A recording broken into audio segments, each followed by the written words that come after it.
我穿成了女频文中的大反派，娶了个好看的媳妇，不好好使用不爽，还联合她的绿茶闺蜜，搞得人家身败名裂，家破人亡。不料现在女主重生了，我却成了女主重生归来的复仇对象，而且系统还要求我不能提前干死女主，真是造孽啊！这天正是我迎娶女主沈清秋的日子，可我的脚现在却被女主的绿茶闺蜜勾着。只见她顶着一张纯洁无瑕、不谙世事的脸媚声道：“王爷今晚陪我好吗？”我差点就说出那个好字，但现在处境已经十分艰难，如果不抓紧时间了解这个事情，那真可谓步步惊心。随后甩开手，淡淡道：“今天是我大婚之夜，怎么能这么胡闹？”急忙将小绿茶赶出房门，经脑海出现一道机械声：发扬反派文化之任务，家花不如野花香，新婚之夜不进婚房。还有一个新手礼包，里面除了原主上一世的记忆匣子，什么也没有。那现在回想不起之前的一切，只能接受任务通过匣子。上一世原主不仅负了沈清秋，还诛了9族，但他从未见过沈清秋的真颜，因为女主经常戴着面纱，据说面纱之后是满是红点的脸，十分。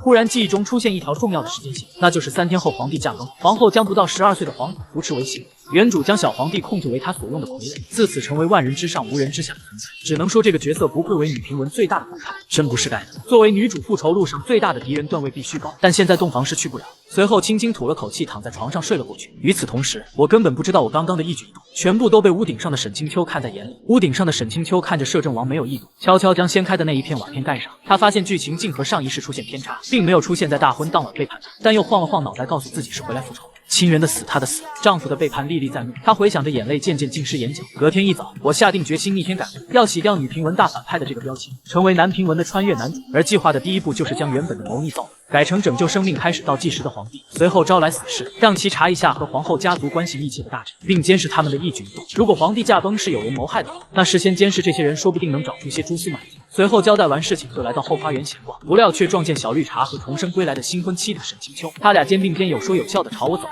当走近时，我才发现沈清秋虽然戴着面纱，但露出来的眼睛和光洁的额头都显示着这是一个倾国倾城的大美女。只不过原主没出息，一颗心都被小绿茶勾走了。没拿正眼看过沈清秋，自然记不住这些小细节，但现在我却勾得心痒痒，极其好奇。随后说道：“你我既然已经成亲，何不把面纱摘下来，坦诚相见呢？”坦诚相见。沈清秋笑了一下，眼睛弯成月牙形，凉飕飕地问道：“你确定吗？”这时候小绿茶竟然也在劝沈清秋：“秋儿，既然王爷都这么说，你就摘下面纱给王爷看下吧。”沈清秋一脸为难，十分不愿，摇了摇头。不料小绿茶直接上手扯下了沈清秋的面纱，一张倾国倾城颜露在了我眼前，但是一声不可置信的呼声打破了我的心猿意马。不可能！小绿茶站起来后退一步，满脸煞白。他知道一切都晚了。现在王爷看到沈清秋真实模样，他捂着嘴，仿佛受了莫大的委屈。小绿茶就是这样，哪怕是他欺负别人，看起来也像别人在欺负他。他质问道：“你不是喝了茶吗？”原来沈清秋对蕨菜根过敏，小绿茶故意将蕨菜根磨成粉加在沈清秋的茶里，故而沈清秋的脸常年累月过敏，长满红点。因为以前对小绿茶的信任，以为是皮肤问题。不过这次重生归来的沈清秋提前换了茶，然后当场揭穿小绿茶的所作所为。可让我没想到，两位主人公的戏结束后，还有双方各自丫鬟的骂戏。我真的只是想看一看美人而已，为什么会如此复杂？随后拂袖而去，不再忍受耳边的波折，回到房间瘫倒在床上。这就是女频文吗？难道自己哪怕一统天下，拥有3000佳丽簇拥后宫，也要充当宫斗的背景板？我觉得换凭大计一日不成功，就一日不能停下奋斗的脚步。另一边，一直潜藏在各大官员府中的死士不断的获取情报，直到距离皇帝死前的当天下午，终于收到了一条重要线索。原来皇后一直在给皇帝下一种慢性毒，起初只会导致身体抵抗力下降，就连太医也看不出所以然。持续多年后，那些毒已经深入五脏六腑，无药可医，人事就不回来了。但根据线索中的情报，皇帝体内的毒还不至于导致他死在今天晚上，应该是今晚皇后准备好了一切，加快了皇帝的死亡速度。我在没有硝烟的女频文里感受到一丝凉意，随后让一些信得过的手下通知各大依附自己的势力赶往皇宫，而自己也快马加鞭往皇宫赶去。这可是正义之举，换凭大计的第一步。可当赶到皇宫门口时，却被皇后的人拦下。我坐在马背上，手握一把长枪，一声振臂高呼：“皇帝威！救驾！”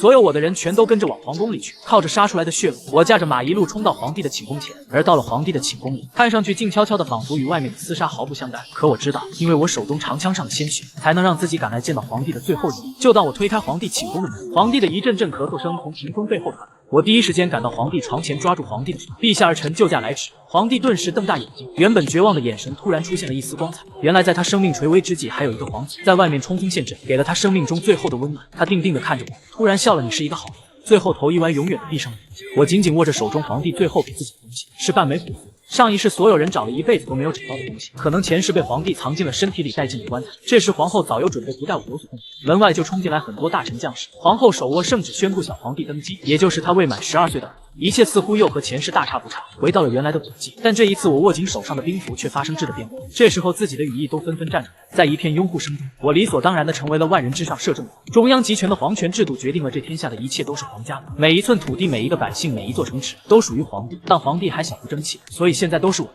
不多时，我回到王府中，一到王府里面，敌丫鬟伙计全都跪了下来。摄政王千岁，千岁，千岁！可就在这时，一道少女声传来：“殿下万福！”一位穿着白色丝绸青衫的美女，将她出尘的气质衬托得更加不俗。没有了面纱的遮挡，沈清秋的闭月羞花之姿完全体现了出来。我只看到她勾起唇角，眉眼笑起来弯弯的，整张脸都生动起来，就好像仙女落入凡尘。殿下天色已晚，还请您早些休息。沈清秋空灵的语气里带着几分温柔，可还没走几步，脑袋传来一阵机械声音：“发扬反派文化之任务，发配沈清秋的大哥去边疆。任务奖励：取之不尽、用之不竭的杂交水。”这一任务顿时让我犯了难。沈清秋的大哥名为沈慈，他被发配到边疆后不到半年就战死沙场，永远留在了20岁。可现在重生一世的沈清秋不可能眼睁睁看着他的大哥落得和上一世一样的下场，而且沈慈确实是一位值得培养的功臣。另一方面，杂交水稻可是能解决14亿人的温饱，它有可能是国家稳定的一块基石。错过了这个任务，可能杂交水稻再也不会在这个世界出现。这时，沈清秋柔声的劝导再次响起：“殿下夜里风大，当心着凉，您还是早点回房间吧。”他的脸在月光下被镀上一层荧光，整个人就像不谙世事的精灵，看不出任何情绪。我顿感头皮发麻，他为什么这么冷静？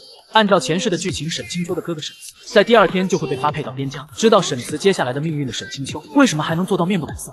但现在我将计就计的点点头，转身往自己的主院而去。一关上主院的院门，我便爬上屋顶，在夜色中往沈清秋的院子飞奔。王妃举动实在是太不对劲。这时候能看到沈清秋也进了自己的房间，随后我趴在屋顶悄悄掀起一块瓦，通过瓦洞看向屋里，沈清秋正坐在椅子上，对着2个丫鬟吩咐着。户部尚书的二儿子李梦曾经调戏过，刚好这次计划就让他当妻子了。这一刻，沈凌的脸在烛光下忽明忽暗，有点像暗黑萝莉，声音却奶凶奶凶的。紧接着，沈清秋笑了笑，刚好露出2个坏坏的小虎牙，写一封匿名的信交到李梦的手上，就说殿下有旨，想派1名有将才之子的年轻人去镇守边疆，到时候就可以以这个公职得到殿下提拔。我趴在屋顶上，将沈清秋的所作所为全看在眼里。可能他们也想不到，堂堂摄政王会趴在屋顶上听人墙角吧。毕竟我自觉不是一个猥琐人。听到了沈清秋的计划之后，就想离开。可我刚微微抬起身子，就听到沈清秋提到了自己。你知道吗？殿下当上摄政王后，有很多人想暗杀他。你武功很好，提前把那些想对殿下下手的人清理了，别让他们威胁到殿下的生命安危。奴婢遵旨，路明忠心耿耿的答道。随后悄无声息地离开了房间。趴在屋顶听墙角的我受宠若惊，原以为沈清秋是来复仇的，没想到暗地里竟想着保护。等丫鬟走后，整个房间里就只剩下沈清秋一个人。他彻彻底底地卸下伪装，露出一个漫不经心的笑脸，说道：“怎么可以让你死得那么简单呢？殿下，你就该拥有一切，然后转瞬失去，你就该被万人唾弃，无人替你辩解，让那些杀手一刀把你杀死，死得太简单了。”当我听到这一切时，只觉得太难了。之前还在心疼被自己皇后毒死的老奴婢，现在才发现我也没好多少。我也终于懂得，这就是女平文的恐怖之处，一个个表面乖巧顺从可爱，实际上心里想的是怎么不动声色的搞死你，全都是要命的小妖精。不多时，我悄无声息地将瓦片盖回去，然后回到自己的主院，随即招来自己的死士，吩咐道：“沈清秋的丫鬟会给户部尚书的儿子李梦送一封信，我要你在这封信传达到李梦的手中后，把他绑了，等明天下朝后再放出来。”等我说完，死士消失在黑暗中。沈清秋给信的理由很简单，就想让李梦主动请缨替下自己的哥哥，只因李梦是一个扶不上墙的烂泥，没啥脑，一心想要的功绩，对他来说这就是个送上门的功绩，而我只能见招拆招，让死士把李梦绑起来，从源头上就让其翻不起什么浪花。第2天朝堂上，小皇帝坐在皇座上，一脸昏昏欲睡，我则坐在他身后垂帘听政。这时那些蠢蠢欲动的官员就开始搞事情，拿出老皇帝在世多年都解决不了的问题。殿下边疆时不时爆发战乱，百姓经常流离失所，将事关我国国土，您不能不管。甚至太后党的官员假惺惺地做出一副视死如归的神情，咬着牙关道：“殿下若是不顾边疆的百姓和将士，那臣心中有愧，只好撞死在石柱上，以死谢罪。”我听后不吭声的冷眼旁观。不多时，见朝堂上没有声音后，我才开始随便问问各位爱卿有什么意见。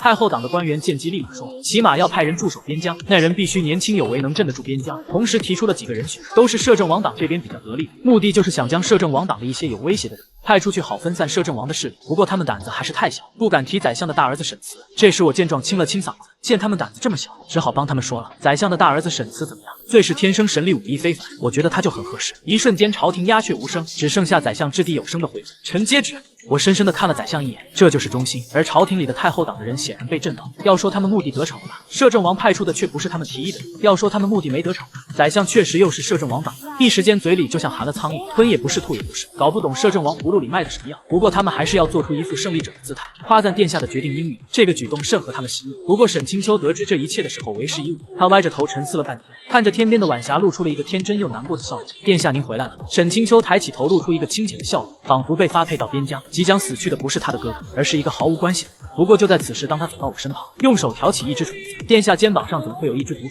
沈清秋捏着虫子，勾起嘴角笑问我。我这才想起来，在原主的记忆里，第一天上完朝后确实中了不知名的毒，然后原主倒霉催得全身长泡，差点感染一命呜呼。没想到让原主中毒的竟然是一条虫子。我凉凉地看向沈清秋，两人相视一笑，各自回到自己房间。就在我走不久，沈清秋露出2颗坏坏的小虎牙。殿下，你欠我那么多，怎么可以随随便便死在别人手中呢？你要死，只能由我亲手来。此时的沈清秋看上去心情颇好，他稍稍一用力，2手之间的毒虫就被捏扁爆出汁水，然后面无表情地用手帕擦干净。我回到书房中，脸色渐渐阴郁，一直思考着谁将毒虫放在自己身上。忽然莫名感觉到头顶上有点漏风，抬头一看，一个空荡荡的瓦洞。与此同时，一张连着纸条的飞镖从瓦洞里射出来，摆在书桌上。顾木抓起纸条，破窗而出，屋顶上空荡荡的，人已经离开了。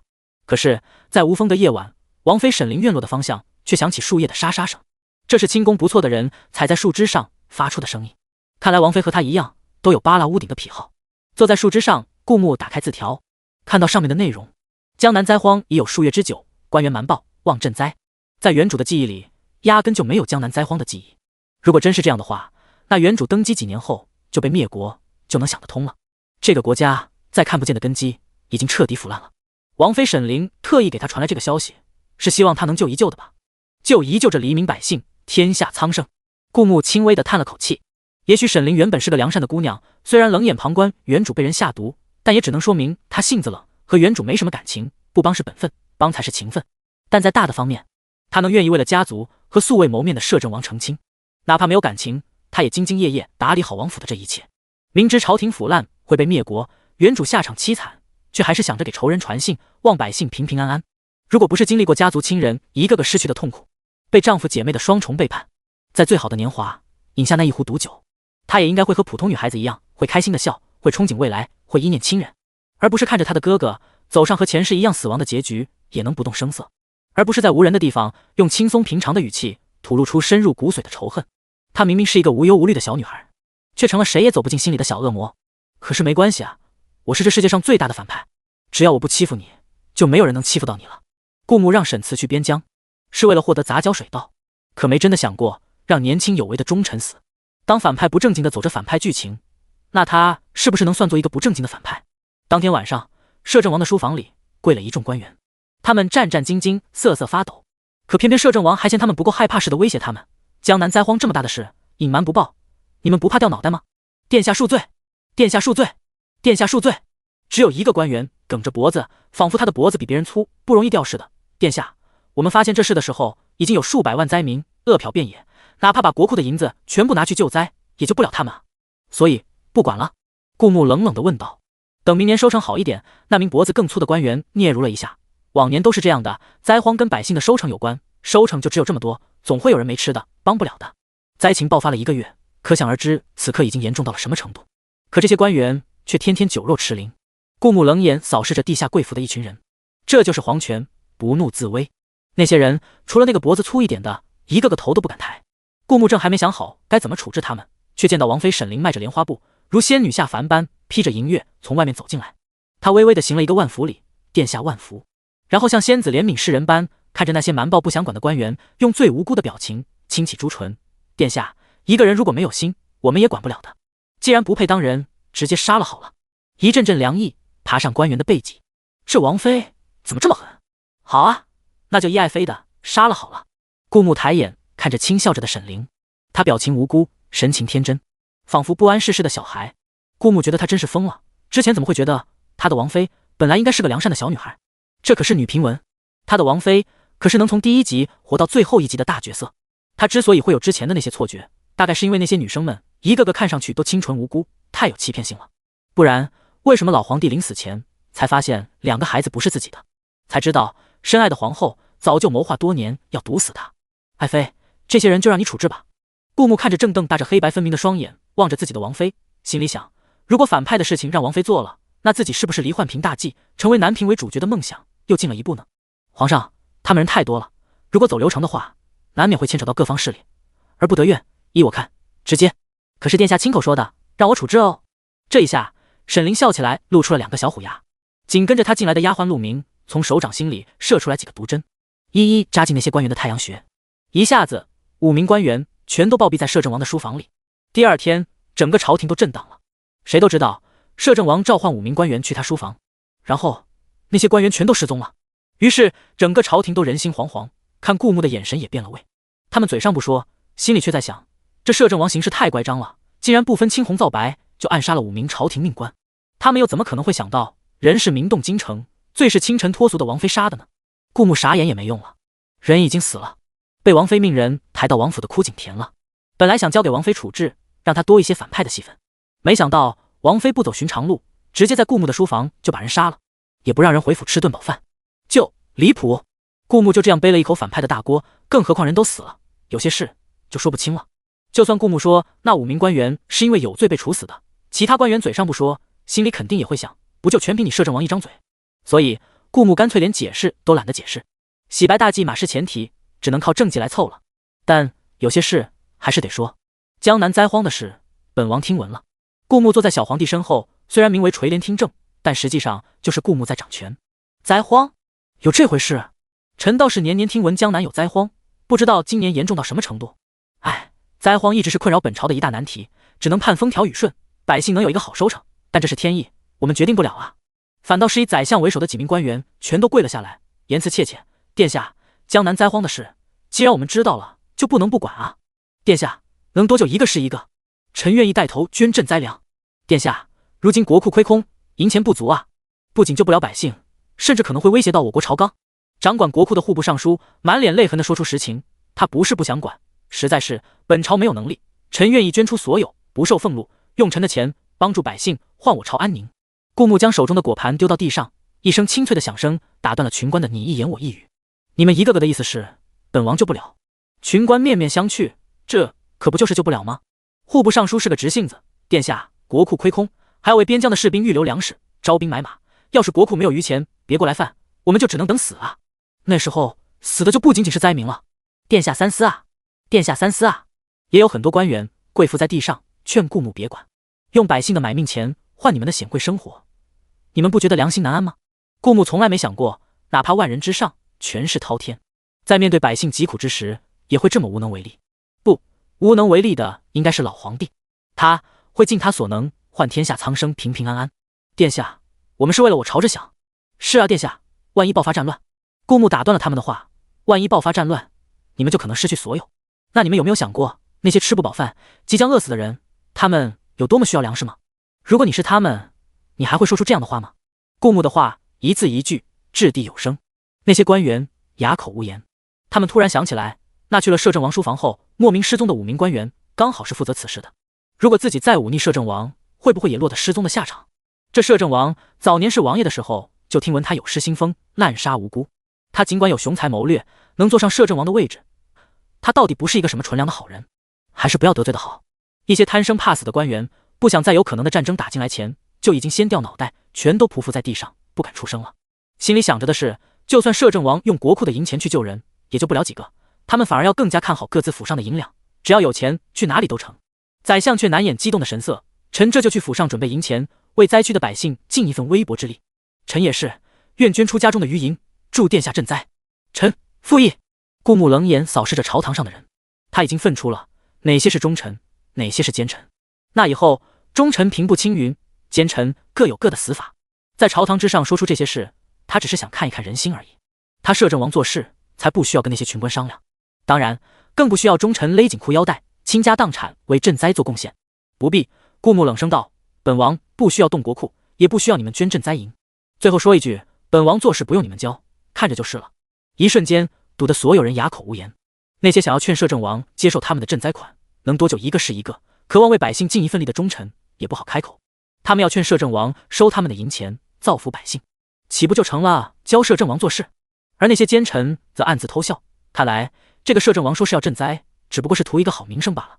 不动国库，不收银钱，看他怎么赈。不过这倒好，他们不用被迫掏银子了。顾牧要赈灾，就得去江南，毕竟哪怕得到了取之不尽、用之不竭的杂交水稻，也要运送到江南。而从京城将杂交水稻运送到江南，则需要花费巨大的人力物力，不如到了江南再取。沈慈就算快马加鞭到边疆也要5、6日，而从京城到江南不过2日。顾牧算着时间，2天后他启程，刚好到江南后就能领到杂交水稻的奖励。毕竟这幺蛾子系统在他发出让沈慈驻守边疆的圣旨后，还不算任务完成，那肯定是要等沈慈到达边疆才能领取奖励了。这2天，顾木也没心思上早朝，就窝在府里，躺在躺椅上晒太阳，听着探子回报各府的消息。殿下，有部分官员在讨论，说你亲口说要救灾，结果却天天躺在府里晒太阳。他们说你根本就不想救灾，他们还说灾情乃天意，历年来没有任何皇帝能解决，你也没有能力。顾木满脸黑线，这就是他的百官，怎么还老喜欢在背地里婆婆妈妈的说人坏话？就不能让他听点有营养的？顾木挥了挥手，探子立马离开了。生猛婢女站在他旁边，替他扇着蒲扇。这生猛婢女力道就是足，扇出来的风就像8级台风，贼带劲。但渐渐的，顾木就感觉到这风小了，就好像年久失修的电风扇开最小档，那点要费劲才能感觉到的风力，真让人捉急。顾木睁开合上的眼睛，脑袋看向一边，生猛婢女不知道跑哪去了。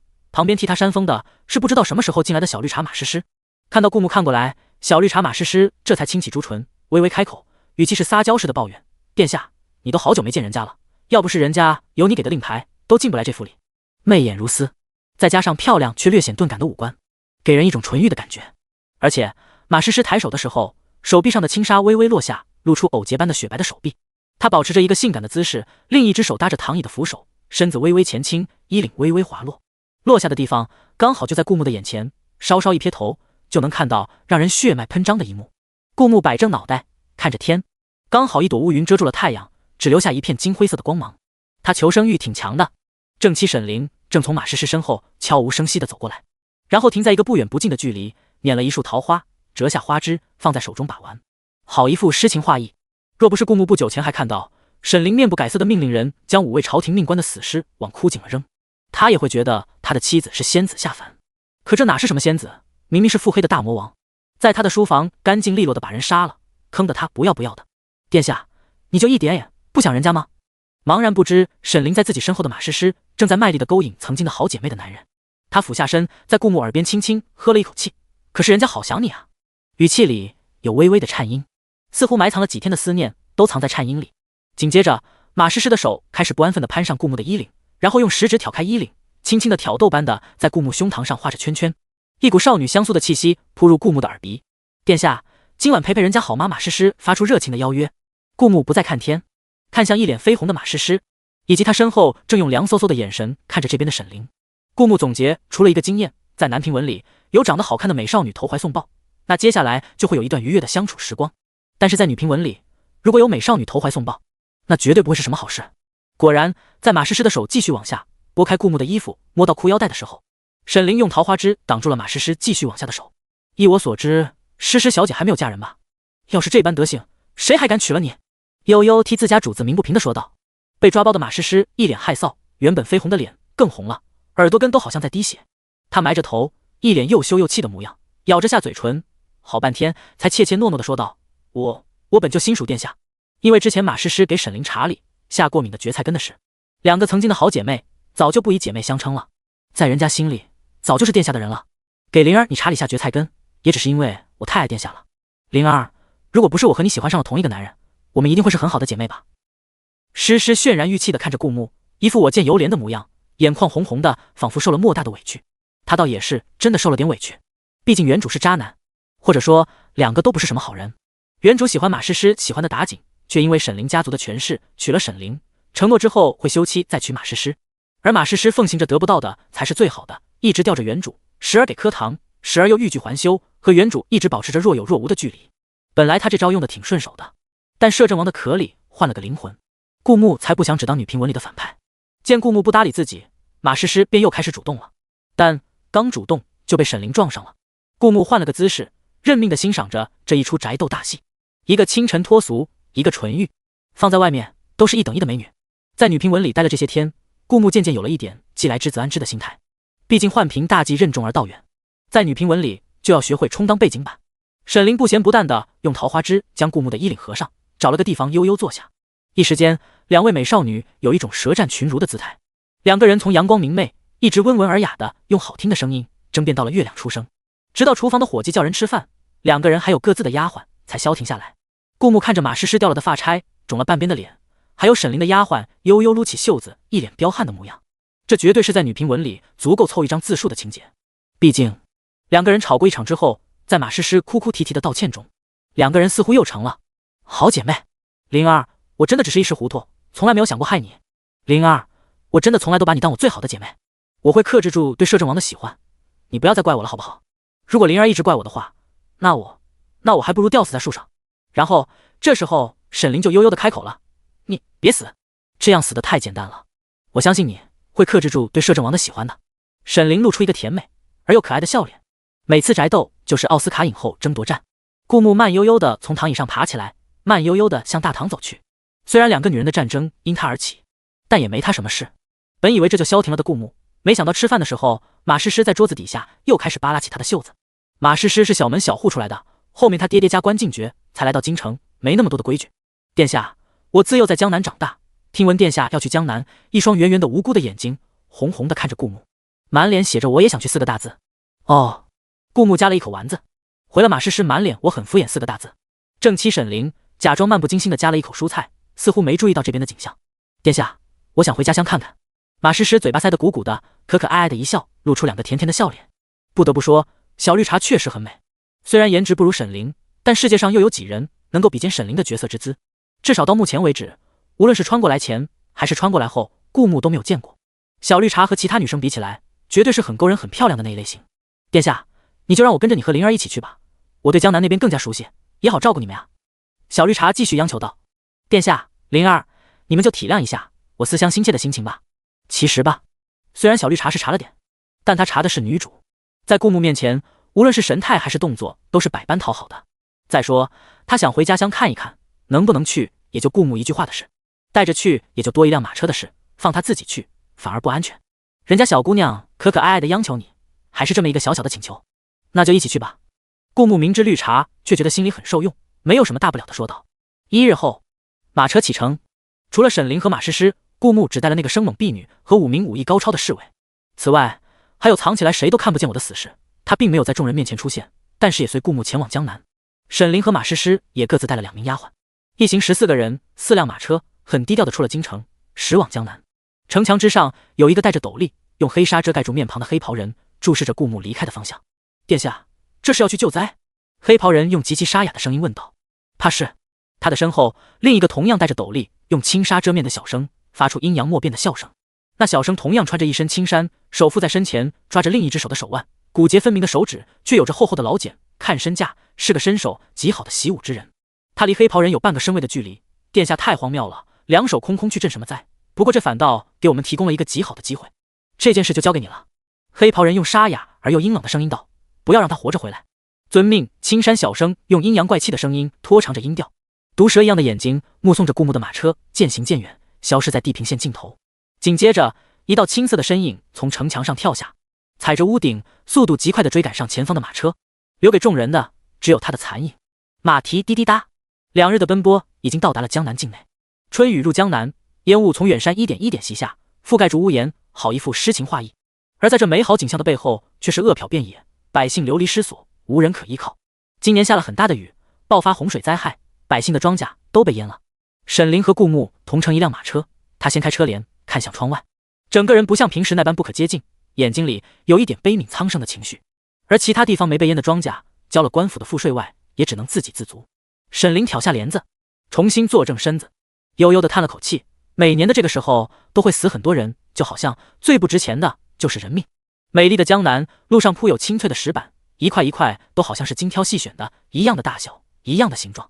也曾经有美好的姑娘打着油纸伞走在石板路上，湖面上停有一叶扁舟，这个时候该有很多小孩泛舟采莲藕。可是此刻所有的人气都消失了，那些花费很多心血、很多人力、很多年月搭建起来的建筑，只不过仅仅1个月，承载着的那些用心生活着的人再也不会出现了。人生无常，要去官府吗？沈凌露出一丝丝厌恶的神色。那些官员倒是富得流油，怕暴民抢劫，每天紧闭大门，派人守着门口，有百姓闹事就立马杀了。饿了许久的百姓怎么会是那些持刀的官兵的对手？光死在官府门口的百姓都可以堆成一座山。车轮滚滚向前，4辆马车的声音在寂静的石道上格外嘈杂。马车里响起顾木不带任何感情色彩的声音。不，灾情爆发的时候他们没有出现，那么现在同样不需要他们。叮咚，系统响起一声提示音，请签收任务2的奖励杂交水稻。杂交水稻签收之后，被自动存放在物品栏里，占了一个格子。所占格子的右上角还有一个无穷大的标志，表示这是应有尽有取之不尽的。看来沈慈已经到达边疆了。顾木算得刚刚好，一入江南境内就签收了系统奖励。他轻轻笑道：“走吧，我们去赈灾。”数百万的灾民在饥饿和绝望中等待死神的来临，没有人能救他们，没有人。一位饿得瘦骨嶙峋的年轻人绝望地看着被啃秃了的树皮，抱着树干呜呜哽咽起来。早在饥荒刚爆发的时候，他也曾祈求过官府，祈求过朝廷，祈求过皇帝，祈求那些高高在上的人能帮他们一帮。可现在除了神，他谁也不祈求了。除了神，没有人能救他们，没有人能救得了数以百万计的灾民，没有人有这么大的能力。那位瘦骨嶙峋的年轻人擦干眼泪，在饥荒中，他失去了父母，失去了爱人，失去了小孩，可他还是想活下去。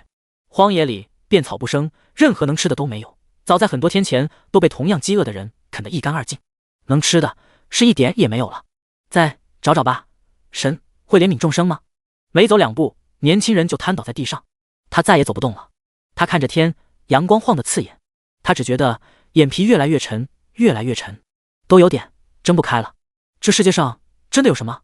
恍惚中，年轻人感觉到有一滴水滴在他干渴的嘴唇，一滴有一滴，像是神最后对世人的怜悯，将他从鬼门关里拉了回来。一阵小麦的清香飘荡在年轻人鼻尖，年轻人费力地睁开眼睛，看到了一碗饭，一碗白生生的满满实实的米饭，不是平时舍不得吃的加了水和玉米粒的稀粥，也不是用粗粮制成的馍馍，而是一颗一颗泛着光泽的精致的米饭，像是生命的馈赠，给了他重生的机会。年轻人几乎是狼吞虎咽地吃完米饭，这时候他才注意到身边还坐着一个不超过20的少年。那少年一身黑色蟒袍，神色阴郁，哪怕年纪很轻，却令人生畏，这是位高权重才有的气场。年轻人不太敢直视少年，但哪怕刚才那一瞥也看清了，这是一个有一副极好皮囊的少年。吃饱了，顾木就是年轻人眼中的少年，毕竟是女频文里的大反派，相貌那是一等一的，达到了此人只应世间有，人间哪得几回见的地步。但顾木反倒不喜欢自己细皮嫩肉的，这段时间晒黑了不少。年轻人激动地点了点头，他从来没有吃得这么好过，就在刚才他还以为他就要死了。这是什么？年轻人埋着头，内心悄悄嘀咕道，一定是神怜悯众生了，吃饱了就要起来干活哦。顾木从地上站起来，拍拍屁股，指着旁边2个巨大的饭盒，里面都是刚出炉的蒸好糯米饭。你去通知百姓，可以去江南的各个驿站领取米饭，在灾荒过去前，每天都保证供应。顾木看着地上2个巨大的饭盒，对于那些饿得奄奄一息或者走不动路的，可以先让饭盒中的米饭让他们充饥。年轻人不敢置信地捧过饭盒，小心翼翼地翘起一个角，里面竟然真的是满满当当的米饭。哪怕没有灾荒，也只有达官贵人才吃得起精致的小米饭。没想到在灾荒年代，这个少年竟然会用小米饭赈灾，而且还这么多。刚才这个少年说每天保证供应，那是不是以后都不用饿肚子了？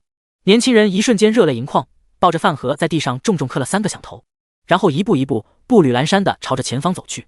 他要告诉世人，神来了，神来救他们了。就像火种，人们自发的传递，从原本只有沈凌和马诗诗以及他们各自的丫鬟蒸饭，顾木和侍卫派发食物，到各个驿站都有百姓驻守，自觉的蒸米，有余力的四处寻找灾荒的百姓。很快，赈灾粮来临的消息传遍了江南各地。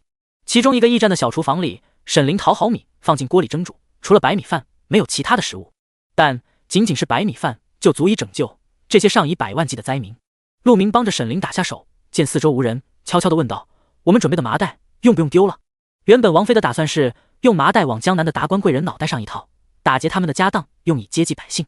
但没想到这摄政王竟然不知道从哪里弄来这么多水稻，一下子整个江南的百姓都有救了。那他们事先准备的麻袋就派不上用场了。不用，先留着。沈凌拍了拍手，露出2个小虎牙，眼眸一点一点变得深沉。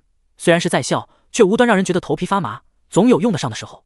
也不知道殿下是从哪里弄来这么多水稻，而且似乎比普通的大米口感更好。陆明双眼充满疑惑和敬畏。都说君权神授，难道殿下真的有通神之力？沈凌毕竟是已经死过一次的人，他不怕鬼怪，不信神佛，他曾经一无所有过，所以除了他想复仇的执念，他不在乎任何事情。殿下的事情不是我们能管的。沈凌善解人意地笑了笑，内心却是与表面平静格格不入的疯狂。殿下，其他的都不重要，只要你死在我手上就够了。不过殿下，你可别着急哦，还没到时候呢。当百姓自发地组成一个团体，1天之后，驿站的活就已经完全由百姓接手了。他们不知顾木的身份，却对他感恩戴德，认为他是菩萨下凡。当消息传遍江南，自然也传到了当地官府的耳中。什么？你是说有人拿出很多大米，用来接济江南的灾民？江南的陈知府原本在府中揽着小妾看戏子的表演，听到下人报告的消息，满脸震怒。为什么不联系本官，而是私自掏出粮食救济百姓？要知道，这个饥荒年代，能掏出粮食救济百姓的都是大户。既然他有这份心，为什么不孝敬自己点？是，奴才也是觉得这人太不懂事了。竟然不先告知知府大人您，这不，奴才一收到消息就来通知您了。下人满脸哈巴狗的模样，就差匍匐在地上替知府舔鞋了。尽管如此，陈知府还是踢了他一脚，带本官去见他。顾木取出物品栏里的杂交水稻，十分简单，只要心念一动，杂交水稻就会从物品栏自动取出，最多一次性可取出塞满10平方米空间的杂交水稻。但毕竟取出杂交水稻只不过是顾木的一个念头，所以他来的时候就悄悄地找了几间很大的仓库，将杂交水稻塞得满满当当。偶尔他也时不时借口去仓库搬粮食，实则是将仓库的粮食再补充点，或者又发现了一个新的仓点，填充粮食后以偶然找到的借口带人去取。这样一来，虽然别人心生疑惑，但也不是太过离谱。更重要的，没人敢问，疑惑憋在心底，憋死顾木也不负责。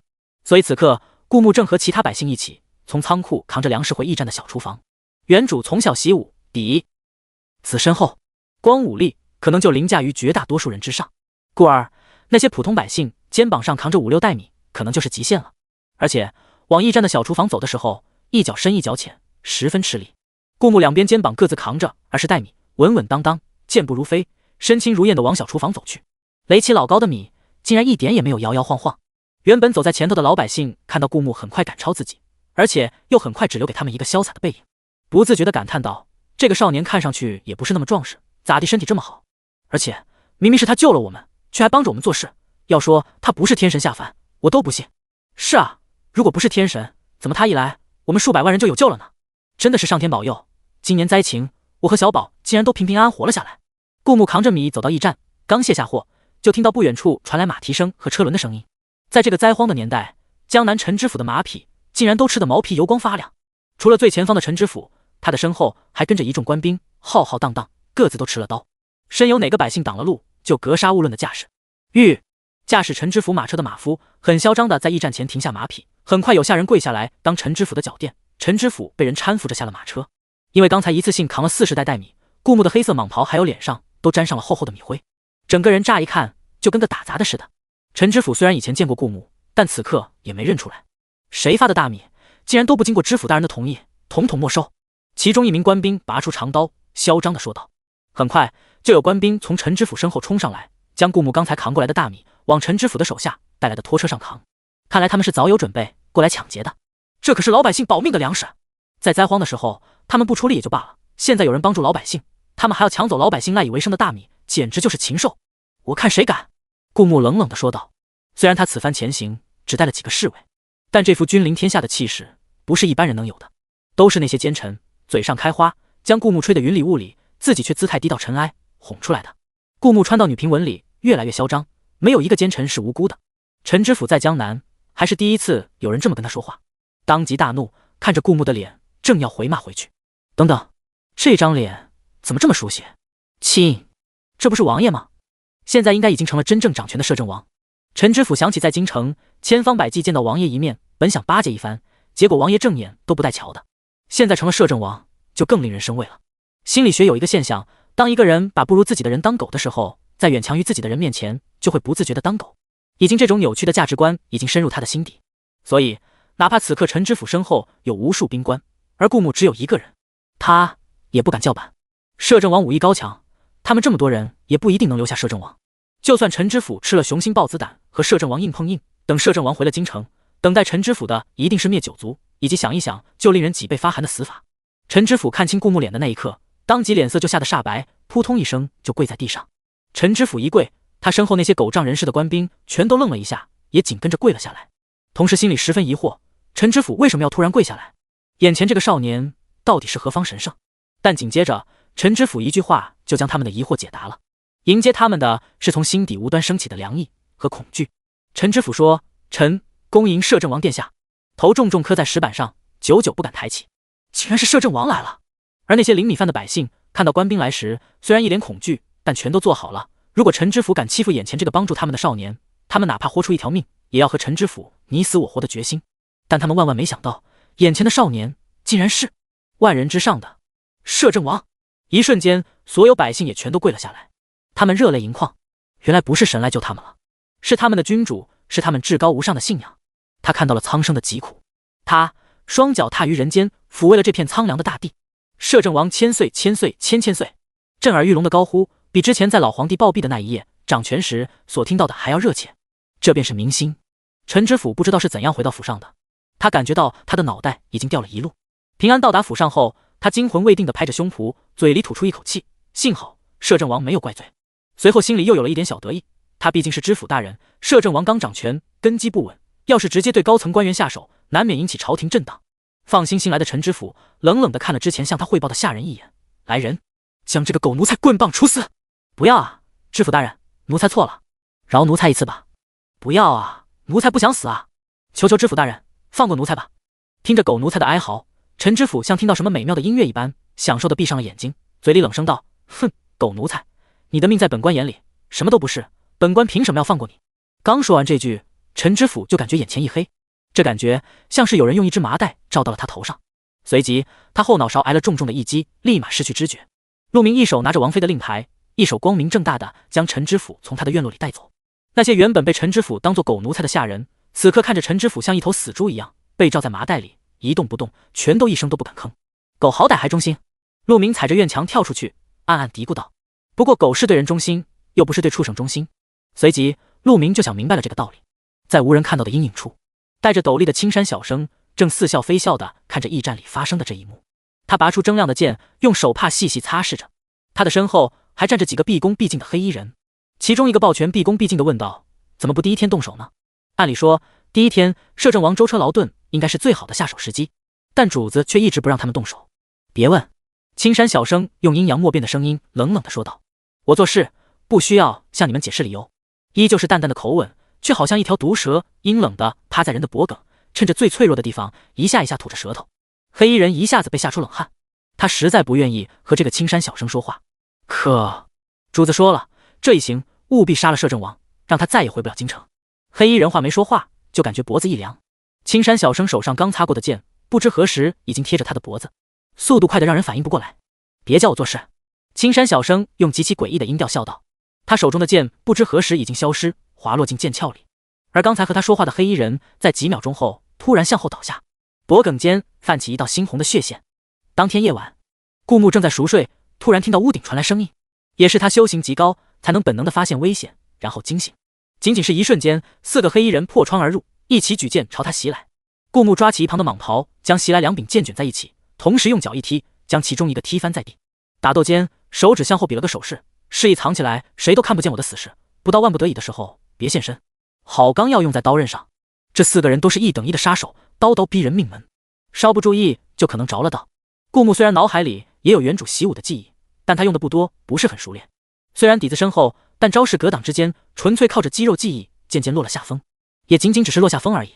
那4个黑衣人原本想速战速决，但僵持了一会儿，便觉得不对劲。不对，主子不是说摄政王武力一般吗？怎么感觉比我们还要强？我们4个打他一个，竟然还杀不了他。不愧是摄政王，心机够深沉的。什么意思？这你还不懂吗？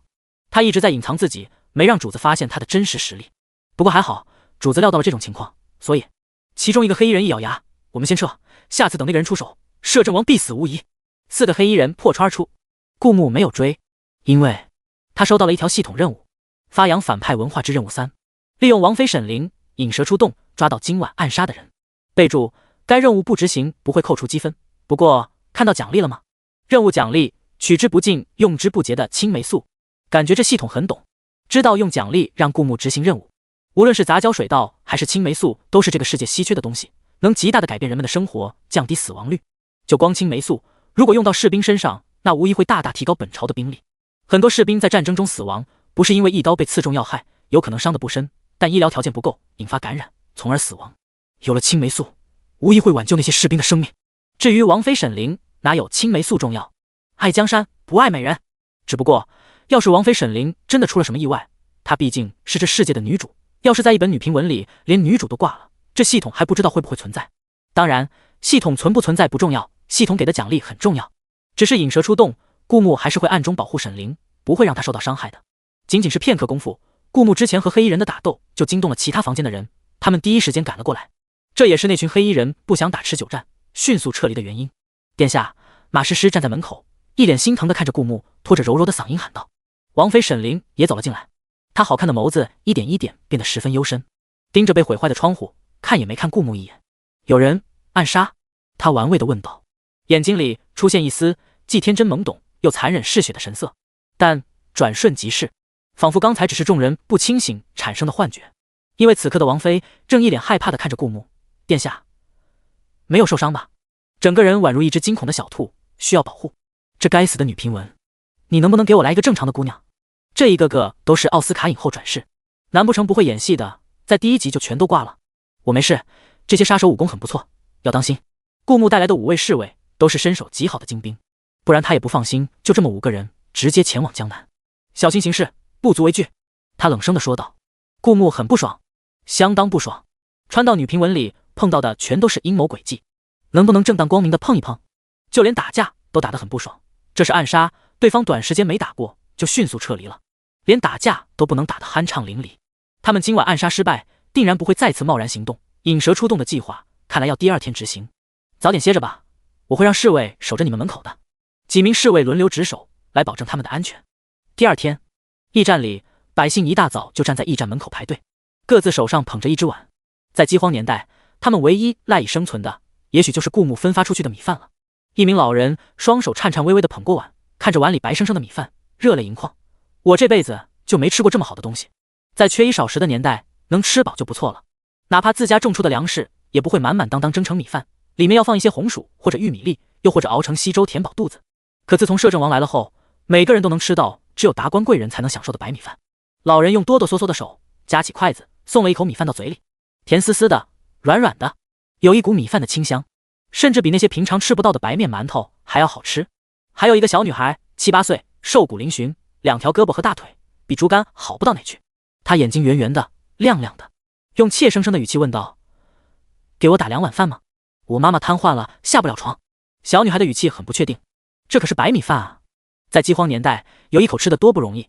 她和她的妈妈已经10几天没好好吃过东西了，就靠着扒树皮、吃草、抓昆虫或者喝河水挨过了这个春天。她以为他们再也熬不下去了，她抱着她的妈妈互相依偎着，静静地等待死神的到来。这黑暗无光的世界，他们却依恋着仅有的一丝丝美好，不愿意离开。可这世界还是要赶他们走。当小女孩快要闭上眼睛的时候，邻居阿伯踹开了他们家的大门，用平声最大的嗓门吼道：“丫头，驿站有人发饭了。”小女孩排了很久的队，她看到每个人都能领到，如果每个人都有的话，她是不是也能给她妈妈另一份？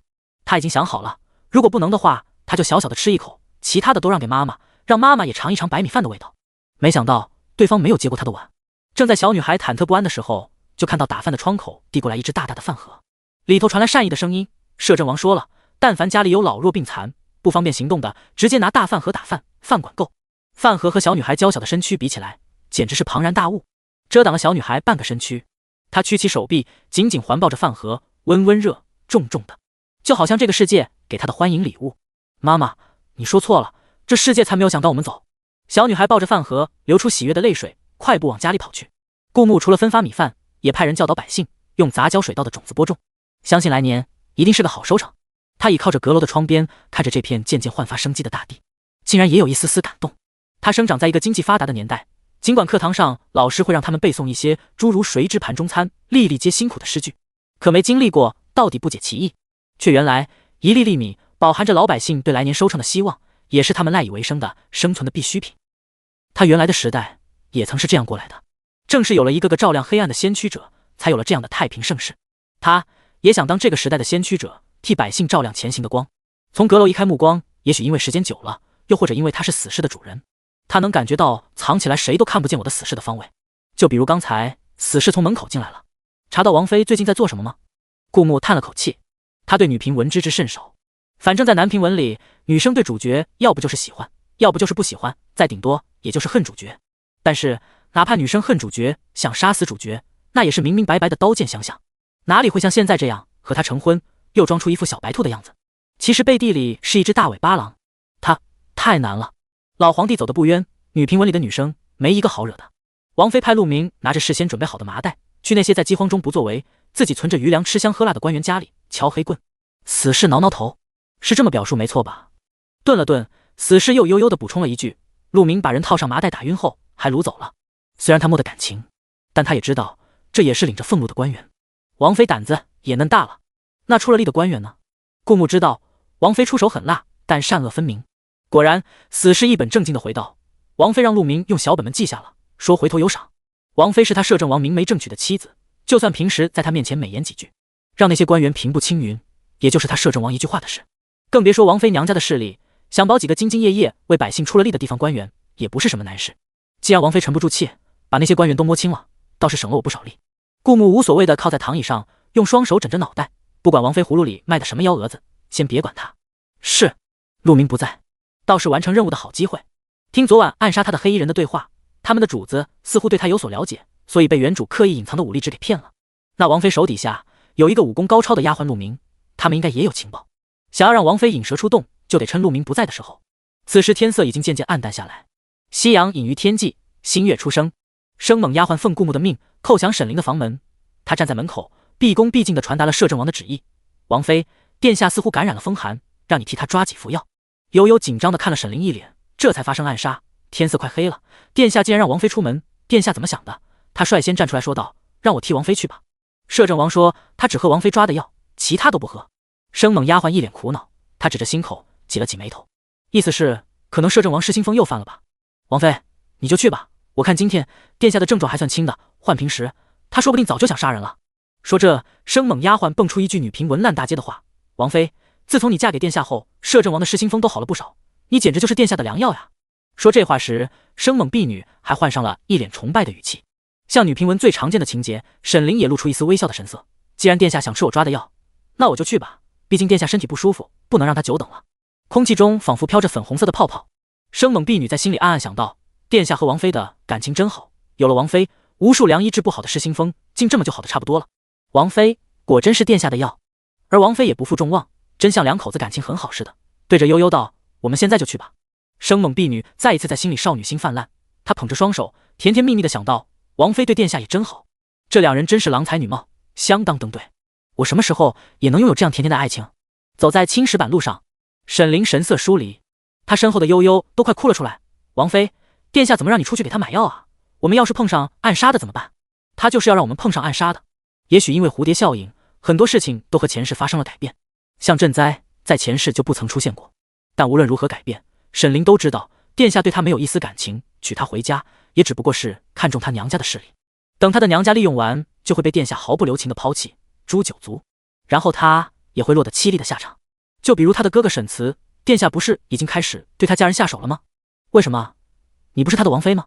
悠悠在心里鸣不平。王妃？沈凌冷冷一笑：我这个王妃只不过是一个摆件罢了，你会在乎一个摆件的生死吗？说不定还会嫌他占地方，想把他扔了换其他摆件来。你的意思是殿下想让你死？悠悠惊讶地捂着嘴巴。殿下的主院和王妃的雪落院隔得很星号长的吓人，不允许打听主子之间的事，也不准他们背后议论主子的八卦。他们对王妃和殿下的具体相处模式并不清楚，但作为王妃的贴身丫鬟，悠悠知道殿下从来没有来过雪落院宠幸王妃。王妃自从嫁进王府就成了弃妃，所以王妃说出这番话是有几分可信力度的。是啊，让我们死在黑衣人的暗杀中，殿下倒是清清白白的。沈凌嘴角翻起一丝嘲弄的笑容，一想起前世的一些事，还是会难过呀。原以为他已经修炼的铁石心肠了。沈凌抬头看向天边的弯月，久久的有些恍神。他大概永远也忘不了死之前看到的那一轮月亮了，那是他死之前唯一看到的人世间美好的东西，洁白无瑕，让他熬过了五马分尸的痛苦。没有师太的崩溃大叫，让仇人更加得意。他倒宁愿殿下和马师师递给他的那一杯是真的毒酒，但马师师那个贱人怎么会让他死得这么简单呢？马师师背着殿下将毒酒换成猛汉药，将他当作尸体扔进乱葬岗，然后背着殿下将他五马分尸。死前他最后看到的就是那一轮月亮。死后他的灵魂飘荡了很久，看到殿下的头颅被敌军砍下来挂在城墙，看到马师师扒光衣服想要勾引敌军，却被无情的一刀砍作两半，但远远不够，他们死的都太轻松了。悠悠的声音打断了沈凌的回忆。王妃，那你为什么还要去呢？沈凌勾起嘴角，美好的眼睛里却装着支离破碎的绝望。因为这一世他没有对我做过什么，我要让他将对我的折磨全都做完，然后千百倍还给他，让他后悔曾经那样对过我。这一生只剩下复仇了，除了月亮，他再也感受不到这世界的美好了吧？就连美好的月亮也伴随着深入骨髓的痛。但他只轻轻地对悠悠道：“君命难违，君命难违。”但他却偏偏想挑战着皇权试试。来了。顾木一直隐在暗处，看着两人偷偷讲自己的坏话，然后听到从不远处传来的轻微紊乱的气息和几乎不可察觉的脚步声。是昨天那4名黑衣人。既然杀不死摄政王，不如先绑架王妃。其中一个黑衣人笑道：“不管摄政王对王妃有没有感情，但王妃的娘家人肯定会保她的。既然王妃只带着一个丫鬟出现在这里，这么难得的机会，他们当然要把握。王妃身边那个身手极好的丫鬟，受王妃的吩咐去别的县城了，绝对没问题。他们果然有情报。”悠悠吓得脸色苍白，他哪里见过这场面？见惯了这场面的陆明又不在，他几乎带着哭腔，害怕道：“王妃，现在我们怎么办啊？”尽管十分害怕，悠悠还是挺身而出，伸开双手拦在了王妃前面。沈凌倒是脸色平静，他们只是想绑走我们而已，杀了我绝对没有拿我做要挟，所获得的利益大，所以现在你还不用害怕。可是王妃，这也是绑架啊，你也要受很多苦的。悠悠拦在王妃前面，泣不成声。沈凌一动不动，神色如常，眼看着黑衣人的绳子就要束缚住沈凌的手脚，离沈凌最近的黑衣人就被顾木一脚踢翻在地。上次让你们跑了，这次再来一次。顾木真的好想酣畅淋漓打一次架啊！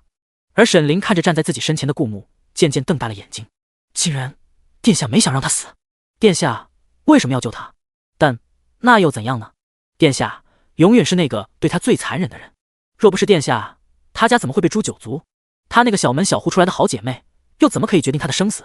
权力都是掌握在殿下手中的，此刻只不过一点小恩小惠罢了。毕竟他的哥哥可是被发配至边疆，最后的结局大概是会在那死去，就连身体也永远留在了那个离家很远的地方，只被随行的侍卫提回一个头，葬了个衣冠冢。顾木看着眼前的4个黑衣人，眼睛里有熊熊燃烧的战意。早在穿越之前，他就很羡慕电视里那些人潇洒的打斗身姿，还有你来我往的力量的触碰。终于被他穿到一个具有武力值的人身上，他还没有好好打过架。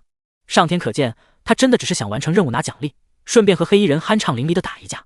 怎么知道女评文里的姑娘们有这么多心事？他将沈凌和悠悠挡在身后，从身后拔出剑。他并没有担心沈凌和悠悠的安危，因为没有现身的死士正在暗中保护他们。来吧，让我知道你们是谁。剑出鞘，发出清脆的声音。顾木接下来的一句话很快就激怒了他们。只见他冷着脸，用不屑的语气道：“只会耍先不入流手段的狗，玩意！是摄政王送上门来了。”呵呵。其中一个黑衣人瞪着狰狞的双眼，真的是不知天高地厚。来吧，我们不怕你。毕竟这副身体在武艺方面已经训练过千百次，顾木脑海里又有关于招式的记忆，经过昨天的热身，今天已经熟练了不少。以1对4厮杀的不可开交，那群黑衣人也没占到什么便宜，但他们是怀着杀死摄政王的任务在身的，交不了差，他们的主子可没有那么好说话。于是那4个黑衣人互相看了一眼，竟然绕过顾木，朝着他身后的沈凌和悠悠攻击而去。既然你站出来保护他们，那我就不信我杀他们你不会阻止。那名拿剑指着沈凌的黑衣人一脸狞笑。不好！眼看着剑就要贯穿沈凌的心口，悠悠连忙朝上扑过去。沈凌也有一瞬间的恍惚，这一世殿下真的这么快就要让他死吗？难道殿下会救他，是想黑衣人用他来威胁殿下，然后殿下不同意，逼迫黑衣人恼羞成怒杀了自己？他还奇怪为什么殿下会来救他呢？殿下对他从来就不可能有心，夫妻名分只不过天底下最讽刺的一场笑话。呵，他的手悄悄伸进衣袖里，里面有一柄精致的小匕首。他从小就拜师学艺，若不是前世太顺从了，怎会落得如此下场？但他不是原来的他了。顾木看到了那2名黑衣人的举动，一脚踹开身前的黑衣人，借力往后，一柄长剑拦住了黑衣人的攻击。你没事吧？虽然沈凌怪狠的，但她毕竟是女孩子，顾木担心她会吓到。击退黑衣人后，立马回头问道。他看到沈凌的眼睛里有一层雾，蕴着水汽，嘴角微微往下，像是忽然很委屈。看来是真的被吓到了吧？不过这个和平时反差蛮大的样子，真的蛮可爱啊。顾木有些缺德的想到。与此同时，之前受顾木吩咐的侍卫也赶到了，他们第一时间将4名黑衣人包了起来。原本顾木以1对4都能和这帮黑衣人打成平手，现在又多了5名各自实力和黑衣人不相上下的侍卫。蒙着面的黑衣人面面相觑，眼睛里都露出一丝恐惧。他们该不会要交代在这里了吧？但很快他们眼睛里又出现了一丝惊喜，那个人来了。只见从远处飘来一道青色的身影，他戴着斗笠遮住了整张脸，他速度极快，几乎一眨眼就到了众人跟前。他没有拔剑，而是拿着剑鞘格挡着5名侍卫的招式，另一只手背在身后，看起来极其轻松。这个人的身手深不可测，顾木几乎是第一时间就看出来了，但他没有拔剑，显然不想杀人，至少此刻不想杀人。果然，青山小生拦住5名侍卫后，对身后的4名黑衣人低低的喝道：“走！”4名黑衣人逃得太快，因为被青山小生拖住了脚步，侍卫们没追上。青山小生也游刃有余地离开了重围。别追了，顾木摆手示意侍卫们回来，前方可能有埋伏，侍卫们再往前追，可能被逐一击破。可恶，又被他们跑了。侍卫显然也很气，这是他们来到江南后，黑衣人们第2次暗杀了，显然不达目的不罢休。殿下，臣恳求您早日回京。一名侍卫突然跪了下来，双手抱剑，毕恭毕敬道：“毕竟在江南，远离京城，且摄政王随身只带了5名侍卫，实在是太不安全了。”另外4名侍卫也紧跟着跪了下来，臣恳请殿下早日回京。刚才所有人都看在眼里，那名青山小生的身手实在太高了，如果他真的对殿下动手，他们不一定能保证殿下的安危。当然，顾木也看出来了，知道其中的厉害，但就这样回京，任务就完不成了，青霉素就领不到了。如果他没有领到杂交水稻的奖励，江南上百万人全都得饿死。青霉素也同样重要。不，本王偏要知道他们是谁。顾木略带狠厉地说道。现在回京几乎就是弃江南的百姓于不顾，论良心，他做不到。就算是穿到女频文里当反派，他也要当一名政绩卓越的反派，骄傲脸。我杀人放火不眨眼，但我是一名明君，毕竟胜者为王，只要他拥有足够强的实力，不会被人打倒，他就不会沦为下场凄惨的反派。殿下，你风寒好了吗？药铺就在前方不远处。身后传来沈凌的声音，他看着顾木，露出一个璀璨的笑脸。殿下，您在这等着臣妾，臣妾去给您抓药。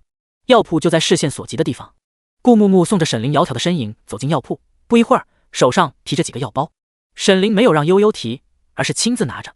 他走到顾木身前，难得的关心道：“殿下，外面风大，我们早点回去休息吧。”沈凌没有问顾木为什么要让他亲自去给他买药，也没有问顾木为什么要救他，只是在顾木拒绝侍卫的提议，不回京城，依然留在江南后，沈凌露出了那个璀璨的笑容。至少江南的百姓是需要殿下的，至少在江南，他不会对殿下出手，也不会允许别人对殿下下手。他本来就是已经死过一次的人，所以还是天下苍生更加重要。月亮出来了，照着他们前行的路，在青石板上留下一层冷白色的光辉。顾木看向沈凌，沈凌歪头冲他一笑，这一刻是难得的平和。半夜，顾木是被床边的动静吵醒的，他惊悚地发现，莫的感情的藏起来谁都看不见我的死士，竟然想偷偷爬他的床。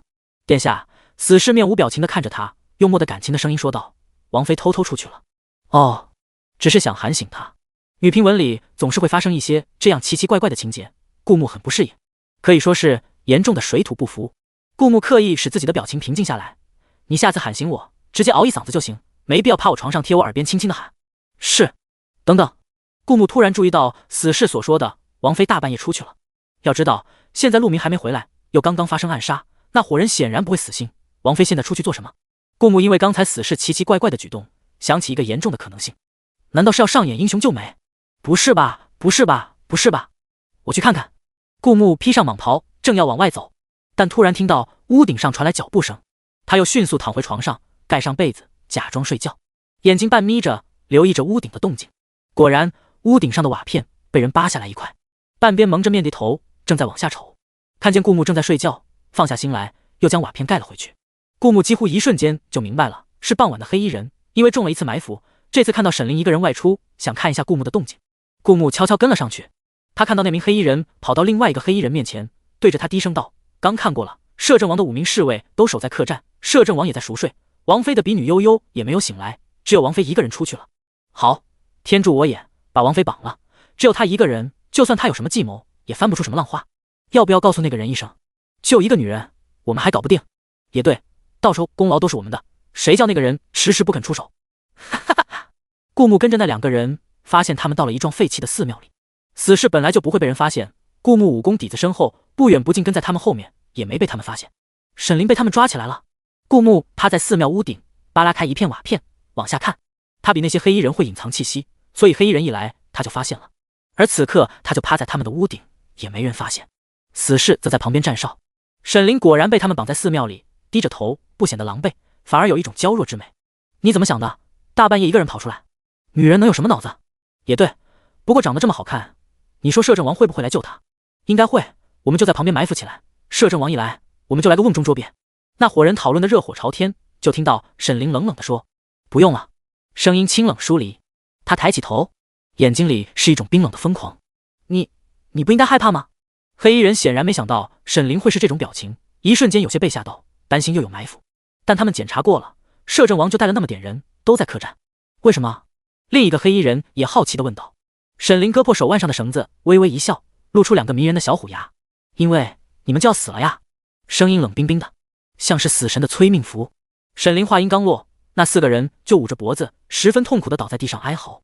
他们的脖子皮肤下有一条细长的虫子在不断爬行，渐渐地爬进他们的脑子。如果他们要拿出虫子，就要割破脖梗，同样会死。沈凌看着他们在地上不断爬行的身体，以及他们不可置信的神色，他们恐怕怎么也想不到，他们竟然会被这个从小金枝玉叶长大，看上去被保护得很好的王妃瞬间反杀。主子的情报又有误，说摄政王武功不高，他们就能对付，结果摄政王一个打他们4个不是问题。说王妃只会点轻功，结果王妃还会一些杀人的旁门左道。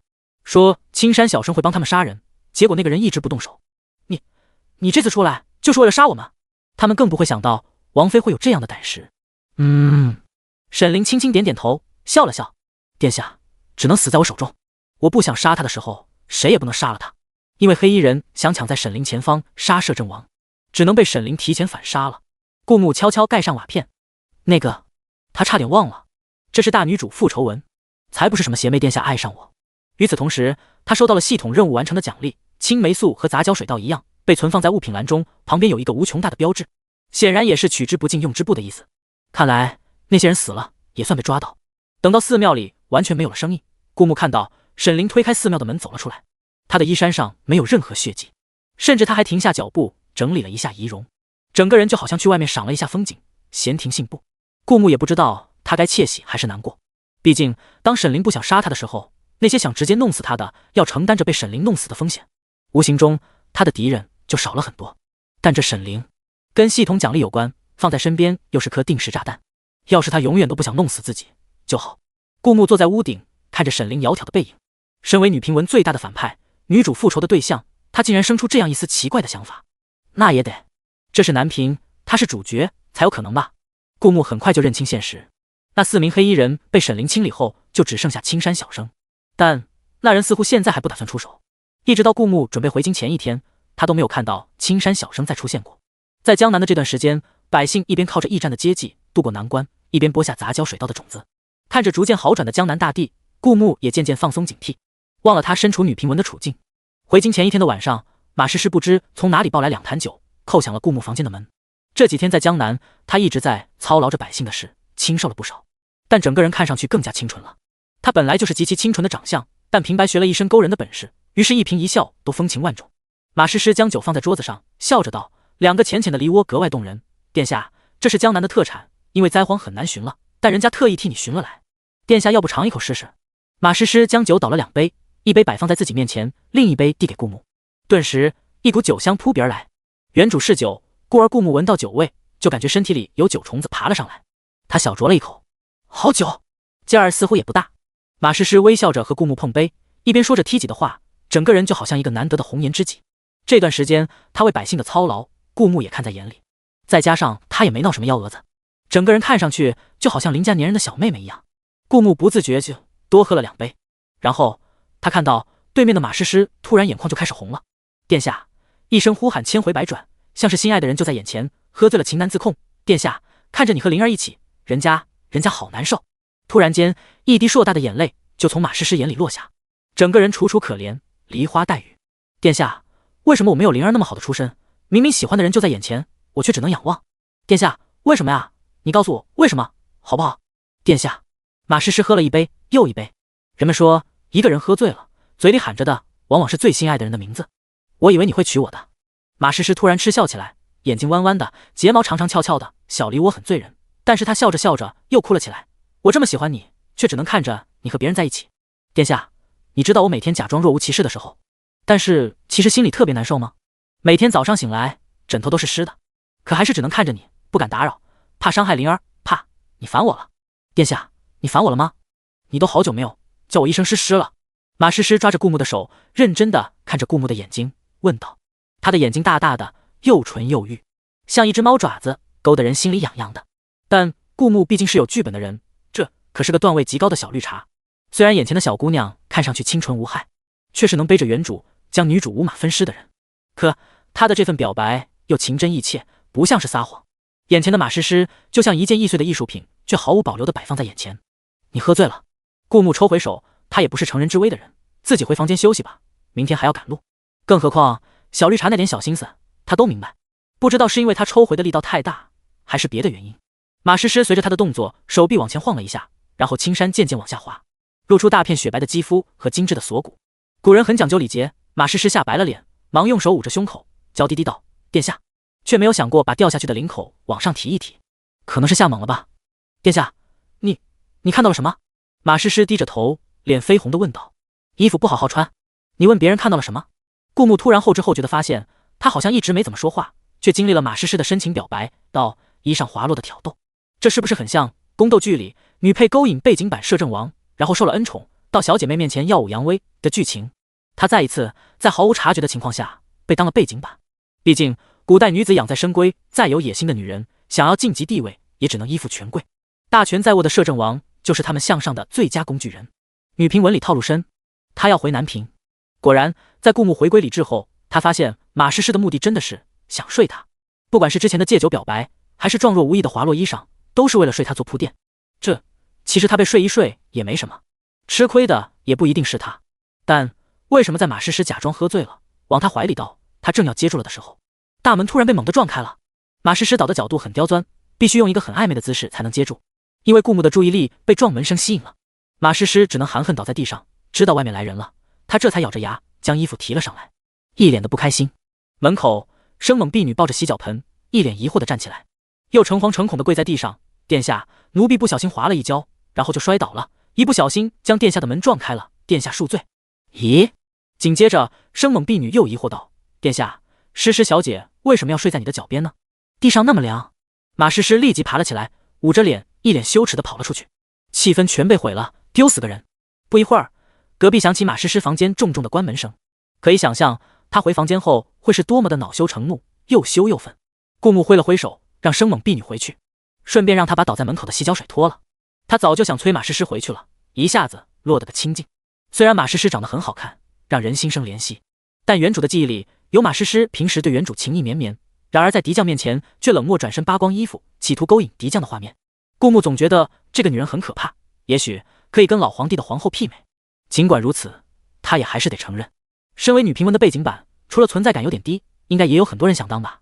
第二天，顾木刚出客栈，就看到客栈大门口整整齐齐跪了100多号人，他们头上全部都罩着麻袋，但下半身露出的衣服看上去都是上好的绸缎，不是普通老百姓穿得起的。他们一个个被绑上绳子，跪在地上，嘴里像是被塞上了破抹布，只能发出呜呜的声音。而他的王妃沈凌像审讯犯人一样搬了排凳子，坐在那伙人的正前方，手搭在扶手上，整个人看上去有些慵懒，但也仅仅是看上去而已。他半垂着眼眸，神色晦暗。而沈凌的身后还站着成千上万名百姓，他们目光如炬地盯着那些带着麻袋跪在墙角的人。顾木一走出客栈，沈凌就率先起身行了个万福礼，他身后的百姓全都跪了下来。殿下千岁千岁千千岁，殿下千岁千岁千千岁，殿下千岁千岁千千岁。平身。顾木早就料到了此刻这一幕，在死士告诉他王妃的丫鬟陆明将那些官员全掳走的时候，他睁一只眼闭一只眼，只不过是因为王妃做了他想做的事。殿下。沈凌面朝着顾木露出一个甜甜的笑容，两个坏坏的小虎牙冲淡了他的清冷疏离，反而有了一丝不食人间烟火的小恶魔的气质。这些都是在饥荒中残害百姓的官员经过多方查证，确保这里的132个人没有一个无辜之人。顾木听着沈凌一字一句向他介绍着那些套着麻袋的人的身份，但当他听到132这个数字的时候，还是心里一紧。果然这个王朝从根上就开始腐烂的。沈凌抓的都是官员，不是那些无足轻重的小喽啰。整个江南真正有分量的官员也就200多个，相当于一大半的官员在饥荒中没有想过怎么为百姓解决难题，而是害怕百姓抢走自己府中的食物，对百姓加以残害。而这些还不包括那些不作为的人，仅仅只是残害百姓被沈凌抓起来的就有132人之多。沈凌说的和死士传回来的情报基本一致，他没有说谎。殿下，你要怎么处置？沈凌发问道。他特意叫来这么多百姓，就是想用明星绑架殿下。毕竟这132个官员全部处死，牵扯太大了，他们都是一些地方霸主级的人物，而且难免牵扯到朝廷的各方势力。要动了这些人，朝廷恐怕也是一片动荡。摄政王刚掌权不久，还有太后的威胁。沈凌知道，目前最稳妥的办法是先留着那些人的性命，再从长计议。但这些人却是真的死有余辜。把麻袋摘了，顾牧命令道。很快就有人一个个将那132名官员的麻袋摘除，露出他们鼻青眼肿的脸。他们每个人嘴里都塞着一块抹布，说不出话，眼睛里带着恐惧。看来陆明并没有奉行优待俘虏的政策，那些官员在他手上受了不少折磨。当看到摄政王的时候，那些官员翘首以盼，眼睛里闪出希望的光，嘴里的呜呜声更加频繁。将抹布摘了，顾牧再次命令道。顾牧是摄政王，他的话没人敢质疑。很快那些官员嘴里的抹布也被人摘下来。重获言论自由的那132个官员一个个连忙说道：殿下救我，殿下救救我们，我们可是百姓的衣食父母，这样对待我们成何体统？殿下，我们可都是您的子民，替您执掌一方，你不能不管我们啊！殿下，我叔叔是刑部尚书，他知道我现在这样，一定会很伤心的。摄政王虽然掌权，但太后毕竟虎视眈眈，摄政王又根基不稳，他稍有不慎，权力就可能被太后夺去。这个时候，朝廷各方势力的支持都很重要，这代表谁的羽翼更丰满。拔起树干连着枝，到了他们这个位置，和朝廷的联系可是很紧密的。就为了那些蝼蚁般的百姓，摄政王不至于要他们的命，顶多批评几句。想到这里，他们心里都放下心来，还好看到了摄政王。顾牧没有吭声，他看着那些锦衣华服又狼狈不堪的官员，那些人平庸而自信，认准了顾牧一定会救他们。他们却忘了，此刻他们最该的不是哀求顾牧，而是向那些因为他们的残害而失去了亲人的百姓道歉。顾牧扭头，他看到了那些衣衫褴褛的百姓，他们一个个瘦骨嶙峋，哪怕这段时间一直有吃有喝的供应着，也没养回来。因为日常黄土被朝天，天天辛勤耕耘，皮肤黝黑。哪怕20岁的小伙子，因为天天被阳光暴晒，看上去跟30多岁的差不多。也有头发花白的老人，佝偻着背，背着竹篓，里面是一些喂猪的叶子。这里面的百姓有很多失去了亲人，那些失去的亲人，有些是饿死的，还有些是被那些官员指使的官吏打死的。这就是封建王朝，明明该是人人平等，却让一些禽兽不如的玩意高人一等。而那些认真生活、辛勤劳作着的百姓，却命如蝼蚁，死不足惜。沈凌身后成千上万的百姓看着被绑得严严实实的官员，眼睛里是滔天的恨意和愤怒，但没有人上前一步。哪怕那些官员是处在垫板上的鱼肉，那些恨不得和他们同归于尽的百姓也没有冲上前来，因为他们感激摄政王，是摄政王的到来给了他们新生，将他们从死亡的边缘拉扯了回来，所以他们愿意服从摄政王。这里的132个人曾经决定过你们的生死，现在我将他们的生死交给你们。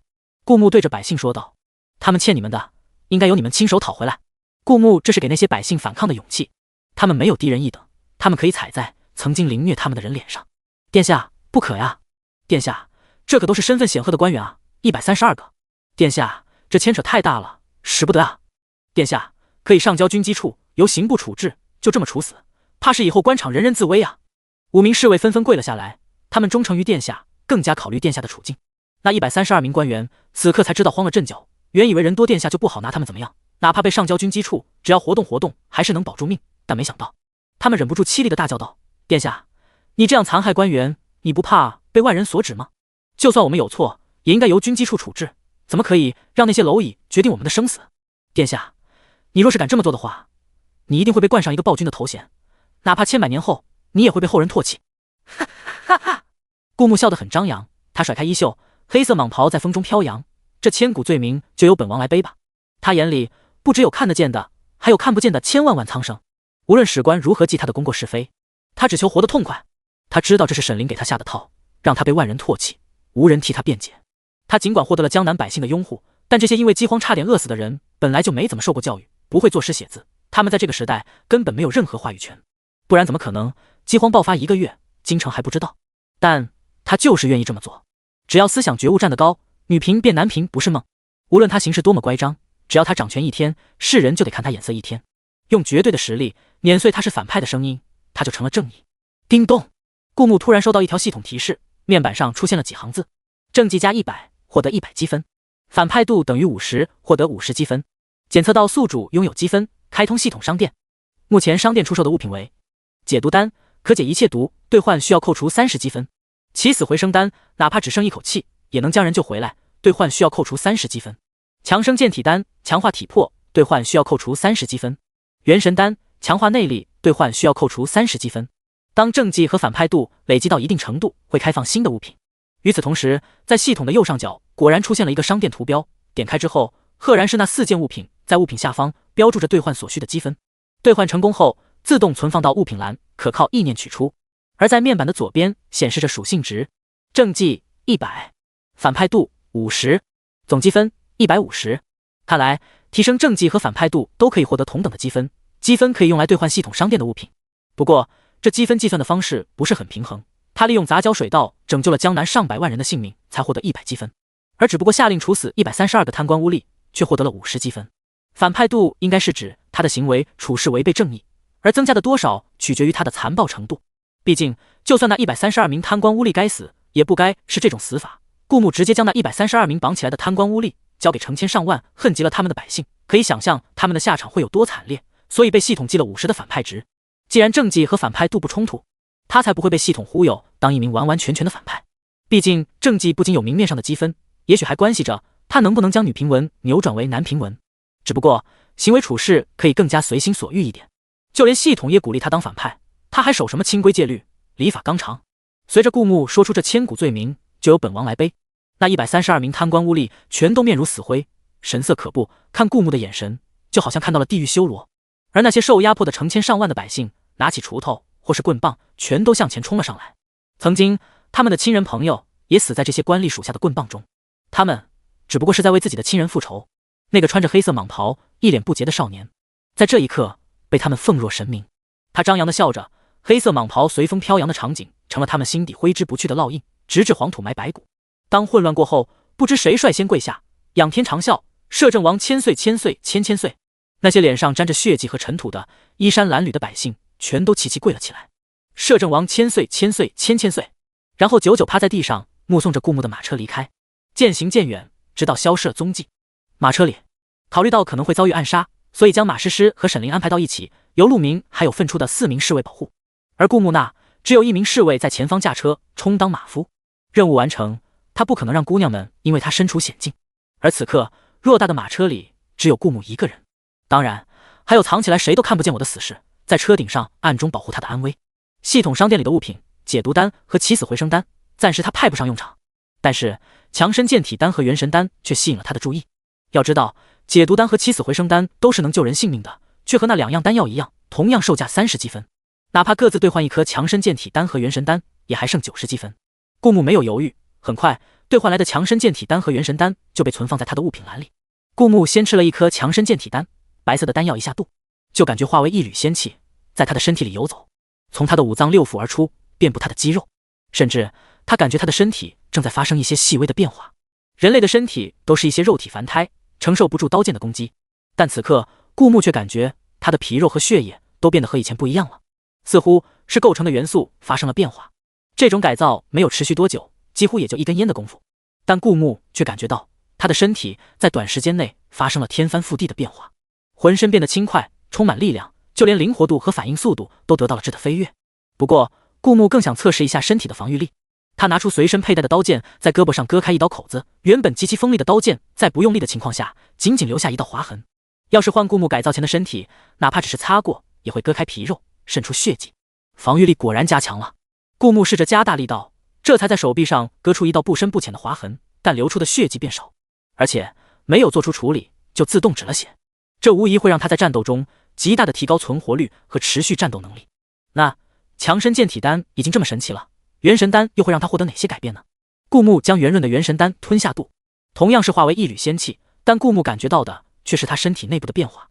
原主本来就内力深厚，在一众高手中也可以说是上乘，但当那缕仙气和顾木体内的内力融合在一起的时候，顾木才发现这世界的内力修炼方式其实是有很多残缺的地方的。如果说原主修炼的内力是一团飘逸的棉花，当元神丹化为的仙气和内力融合到一起的时候，棉花的缝隙处就渐渐被填补，体型没有变，但密度增大了，也就是说底子更稳了。还剩下的90积分，顾木没有急着兑换，一方面一下子提升太多他可能难以适应，另一方面女评文里各种阴谋诡计，防不胜防，万一不小心着了道，他留着的积分可以替他保命。马车在经过一处窄道的时候惊了马，马蹄高高翘起，前面的侍卫死死拉住缰绳，才没有让马脱缰。与此同时，一柄长剑朝着顾木所在的马车刺去。顾木破车而出，和刺杀者在半空中对峙。你果然还是来了，顾木冷静道。他的眼前就是那个身手不凡的青山小生。接了任务，你回不了京城的。一道剑光朝着顾木袭来，他的出手太快了。换之前的顾木虽然能避开这一击，但绝对会被擦伤。然而吃了强身健体丹和元神丹之后，本就极强的顾木更是有了一个质的飞跃。对方再快也没有他快。顾木在半空中闪身避开，同时剑已出鞘迎接了上去。两柄剑锋相交，发出清脆的撞击声。顾木稳如老狗，不动如山，在半空中背手而立。而青山小生却被撞飞出去，张开双手，凌空轻点几步，才堪堪稳住身形。因为青山小生的脸被斗笠遮住，看不见表情，但顾木明显感觉青山小生的气息乱了一下。原本之前黑衣人刺杀顾木的时候，青山小生对顾木的实力也有了一定的了解，他本来就是习武造诣非常高的，对别人的实力把握很准确。在他看来，顾木的实力虽然很强，比绝大多数人要强，但还是不如他，故而他十分放心，放顾木离开江南，在半路刺杀。他觉得以他和顾木的实力差距，他绝对能刺杀成功。但是为何才刚一交手，他就落了下风？是他的判断出错了，还是顾木的实力提升在短时间内到了一个离谱的程度？也仅仅一瞬，青山小生突然在顾木背后出现，他的速度实在太快了，这也是他的绝招之一。往往敌人还没反应过来，他的剑就已经刺进对方的身体里。但是尽管使出了绝招，他的剑仅仅割破了顾木的衣服，连一丝血迹也没有渗出来。顾木避开的及时，能感觉到剑刃挨着皮肤划过，但因为增强了防御力，并没有被划出口子，不痛不痒。速度很快，顾木凌空一脚高高跃起，手中的剑带着凌厉的气势狠狠劈下，但不足为惧，加强了力量，深厚了根基。这夹杂着内力的一击有破风之势，甚至只是看着就有冷冽的杀气。青山小生将剑收回剑鞘，双手举着接下这一击，但沉重的力道将他劈回地面，在泥土地上砸出两个深深的脚印。青山小生跨着马步，极力维稳身形，感觉手臂的虎口震得生疼，这力道太强了。他轻咳一声，吐出一口鲜血。有多少年打架没这么狼狈过了？然后咔嚓一声，青山小生的剑鞘四分五裂，碎了一地。这是杀手的耻辱。青山小生丢掉剑，赤手空拳的和顾木搏斗起来，语气里有一丝认真。其实我最擅长的不是剑，但你配。他的掌法不知师从何人，既大开大合，又诡异莫测，比剑更凌厉，更难闪避。顾木刚才跟青山小生过了招，知道对方的内力和力量远不如现在的自己。而且其实顾木用剑是因为原主的记忆，他并不能发挥出原主完全的实力。再加上顾木刚才改造了身体，他很想看看身体素质提升后的效果。毕竟他有9成9的把握，就算他没有打过青山小生，也完全有能力完好无损的离开。剩下的0.1成有起死回生丹。顾木丢掉剑，用实战来检验身体素质提升后会是什么样的。他只是靠着纯粹的力道和速度，一拳一掌和青山小生厮杀的不可开交。哪怕他被强身健体丹和元神丹提升过身体素质，单论掌法的比拼，基本上也只是和青山小生打个平手。如果没遇上顾木，青山小生确实有狂的资本，但是他对上的偏偏是顾木。眼看着青山小生又一道掌风袭来，顾木夹杂着9成内力的一击，全都聚集到拳头上，正面迎了上来。内力对内力，力道对力道。青山小生的手臂狠狠震了一下，又是一口鲜血染红了青山。而他十足全力的一击，在顾木绝对的硬实力之前，什么也不是。怎么会这么强？青山小生不敢置信的呢喃道：“这力道，这内力，真的会同时出现在一个10几岁的人身上吗？”已经身负重伤，青山小生不敢恋战，从怀里掏出一包粉末，撒在半空中，借着粉末的掩护，他转身迅速的飞离。原本顾木是能追上的，他只是站在原地目送青山小生狼狈逃跑。既然你在江南没有出手，我也饶你一次。如果青山小生在江南发动暗杀，他有把握保命，但是对百姓的赈灾不会那么顺利。顾木坐回马车，马车顶没了，等途经一座城池的时候，便换了一辆。就这样一路回到京城。翌日上朝，朝廷中央果然乌泱泱的跪了一大片。既然他们爱跪，顾木就让他们跪着，也不叫他们起来。兵部尚书带头痛心疾首道：“殿下，听闻江南的132名朝廷命官已经被那些灾民乱棍打死。臣认为，就算那些官员做错了事，但对殿下还是忠心耿耿的，岂能让他们死得这么屈辱？”刑部尚书也跪在地上，抹了一把老泪：“殿下，我的哥哥就那么一个儿子，可就这么死了，这是让我哥哥断子绝孙啊！这可是朝廷命官啊，殿下怎么可以这么随意处置？殿下，您的眼里就这么揉不得沙子吗？要让对您忠心耿耿的官员死得这么惨，暴力无常。”那些文官七嘴八舌，就这么在朝堂之上给顾木安上了这么一个名头。毕竟事关那些官员的利益，太后党的、站位不明确的、保持中立的，都纷纷在此刻站出来，为那132名官员声讨。既然摄政王可以毫不留情地杀死那132名朝廷命官，那他们呢？他们这些人真的在殿下眼里更有分量吗？都说伴君如伴虎，那他们情愿是一只温顺一点的老虎，而不是见人就咬的老虎。各位爱卿，是觉得本王的处置不应该？朝堂有进谏权，哪怕进谏与君王的意见相左，君王也不能由此给进谏者定罪，这是自古以来的规矩。虽然顾牧不讲什么规矩，但这条规矩确实给了那些官员胆量。殿下，臣认为殿下的行为属实不妥。一名言官干脆直接道：顾牧早就料到，他当时的做法会导致朝廷的官员人心惶惶，但又不是小孩子了，他干嘛安慰他们？你往前走几步。顾牧隔着帘子用聊天一般轻松的口气道。那位言官却倒吸一口凉气，缩着脖子犹犹豫豫，不敢上前。他的心脏疯狂跳动，一下子吓出一身冷汗。殿下叫他上前，是不是为了杀了他？但殿下有令，不敢不从。他迈着小碎步，一点一点挪上前头。短短几步，里衫就已经全部湿了。他开始后悔了，他不该出这个头的。这位毕竟不是老皇帝，应该由其他人先开口的。那么紧张做什么？顾牧摸了摸下巴，他有这么可怕吗？臣。那名言官握着折子的手瑟瑟发抖，半天说不出想说的话。他的脚有点软，也在抖。本王叫你上来是想问你。顾牧有些不当人的吓唬道：既然你对本王的做法不满，要不你走上前来，这个位置让你当好了。那名言官闻言，脸色立马吓得煞白，像条件反射般后退几步，然后扑通一声跪趴在地上，哀嚎道：臣不敢。你不是对本王不满吗？臣吃了酒，胡言乱语。那下次别喝酒了。是。吓走一个。顾牧好整以暇，调整了一下姿势。还有谁想坐本王这个位置，替本王指点江山的？一瞬间，朝廷安静如鸡。这殿下怎么不按套路出牌？他们只是想觐见，哪里敢替摄政王指点江山？就连坐在皇座上的小皇帝都不敢。他们有9条命都不够他们死的。顾牧对他们的反应很满意，点了点头，笑着道：既然众位爱卿对本王的行为没有异议了，那我们就聊一聊江南官位空缺的问题吧。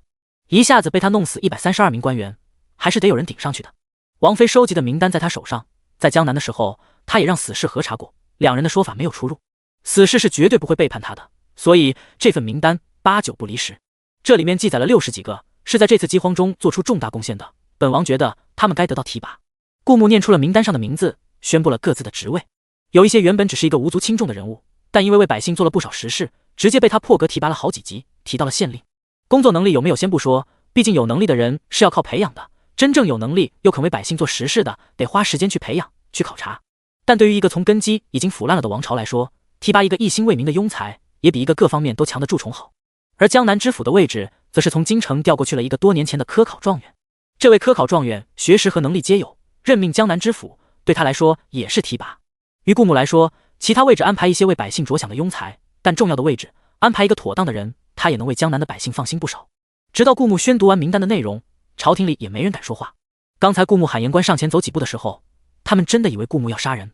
莫名其妙消失在顾牧书房的6名官员，死状屈辱的132位朝廷命官，无疑说明这位摄政王并不是一个好惹的角色。没人敢触顾牧的逆鳞。既然各位爱卿没有异议，那就照办吧。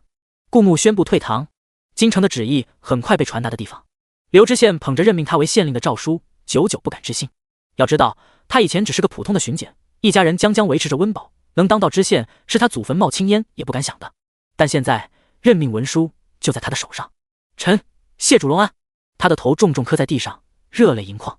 刘知县是骑着马，穿着大红袍回的家中，身后一骑官兵相随。他原本的家只是普通的2进院子，但成为县令后，朝廷专门给他安排了一座府邸。他这次回的是之前的家，过来搬家的。原本的邻居还有刘知县的家人，看到这阵仗都弄不明白发生什么事了。看到刘知县下马后，忐忑的簇拥过来。老刘，这是咋回事啊？听说132名贪官污吏被殿下处死了，他们都是真正有罪之人，没牵连到你吧？你可是个好人啊。老刘，这身后这么多官兵是怎么回事啊？虽然刘知县看着也不像被关押的了，但一个普通的巡检身后跟着这么多官兵，这么大阵仗，难免让他们不安。老刘可是一个顶好的人，饥荒的时候宁愿自己缺衣少穿，也常常接近他们，碰到更加穷苦的百姓，哪怕自己不吃不喝也要帮助他们。老刘一辈子清贫节俭，不可能被殿下怪罪吧？我们是来护送刘知县搬家的。刘知县身后有一名级别较高士兵抱拳毕恭毕敬道：刘知县，他们的知县不姓刘啊，而且不是已经死了吗？等等，无论是刘知县的邻居还是他的家人，看看着他的眼神渐渐开始变得惊诧、欣喜。老刘，你升知县了。在得到刘知县肯定的回复后，这些人再也控制不住自己喜悦的表情。刘知县，刘知县，哈哈！殿下果然赏罚分明啊！你曾经为百姓所做的一切，殿下都看在眼里，不然怎么会破格提拔你为知县呢？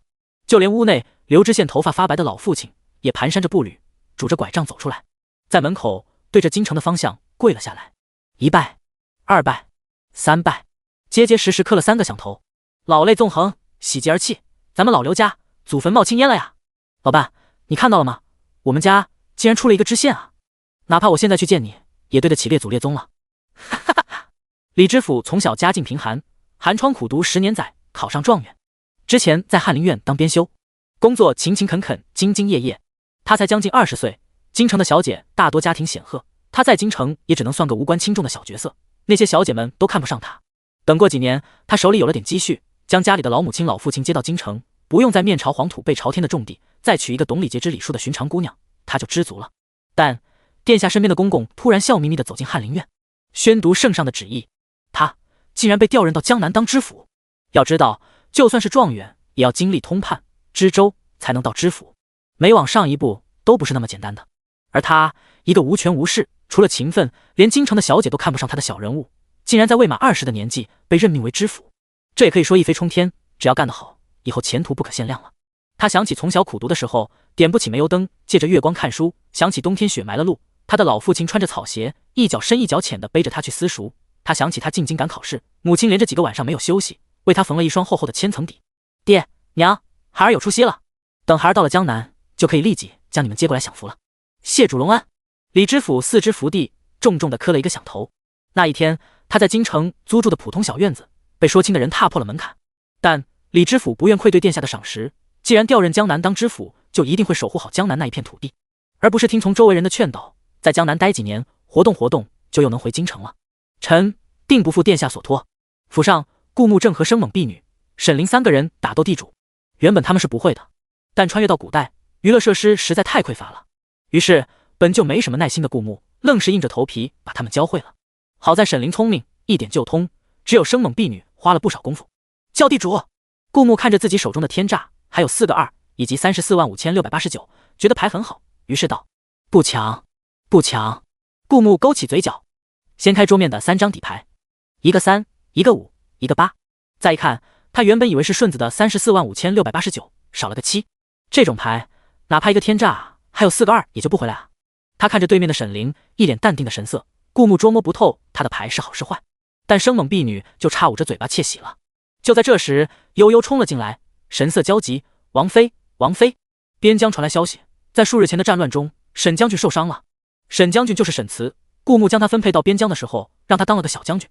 在原主的记忆里，沈慈就是因为在受伤没有得到及时医治，感染之后身子骨每日愈下，但原主始终不肯将他调离回京。沈慈顶着一身病骨，在3、5日就会爆发一次战乱的边疆战场，与敌人厮杀，最终于半年后死在了沙场。沈凌好看的眉头微微蹙起，但神色没有太大的变化，只不过洁白修长的手指却蓦地捏紧了手中的牌，泛起青筋。悠悠显然没想到顾慕也在房子里，说完才注意到，于是立马跪了下来，哀求道：殿下，你就让沈将军回来吧，京城有太医，能让沈将军得到及时医治，不然。就连一直清淡疏离的沈凌也带着一丝希冀看向顾慕，这毕竟是他的亲哥哥，从小带着他放风筝，替他折纸鸢、晃秋千的大哥，再铁石心肠也难免被情感占据理智，所以哪怕经历过前世，知道殿下万不可能答应，殿下就是要诛他们沈家9族，此刻也带着一丝不切实际的幻想看向顾慕。顾慕顺势把手中的牌扔了。沈将军才去了边疆不到1个月，如果因为受伤就把他调回京城，在其他人的眼里会怎么看他？他才20岁，年轻有为，他要回京城，绝不可能用这种接近失败的屈辱方式。顾慕用的绝不可能4个字，一下子，悠悠和沈凌眼中希冀的光都熄灭了。是。悠悠不敢多言，哽咽道：显然不适合再打牌了。顾慕走出了王妃的雪落院，往自己的主院走去。身为摄政王，他能用的人不多，像沈慈这种绝对是值得花心思培养的。既然沈慈前世是因为感染间接导致的死亡，那这一世沈慈碰上了拥有青霉素的顾慕，就绝不可能再死去。回到主院，顾慕的探子早已等候多时，一番耳语，顾慕就知道了他去江南的这半个多月朝廷的现状。大将军和兵部尚书、刑部尚书等人最近的秘密往来很是密切，不过到处都是摄政王的眼线，他们的一举一动并没有逃过顾牧的眼睛。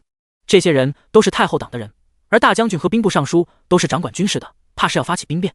在他们眼里，一半虎符在大将军手中，另一半下落不明，顾牧手中没有兵权。一旦发起兵变，这摄政王之权恐怕要拱手让给太后。顾牧将茶盖轻轻在茶杯上敲击，他在思考，为什么前世没有发生这些事情？无论是青山小生的暗杀，还是大将军和兵部尚书的密谋，都没有发生在原主身上。难道说是因为那只毒虫？那只毒虫很可能有问题，虽然原主的毒看上去好了，但身体里肯定还留有毒素，之后会像老皇帝一样，在多年后突然暴毙。而顾牧并没有被那只毒虫咬，沈凌提前发现，将那只毒虫捏扁了。所以太后知道顾牧不会死，已经按捺不住，开始等不及，采取各种手段，哪怕发起兵变名不正言不顺，他也要将权力从顾牧手中抢过来。顾牧轻轻笑了一下，既然王妃知道那是一只毒虫，那么也不可能不知道被毒虫咬后，身体里的毒并没那么容易被清干净。但原主的记忆里，王妃一声不响，就这么看着他中招。原来王妃的腹黑属性，早在他前世的时候就已经暴露了，只不过那时还不是很明显。恰在此时，系统又发布了一条任务：发扬反派文化之任务4，宰相位极人臣，永远在一人之下，让他明白，他永远是个弟弟。3天内至少罚宰相俸禄1年，禁足1月。备注：该任务不执行或任务失败，扣除60积分。任务奖励：绝世枪术。原本宰相是顾牧最大的助力，不然原主也不会取不爱的沈凌。但这样一来，就失去了宰相的支持。更何况是在底下臣子密谋，妄图发动兵变的关键时期。如果不执行任务，就要被扣掉60积分，那可是可以分别获得1颗强身健体丹和元神丹的积分。除此之外，顾牧还拿不到系统绝世枪术的奖励。几乎是一瞬间，顾牧就做出决定，就算发动兵变，他吊着一口气，也能花30积分，用起死回生丹救回来。一群跳梁小丑，不足为惧。第2天，朝堂之上，文官战战兢兢，深恐说错一句掉脑袋。太后党的早在顾牧去江南时已经暗自谋划，最重要的，如果他们能将宰相拉拢过来，那他们的计划绝对万无一失，顾牧就成了垫板上待宰的鱼肉。只不过宰相对摄政王忠心耿耿，如果和宰相作对，他们还是会碰到不少阻力。但有太后撑腰，也仅仅是阻力而已。正当他们在心里暗自打小算盘的时候，突然听到顾牧发话了：宰相本应辅佐君王，但此次江南饥荒瞒报事件，实属宰相督察不力，故本王决定罚其俸禄1年，禁足1月，不得外出。顾牧的话音落地，朝堂下是各大官员惊讶的神色。宰相一直被归为摄政王党，但摄政王竟然直接罚宰相禁足。要知道，禁足之后不能参与朝政，等于1个月就将宰相架空在那里，不让他行使他的职权。殿下是不是疯了？不过很快，太后党的那些官员就露出窃喜的表情。殿下一定是觉得宰相位极人臣，担心威胁到自己的地位。不过殿下太自信了，以为从太后手中抢过摄政王的地位，太后就没了威胁。等过段时间，他们就要让摄政王好看。宰相没有多言，他原本就是扶持殿下，而此次江南之行，殿下解决了江南的饥荒，更加重了他效忠殿下的决心。别说是禁足，就算殿下让他死，他也绝不二话。由此，宰相跪伏在地上，用中气十足的声音道：臣领旨。系统任务要等完成后才结算奖励，所以就算顾牧下了旨，也要等1个月后才能领到绝世枪术。下了朝堂，顾牧从府中自己书房的暗柜里拿出半块虎符，那枚上一世被老皇帝藏在身体里带进棺材的虎符，现在就在他手上。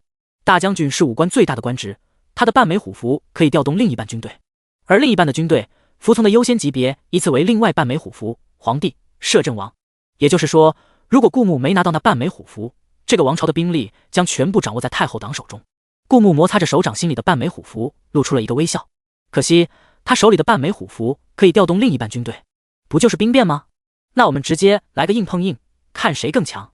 顾牧将那半枚虎符放衣服里收好，然后将一些具体事宜安排好，比如在全国大力推广种植杂交水稻，比如这段时间不上朝，你去找几个美女放我院子里养着，然后找个替身冒充我，造成我在府中沉迷于美色，不问朝政的假象。顾牧对自己身边的程公公吩咐道：是。程公公办事利落，几乎一下子就明白了顾牧的意思。顾牧要外出，将所属他的那一半军队收编，同时拯救沈慈这个得力将领。此行保密，不同于赈灾的直接暴露身份。顾牧要杀政敌一个措手不及。是。程公公毕恭毕敬道：任何人也别想进王府，打探到王府内部的情报。殿下只不过是沉迷于美色，一时荒废了正事罢了。程公公皮笑肉不笑地露出一丝笑容。他办事很有经验，是跟随原主多年的老人。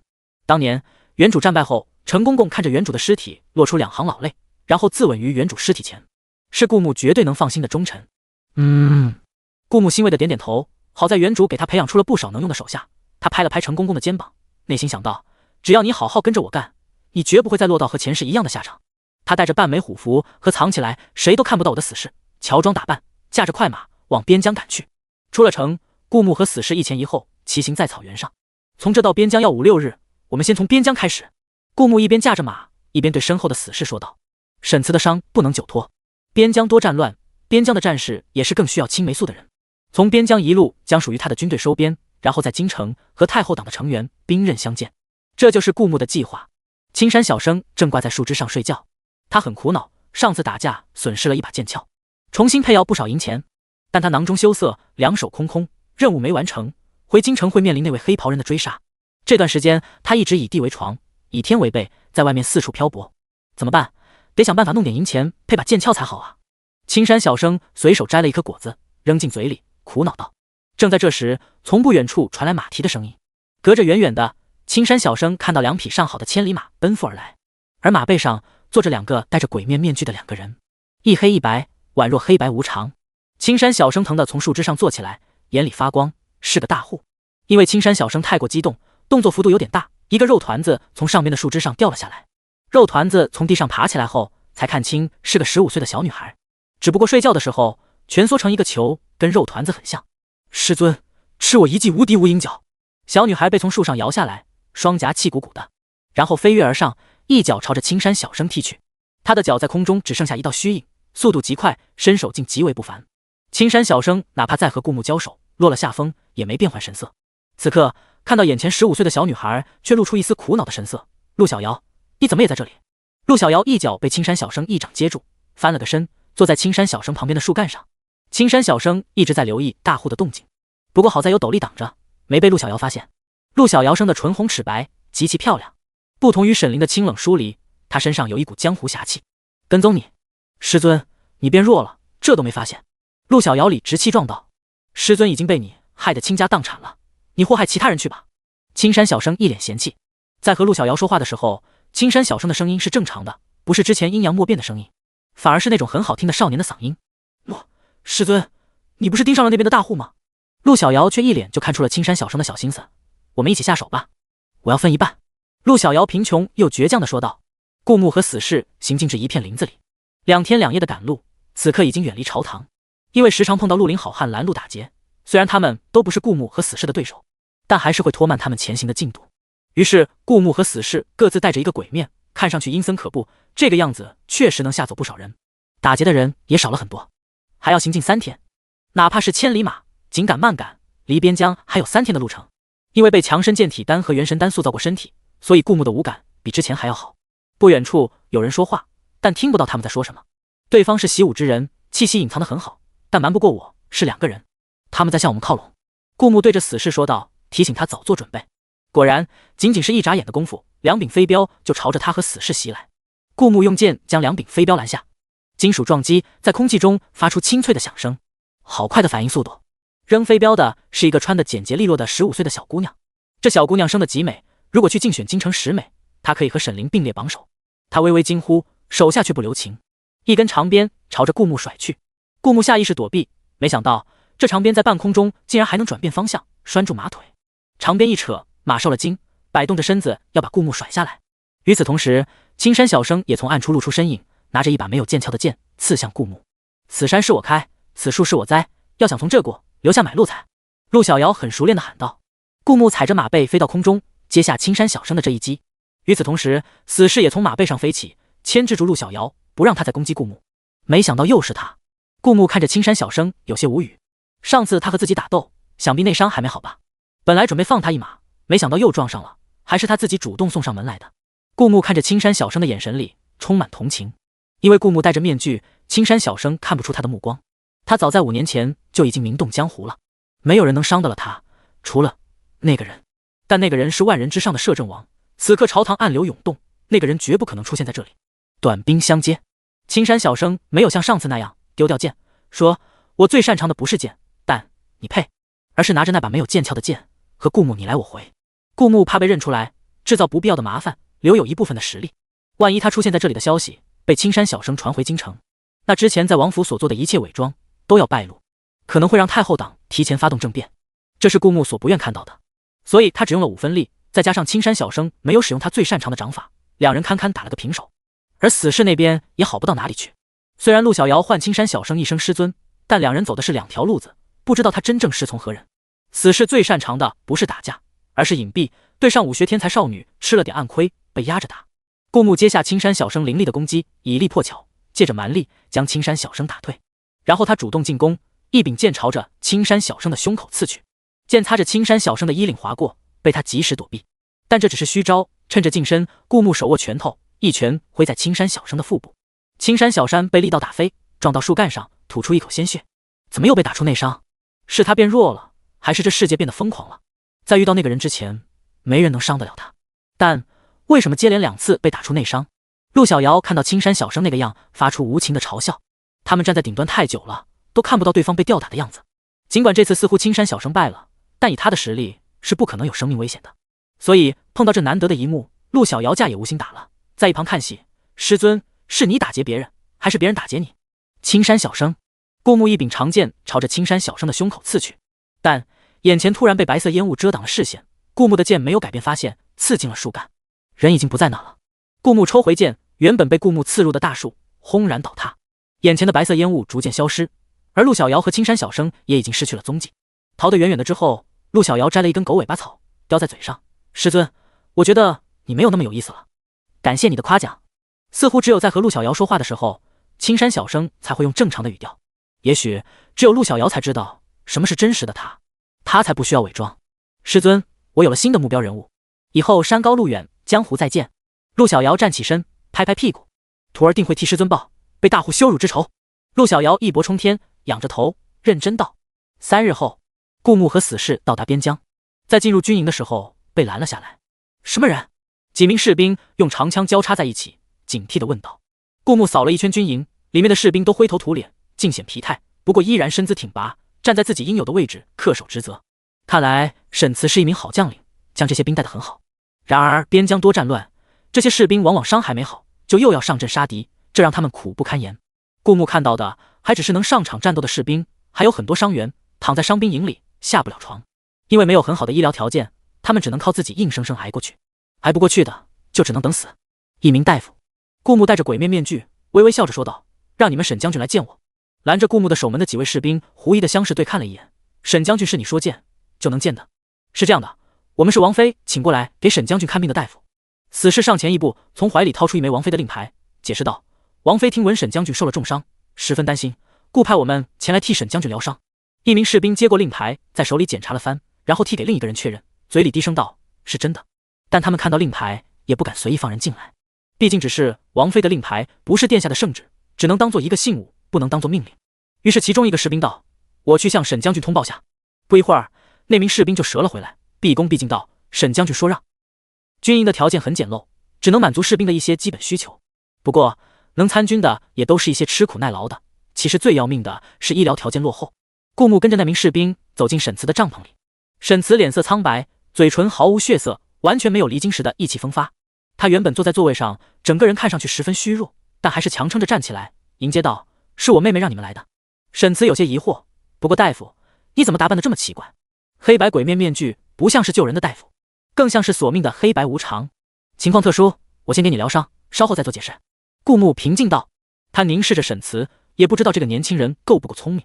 好在沈慈没有让他失望，一下子就听出了他的声音。他的脸色发生一些细微的变化，不过很快克制住了，没被人看出端倪。然后挥了挥手，示意帐篷里的其他人离开。大夫给我看病，你们都到外面守着。军令如山，而军人的天性是服从。沈慈的话一出，那些士兵全都井然有序地离开帐篷。很快，帐篷里就只剩下顾木、死士还有沈慈3个人。殿下！沈慈一下子就朝着顾木跪下来，双手抱拳。没想到竟然是您来了。无需多礼。顾木在座位上坐下，示意沈慈起身，然后目光如炬地看着沈慈：“给我看看你的伤势。”沈慈愣了一下，还是转过身，脱下衣服，露出后背，大片面积的刀伤赫然惊心。再深1寸，恐怕他的命都没了。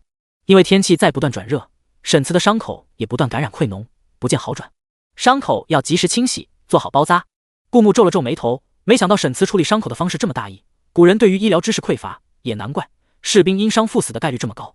沈慈披上衣服，抱拳道：“多谢殿下关心。”顾木从物品栏里取出一颗青霉素，然后摊开手心，递到沈慈面前：“吃了这些药，会让你的伤势好得快一点。”系统给出的是青霉素的口服成品，用法是1天2次，1次1颗。沈慈没有犹豫，抓起药就送进口里。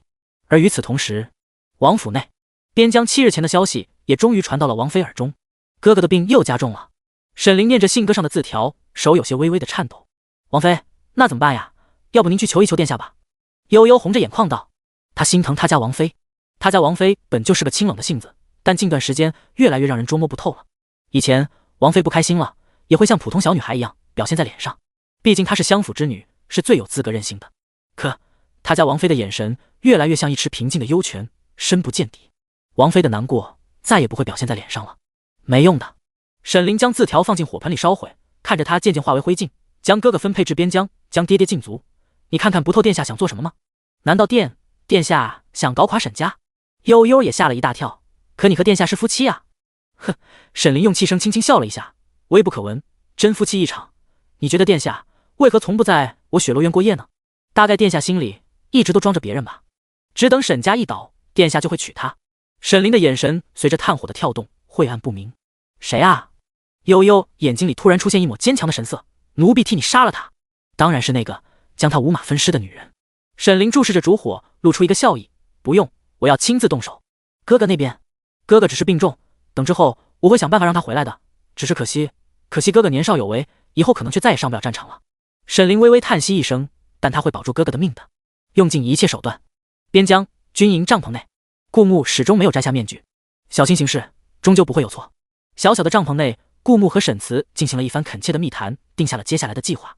密谈结束后，沈慈郑重的点点头，再次跪在地上，双手抱拳：“臣定不会负殿下所托，万死不辞。”这是一名军人对皇权的绝对忠诚。同样是老皇帝的儿子，无论是权谋还是能力，亦或是战斗力，顾木都远远凌驾于小皇帝之上。他和宰相一家从始至终都站队摄政王。带我去伤兵营看看。顾木此行既是为了将属于他的军队收编，同时也利用手中的青霉素医治伤员。沈慈知道顾木不能暴露身份，便走在前头，推开帐篷：“我带大夫到伤兵营看看，你们在这守着便是。”是。顾木点了点头，在连续不断的战斗中还能保持这样的精气神。边疆的战士都是好样的。一走进伤兵营，顾木的神色一下子将沉重起来。里面都是躺在病床上不断呻吟的将士。伤兵营有很多帐篷，仅仅一个帐篷就躺了20-30号伤病。天气越来越热了，这些士兵的伤口容易感染，越来越不易好了，也不知道他们能不能挨过这个夏天。沈慈看到这一幕也很揪心，沉重道：“大夫，是大夫吗？救救我们！我家里妻子刚过门，她还等着我回去，和我一起生个大胖小子咧。大夫，我不想死，我家里还有老母亲需要照顾。”那些士兵听到沈慈说带着大夫过来了，一个个用充满希冀的眼神看着顾木。沈慈双手紧紧握拳，躺在病床上的都是和他一同出生入死的兄弟，他也绝对不想看着他们死。可摄政王文武双全却是重的权谋政治，没听说摄政王会看病。沈慈的眼神一点一点灰暗，看着那些士兵希冀的眼神，一点也不好受。是他无能。沈慈别过头，不愿再看。等下，摄政王从怀里掏出了一个小盒子。沈慈刚好看到摄政王的举动，盒子里竟然是满满当当的刚才给他吃的药丸。好在那药丸很小，不占地方，那么精致一只小盒子，顾木凭意念竟然塞了上百颗药丸进去，让士兵们每天吃这个药，每天2次，1次1颗。沈慈接过药，起先他吃的时候还没留意，因为就算殿下给他吃的鹤顶红，他也会毫不犹豫地吃下去。但此刻他忍不住仔细端详起来，只见这些药一半红一半黄，那么小小的一颗，只有指甲盖那么大。他们平时吃的药都是去外面采的草药，然后一点点捣碎，熬成汁喝下去。可那么一碗碗黑乎乎的又苦不拉几的，喝下去也起不到明显的作用。他还是头一次见这么一小颗的吃下去没什么感觉的药。不过殿下说有用，就肯定有用。沈慈一下子欣喜起来，殿下真的有救人的办法。他立马道：“按大夫说的，从今天开始，所有伤员都开始吃这个药，按大夫的医嘱用量。有希望总比没希望好。”那些伤员全都欢呼起来，尤其是那些十分严重的，更是激动的嗷嗷大叫。顾木推开帐篷，往僻静的地方走去。这段时间，他一直有一种若有若无的被人跟踪的感觉，只不过那种感觉时有时没有，让他也不确信他是不是真的被人跟踪了。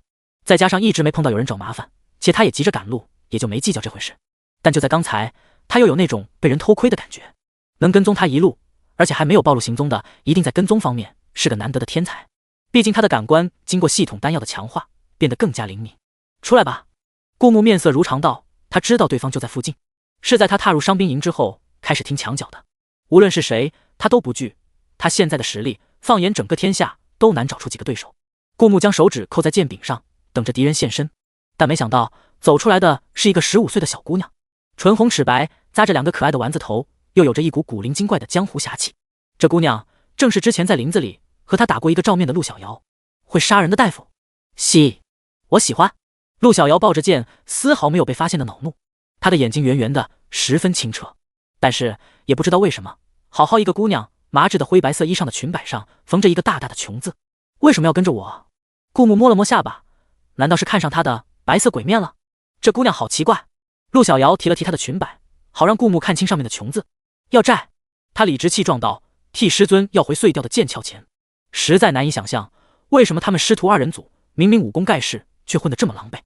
而另一边，青山小生走在一座小城的街道上，手里拿着一个钱袋子。他好久没听过金钱的声音了，故而不断拿着钱袋子在手里掂啊掂，嘴里小声嘟囔着，终于甩走那个吞金兽了。青山小生在一处面摊里坐下，老板，来一碗面条，加牛肉，加肉丸。哦，对了，再加个煎蛋。一瞬间，青山小生觉得自己达到了人生巅峰。这可是军营。顾木提醒陆小瑶道，擅闯军营是死罪，我们江湖中人才不讲那么多规矩。陆小瑶将剑插到腰间，从袖子里掏出一根长鞭。我从小就不守规矩，这就是你贫穷的理由？你……陆小瑶一下子耳朵根就气红了，跺了跺脚。你这个会杀人的大夫，应该挺有钱的，看我不把你的银子夺过来，替师尊报仇。陆小瑶提起长鞭就朝着顾木甩去，他的长鞭很奇妙，仿佛会自动追踪的子弹，哪怕顾木闪避开了，陆小瑶的长鞭也能在半空中改变方向，挥向顾木。往往这个时候，顾木就只能徒手接住。大夫，如果我的心被你偷走了，你能医吗？陆小瑶眼见打不过，冒出一句土味情话。顾木愣了一下，好土的情话，也不知道这美少女怎么这么多套路。趁着顾木晃神的功夫，陆小瑶抽回长鞭，笑嘻嘻道，愚蠢的臭男人，然后像青山小生逃遁那样放出白色烟雾，消失踪迹。半空中只剩下他铃铛般的清脆的声音，大夫，你可比我师尊有趣多了，等着吧，我迟早拿到你的钱袋子。顾木回到军营中，路过马厩处的时候，听到有3名士兵烤着篝火在旁边议论。士兵甲，听说军营里来了位大夫，看着挺吓人的。士兵乙，军营里不是有大夫吗？这大夫虽然戴着面具，但看起来挺年轻的，也不知道靠不靠谱。士兵丙，谁知道呢？拿颗像糖的玩意给我们吃，这玩意不知道吃了有没有效果。士兵乙，嗨，估计就是江湖游医，专门骗人的。那么小一颗东西，怎么能把病治好吗？士兵丙，我猜也是。其他大夫开了那么多草药中药，把人当药罐子灌，也没见好。一颗糖怎么能把人治好？我看啊，还是别抱希望。士兵甲，天气越来越热了，弟兄们怕是挨不过去。原本听说大夫来了，我还高兴了一跳，现在，他们的后面是顾木回帐篷的必经之路。顾木面不改色的从他们身后走过去，都是自家兵，为了王朝在战场出生入死的。军营无聊，讲点闲话，他也睁一只眼闭一只眼了。那3名士兵默不作声，又略带点尴尬的看着顾木从他们身后走过，然后长出了一口气，然后又悄悄道：“你们说，那大夫是不是心虚了，所以刚才没敢跟我们计较？”顾木听力很好，听到这里，脚步踉跄了一下，但此时此刻已经走出一段距离了，又不好转头折返回去，重新找他们算账。而此时，沈慈将这一切都看在眼里，面带笑意：“殿下，你接下来是不是要去商务关见孟大将军？”沈慈趁着无人，低声问道。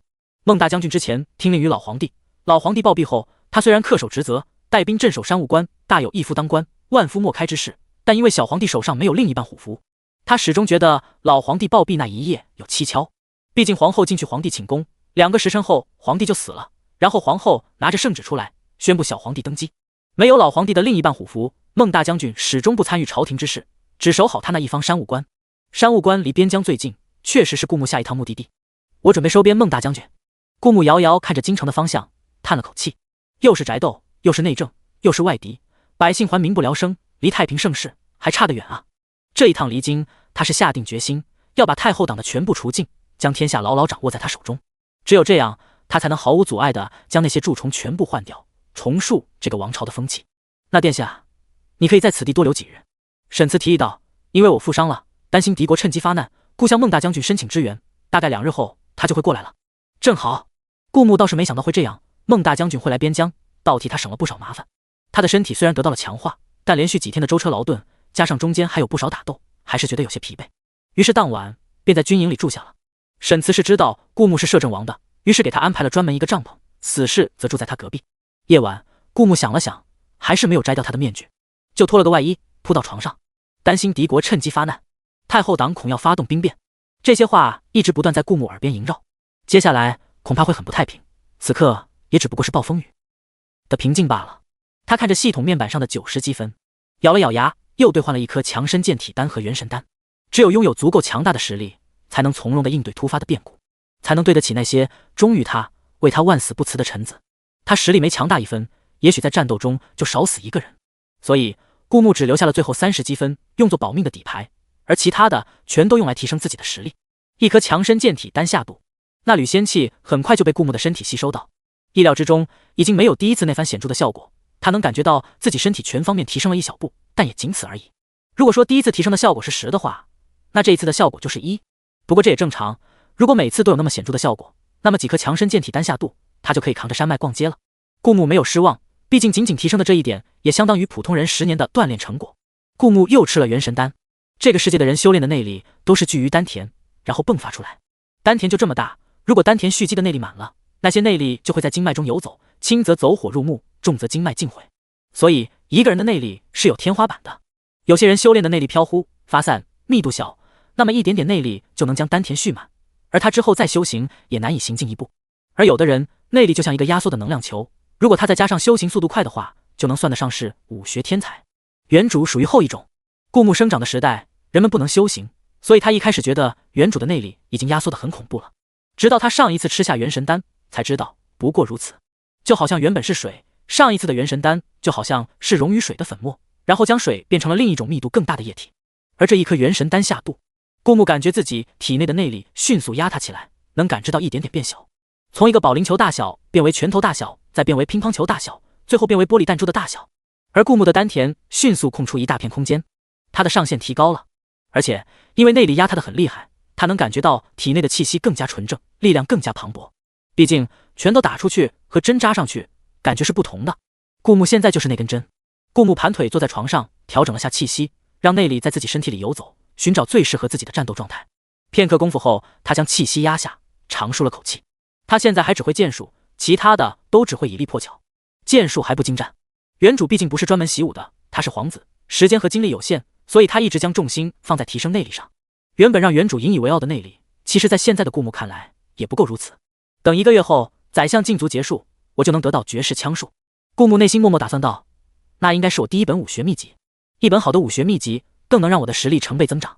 他现在只能以力破巧，但当他有足够的技巧和经验，那他的战斗力将大幅度提升。武学秘籍的重要性，他在青山小生身上就看到了。原本内力和力量都不如他的青山小生，靠着掌法硬是和他打得平分秋色。夜深了，顾木躺在床上睡下。翌日，他是被士兵们的欢呼声吵醒的。我的伤口没有溃脓了，我可以上战场了。我也是，我也是。将军，如果敌军来犯，我也可以出一份力。咦，你们怎么都好了？我也感觉我的伤口没有再继续恶化了。顾木披上衣服走出帐篷，看着军营里的士兵，一扫多日的阴霾，脸上露着喜悦。是大夫，大夫出来了。你们说我们的伤口好得这么快，是不是真的是大夫掉奇效了？那些士兵看着顾木的眼神开始毕恭毕敬。他们这些伤口好转变化明显的都是一些轻伤，不过因为溃脓恶化导致他们十分痛苦，也上不了战场。眼下看着伤口突然开始好转，他们难免兴奋起来。沈慈这时候也从帐篷里走了出来，他起得很早，大早上已经换过一次药。他确实感觉伤口继续溃脓的速度似乎要慢了一些。原本他还担心他的腰怕是废了，不过他不是一个会喊疼的人，只要他还站得起来，他就永远是这些士兵的将军，他就永远会带头冲锋。大夫真厉害，我感觉我的伤也好了不少。沈慈笑眯眯道。将军都认证了大夫的医术，那些士兵更兴奋了，他们迅速围拢过来，将顾木簇拥在中间，将他高高往天上抛弃。士兵们不拘小节，这是他们认肯这个大夫的方式。顾木用手摸着自己的面具，要是不小心将面具掉下来，那些士兵们发现他们抛的是摄政王，他可以想象那场面，大概是上千个人鸦雀无声，一根针掉在地上都能听见。顾木已经进入自己是大夫的角色了，和那些士兵闹腾过后，他走进伤兵营，看向那些伤势更重的下不了床的士兵，感觉怎么样？顾木不会把脉，也只是象征性的问了问。毕竟军营里有专门的大夫，有异常情况他们也会处理。还能有什么感觉？这天气伤口好不了，只能等死了。一位靠着门口的伤病，目光涣散地看着天花板，怒气沉沉道：“他的腹部受了一道伤，腿上受了一道伤，都已经溃脓。但其实这些都不是致命伤，如果在顾木原来的世界，是完全不至于危及生命的。奈何这里的医疗条件太落后了。是啊，我家书都写好了，只是遗憾没能多杀2个敌人，保卫国家领土太平。”一个16、17岁的小少年颇具遗憾道。顾木深深地看了他一眼，有些领会到少年强则国强这些话的含义，他们是这个王朝未来的希望，不禁问道：“小兄弟，你参军几年了？”“才1年，没经验，多亏大哥哥们照顾我。”“杀过敌人吗？”“杀过。”“害怕吗？”“第一次害怕，手都在抖，但想到保卫国家就不怕了。”“你叫什么名字？”“我叫王世强，我爹娘都是农民，好在我还有个大哥能为爹娘养老，可惜我不能给爹娘尽孝了。不过为国献身不憋屈。”顾木掀开王世强的衣服看了看，他的伤很严重，不过因为年纪小，好得快，扛过了最危险的时期，只是因为后面伤口逐渐溃脓，始终好不了，才又开始一天天虚弱。昨天他也跟着吃了2颗青霉素，那些溃脓已经逐渐控制住了，再过几天应该就会好转。放心，你死不了，好好干，争取衣锦还乡，荣归故里。顾木拍着他的头笑了笑，没想到小少年倔强道：“我不衣锦还乡，国一日不太平，我宁愿战死沙场，也绝不当逃兵。”顾木弯着眉眼，好样的！太平盛世，如果真有那么一天，也绝不是只有他一个人的功劳，还有千千万万个像小少年这样的人，他们奉献了自己的青春，背井离乡，血洒战场，才支撑起了更多人光明的未来。我只是个医术不精明的大夫，但我可以让你们不再害怕感染。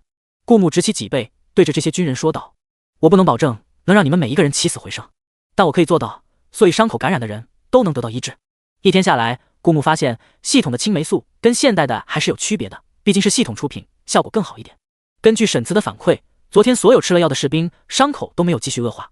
伤兵营的士兵听到这句话，渐渐瞪大眼睛。这大夫的意思是他们有救了？要知道，真正死在战场的其实还是少数，更多的是负伤回来，得不到良好的医治，死于伤口感染。如果这大夫真的能治好伤口感染，简直就是将他们的生命从死神手里夺了回来。是真的，我们的伤口溃脓已经好了。我也是，这大夫医术真的很神奇，妙手回春。那些伤得轻一点的士兵立马说道，他们的伤势更轻，于是效果更明显，而那些伤势严重的，只有大夫才能看得出来有没有好转。那大夫给我们吃的药这么神奇，应该很珍贵吧？是啊，这种应该很珍贵，虽然我很不想死，但我是个糟老头子，把这些药留给更年轻的人吧。我能熬过去，我也不吃药了。病床上那些铁骨铮铮的硬汉一个个都争着说道，他们为王朝奉献出自己的生命，却连一颗药都舍不得吃。而那些伤势较重的，这时候也意识到了这药的珍贵，也一个个露出愧疚的表情。早知道我不该吃的，我的伤势根本就不严重。是啊，应该让给更需要的人。顾木戴着面具，没有人能看到他的表情，但他的声音却让所有人都记住了。你们就是最需要的人。这种药叫青霉素，我能无期限保证供应，永不断货。沈慈看向顾木的眼神也出现一丝讶异的神色，随即握紧拳头，面露喜色。这种药如果应有尽有，那么伤病的死亡率起码降低60%。差点他就忍不住跪在地上大声道：“谢殿下！”可他知道此刻站在他面前的是一名大夫。王石强认真地问道：“大夫，这种药真的永不缺货吗？”其他伤兵也用充满希冀的眼睛看向顾木，他们并非不害怕死亡，他们也想活下去。他们在这个世界有真爱的亲人，珍贵的朋友，他们也不想天人永隔。除非我死，国王，否则这药永不断供。顾木用低沉的声音道。士兵们看着这位大夫离去的身影，只觉得这位大夫跟普通的大夫不一样，他的身影伟岸挺拔，屹立在那里，如同一座山，替他们挡住了死神的脚步。离开伤兵营，顾木来到训练场，一些没有负伤且当天没有任务在身的士兵都在训练场训练。此刻，一群穿着盔甲的士兵正一脸严肃地扎着马步，因为顾木一来就替伤兵们控制住了可能危及性命的溃脓，他们少损失了很多兄弟。由此，虽然顾木是一名羸弱的大夫，他们也对顾木十分尊重。大夫，大夫，大夫！顾木刚走近，立马就有很多人喊道。虽然这名大夫看起来并不魁梧，一拳就能被他们打倒，但他医术高明，他们愿意敬重这名大夫。士兵们在心里偷偷想到，毕竟在战场待久了，信奉力量就是王道，身为武夫很难做到对从文者真正的敬重。物竞天择，适者生存。在战场，你不够强大，不仅会丢掉自己的性命，甚至有可能给整个团队拖后腿。他们对顾木这么敬重，实在只是因为他救了他的弟兄们。腿张开，马不是这腰扎的吗？顾木停在他们正前方，用严厉的声音呵斥道：“士兵们，银若大夫竟然教他们习武！”立马有一个士兵站出来，正是昨天围着篝火隔音顾墓的3个人之一。他血气方刚道：“大夫，你救了我的弟兄们，我们敬重礼，但你只是一名大夫，你有什么资格指责我们？”3人组的其他2个人看起来和那个士兵的关系很好，纷纷站出来出头：“是啊，大夫，你就安安心心当你的大夫，你知道我们是要闹笑话的。大夫，就你这小弱缺，还是自己练练去吧，我们可比你强多了，不用你教。”顾牧一双鹰眼在士兵中扫视一圈，他让他们动作规范，是为他们好，训练不得要领，没有学到真本事，吃亏的是他们自己。轻则断胳膊断腿，重则丢掉性命，毕竟是自己手下的兵，还是要好好教导的。你们3个站出来。顾牧语气沉着道：“我和你们打。”第一个站出来的士兵嗤笑一声：“大夫，我可不想欺负你，要不这样，我一只手和你单挑。”另外2个士兵依旧在那附和：“你可悠着点，这可是大夫，这羸弱的小身板可没那么经打。大夫，只要你别被打趴了，跟沈将军告状就行。”顾牧勾起嘴，微微一笑，鬼面面具后，人们只看到他危险的眯起来的双眼。我的意思是，你们3个一起上。一瞬间，训练场的士兵们面面相觑。这大夫怕不是疯了？1对1单挑，他们都觉得欺负人，这大夫竟然想一个挑他们3个。第一个站出来的士兵很不爽，他想给这大夫一点颜色瞧瞧，医术好归好，但实在太猖狂了，他一点也看不惯。这可是你说的，别后悔。真要打？这大夫怕不是不要命了？算了，打就打，下手轻一点就行。训练场有一个专门比武的地方，被红绸围了起来。顾牧走到比武台中央，看着对面的3个人。普通的士兵都是一些普通人，极少有人会有内力，而有内力的士兵都会被当作精兵，另外培养。所以顾牧也不欺负人，他完全不使用内力，就靠着身体的力量和技巧。他一只腿跨向前方，做出一个战斗的姿势。而那3名士兵打定主意让他出丑，杀他的威风，毫不留情地朝着这边扑过来。讲真的，作为一名在武林也能够排得上号的顶尖高手，面对这些连马步都扎不扎实的士兵，顾牧觉得跟打小屁孩一样。这世界虽然没有离谱到一名顶尖高手可以和1万名普通士兵对打的程度，但真正实力顶尖的，在上百人中间杀个7进7出还是可以的。所以训练场的士兵顾牧能打一群，更何况眼前的3个简直跟打小屁孩一样。不过顾牧为了磨练他的技巧，让他们知道人外有人，山外有山，故意收了99%的实力，就拿那0.1%的实力跟他们打。顾牧从那3人的攻击的薄弱处闪身避开，一眨眼就出现在他们后面。3个人将自己的后背完完全全的暴露在顾牧面前，但顾牧仅仅一道掌风将其中1个人劈下，顿了一顿，另外2个人才回过神，转过头来，他们挥着拳头发起第2道攻击，速度太慢了。真正在战斗中，别说攻击别人，这点速度连碰敌人都碰不到。顾牧再次轻轻松松的闪开，这样吧，和你们打是欺负你们，你们能碰到我，算你们赢。当然，我打的不算。顾牧抓着另一个人挥过来的拳头，轻轻一甩，然后那个人就倒在地上，还站着的只剩1个了。整个训练场鸦雀无声。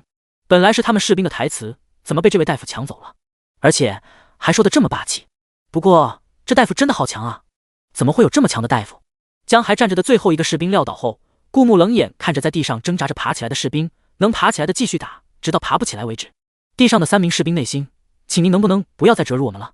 这大夫怕不是个魔鬼，他们被打趴已经很丢脸了，还要他们爬起来一遍遍被打趴，直到他们爬不起来为止。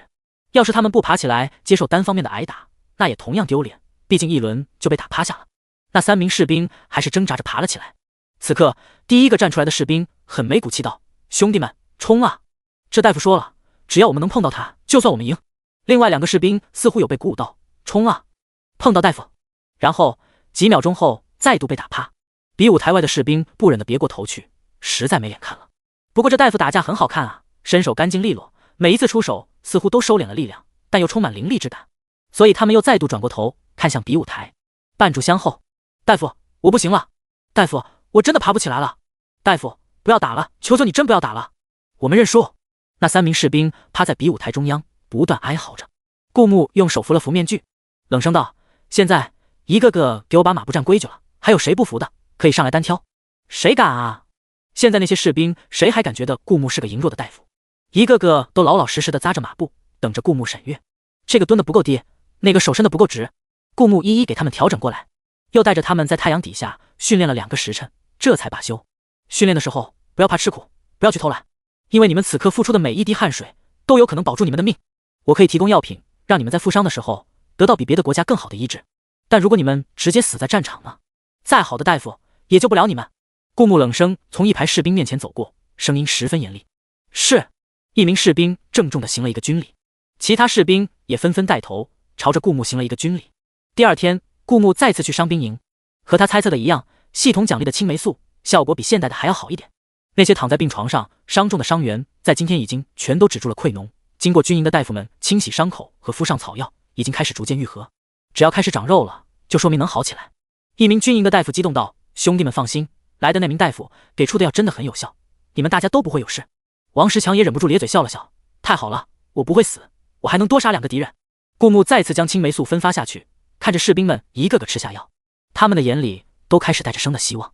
顾木把沈慈叫出去，走到他自己的帐篷。趁着夜晚入睡的时候，顾木找了几个箱子装满了青霉素。至于箱子里的药怎么来的，可能顾木暗中有侍卫护送，可能附近有秘密制药点，属于机密不方便告知。总之让他们自己猜，顾木连理由都不用找，毕竟没人敢问。这些都是青霉素。顾木道。沈慈一个个将箱子打开，看着几大箱子满满的青霉素，难掩激动之色。多谢殿下。他抱拳认真道：“殿下亲自给他们送神药，此等恩情感激不尽，有幸得一明君，臣必定誓死追随。”沈慈单膝跪地，铁骨铮铮道：“这些药你要好生看管，别让他流到别国手中。”不是顾木狠心，而是敌军的势力强大一分，他们的军队就有可能多折损一分。这些都是士兵们的生命，如果只能保一方的话，他选择保自己人。是。殿下。有贼！抓贼！鲍将军，有人擅闯兵营。帐篷外立马响起士兵的呼声。顾木掀开帐篷走出去。兵营防护严密，事关机密，一般人进不来。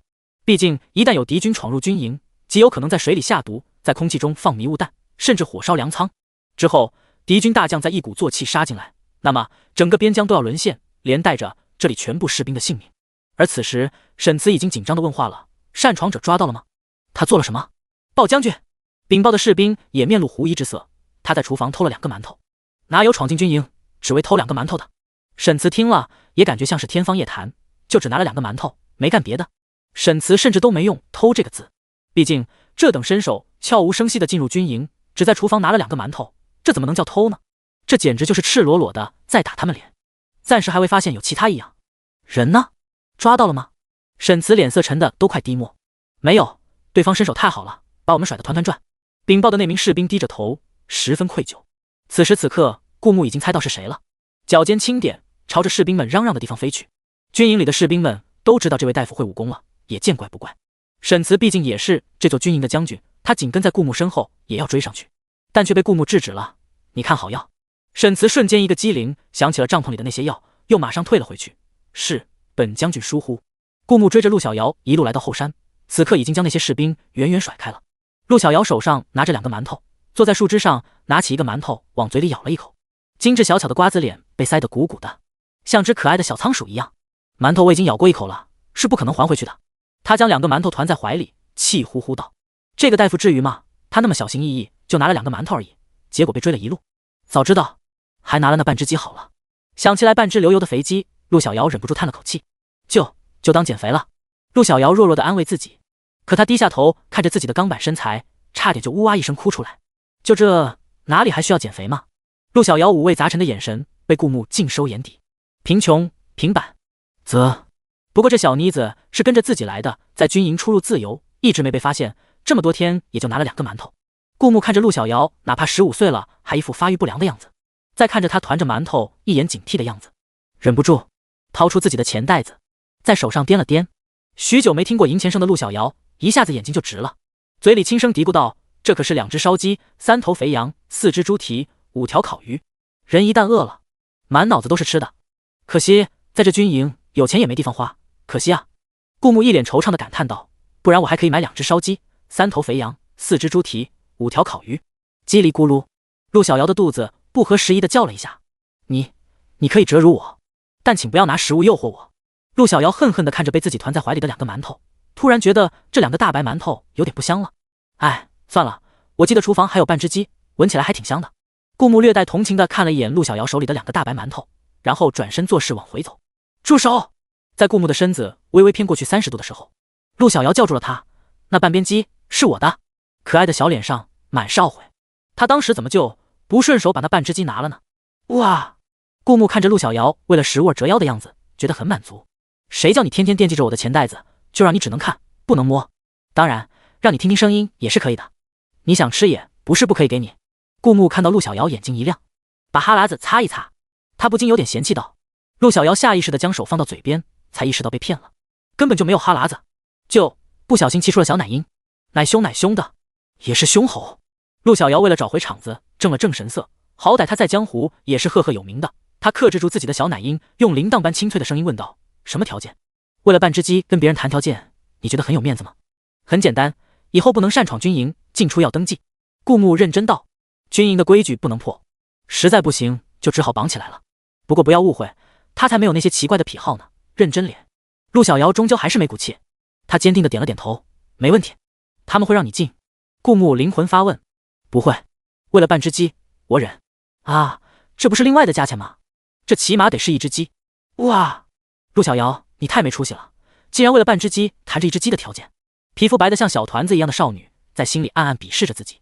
所以我会带着你进军营，给你开放进出权限，以后进出都在军营大门进行登记。顾木一脸严肃道。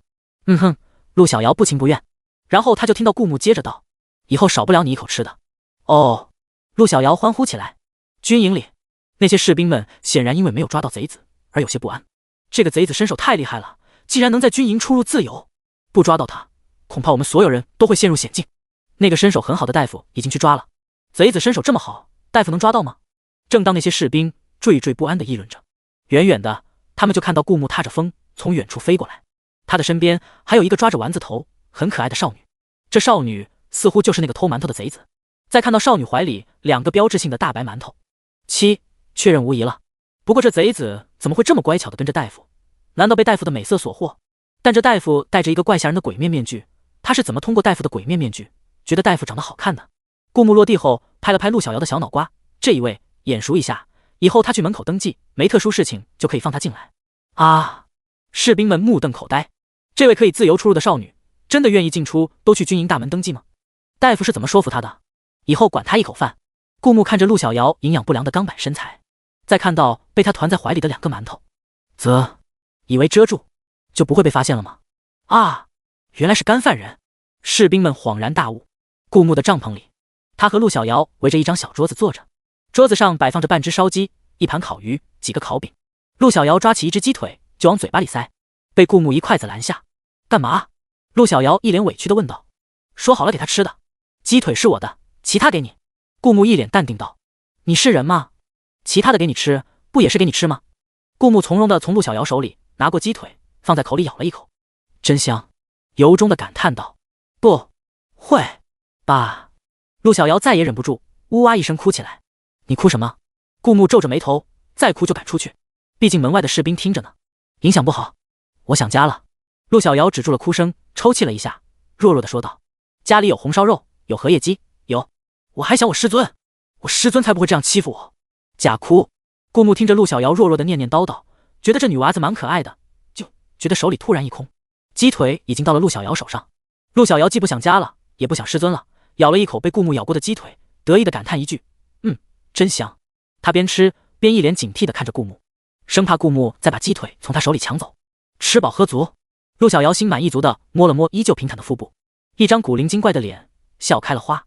她再也不用为食物折腰了，如果非要折腰的话，那也是下次饿的时候。我一直以为你是个杀手，没想到你真的是个大夫。陆小瑶一脸惊叹道。她在军营的这些天，看到了顾木救人治病的全过程，看到了那些奄奄一息的人因为顾木的药而逐渐开始好转起来，这才知道原来顾木真是一名大夫。因为有藏起来谁都不看到我的死士，顾木现在连死士都已经能知道他在不在自己身边，甚至知道死士的具体方位。当然这也是因为他是死士的主人，算开了点卦，但他的感知力却是锻炼出来了。自从知道陆小瑶在偷窥他后，他就长了一个心眼，陆小瑶什么时候在附近，什么时候不在，他都一清二楚，自然没让陆小瑶看到不该看到的。你以为呢？顾木斜瞥了他一样。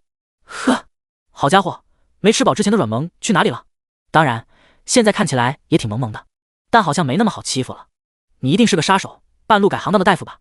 陆小瑶用手枕着头，闲话家常。就跟我师尊一样，和尚当的好好的，突然跑去灭了人家满门，那可真够狠的。陆小瑶的师尊就是那个青山小生，在江南时接了任务来杀他的。你不知道，师尊原本在小破庙里和师父师兄3人相依为命，过得可幸福了。那他这么想不开。是啊，现在手上沾了鲜血，再也入不了佛门了。陆小瑶语气悠悠，不知道在感叹什么。难得见他这么心事重重的一面，那他师父不得灭了这大逆不道之徒。这可是佛门哎，出家人连杀生都不杀，何况杀人满门。陆小瑶撇起嘴角，他师父去世了，在他灭人满门的前一天。那你师尊也是个可怜人，换顾木也会这样去做。如果为了清规戒律，不为至亲的人报仇的话，他会一辈子都看不起自己的。顾木也突然就明白了，为什么之前在江南青山小生迟迟没有动手，等他回家的时候才对他下手。他也是眼里有天下苍生的吧，只是造化弄人。陆小瑶聊着聊着，脑袋突然往下点，眼睛渐渐合上，竟是不小心睡着了。你是猪吗？吃饱了就睡。顾木也不知道这些天陆小瑶在哪住的，但这军营也没有空的帐篷了，能住人的地方都住了士兵，好像只能给陆小瑶在自己床边打个地铺了。把床让出来是万万做不到的。顾木打好地铺，正想把陆小瑶移过去，就看到他不知什么时候突然睁开眼睛，悠悠地看着自己，和平时的他判若两人。梦游，该不会磨牙打呼噜吧？顾木无情地嘲讽道。但陆小瑶没和往常一样生气，而是眯了眯眸子，有一种危险的感觉。今天是满月面，原来真实的他说话是带有小奶音的。顾木忍不住敲了他脑袋一下。你作甚？陆小瑶这才捂着头，委委屈屈道，我从小家人给我算了个命，满月我要睡床上的。顾木合衣睡下，躺在正中央，指着旁边不到20厘米的宽度，来，你这么平，我相信你可以睡下的。指侧躺，你占我便宜，你可以不睡，家里人给我算命。平侧躺，你是魔鬼吗？陆小瑶气呼呼的在地铺上睡下了，攥紧小拳头，一炷香后翻了个身，好气啊；2炷香后又翻回去，还是好气啊；3炷香后又翻过去，气得有点睡不着。顾木听力很好，忍不住悠悠道，你是煎鸡蛋吗？翻来覆去的。咕，这好像是对方的帐篷。天哪，救救孩子吧，陆小瑶肺都要气炸了。第二天顾木醒来的时候，陆小瑶已经不见了，地铺被收了起来。一晚上的时候，估计已经被他当作私人物品叠得整整齐齐的放在柜子里，上面用一张条子写着陆小瑶专属，生人勿碰。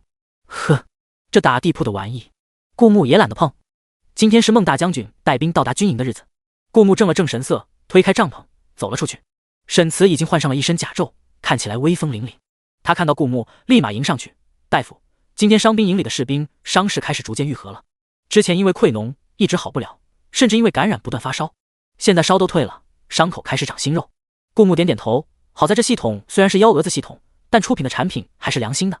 沈慈见顾木淡定的神色，还是难掩自己的激动。大夫，你这样救了军营里100多号人的性命啊！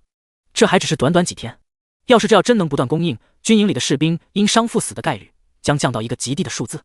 身为将领，沈慈怎么可能不开心？这就是他的殿下，骄傲脸。顾木扶了扶面具，好几次他注意到沈慈差点脱口而出殿下这个词，然后又生生改了口。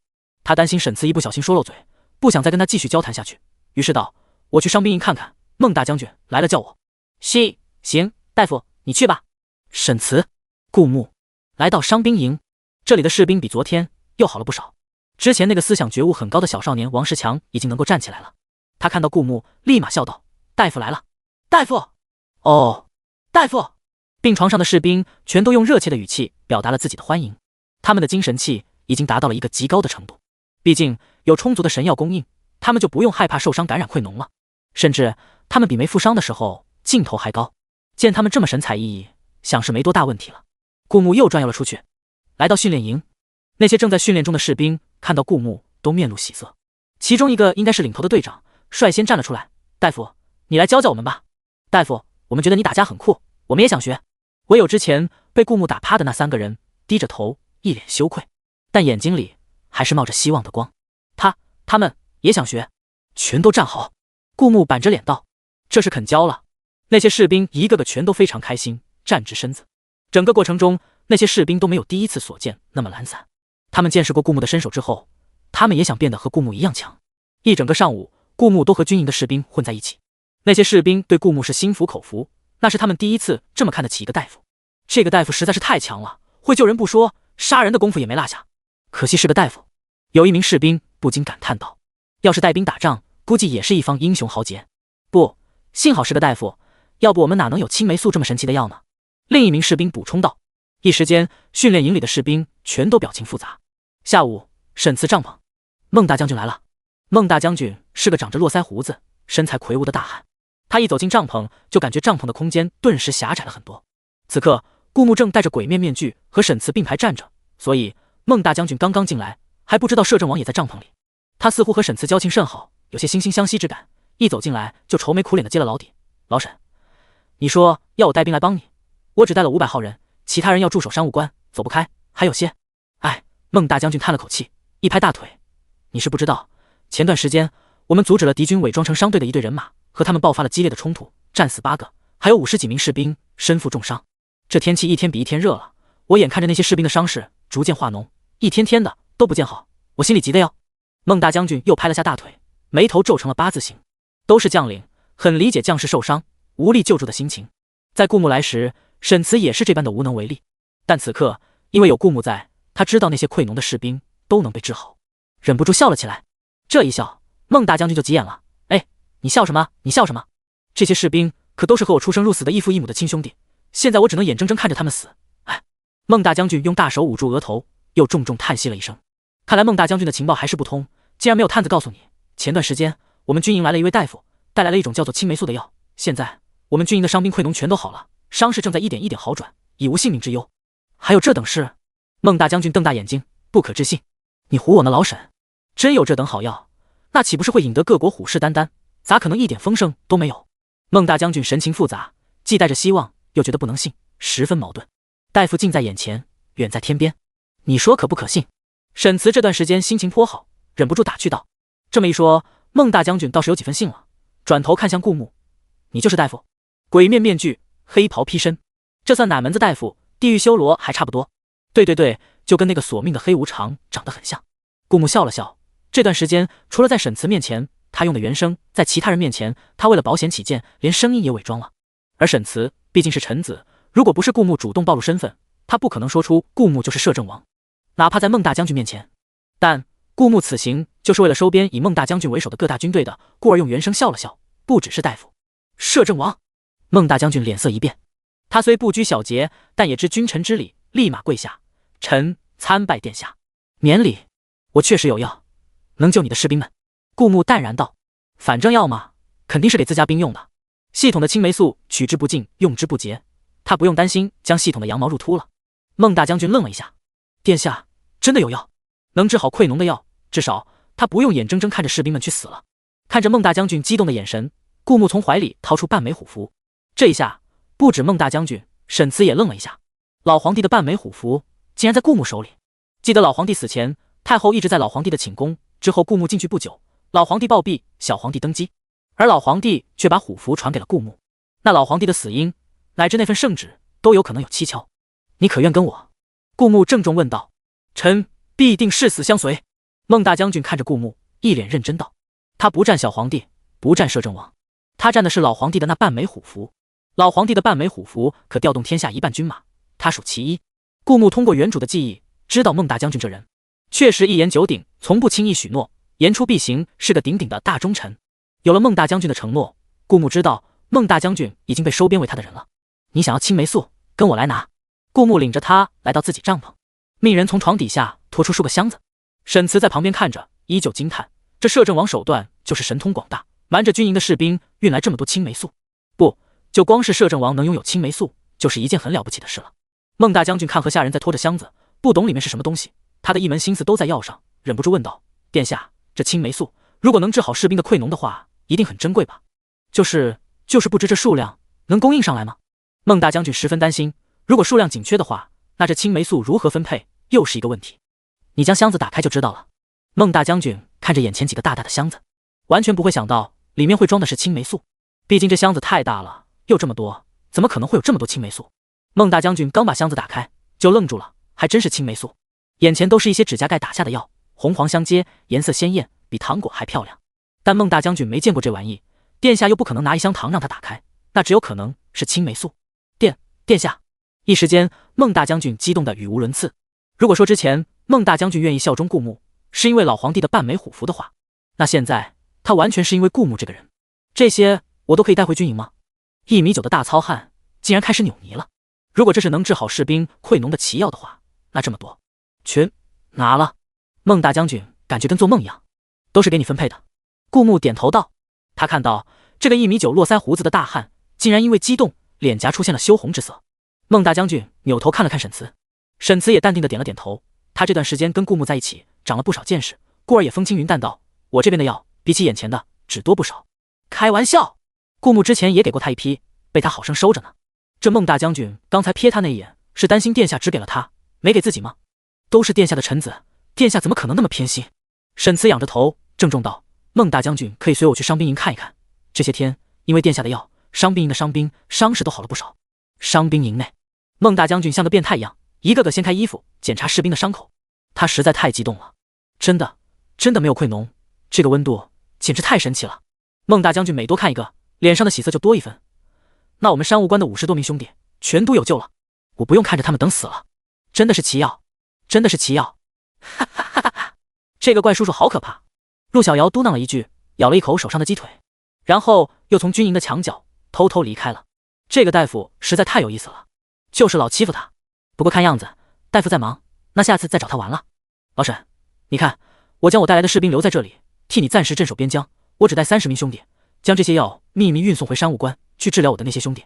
你看怎么样？几大箱，30个士兵，再加上一夫当关万夫莫敌的孟大将军。孟大将军觉得完全够了，兄弟们的病拖不得。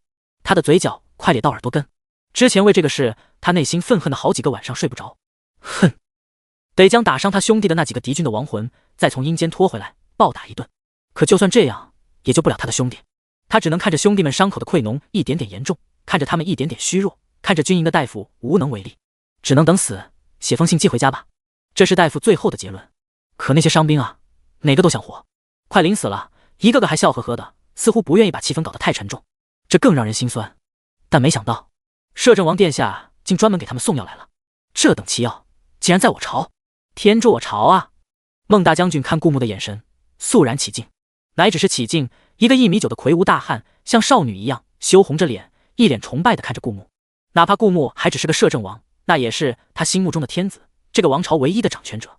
谁要从摄政王手中夺权，必从他尸体跨过去。可能孟大将军在心里立的 flag 太响了。从伤兵营出来后，顾牧将之前给沈慈交代的计划也给孟大将军交代了一番。你是说太后要发动兵变？孟大将军瞪圆了双眼，一副要吃人的相。他凭什么？我早就怀疑先帝的死跟他有关，果然狼子野心。他又呸了一声。我会协助殿下。沈慈淡定地插嘴道，同时看向孟大将军，询问他的意见。这还用说？我老孟没死，我看哪个敢动殿下，哪个敢动我就把他的头拧下来，当簇狙击。孟大将军抽起砍刀，刀一横，砸在桌子上。顿时沈慈的桌子4分5裂。你杀敌人，你砍我桌子作甚？沈慈翻了个白眼，要不是交情好，这桌子的银钱孟大将军是跑不了的。如同此桌。孟大将军用雄厚的声音郑重道。孟大将军带着30号人护送着青霉素安全到达山务关，谨遵医嘱，每人1天2粒。果然那些士兵的伤势得到好转。而沈慈驻守的边疆，因为有孟大将军带来的精兵助阵，再加上一些轻伤的伤员也能上阵，只能沈慈和伤兵营的伤员伤情恢复。这段时间边疆虽然有一些小摩擦，但因为顾牧和孟大将军的到来，边疆的实力不降反增，并没有吃到太多亏。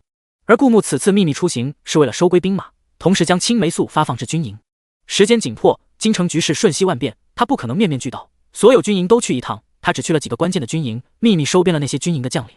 这些将领是绝对忠诚的，在原主的记忆里，哪怕战死沙场，也绝不投降，不后退一步。而且他们认老皇帝的虎符，也感激顾牧带来的青霉素。有几个贪生怕死、阴险狡诈的，顾牧直接放弃了。这种墙头草不值得他专门前去收编，就算发了青霉素，有可能被他们从其他渠道流通出去，到了敌军手里。所以顾牧压根就没去，只等以后找个机会将他们撸下来。20多天后，顾牧开始北上回京，坐在马车里，看不见的死士在前方驾车。这段时间疲于奔波，他正坐在车厢里安神，就看到帘子突然被掀开一角，一个浴血可爱的少女脸出现在眼前。大夫，你要去啊，带我一程。陆小瑶笑嘻嘻道。顾牧用手捂住脸，他从西南到西北去了数个军营，陆小瑶竟然一路跟了过来，时不时在他眼前混个脸熟。如今他要北上回京，陆小瑶竟然还是准时赶上了他的马车。但此次回京非同寻常，陆小瑶跟着他终究是不安全的。你不好奇我的身份吗？他这次去了各大军营，陆小瑶竟然一点也没问他的身份。我只知道你不是个普通的大夫，陆小瑶在他旁边一屁股蹲坐下，认真道：“也许因为医术好，被朝廷某位大人物赏识，派到军营救死扶伤。他的分析有几分道理，至少分析到了朝廷。”夕阳西下，此刻天边已经泛红。陆小瑶掀开窗帘，用手肘枕着脑袋，看着天边。顾木看着陆小瑶发育不良的样子，也不知道为什么这么能吃，就是长不胖。顾木穿越到女评文中，还是穿越到一个死得凄惨的反派身上。他懂得反派必死的道理，所以系统虽然有反派值可以获得积分的方式，但是他并没有将其当做他获得积分的主要方式，而是靠政绩。他不介意自己不是一个纯粹的好人，但是当全天下都离不开他的时候，他就不信这世界会让他为了剧情去死。所以顾木并没有那么多儿女情长，就像马诗诗也好，陆小瑶也好，沈凌也好，他并不会拒绝他们的示好，但也不会对谁动心。爱江山不爱美人，讲的就是这种吧。你确定要跟着我？顾木拍向陆小瑶的头，出于人道主义，提醒了他一下，很危险的。陆小瑶鼓着脸颊，似乎觉得顾木在赶他走，倔强道：“我无家可归了。你说了要养我的，跟着你才有饭吃，养他是没问题。但顾木就是好奇，你跟你师尊咋这么穷啊？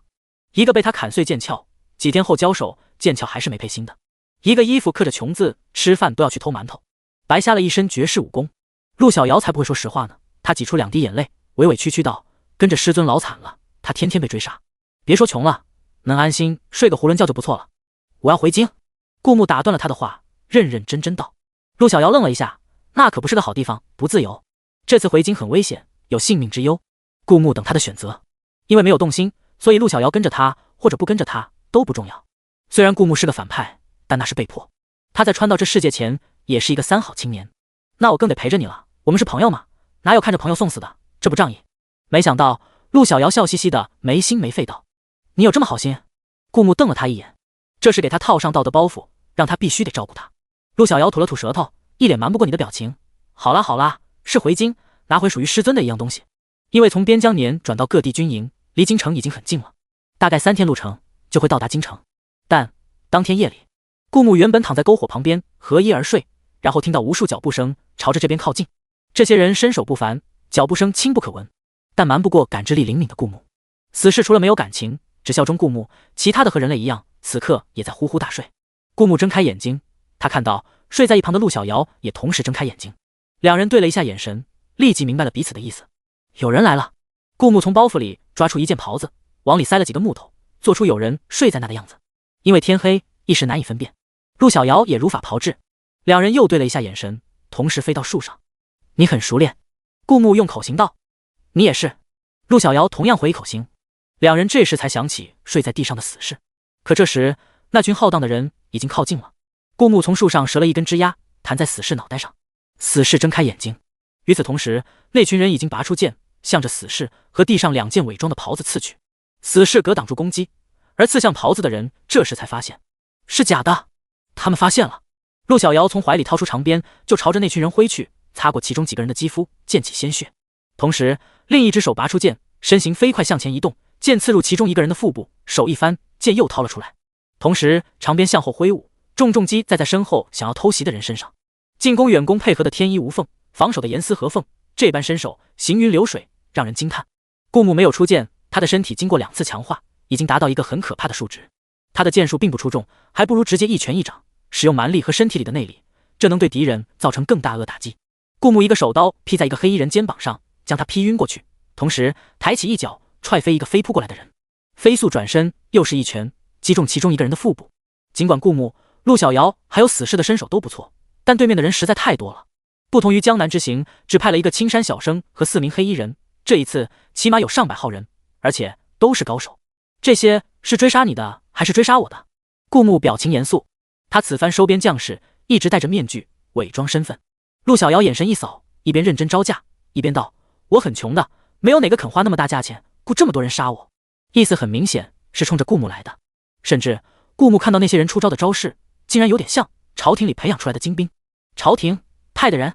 如果真是这样的话，他此番前行已经走漏了风声，那京城的局势更加风云莫测了。几个来回，顾木撂倒了10几个人，但手臂和后背都被锋利的刀剑划开了一道小小的口子。本来应该植入白骨的伤口，因为顾木防御力增加，所以只将刺破血肉，不是很深。顾木的战斗力并没有受到影响，只有那些蒙面的黑衣人知道，他们刚才刺向顾木的那2下，抱着多大的杀机，刺得有多狠。他怎么还能站起来？其中一个蒙面黑衣人皱着眉头道：“早就应该流血过多，失血倒下，是条汉子，不过可惜，你得死在这里。”黑衣人冷声道：“他已经受伤，别拖了，集中攻击他。”果然是冲着自己来的。陆小瑶是亲眼看到顾木受伤的人，那2下手臂不废也暂时用不了，何况后背又受了一道伤。可顾木依然屹立在那里，丝毫不曾退却，一双眼睛冷漠地盯着黑衣人，杀红了眼。顾木注意到，他每杀死一个人，反派值就会跳动一下，增长1至2点，但如果只是打伤的话，反派值并没有变化，所以不留活口。这100多号身手不凡人，他能全身而退就不错了，不能考虑留几个活口，严刑拷打问话，不如直接杀死，获得反派值，兑换系统商店的物品。果然，随着哪个黑衣人的话一出，那些黑衣人只留下几个缠住死士和陆小瑶，不让他们支援，其他的全都朝着顾木靠拢。你今天必须死在这。这一次，黑衣人是下了狠心的。顾木一拳一掌，人太多了，他无法防守。他采取生猛进攻的方式，比如捏断敌人的脖子，将敌人摔向一旁的大树，暗含内力的一掌劈碎敌人的5脏6腑。此刻，他只是一个无情的杀人机器。他的腿上被砍了一刀，渗出鲜血；他的肩膀中了一箭，染红衣服。可他杀死的敌人更多。反派值+1，反派值+2，反派值+2，反派值+1。眼看着一柄剑就要朝着他的心脏刺过来，而顾木的2拳正在招架着其他的敌人，四周的剑不断地朝着他刺去，无路可退，无地可避。而能够用生命护他周全的死士，被那些黑衣人纠缠着，在一个离顾木很远的地方，无法靠近。如果顾木心脏中了这一剑，虽然不像那些人以为的一样一击必死，那柄剑也许因为他身体的防御力并不能一剑致命，但他还是会受重伤，他的身体会迅速虚弱下去，最终力竭，还是会被那些人杀死。可预料中的痛感并没有袭来，陆小瑶靠得他很近，谁也没想到这个扎着丸子头、浴血可爱的少女会挺身而出，一根长鞭锁住其中一个人的剑，借力飞过来，挡在了顾木身前。那柄剑直直地刺入陆小瑶的肩膀，从陆小瑶体内渗出的鲜血染红了她体内灰白的麻布衣服。陆小瑶眨巴了一下眼睛，倒在了顾木的怀里。杀了他们，他们支撑不了多久的。黑衣人哈哈笑道，一个身负重伤，一个近身不得，无法护住，而顾木也是伤痕累累，攻击力一点点下降，而他们还有70几个人，今天顾木必死。黑衣人一同朝着顾木袭来。你可以跑的。顾木低声道。啊，不仗义，似乎很疼。陆小瑶眼眶红红的，低声嘟囔了一声。他看着顾木，弯起眉眼一笑，要死一起死，要跑一起跑。0点已过，天空的弯月已是第2天的新月，迎在这新的一天。而顾木的系统面板也产生了变化。系统，恭喜你完成任务3，获得绝世枪术奖励，离宰相禁足完成，刚好1个月。至于罚俸1年，顾木为了以防万一，早就在宰相禁足之前让他交了。宰相交得很是开心，原本为了江南赈灾，他就算倾家荡产也愿意，可殿下没让他们掏1分钱，就解决了江南的灾情。区区1年俸禄算什么？因为是绝世枪术，并不属于物品，系统颁发的奖励这次没有放进物品栏，而是直接刻进他的脑海。绝世枪术的一枪一式在顾木的脑海中演现，融进他的身体肌肉记忆里，仿佛练习了成百上千遍。真正的绝世枪术不只是这枪术的精妙程度，它还包括对战的经验、身体的肌肉记忆和本能反应，以及作战的技巧、趁手的武器，而这些全都和绝世枪术一起刻进顾木的身体里。同时，物品栏在顾木吸收完绝世枪术后跳动了一下，出现了一把火红的长枪，这是根据顾木的身体素质而生成的最适合他的长枪。放长枪的物品格右上角有一个向上的小箭头，代表可升级。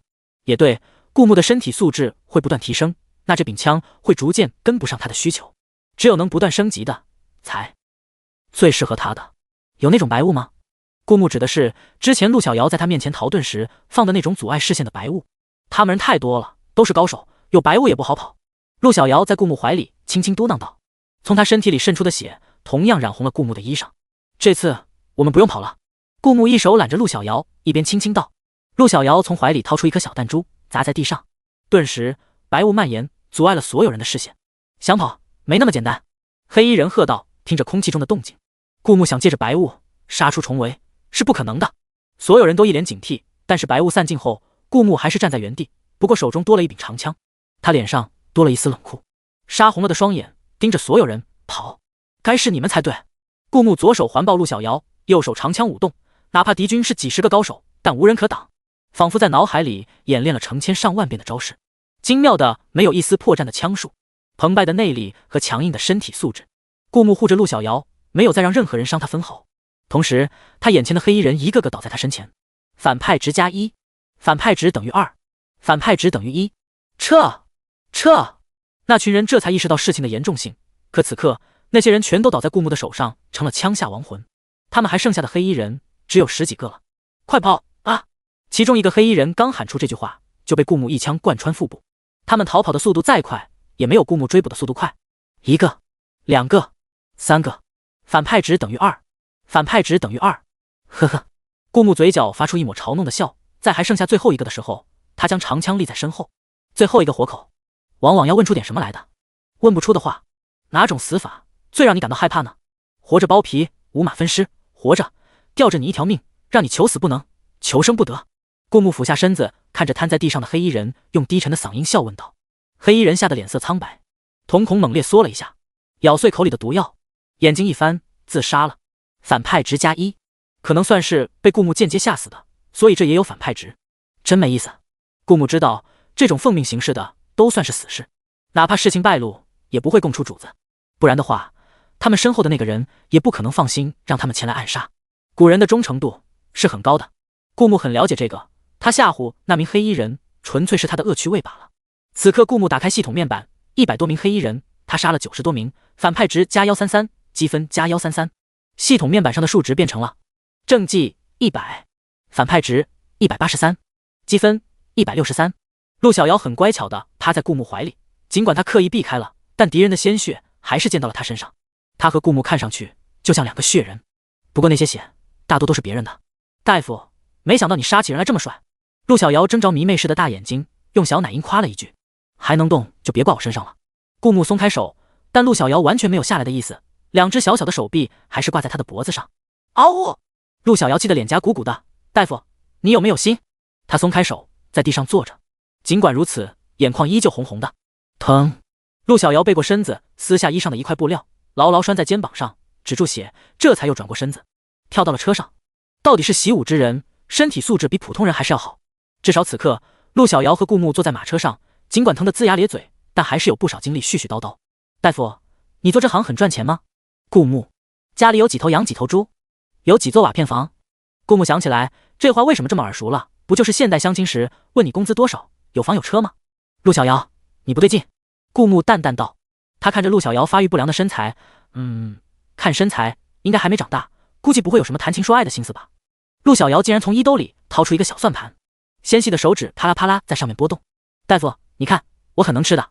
穿虽然不讲究，但我们江湖人经常打打杀杀的，破了还是要买新的，比如现在。然后受伤了要买药，这又是一笔开支。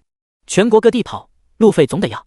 不知道陆小瑶最后算出来一个什么数，他一下将算盘揽在怀里，不然顾木看他算出来的结果。大夫，陆小瑶看着顾木，露出一个乖巧而又心虚的笑容。顾木闭目养神，也没有叫陆小瑶闭嘴。这个话痨如果不说话，谁知道他会不会整出其他幺蛾子。由着陆小瑶一直在他耳边念念叨叨，毕竟他是为自己受伤，顾木也认了。马车行驶了2天2夜，顾木只碰到几个山贼，没再碰到那么大规模的刺杀。毕竟100多名高手全都死在顾木手上，那个幕后之人的实力肯定也大减，不敢再贸然派出人来刺杀顾木。在临近京城的时候，陆小瑶突然一脸认真地看着他。大夫，我要去拿回属于我师尊的东西了。他从包袱里掏出几根管状鞭炮，郑重地递到顾木手上。这是信号弹，你放1根代表想与我会合，我会去找你；放2根代表凶险，我会来救你。一般人我都不给他的。顾木收了信号弹，发现陆小瑶依旧眼巴巴地看着自己。你怎么还不走？顾木催道。陆小瑶张了张嘴，一脸你很过分的表情，这才不情不愿道：你就没什么想给我的吗？万一我遇到危险怎么办？你都不打算来救我吗？大夫！陆小瑶重重咬了咬大夫这2个字，强调救死扶伤是大夫的责任。没有，他不兴那玩意。陆小瑶的脸色一下子变得十分失望，他皱着小眉头，白团子一样的小脸看上去十分软萌。那你不放信号弹，我是不是就找不到你了？委委屈屈，可可爱爱，有缘再见。陆小瑶，再见。顾木一脸你怎么还不走的表情，再次催促道。毕竟京城局势紧张，他没那么多功夫和一个小丫头好。这样吧，看着陆小瑶眼巴巴的样子，他取下腰间的钱袋子。这样吧，照顾好自己，以后有缘分的话总会见到的。陆小瑶团着钱袋子，委委屈屈，似乎拿到了大夫的钱袋子也没有那么开心呢。但师尊的东西，他不想让这位大夫扯上麻烦。有缘再见了。他跳出马车，空气中只剩下他的声音。马车一路驶向京城。京城里，王府已经被包围了。顾牧已经下了马车，站在不远处的屋顶，俯瞰着这一切。但陈公公腹背受敌，扛着压力，死活不打开王府的门。殿下不见，你们是想抗旨吗？陈公公梗着脖子，面对着对方的砍刀，大声道：“陈公公，殿下怕不在这府里了吧？”大将军陈经骑在马上，冷眼一笑：“你为什么不敢让我们进去看一眼呢？”陈公公看着大将军身后的兵马，丝毫没有惧意。是殿下说不想见陈大将军，是连殿下的话也敢不从了吗？哼！陈经轻轻一笑：“殿下1个多月没有上朝，陛下担心殿下的安危，命我今天无论如何也要进这府上看一眼。如果殿下真在这府里，那是陛下关心心切，我等自会打道回府。若是殿下不在这府里，那我必定血洗这王府，救出殿下。”拦住！陈公公没有后退一步，吩咐府里的下人和侍卫：“殿下说不让进，谁也别想进这王府。”呵！陈经挥了挥手，示意身后那些士兵硬闯。不远处的屋顶上，顾牧看着这一切。陈经就是拥有另外半枚虎符的人，是太后党。这哪里是小皇帝的旨意，分明是太后的旨意。王府门口兵刃相接，已经打了起来，这是要发起兵变了。殿下，你真的不去帮忙吗？死士陪顾牧静静立着，问道。不是时候，目前出马的只有陈经大将军，太后还躲在后头没出来。这一次兵变，他是势必让太后付出代价的。如果此时动手，也只不过警告到一些小鱼小虾。我的绝世枪术是这一次兵变的底牌，等太后党正式发动兵变时才会出手。如果顾牧一次性将自己的实力透了底，太后党可能觉得没有胜算而蛰伏起来，那永远都是一个威胁。而如果不动用绝世枪术，顶多杀几个陈经的人，我要的不是这些。顾牧嘲弄地勾起嘴角。虽然陈经口口声声说是为了殿下的安危，只要见殿下一眼，如果顾牧真的此刻现身，说不定陈经会觉得他是假冒的。毕竟殿下1个月没出现了，生死未卜，他们这次围攻王府当然是有备而来。那就看着他们去死吗？死士虽然没有感情，但对主子还是忠诚的。这些日子，他觉得顾牧不像是那么冷血的人，总要有人牺牲的。顾牧看得很透，如果这时候出手保下这些人，而破坏了原本的计划，那之后死的会更多。顾牧的眼睛里尽是冷漠。这天下，他既然万人之上，就容不得他心慈手软，儿女情长。主子，你看，王妃出来了。死士指着王府的一处阁台上道。只见沈凌一袭仙气飘渺的白衣，一张红颜祸水的脸，如云中下凡的仙子，整个人清冷疏离而又孤傲。他坐在阁台上，在所有人都能看到的地方，素手拨起琴弦。王府门外兵刃相接，府内清晨不染的王妃坐在高台之上，琴音渺渺，借着风飘至众人耳中，似乎是干冰营造的雾气在府内缓缓升起，如临仙境。一股当人心神的香气随着白雾从众人鼻间拂过，而门口的厮杀还未停止，时不时有人惨叫一声倒在地上，鲜血染红了王府的门。而阁楼之上，沈凌从容地弹奏着乐曲，似乎天地的纷扰与他无关。半个时辰前，悠悠焦急地闯进沈凌的房间，慌张地大叫道：“王妃，王妃，不好了！大将军说要踏平王府，与我何干？”沈凌拿起边疆的传信，淡淡道：“这张纸条是从边疆飞过来的信鸽身上拿下来的，是沈慈传给他的。王妃，你也是这王府的人啊？”悠悠底气不足的小声道。王妃怎么这么淡定啊？这种情况，王妃不应该害怕的瑟瑟发抖吗？王妃，你是不是因为殿下沉迷美色，守在主院和那些莺莺燕燕夜夜笙箫，也不上朝，所以你生气了？悠悠试探性的问道。可据他了解，他家王妃是很深明大义的人啊。如果仅仅是因为生气，不至于这么冷漠吧？殿下早就不在府内了。沈凌将传信渐渐捋开，依旧很冷静。王妃，你怎么知道？悠悠一拍脑壳子，又急得大叫道：“那更不妙了！大将军就是要见殿下，如果殿下不在府里，怎么办呀？王妃！”悠悠急得都快掉眼泪了。只要殿下不死就行了。沈凌打开传信，读了起来。可你也要关心关心你自己啊！悠悠在一旁大叫。可沈凌读着信，完全没搭理他。大夫，青霉素，哥哥的病好了。沈凌眼睛突然亮了起来。字条上写着：边疆在1个多月前来了一位带着鬼面的大夫，拿着沈凌的令牌，说是王妃所托。而鬼面大夫带来的青霉素，治好了沈慈的伤，也治好了军营的士兵。殿下也刚好是1个多月前离开王府的呢。沈凌的眼神随着面前跳动的火焰晦暗不明。殿下救了他哥哥。沈凌抬起手，将纸条放进火盆里烧掉。那张纸条在火焰中渐渐化为灰烬，不留下一丝痕迹。悠悠，我改主意了。沈凌勾起一个微笑，露出2个坏坏的小虎牙。这王府我住习惯了，才不想被人毁掉呢。再说了，万一这帮人不小心把殿下弄死了呢？殿下的命只能是属于他的。陆明，将我珍藏的那架琴放到阁楼上。一曲毕，沈凌再次抬起纤纤素手，琴声越来越急促，越来越刺耳。虽然好听，但听着音乐的人心脏也开始猛烈的砰砰跳动，仿佛心跳的频率已经被琴声控制。温水煮青蛙，顾木用手压了压鬼面面具，淡淡道。死士不解地看向他，虽然他没得感情，但不解应该是一个人类正常的反应。仙雾缭绕，香气飘渺，琴声渺渺，美人如画。顾木哈哈笑道：“这一切是不是很美好？但这只不过是一个沙阵，迷惑人的表象罢了。”一开始，王妃用一首轻缓的曲子放松他们的警惕，直到他们吸入空气中足够的毒气，王妃这才开始启动沙阵。那些仙雾，那些香气，其实都是毒气，只不过一开始那些人吸入进去，并没有感觉有什么不适，所以掉以轻心。而琴音配合着那些毒气，会达到意想不到的效果。果然，王府门外厮杀的那些人渐渐感觉腿脚发软，心脏跳动的厉害，脑袋昏昏沉沉。他们捂着耳朵，撕心裂肺的大叫：“停下呀，停下呀！”此刻，他们只希望那些琴音停下，不然的话，他们感觉自己的心脏要爆了。毒气和琴音是无差别攻击的，不止大将军的人，王府的人也中招了。只不过大将军的人更多，所以哪怕双方全都中招，得意的绝对不会是大将军。而此时，一道碧绿色的身影突然出现在王府门口，是王妃的丫鬟陆明。擒贼先擒王，趁着这个机会，他拔刀刺向大将军。不过，陈金能当上大将军，肯定是有两把刷子的。哪怕他也吸入了毒气，昏昏沉沉，心脏也随琴音的旋律一起跳动。他还是及时的翻下马，避开这一击。而这时，一袭白衣的沈凌也从阁楼上飞出。尽管停了琴音，但因为毒气的缘故和之前的刺激过大，那些士兵耳中不断响起幻音，哪怕捂着耳朵，脑袋里也依旧是那种声音，苦不堪言。三枚暗器从王妃手掌里飞出，被陈金一一避开。与此同时，一柄肃静的散式武器出现在沈凌手上。这武器打开可防守，合上可攻击。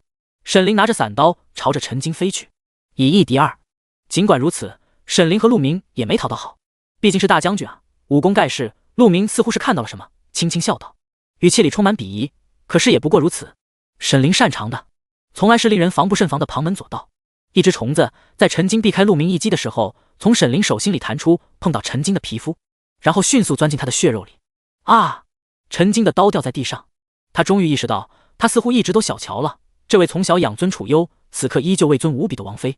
我从来没想过，有一天我会栽在一个女流之辈手上。陈金含恨道。可是此刻他的五脏六腑钻心的疼，他不能动，一动那些毒虫就会加剧活动，啃噬得他痛不欲生。对，是那些，不是那只。那只毒虫以人类的血肉为营养，一旦有了养料，就会迅速繁殖，短时间就会达到一个可怕的数值。唯有毒虫的主人能操控它。如果你不把我当花瓶的话，也许你心里会好受点。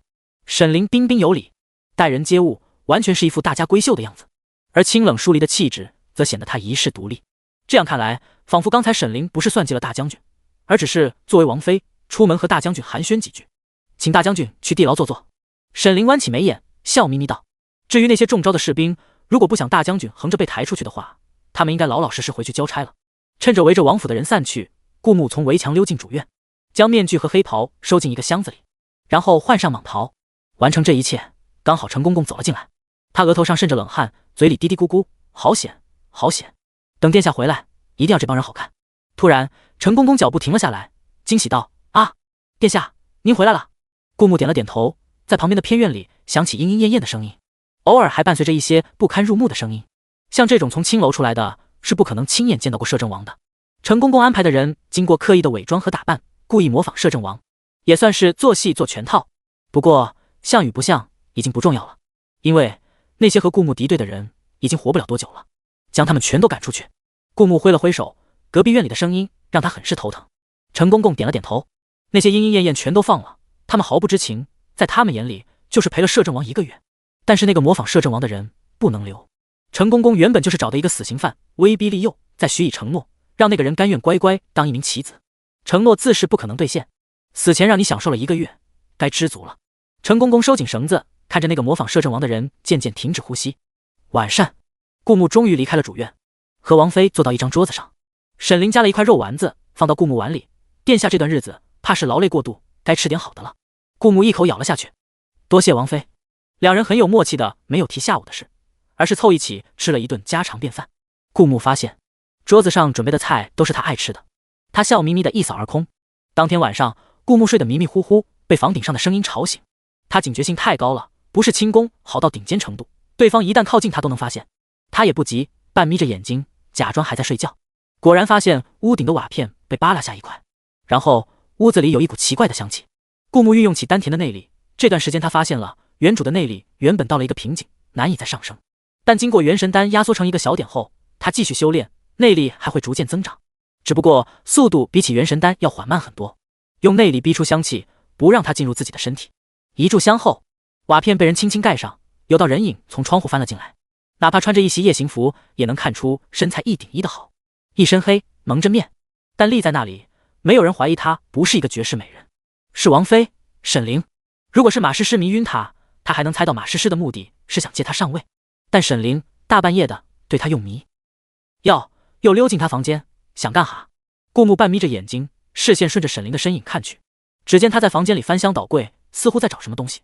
虎符被顾木收进了系统的物品栏。他之前发现物品栏除了系统物品可以不限量存放，底下还有10个格子可以被他存放非系统物品。虎符的重要性非同小可，所以他收在物品栏里。他一点也不着急，不管沈凌是想找什么，都不可能是他重要的东西。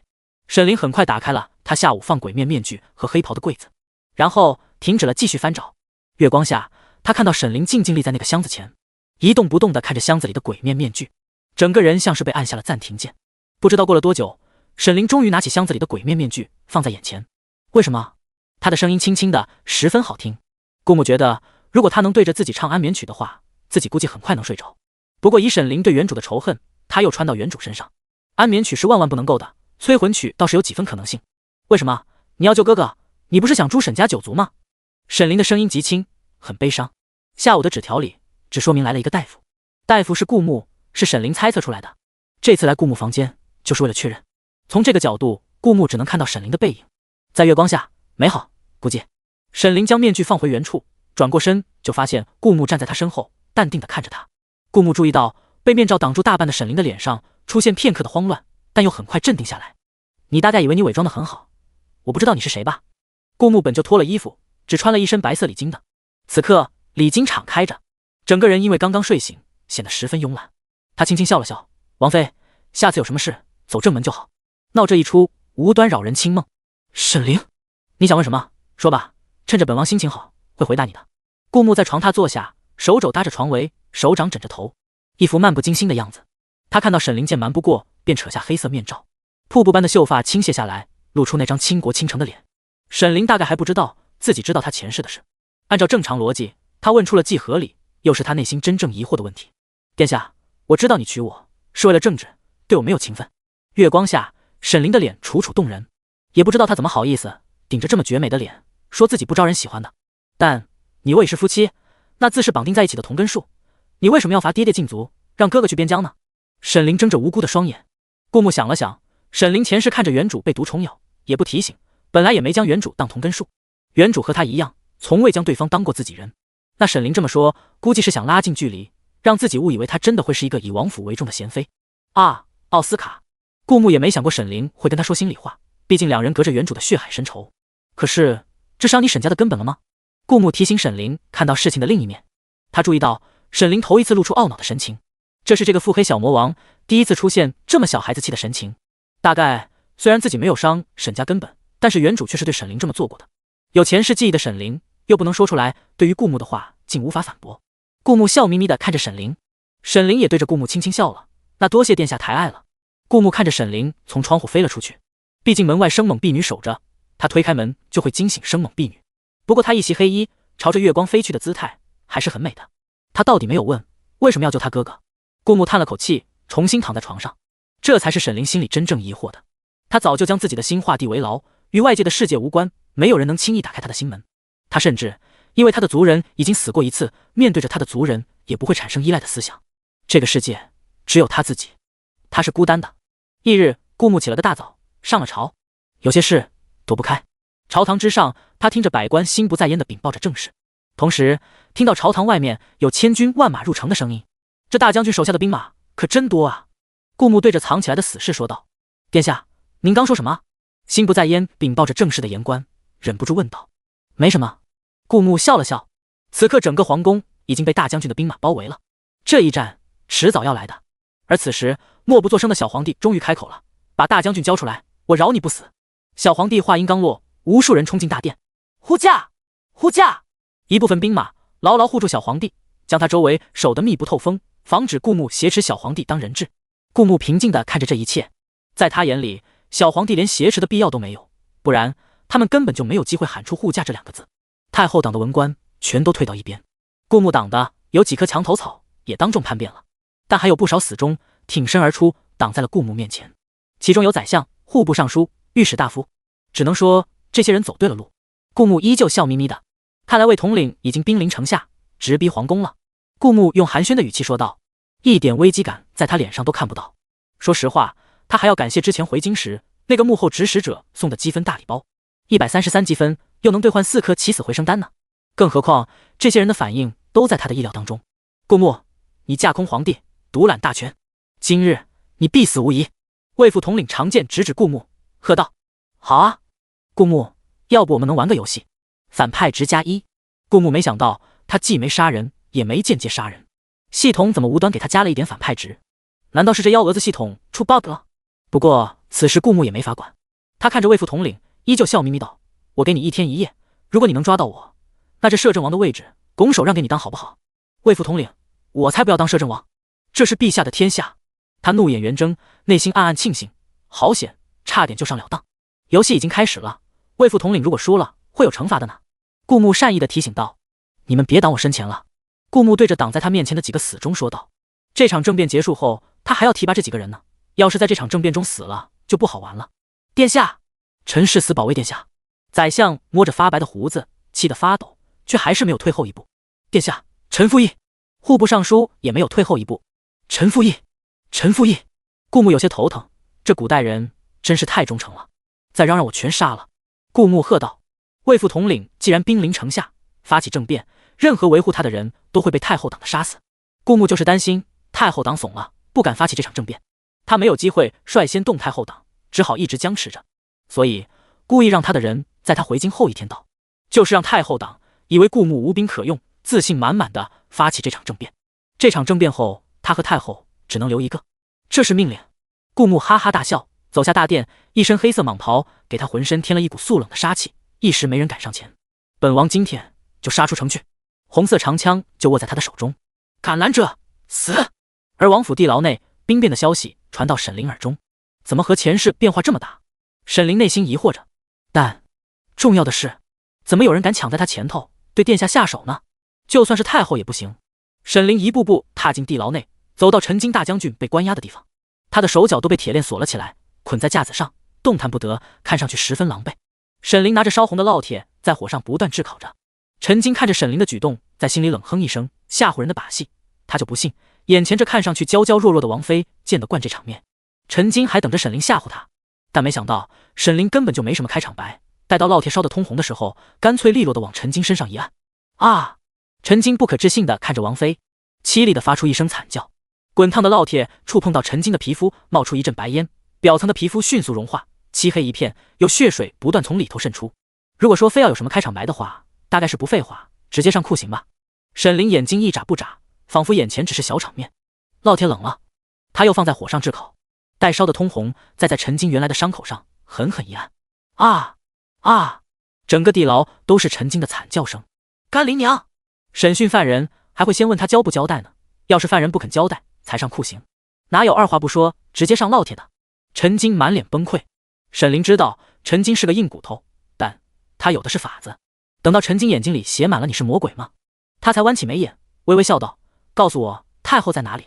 血染红了顾木的黑色蟒袍，那群人势必要将他困死在殿内。言官们都缩在角落，看着殿内横尸遍野。殿下，宰相用苍老的声音道：殿下命令他们不得上前半步，可这么多人的围捕，殿下真的能逃出升天吗？宰相擦了一把浑浊的老泪，到底是气数尽了吗？户部尚书用袖子捂着双眼，不忍直视，他不愿看到殿下头颅倒地的那一刻。可这么多人，这一幕似乎是必然。殿下，他也喃喃地喊道。顾木脸上也被溅上了鲜血，整个人看上去十分可怖。他手上的长枪就像死神手里的镰刀，指向谁谁死。大殿狭小，不便施展。顾木被叛军喂了个水泄不通，等到他终于杀出大门的时候，一柄剑直直刺入腹部。刺入之人用内力一掌拍在剑柄，该剑势如破竹，贯穿顾木的腹部。与此同时，顾木的长枪向后一刺，贯穿刺剑者的心脏，刺剑者应声倒地。顾木拔出剑，运用轻功，脚尖轻点，飞出了皇宫。但兵临城下，整个皇宫都被叛军包围。顾木一出大殿的门，就有无数弓箭手瞄准了顾木。射！一声令下，一根根弓箭朝着顾木射来，有几根扎进顾木的后背，还有2根擦着他的手臂而过。他受了重伤，纵然他武功盖世，今天也必然留在这里。似乎觉得胜券在握，太后身边的刘公公也从高台上现身，嘴角挂着得意的笑。太后呢？他怎么不敢出来？顾木看着刘公公，既然这么自信，怎么还躲躲藏藏？顾木哈哈大笑，是不是怕我一枪爆了他的狗头啊？这种情况下，顾木相信，哪怕太后只冒出半个头，他也能叫他的脑袋开花。刘公公脸色一变，给我杀了他！如果是昨天陈经大将军还是打着小皇帝的名号闹王府的话，那今天完完全全就是太后想要插手政事了。只等大鱼全部出来，一网打尽，以绝后患。就怕还有一些隐藏在暗中不显山露水的势力依旧蛰伏，无从分辨。顾木后背又中了一箭，他算是明白了，只要他亲手杀死一个人，如果是一枪毙命，就会获得1点反派值；如果重伤之后再杀死，就是2点反派值。顾木的长枪滴着血，而他的反派值又涨了167点，反派值350，积分230。这么多的积分，只要杀出重围，到一个没人的地方，兑换强身健体丹和元神丹，靠着他们对身体的强化，将状态补回来。杀我！顾木眼睛里闪过一道冷意，他似笑非笑地看了一眼刘公公，你先去死吧。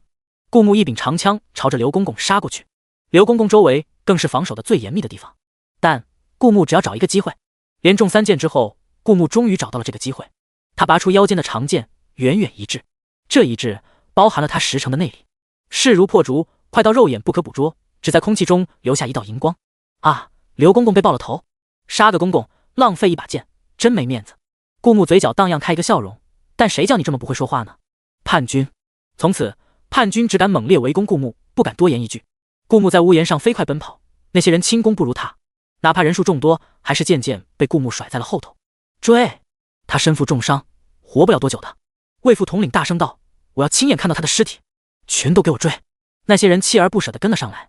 为了引蛇出洞，多钓出几条大鱼，他可是牺牲蛮大的。顾木叹了口气，好在杀人可以获得反派值，增加积分，他好像也不算亏。连续跳了几座屋檐后，看到将叛军甩开了一定的距离，顾木跳下屋檐，不再暴露自己的身形。而王府，陈公公奉顾木之命，大门敞开着，谁都可以进。叛军失去顾木的踪迹，进王府搜寻。王府的下人虽然人心惶惶，但主子早有交代，就当他们是空气，依旧做着自己的事。陈经毕竟是大将军，站错了队，骨节还是有的。想撬开他的嘴，不是一时半会能做到的。就算是魔鬼也不行。探子下到地牢，将打探到的最新消息告知王妃。殿下已离开大殿，此刻不知踪迹，叛军已进王府搜寻。沈凌吹了吹手上的灰屑，幽深的眸子看着前方，一脸崩溃，却还咬紧牙关的陈经，手指一下一下敲在扶手上。既然知道了殿下扮成大夫去了军营，那他也能猜到殿下之前的1个月去做了什么。看来这场游戏是你们输了。在陈经一脸莫名其妙的表情中，沈凌站起身，由婢女提着灯笼，踏着台阶走出阴暗的地牢。既然殿下死不了，那这王府还是要住下去的，不是什么孤魂野鬼都能进来撒野的。已经过去了1个上午，顾木的人今晚会到达京城外围驻扎歇息。翌日清晨，那些休息的精神抖擞的将士则会杀进城，开始正面战。这就是顾木的计划，花1天时间钓出大鱼，之后凭硬实力一决胜负。他有这个信心，他能见到第2天的太阳。全城搜捕，京城兵荒马乱，只为搜捕摄政王1个人。头一次见到这场面的老百姓，一个个躲在家里，闭紧门，不敢出来。其中一户人家听到门外走过的整齐的士兵们的脚步声，叹了口气，对着自家妇人道：“要我说，这摄政王是个好殿下，可惜了，这阵仗他估计是逃不了了。他夫人，我们在江南的亲戚都承蒙他恩惠。哎。”他摇了摇头，别再乱说话了，以后就是太后的天下，只是殿下英雄早逝。2人一同摇了摇头。这样的一幕，类似的情况也出现在其他人家里，无论是盼着摄政王下台，小皇帝掌政的，还是盼着摄政王掌权的，都觉得他逃不过这一劫，必死无疑。但他们不明白，最佳的猎手往往以猎物的形式出现。一柄长枪，一袭血色蟒袍。顾木遥望了一眼横尸遍野的皇宫城，这天下谁与争锋？他行走在屋檐下的小道上，每一步都预示着新世界又近了1寸。等到第2天，一切乱象都将结束，世上再无太后，人们会记住有个人曾单枪匹马对抗着包围了整个京城的太后党。猎物顾木在彻底摆脱太后党的追兵之后，脚尖轻点，踏着屋檐一路往上，坐在京城最高的高台塔尖上，从这个位置可以俯瞰整座京城。不止皇宫城，就连皇宫城外也到处都是太后党的士兵，他们叩响那些老百姓家的门，挨家挨户的搜寻，哪怕掘地3尺也要将顾木找出来。可他们不知道，猎物顾木正处在一个猎人的视角，像看着待宰的羔羊一样俯瞰着他们。他们一定想不到，里3层外3层，将整个皇宫城围得水泄不通，近攻远攻全都安排到位，还是被顾木单枪匹马杀出了城，甚至还隔空爆了太后心腹刘公公的头。这一切都让他们意想不到。不过他们有信心，现在整个京城都在太后的掌控中，城门封死，防守严密，哪怕是一只苍蝇也飞不出城。摄政王在京城内做困兽之争，迟早战败。顾木手一张，手心出现了6颗丹药，积分180，一下子花出去这么一大笔积分，顾木就只剩下50积分了。他兴奋着，只要我在敌人杀死我之前率先将敌人杀死，敌人就永远杀不死我。当然还是要留1颗救命丹，以备不时之需的。这6颗丹药分别是3颗强身健体丹和3颗元神丹。顾木像吃糖一样扔1颗到嘴里，嚼碎吞掉，又再扔1颗。让顾木没想到，吃到第5颗时没效果了。原本这丹药的效力是逐渐减弱，只是第5颗就直接失效，也太少了吧。这药除了第一次给顾木提供了较大的改造，之后的作用可以说是微乎其微，但有总比没有好。但这直接失效了。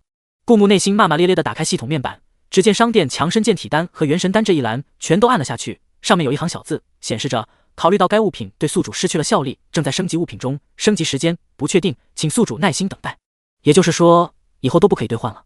顾木看了一眼手里还剩下的1颗元神丹，他有一丢丢怀疑这是系统出售的35假冒伪劣产品。这颗元神丹也是属于第5颗元神丹，和刚才吞下强身健体丹一样，完全失效，他吞下去也不会有任何作用。这可是30积分。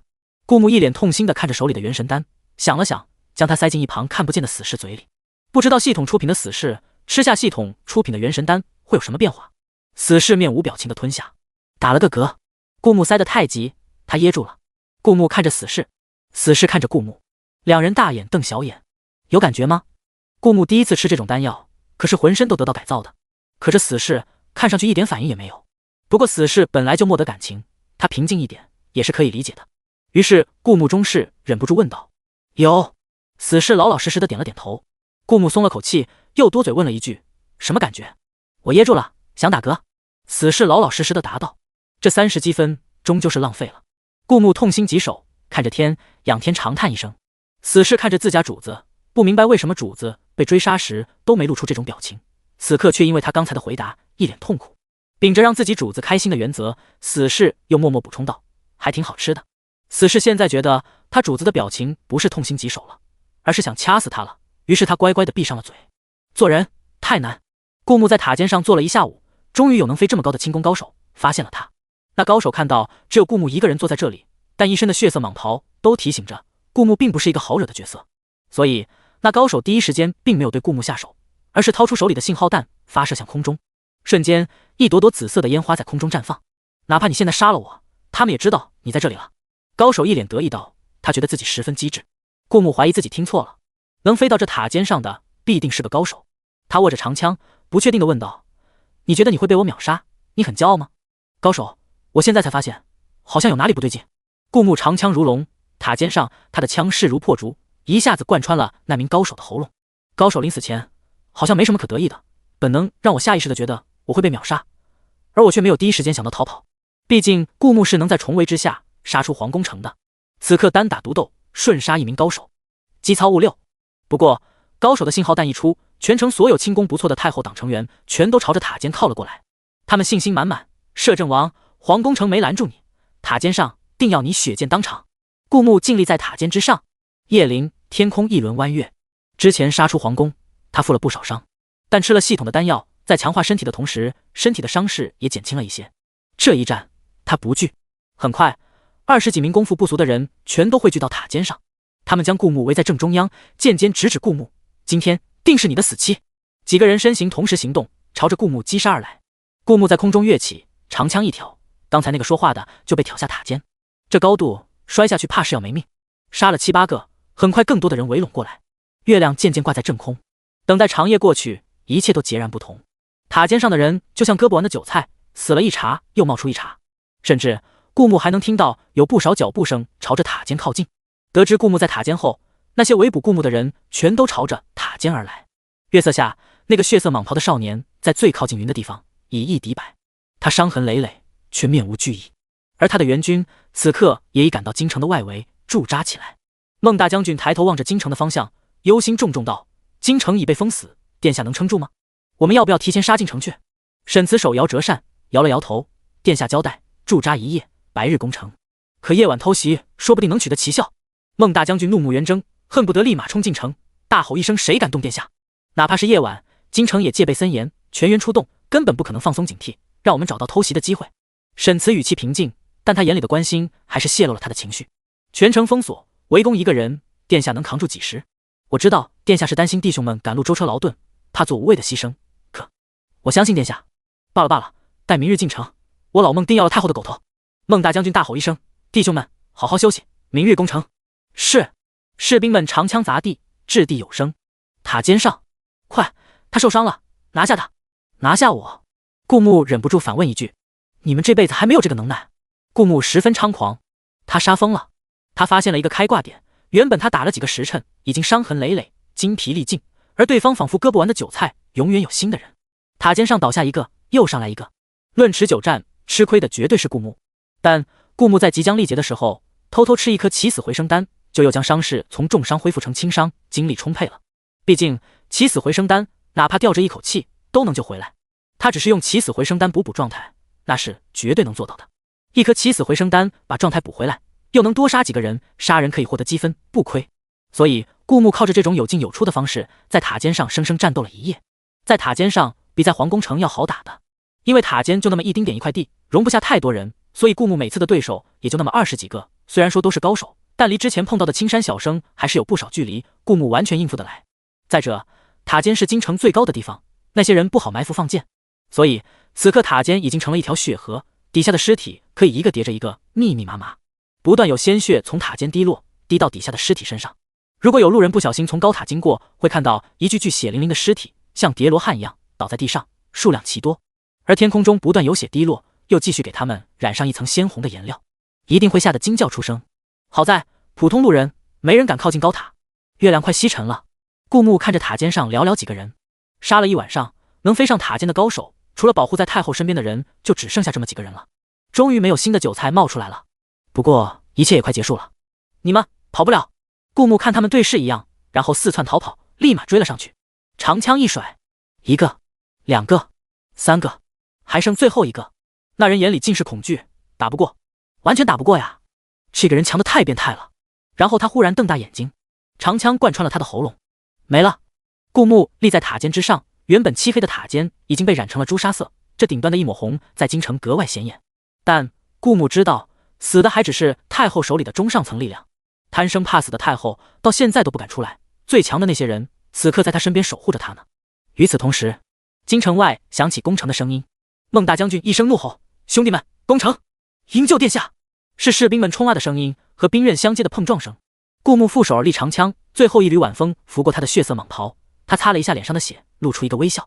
他的兵马到了，晨光破晓，乌云散尽，第一缕金光洒向大地。城门破，顾木的兵马乌泱泱地杀进来。他们第一眼就看到京城内被鲜血染红的高塔塔尖，哪怕此刻依旧往下滴落着血液，见证着一场恶战，也造就了一个让人闻风丧胆的人——摄政王。恭迎殿下！孟大将军高抬右手，振臂疾呼。这个1米9的糙汉子脸上笑得无比灿烂。殿下没事，不仅没事，还反杀了！恭迎殿下！恭迎殿下！恭迎殿下！顾木的兵马势如破竹，在京城杀出了一条血路。恭迎殿下的声音响彻在整个京城。有些好事的老百姓忍不住将门打开一条小缝，往外看，看到厮杀的2军兵马和经过一夜彻底染红的高塔塔尖，不可置信的瞪大眼睛：殿下没死，不仅没死，还反杀了！这实在太不可思议了。顾木的兵马有部分伤员，因为青霉素已经好的差不多了，完全可以上战场，所以总的兵力比以前要强盛。又因为那些将领知道是摄政王亲自前往军营送药，又有虎符在身，其实他们本身就已经开始心向殿下，更遑论殿下手握虎符，效忠殿下本就名正言顺。而士兵们知道他们或者同他们出生入死的弟兄们从鬼门关生生被拉回来，是因为殿下，所以与殿下为敌者必诛。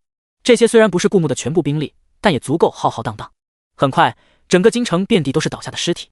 顾牧的兵马不断冲击着太后党的防守，朝着塔尖靠拢。与殿下为敌者，必诛！孟大将军大吼一声，如神兵将士，为弟兄们开了一条血路。沈慈则从侧翼包抄过来，两人配合得极其默契，以最小的伤亡冲了太后党的防守。此刻京城城门打开，局势一一扭转，成了牢中困兽的此刻是太后。太后党的中上层力量在夜晚的塔尖上几乎被顾牧全部击灭，剩下的是死守在太后身边护太后周全的顶尖高手，以及一些注定在战场上成为炮灰的普通士兵。局势已定，顾牧俯瞰着整座京城，一切都在他的掌握之中。现在就要找到太后，永绝后患。太后在哪？顾牧眯了眯眼睛，遥望皇宫城内的景象。当猎物变成猎手，策划这一切的太后是不是已经在瑟瑟发抖了？太后一生都交给了皇宫城，失去自由，同时也享尽繁华。皇宫城对他来说是最有安全感的地方。顾牧赌，此刻太后还在皇宫城内。他脚尖轻点，向着皇宫城的方向飞快而去。从高塔到皇宫城，必定路过王府。此刻的王府静悄悄的，原本守在王府妄想抓到顾牧的太后党士兵，应该已经被迫参战去了。不知道程公公是否还活着？顾牧交代他大开王府的门，让太后党的兵进去搜查，就是尽可能的避免王府爆发冲突，保住他们的命。但谁知道呢？顾牧放缓了去皇宫城的脚步，从正门走进了王府。王府太安静了，安静的有些诡秘，仿佛这一瞬王府的人都人间蒸发了。原本热闹的王府看不到一个人影。顾牧怀着忐忑的心情，手按在正厅的大门上，一股血腥味钻进顾牧的鼻孔，这让他不是很好受。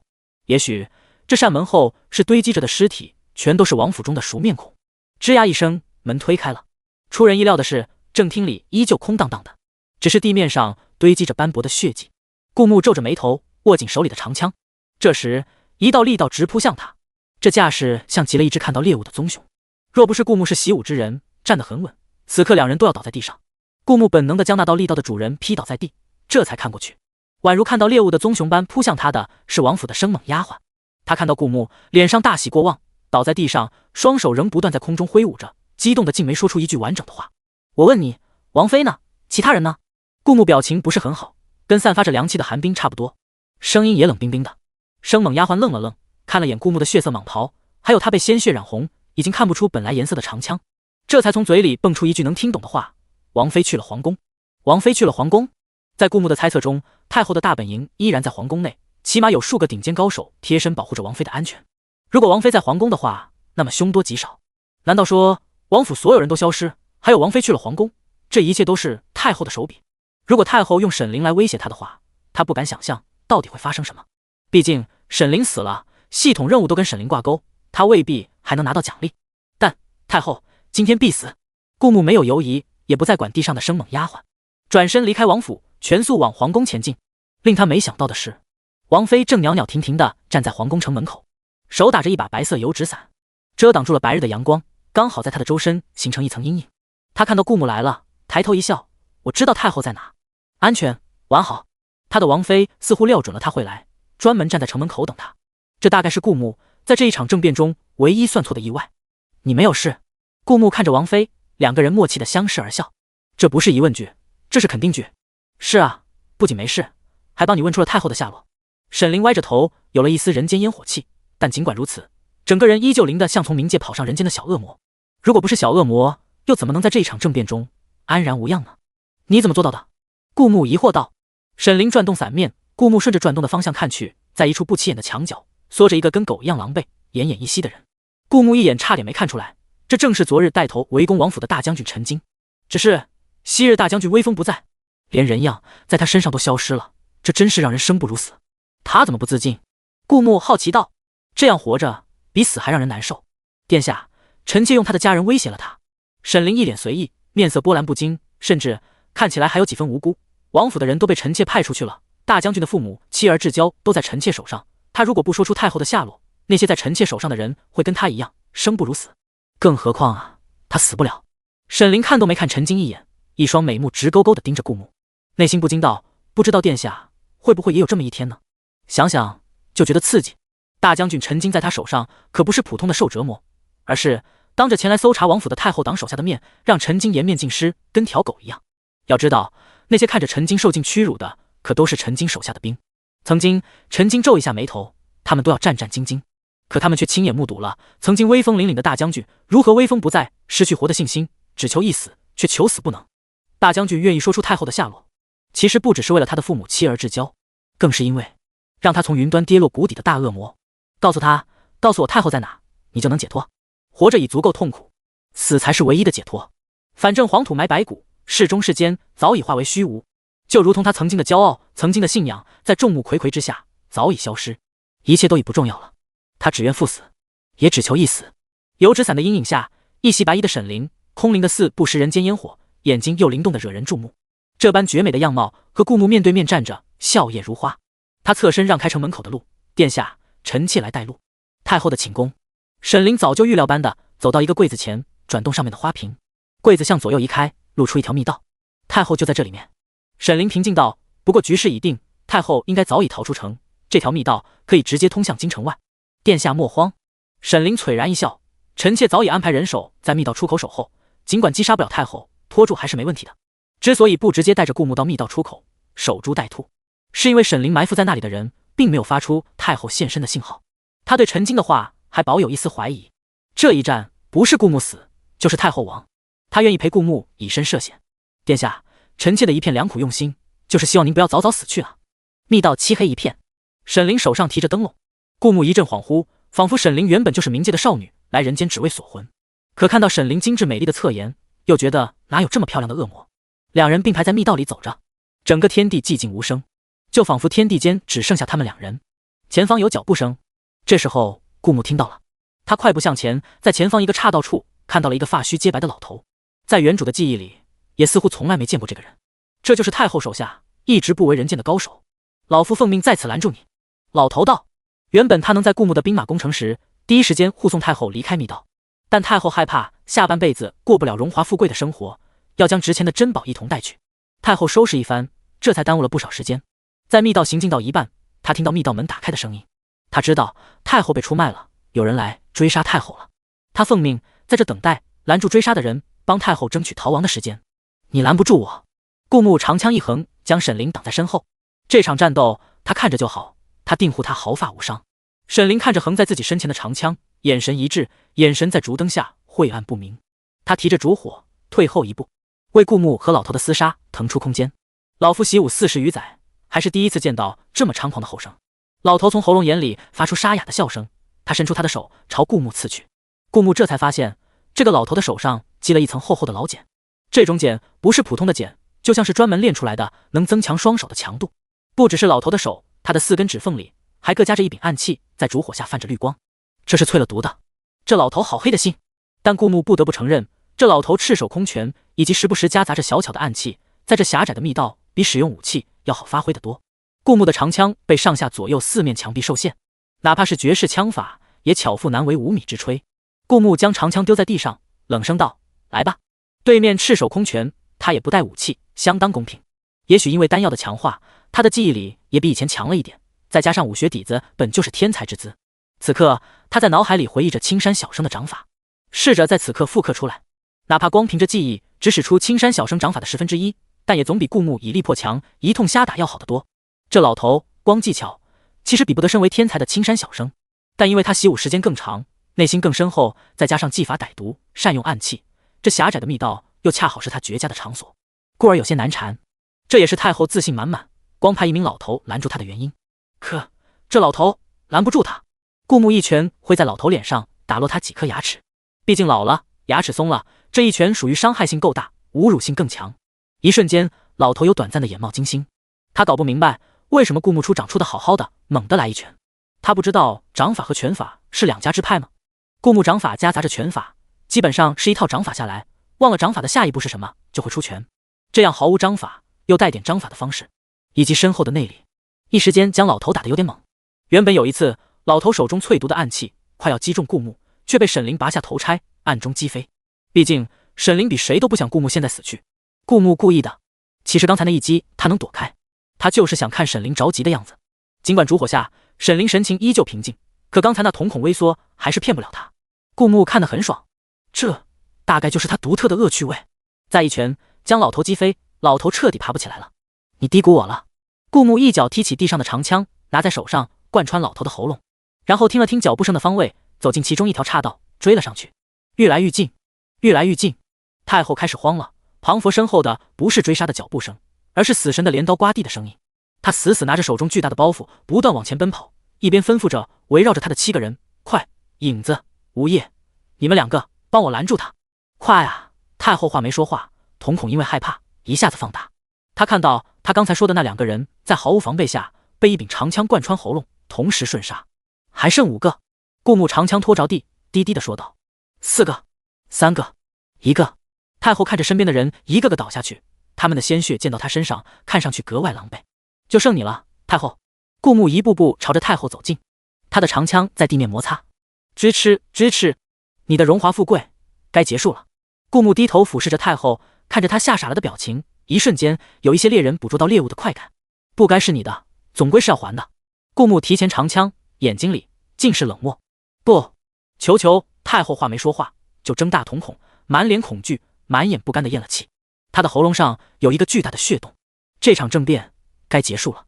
顾木发出低低的笑声，顺着密道一直往前。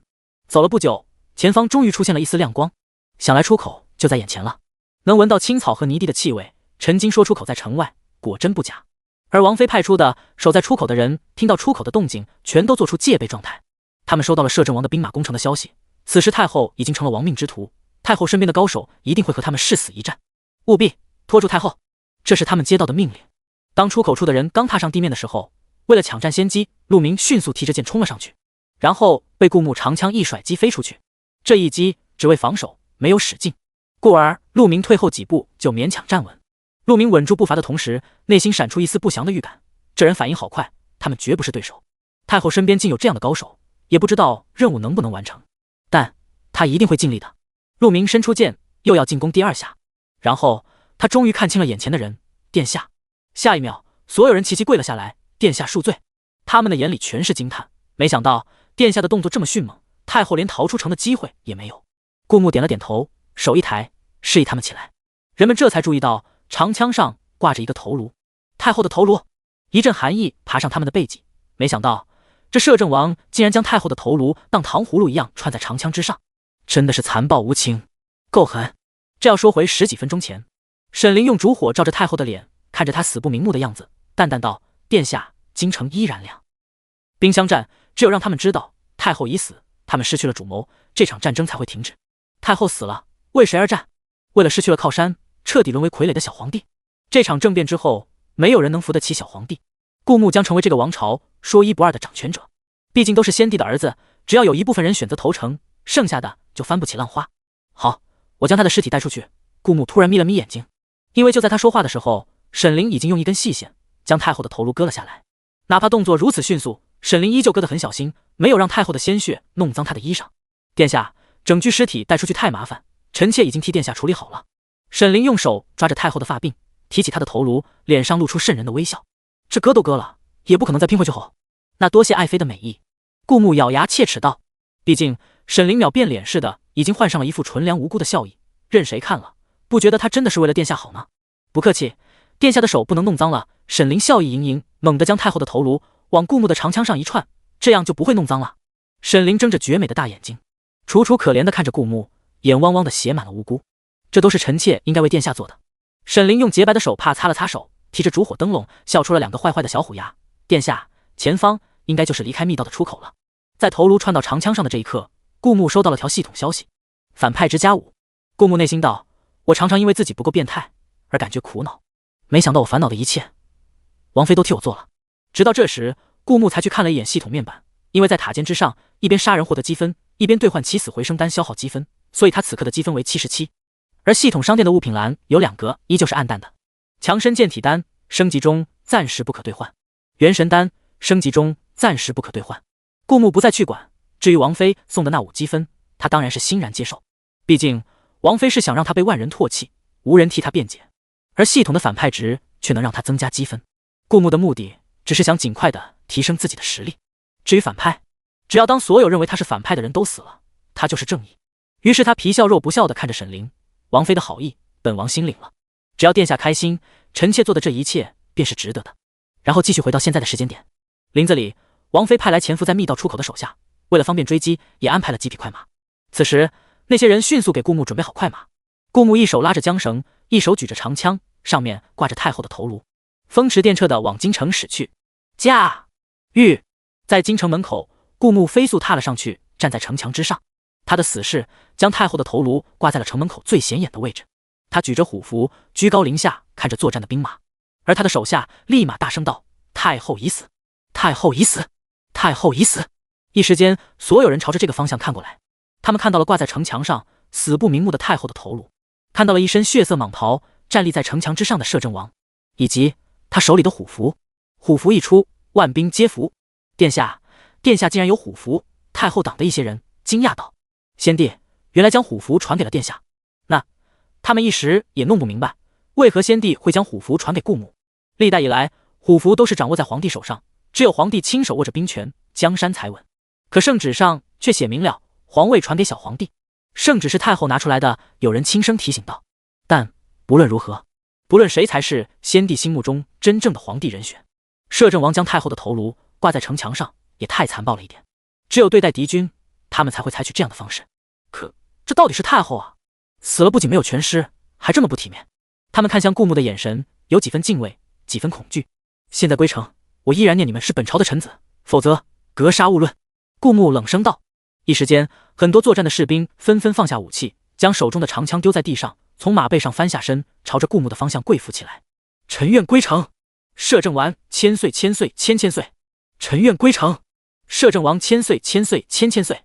臣愿归城。摄政王千岁千岁千千岁。而那些依然想要负隅顽抗的，在顾木的大军面前不堪一击。很快，头颅倒地，洒出生命中最后的热血，与太后一同赴黄泉。至此，这场兵变在顾木亮出虎符的那一刻画上尾声。接连几天，百姓都闭门不敢出，他们从院子里遥望着被鲜血染红的塔尖，依然心悸。他们忘不了摄政王曾被万军包围，世人以为他必死，他却在这座京城最高的塔尖上告诉世人，他既然成为摄政王，他就永远凌驾于所有人之上。短短几天，京城的大街上已经清扫干净，整座京城又恢复了和平，唯有那座朱砂色的塔尖铭记了这场政变的历史。百姓也踏出院门，京城可见昔日的繁华。皇宫内，小皇帝愤怒地冲着顾木咆哮：“你还朕母后！你还朕母后！”手无缚鸡之力的小皇帝用恨极了的表情瞪着顾木，想要扑上去用手挠顾木，却被顾木的兵拦住了。殿下，要不要杀了他？陈公公阴阳怪气地看着小皇帝问道。哪怕是皇帝也不能冲着殿下这么说话。这个小皇帝我留不了。顾木靠在摇椅上，生猛婢女在旁边替他扇着风。顾木半合着眼睛，阳光正好，微风正凉。他用眼睛斜了小皇帝一眼，整个不将小皇帝放在眼里的样子，看起来十分慵懒。小皇帝和他本就没什么血缘关系，是太后和别的男人生的，就算有，也是和原主的，跟他半路而来的顾木没什么关系。他要夺权，小皇帝是断不能留的。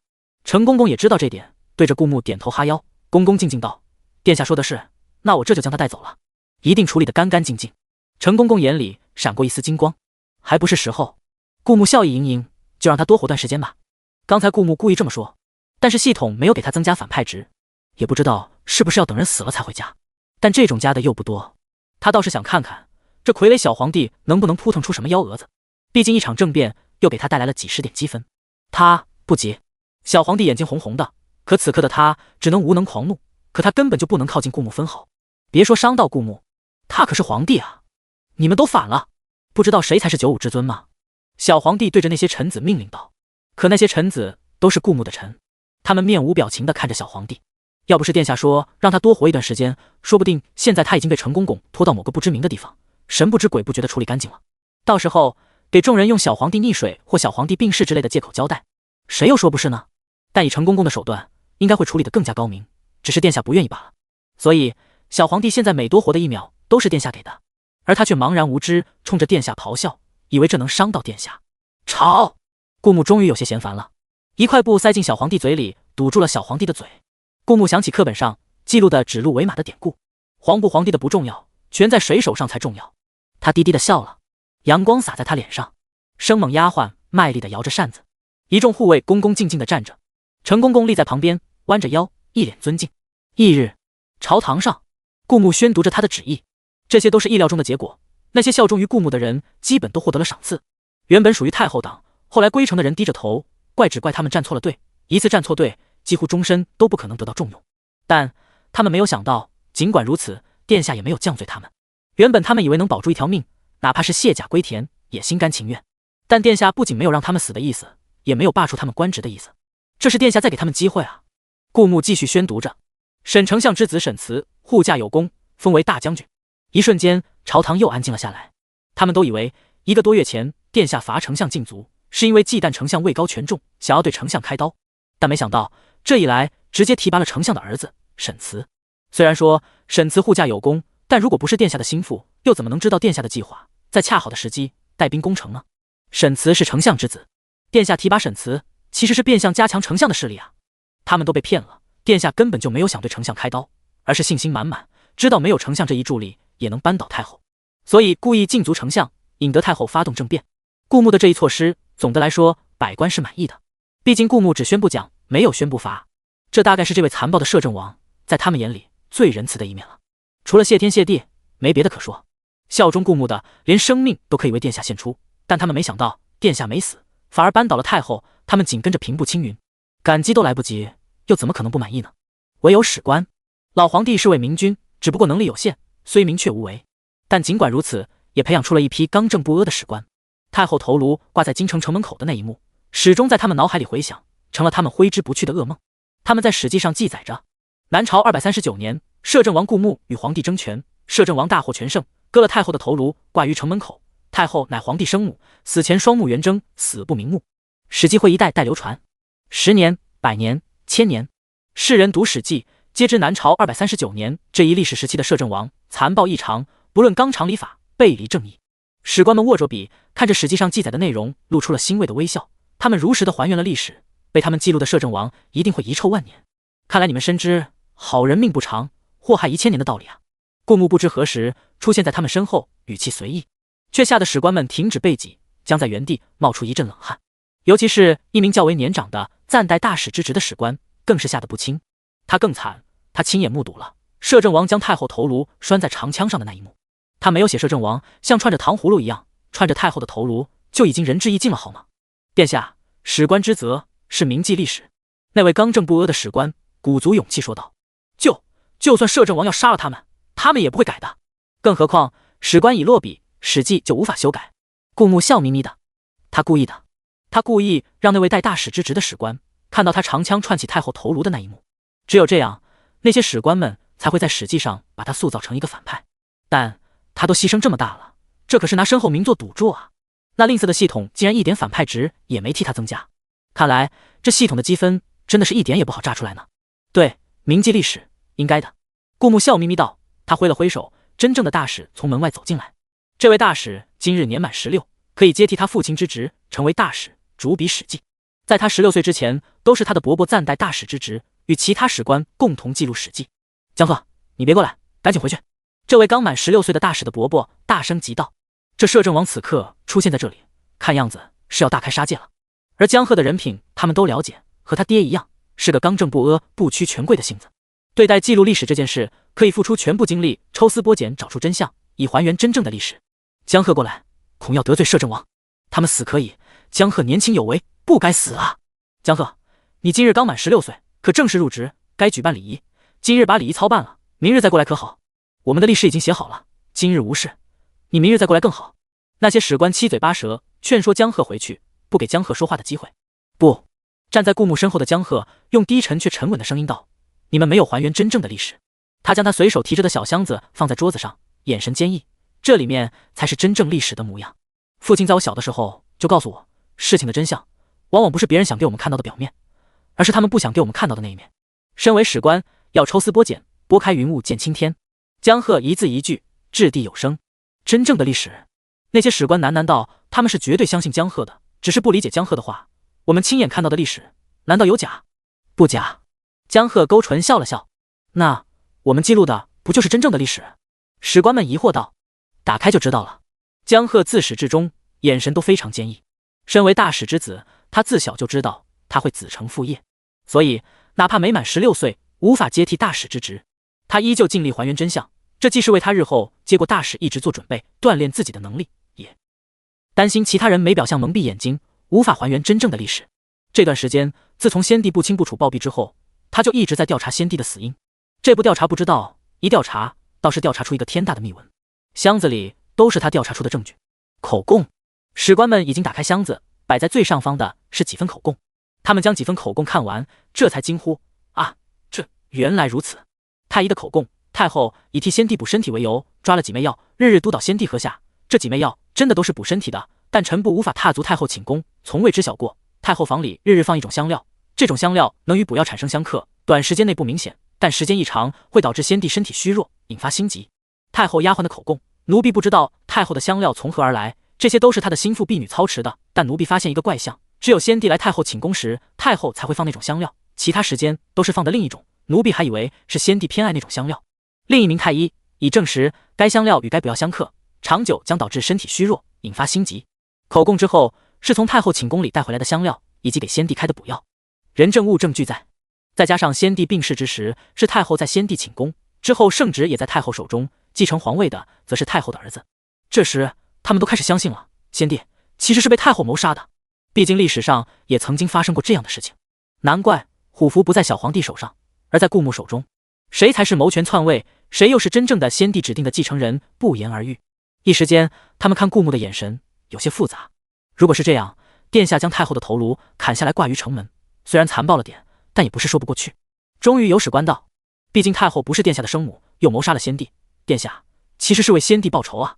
将太后的头颅挂于城门，这是为了让先帝走得安心啊。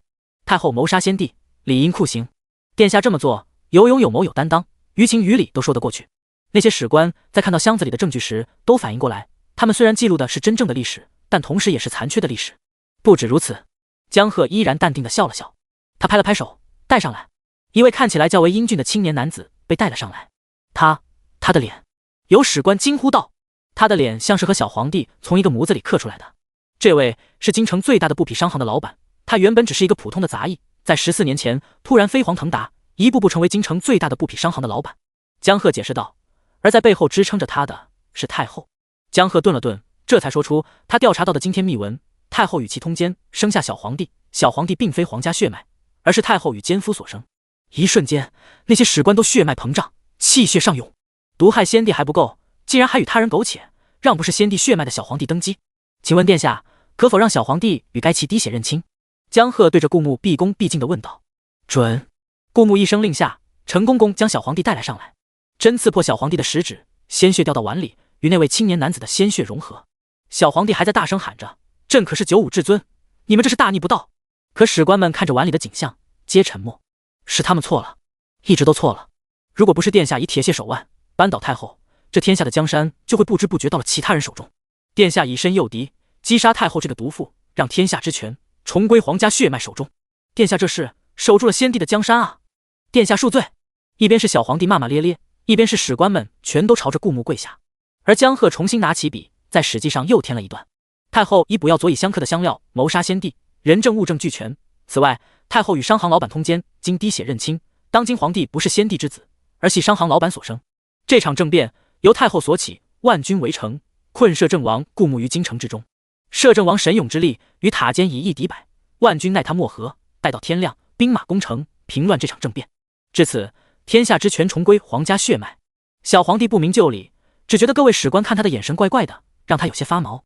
但他可是皇帝，他大声吼着：你们还不给朕跪下！朕可是95至尊，你们怎么敢这样对朕？顾墓，你叫你的人放开我，等我长大接手权力，一定要你好看。顾墓挥了挥手，陈公公阴阳怪气地看着小皇帝，点了点头，将他带了出去。今天的事给本王守口如瓶，别让任何人知晓。顾墓吩咐道。在场的所有人全都毕恭毕敬道：是，殿下。殿下，小皇帝要怎么处置？江鹤低着头恭敬地询问道。现在真相大白，小皇帝并非先帝所生，顾墓才是正宗的皇家血脉。幸好这位殿下铁血手腕，将先帝的江山牢牢掌握在手里，才没酿成大祸。那么小皇帝是断断不能留的。只不过如果将这事宣扬出去，将是皇丑；如果不宣扬出去，那么朝堂上总有一些是死忠的皇帝党，认为摄政王执政名不正言不顺，想要动这个小皇帝不是那么容易的。那些史官们都忐忑不安。你们守住这件事就行，让小皇帝多活一段时间。顾墓神色如常，并未将小皇帝放在眼里。史官们全都点了点头，殿下让他们别宣扬出去，这是为了守住皇家的威严啊。朝堂上总有一些皇帝的拥护者，殿下暂时不动小皇帝，也是为了朝堂的安稳。殿下一片良苦用心，却被他们如此抹黑。正如江鹤大使所说，有时候看不见的才是历史的真相。他们恭恭敬敬地低头看着顾牧，恭送殿下。接下来一段时间，朝堂风平浪静，顾牧能分出更多的精力去建设这个国家。杂交水稻已经在全国各地推广，既然天灾人祸避免不了，只要提高粮食的产量，那么百姓也饿不着。江南的秩序也重新搭建了起来，又开始欣欣向荣。青霉素在这个时代作为一种战略性武器，对于顾牧信任的几个将领不限量供应，而对于一些不够忠心或者站位不够稳的，为了防止一些墙头草将青霉素献给别国，由他们定期报告伤员的人数，派信得过的心腹专门前去核实，按人数分发青霉素，并由武功高强的精兵专门押送青霉素，并确保药品使用到位。等到兵力强盛，不惧别国侵犯的时候，顾牧会考虑将青霉素在全国各地推广。这场政变悄无声息地被时光磨平，人们风平浪静，京城欣欣向荣，庞佛前段时间的恶战不曾发生过。唯有京城最高的高塔的塔尖彻底变成了朱砂色，提醒着人们无上的皇权是由鲜血冲刷出来的。夜渐渐深了，城墙之上，一个戴着斗笠用黑纱遮住面庞的黑袍人静静望着天，他视线的正前方就是那座被鲜血染红的塔尖。那个人还没有下落。黑袍人用沙哑而又阴冷的声音问道：回主子，那个人庞佛人间蒸发了，派出去的人没有传回关于他的任何消息。他的身后立着几名黑衣人，毕恭毕敬道。黑袍人冷哼一声，没想到江湖第一杀手也有失手的时候。主子，那还要继续派人追杀他吗？黑衣人低着头问道。黑袍人沉默半晌，他的视线一直没有离开过塔尖，那座被鲜血染红的塔尖啊，让人们打内心里忌惮着那个被万军围城却依然反杀太后的摄政王。就连黑袍人也正式将顾牧当成一个对手。他用手扶了扶斗笠，不用了，我现在觉得那个人虽然任务失败了，但他还有利用价值。没有人能看清他的表情，但所有人都知道这个黑袍人开始认真了。他素来不允许失败者，这一次却因为那个人的价值选择留下他。这摄政王竟然让自家主子头一次破了例，那要不要将他抓捕回来？黑衣人试探性地问道。月挂在正空，给朱砂红的塔尖镀上了一层荧光。黑袍人发出低低的沙哑的笑声，他用手虚虚地挡住脸，在眼睛处微微抬起食指，所有的一切都被挡住，唯有那座塔尖出现在他眼前。笑完了，黑袍人才接着道：不必，他最重要的东西在京城，他自会回来取的。我们先潜伏下来，切莫再打草惊蛇了。是，主子。翌日清晨，王府，顾牧初当摄政王新鲜了一段时间，日日早朝，后面就起不来这么早了。毕竟他才18岁，正是需要睡眠的年纪。太阳晒进屋里，他翻了个身，嘟囔了一句：忘了关窗户了。他背对着窗户，懒得起身，丫鬟婢女都在门外，没他的吩咐不敢进来。顾牧用枕头蒙着脸，继续酣睡，除了屁股晒得有点热，一切都还算惬意。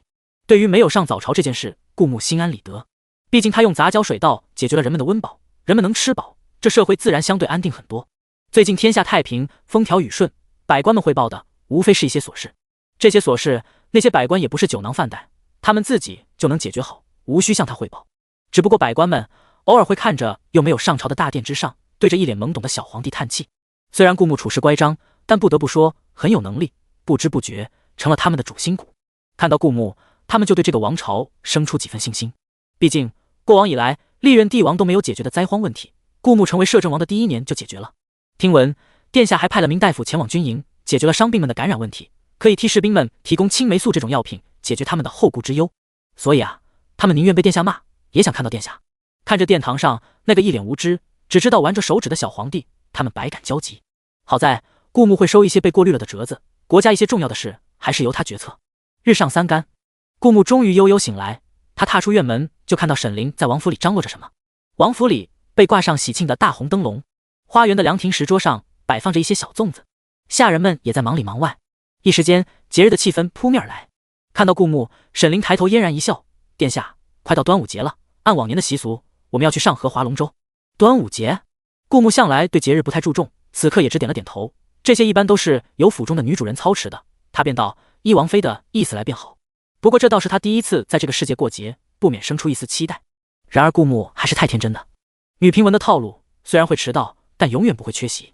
历年节日都是各个府中的小姐夫人争妍斗艳的时候，但凡顾牧看过一本女平文，就会知道，只要写到节日，就没有太平的时候。很快就到了端午节的日子，上河的岸边停了很多顶轿子，唯有顾牧的轿子停在最显眼的位置，看起来也最豪华、最大气。这并非是顾牧铺张浪费，而是因为他是掌权的摄政王，那些官员能混到现在的位置都是人精，没有一个敢超过顾木的轿子。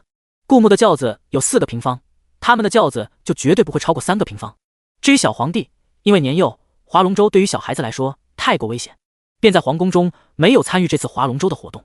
这种大型活动往往也是那些未出阁的小姐与京城中的青年才俊联姻的活动。南朝民风开放，在大型活动中，小姐夫人也能露面一同游玩。顾木下了轿子，就发现有很多小姑娘在偷偷看向他。如果他回头看去，那些小姑娘就会羞涩地低头，或者佯装看向别处，像极了学生时代情窦初开，少女们看到暗恋的男生的模样。也对，身为女评文最大的反派，作为一个主要角色，顾木的颜值绝对是1等1的，再加上年纪轻轻，独揽大权，京城的哪个青年才俊比得上摄政王呢？虽然摄政王有王妃，但自始至终也没有迎娶别人。在普遍3妻4妾的古代，摄政王算得上独一份的专情。那些小姐们呢，看到摄政王，心里就小鹿乱撞。更何况能嫁给摄政王，哪怕是当妾，也能带动家族一荣俱荣，鸡犬升天。顾木被那些小姐们偷偷看，说内心平静，是假的。他虽然被万军围攻，以一敌百，面不改色，那是因为这种场面他已经经历过不少了。但被那么多长得好看又面带娇羞的大家闺秀们用崇拜的眼神悄悄偷看，他其实都是在假装平静。不过论容貌，排在京城榜首的沈凌自然是秒杀那些大家闺秀的。顾木天天看着沈凌，审美也有所提高，此刻也能维持着淡定。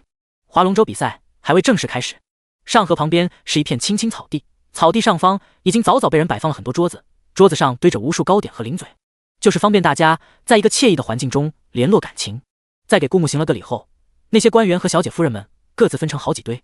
虽然青年才俊和小姐们的圈子各自分开，但如果有一位小姐在一位青年才俊面前走过，不经意间掉下手帕，而青年才俊又捡起小姐的手帕，那就说明两人有情谊，往往不久之后就会联姻。顾木初来乍到，再加上原主一心扑在事业上，加之被小绿茶迷得神魂颠倒，也对这个习俗不了解，故而顾木不知道丢手帕是何意，只知道眼前短短一时间地上就多了10几条手帕，在心里默默感叹道：这些小姐们美则美矣，看起来也端庄大方，气质卓然，但太过粗心大意了。当然一段时间以后，顾木会知道这个习俗，再回忆起今日这个事，后悔的捶胸顿足。不过这都是后话了。而在上河岸边，一位穿着浅蓝色青衫，面如桃花的女子，格外惹得那些青年才俊注意。这位姑娘不像普通的大家闺秀那般端着，一举一动皆是风情。她眼睛圆圆的，大大的，一脸无辜，似孩童般天真。可无论是她洁白修长的脖颈，还是不经意间抬起袖子露出的细小的手腕，以及雪白的肌肤，都处处透着诱惑。这种诱惑不会显得这个姑娘放浪，因为这个姑娘的表情太过纯洁天真，就好像她并非故意撩拨你，就已经勾了你的心。那位姑娘是吸引青年才俊最多的，虽说论相貌比不得王妃的绝色之姿，但王妃毕竟伴在顾木身边，悄悄看一眼都是一种不敬。而浅蓝色青衫的女子是除了王妃外，在所有大家闺秀中最出众的了。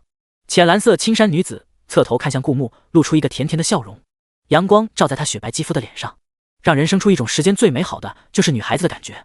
她用娇娇弱弱却不矫揉造作的声音甜甜道：殿下，灵儿。这位浅蓝色青衫的姑娘就是许久未见的马诗诗。马诗诗内心是十分得意的，虽然她脸上一脸无辜，但她昨晚特意早睡了2个时辰，今日又早起了2个时辰，精心打扮一番，又看起来像是日常随意的打扮。她一点也不容易，之所以花费这么大的心思，不就是为了鹤立鸡群，引人注意吗？那些青年才俊明目张胆的眼神让她很受用。不过他们啊，看马诗诗一脸纯洁无辜的表情，担心小姑娘面皮子薄，没有亲自上前来搭讪，而是向旁人打听着这位浅蓝色青衫女子的家世背景。想必过段时间提亲的人就会踏遍马府。可马诗诗野心勃勃，又怎么看得起这些普通的青年才俊呢？她的眼里此刻只有一个人，所以她对他甜甜的笑了笑，甜甜的打了个招呼：青粉强溪，紫葱丝过垂杨道，画楼春早，一树桃花笑。若不是人多眼杂，此刻马诗诗一定会在正当好的青春去追寻一个正当好的人。可此刻她却只能用团扇掩面，一脸矜持。顾木压根就不知道马诗诗一声招呼背后含了那么多深意。在他眼里，这就跟大学同学在运动会的操场上冲他挥手大吼一声老顾一个道理。他点了点头，就转过头去看向河中的风景。此刻已经停了很多艘龙舟，应该到时候会有一场龙舟比赛。这是顾木第一次在这世界过节，没想到还挺热闹。视线没有在马诗诗身上多停留半分的顾木，自然没有注意到，在他视线移开的那一刻，马诗诗被团扇遮住的脸上神色开始低落下去，一双眼睛不经意间扫向沈凌，满是怨恨。他也想成为那个能站在殿下身边的人，能站在殿下身边的人，只能是我，迟早是我。马诗诗内心疯狂地呐喊道，他用力地握紧手里的团扇，一脸不甘。1分钟后，马诗诗已经换上了正常的神色，走到顾木和沈凌身边，行了个礼，然后亲切地拉着沈凌的手道：“灵儿，待会我们共画一艘龙舟吗？”按照往年的习俗，都是分2场比赛，姑娘们比1场，汉子们比1场，2人一队，共乘龙舟。虽然马诗诗和沈凌未尊有别，但她们是认识好几年的情同手足的好姐妹。尽管之前有过一些误会，但马诗诗觉得沈凌心善，一定不会拒绝的。沈凌比马诗诗高半个头，此刻仪态高贵，如神女下凡。她微微垂头看着马诗诗，笑了笑，露出2个小虎牙，轻轻将手抽了回去。就依你的。果然，沈凌心善，一定会答应她的。马诗诗眼睛里闪过一丝不怀好意。顾木看着沈凌露出2个小虎牙的笑容，觉得这个笑很熟悉。这不是每次沈凌想要使坏时会露出的招牌表情吗？每次王妃想要算计别人时，就会笑出2个与她平时冰冷不服的可爱的小虎牙。庞佛在说，他能有什么坏心思呢？他只是腹黑罢了。龙舟比赛很快就要开始了。原本马诗诗拉着沈凌亲切的交谈，却不知何时都不见了踪影。不过姑娘们的比赛是在后一场，倒也问题不大。顾木原本嫌闹，他站在那些官员们还得恭维他，他替那些官员们难受，就自己走进林子里，找了个别人看不到的树枝，挂在上面闭目养神。此刻哨子吹响，宣布这龙舟比赛即将开始。顾木便从树枝上跳下来，往上河岸边走去。突然他停住脚步，因为他听到一道熟悉的声音：“好哥哥，你真的愿意为诗诗做任何事吗？”是马诗诗独有的娇娇弱弱、惹人怜爱的声音。顾木看过去，就发现林子里站着马诗诗和一个陌生男子。那名男子背对着他，暂时看不清他的模样，但顾木能听到他诚挚的声音：“那当然了，为了诗诗妹妹，我就算赴汤蹈火也在所不惜。诗诗，你要相信我对你的感情。”哪怕只是听声音，也能听出他对马诗诗的饱含深情。好一个赤儿，好一个海王！顾木没想到马诗诗竟然背着他在鱼塘里养鱼。我对哥哥向来是以兄长般尊敬，但从未。马诗诗自责的低声啜泣道。他的话很快被对面的男生打断：“诗诗，你别说了，我知道的。但不论如何，我都喜欢你，愿意为你做任何事。我相信我的这份心意，迟早会被你接纳的。”男子拍着胸脯，坚定地说道。是诗诗糊涂，明明哥哥这么好，诗诗却心系别人，但情之一字。马诗诗擦了擦眼泪，眼眶红红的，梨花带雨，楚楚可怜，看得对面的男子心都快碎了。我懂，我懂，诗诗，我不怪你，我也是和你一样，情不知所起，一往而深。我只是心疼你，诗诗，你别哭了好不好？我真的见不得你哭啊！男子抬起手，似乎想要替马诗诗擦眼泪，可眼前的马诗诗就像一个精致的琉璃瓷娃娃，一碰就好像会碎掉。男女有别，诗诗这么单纯，又怎么能被轻易玷污呢？男子最终还是放下手，连碰都没碰到马诗诗一下。好家伙，这就是高段位女海王吗？任何便宜都没让男生占到，却依旧让男生掏心掏肺，甘愿为之上刀山下火海。顾木看着马诗诗的眼神肃然起敬。马诗诗和男子又聊了几句，这才步入正题。马诗诗一脸伤心欲绝道：“如果只能这样，远远的看着他和别人在一起，我还不如死去算了。”诗诗，你别这么想不开。男子急了。马诗诗低着头叹了口气：“怎么办，哥哥？其实诗诗还是想为自己争取一下。哥哥会觉得这样的诗诗是坏人吗？”“怎么会呢？诗诗在我心里永远是最好的。可是哥哥都不知道我要怎么争取。”马诗诗悠悠道。他抬起头，眼睛里脆弱又疯狂，反而更加迷人。我想在划龙舟的时候将王妃推下河。王妃不会水，这他是知道的。京城的小姐们远离海边，极少会水的。待会女子们一队比赛划龙舟的时候，再船行到河面正中，他将沈凌推下河，哪怕是岸边的侍卫赶来救他，河面多船，这时会成为阻碍，他们游到河心也来不及。男子猛地睁大眼睛，不可置信：“诗诗，你……”诗诗也是没办法，得不到还不如死了算了。马诗诗悠悠地叹了口气，刚哭过的眼睛红红的，可此刻的她却露出一个微笑，脸颊的梨窝格外迷人。男子点了点头，咬牙道：“不论诗诗做什么，我都会帮你的。”他怕诗诗做傻事，这个傻丫头向来重情重义，他会陪着她，等她慢慢想开，终有一天他会发现她的好，和她在一起的。诗诗不会让哥哥深入险境的，哥哥自小和我一起长大，只要让别人知道我怕极了昆虫就行了。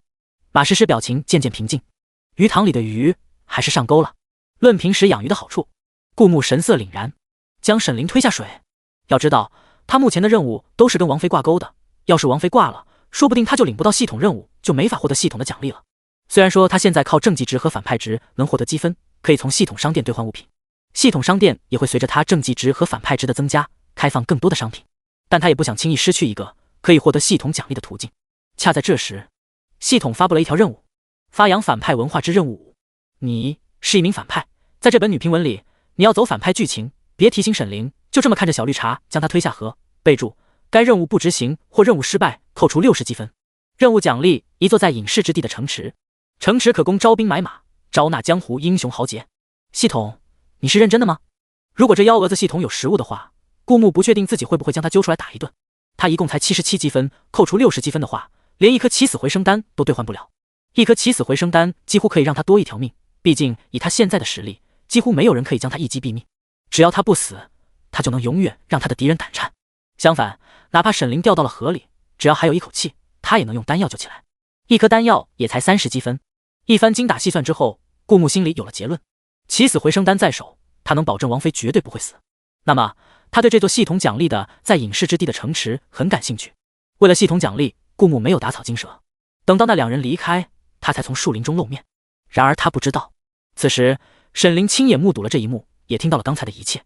原本周围有人，顾木是能感知到的，但周围的人太多了，那附近出现那么几个人，且对方待在原地不动，没有靠拢的打算，不像是杀手，顾木就不会太过在意。沈凌捻着桃花，闻着花香，就听到了刚才那一幕。也多亏他听力这么好，隔这么远也能听到。更多亏他十分在意殿下的行踪，所以殿下出现在那里，他也知道。等到顾木离去，陆明在一旁问道：王妃该怎么办？要不要换个人划龙舟？沈凌将桃花枝从树上折断，放在手里把玩，似乎注意力全都在花枝上。他不在意道：我会怕他，压根就没放在眼里过。他重生归来，最想折磨的是殿下，马诗诗只是附带的。毕竟实力差距太大，他弄死马诗诗轻而易举，折磨起来没什么意思。只有殿下。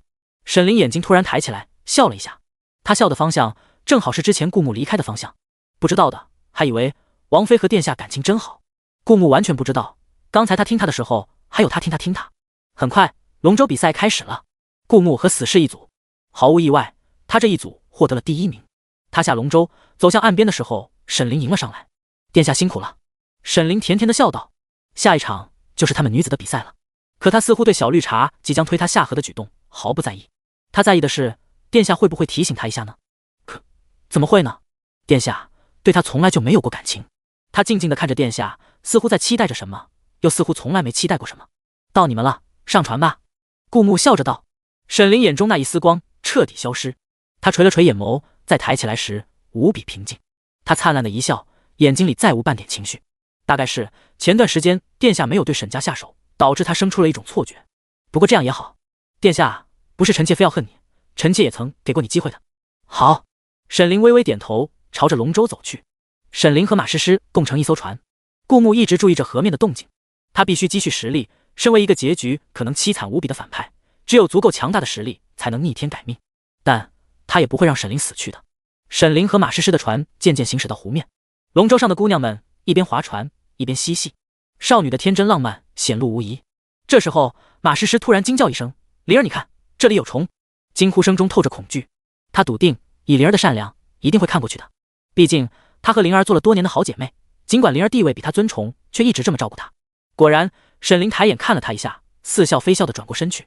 马诗诗眼中闪过一丝得意的神色。她这声惊呼可是掐准了位置距离的。趁沈凌转过身的时候，马诗诗猛地用手一推，沈凌掉下了河水中。她能笃定不会有人看到她的举动，而且此刻从岸边到他们现在的距离隔着不少龙舟，上河又很宽，他们在河心，且是水流最湍急的位置，想要救人并非那么容易。而且就算那些侍卫能救出王妃，可这是王妃啊，那些侍卫们真的敢碰王妃一下吗？一看到王妃落水，很多侍卫连忙扎进河水里，想要救出王妃。但其实他们心里也是很犹疑的，毕竟谁救出王妃，谁就可能没命。古代男女有别的观念还是很浓厚的，更何况王妃是万人之上的摄政王的正牌夫人，他们要救出王妃，必定有肢体接触。碰到王妃，他们能不能活下来还是个未知数。可是这个时候必须得救，不救就是不忠。他们只希望摄政王能快他们一步，救出王妃，也让他们捡回一条小命。突然，他们惊讶地看着空中，只见顾木青踏着河面，踩着河水，迅速就赶到了王妃落水的地方，一个猛子扎进水里。轻功！马诗诗不敢置信道。他从未学过武，也不知道顾木的实力，但对轻功还是有所了解的。能直接在水面上踩踏，那不是一般高手能做到的。难道殿下的实力这这么强吗？马诗诗的眼中更加露出疯狂的神色。那些侍卫们也十分错愕，他们本身也是武功极好的，甚至有些人也能借力跃上高塔的塔尖。但论在水面踩踏，需要的不仅是内力深厚和轻功极好，还需要掌握极精巧的技巧，他们还差了一截距离。没想到，殿下不仅治国有方，武功高强，轻功也是一等一的，几乎是沈凌刚刚落水，顾木就赶到了。奇怪的是，沈凌在水下并没有露出慌张的神情，而是在冲他笑。他身体微微后仰，一袭白衣在水中不断飘舞，他睁着眼睛，一点也不害怕，就像是水中的精灵。他似乎没想到顾木会来救他，眼中闪过一丝错愕，随即向上抬起手，这是一个求生者的姿势。顾木下意识地抓起沈凌的手，想将他往岸上带，没想到沈凌却似乎在将他往下拉。殿下，水底真美。沈凌的发鬓松了，秀发散了一地，在水中有一种飘零的美感。顾木，沈凌死死拉着他的双手，压根就不打算放，一股下沉的力拉着他，两人渐渐往水底沉去。顾木有听说过，溺水的人会失去神智，紧紧拉住救援人的手，就像抓住救命稻草，这种情况会对救援造成难度，甚至造成救援者和被救援者一同落入水底，渐渐往下沉。到了水下的深处，万物寂静。顾木看着沈凌淡定又噙着笑的脸，怎么看也不像是被吓到失去神智。但万一每个人被吓到的表现不一样呢？顾木怕刺激到沈凌，顺着他的话道：是啊，水底真美。确实美，有几条调皮的小鱼游过他们的身边，水精灵般的沈凌在水深处又添了几分灵动。殿下会不会想永远留在这里？沈凌脸上毫无惧意。他们一直在往下沉，越往下，沈凌脸上的笑意越灿烂。顾木感觉到似乎有虫子在往他手心里钻，想要钻过他的皮肤，钻进他的血肉里。但顾木的身体经过强化，那只虫子没有得逞，反而被他感觉到了痒痒麻麻的感觉。他看着沈凌脸上的笑容，他知沈凌对他恨之入骨，但以这种方式让两人同葬水底，这怕不是个疯子。退一万步，他值得沈凌为他殉情吗？可沈凌依旧笑着，眼睛里的星星一点点亮了。真快乐啊！一想到殿下和他正在鬼门关徘徊，内心就抑制不住的激动。虫子没什么的，只是一种太过普通的小虫子啦，咬了人短暂麻痹人的手臂肌肉神经，让人使不上力。当然，因为是太过普通的小虫子，咬了人后虫子也会死。他不知道，顾木早就将那只虫子悄悄碾死了。他似乎猜到了沈凌那只虫子的作用，假意手臂使不上力，随着沈凌一起往水底沉去。这大概是顾木的恶趣味，该配合你演出的我尽力在表演。他刚才仔细想了想，沈凌绝不可能让他死得这么轻易，但这番举动让他失去行动力，沈凌又该如何收场呢？他很好奇，沈凌当然不会让顾木这么轻易死去，他只是想体会一下看着顾木在鬼门关徘徊的快感，这种刺激让他的心跳一点一点加速，让他有一种真的活在这世上的真实感。只是逗你玩玩啦，殿下。沈凌微微向上抬起身子，像一条美人鱼一样拉着顾木向上浮去。我绝不会让你这么轻易死的，绝不。龙舟上的马诗诗原本看到顾木踏在水面，然后直接跃入水中救沈凌，有些心慌。只有沈凌死了，他才有机会得到殿下。他眼中尽是疯狂之色。但看到水面开始渐渐平静，殿下跳入水中救沈凌之后就没了动静。难道殿下没救出沈凌？两人一同葬在了水底。马诗诗眼中满是错愕，他只想让沈凌死，可没想过让殿下死啊。就连看到殿下下水就松了一口气，停在原地的士兵们也开始面面相觑。最后他们相视一眼，决定一个猛子扎入水底解救殿下。就看到殿下和王妃一同冲出水面，他们还没看清，殿下就已经轻踏水面，揽着王妃飞进了马车里。几分钟前，在王妃说出逗他玩后，顾木突然紧紧拉着王妃的手，淡定道：逗我玩？好巧，我也是。王妃，他感受到顾木手中的力道，就知道他刚才的虚弱是演的。两个戏精，我考虑考虑你的建议。顾木没有随着沈凌往上，而是悬浮在水中，一脸认真思考的表情。他感叹道：毕竟这水底真美啊。沈凌，两人就这样在水中静静地停了半晌。好在两个都是习武之人，有内力护身，在水中还算自如。解释一下，你为何会水？顾木问道。京城远离大海，如果沈凌真是一门不出二门不迈的大家闺秀，不可能会游泳才对。甚至沈凌会的那些奇诡的旁门左道，还有他身上的武功，都让他疑惑。只不过之前没找到机会问罢了。但是现在不一样了。沈凌看着顾木的神情，也拿不准他是在开玩笑，还是真的一时头脑发热想留在水底。毕竟依他对顾木的了解，顾木行事乖张，做事风格出人意料。虽然这种可能性很小，但他虐顾木可以，让他看着顾木虐自己，万一他不能接受，这么重要的事情不在他的掌控之中，他认输，也仅这一回合而已。沈凌安慰着自己，我自小被爹爹送出京城拜师学艺，从3岁学到13岁，学了10年。说到这个程度，已经是沈凌的极限了。如果顾木再问的话，沈凌睁着眼睛看着顾木，他在想该怎么把顾木弄晕，拖上水面。好在顾木没有再问，而是提着他的腰，将他带出水面，带至马车中。悠悠及时递上2件披风，顾木和沈凌各自披在身上，遮挡住凉风，也遮住了被水打湿的外衫。2件披风一黑一白，看起来煞是登对。也幸好女评文里的主要角色颜值都高得逆天。此刻顾木和沈凌并没有像落汤鸡般狼狈，依旧气宇非凡。尤其是沈凌，哪怕刚出水面，可丝毫不减美貌，依旧让人惊为天人。马诗诗鱼塘里的鱼担心别人因为这件事处置马诗诗，此刻大声急道：“诗诗自小害怕虫子，刚才是被虫子吓得慌乱了。”马诗诗也哭得梨花带雨：“是我不该叫王妃去看那只昆虫的，我只是太过害怕，下意识叫出来了。”这场事情，他卡住了众人视野中的死角，确保没人看到他推沈凌那一下，看起来像极了一场意外。顾木这才知道，被马诗诗利用的那条鱼是和他自小一起长大的表哥陆鹏。因为2人从小认识，所以陆鹏的话有几分力度。更何况陆鹏担心急了马诗诗会受牵连，一直为他辩解：“诗诗，你以前看到虫子比现在还害怕的打紧，你今日顾念王妃在旁边，其实比之前要克制住你的害怕了。万幸万幸，王妃没什么事。”马鹏一脸痛心，他看到马诗诗为爱痴狂的样子，就好像看到了他自己。如果马诗诗喜欢他多好，他一定会对他好极了，一定会让他幸福的。陆鹏觉得自己的一片真心一定可以换来马诗诗对他的喜爱，他现在只是心疼这个为爱不顾一切的小姑娘。马诗诗一脸懊悔，不断的哭泣，惹得在场的那些心目她的青年才俊心痛不已。只见马诗诗低声啜泣道：“表哥，你别为我辩解了，是我的错。如果不是我那么害怕虫子，害怕的惊叫出声，王妃也不会去看，也不会狡猾摔入水中。可害怕是一个人的本能。”陆鹏急道：“如果一个人连害怕都能克制住，那还算人吗？那是神。”有几个青年才俊也开始附和：“这只是一场意外，好在王妃没有事，被殿下救回来了。漂漂亮亮的小姑娘，谁不想看她们好好活着呢？王妃没事。尽管王妃比马诗诗要漂亮得多，但王妃如天上神女，不可亵渎。而马诗诗身上却多了股亲和力，庞佛十分好接近。尽管是一场意外，王妃也没有事。马诗诗十分自责，可万一王妃感染了风寒怎么办？谁说是意外？”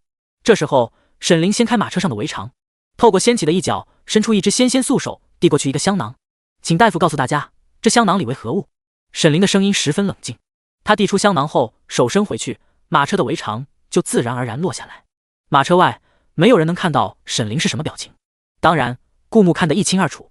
沈凌的表情毫不以为意，不同于对付顾木时会因为担心顾木安危，面无表情的脸上偶尔会透露出细微的紧张，而此刻沈凌面无表情的脸上就是一种毫不放在心上的神态，就好像一只蚂蚁在眼前，其实不注意，平时也看不到，更别提刻意去踩。此刻只不过是那只蚂蚁自己爬到了他脚底下。沈凌递过去的香囊湿漉漉的，一看就是随身带在身上，跟着他一同落水才打湿的。一同来参加划龙舟的大夫有几个？悠悠递过去香囊后，那些大夫打开后看着香囊里的成分，片刻后那些大夫就笃定道：这香囊里都是驱虫的草药，效力很猛，有这香囊在身，至少方圆配套2米都不会有蚊虫靠近。一下子全场哗然，如果方圆2米内都不会有蚊虫靠近，沈凌和马诗诗所划的龙舟直径也不过半米，那把马诗诗吓到的虫子从何而来？马诗诗显然也没想到会这样，蓦地瞪大了眼睛。如果把这件事情定性为意外，哪怕他可能会被关进大牢，吃点苦头，但总归会被放出来的。虽然他家势力在京城就这样，但鱼塘里的鱼多啊。但如果他是故意谋杀，那等待他的……马诗诗一下子吓出了眼泪。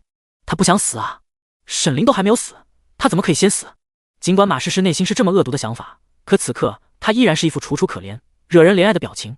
可是大夫，如果这香囊真这么神奇的话，为什么我还是看到了那只虫子？其中一名大夫叹了口气：老夫学医几十年，这点经验还是有的。这个香囊里面的配料全都是防虫的，而且能产生1+1大于2的效果，故而防虫效果极佳。何况不只是老夫，在场的其他大夫都是这么认为的。铁证如山。悠悠这时候眼睛一转，也忙说道：这个季节多蚊虫，王妃也是不想蚊虫烦扰，才特意随身带着这种香囊的，也幸好带了这个香囊，不然被奸人陷害也说不清。我没有。马诗诗大声尖叫道，她真的吓坏了。陆鹏也急忙替马诗诗辩解，也许诗诗是眼花，看错了呢。不同于马车外的纷争，沈凌一脸平静，他只是将计就计，反将了马诗诗一军而已。不过他也不想马诗诗就这么轻易死去，那他会少了很多乐子的。猫抓老鼠，不就是将老鼠放了抓吗？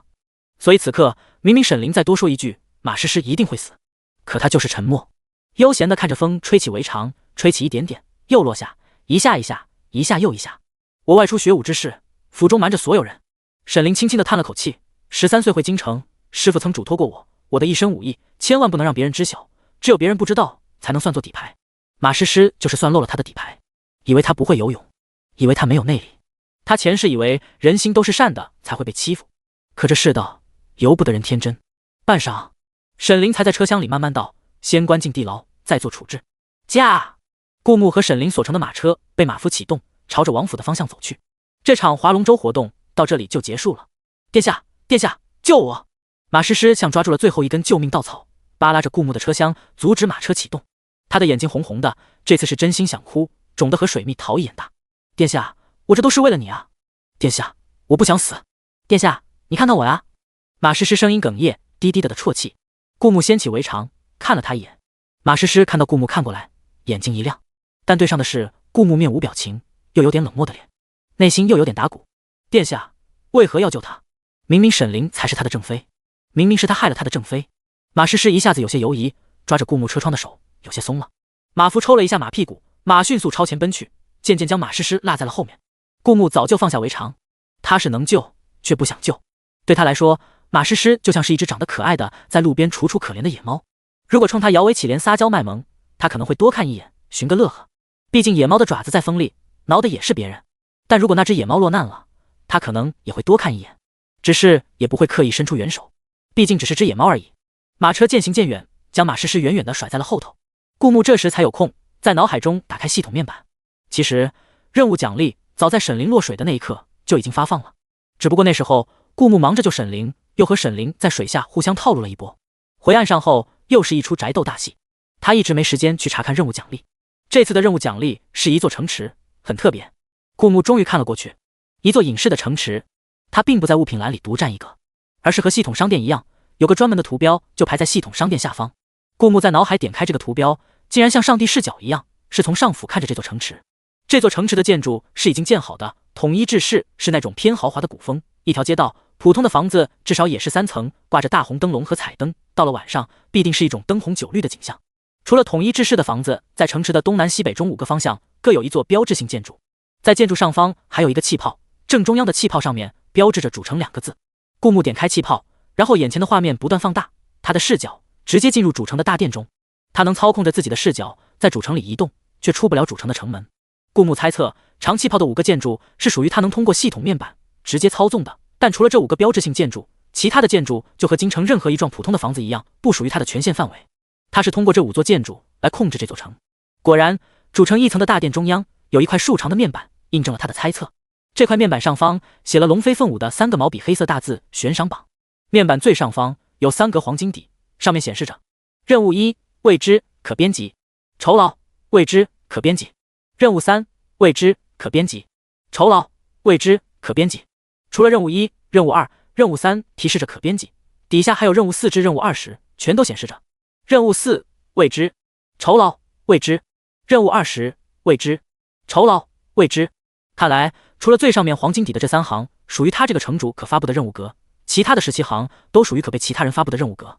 顾木不确定其他17行他能不能发布任务，但至少他不能直接在系统面板里编辑，就好像他要看到这座城里除5大城池的其他建筑的风景，就得亲自到达这座城池。他要知道自己能否编辑其他的任务格，要试了才知道。可最上方的这3行，顾木试了下，就好像在电脑上输入字一样，可以直接在上面输入文字。而至于酬劳，在悬赏榜的最下方有一个巨大的箱子，打开箱子盖，将酬劳放进去，再盖上箱子盖。如果放进去的物品与悬赏的酬劳对得上，箱子盖就会发光。与此同时，发布的任务才会正式显示在悬赏榜上。顾木可以将他要发布的任务的酬劳放到系统的物品栏里，再从物品栏移到悬赏榜的酬劳箱。如果悬赏发布成功，箱子里的酬劳会消失，除非到达悬赏者设置的任务期限，任务自动从悬赏榜消失，酬劳才能被悬赏者取走，活着任务完成被任务完成者取走。否则，悬赏者任务一旦发布，不能自己下架任务，只能等期限到达或任务完成。顾木离开主城，又采取俯视的上帝视角，这时他才注意到，其他4座城池虽然也有小气泡，但都是灰的，他暂时点不开。也就是说，目前他这个城主还没有操纵其他4座标志建筑的权利。可能是现在城池空无一人，没有人气，不能开放其他4座城池的权限，也可能是其他限制原因。顾木没有一一研究，毕竟就主城的权限就够他玩的了。除了大殿中央的悬赏榜，身为城主，他还有很多七七八八的权限。比如隐士城池的入口只有一个，没有城主的认可，谁也进不去。比如主城可发放徽章，只有徽章达到一定的级别才会被悬赏榜认可，才能在悬赏榜发布任务。所以说，这座城池可为被追杀的人提供庇护。处在亦正亦邪的交接地带，如果利用得好，可以在另一个方面积蓄顾木的实力，一些朝廷不方便干的事，完全可以利用这座城干了。不过，只有当这座隐士城池在江湖上积累一定的声望，才能充分发挥它的价值。在马车上，顾木轻轻勾起一个微笑，看来他现在的目标就是建设这座城池，笼络英雄豪杰。第一步就是尽可能的让江湖的英雄豪杰知晓这座城池。这座城池被他命名为隐城，他不仅要建设朝堂，就连江湖上的事他也要插手了。虽然说自古以来朝廷和江湖分家，互不干涉，但规则就是用来打破的，整个天下他都要握在手中。顾木神色冷漠，这座隐城奖励来得甚好。至于如何让隐城被江湖所知，顾木想到了一个人，那个跟着他一起来京城的陆小瑶。他说他要来京城替他师尊拿回一样东西，如果东西没到手的话，相比现在还在京城，他和他师尊应该属于在江湖人人喊打的人，不然也不会天天被追杀。又因为实力超群，活到了现在，在江湖中有一定的影响力，完全可以利用陆小瑶来打响隐城的名声。吁！马夫大叫一声，王府到了。顾木下了马车，直接进入书房，拿起桌上的毛笔，对着死士道：笔给你，你把陆小瑶的样貌给我画出来。死士看来没点亮绘画技能。顾木想了想，他轻功了得，警觉性很高，如果派其他人寻找他的下落，可能会打草惊蛇，引他生疑。寻人这事还是由你完成吧，他是摄政王，在京城找个人轻而易举。但陆小瑶毕竟时刻处在被追杀之中，如果知晓京城有人大肆寻找他，说不定脚底抹油直接溜了。他轻功了得，京城的那些人再明，他再暗，不一定能抓得住他。而死士不一样，没有人比他更懂如何隐蔽。等隐城的名号打出去，顾木用手不断地敲击在书桌上，一下一下，眼神望着门外的夜色，逐渐幽深起来。说不定我可以利用悬赏榜调出那只屡次派人追杀我的大鱼。一些疑点，顾木并没有掉以轻心。他怀疑江南和回京路上追杀他的人，并不是属于太后党，或者说不完全属于太后党。青山小生属于江湖之人，太后久居深宫，不可能与江湖中人产生这么深的联系。就连太后身边的公公，也几乎是一生都没有离开皇宫。依附太后的那些官员，顾木也调查过他们，没发现他们中有谁跟江湖产生密切的往来。毕竟青山小生不是一般的杀手，能请到他的，至少说明幕后指使者在江湖有一定的涉及。而青山小生这种高手，能因为任务失败被幕后指使者抛弃，从而一直没有回京，也能看出幕后指使者能量不小。这位潜藏在暗处的大鱼到底是谁？不过那条大鱼还没有浮出水面，顾木也只能静候其变。书房里，顾木翻阅着堆积的奏折，烛火摇曳。夜深了，他却没有入睡的心思，反而眉头愈皱愈紧。边疆又传来战乱，此处守边疆，两地时常有摩擦，南朝损伤惨重，但始终不肯退一步的原因是，他们已经失了一座城池。边疆往南还有一座不大不小的城池，他们原是属于南朝的，但10几年前因为敌国入侵，被迫割地。正因为那时候退了一步，那座城池永远成了别人的，先帝才下令，无论如何驻守边疆的将领不能再退一步。因为青霉素医好了伤员，边疆实力更加强劲，按理说他们不敢犯才是。顾木感觉到一丝不同寻常之处，而且原主的记忆里，此时边疆并没有爆发如此大规模的冲突。蝴蝶效应，奏折中记载着东面的夏国和南面的四国两军合击，气势汹汹，夜半攻城，杀了边疆一个措手不及，再加上他们的兵力是边疆的10倍不止。边疆节节败退，孟大将军已经带兵赶过去支援，但依旧不到敌军的1/5兵力，语气怯怯，请求朝廷立即派兵支援。而让顾木为难的正是这点。夏国和四国合起来攻城的兵力共有10万有余，边疆的兵力才1万出头，孟大将军手中的兵力也差不多是这个数。整个南朝的兵力加起来，其实也就9万多一点，还不到10万整。而如果将这些兵力全部调遣到边疆，那无疑会导致南朝的其他地方成了邻国的一大肥肉。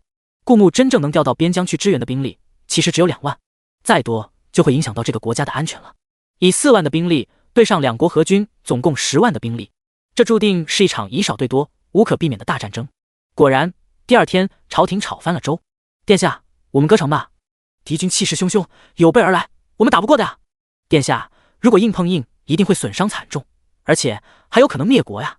一堆求和派跪在大殿中冠冕堂皇。顾木冷眼看着这些人，像极了江南饥荒时古勇他抛弃江南百姓，独善其身的嘴脸。我既摄政，就该对这天下负责。顾木的心中早已有了定论。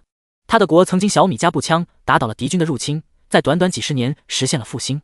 他又有何理由不战而屈人之兵。殿下，那些百官学精了，不再以死相逼，只能不断哀嚎着，敌军有10万人啊，10万人啊！我朝总共兵力都不足10万。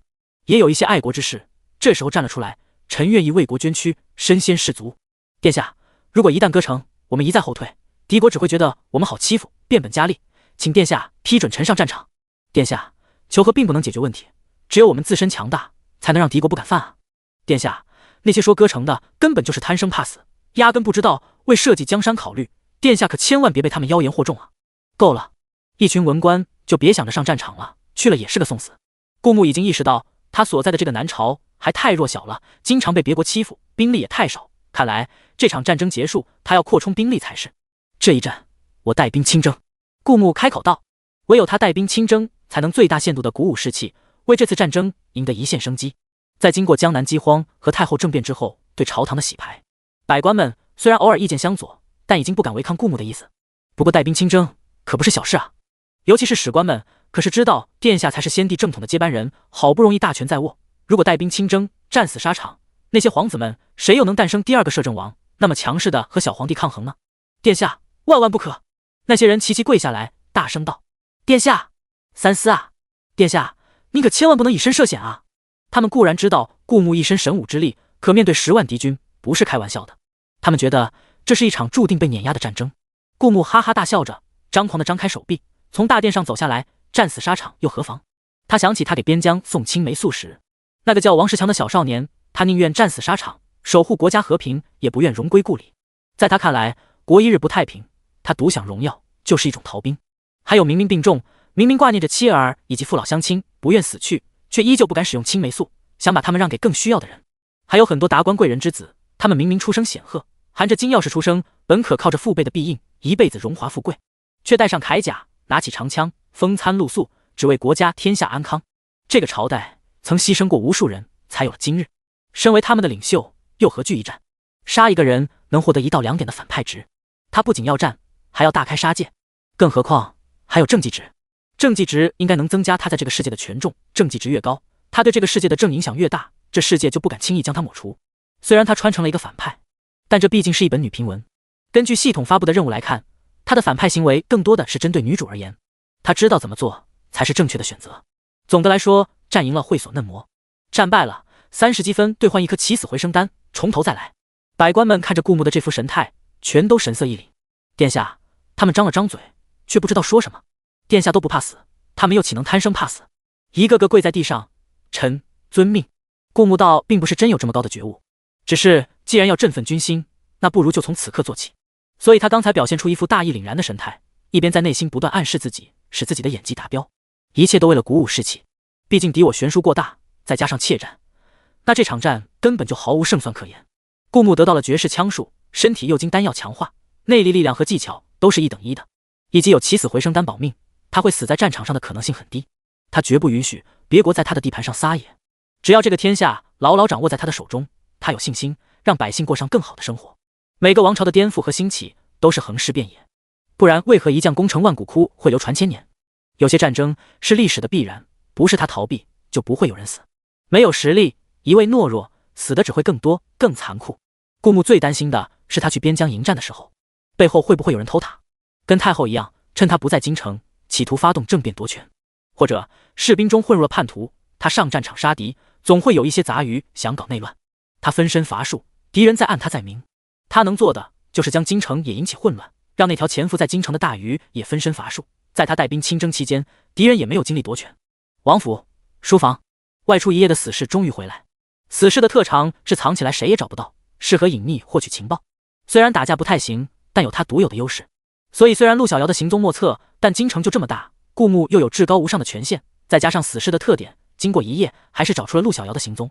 死士低着头，面无表情道：殿下已找到陆小瑶的踪影，他目前租住在城西胡同口的一处小院子里。目前掌握到他的行踪规律是，白天出去斗鸡，靠赢来的钱去菜市场白菜，然后提着菜篮子回院子里做菜。死士报了一个地址。顾牧戴上鬼面面具，穿上黑袍，前往陆小瑶所在的胡同口。他没有立即现身，而是在屋顶观察了一番。此时陆小瑶左手提着一个用布盖住的笼子，右手挽着一个菜篮子，正好出门。用布盖住的笼子里是不是传来咯咯咯的声音？是大公鸡的叫声。依照死士的情报，他应该是又要出去斗鸡了。果然，他走到了胡同口的尽头，那是一个民间自发组织的小赌场，里面斗蛐蛐、斗鸡、要骰子，什么都有。陆小瑶走到斗鸡的场地，掀开白布，露出一只大红鸡冠，气宇轩昂的大公鸡。只见他嘴里嘟囔了一句：“打工是不可能打工的，只有靠斗鸡来维持生活的样子。”他穿着一身灰白麻布衣服，偏侠气，但是眉眼却是标准的东方女生的柔和。他睁着圆溜溜的眼睛，将鸡笼子往桌子上一砸：“我赌10两银子。”赌场里立马有人惊呼道：“是常胜将军来了！”常胜将军指的不是陆小瑶，是大公鸡。10两银子有点多，我们一般都不敢超过2两银子的。也许这段时间，陆小瑶的常胜将军在赌场打出了赫赫威名，一时间没人敢迎战。陆小瑶坐在旁边，有些无聊。这时候，顾木用手压了压鬼面面具，从赌场现身。想赚钱，何必用得着斗鸡？顾木刻意压了压嗓子，用不是他自己原本的声音道：“谁在叫本姑娘做事？”陆小瑶回过头去，却对上一张老熟人的脸，面具。大夫。陆小瑶一下子眼睛里冒出了星星。上次多亏了这大夫给他的钱袋子，他才能在这寸土寸金的京城里租得起小院子，买得起斗鸡，靠着斗鸡钱生钱来维持生活。更何况大夫可比这些10两银子都不敢赌的胆小鬼有趣多了。顾木看着陆小瑶的反应，笑了笑。陆小瑶的软肋很简单，他需要钱，很多很多钱。也不知道他到底做了什么，明明回京的时候他留给他的钱袋子足够他在京城生活得很好，他还是混得这么狼狈，只能靠斗鸡赚的钱来维持1日3餐。但顾木最不缺的就是银子。在古代的皇权之上的统治体系下，天下的一草一木乃至人命都是天子的，更何况银子。光是国库的银子对普通人来说也是可望而不可及的数。陆小瑶需要银子，他有银子，而陆小瑶功夫了得，他们师徒2人常年被追上，却还活得安然无恙，从另一方面也说明了他的实力。没点真功夫，谁又敢四处树敌？只要利用得好，陆小瑶会成为他一把锋利的剑，直乃杀啊！最重要的，陆小瑶的师尊青山小生跟那条潜藏在京城的大鱼打过交道，合理利用，也许能放长线钓大鱼。不过，正因为青山小生刺杀过顾木，陆小瑶说要回京拿回属于他师尊的一样东西，他们肯定是有重要的东西落在那条大鱼手中，才会为其做事，难保不会为了那个东西继续和摄政王为敌。这也是顾木乔装打扮，以大夫的名义和陆小瑶见面的原因。要和陆小瑶做交易，只能以大夫的身份，而不是摄政王，免得被反咬一口。开价多少？陆小瑶心里小小的挣扎了一番，万一再等等，有傻大头愿意以10两银子和他斗鸡，这可是10两银子。陆小瑶脸上一副低于10两银子别想收买我的表情。黄金100两。顾木开口道，对他来说100两黄金是个小数，他光是去江南赈灾花费的杂交水稻，折合价值也远不止黄金100两。如果他肯，别说动用国库，就是拿着杂交水稻和青霉素和别国交易，就能换取巨大的利益。不过青霉素是战略性物资，不能随意流通，杂交水稻还未成熟，百姓家里还未到收成，暂时不方便交易。等到秋收，百姓的富饶指日可待。至于用100两黄金打响郢城的名号，维持京城的稳定，那绝对是开价值了的。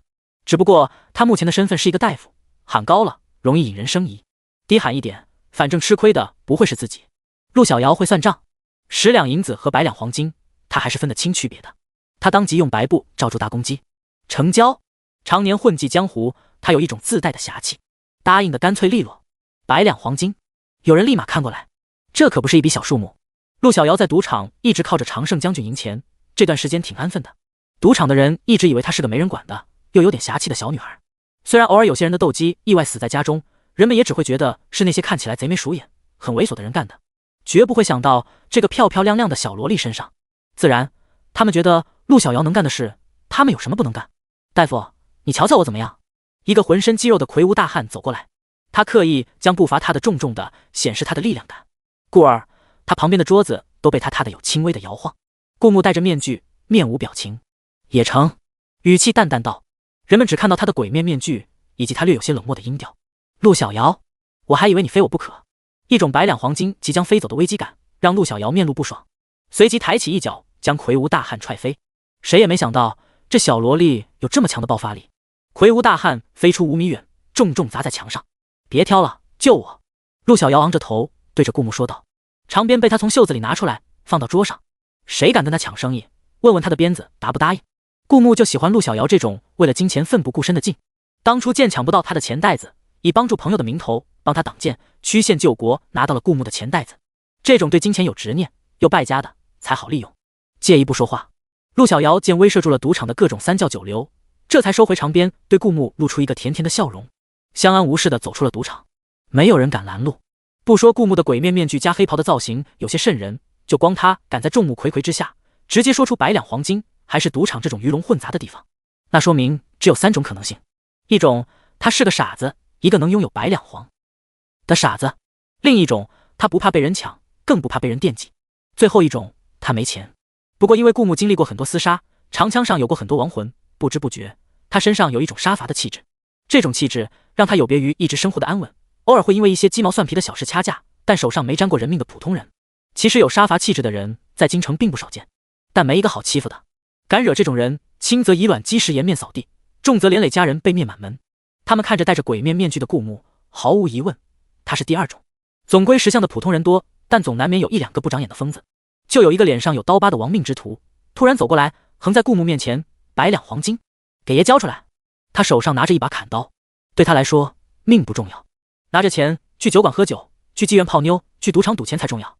他从小到大很多次几乎快死的时候他都活了下来，反而他身边的朋友都死得七七八八的，除了满身的疤痕，他就是活得好好的。但刀疤男刚在顾木面前站定，另一边脸上就多了一道鞭痕，刚好与他之前的刀疤对称。陆小瑶自小混迹江湖，什么样的场子没震过？一道长鞭甩出第2下，将刀疤男锁住，然后手在空中抡了一个半圆，将刀疤男抛下空中，又重重地砸在地面，最后踩在摔得晕乎乎，一时半会爬不起来的刀疤男的脸上走了过去。一套动作行云流水，尽管刀疤男想抢的是顾木的钱，却根本就不值得顾木为之出手。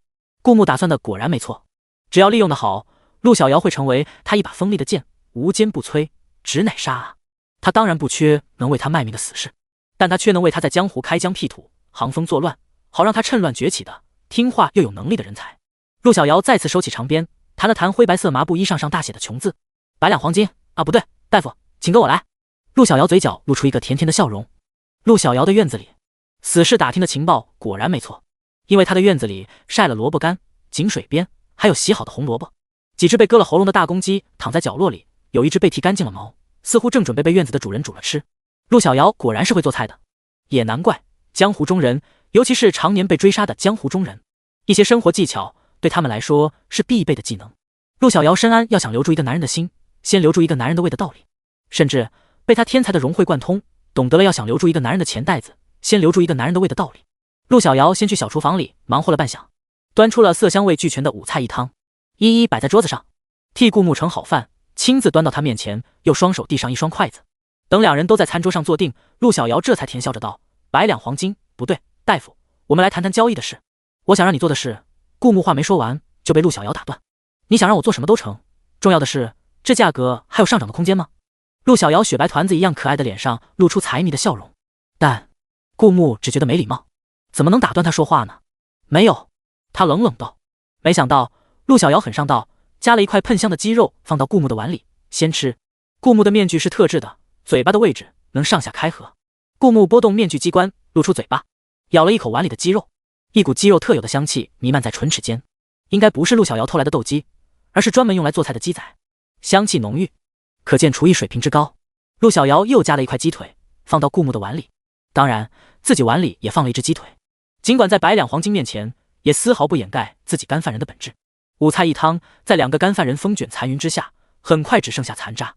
陆小瑶收拾完桌子，又坐回顾木对面，摸着吃饱了，但依然和一样平坦的肚子。我陆小瑶的规矩，先付30%的定金，我替你办事。陆小瑶轻车熟路道。顾木皱起眉头，打断他说话，还和他讲规矩。也许陆小瑶在别人面前谈交易就是这种强硬的作风，但在他面前绝不可以。你可以讲你的规矩。顾木轻描淡写道。陆小瑶眉头一喜，这交易我找别人做。顾木依旧很轻描淡写。陆小瑶好气。顾木刚吃完饭就说这种话，让陆小瑶觉得顾木有一种爽完就不认人的渣男作风。但谁让人家是100两黄金呢？他还能怎么办？当然是选择原谅他啊。钱在顾木手上，人不是非陆小瑶不可。陆小瑶尝试了几次，主动权还是牢牢掌握在顾木手上，最后没办法，还是按照顾木的规则来。你说江湖中人们会为了什么趋之若鹜？顾木靠在椅子上，眼神冷漠。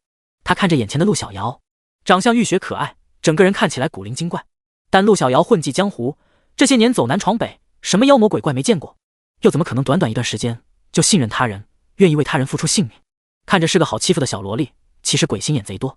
只有钱没给到陆小瑶手上才好利用，所以顾木的规矩是先给1两黄金作为陆小瑶执行任务的启动资金，之后按任务的进度逐步领取剩余的黄金。因此，陆小瑶依旧打起12分的精神，回到功法、秘籍、银钱。如果有一个地方只有拿到令牌才可以进，没有令牌任何人都进不去，你会不会心动？顾木继续问道。会。陆小瑶毫不犹豫道，但不是所有人跟我一样，常年被追杀，对隐世之地有所向往。那如果这个地方有价值可抵国的宝物，会不会有人想去一探究竟？顾木抛出诱饵。什么宝物？陆小瑶眼睛一下子就亮了。顾木抬起手放在桌上，松开手，一颗青霉素掉落在桌面。陆小瑶见过这玩意，当初在边疆跟着顾木时，就看到大夫用这玩意救人，有奇效。虽说江湖之人多多少少比起普通人身体素质要强悍不少，毕竟常年锻炼，时不时打斗，可毕竟是凡胎肉体。他之前说错了，让江湖中人趋之若鹜的排在最前头的不是功法，不是秘籍，也不是银钱，而是命。前提是有命。青霉素哪怕在没有感染的情况下，也能加快伤口的愈合，这对受伤是家常便饭的江湖中人来说，其实是有可能保命的。更何况哪怕有内力，也不能100%保证伤口不会溃脓，毕竟是肉体凡胎。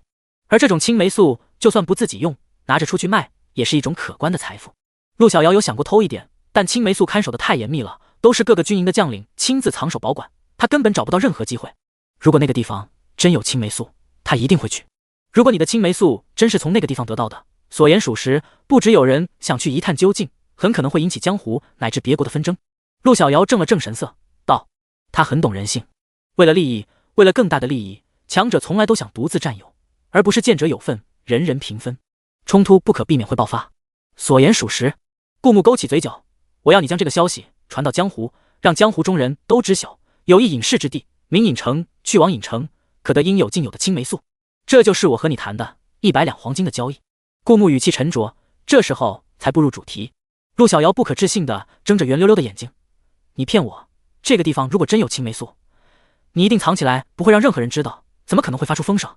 我有其他的目的。比起一统山河，顾木自信满满道，比起我要的那个目的，青霉素并不是很重要。陆小瑶虽然不明白顾木的目的到底是什么，此刻却知晓顾木为什么让他那么做。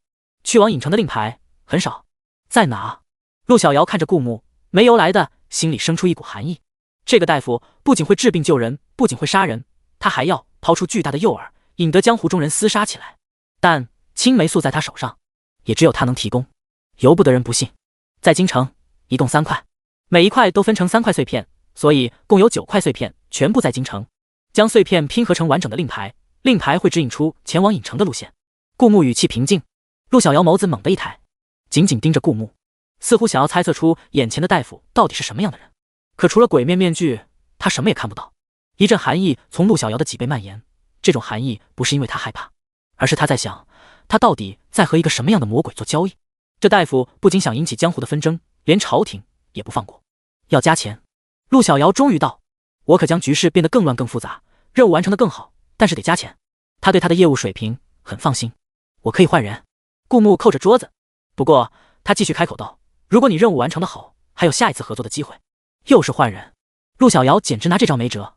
但一开口就是100两黄金的交易，而且只是放出风声，相当于偷偷在背后放冷枪，只要够猥琐，自身没什么风险。陆小瑶强行挽尊，行，看在我们即将达成的永久合作关系，100两黄金，这任务我接了。顾木看着眼前拿着作为启动资金的1两黄金，放在嘴边咬的陆小瑶，眯了眯眼睛，站起身。这陆小瑶虽然年纪小，但应该不是猪队友。他推开这处胡同口的小院门，走了出去，确定没人跟踪后，才回到王府。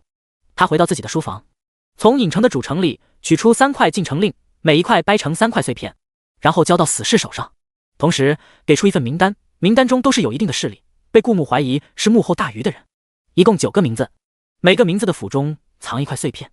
他知晓江湖有一些奇奇怪怪的手段，能判断事情的真伪。这天下在他的布局下，怕是要大乱了。不过这乱不伤百姓，不害民生，不动根基，只是会让潜伏在京城的大鱼，在他带兵亲征的这段时间，无从谋划政治，从他手中夺权。准备启程。京城潜藏有别国的细作，顾木此行伪装成一支商队，而被他调遣前往边疆支援的2万士兵散布在全国各地。他们从各自的军营出发，统一前往军营集合。从京城出发的只有顾木、死士，还有200精兵。马车悄无声息地驶出京城，渐渐地远离繁华，进入荒无人烟的小道。身后跟着的200精兵分成几支小队，不远不近的将顾牧的马车围在正中央。所有人皆神情凝重，他们知道此事事关生死。而在顾牧的布局下，陆小瑶也开始行动。他之前潜伏在京城，却一直没打听到那样东西的下落。如果京城一乱，他也能浑水摸鱼，看能不能找出那样东西到底在谁手上。所以他不只为了100两黄金，也为了他自己。这大夫真狠，竟然敢抛出这么大胆儿。陆小瑶看着他手上的几颗顾牧临走前交给他的青霉素，应有尽有的青霉素，只有3个人能进入影城，谁能不动心呢？陆小瑶将青霉素塞进怀里，眼睛里闪过一丝金光。江湖，我回来了。驾！他驾着马车同样往京城外而去。从京城前往边疆，正常行驶最快也要5天。顾牧平静地赶着路，但京城和江湖却已经开始暗流涌动。世上有一城名为隐城，前往隐城，隐城中应有尽有的青霉素。然隐城只有拥有进城令者才可到达。已知这天下有3块进城令都在京城。这样的消息短短1天就已经传遍江湖。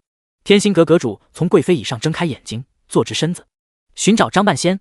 他哑声道。钱庄庄主看着底下的人，沉着道：去把张半仙找来。青剑山山主推开修炼室的大门，召来弟子，依旧道：寻找张半仙。张半仙据说是一只脚迈入仙门，但因为贪财好色又被打回原形，于是江湖人称半仙，靠着算命为生。往往江湖传言中有大型宝贝出世，江湖中各大势力都会找到张半仙一测真假。张半仙说真，就必定是真；张半仙说假，就必定为假。月明星稀，江湖中各大有头有脸的人物围圈而坐。中央的张半仙用卦阵对应天象，突然猛地抬头，满头大汗道：消息为真。而藏在暗处的陆小瑶这才危险地眯了眯眸子，放下手中瞄准张半仙的弓箭。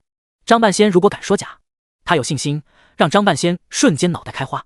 在陆小瑶眼里，张半仙本来就是一个招摇撞骗的骗子，那些有头有脸的人物年纪大了容易迷信，这才被张半仙骗了。也可能张半仙运气好，之前几次都被他蒙对了。但不管如何，陆小瑶可不信。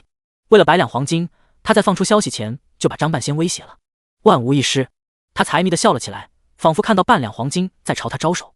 而张半仙擦了一眼头顶的汗，他混迹江湖多年，什么样的威胁没见过，太过贪生怕死，怎么可能闯出赫赫威名？年轻人可能不信，这世界上确实有一些说不清的玩意。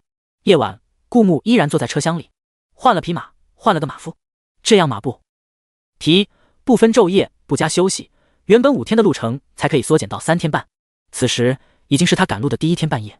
偶尔他能感觉到头顶有几个人从树林上飞过，但对于他们这支20-30个人为一支队伍，四处分散成7-8支小队的队伍不感兴趣。也多亏出发前为了避免麻烦，特意选了普通的马车。马虽然是千里马，但外观上一眼并不能分辨。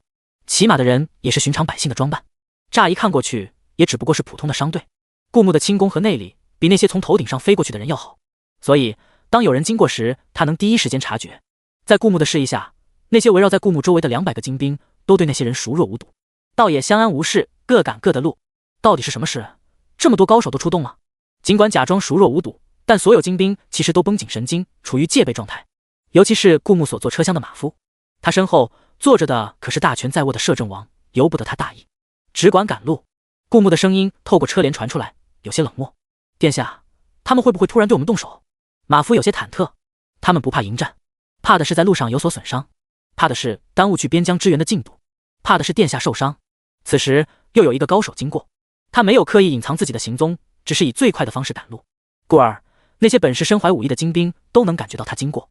同是习武之人，通过他的速度都同时得出一个结论：这人好强，都不由挺直背脊，手放在离剑最近的地方。但好在那高手并没有停留，只是迅速踏着树枝经过。这样的情况今晚他们已经经历10几波了，心里也愈加忐忑。摄政王的话就好像一剂定心剂，与我们无关，别插手便是。100两黄金，估计陆小瑶已经把这事办成了。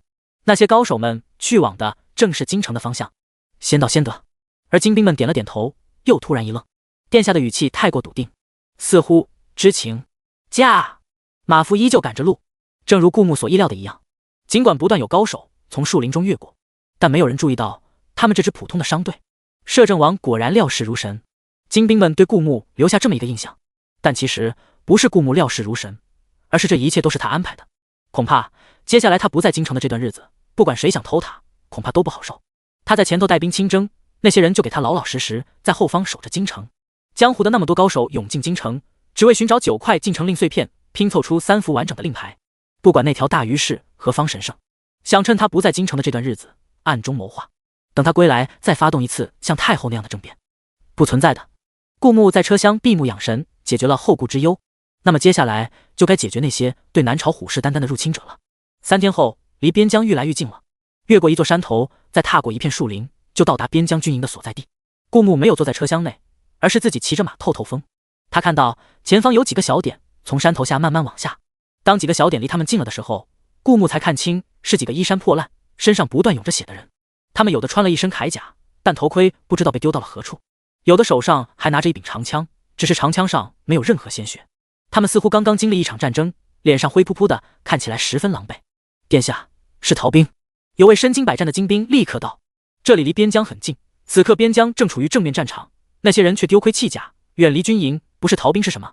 那几个逃兵听到殿下2个字，身躯一震，再抬头一看，有个精兵掏出手中的令牌，表明身份。而正中央的人身穿黑色蟒袍，一身冷漠杀伐的气质。他们知道殿下会带兵亲征，但他们没想过这么倒霉，刚逃离正面战场就碰上了赶往边疆的摄政王。他们脚一软，全都跪在地上：“殿下饶命，战场太残酷了，我们2万人打敌军10万人，节节败退，就连沈慈将军和孟大将军都负了伤，我们挂念着家中的老小，才一时糊涂。对，殿下饶命啊，殿下饶命啊！”这6名逃兵全都求饶道。他们身上全都伤痕累累，不是没上战场，而是上了战场之后经历过如此残酷的战争，吓破了胆才逃出来的。可见此刻边疆正面战场的残酷。顾牧想起之前宋青霉素时那些舍生取义、不惜生死的那些伤兵，还想起那个誓死为国的小少年王石强。有勇士，自然也存在着逃兵。他们在战场上杀敌，随时可能战死沙场，而你们却选择当逃兵，用他们的生死为你们争取逃跑的时间。顾牧缓缓开口，语气里是说不出的冷漠：“我饶了你们，那敌人们会饶了那些在战场杀敌的将士吗？既然上了战场，他就绝对容不下逃兵。”那些人绝望地瞪大眼睛，一道刀光闪过，那些人全都脑袋落地，脖颈处不断冒着鲜血，缺了一块的身体轰然倒地。只有这些逃兵死，对那些为国捐躯的将司才公平，才能正军营的风气。顾牧横刀立马，刀上还有血珠顺着刀尖滑落，掉到地上，砸在地面的冒出尖尖的小草上，然后浸染进土地，消失不见。他手一旋，刀插回旁边精兵的刀鞘中，几乎是一眨眼，前方原本的6名逃兵就只剩下6具尸体。边疆的局势一定十分严峻。顾牧遥望着前方，山头之后是边疆的2万士兵对抗着敌军的10万士兵，而且从京城收到消息到顾牧赶到边疆，已经过去了整整3天。驾！顾牧拉着缰绳，迅速往边疆赶去。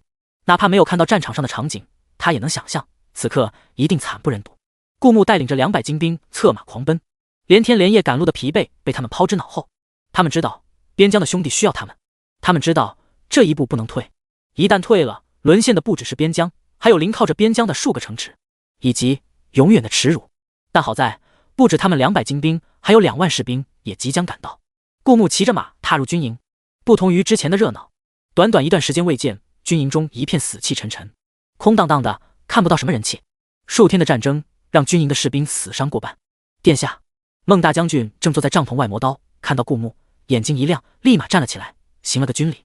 战况如何？顾牧神色一凛，这空荡荡的军营似乎已经说明了一切。果然，孟大将军的神情很快暗淡了起来。21323名士兵，死亡14950名，还剩6373名，死亡了超过2/3。沈慈这时也从军营外走了出来，他的神情平静，但是眼底还是有浓浓的忧愁。他看到顾牧，猛地跪下，双手抱剑：“殿下，臣未能打赢这场仗，愿意领罪。逃避不是自责的方式。”顾牧淡淡道。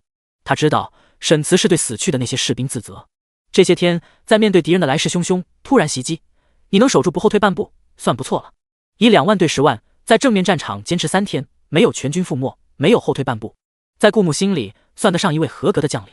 现在是怎么回事？按照敌人一次性派出10万大军的攻势，想必是要一鼓作气杀进南朝，一定是不可能出现将士们在军营暂时歇息的情况的。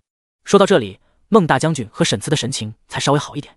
孟大将军率先道：“沈将军设计将敌军引到西面的峡谷，所以我们佯装节节败退，往峡谷方向撤退。敌人果然乘胜追击，就在昨夜，我们的士兵在峡谷和敌人展开正面战场。而此时早就埋伏在峡谷的士兵，等我们一过峡谷，就推下早就准备好的乱石，将峡谷堵死。只有不到6000敌军追着我们过了峡谷，被我们全部歼灭。而其他的敌军因为乱石堵住了去了，他们只能从大山再绕过来，起码要花费2天的时间。说到这里，孟大将军钦佩地看了沈慈一眼，这事说出来容易，真的要将敌军引过去，一步都不能错。但好在沈慈走一步算3步，这才为他们争取了一口喘息的时间。说实话，孟大将军从未想过，这个看起来更像书生的年轻将领，不仅有胆有识，而且还有如此计谋。你们歼灭了多少敌人？顾牧问道。孟大将军惭愧地低下头，几乎恰好打个平手，差不多击杀敌军16000余人，这还是在峡谷之战中歼灭6000敌人的情况下，以少对多是最难打的。顾牧在穿过来前，也经常在王者峡谷和敌人厮杀。如果一个人对上对面5个人，除非是大神玩家，否则别说全身而退，能一换一就已经很极限了。做得不错，顾牧给予肯定的评价。而孟大将军和沈慈全都惊讶地瞪大眼睛。这种时刻，哪怕殿下因为慌乱想要出气，哪怕他们确实已经尽力，但在这么严峻的形势下，骂他们一顿也不为过。可是殿下除了紧缩的眉目，却丝毫没有迁怒他们的意思。他们知有2万士兵正在赶往支援的路上，可加上军营剩余的士兵也不超过3万，而敌军还剩下9万有余。而峡谷的计谋，敌军不可能上第2次当，所以哪怕殿下带兵亲征，历史也只不过是重来一次。可能他们3万人换敌军3万人，而敌军剩下的数万人依旧可以冲破边疆，攻占属于南朝的城池。殿下为什么如此冷静？峡谷之战能将敌方的3万大军拖2天，而2天后顾牧派来支援的2万士兵应该都可以赶到。他来到沈慈的帐篷内，看着墙上的作战地图，上面没有做任何标记，想必之前做过标记的地图怕泄密都放进火中烧毁了。讲真的，顾牧虽然穿成女频文里的大反派，但他前世就是一个普通人，不爱看兵法书，倒是钻研了不少游戏攻略。就像王者峡谷里，对面如果有大腿子带飞，那么只要将大腿子杀了，这场游戏就胜利了一半。古人云擒贼先擒王，顾牧知道论兵法战略，孟大将军和沈慈兴许都在他之上。他生在一个和平的年代，不擅长这个擒贼先擒王兵法布局，我信任你们，交由你们谋划，我尽力击杀敌方的将领。顾牧平静道，对于自己不擅长的事，不要擅自插手，哪怕他是万人之上的摄政王，有时候地位不代表全能，会用人懂收敛也是一种本事。孟大将军和沈慈看顾牧的眼神肃然起敬，他们原以为这位年轻的摄政王曾在太后发起政变、万军围城的情况下，在塔尖创下赫赫威名，这样的人大权在握，一定年少轻狂。甚至在顾牧来之前，他们也做好了殿下会瞎指挥的准备，到时候他们一定誓死请命，哪怕被杀头也要为殿下讲明利害。他们对这位摄政王还是有信心的。江南赈灾，青霉素治病，他们相信殿下是一位明君，不过到底太年轻。但没想到摄政王有一种少年老成，这时候对于兵法完全放手交给他们专业的，从小就学习这个的人，他们内心打心眼里感激。不过殿下说要亲手击杀敌方将领，殿下这太危险了。沈慈急着劝阻道，就连孟大将军也大刀一横，殿下这任务太过凶险啊，不如交给老孟我来吧，我这人从来都不惧怕凶险。顾牧笑了笑，毕竟77积分可以兑换2颗起死回生丹，相当于多了2条命，更何况杀一个人能获得1到2积分，这战场上只要他大开杀戒，一定能将积分赚得够够的。既然要这天下如他所愿，他又岂能龟缩在后头坐享其成？天下是一枪一刀闯出来的，是刀口舔血，一点一点从敌人手上夺回来的。把敌军将领的名单告诉我，10万余敌军不可能就1名将领，共有5个。沈慈摊开一张卷轴，上面是一幅画像，以及右下角标注着名字。这是我们获得的全部信息，他们并没有暴露太多，所以我们对这5位将领的弱点都不清楚，只打探出他们的名字。下方还有4张纸，分别是其余4名将领的画像。顾牧看了看，在心里默默记了下来：武阳、荣履、冯和、马冲、大鱼等于小鱼等于林军。将这5位将领的画像和人名在心里一一对应记住。顾牧这才示意沈慈收回卷轴，有这些信息就够了。顾牧道：把敌军将领杀了，敌军群龙无首，一定乱成一锅散粥。而沈慈计谋了得，曾在京城中就以学识和胆谋出名。顾牧这才在执行系统任务，将沈慈发配边疆的时候，没有立即召他回来，就是因为想着力培养，让他有功绩在身，可堪大任。殿下，沈慈认真地替顾牧分析着形势，那几位将领估计考虑过我们会亡命之徒班，不管付出多大代价，都要将他们杀死，以此换取一线生机，所以他们一般都在后头指挥，极少出现在战场。要杀死他们，面对的是挡在他们前方的数万名敌军，而且他们武功很强，哪怕没有数万名敌军作为他们的盾牌，想要击杀他们中的任何一个都不容易，何况是5个。沈慈说的都是目前场上的客观情况。敌军10万大军，人数碾压难。那些将领根本就不需要亲自厮杀在前头。更重要的，沈慈默默地补充道：“殿下能来军营，就已经是对将士们的一种鼓舞了，没必要去做最危险的事情。毕竟是殿下，不是将领。殿下应该高高在上，端坐朝廷王座，指点江山，而不是拿命去拼。你错了，正因为是最危险的事情，才应该我去做。越是危险，说明政绩值越高。当政绩值越高，他就能有更多的积分去兑换系统商店的物品。也不知道这一次战争下来，累积的政绩值和反派值能不能解锁系统新的物品。”沈慈和孟大将军的眼中一阵动容。有王如此，为臣何求？臣愿意誓死追随殿下。他们不再劝说，而是用铮铮誓言表达他们的决心。哪怕黄泉地府，臣也必定一路相随。走出帐篷，顾牧来到伤兵营。虽然说还剩下6000余名士兵，但没有一个是没有负伤的。连着几天几夜的战争，这些士兵们全都精疲力竭，身上四处都是伤痕。但伤兵营床位有限，已经成了士兵们换药才会去的场所。平时他们还是住在自己原本住的地方。此刻伤兵营就有数十名士兵正在换药。因为冷痛，一位士兵倒吸一口凉气，还好有殿下派给我们的青霉素，不然这么多伤口，这么热的鬼天气，这些伤口一定溃脓好不了。倒是难得的捡回了一条命，最怕的是没有死在战场上，反而被永远好不了的伤口折磨而死。参加殿下！突然有士兵看到顾牧，立马从床上下来，跪在地上。殿下说要带兵亲征，果真来了。一瞬间，原本因为战争日渐绝望的士兵们，眼神中开始焕发出光彩。原来他们不是炮灰，原来他们所做的一切都将成为历史的一部分。殿下带兵亲征，正说明他们没有被抛弃。殿下，我们还能战。这时，一道略显青涩的声音说道。顾牧顺着声音看过去，正是之前思想道德觉悟颇高的那个小少年王石强。他昂着倔强的脸，尽管身上伤痕累累，脸上却没有惬意。这样的人才是未来南朝的希望。顾牧赞许的点了点头。他看到那些伤兵们因为青霉素，伤口都没有溃脓，被大夫止住血后，都在慢慢逐渐好转。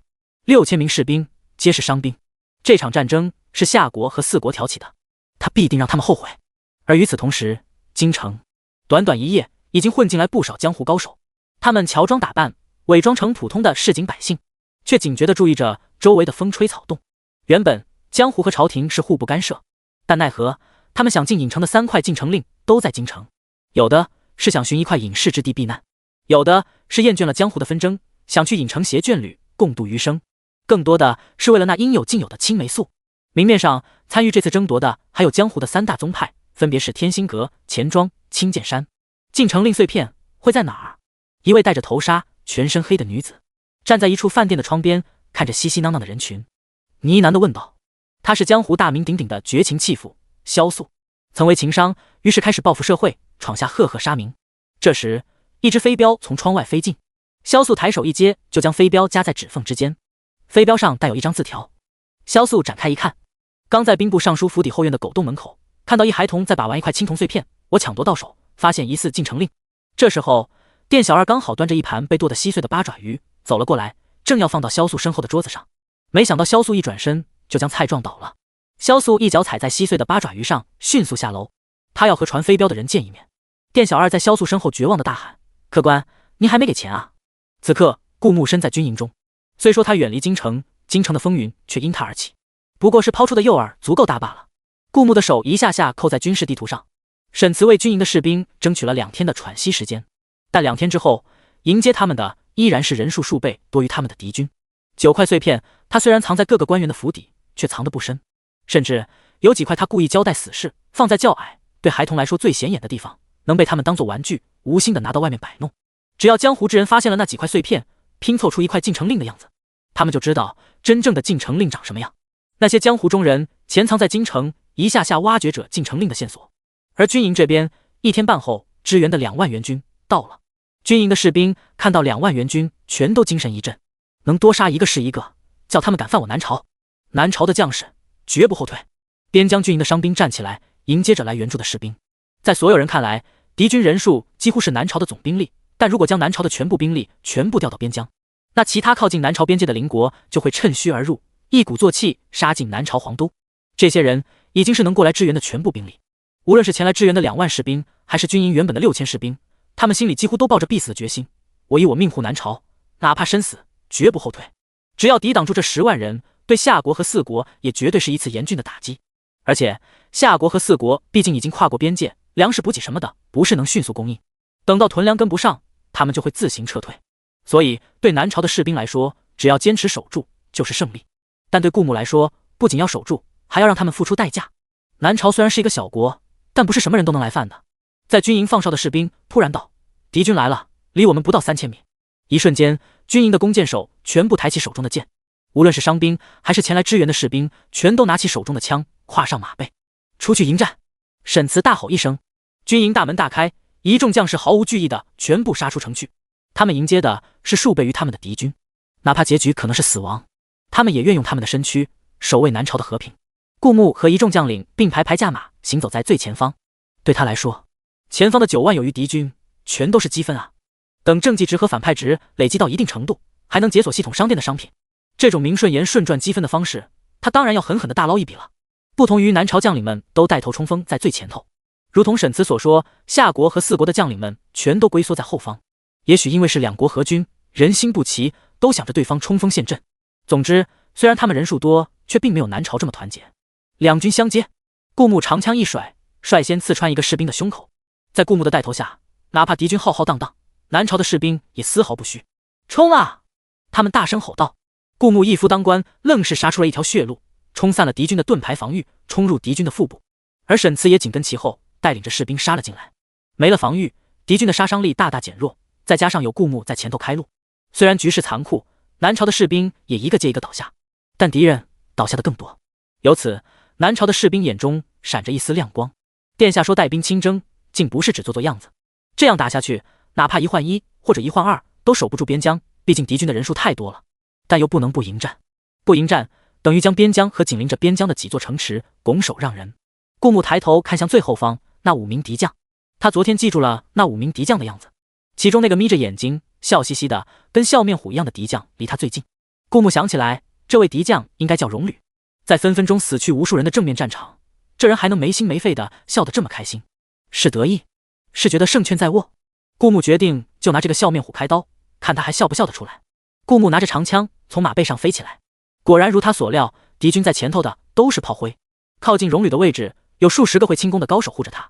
在顾牧靠近荣履的时候，那些人也全都从马背上飞起来，拿起长枪和顾牧交战。始终荣履一直都坐在马背上，保持着笑眯眯的姿势。顾牧看着就是十分不爽，他迟早让他笑不出来。长枪挑飞2个高手，一只脚踹在其中一个敌军的头上，离荣履更近了。但越靠近荣履就越危险，包括其他几个看戏的将领以及他们身边的高手全都围了过来。这不是1v1，也不是1v10，而是1v好几百。沈慈和孟大将军还有其他的将士看到这边的情况，全都一脸紧张。殿下小心，这可是深入敌军大本营，四面八方都是敌方的高手啊！殿下玩得这么刺激的吗？可他们也正在战场上厮杀，由不得他们分心。他们很快又转移目光，和眼前的敌军交战。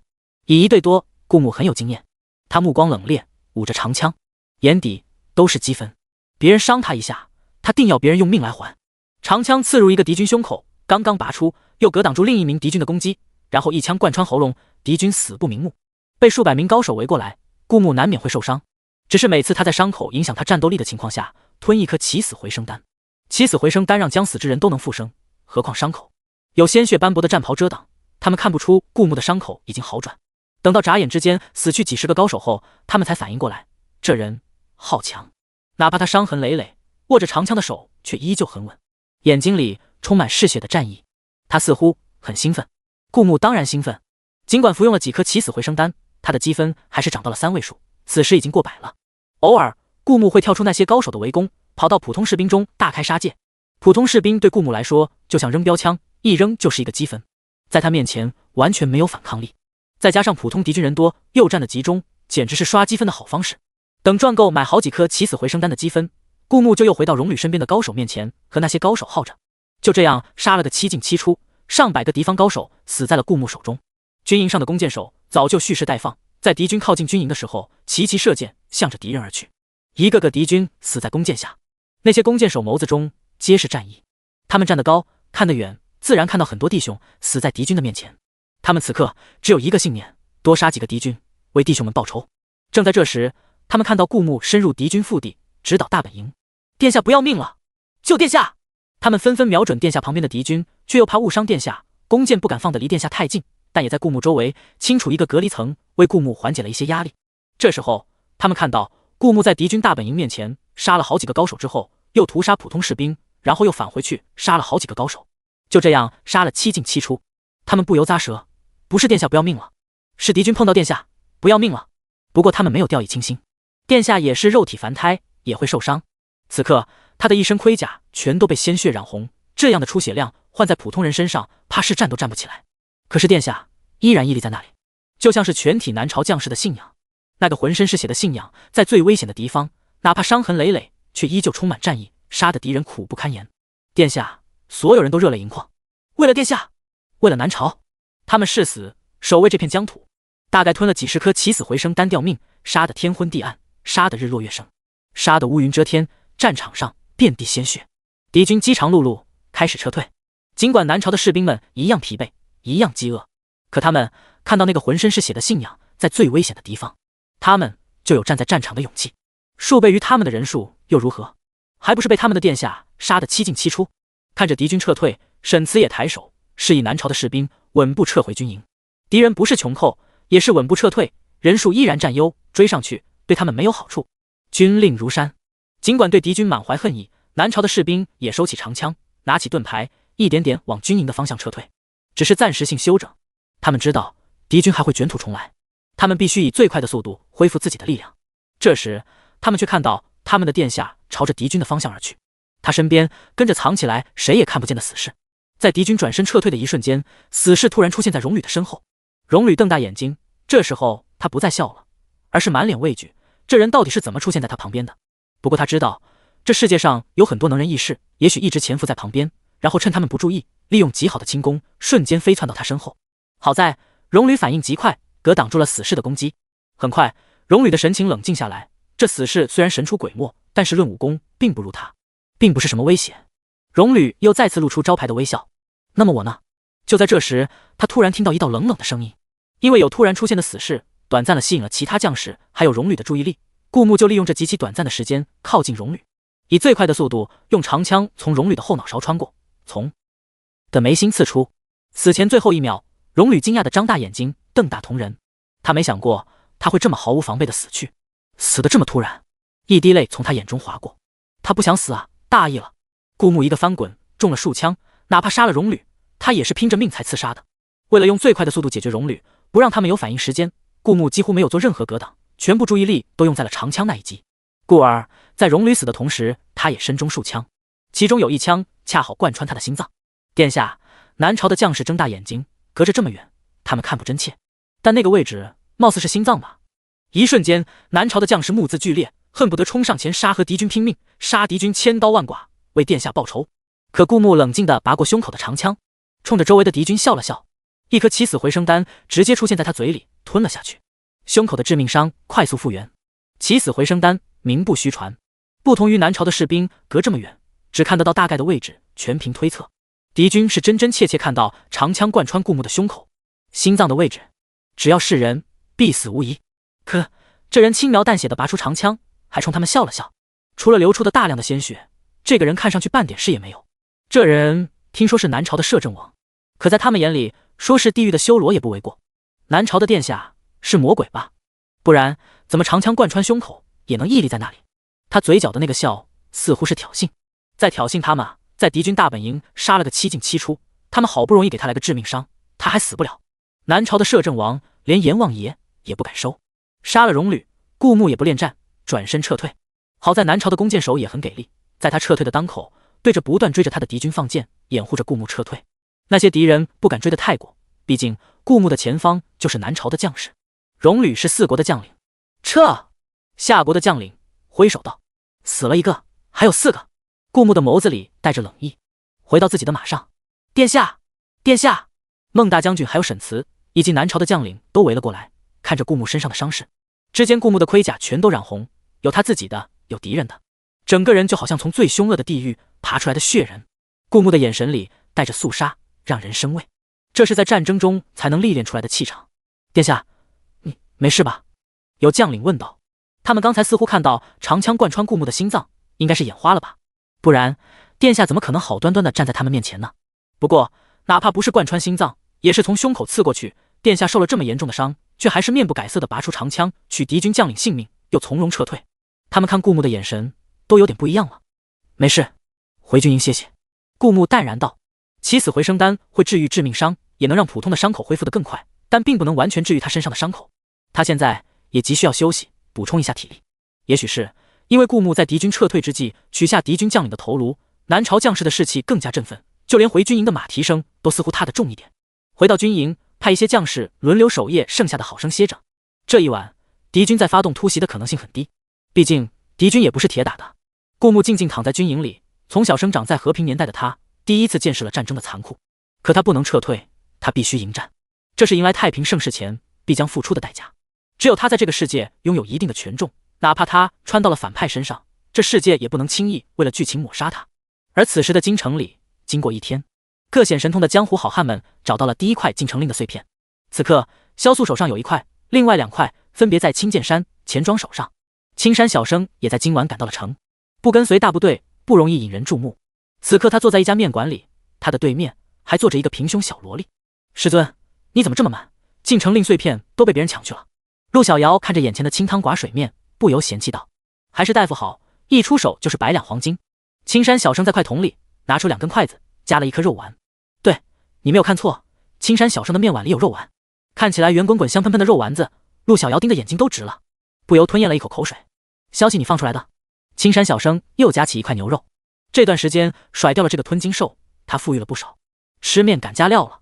所以青山小生学乖了，养徒弟就要按最便宜的方式，最低的伙食标准，不然会笑死他的。我就是帮朋友忙，我没收钱。陆小瑶脑袋摇得跟拨浪鼓一样，死死捂着怀里的1两黄金，那可是他的全部家当了。为了给顾牧放出风声，他赶去江湖。院子里的常胜将军不知道被哪个狗贼要死了，死的那叫一个凄惨。这也是陆小瑶的报应，平时都是他偷别人的斗鸡，他一不留神，自家的斗鸡就无了。冤冤相报何时了？如果能找出那个狗贼，陆小瑶一定让他知道啥是地狱。你就不怕你放出个假消息被江湖追杀？青山小生夹起一颗猪蹄。陆小瑶，我能将追杀者烤了吃吗？武警号星号。发什么呆？青山小生又夹了一根羊腿。陆小瑶，我怕我说话掉口水。他将脸埋进面碗了，这才闷声闷气道：“大夫说是真的，如果被追杀，他就好顺理成章的缠着大夫蹭饭了。就好缠，不确定消息的真假，没有100%的把握，我们先静观其变。”青山小生平静道：“哪怕不是先手，他也不怕落后一步。现在绝情弃府、钱庄、青剑山的手上各有一块，他们应该也想验证进城令的真实性。等他们商量出结果，我们坐享其成。3块碎片各自拿在手上就是普通的碎片，只有合成1块进城令，才会发挥出它们本来的作用。在其他6块碎片没有下落的情况下，最先问世的3块碎片应该会成为引城的问路石。不敢想象，这真是一个大夫的手笔。”青山小生在心里默默想到。江湖的3教9流在引城出世的这一刻，全都涌进京城，在一定程度上局限了京城的动作。虽然江湖人士有所忌惮朝廷的兵马，保持着相安无事的情况，但在一些看不见的角落，难免有些磕磕碰碰，这就导致京城也处在一个动荡，并不十分安生的情况。这大夫抛出这么大的手笔，野心真够大的。青山小生不由想起在树林里打劫，成为那位鬼面大夫手下败将的那一幕，又听闻他真的是个大夫，在军营治病救人，有意思，真是太有意思了。他看着对面的小萝莉，此刻陆小瑶一脸哀叹地看着眼前的清汤寡水面，尽管十分寒碜，可他还是吃得精光，连面汤也不放过。青山小生和陆小瑶这对师徒在江湖闯荡了很多年，他几乎没看到陆小瑶对谁产生过兴趣，碰到爱慕者往往将他们打跑，然后放出话，大意是连他都打不过，也好意思过来表白。最后那些爱慕者只能灰头土脸的溜走，导致青山小生十分嫌弃这个包袱，却怎么也甩不掉。难得看到陆小瑶对那位鬼面大夫露出兴趣，这门亲事他同意了。青山小生抓了抓自己的钱袋子，勾起一个微笑。而此时顾牧躺在床上打了一个喷嚏，难道有人在想他？但顾牧总觉得他好像被人占了便宜，这让他十分不爽。翌日，军营清点了一下人数，26000名士兵，还剩下22000名，有4000名士兵死在战场上，永远不会醒来了。这就是战争。殿下，孟大将军负伤了。有一位将领上前禀报道，脸色有些为难。他瞒着你不让我们说，但我觉得孟大将军的伤怕是不宜上战场。孟大将军在顾牧赶到边疆时就已经伤痕累累，但这一次听情况似乎很严重，带我去看看。顾牧皱着眉头道：“孟大将军的右腿上有一个巨大的血窟窿，肉眼可见白骨，行走都已经十分吃力。他正坐在椅子上，让大夫包扎。看见顾牧进来，下意识的想要遮挡。除了右腿触目惊心的伤口，肩膀上、手臂、腹部也有各种伤口。昨天的战争，死在孟大将军手上的数以百余计。孟大将军带头冲锋，能活着回来已是不易。殿下，我还能战。”孟大将军挺着苍白的脸道：“南朝本就少人，身为将领，我有义务冲在将士们的前头。孟大将军不是一味的逞强，他有他的考量，有他在前头分解压力，身后的将士才有一个很好的进攻环境。毕竟攻击是最好的防守，如果他倒下了，没人冲散敌军的防御，敌军就会率先冲破他们的防御，到时候士兵们死伤更大。”顾牧拍了拍他的肩膀，留着自己的命，南朝还需要你。可是殿下，孟大将军忧心忡忡，南朝这种情况已是困兽之斗，我们只能强撑，不指望能战胜敌人。孟大将军道：“如果能用属下的命撑到敌军存粮用尽自动撤兵，属下觉得也是值得的。不指望能打赢，只希望能拖到敌人没有余粮。我考虑过烧掉敌军的粮仓，但是无法深入敌军内部，就算找到粮仓，也没有合适的烧粮人选。”沈慈在旁边冷静道：“他同样也负了伤，不过比孟大将军稍微好一点，还能直立行走。”顾牧也想到这方面，烧粮仓是逼退敌人最快的方式，但是昨天敌军来势汹汹，如果他不带头冲锋，南朝的士兵会死得更多。但因为顾牧昨天杀了敌军不少高手，又取了其中一名将领的首级，敌军伤了不少元气。如果我不在，你们能抵挡住敌军的进攻吗？不需要出去迎战，只要守住军营就好。顾牧问道。不出去迎战的话，守个5-6天没问题。沈慈道：“军营建造的位置本就有地理优势，易守难攻，但如果只守军营的话，5-6天后势必会被敌军攻进军营，到时候……”沈慈道：“到时候几乎等于战败。6天的时间根本就不可能拖到敌人存粮用尽，而如果出去打，靠着地形拉扯，才有可能拖得更久，用士兵们的生命换取时间。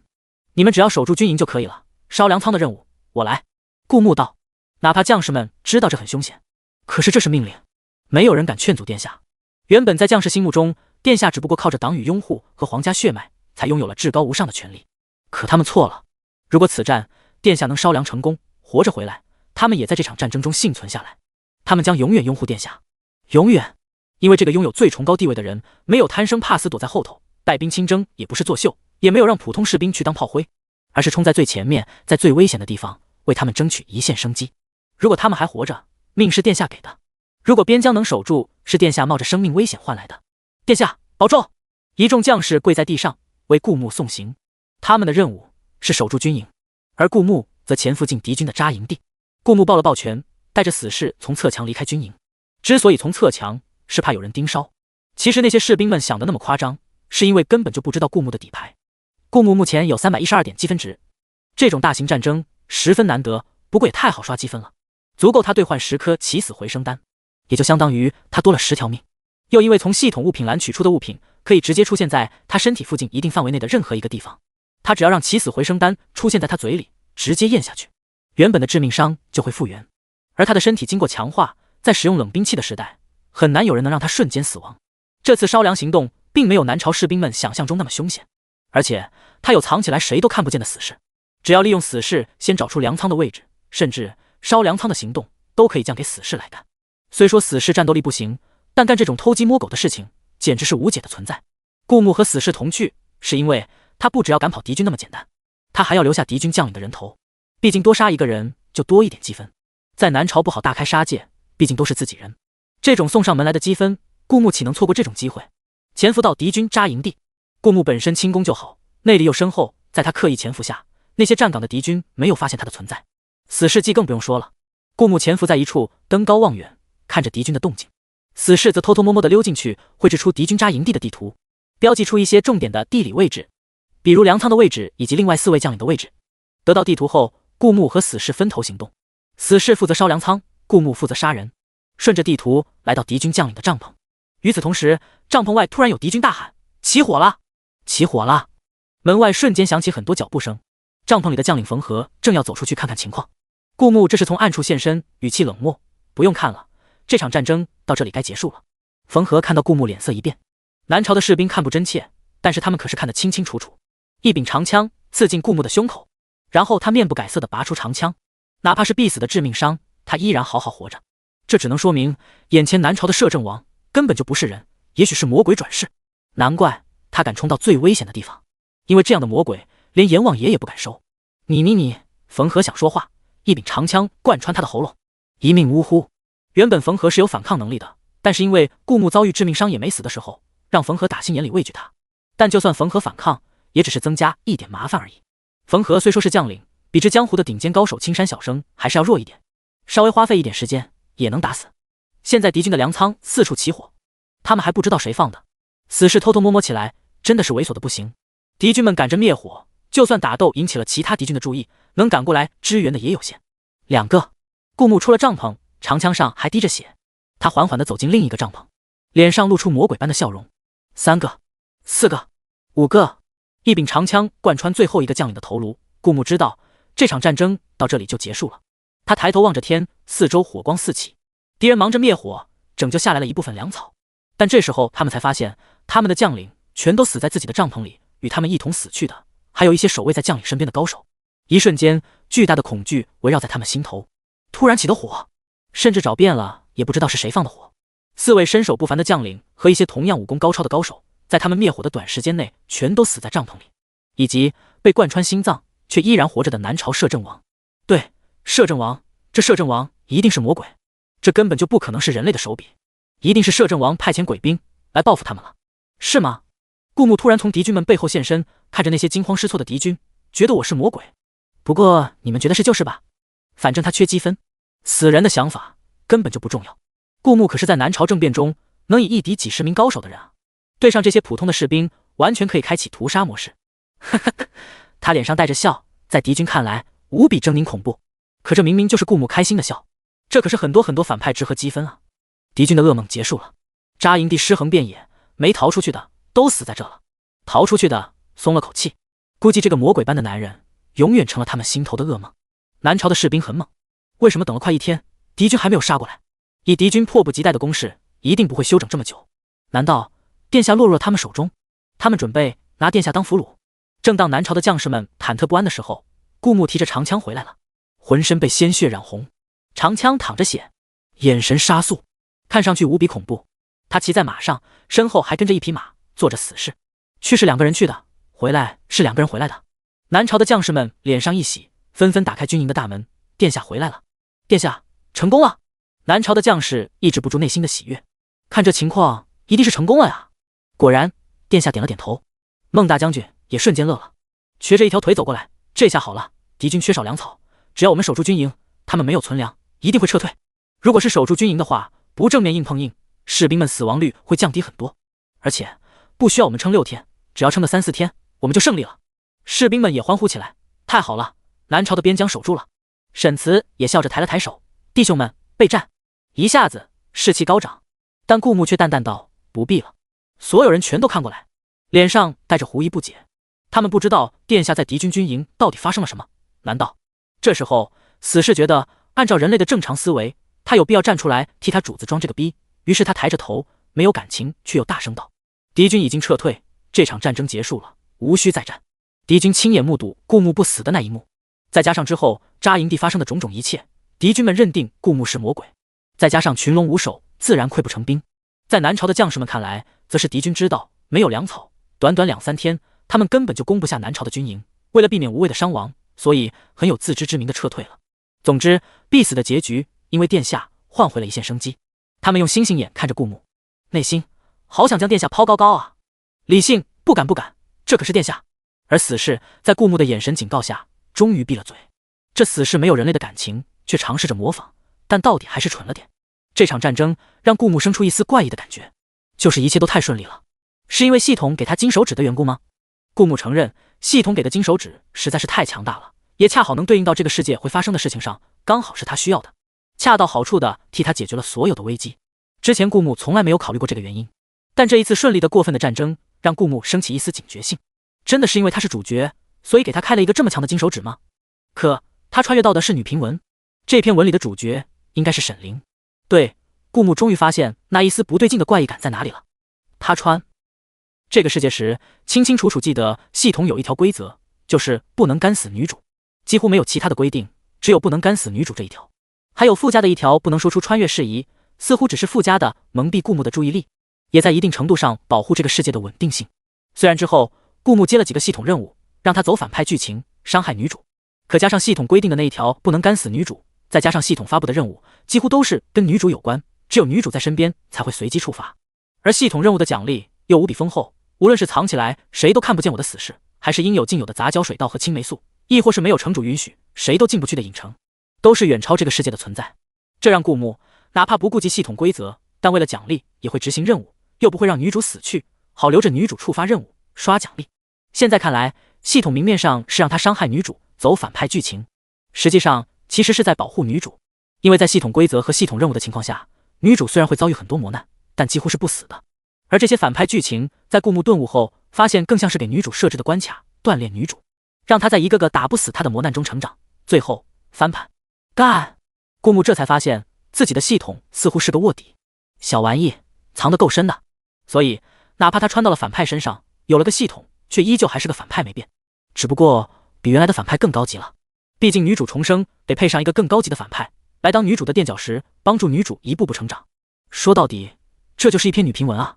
哪怕他穿越带系统，也只不过是个为女主成长制造困境的高级反派。难怪他穿越的第一天，系统会说他是这个世界最大的反派。系统第一句话就剧透了啊！只是他一直没意识到而已。而这次战争这么顺利，大概是因为女主立下了 flag， 要让顾木拥有一切，然后转瞬失去，还要被万人唾弃，无人替他辩解，最后被千刀万剐，求生不得，求死不能。看来他死的会比原主更惨呢。为了实现女主的 flag， 首先顾木就得先拥有一切，所以系统奖励会恰好给到顾木所需要的。这系统说到底其实不是在帮他，是在帮女主啊，帮女主实现他那该死的 flag。我不要了，我都还给你行不行？干！当然有便宜不占王八蛋，虽然心里这么想，实际行动上顾木是不会还给他的。制止死士宣传他的敌军扎营地所做的一切，让南朝的将士以为是敌军缺少粮食，有自知之明自动撤退，而不是被顾木吓跑的。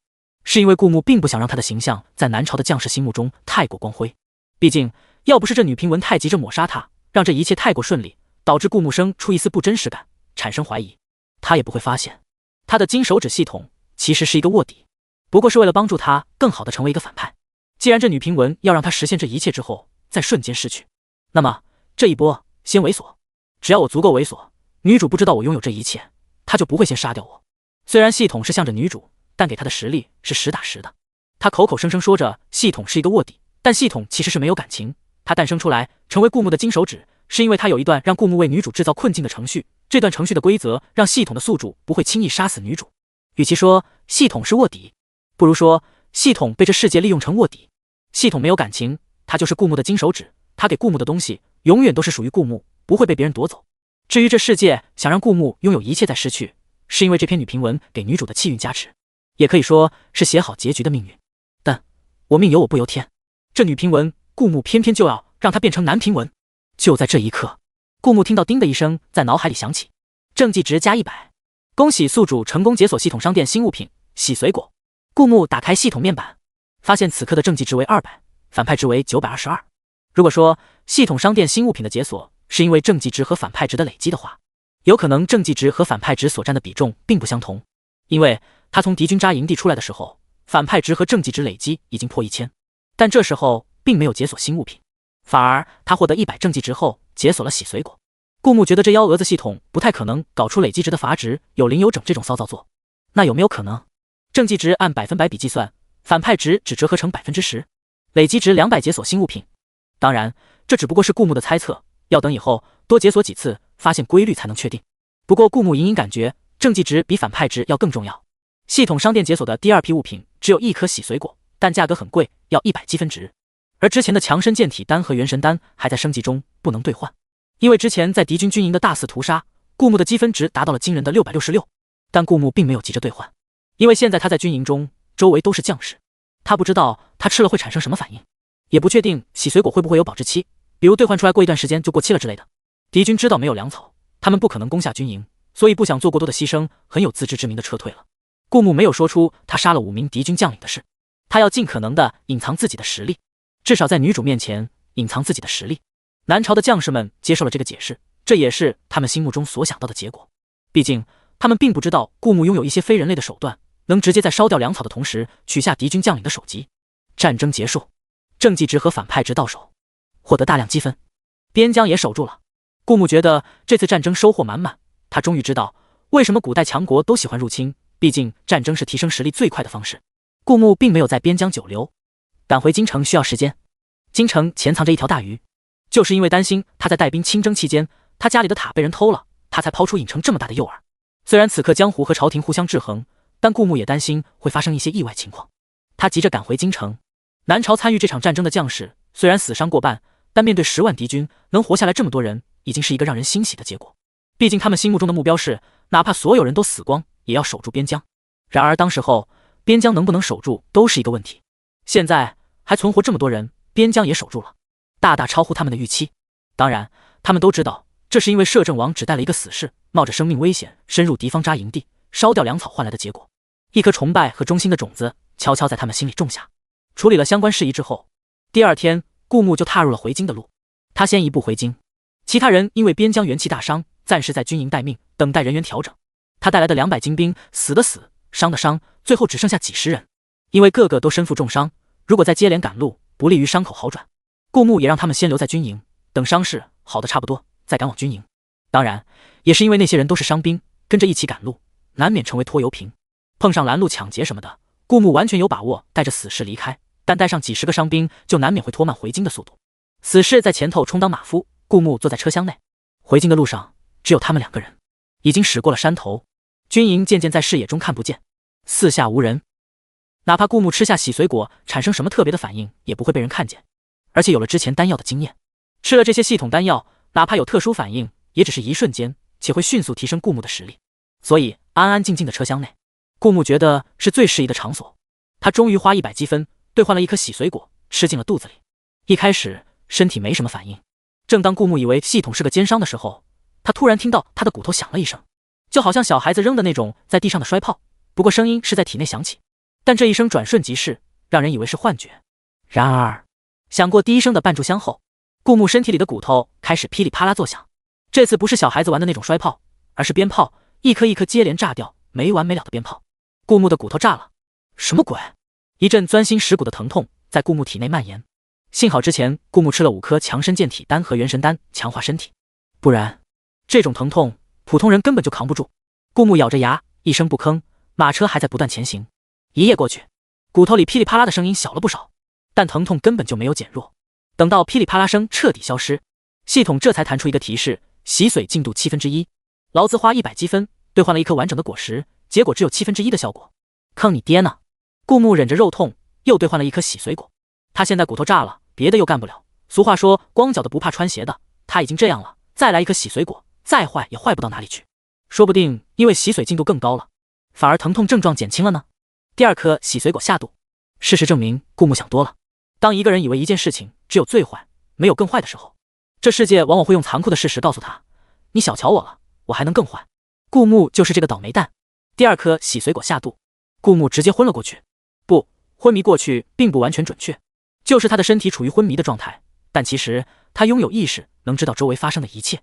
不知道该怎么形容这种感觉，但顾木知道，此刻在他身体里发生的事情并不完全是坏事。他就好像处在云端，但周围是弥漫的疼痛，仿佛漫无边际，或者说一边是天堂，一边是地狱。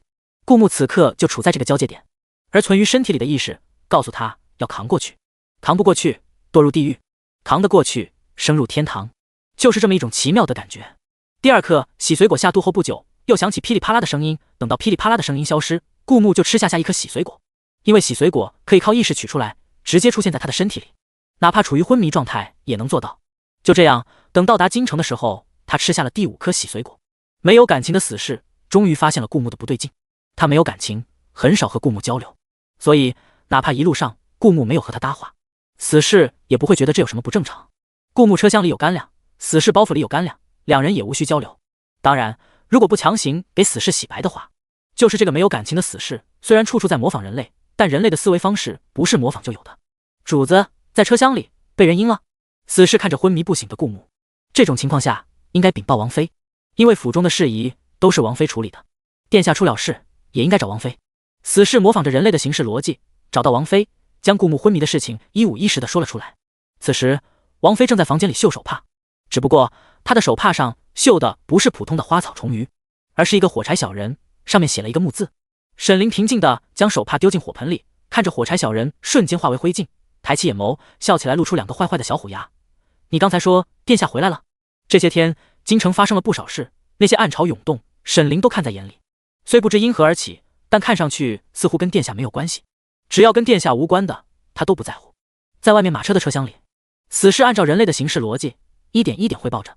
沈凌放下手中的绣花针，眼里充满疑惑。那为什么殿下不下车呢？殿下似乎被人阴了，现在昏迷不醒。死士终于说到了重点。你怕不是个憨憨？王妃身边的悠悠在心里骂道，狠狠地盯了死士一眼。王妃瞬间站起身，脸上有略微的错愕，但她表情控制得很好，很快收了回去，但比往常更快的语速出卖了她的关心。我去看看。快步走出房间，来到院子里，沈凌掀开马车的车帘，就看到坐在车厢里昏迷不醒的顾木。此刻顾木头靠在车厢的边沿，满头大汗，似乎承受着极大的痛苦，嘴唇咬得发白。这副虚弱的模样，仿佛双手轻轻卡住他的脖子，就能将他的头拧断。顾木虽然处于昏迷的状态，但其实他是有意识的，只是因为洗水果的效果，让他处于一种天堂和地狱的交接地带。顾木感觉，如果他扛不过去，也许就真的永远昏迷了过去。但如果他扛过去了，一定会有特别的收获。顾木忍受着骨头的剧痛，但其实能感知到周围发生的一切。他知道死士掀开车帘，然后匆匆忙忙离开。再然后，车帘被再度掀开，一种若有若无、十分迷人的香风从车厢外被刮进来，荡人心神，沉醉不已。这是王妃身上特有的香料，这种香料很奇怪，也许因为王妃擅长旁门左道，所以她身上的香料也很特别。至少这样好闻的香料，如果出现在京城，一定被那些夫人小姐们抢购一空。但至今顾木只在沈凌身上闻到过。顾木知道现在车厢外面的是沈凌。顾木能感觉到沈凌掀开车帘后停顿了一下，似乎在克制着什么，但这种停顿的感觉很短暂，甚至会让人感觉刚才的只不过是一种错觉。因为很快沈凌的手就把上了他的脉。沈凌的手指很凉，但触感特别好，像一件温软的瓷器。沈凌在顾木的脉搏上探了片刻，顾木听到一向冷静的王妃声音竟然有一些害怕。殿下的脉搏很虚弱，恐怕活不了多久。沈凌的声音低低的，顾木停在心里，很不是滋味，不知道这是一种什么感觉。他能听出沈凌语气里的哀伤，就是那种明明很平静的说出来，但语气里就是化不开的哀伤。在顾木听来，就是大夫给他下病重通知书了，就连以往的仇人都还替他掉2滴眼泪，觉得他英年早逝，就很不是滋味。身体里的疼还在钻心蚀骨，这么多天了，不见好转。但此刻噼里啪啦的声音终于停下了，顾木又咬牙吃下一颗洗水果。既然吃了，就要吃到底。只不过眼下积分只剩下66了，而洗水的进度还只有6/7。大意了，早知道一颗洗水果下肚只能有1/7的进度，顾木无论如何也要凑过700分才会洗水。也许这洗水果就是讲究九死一生，运气也是其中的一部分。我真的要死了吗？顾木在心里想到。可是第一颗洗水果下肚就走不了回头路，因为洗水果已经在身体里发生了作用，差的34积分就好像是上天在嘲笑他差了一点运气。第6颗洗水果下肚，他能感觉到沈凌似乎紧张了一下，因为一片冰凉的花瓣被一只同样冰凉却温暖的手塞进他的嘴里，然后在唇齿间化为虚无。顾木知道沈凌曾跟他说起过，很小的时候就拜师学艺，对旁门左道特别精通。这种瞬间化为虚无的花瓣似乎是一种奇药，因为顾木感觉身体里连日来骨头炸裂的疼痛竟然好了很多，虽然依旧很痛，但并不是不可忍受了。这可真是个好东西。其实顾木有想过用起死回生丹能不能救回他这一条命，但顾木总有种感觉，眼下的疼痛似乎就是洗水必经的过程，如果他吞下起死回生丹，也许会救回一条命，但他可能导致这个进度失败，永远无法进行洗水，甚至有可能会因为半途中断的副作用，永远沦为一个废人。所以不到最后关头，顾木绝对不会使用起死回生丹。但没想到王妃给他的花瓣不仅没有中断洗水的过程，因为他身体里的骨头还在噼里啪啦作响，而且还缓解了他的疼痛。再来一片。可惜顾木不能说话。将殿下抬进我的房间。顾木听到王妃淡漠疏离的语气里带有几分情真意切的害怕，大概是演出来的吧。毕竟王妃重生一次最大的心愿就是弄死他，而且沈凌面对陈京大将军带兵围攻王府，经历太后政变都没有害怕，还从陈京大将军嘴里拷问出了太后的下落，还将太后的头颅在他的长枪上串葫芦。重生一世早已经历过地狱的王妃又怎么可能害怕？可顾木听到沈凌说话时，虽然语气淡淡的，但在几个气音会有一些轻轻的颤抖，又因为刻意收敛，让人感觉像是强装着冷静，而不是在假意害怕。王妃的演技这么好吗？这都能演出来？不过，也许想在她临死前营造出她对自己的关心，以便于她死后能更好的走剩下的路，也说不定。殿下，沈凌熬好汤药，坐在他的旁边。房间里的人都退下了，只剩下他和顾木。臣妾为你吃汤药。沈凌的语气轻柔，他端着药碗，用勺子舀了一小勺，放在嘴边吹凉，然后送到顾木的嘴边。汤药顺着舌头滑下去，不烫不冷，刚刚好。他的王妃这一刻体贴的不像话，这样事无巨细的关心，甚至让顾木有一种错觉，他和沈凌并没有隔着前世仇，真的是一对关系很好的恩爱夫妻。当然，顾木心里清楚这是不可能的。讲真的，这样无能为力的感觉很不好。其实顾木并不想吃王妃喂的药，因为以他对王妃变态程度的了解，王妃突然这么体贴，有可能是想弄死他，说不定药里下了毒。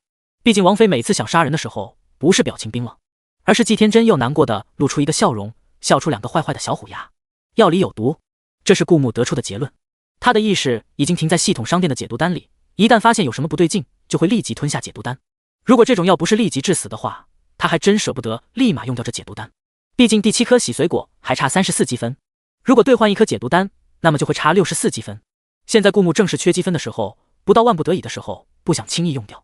是勺子和碗相碰，清脆的撞击声，碗空了，被沈凌放到旁边的桌子上。他能感觉到沈凌突然俯下身，一股异香和轻微的呼吸勾得他的鼻尖痒痒的。此刻沈凌和他脸对脸，距离很近。你想干什么？趁人之危。顾木实在猜不透王妃这个变态的想法了。如果想趁人之危早说呀，他当公怎么可能让王妃在上面？他能感觉到王妃笑了笑，一只手握在他另一只手腕上，是在探他的脉搏。殿下，你还没有被万人唾弃，无人替你辩解，你还没有拥有一切，然后转瞬失去，你还没有被千刀万剐，求生不得，求死不能，怎么可以就这么轻易的死去啊？顾木只是觉得他的脸痒痒的，还有少女的身上怎么会这么好闻啊？这是他第一次离王妃这么近，但从来没有想过是以这么变态的方式。你能不能别用这么暧昧的距离说这么腹黑的话？或者你能不能等顾木一个清醒的时刻，离他这么近试试？至于王妃说的话，他习惯了，这么变态的王妃他习惯了。现在他没被洗髓丹弄死就差不多得了。王妃往后排排吧，想弄死他的人实在太多了，被女平文世界利用的卧底系统，朝堂上基于他这个位置的隐藏的大鱼，别的想要灭掉南朝的其他国家。呵呵，至少他知道王妃要弄死他是有条件的，以王妃立下的 flag， 哪怕是得排到猴年马月去。现在对顾木来说，最要紧的是扛过洗髓这一关。殿下，沈凌终于与他保持开距离，手也离开他的手腕，语气冷冰冰的，听不出情绪。臣妾不会让你死得这么简单的，不管付出何等代价。毕竟臣妾重生一次，就是为了让殿下在人间亲眼看一看地狱啊。他能听到王妃从他旁边站起来，然后是渐渐远去的脚步声，最后门吱呀一声关上了。他的王妃要去做什么？但是当一个人内心无比阴暗变态的时候，就很难猜透他的想法。顾木没有想到，明明是王妃杀死他最好的机会，王妃却说不会让他这么轻易死。顾木的意识终于从系统商店的解毒丹那里移开了，直到现在他都没有觉得那药下肚后身体有任何的不适，反而疼痛症状在不断减轻。看来王妃是真的没打算现在弄死他，那药里也没毒，只是这种无法操控自己身体的感觉让系统你爹我很不爽。沈凌走出房间门外，一双冷眸好看的打紧，可是此刻却无端让人害怕。他歪着脑袋看着天边，面无表情了半晌，突然露出来一个笑容，两个坏坏的小虎牙在这张美丽又疏离的脸上显出了几分人气。殿下，臣妾为了你什么都愿意做呢。尽管不能操控自己的身体，顾木也在琢磨着接下来的办法。还差34点积分值，可惜不能用意识和死士沟通，不然可以命令死士杀几个人替他增加积分值。这样下去不行。因为身体的疼痛症状减轻，顾木缓了缓，试图夺过身体的主动权。半炷香后，顾木终于将眼睛睁开了一点点，他眯着眼睛，眼珠子尽可能地扫了一圈周围的环境，眼下旁边一个人也没有，只有几个丫鬟守在门口。沈凌是个喜欢清静的人，除了从小就伺候他的悠悠和陆明，其他人一般都不让进。顾木深吸了一口气，维持着眼睛半眯的状态，他能感觉到他的骨头一寸寸都裂开了，但他必须操控自己的身体，站起来杀几个人，将剩余的34积分获得，兑换最后一颗洗髓果。在顾木挣扎着夺回身体主动权的时候，一整夜王妃都没有回来。宰相府，王妃曾经的房间的一处暗室里，沈凌缩在狭小的地下空间，手中拿着一根蜡烛，翻看着一张泛黄的羊皮卷。羊皮卷上第一章记录着此法邪恶，使用者将永堕地狱。沈凌面色平静，看着一处救人的秘法。原本这羊皮卷不属于这人世间，是因为沈灵重生归来，却发现这张羊皮卷也不知何时也跟在了他身上。这羊皮卷散发着血腥和邪恶，所以沈灵将其埋在这座除了他没有另外的活人知道的密室的最深处。现在他翻看着这卷羊皮卷，他记得里面有一处邪恶的秘法，能救回将死之人。对于羊皮卷开头的那一句话，沈灵并不以为意。地狱吗？殿下也该来看一看才好呢。重生一世，他早已不觉得他所处的是人间。既然不是人间，那又会是什么呢？沈灵嘴角挂着一丝轻笑，用地狱的法子救回殿下，再亲手将殿下送进地狱，想想就觉得刺激呢。凌晨，第一抹阳光照进房间，顾木的手动了一下，同时伴随着的是撕心裂肺的人。这洗髓后劲真大。但顾木突然停止了动作，因为他听到房间门外传来脚步声。顾木虽然半眯着双眼，但其实他只是将眼睛睁开了一条缝，所以看上去还是跟昏迷着一样。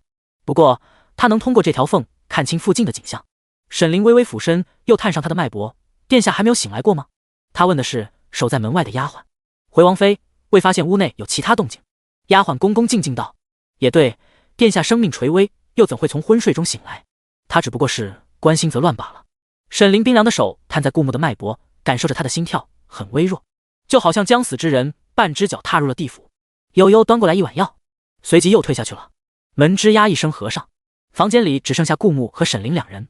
又是勺子撞击在碗上清脆的声音，吹凉，然后送进顾木的口里。片刻后，沈灵将空碗放到桌子上，他还没有走，静静地坐在床边。顾木能感觉到沈灵的目光落在他的脸上，不过从他的角度只能看到沈灵的下半边脸。殿下，沈灵轻轻笑了，露出了两个可爱的小虎牙。你这个样子还真是任由臣妾摆布呢。可是臣妾偏偏不现在杀了你。愣了愣，沈灵的笑挂在脸上有些僵，明明是笑，却看出了几分哀伤。其实最难过的是一点一点失去所有。于是他彻底关上了他的心门，因为所拥有的一切，最后的结局到最后都是失去，一切皆是虚幻，失去才是永恒。当沈灵明白这个道理的时候，他就再也回不去人间了。很快，沈灵又重新笑了一下，替顾木掖好被子。殿下，你应该拥有一切，只有这样，将来才足够痛苦。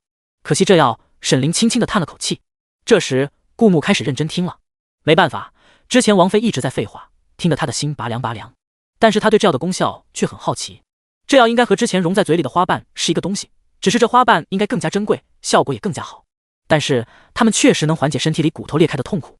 可惜沈灵并没有详细解释这药的功效，只是道：这药并不能救下殿下，只是让殿下暂时别死去。看来效果还不如起死回春丹，当然不是指这种洗髓的特殊时刻。听起来这药只不过是暂时吊着他这条命，不过也够了。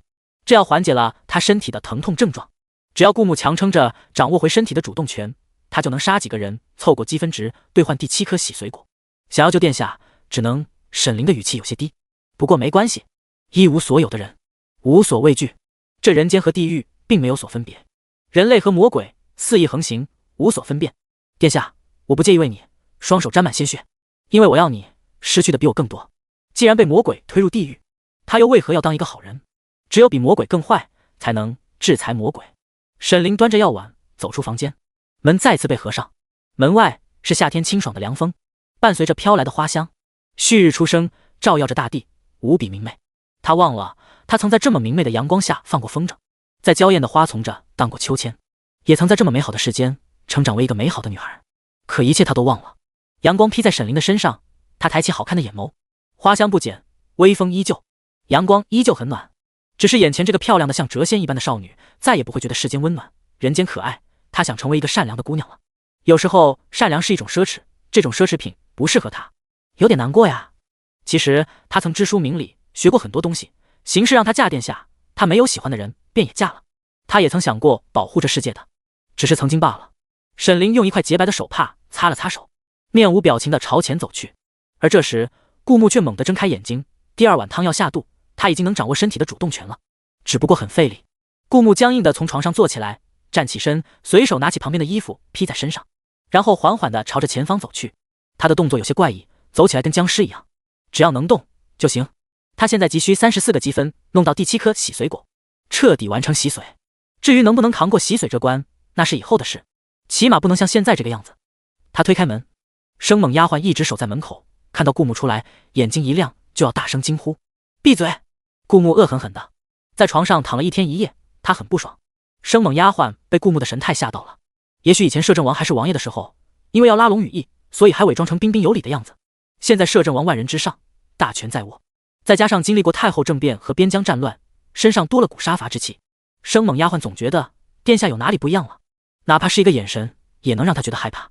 他不知道一个人杀过人和没杀过人其实是不一样的，只杀过几个人和杀过几百个人又是不一样的。顾木身上凌厉的气场是无数白骨堆积出来的，在顾木的呵斥下，生猛丫鬟站在门口一动也不敢动，也不敢说话，就这样看着顾木怪异的离去。回到自己的院子，顾木推开死侍的门。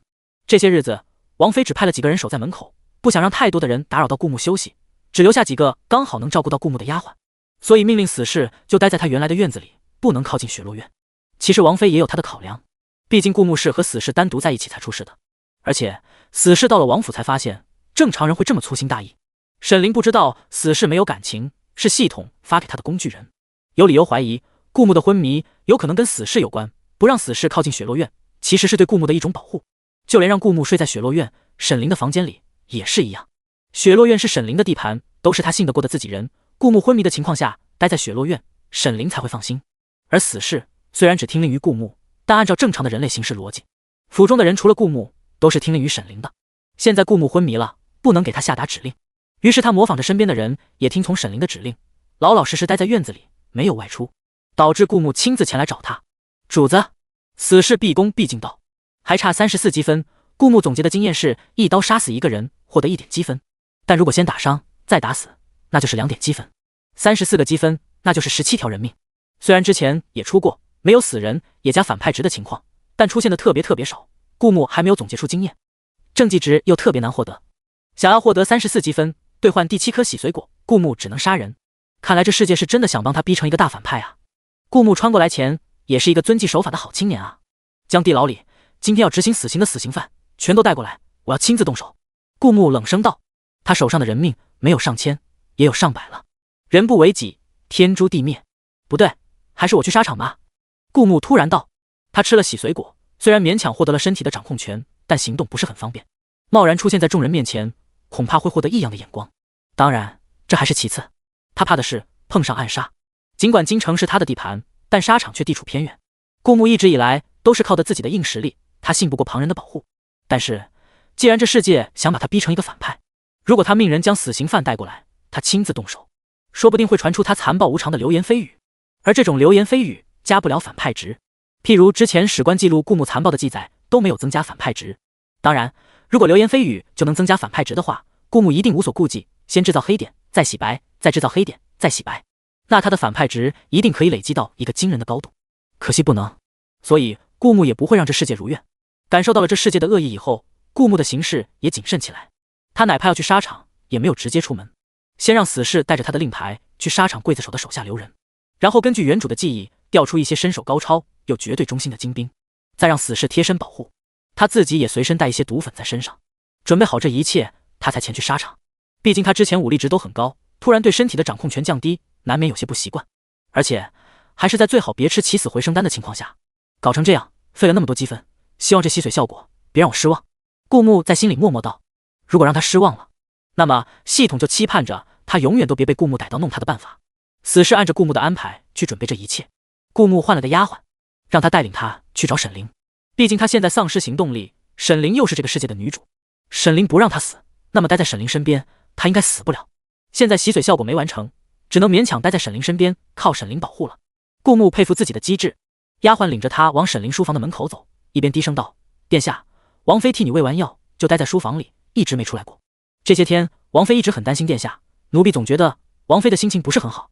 虽然沈凌平时都是疏离冷清的状态，但一个人如果处于低气压的气场，旁边的人还是能感觉到的。顾木跟着到沈凌的书房，还未靠近就让丫鬟离开了。他听力因为身体经过强化，比一般的人要好一些。他听到沈凌书房里有隐隐的说话声，悄无声息地靠近到门口。他听到沈凌在说，悠悠，你相信这个世界上有亡灵吗？王妃一般都不会问这种奇怪的问题。悠悠发出的思考声，随即道，奴婢原本是不相信的，但如果王妃说有，那奴婢就相信真的有。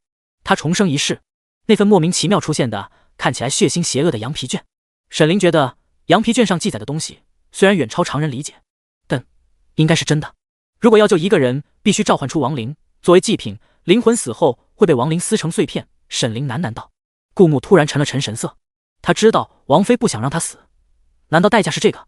今天早上沈灵给他喂药时确实有些不对劲，欲言又止。不过如果沈灵真的可以靠召唤亡灵来拯救一个将死之人的话，难道这世界真的有亡灵？因为顾木看南平的穿越小说看的比较多，穿越什么的他很平静，没有考虑过他能穿到这个世界，这个世界会不会有些不对劲。现在看来真的没有那么简单。当然这也是因为顾木拥有系统这个金手指，他的存在本来就超乎普通的人类，所以他能很平静的接受。但是悠悠不一样，悠悠只是一个普通人。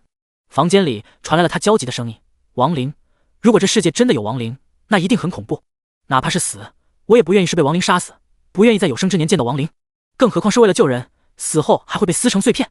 王妃，你不能有这么奇怪的想法。悠悠明显是慌了，语气有些急促。可房间里却传来沈灵的轻笑声，我担心的不是这个，被亡灵撕成碎片并不会让我纠结，可是一旦和亡灵做交易，就会打开裂缝，到时候啊，亡灵有可能趁虚而入，进入人间。他真的要用整个人间来换一个人的性命吗？值得吗？他不知道。可如果殿下死了，他的执念又将何处安放？沈灵紧紧抓着手里的手帕，关节有些泛白。其实他的心里早已有了答案，他愿意用整个人间换取一人性命，因为他重生一次只为那人而活。沈灵睁着美目，一双眼睛装满星辰，却渐渐蒙上一层乌云，暗淡无光，就像深邃的夜空，让人沉沦，让人遐想，却不再感叹惊艳于他眼底的星空。顾木想起那张字条，那张提醒他江南灾荒的字条，到底是怎样的执念？当然顾木在意的却不是这个。他冷静地分析着，如果沈灵有用亡灵换取将死之人性命的方法，以沈灵黑化之前的善良，他一定会去救他的家人族人，而不是绝望地看着他们死去，经历巨大的创伤。所以很有可能沈灵和亡灵交易的方法是重生后才有的。那么如果自己没有阻止沈灵，让他和亡灵做出交易，沈灵死后灵魂会被亡灵撕成碎片，这会是沈灵最后的结局，还是这世界给他制造的又一个困境？顾木觉得更像是后者，因为这世界发生的种种的一切都让顾木有一种感觉，这世界太偏爱沈灵了。这种偏爱更像是督促他成长，因为失去过，所以不敢在乎身边的人，或者说让他不去在乎普通人，制造一个拥有金手指的反派，不断给沈灵制造困境，一步步磨练他的心性，让他逐渐成长。这世界这么处心积虑，又怎么可能让沈灵最后真的葬送于亡灵之中？这种偏爱更像是在培养继承人，到底是什么样的继承人会让整个世界围绕着他转？但无论如何，被这个世界打造成一个反派，注定下场凄惨的顾木绝对不会让这个世界如愿。和亡灵做交易，不存在的。他凭本事站起来了，他凭本事获得了身体的主动权，他还要凭本事获得不足的34积分。像这种为女主制造困境，提升女主实力，让反派更难攻略的事情，身为一个反派，当然是不可能任由这种事情发生的。还好被他偷听到了，不然如果沈灵悄无声息的和亡灵做了交易，被亡灵附身，顾木不敢保证会不会有什么副作用，毕竟这对他恶意满满的世界，什么都有可能发生。就连冰冷机械的系统，也因为这世界的程序设计类似于一个卧底的存在。当然也因为系统被顾木绑定，顾木是他的宿主，虽然系统诞生的规则也像是为了帮助世界培养女主而服务，但这世界的运转也遵照着一定的法则。既然顾木绑定了系统，那么系统就永远忠于他，他所拥有的这一切，这世界也抢不走。等房间里安静了一会，顾木才推开门，假装刚刚过来的样子。但是因为他身体还在洗髓过程中，进度处于6/7未满，所以他哪怕是站起来，也能感觉到浑身骨头裂开的疼痛。而且洗髓是一个不确定性很大的事情，有可能失败，有可能成功。顾木现在的状态就好像薛定谔的猫，在箱子未打开的时候，他对身体的操控其实全凭他的意志力，每走一步都很难，而且显得很怪异，跟僵尸一样。但没人在意这些细节，因为他醒过来了。殿下醒了。沈灵的脸上突然露出一个笑容，笑靥如花，眼睛里的乌云一下子就散了，能看到一些星星在闪烁，光芒很微弱，但在深邃的夜空足够动容。只不过沈灵很快就恢复清冷疏离的神情，他的表情一向控制得很好。殿下可感觉有什么不适？沈灵行了个万福礼，然后脸上露出淡淡的忧愁，轻轻地问道。没什么不妥。顾木这是为了安抚沈灵，只要他没有生命危险，沈灵就绝不可能和亡灵做出这劳什子交易。至于这洗髓有一半的可能性失败，他也绝对信不过亡灵。万一被亡灵救回来，但是身体上会被打上烙印什么的。虽然系统的规则坑了一点，但绝对不会这么狗。总之他信不过亡灵，倒不如靠自己扛过去，咬牙搏一搏。殿下真的没事了吗？沈凌上前一步，绝美的双眸看着他，视线停留在他的脸上。臣妾再替殿下把下脉吧。沈凌用右手抓起顾木的手腕，脉搏跳动得很微弱，依旧是将死之人的脉象。殿下还没好。沈凌眼眸中的光又暗淡了下去。当然，对顾木来说这不重要，他的目的只不过是阻止沈凌和亡灵交易。如果洗髓失败了，他也会选择用起死回生丹，而不是靠亡灵。但有可能亡灵的这种复生对他来说是被动的。既然看到他醒了，沈凌起码会暂缓和亡灵的交易，他就有时间去获得不足的34积分，兑换一颗洗髓骨，完成洗髓的进度。现在最重要的是完成洗髓，每多1秒，他就要多忍受1秒骨头裂开的痛苦。去往刑场的马车和精兵已经准备好，组织刽子手行刑的传信想必也已经在路上。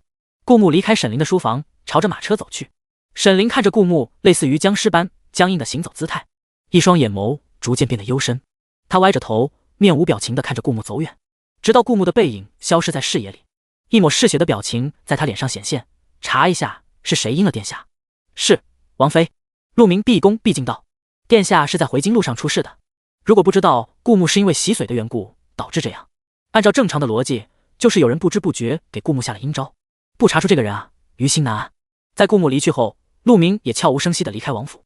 与此同时，一些京城里的属于王妃的眼线也开始往京城外而去。顾木坐在马车里，能感觉到随着时间拖得越长，药力渐渐开始失效。虽然他还是能掌握自己的身体，但那种骨头裂开的剧痛又开始缓缓加剧。殿下到了。一路上并没有出意外，有人掀开车帘，恭敬地迎候顾木下车。刑场上整整齐齐跪着一排排死刑犯，90个死刑犯，脖子上戴着枷锁，手上戴着铐链。今天是他们被执行死刑的日子。殿下，刽子手收到留人的信息，心里有些忐忑。他知道这些人十恶不赦，如果留下这些人，也迟早是个祸害。不知道殿下留下这些人是为何意？他并不愿意这些本该被执行死刑的人活着，但殿下的话不能不听。于是他梗着脖子硬提了一句：这些死刑犯没有一个无辜的。最左边的奸杀怀孕妇女，还杀了他不满7岁的儿子。左边第二个因为一句口舌之争，拿着屠刀追着人砍，杀进家门，灭人满门。因为朝堂被换了一拨人，比如刑部这种重要的位置，顾木都是根据原主的记忆安排的刚正不阿的人。冤假错案不能保证完全没有，但概率还是极低的。当然这不重要，顾木是在大方向上宏观建设这个国家，但他并不能管控到每一个人的生死。这些人就算他不杀，也会被刽子手杀死，那还不如作为他换取积分的工具，来兑换最后一个洗髓果。我并没有想放了他们。顾木看穿了刽子手的心思，打断他的话道。刽子手的冷汗落了一半，终于悄悄擦了下。他向来知道这个摄政王不是好说话的角色，至今为止得罪他的人都死了，就连边疆战乱对上数倍于南朝的敌军，还是将敌军打退。他这一句多嘴，其实已经做好了掉脑袋的准备。但从小学的忠孝仁义，让他如果不说出这一番话，他就永远对不起自己的良心。但还好，摄政王面无表情，并没有怪罪他的意思，而且也不打算放了这些人。我来是想亲手杀了他们。顾木平静地说道。底下都是他的臣子，别说他想亲手杀了他们，就算他说要活埋这些人，这些臣子也不敢露出异样的表情。这就是无上皇权，世人皆恭维于你。刽子手知道顾木不会放了这些人，喜笑颜开地追捧道：殿下恐怕会脏了你的手。当然，殿下要是想杀，那当然可以的。他一定双手递刀。那我杀那些敌军就不脏了我的手了。顾木似笑非笑地问道。刽子手双手将刀奉上，一脸狗腿子的笑。殿下杀这些禽兽当然没问题，这些禽兽本就该死。而周围的人看到顾木拿起大刀，全都低垂着头，不敢说话。顾木的凶名在外，做出这种事情并不让人意外，更何况他在当王爷时就一直有失心疯的症状。殿下可能刚刚经历过边疆的战争，心里承受的压力太大，再加上自从当上摄政王来就一直经历着战争，可能让他短时间内习惯了杀人，靠着杀人来缓解内心的压力。只不过殿下杀的是死刑犯，本就是该死之人。顾木拿着大刀，心里十分平静。穿越到这个世界，在这个并不算和平的年代，战争是无可避免的。而他身处摄政王这个位置，他就不能心慈手软，必须双手沾满鲜血，用暴力来制裁不服者。杀个人对他来说已经是很平常的事情。一刀下去，手起刀落，最左边的死刑犯头颅像皮球一样滚落在地，鲜血从脖子上喷上出来，格外恐怖。顾木站的角度很刁钻，也因为他已经有了不少经验，故而身上没染上血迹，只是宽大的大刀刀面还是被喷射的血迹溅得斑驳不已。顾木面无表情，内心毫无波澜，抬步缓缓走到第二个死刑犯旁边。走得慢，旁边的人才不会发现他动作僵硬。但对于那个跪在地上的死刑犯来说，顾木每靠近一步，就像是死神拿着镰刀，离他更近了一步。顾木走得越慢，他内心就多煎熬一秒。反正迟早是要死的，只是这等死的过程让人无比恐惧。死刑犯的心扑通扑通的跳，他低着头看着草地，下一秒天旋地转，蓝天在眼前一闪而过，最后沦为黑暗。第3个，因为有90个死刑犯，足够换取1颗洗髓果和起死回生丹。顾木也尊重了这些死刑犯的人权，一刀结果了他们。这是因为顾木在穿过来前一直接受的社会主义现代化教育，但他来这个世界越久，那些教育就越来越淡化。顾木觉得自己可能会真的像这个世界给他安排的角色一样，成为一个彻底的心狠手辣的人，每杀一个人就多1条积分。顾木听到积分到账的声音，听到凑齐了1颗洗髓果，再听到凑齐了1个起死回生丹，脸上的表情越来越兴奋。当然，他是为获得积分而兴奋，不是真的变态。但在旁观的人看来，殿下杀人杀得越来越兴奋，这个系统就是要把他塑造成反派啊！最后一刀，整个刑场鲜血遍布。顾木坐回马车，往王府而去。这些日子所受的洗髓的痛苦，在今天就要结束了。书房有死士把门，顾木用34积分兑换1颗洗髓果，同时亦是牢牢锁死在系统商店的起死回生丹。一旦洗髓的过程中出了什么意外，他就会立马服用起死回生丹，保住这条命。顾木听到咔嚓一声，那些裂开的骨头似乎直接化为粉末，但他并没有倒下去，他身体里似乎有另一种东西代替骨头支撑着他的身体。洗髓，如果原本的骨头承受不了洗炼过后的骨髓，就会像顾木一样，浑身骨头都化为粉末，犹如污浊被排斥出去。当然，顾木因为之前吃了5颗强身健体丹和元神丹，强化了自己的身体，这才扛到第7颗洗髓果。虽然骨头化成了粉末，但洗髓果正在给他生成一种全新的骨头。顾木无法看见自己的体内这种全新生成的骨头，但他知道新生成的骨头和原来的骨头不是相同的元素构成。洗髓最大的危险就在这一步。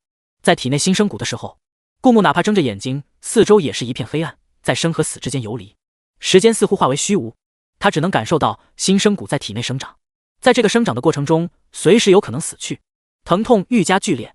顾木紧咬牙关，他知道只要扛过这关，一定可以获得巨大的改变。就连30积分的强身健体丹和元神丹，第一次改变都极大的提升了他的身体，更何况这700积分的洗髓果。无比剧烈的疼痛，仿佛死去才是最好的解脱，已经到了人类承受的极限。在这样的疼痛下，人们脑海似乎只有一个念头，那就是去死，死了就能获得解脱。但顾木没有，他要变强。不知道过了多久，顾木满身大汗，他渐渐恢复了周身的知觉，也能看到窗外的阳光。洗髓完成了，他的皮肤表层是一层灰色的污垢，是从身体里排出的废弃物，一种神清气爽的感觉充斥在体内。他能感觉到骨头内有能量在波动，他可以将这种能量集中在手上。顾木站起身，活动了一下手部的关节，将全部的能量汇聚于右手，然后朝着门探去。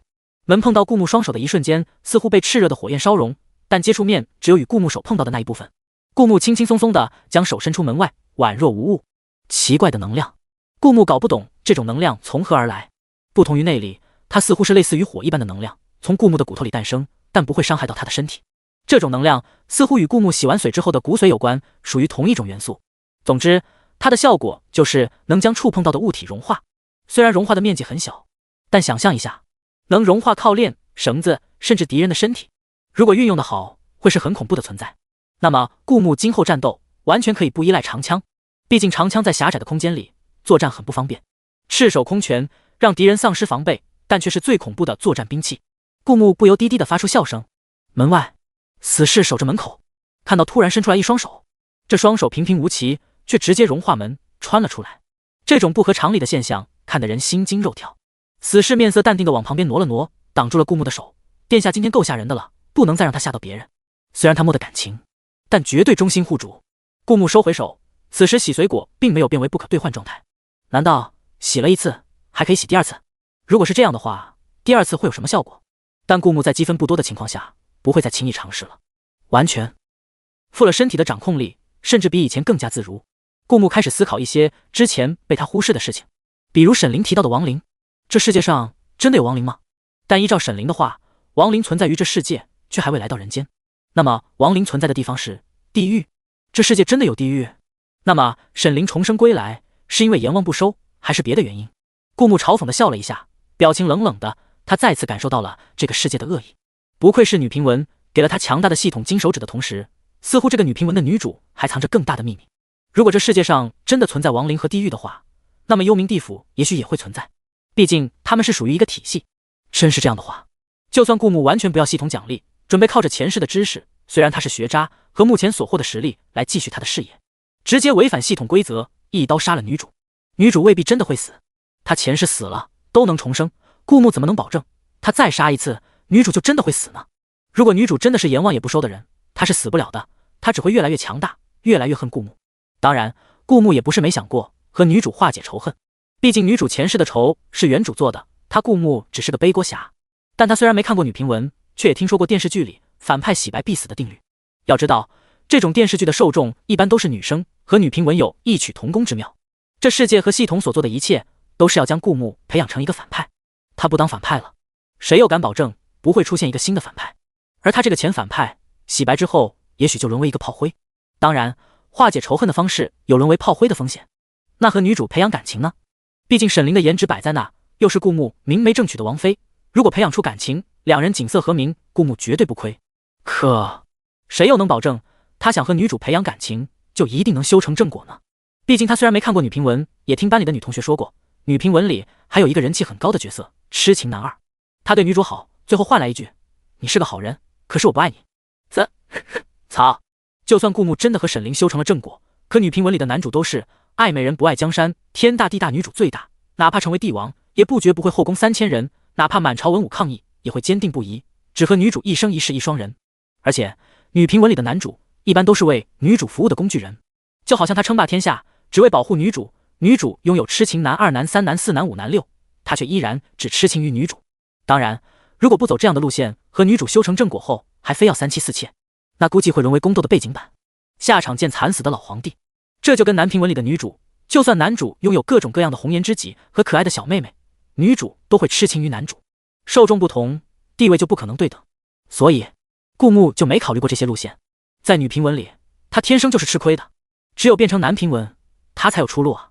看看男评文里的主角，哪个不是气运之子？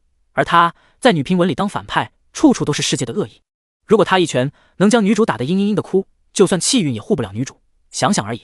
如果他一脚能让整个世界颤抖，胜者就是正义。就好像窃狗者诛，窃国者诸侯。当整个世界虽然都知道他是个反派，却又干不掉他的时候，谁又敢说他不是个主角呢？毕竟反派是能弄死的，活到最后的就是主角。哪怕穿到了女评文，顾木的思想也不能跑偏。男评文的主角就是不断升级，提升自己的实力，最后称霸世界。他穿错频道，也要学习各位穿越到男评的前辈的经验，提升自己的实力，最后称霸世界。虽然他穿错了频道，这个过程可能会艰苦了一点，但如果他跑偏了方向，估计就真的待在女评文，永远也回不了男评了。实力才是王道啊！不过顾木发现到现在也没有出现女主的真命天子男主，那说明这很有可能是大女主复仇的无 CP 文。女主一心复仇，没心思谈恋爱，就想着如何折磨顾木。所以对付女主，顾木只要让女主觉得，虽然你想折磨我，再让我死，但多的是人想弄死我，女主一定不会想顾木这么简简单单的死去。毕竟死了就什么都不知道了。如果顾木死得太简单，女主又怎么放得下她的执念呢？如果顾木让女主有一种错觉，她时时刻刻处在危险之中，那么女主是会折磨她，任由她面临着随时会被敌人杀死的危险，折磨无疾而终，还是会在她完成立下的 flag 前，先对付那些想杀死顾木的人啊？很有意思啊。顾木看着自己刚才融化了门的右手，眼神化为渐渐冰凉的冷意。想让我生不如死，就不得不弄死那些想直接让我死的人。王妃，有时候执念太深，并不是一件好事啊。顾木低低的笑道。他有影城，等影城造势起来，如果让女主知道神秘又汇聚着各大英雄豪杰的影城城主想杀了摄政王，女主会不会生成一丝危机感呢？他倒是很想试验一下。顾木的眼神逐渐狠厉起来。女评文，世界的恶意，我倒要看看是谁将谁踩在脚下。万人之上，身带系统，顾木有他自己的傲气。我命由我，不由天。这世界就算遍地魑魅魍魉，可他也不是一个普通人。顾木推开门，洗髓完成之后，他的气质也发生了一些改变，有些出尘。虽然周身的杀伐之气不减，但立在那里，一眼就能成为人们眼里的焦点。将门换了，顾木冷冷道。那些没有亲眼见到顾木用手穿透门框的婢女，只是疑惑地看着门上那个漆黑的洞，迷茫地点了点头，然后忙不迭地将门卸了。顾木房间的门刚拆掉，影城突然亮起一条信息，检测到有人获得进城令，是否让其进入？是否？影城就好像现代手机里的那种经营游戏，不过它存在于现实当中，影城的权限绝对掌握在顾木手中，顾木拥有自由的经营权。进城令是顾木设计的，就是为了作为江湖牵制朝廷的诱饵。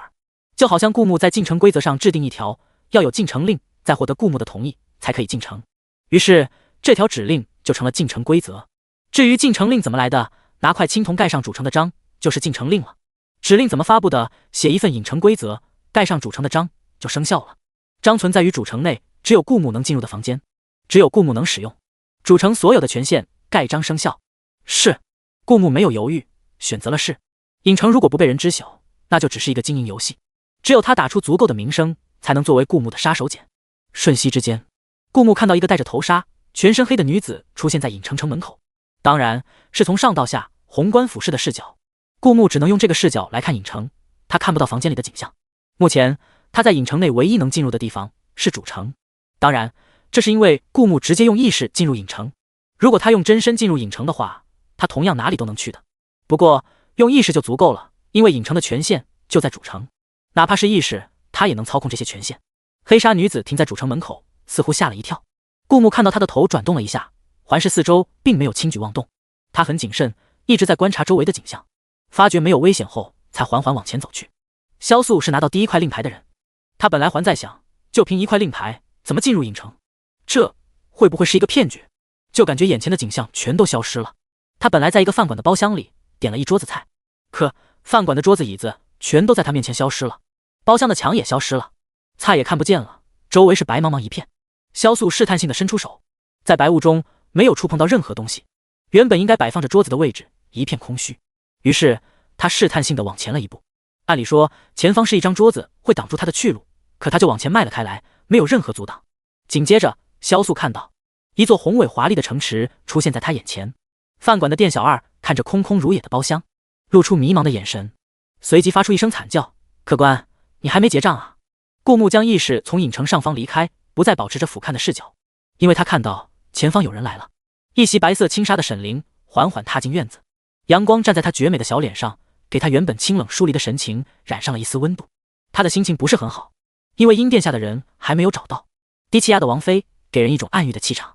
恰好此时跟在他后头的悠悠也紧跟着踏进院门，一把白色的油纸伞及时照在沈凌的头顶，刚好在他的脸上投下一层阴影。沈凌抬起下巴，微微歪着头，一丝清淡的笑容出现在他的脸上，声音低低的却很轻柔：殿下没事了。眼前的顾木精神状态看起来比之前好了很多，这一切落在沈凌的眼里，就是殿下脱离生命危险了。顾木浑身的灰色污垢还没有洗去，一身外衫就这么随意的搭在身上，与他平时的形象一点也不相符。可沈凌看上去却没有丝毫嫌弃，反而眼睛里染上了一丝淡淡的笑意。他就这么仰着头看着顾木，虽然依旧散发着生人勿近的气场，但看着顾木的眼神比平时要更亮一点，就好像装了一些小星星。臣妾会一些医术，就让臣妾给殿下看看吧。沈凌露出一个笑容，格外迷人。顾木的书房，他和沈凌面对面坐在桌子上，顾木将衣袖退至手肘，手搭在桌子上。沈凌用手把向他的脉搏，依然是冰凉的触感，但格外细腻，软软糯糯的，就完全是十指不沾阳春水的女孩子的手，搭在顾木被他晒得略有些黑的皮肤上，显得格外的白，格外的好看。沈凌似乎并没有在意这些细节，虽然古代讲究男女授受不亲，但他这时候的身份是一名大夫，顾木又是他名义上的夫君，这也不是他第一次替顾木把脉了。他半垂着眼眸，看上去很平静。房子里只有他和顾木两人，被拆掉的门大敞着，窗外明媚的阳光照进来，照在两个谪仙般的人身上，仿佛被定格成一幅让人惊艳的画卷。房间里安静的只能听到各自的呼吸声。殿下真的没有大碍了？沈凌平静道，语气清清冷冷的，看不出什么情绪，只是不知道殿下为什么会这么狼狈，大病初愈，还是换身衣服早些歇息吧。沈凌难得的说出了一些关心的话语，至于这些关心的话语到底是处于怕他死，还是出于逢场作戏，没人知道，反正总归不是真的关心他。沈凌抽回手，站起身，得知顾木真的没事后，他的神情也放松了很多，此刻莞尔一笑，既然殿下没什么大碍，臣妾就不打扰殿下休息了。他此番前来就是为了看望一下顾木，看他是不是快死了。既然顾木并不是快死了，那他留在这里也没有多大的意义。走出顾木的院子，回到雪落院，沈凌的脸上露出一丝迷茫的表情。悠悠，你是说殿下今早去了刑场，一刀一刀亲手手刃了那些死刑犯，然后回来后殿下突然就好了？沈凌微微的呢喃道。他是懂医术的，自然知道殿下之前的状况有多严重，那是一只脚已经踏在了鬼门关的。可这么短时间内就突然好了，真的是十分奇怪呢。沈凌的心里生出了一丝疑惑，如果以前的一些变化可以用蝴蝶效应来解释的话，可殿下的变化实在太大了，不只是用蝴蝶效应就能解释的。难道说他重生归来后，在殿下身上也发生了什么？眼下最重要的是解决威胁殿下性命的人。沈凌语气里有一丝冷漠，宁可错杀1000，也不能放过一人。殿下，我是不会让你有事的，至少在我想让你死之前，所有有可能威胁到殿下的人，他都不可能放过的。沈凌走后，生猛丫鬟端来洗澡水。顾木洗了个热水澡，换了身干净的衣裳，感觉经过洗水之后，浑身更加清爽了。他身上获得的特殊能量，他暂时没有使用，毕竟王府使用一次就要换一样东西，虽然他不缺银钱，但太过于铺张浪费。而且王府的下人要是看到那么多突然被烧得漆黑的物品从摄政王的房间搬出来，估计也会产生疑惑，就算嘴上不说，心里也会嘀咕。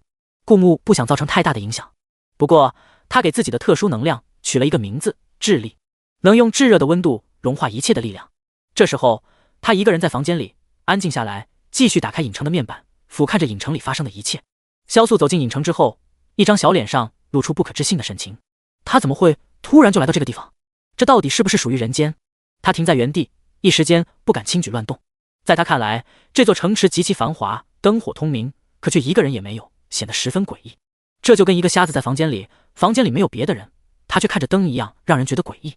这么繁华的城市，灯火通明，怎么会一个人也没有？不过萧素毕竟是个胆子大的，他犹豫了一下，继续往前走去。原本他还在想江湖传言是不是真的，影城是不是真的存在，可眼下的一切都提醒他，他已经来到了影城。他此刻毫不怀疑，这么诡异的地方会出现应有尽有的青霉素，看来这一趟来对了。适应了环境后，萧素快步往前走去。两边大街上的房子门都紧闭着，虽然一个人都没有，萧素却并不能确定这些房间里是否真的没有住人。这么诡异的地方，他并不想轻易惹事，所以他并没有强闯那些房子，而是一直往前走。终于他看到一座比之前的房子还要更大更华丽更高的木质建筑，它有6层，屋檐雕花，格外精细，就好像是最精巧的工人们使出毕生的手艺，呕心沥血建造出来的。而这座建筑2扇大门敞开着，似乎是在请君入瓮。这就是主城。萧素果然在主城看到了顾木事先从物品栏移进去的几粒青霉素，这种战略性物资他不可能放得太多，只是为了告诉世人青霉素真的存在于主城。萧素果然一眼就看到了那几粒青霉素，他快步走上前，拿在手上，眼睛里发出了一丝惊叹的神情。影城的传闻出来后，他就了解过这个东西，故而认得。我就说这种神奇的药品怎么可能出现在这世上？如果是从这么神秘的影城出来的，那就能解释了。萧素眼睛里闪着贪婪的光芒，喃喃道。他也看到了系统面板，尝试着往前发布任务，但因为他并不属于影城的公民，权限太低，并不能发布任务。要想发布任务，就要成为影城的合法公民，并且做出一定的贡献值。顾木贴心的将他制作出的影城规则写在一张纸上，贴在最显眼的位置。萧素边看边喃喃的念道：1. 成为影城公民可以获得青霉素供应。2. 完成城主发布的任务可以获得一定的积分，足够的积分是进入影城的条件。而此刻任务面板就有一条城主颁发的任务：拉人头，介绍一个来影城的门外客，可以获得1积分。介绍来的门外客直接到主城登记，登记完1积分就可以到账。等到100积分就可以获得影城的城徽，成为影城的公民。等到500积分就可以获得2级影城城徽，有权限在任务面板发布任务。顾木知道罗马不是一天建成的，从给影城造势到打出足够的名气是需要时间的。作为一名学渣，顾木能想出的办法就是采取微商模式，抛出足够的利益，发展下线给他拉人头，然后下线的下线继续拉人头。这3块进城令就是他发展的第1级下线，能冲破重重阻碍，拿到刚开始出世的进城令，想必发展出一堆下线不成问题。顾木正要离开俯瞰视角，突然又有了一条新的提示：第2块进城令合成了。没有犹豫，顾木选择了是。一个熟悉的人出现在影城城门口，陆小瑶冷若冰霜，手上拿着一条长鞭，很少看到他这么严肃的表情。没有想到第2块进城令竟然会出现在陆小瑶手上。也许无论是萧素还是陆小瑶，都是没有帮派背景的人，哪怕他们拿到了进城令也比较好控制。也许这就是为什么3大抢夺的宗门最后并没有出现，出现在影城城门口的是2个江湖散人。陆小瑶进城刚好碰到萧素出城，他挥起长鞭就要攻击萧素。顾木这时候才意识到陆小瑶并不只是一个软萌的小萝莉，她小小年纪就能在江湖立足，有她狠辣的一面。萧素看到陆小瑶也面色微变，她似乎很害怕陆小瑶，她马上后退几步，说出她看到的信息：如果你是想从我手中抢夺进城令的话，大可不必，不信，你可以跟我去主城看一看。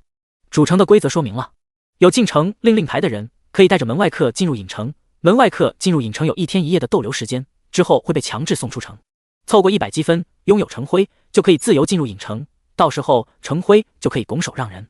进城令不是唯一进入影城的方式。萧素急切地看和陆小瑶，死死地将进城令护在怀里。对陆小瑶来说，他有一块进城令确实足够了，他只要拥有100积分就可以将进城令让给别人。但对萧素来说，他如果失去了进城令，他就只能等着别人将他带入主城，等着别人凑过100积分将进城令再让给他。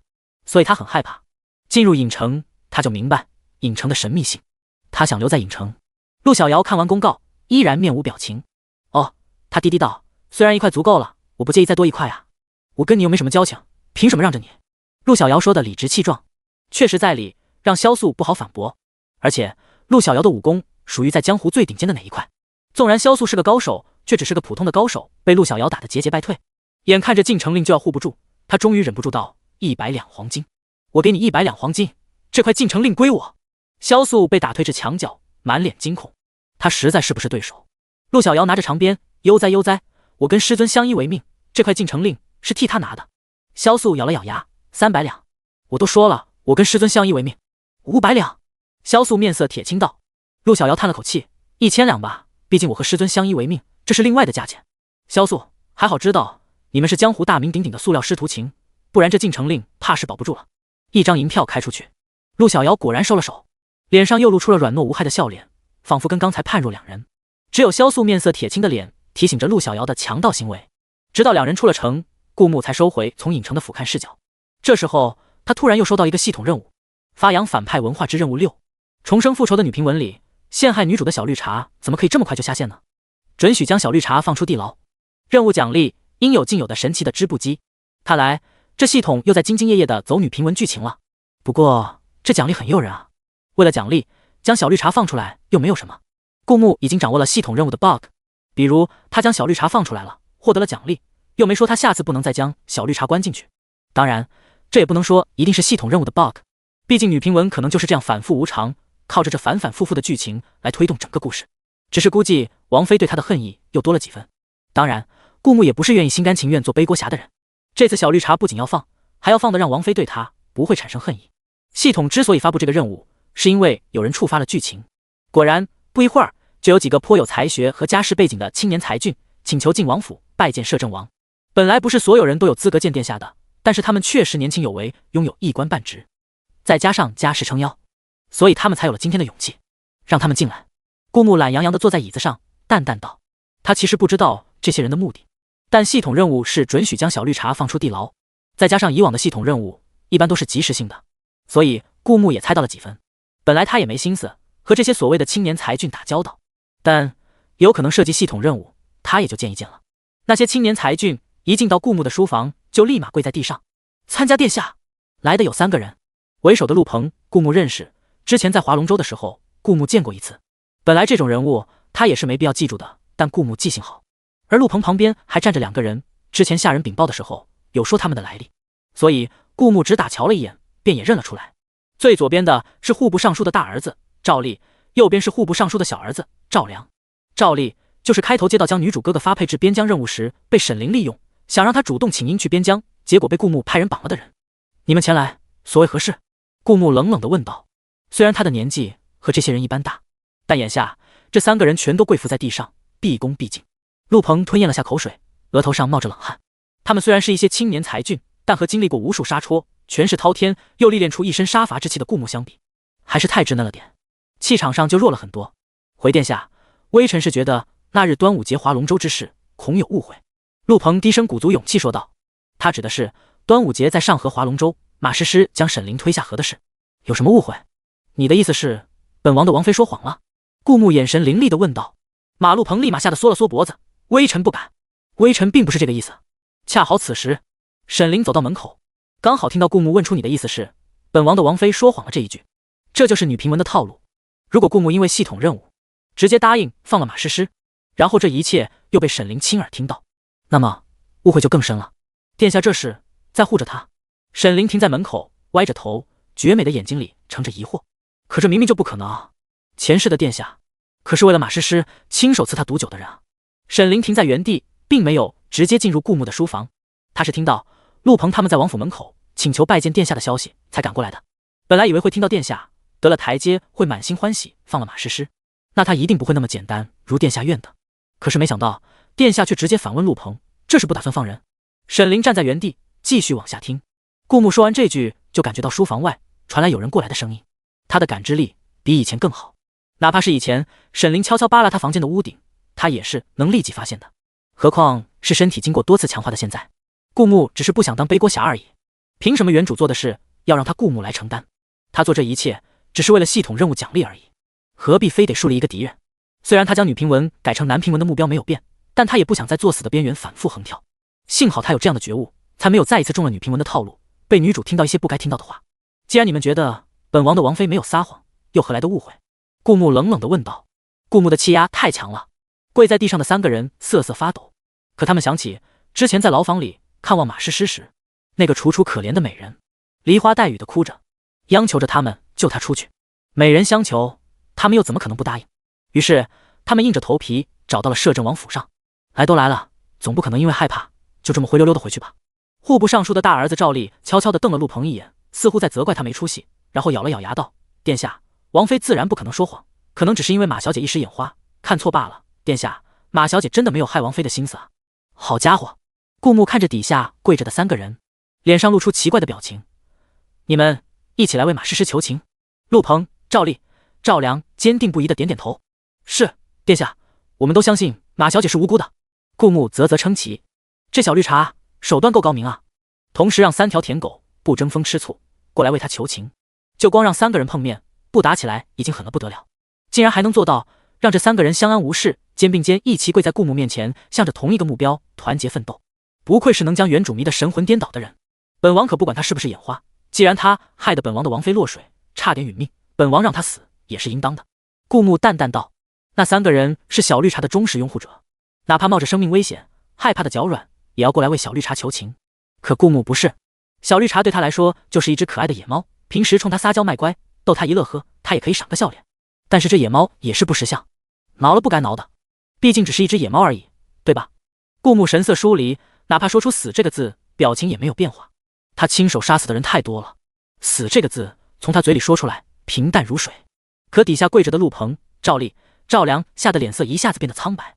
他们从未见过像马小姐般这样清纯动人的姑娘，哪怕站在那里只是给他们一个微笑，也能将他们迷得神魂颠倒。如果马小姐真的死了，他们的世界可能要失去很多颜色。马小姐，我们一定会尽我们所能保护你的，他们在心里坚定道。于是这三个人梗着脖子，希望能用口才说服摄政王。正在他们冥思苦想该怎么劝殿下改变主意的时候，他们不知道上一个在顾木书房里梗着脖子，觉得自己脖子比别人粗不容易掉的人，已经被王妃的丫鬟秒杀，丢进了井里。而此刻王妃就在门外偷听。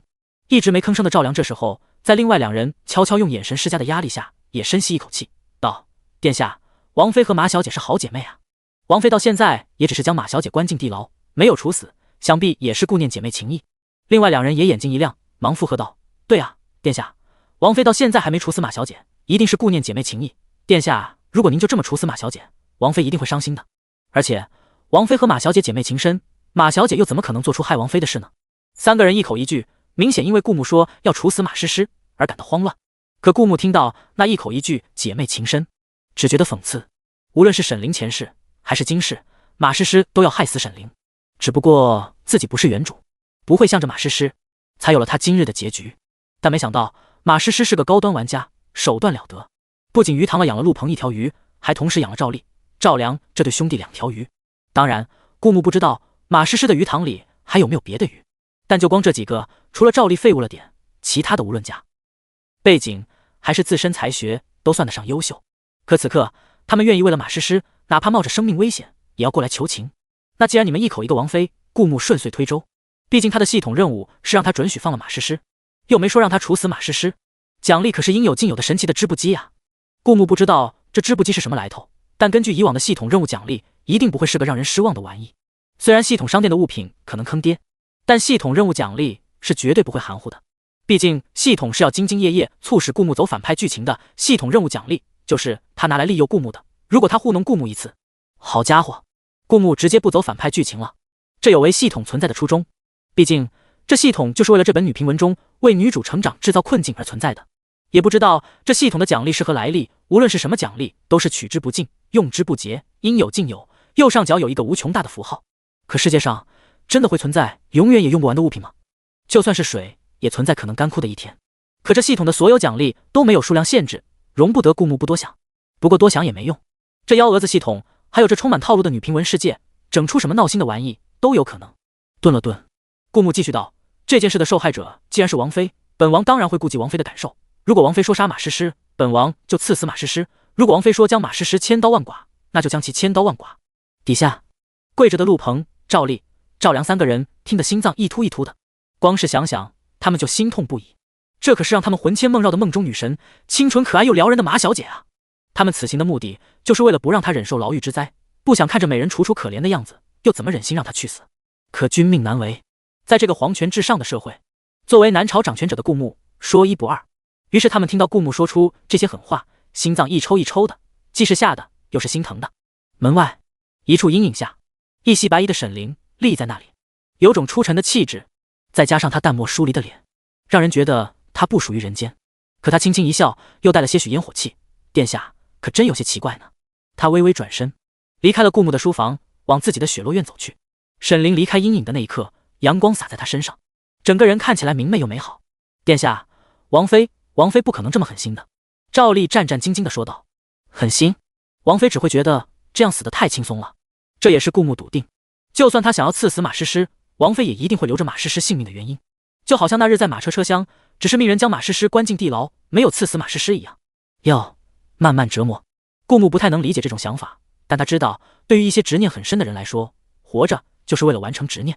如果执念永远也不可能完成，或者太过简单完成了，那他剩下的往后的岁月都不知道为何前行。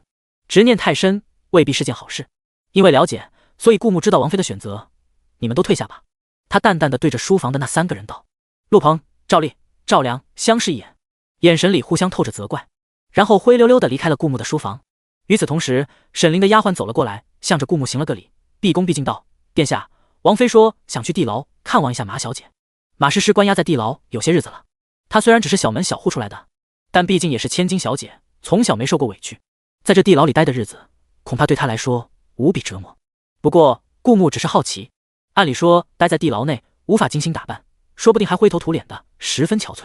马诗诗又是怎么查的，让陆鹏、赵丽、赵良这三个人同时梗着脖子来他的书房求情？我也去看看。顾木平静道。看热闹不嫌事大。坐在马车上，车夫驶着轿子往地牢而去。沈凌坐在顾木旁边，无比平静。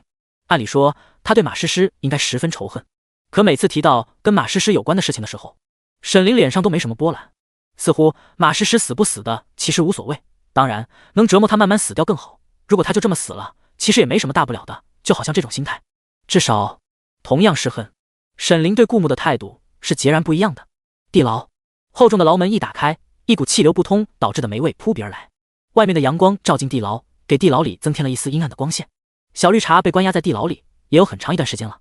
这期间，听狱卒说，除了陆鹏、赵丽、赵良，还有很多京城的公子哥过来看望，全都是一副相思不已的神情过来，最后又心痛不已的离去。走到小绿茶的牢房门前，他是一个人关在一个房间，穿着素色的囚服，可出人意料的是，他浑身维持着整整洁洁、一尘不染的样子，脸上白皙素净，头发打理的一丝不苟，比平时显得更加淡雅，再加上哭得有些红肿的脸，整个人看上去楚楚可怜，惹人心痛。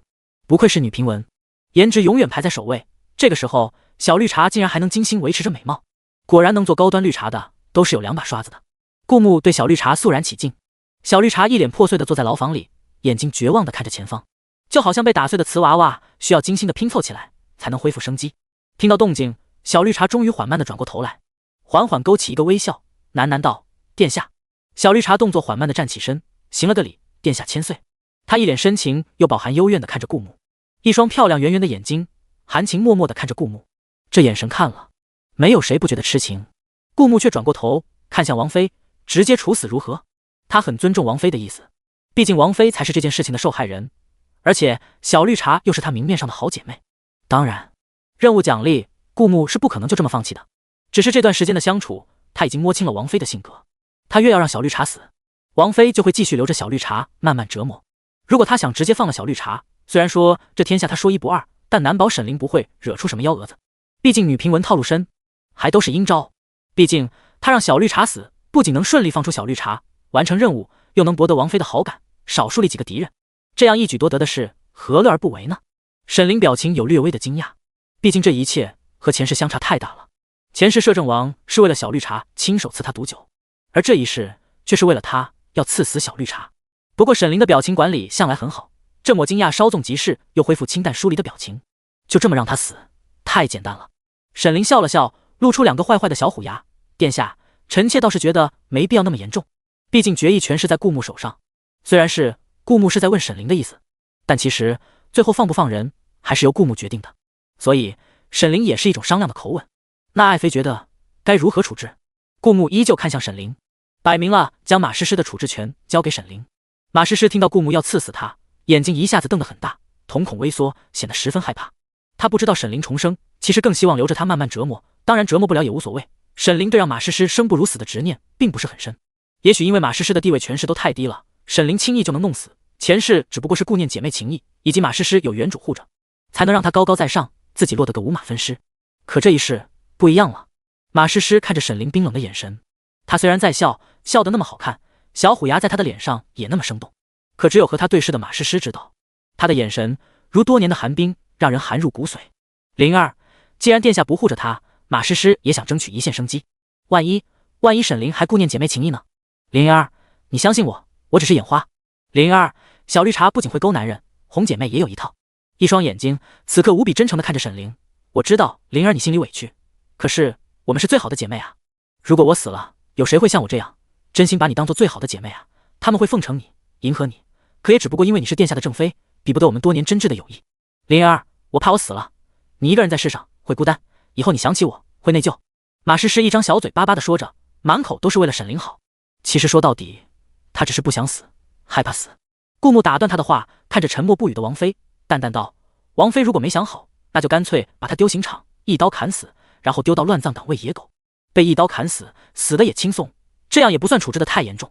顾木说得很平静，死在他手上的人没有上千，也有上百了，何况只是说说。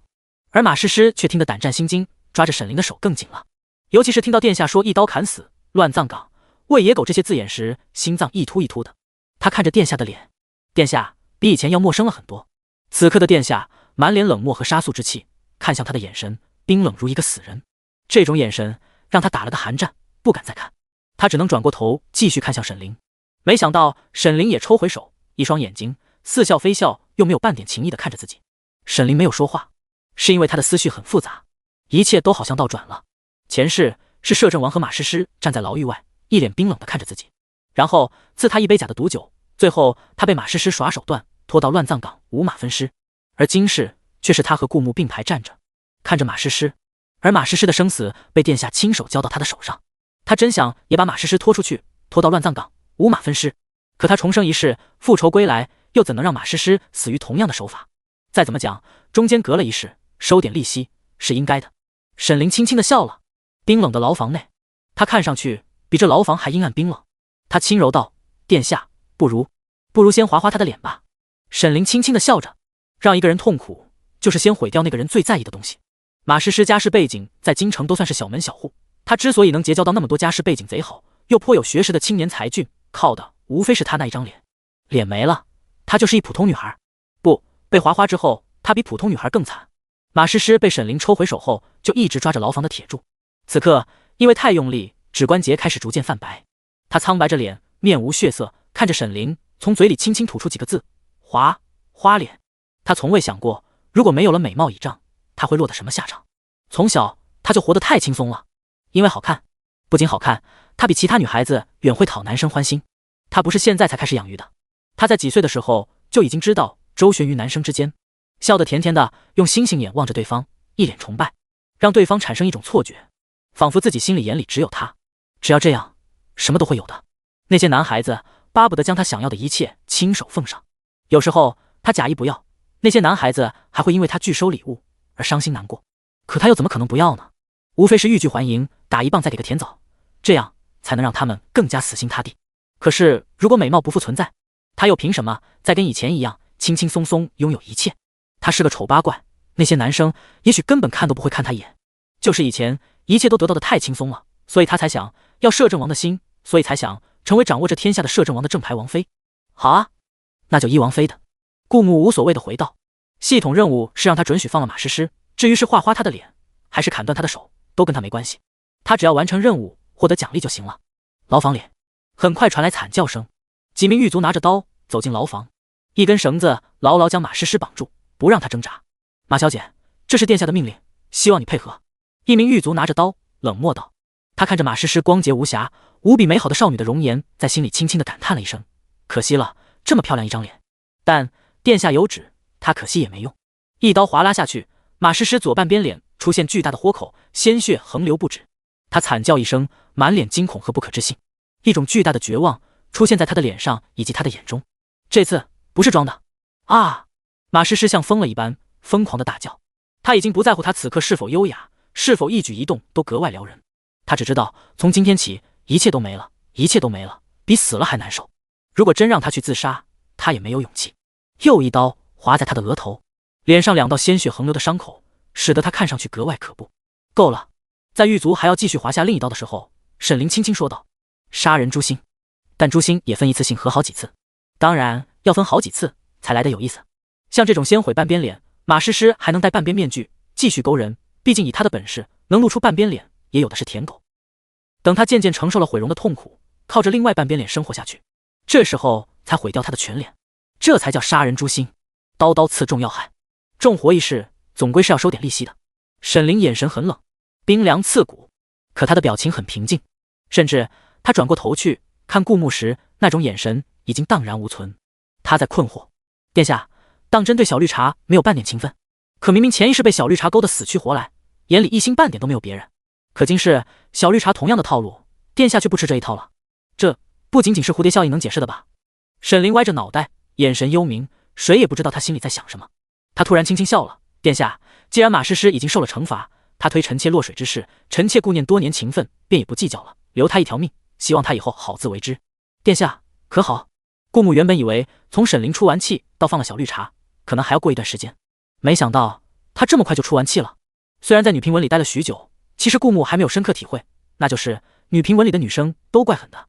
沈凌不是什么白莲花，他当然不会就这么算了，只是女评文里都喜欢出阴招，这些阴招往往在明面上是看不出来的，至少没有人知道此刻沈凌放马诗诗一次是想再让他经历痛苦一次，而毁了他的脸，再让他继续待在牢房又有什么意义呢？当然是要让他出去见人，让他曾经的追求者都看到他毁了容。不知道马诗诗曾经的追求者会以什么眼神看他呢？想想就觉得很刺激。可顾木含着笑意道，系统任务奖励到手了。而他带着笑的脸落在马诗诗的眼里，格外讽刺。殿下对他真的没有半点情意，哪怕看着他毁容，失去对他来说最重要的容颜，殿下还能云淡风轻站在那里笑。是啊，殿下刚才可是亲口说过要将他一刀砍死，丢乱葬岗，喂狗的人啊！马诗诗忍不住疯狂的大笑，一脸狰狞。他一双眼睛死死看着顾木，仿佛要深深记下他的样子，将顾木的样子刻在心里，化成灰也认识。殿下，好一个一刀砍死，好一个丢乱葬岗，好一个喂狗！被毁容了！马诗诗疯狂的大笑，他的眼神里是一种让人觉得可怖的神色。那些见惯了大场面的狱卒都忍不住被这场面瘆到，后退了一步。一个人失去了他最重要的东西，他还要去面对别人异样的眼光。从小，马诗诗为了美丽，为了学着勾人，付出了太多了，一切都没了，一切都没了。马诗诗缓缓走到顾木面前，跪在地上行了个大礼，声音冷冷的，让人听不出情绪。殿下，王妃不杀之恩。阴暗的牢房内，马诗诗的脸晦暗不明，她满脸鲜血，麻木的由着狱卒把她带出地牢。自由了，可迎接她的又会是什么呢？顾木看着马诗诗的表现，心里突然有一种怪异的感觉，这马诗诗不会是黑化了吧？俗话说黑化强3分，这马诗诗看起来真的是白切黑的感觉。如果说她以前茶里茶气，但茶的也是其他女孩子，绿的也是其他青年才俊。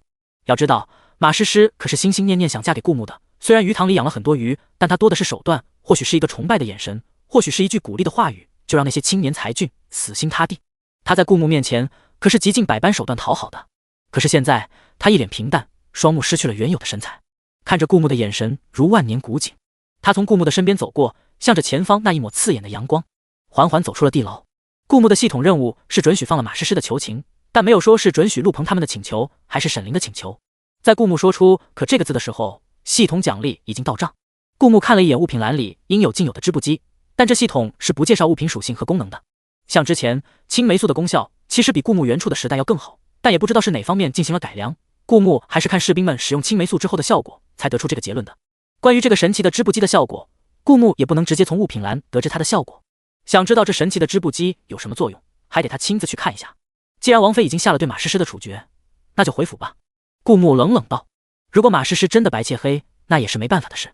但无论如何，他身为摄政王，也不可能被一帮女生吓到。其实他最大的敌人不是虎视眈眈的邻国，不是潜藏在京城的大鱼，而是这世界的意志。回到府上，书房，此时被顾木弄坏的门已经换上了新的，依旧是看不见的死士在门口把门。顾木关上门，一个人待在书房内。他从系统任务栏取出神奇的织布机，瞬间，一件大块头的织布机出现在顾木眼前。顾木对织布这种技术活接触的很少，但他研究了一下，便也知道了用法。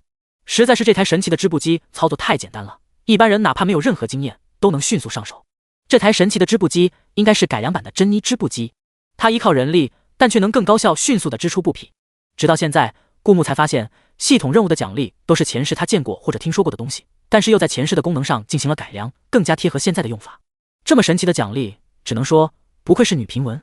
顾木并没有打算像杂交水稻一样，直接将神奇的织布机分发给百姓，让他们投入生产。毕竟，影城抛出的诱饵是青霉素，青霉素属于战略性物资，少量分发给影城的公民，并不会造成什么太大的影响。但仅仅这少量的青霉素，并不能引起人们趋之若鹜。顾木要让影城成为一个信仰，让人们为之疯狂。只有这样，当影城城主说出要杀摄政王的时候，沈凌才会分出大部分精力去对付影城。现在，神奇的织布机就是一个新的诱饵。如果神奇的织布机只有在影城才能买，只有影城的公民才能在主城进货，那双重诱惑无疑会掀起巨大的风浪。也不知道最后一块进城令会花落谁家。现在，已知绝情寡妇萧素手里有一块，她应该是和钱庄和青剑山达成了某种协议，才从他们手中拿到另外2块碎片。而在影城的时候，为了不被陆小瑶抢走他手中的进城令，同意用1000两黄金来换。另一块进城令在陆小瑶手上，虽然不知道他的进城令是怎么得到的，但看他直接准备抢走萧素进城令的行为来看，他并没有表面看上去那么软萌可欺。最后一块进城令现在还没有是否同意让得到者进城的提示，但光2块已经问世的进城令，怕也已经开始在江湖引起了一些暗涌。顾木将神奇的织布机重新收回物品栏。半夜，顾木再次感觉到了房顶有动静，因为听力和感知力太好，他再一次被吵醒。他半眯着眼睛，加上光线昏暗，看起来就像睡着了没醒的模样，但又刚好看到屋顶的情况。只见正对着床的屋顶上的瓦片被扒拉下来了一块。王府的戒备一向森严，尤其是顾木成为摄政王后，极少有人能任意进出王府。就算真有这种高手，也不太可能这么容易被顾木发现。轻功不错，算是高手，但不是最顶尖的那一摞。而对于这熟门熟路扒拉他屋顶，又刚好扒拉下正对着他床的那一块瓦片的行为，顾木觉得只有一个可能性，那就是王妃又来扒拉他屋顶，偷窥他了。反正王妃不可能搞死他，顾木静观其变，继续装睡，想看看王妃能玩出什么花样。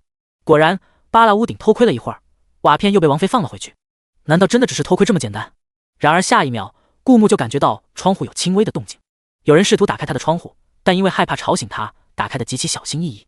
好不容易，窗户被打开了，一个穿着夜行衣的身影走进了顾木的房间。哪怕是穿着夜行衣，也能看出这身材绝对是绝色级别。一袭漆黑的夜行衣也丝毫不减他清冷疏离的气质。只能说，美人穿什么都好看，哪怕披条麻袋在身上也是好看的。沈凌走进房间后，径直走到顾木的床前，低头看着他，习惯性的歪着头，露在外面的一双美目既幽暗又疑惑。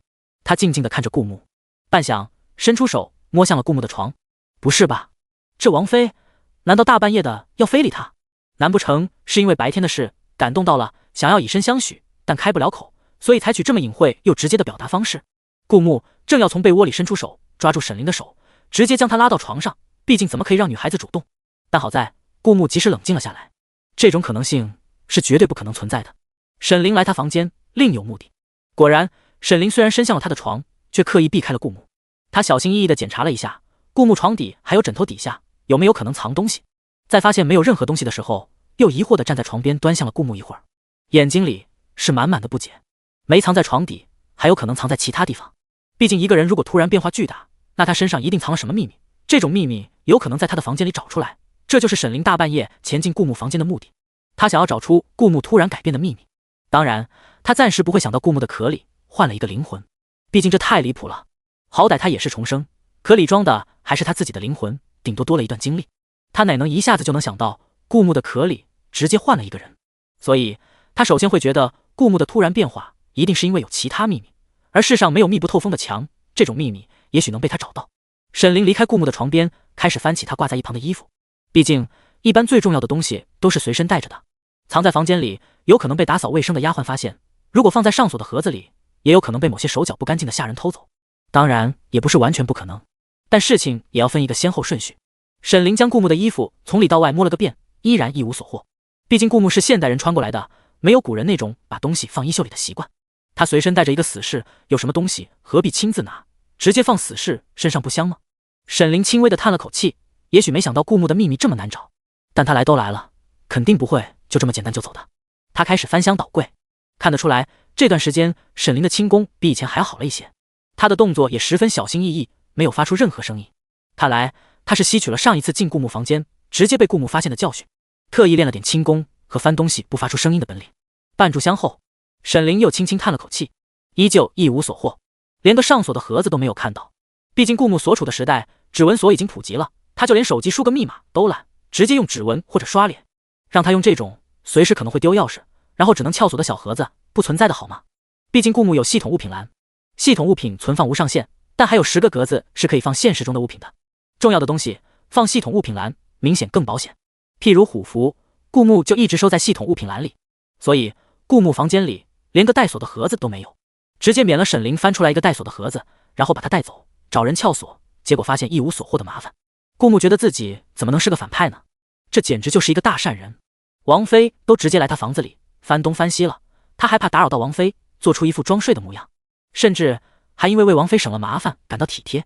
当然这都是因为王妃长得好，一点点无伤大雅的行为顾木也是能容忍的。有时候他也要靠着执行反派任务来获得系统奖励，这些反派任务基本都是针对王妃的。虽然这次他能及时规避女评文的套路，化险为夷，反套路一波，但并不是所有的女评文套路都能被他及时发现避免的。这时候多刷点好感度，将来败起来好感度来，才不会触底反弹。顾木这个小机灵鬼，算盘打得啪啪响，还觉得自己是个大善人，继续躺在床上装睡。另一边，沈凌翻箱倒柜一无所获之后，想到了一个可能性，那就是房间里有密室。比起带锁的盒子，密室显然更加安全。就比如沈凌重生后获得的那张邪恶血腥的鹅羊皮纸，光表面就渗着鲜血，一眼看上去就让人心里发毛。这么邪恶的东西不可能方便带在身上，沈凌就是藏在密室里的。除了他，没有活人知道的密室很安全，一定有密室。但密室是最不好找的，被沈凌列为最后寻找的地方。依照沈凌以往的经验，密室的入口一般跟床有关。不过床上睡着顾木，沈凌先将书柜的花瓶、墙上的画、墙面突出的装饰等等之类有可能是密室开关的地方找过一遍之后，依然一无所获。他这才站在顾木面前，定定地看着顾木。只剩下床了，可是床上躺着顾木。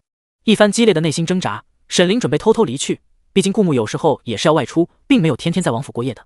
现在还是太冒险了。刚走出2步，沈凌的一只手被人抓住，一回头，顾木正睁着眼睛看着自己。王妃？顾木冷冷地问道。身为一个大善人，如果做了一件善事不让人知道，那就等于没做。他既然要刷好感度，让沈凌知道他放他一马，不计较他夜闯他请他的事情，那必然是要让王妃知道他知道他进来了的。月光刚好照进屋子里，沈凌的脸上闪过一丝不可思议，但他表情控制得很好，很快冷静了下来。他看着顾木，眼神幽冥，不知道心里在想些什么。他没有主动开口，这种时候理不在他，他只能沉默，然后随机应变。顾木笑了笑，翻身坐起来，脸上没有丝毫不悦。但顾木的凶名在外，哪怕他杀人，有时候也是笑着的。沈凌虽然和顾木共处王府，和他打交道的时间却有限，对他的性格不是很了解，所以沈凌现在也摸不准顾木的想法，任由顾木抓着他的手，等待顾木说下文。顾木笑了笑，对着沈凌道：“来都来了。身为一个大善人，如果做了一件善事不让人知道，那就等于没做。他既然要刷好度，让沈凌知道他放他一马，不计较他夜闯他请他的事情，那必然是要让王妃知道他知道他进来了的。”月光刚好照进屋子里，沈凌的脸上闪过一丝不可思议，但他表情控制得很好，很快冷静了下来。他看着顾木，眼神幽冥，不知道心里在想些什么。他没有主动开口，这种时候理不在他，他只能沉默，然后随机应变。顾木笑了笑，翻身坐起来，脸上没有丝毫不悦。但顾木的凶名在外，哪怕他杀人，有时候也是笑着的。沈凌虽然和顾木共处王府，和他打交道的时间却有限，对他的性格不是很了解，所以沈凌现在也摸不准顾木的想法，任由顾木抓着他的手，等待顾木说下文。顾木笑了笑，对着沈凌道：“来都来了。”顾木的眼神有些冷，刚才的笑意也完全收敛。只有让一个人害怕，再放过他，才能取得最大的效果。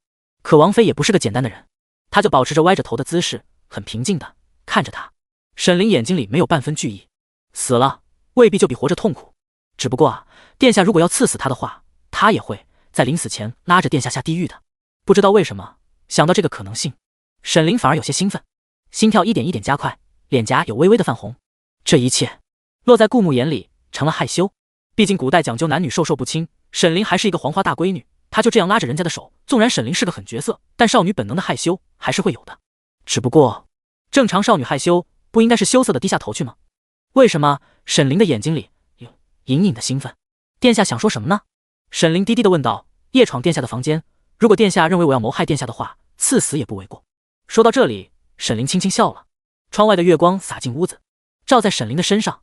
他从来都不怕呀，为什么要让他重生一次呢？死了就什么都不知道了，难道不好吗？重生一次，让他每时每刻都记得亲人死去的痛苦，被五马分尸的折磨。虽然这一世亲人俱在，他也活得好好的，没有身处阴暗的地牢，可是那些亲人也不再是原本的亲人了。他曾亲眼看到他的大哥被带回来的头颅，他的父亲被处以谋逆罪，于大庭广众之下问斩，他的母亲也被赐了一杯毒酒，还有他的二哥。二哥年轻有为，饱读诗书，就是希望有朝一日效忠殿下，可还是同以谋逆罪问斩，一刀被砍下头颅，死不瞑目。他呢，则被冠以谋害殿下的罪名，以及逆臣之女，被殿下顺理成章的休妃，关于大牢，看着亲人一个一个死去，一个一个死去，最后才到他。可惜啊，那不是一杯毒酒，他最后死得比谁都惨。沈凌眼神幽冥，嘴角挂着浅浅的笑意。顾木直呼内行，沈凌把他想要吓唬人的话都说出来了，一时间竟让他无话可说。你不怕死？顾木问道。按理说沈凌重生一次，换别人以为是上天给他重来一次的机会，他应该格外珍惜，将这一世过好才对。但估计沈凌上一世受到的心理创伤太大了，他的目标并不是手撕渣男渣女，带着前世枉死的亲人走上人生高峰，而是仅仅是手撕渣男渣女，尤其是渣男。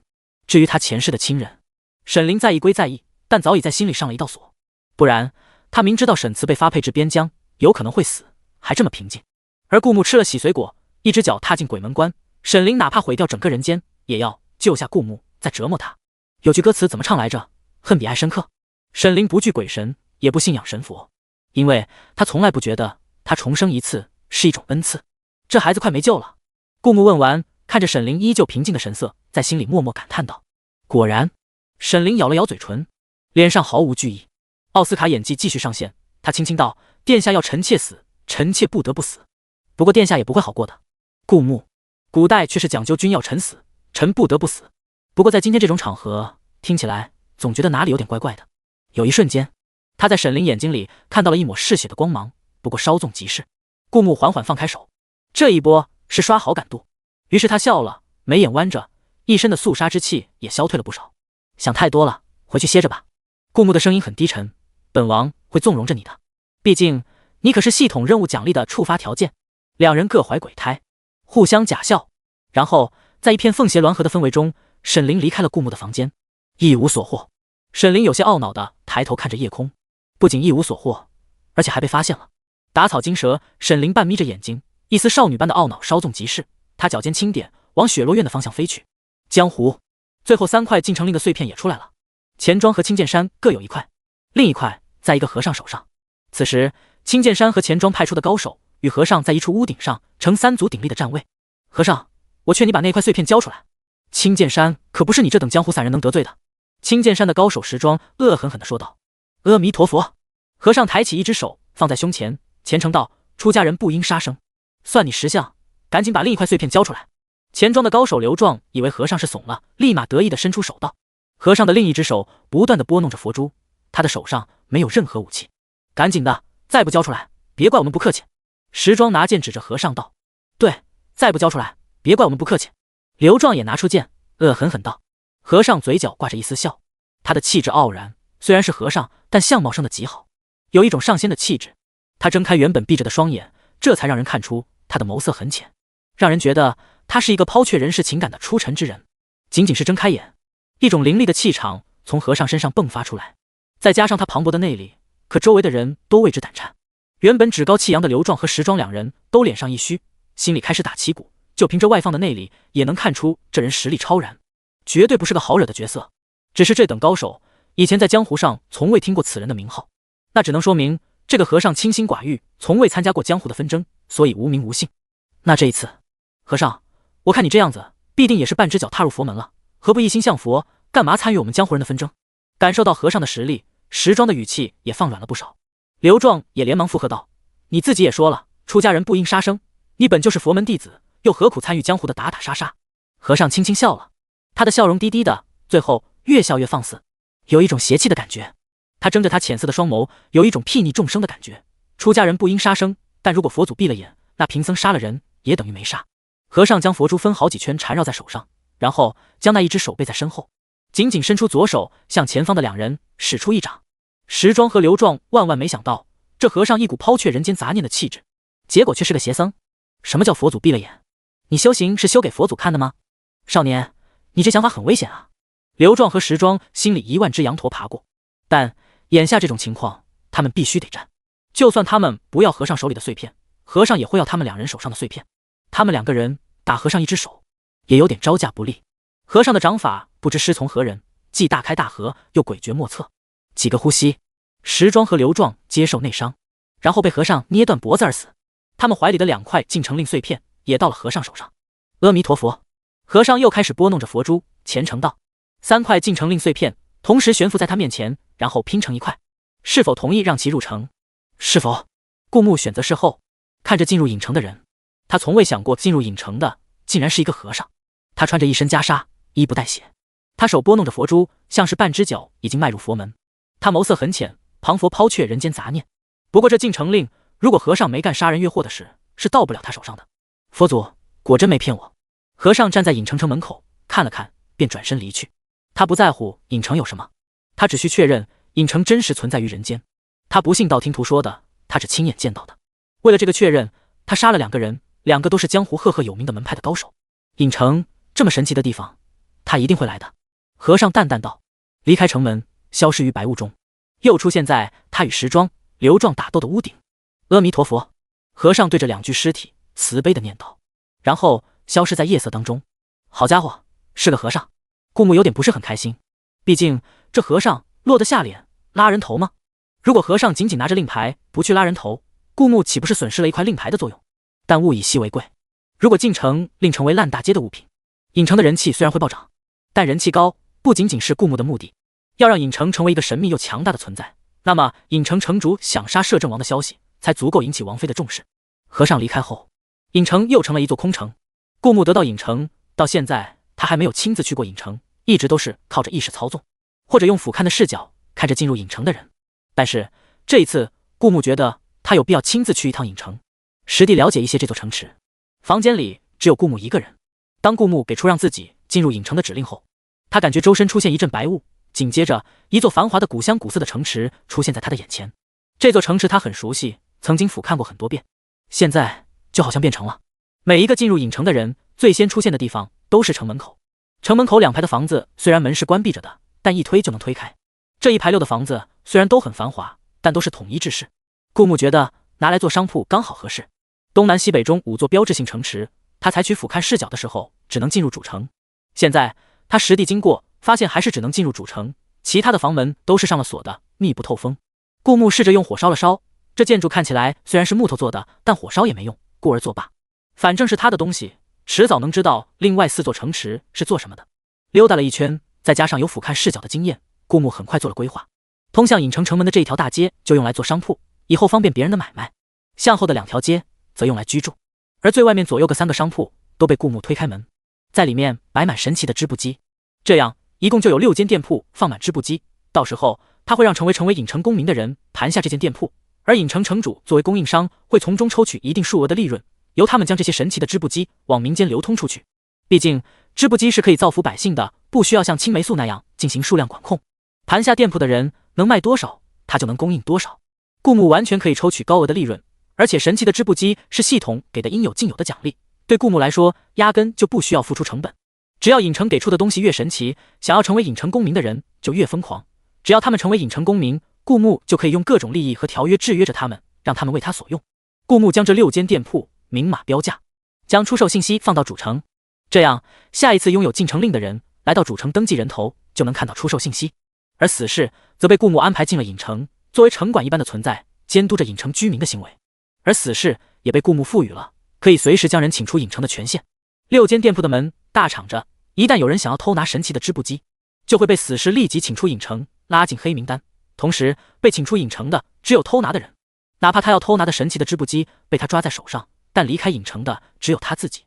神奇的织布机还是会留在影城，有看不见的死士在影城偷偷摸摸的维护治安，顾木很放心。夜深了，马诗诗一个人站在上河旁边，如同孤魂野鬼，他的脸上带着未擦干的泪痕。他低着头俯视着河面，河水灰蒙蒙一片，映照不出他的脸，但马诗诗知道那一定是一张很可怖的脸。左边脸颊和额头上的一刀让他的脸不再光洁无瑕，不再足够引人痴迷。殿下，你忘了吗？你说过要娶我的，你说过要娶我的呀。马诗诗喃喃地说道。你骗我，你骗了我，你怎么可以骗我？明明在殿下大婚前，他曾在殿下跟前佯装吃醋，获得了殿下要娶她的承诺。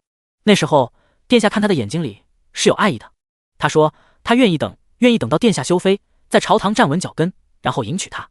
可是殿下怎么可以说出将他一刀砍死、丢乱葬岗、喂狗这种话？他做出的这一切不都是为了殿下吗？不都是为了和殿下在一起吗？殿下明明说过不喜欢宰相府里那个连脸都不敢露出来见人的沈凌，不对，沈凌露了脸。那日在王府，他亲手扯下沈凌的面纱，被沈凌识破他在茶里放过敏的蕨菜根，露了脸，那张倾国倾城的脸。所以说殿下被那脸迷住了，曾经的承诺都抛之脑后，对他这么无情无义。可是殿下，你明明说过的，马诗诗哽咽不已，轻轻的用低到差点听不清的声音自问道：你怎么可以反悔啊？马诗诗擦干脸上的泪水，有些错愕。她刚才是为情所哭，她周旋于各种各样的男人中间，从未让他们占过便宜。男人对她来说就是招之即来挥之即去的舔狗，她自诩无情无义，看破情爱，刚才却因为殿下的无情无义伤心。她不应该恨沈凌吗？是沈凌命人画花她的脸，为什么她会那么恨殿下？她动心了？马诗诗有些错愕的用双手捂着脸，心里完全不敢承认这个事实。不可能，不可能，她才不会为谁动心，傻子才会去喜欢一个人，她只喜欢她自己。一定是因为殿下是唯一一个拒绝她的男人，她从未受过这种委屈，才那么讨厌殿下的。一定是这样，我不会喜欢谁的，我一定要让殿下重新喜欢我，一定要。马诗诗看着湖面，脸色渐渐平静下来，一双好看又天真的美目，竟是一片冷漠的色彩。顾木来到这个世界有一段日子了，这些日子他除了完成系统任务获得奖励，就是解决这个王朝面临的麻烦，比如江南赈灾、太后政变、边疆战乱。一直以来他都没有在这个世界过过一段安生的日子。想当初他穿到这本女评文前，每天3点1线，学校食堂宿舍生活平静又枯燥，甚至因为太过平静而显得乏味。但是现在他穿到这个世界，短短几个月就经历了几件历史性的大事。难道这就是女评文？那这本女评文的作者很良心，情节安排得很紧凑，没有水文。影城一切安排妥当，只等拿到进城令的人带人过来，升级为影城的公民。系统任务也已经完成，奖励到手，小绿茶也处理了，暂时府内也没有宅斗的情节。顾木大大舒了口气，准备去逛逛窑子。俗话说，穿到古代不来窑子等于白穿。而且他也听他学校那帮看女评文的女同学说起过，古代的窑子哪怕是女主穿到古代也是必去的，这么一个穿越者不论男女都会打卡的地点。顾木觉得自己无论如何也得去看一看。再说现在是女评文，还没有变成男评文，如果他急着纳妾，府里一定会变成大型的宅斗基地。他没看过女评文，但也看过一些古代的电视剧，府里女人多了就不安生，比如哪位妾室怀了孩子，但是没过几个月就流产了，又或者孩子顺利生出来，养大后结果发现是别人的。相比之下，逛窑子麻烦就少了很多。他就看看，不带回去能有什么事呢？顾木命死士买回来一身粗布衣服，因为是女评文最大的反派，她的颜值实在太高了，达到了人神共愤的程度，一身贵气和肃杀之气外显。哪怕穿最普通的衣服，在人群堆里也十分惹眼。所以他命死士买回来看上去最廉价的粗布衣服，将脸上抹黑几个色度，再贴上粗糙的胡子，对着镜子一照，还是个帅小伙。他也不知道是每本女评文都会将上限阀值调得这么高，还是他穿的这本女评文会将上限阀值调得这么高。反正现在的顾木因为长得太帅而感到十分苦恼。为什么我如此之帅？顾木摸着自己的脸叹了口气，然后将自己的头发弄得乱糟糟的，尽力掩盖自己的帅气，这才跟着死士出了王府。甚至他还在想，窑子里的姑娘会不会因为他长得太帅而不收他的钱？当然不收钱可不行，不收钱他岂不是成了被嫖的那个？也不仅长得帅，也还有钱。顾木十分苦恼，为什么穿个月什么都有了？仙气飘渺的正妻，执掌一国的权力，逆天的系统，花不完的银钱。我常常因为生活失去了烦恼而感到苦恼。顾木凡尔赛道：殿下，你说什么？死士不懂什么叫凡尔赛文学，只觉得殿下的话不符合正常人的逻辑，不由多问了一句：没什么，去逛窑子吧。顾木趁人不注意钻进马车，由死士充当车夫，出了王府，然后在一个离窑子很近又不惹眼的地方下了马车，步行前往窑子。死士是十分在意殿下的，他的存在就是为了殿下，所以刚才殿下那句话让他十分在意。难道说殿下的失心疯更严重吗？虽然死士摸的感情，但对顾木十分忠心耿耿。于是死士憋了一路，在窑子门口终究忍不住道：主子，有病咱救治，不就是疯了吗？没什么好丢脸的，不就是疯了吗？窑子门口的姑娘全都错愕地看着顾木，然后脸上露出惋惜的神色。好好一个帅小伙，竟然是个疯子，可惜了。纷纷摇头，扼腕叹息。顾木被刺得猝不及防，实在没想到逛个窑子还没进门呢，就已经在姑娘们面前留下不好的印象。但他还能怎么办呢？当然是选择原谅他。死士能有什么坏心思呢？死士只不过希望他有病就治罢了。莫得感情的死士，他能指望有多聪明？好在窑子是个有钱就能进的地方，就算是个疯子，只要给得起钱，又疯得不明显，不会在窑子里闹事。窑子不会有钱不赚。尽管被刺得猝不及防，顾木还是顺利进了窑子。天啊，快看，听说这花满楼昨夜新来了一个姑娘，倾国倾城，但是卖艺不卖身。窑子里宾客爆满，几乎座无虚席。我也听说了，她今晚会上台演奏。其实长得倾国倾城没什么，但我听说是个落魄的大家小姐，因为家中出了事，才逼不得已卖身。是啊，曾经还是个千金大小姐，以前孤寂高傲的根本不把我们普通人放在眼里，现在还不是照样得讨好我们。其中一个很猥琐肥腻的大汉说道。他们一脸兴奋地守在台前，等待着所谓新来的姑娘露面。顾木也找了个座位坐下，显得十分好奇。原本一本正经的姑娘被迫逼良为娼，想想就让人兴奋。顾木一坐下，就有姑娘贴心地倒好茶水，摆好糕点。所以说这家花满楼的窑子宾客爆满不是没有道理的，会做生意，很多地方都显得十分贴心。到了时间，台前的桃红色纱帘缓缓上升，一位穿着浅蓝色衣裳，蒙着面纱，只露出一双眼睛的姑娘站在下降的篮子里，一手握着吊着篮子的被纱绸包裹的绳子，缓缓降到台中央。一出场就很不凡。随即姑娘展示了一段舞蹈，虽然她穿得很保守，没露半点，与窑子里露出大块雪白的肌肤和大腿的姑娘格格不入，但因为她的舞蹈功底极其的好，虽然蒙着面纱让人看不出真容，但是立在那里身段也十分窈窕，看起来气质不俗。窑子里的那些姑娘哪个能有这种气质？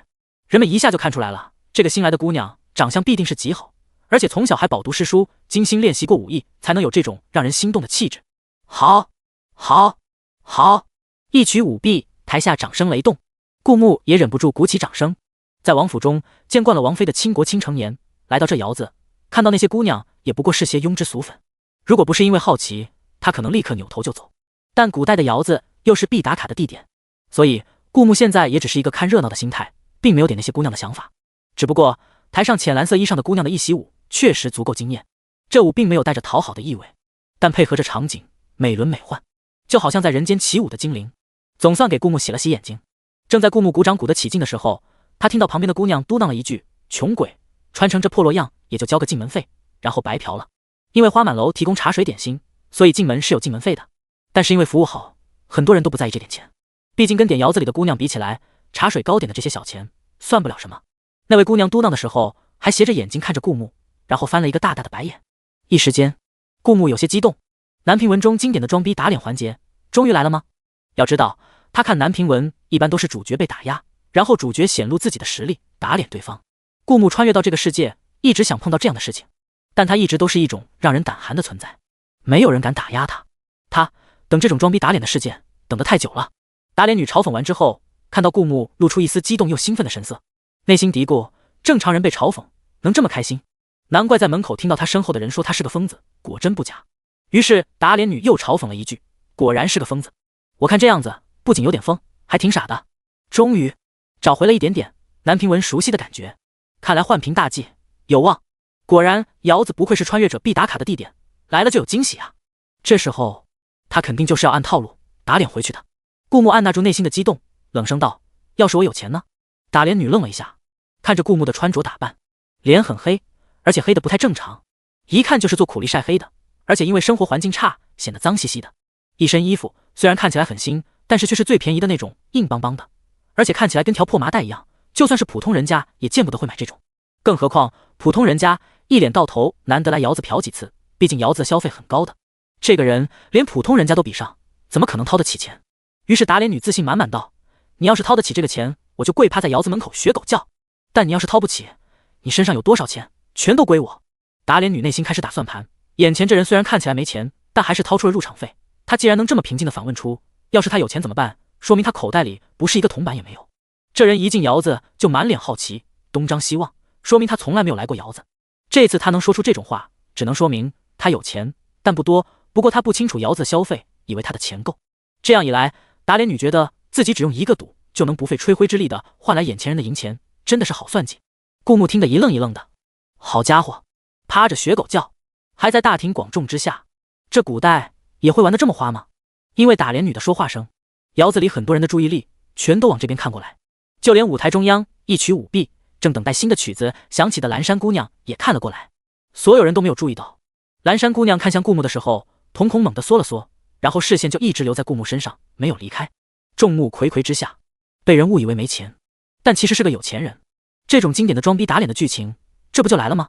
顾木坦然自若地面对着众人的目光，淡定道：好，我接受你这个赌。打脸女脸上露出一丝轻蔑的笑，你怕是不知道花满楼的消费有多高。那些围观的群众看到这一幕也纷纷笑了起来。他们看到的顾木是穿着一身最便宜的粗布衣裳，就连下人都穿得比他好，脸上黝黑，这种在夜晚的灯光下依旧黑的不正常的肤色，想必是除了阳光晒的之外，脸上也脏兮兮的，才会导致这种效果。就连一般的普通老百姓出个门，脸上起码是干净的，顾木连脸都是脏的，从他的形象一看，他就没有什么钱。兄弟，你别逞强了，花满楼的姑娘个个娇艳似水，不是一般人能出得起价的。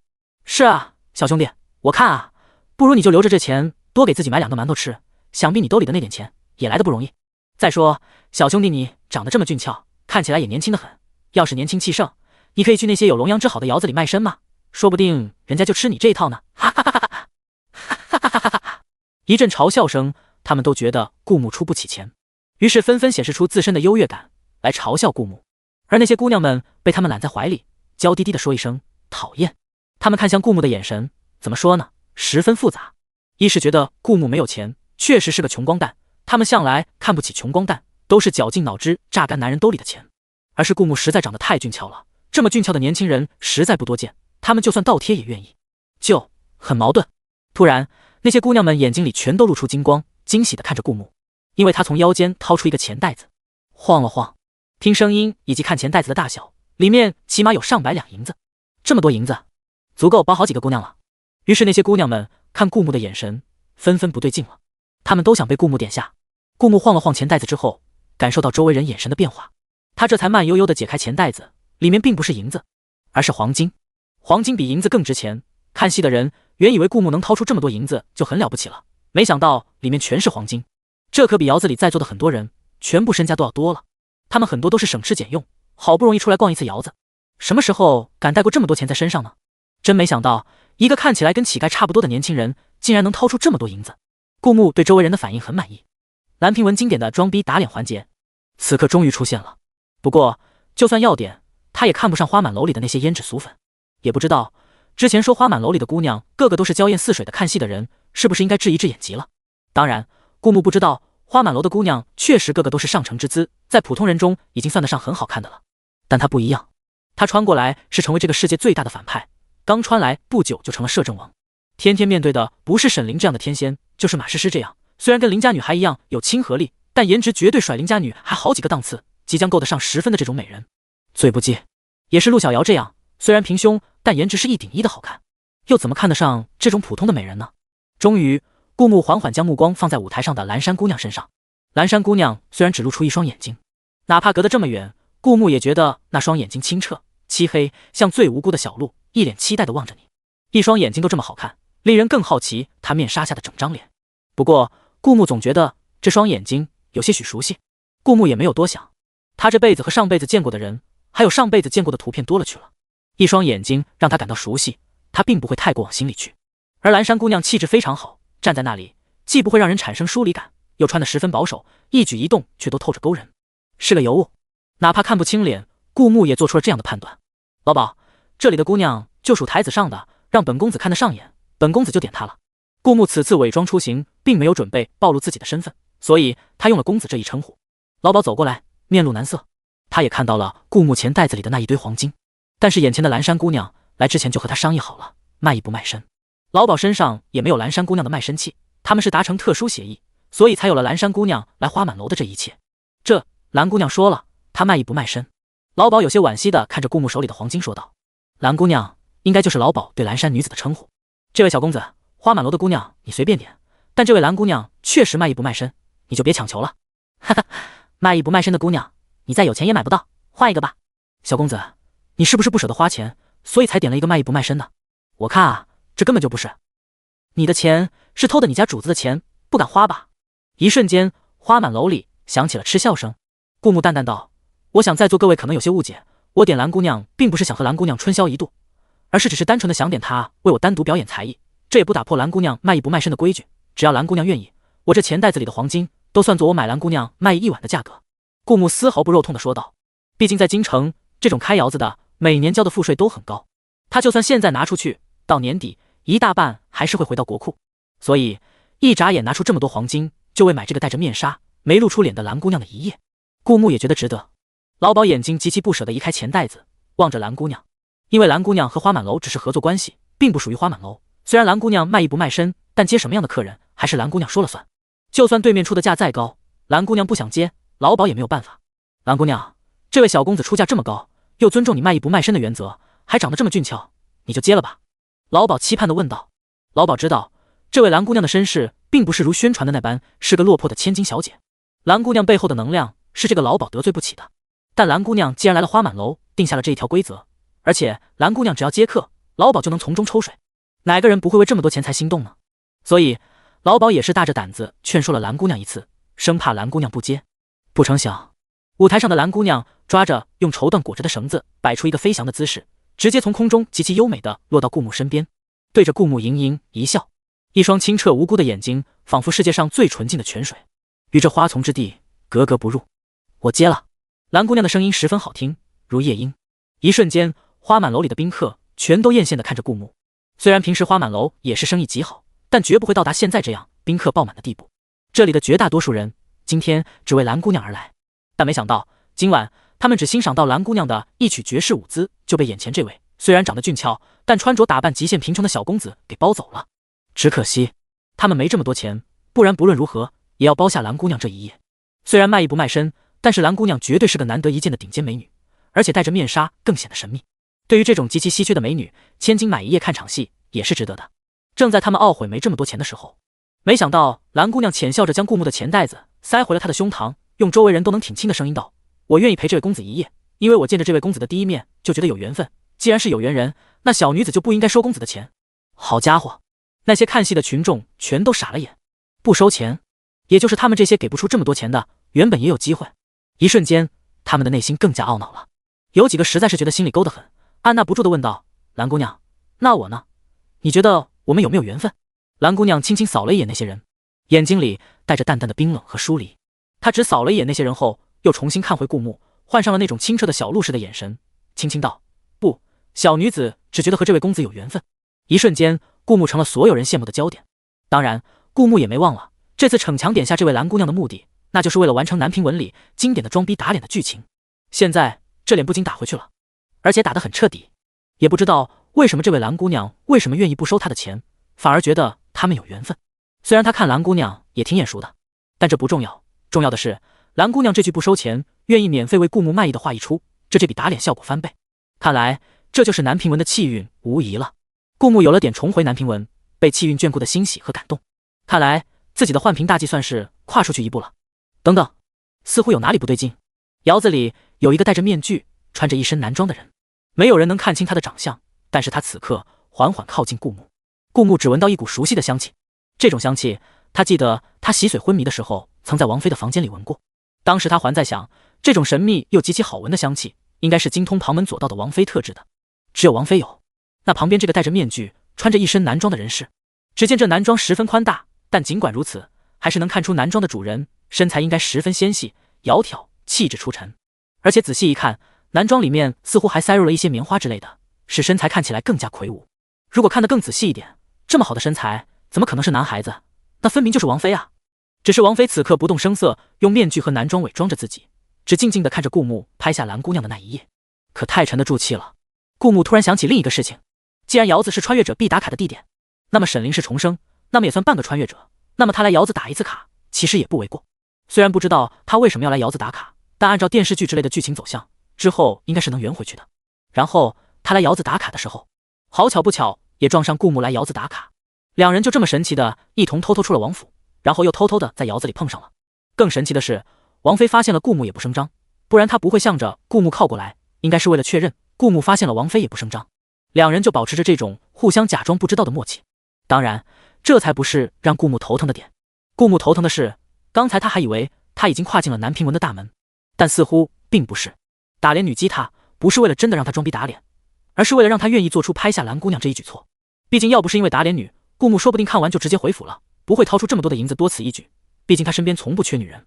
然后顾木以为是回到了南平文，受了打脸女的激，拍下了蓝姑娘。然后蓝姑娘还大庭广众之下说他们是有缘人，不收她的钱。本来以为是让打脸效果翻倍的情节，但如果换一种方式解读，那就是他们有一腿，或者即将有一腿，不然谁会放着大把的银子不赚，主动为他表演才艺？当然，仅仅发生这些还没有什么，但如果这一切落入沈凌眼里就不一样了。换在女平文的角度解读，就是她嫁的人从未和她同过房，却愿意去窑子点一个蒙着面纱看不清脸的姑娘，而这一切还都被她看在眼里。这剧情是妥妥增加女主仇恨值的啊！这哪里是什么装逼打脸的剧情，分明就是外出偷腥被夫人抓包的女平文剧情。顾木一口老血差点喷出，终究还是大意了。这一波没躲过女平文的套路。蓝姑娘睁着一双小鹿似的眼睛，期待地看着顾木，而顾木的身后有另一道凉飕飕的眼神。俗话说，点都点了，还能退货不成？这可是3妻4妾的古代，他顾木别说点个姑娘，看他表演一夜才艺，就算真的那个妾回去，沈凌又能说什么呢？这可是男尊女卑的封建年代啊！顾木完全无视旁边的沈凌，毕竟沈凌重生一次只为复仇，他顾木就算朝三暮四或者守身如玉，都改变不了沈凌想要复仇的想法。而且这个时候，沈凌既然伪装了，也不可能站出来阻止他，没道理，也没资格。可以，那你带本公子去往楼上的雅间吧。顾木放浪形骸地说道。蓝姑娘轻轻一笑，看着顾木的眼神既清澈又带着一丝不易察觉的情绪。那公子这边请。蓝姑娘弯着眉眼微微一笑，用手示意了一个方向说道。两人往楼上走去。楼下，戴着面具的沈凌眼神沉静地看着他们远去，而面具底下，他的嘴角勾起一丝不易察觉的微笑。殿下，原来你一直没变，原来你喜欢的依旧是马诗诗。那日在牢房其实是为了保护他吧？殿下似乎已经发现了我的秘密呢。沈凌歪着头看着两人的背影完全消失在楼梯上，这才转过身往花满楼外走去。他的衣袖里有一丝丝鲜红的血迹流出来，一点一点，等他走出花满楼，来到夜晚寂静无人的大街上，他的手已经被一条条鲜血染红，可不又带着一种血腥的美感。从衣袖露出一个泛黄的一角，是那日被沈凌放在宰相府，他出阁前锁住院子地下室的羊皮卷，不知何时已经被他带了出来，放在了身上。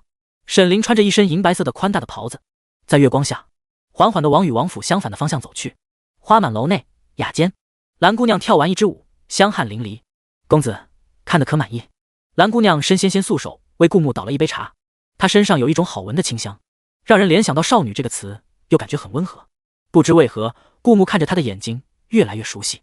等等，那么近距离再看到蓝姑娘的眼睛，顾木想起了一个人，那就是刚从地牢里放出来的马诗诗。按时间，她昨天被放出地牢，今晚出现在花满楼，被毁了容。她待在花满楼有什么目的？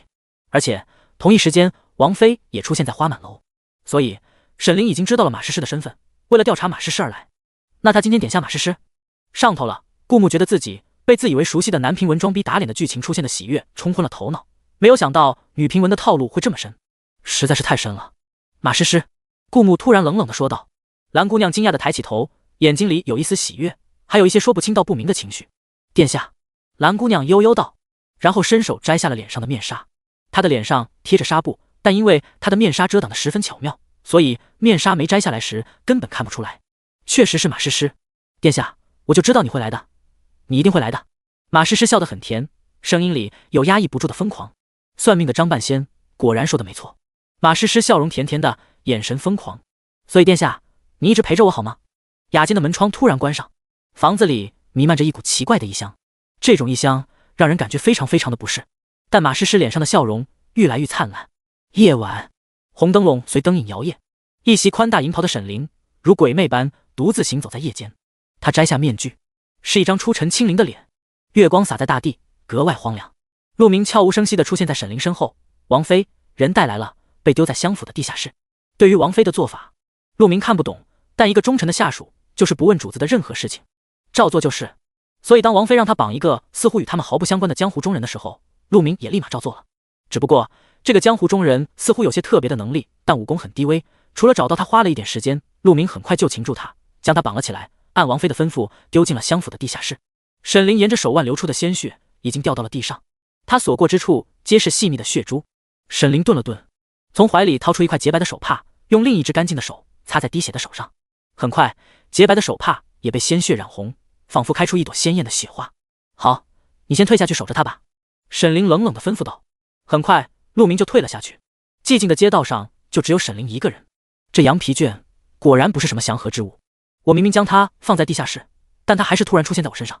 奇怪，我仿佛能听到他在说，似乎在说他要吃人。沈凌从衣袖里掏出这块羊皮卷。这段时间，他无论将羊皮卷丢在哪，羊皮卷最后都会回到他的身上，就好像缠上了他。而且羊皮卷上有一小块篇幅，每天都会出现新的东西。就在不久前，沈凌看到羊皮卷上出现了几个字：殿下知道了你的秘密。秘密？他最大的秘密就是重生啊！他原以为他重生之后，殿下一些与前世不符合的行为，是因为他所做的一些变化而产生的蝴蝶效应。但是在殿下狠下心说出要杀死小绿茶的时候，他产生了疑惑。这种疑惑让他选择去殿下的房间寻找答案，可是一无所获，还被殿下抓了个正着。如果羊皮卷说的是真的，殿下知道他重生的秘密，所以知道他要复仇。殿下难道是怕他暗地里对小绿茶下手，所以故意说出让小绿茶死，为了保护小绿茶而做出的良苦用心？如果殿下真的知道他的秘密的话，这一切真的说得通了。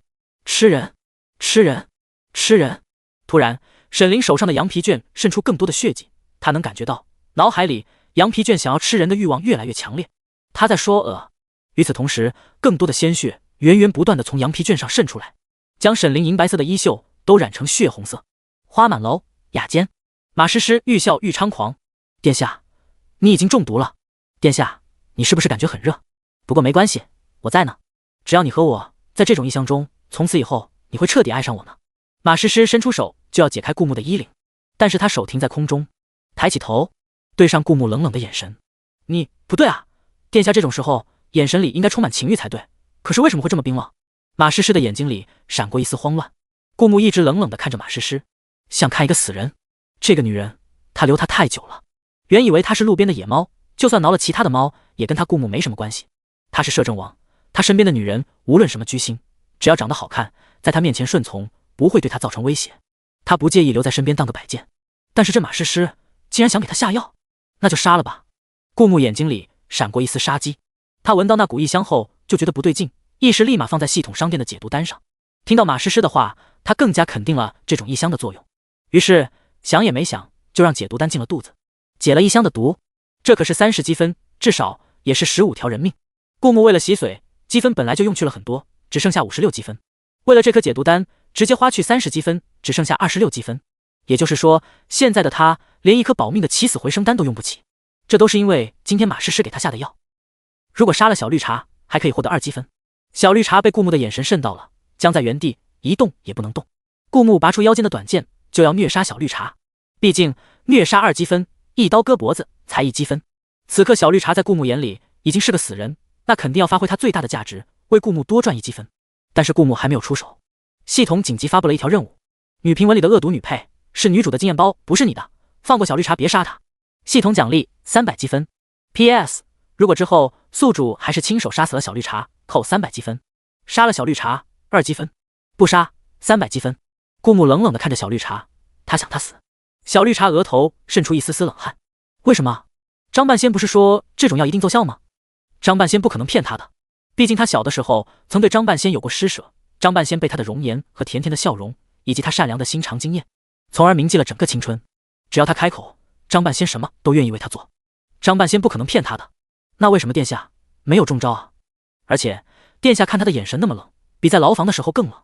对上这种眼神，小绿茶觉得自己就是一个死人。怎么可能？一脸惊慌的小绿茶怎么可能知道他对上的是个挂逼啊？是人是鬼都开挂，只有他这个恶毒女配是个普通人。顾木冷冷地看着小绿茶，看到他原本想解开顾木的衣领，却吓得后退了好几步，低着头不敢直视顾木的眼神。系统白给的300积分为什么不要？只要他想，多的是办法弄死小绿茶，又何必亲自动手白施这300积分？既然是女主的经验包，他很乐意将马诗诗打晕带回王府，相信女主很愿意给小绿茶一个新的教训。顾木甚至懒得亲自动手，他比划了一个手势，靠着这段时间相处的默契，死士很快就明白了顾木的意思。他悄无声息地从马诗诗背后显性，一掌拍在马诗诗的后颈，将她劈晕过去。你去将她带回王府，关押起来，别让她跑了，让王妃处置。顾木冷冷地吩咐道：遵命，主子。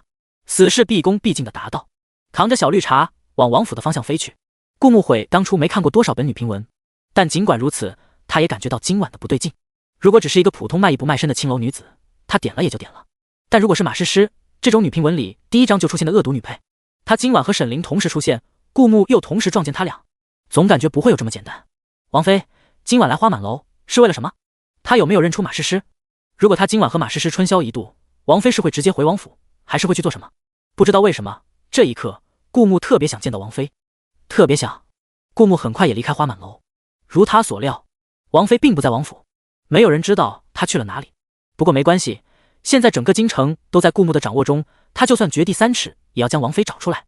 依他这些日子在女评文里吃过的亏，他能预感到今晚王妃身上会有事情发生，不然好端端的王妃怎么会撞见他和马诗诗那一幕？马诗诗还下药企图将他今晚留在花满楼，而王妃离开花满楼后又夜不归宿，没有回府。给本王找，无论如何也要找到王妃。顾木冷冷地对着跪在脚下的曾经被原主培养出来的暗卫们说道。是。暗卫们跪伏在地上，没有抬头，毕恭毕敬地答道，然后很快往各个方向飞去，消失在京城的夜色中。今天晚上，摄政王手底下所有的暗卫一齐出动，全都在寻找王妃的下落。月光洒在整个京城，镀上一层银白色的光环，格外皎洁。半个时辰后，有一名暗卫回来禀告：殿下，王妃找到了，不过此刻王妃现在浑身是血，似乎是要出城。浑身是血，往京城外。暗卫的话似乎验证了顾木的预感。带我去，他冷声道。顾木在暗卫的带领下，最快地赶到他发现王妃的地方。可这时候，王妃已经不在那里了。好在暗卫们都是两两行动，一个回来报信的时候，另一个跟了上去，沿路有留下标记。不过哪怕没有这些标记，顾木也知道王妃去哪了，因为地上全是星星点点的血迹，一路往出城的方向延伸。果然，顾木出城没多远，就看到一个穿着宽大的银白色袍子的人在往前走着，他的手完全被染成了鲜红色，包括整只衣袖也全都变了颜色。他步履极其不稳，几乎随时有可能晕过去，而不断从衣袖里渗出的血迹格外瘆人。沈凌感觉到脑海里羊皮卷一直在疯狂地发出声音。我要新鲜的活人，新鲜的。羊皮卷似乎愈来愈疯狂，他似乎在蛊惑着沈凌，想要让沈凌为他捕食。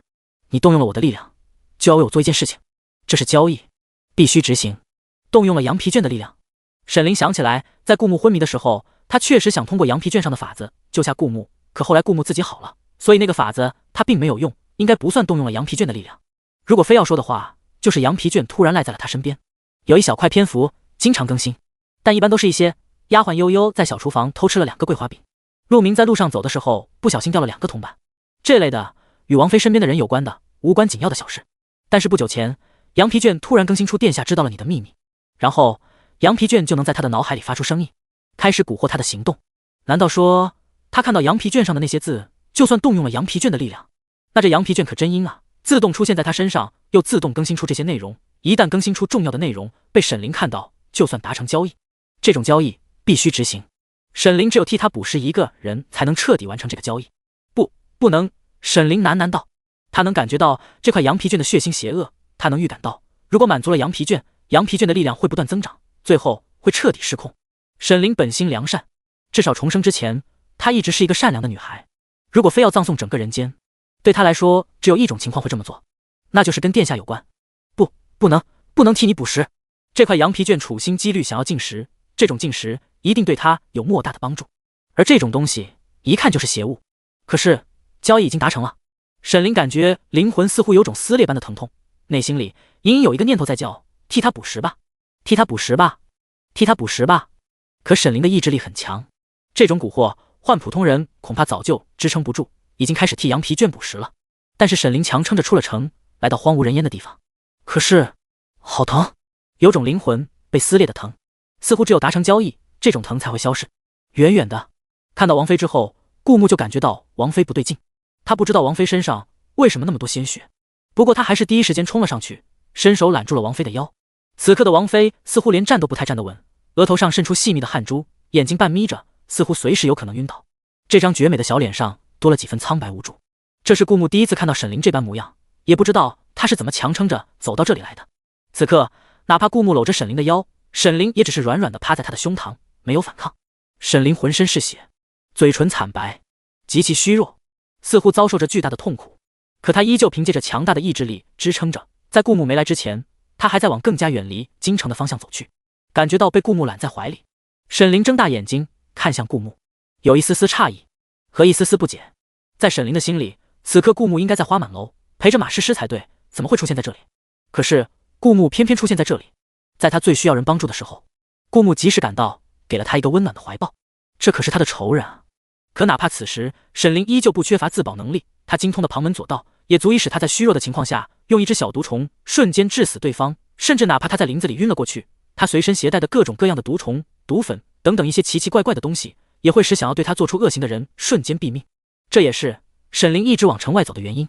可哪怕他有自保的能力，在这个时候出现一个能将他揽在怀里的人，和他独自面对这一切到底是不一样的。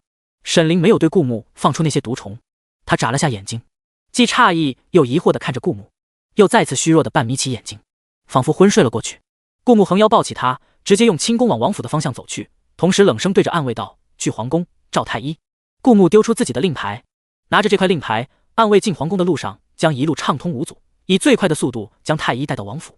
顾木不知道此刻沈凌是什么情况，也不知道他为何要往城外而去，但他浑身是血，又那么虚弱，顾木必须让太医检查一下他的伤势。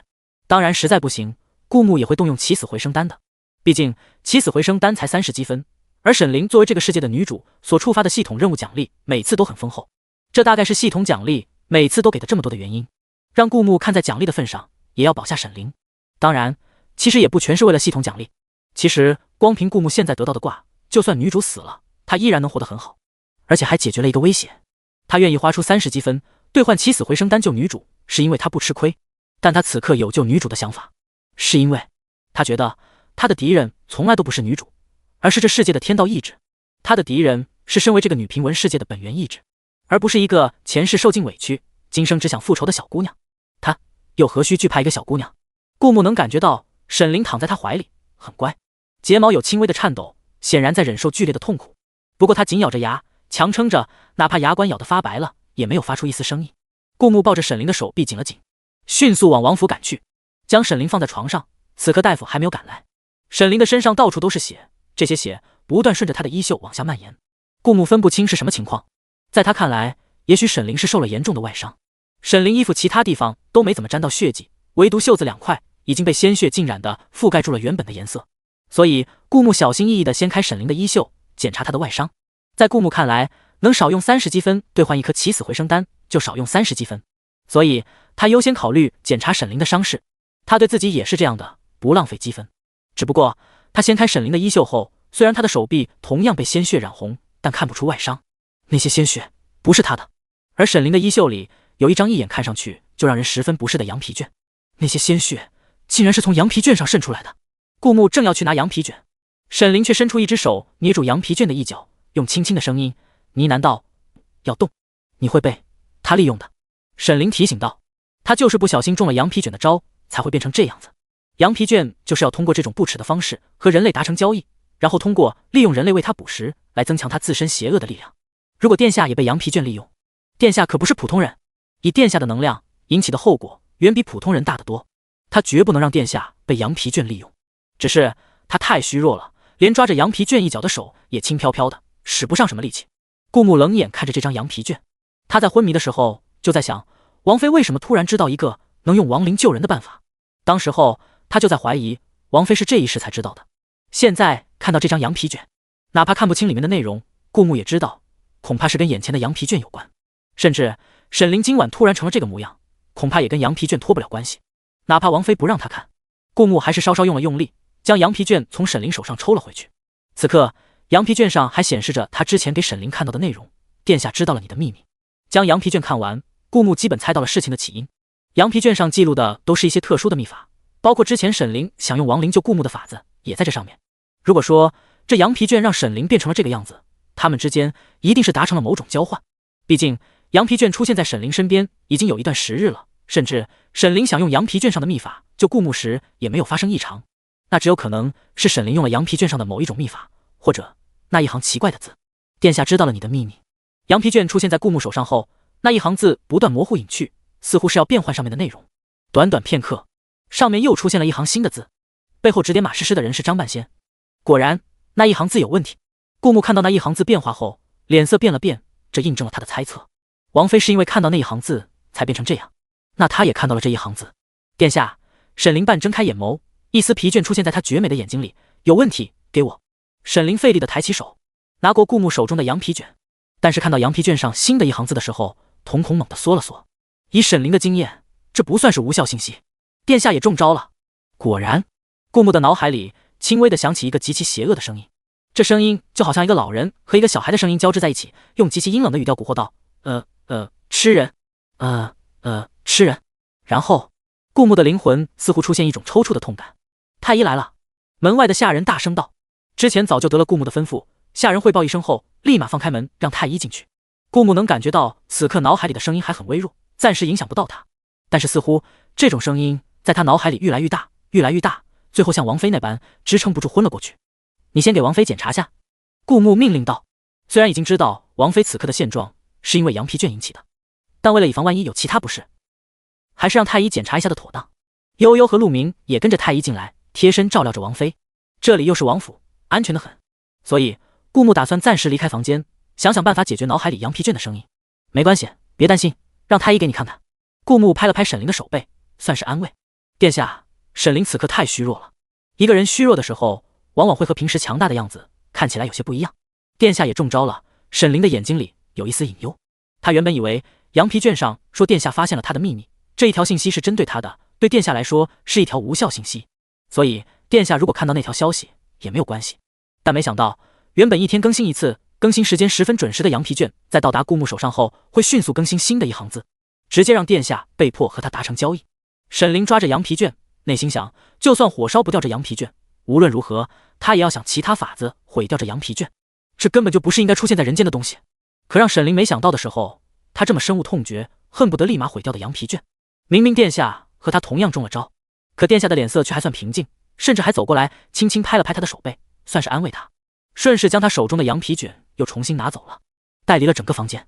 沈凌一方面佩服殿下的平静，另一方面虽然内心十分担忧，灵魂被撕扯得太疼了，他唯一自保的方式就是放出毒虫和毒粉，毁灭他方圆一定范围内的敌人。可这是安全的王府，旁边除了太医，还有跟随他多年的悠悠和陆明，他没必要让这些人死，所以他只能眼睁睁地看着殿下拿着羊皮卷离开房间，然后悠悠放下床帘，他从床帘内伸出一只手搭在床边的凳子上，由太医诊断。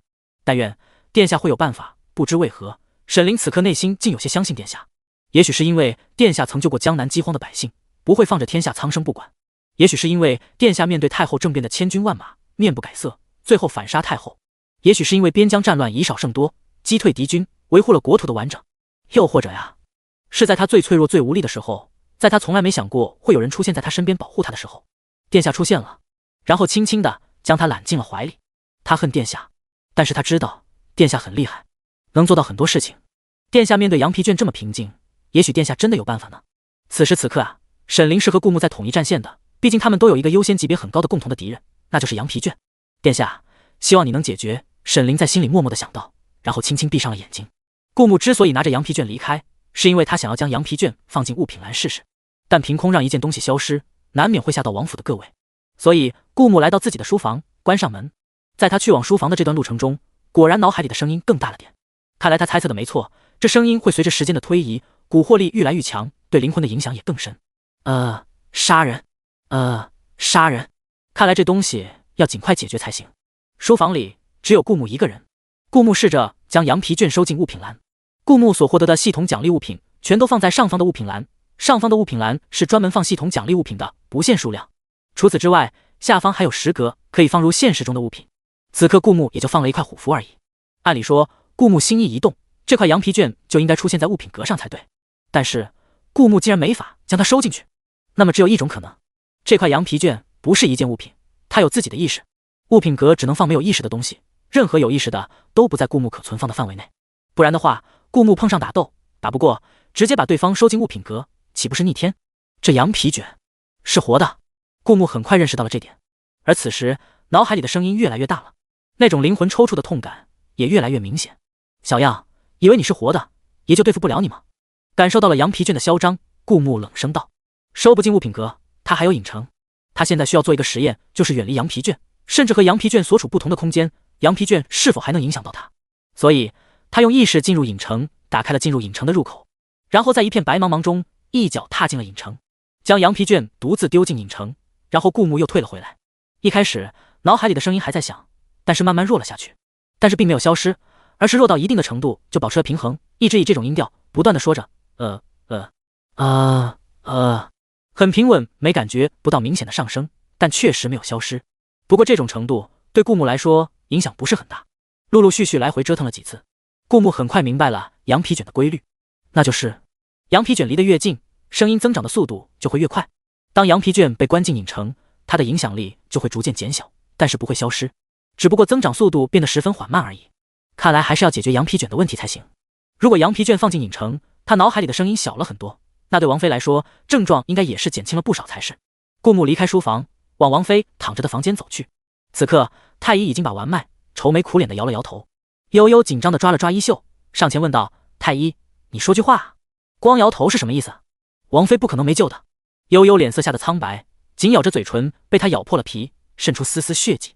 太医，你倒是说句话啊！悠悠看太医不发一言，又继续催道：对啊，太医，你倒是说句话啊！陆明见太医抿着嘴不吭声，也上前一步催道。沉默了一会，太医才叹了口气，闷声道：实在是老夫无能为力，王妃的病状我也看不出是什么呀。一丝担忧从太医眼中升起，他从医数十年，见过的疑难杂症数不胜数，却从没见过像王妃这么奇特的。悠悠和陆明的脸色更难看了。这时候王妃的声音却从床帘内转了出来：殿下呢？她的声音比起之前的气若游丝要稍微好了一点。就在刚才，他能感觉到脑海里的蛊惑声在迅速减弱，最后到达一个让他可以接受的程度。虽然声音依旧还在脑海里响起，而且似乎也正在慢慢的以极其缓慢的速度增强，但相比之前真的要好了太多。沈凌恢复了一下精神，这才问出殿下的下落。他被羊皮卷缠了这么久，都没有找到对付羊皮卷的方法。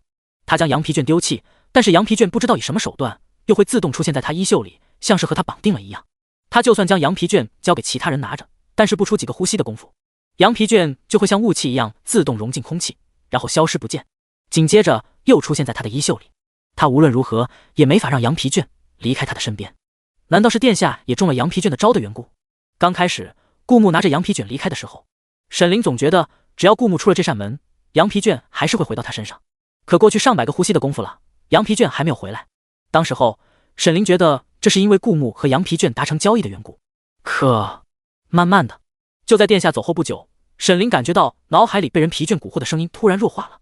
一定是殿下，殿下果真什么都能做到。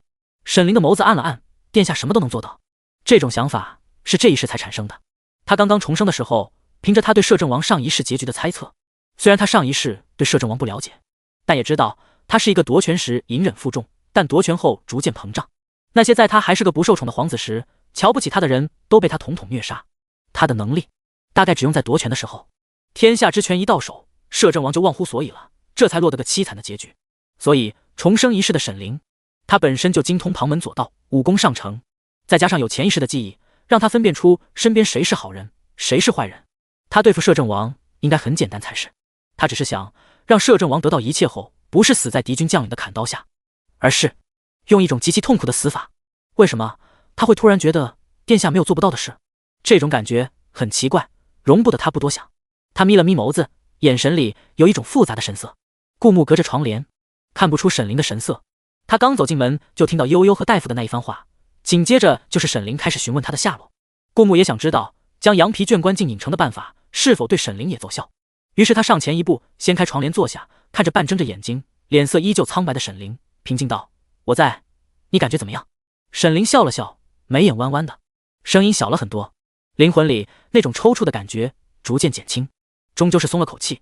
所以沈凌此刻哪怕还是受着羊皮卷的折磨，但依然露出一个笑容。殿下，你怎么做到的？他和羊皮卷打过交道，知道这羊皮卷有多难缠，像一块狗皮膏药一样，怎么甩都甩不掉。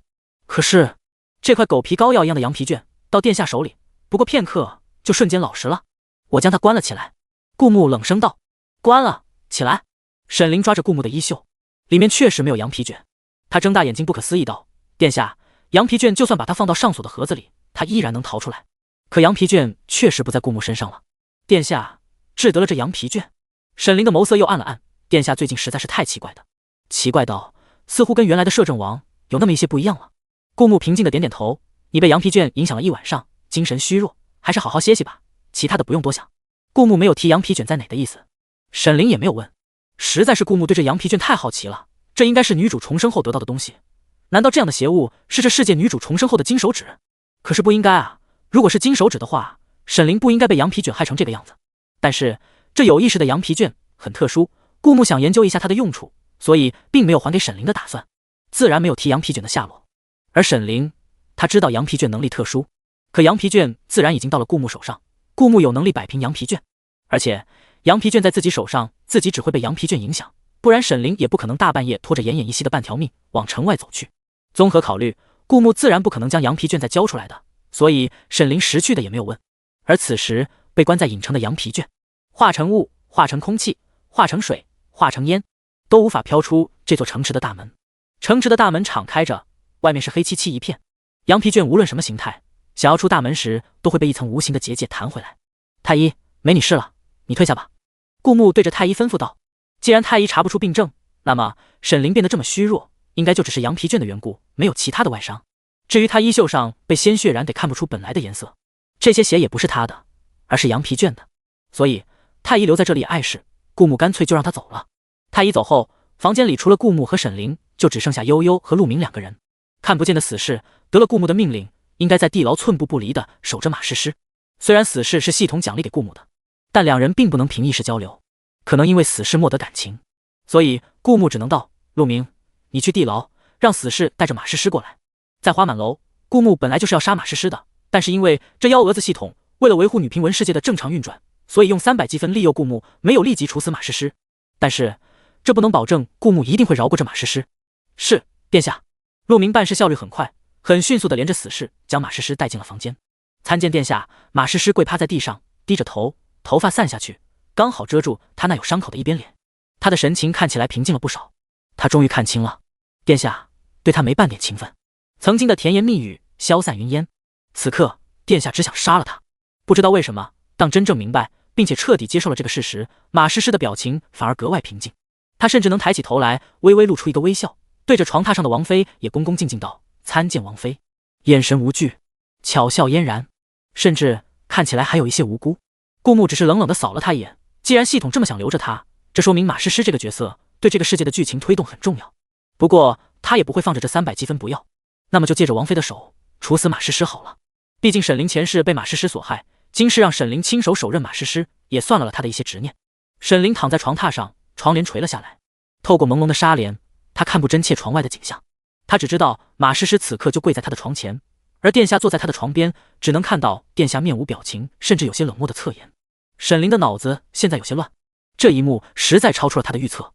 本来他撞见殿下在花满楼，殿下化名为蓝姑娘的马诗诗，他以为殿下那日在牢房说要处死马诗诗是做戏，因为羊皮卷告诉他殿下知道了他的秘密，他最大的秘密就是重生，他就默认为殿下知道了他重生的秘密，所以殿下知道他要复仇，这么久不下手就是要折磨他们，才故意说要立即处死马诗诗，实则是让沈凌亲属放了马诗诗，并且因为在牢房出了气，不会被地里使阴招，算是用一张脸换了一条命。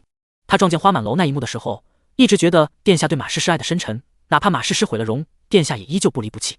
可现在这是个什么情况？殿下并没有在花满楼与马诗诗共度美好的一夜，而是全京城寻找自己的下落，在城外将自己横腰抱回王府，如今更是让马诗诗像一只丧家犬一样跪在自己的床前。如果殿下真的爱马诗诗的话，完全可以不管自己，让自己自生自灭，甚至如果殿下知道他重生的秘密，完全可以一刀砍死自己，这样什么事也不会有了。可他重生归来后，殿下从来没有对他做过特别不好的事情，对于马诗诗也从来没有留过情，难道殿下不爱马诗诗了？沈凌想到前世摄政王被马诗诗迷得神魂颠倒的样子，就觉得不可思议。前世马诗诗之所以能在他面前耀武扬威，甚至将他五马分尸，不全是仗着殿下的喜爱吗？怎么他今生重生一世归来，他还没开始动手，殿下就已经将马诗诗打趴了呢？如果说是因为他前世一直蒙着面纱，被人认为是丑子，而今生露出倾国倾城的容颜造成的蝴蝶效应，可也没见殿下去他院子里过过夜啊。一瞬间沈凌思绪复杂，可他表情控制一向可以的，没有人能看出来短短一个眨眼的功夫，他就已经经历了这么多丰富的内心活动，而且还面不改色。我只能控制住羊皮卷的影响，但并不能完全消除。顾木低声道，交易一旦达成必须执行，至少目前没有发现可以违抗交易的办法。他让他吃个人就算完结交易，所以人我已经给你带来了。顾木指的就是跪在沈凌床前的马诗诗。马诗诗抬着头定定地看着顾木，眼神里是让人看不透的情绪，他嘴角挂着浅笑，之前在花满楼雅间里的失态已经完全消失，心如死灰，亦或者是向死而生。我不会输的，马诗诗的心里很肯定，所以这也是为什么哪怕面对这种情况，他也能依然这么淡定平静的原因。他只是用一个很痛苦的过程去接受了殿下对他没有感情这件事情。可是他有什么关系呢？这天底下又不是只有殿下一个男人，他想要得到殿下，但这并不妨碍他养一大海的鱼。现在啊，是那些海里的鱼该发挥他们作用的时候了。殿下，您现在是要杀了我吗？马诗诗抬起头，用一种最无辜的语气问道。可在沈凌听来，无非就是他们闹掰了。本来他还是想让这两人跟前世一样拥有一切，在他面前洋洋得意，只是区别就是前世他无能为力，今世他却可以让他们无比后悔。可还没走到这一步，他们就闹掰了。沈凌觉得这一波呀，剧情不太对劲，然后他就听到顾木没有任何感情的说道，哪里是我要杀了你呢？分明就只是把你交给王妃，让王妃图个乐呵罢了。至于要杀你还是不杀你，全凭王妃处置。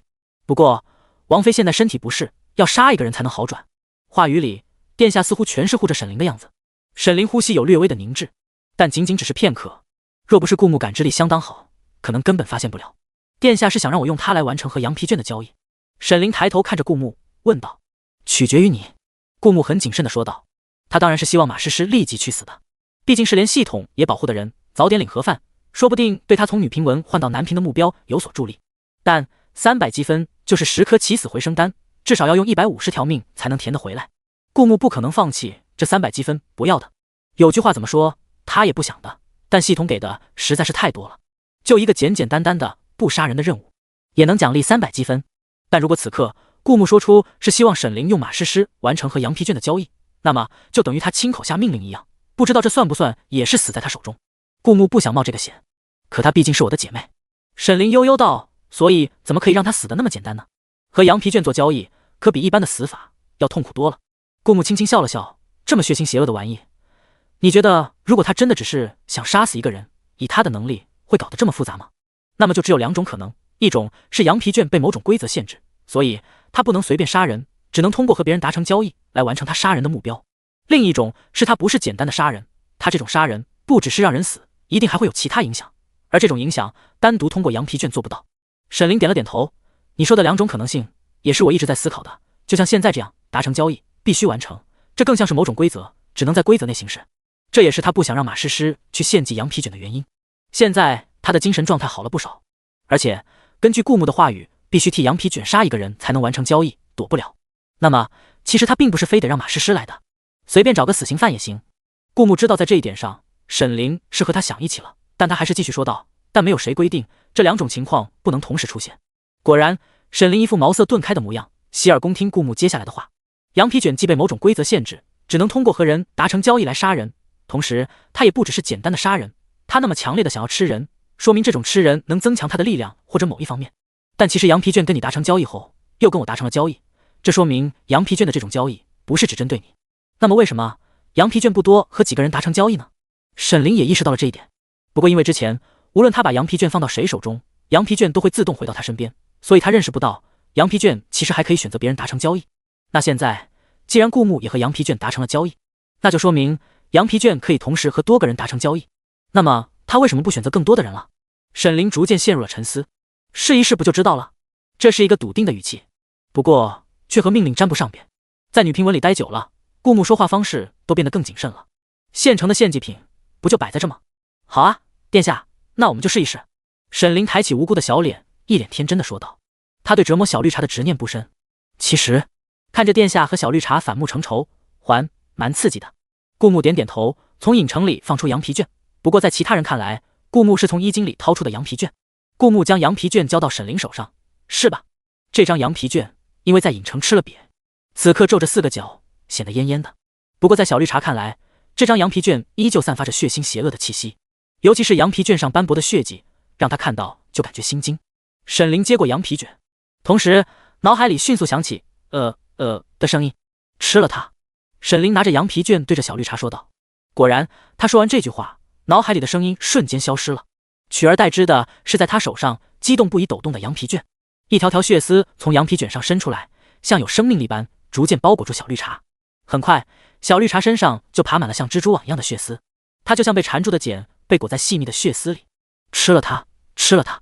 这一下不止脑海，就连耳边都能听到羊皮卷抑制不住的兴奋的声音。这种声音像是小孩子和老人的声音，同时夹杂在一起，怪异又让人头皮发麻。顾木冷冷地看着这一幕，没想到哪怕面对这种情况，小绿茶的脸色也没有太大的变化，同样定定地看着顾木。但很快，他猛地睁大瞳孔，瞳孔里的光瞬间暗淡下去，微微皱着眉头，脸上是一副因为身体遭受折磨而本能出现的痛苦的神色。肉眼可见，小绿茶的皮肤变成不自然的白色，就好像在脸上刷了一层白漆，还是那种没有涂抹均匀、厚度不一、结成一块块的那种。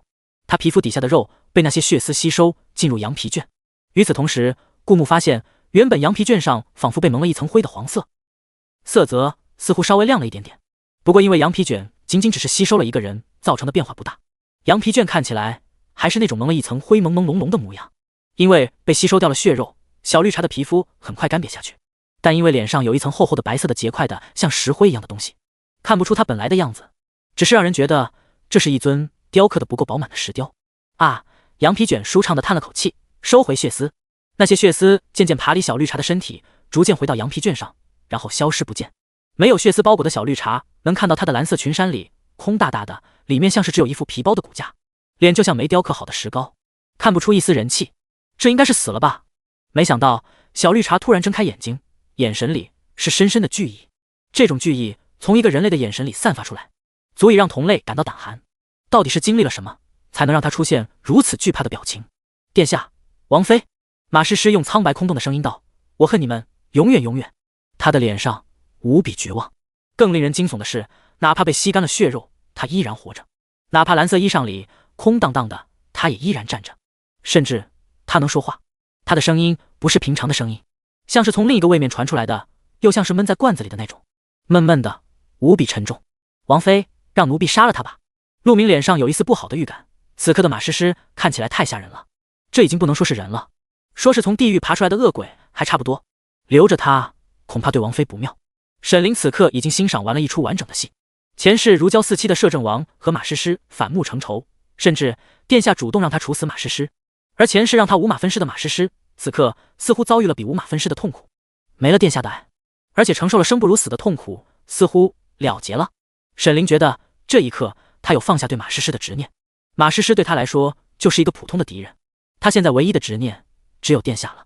说起来搞笑，他执念最深最恨的人，这一世竟然是了却他另一个执念，甚至在他被羊皮卷蛊惑救了他的人。造化弄人。沈凌嘴角挂着一丝微笑，殿下，您觉得呢？顾牧满头大写的问号。他知道沈凌问他是因为他是摄政王，整个天下他最大，所以沈凌不能越过他做决定。但是吧，他接了系统任务，领取了系统奖励，这可是300积分。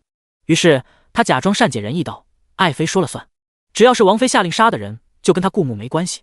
沈凌看着顾牧的神色，似乎想看出别的东西，可他只看出了殿下脸上写满了我想让小绿茶死，但我不说，你看着办。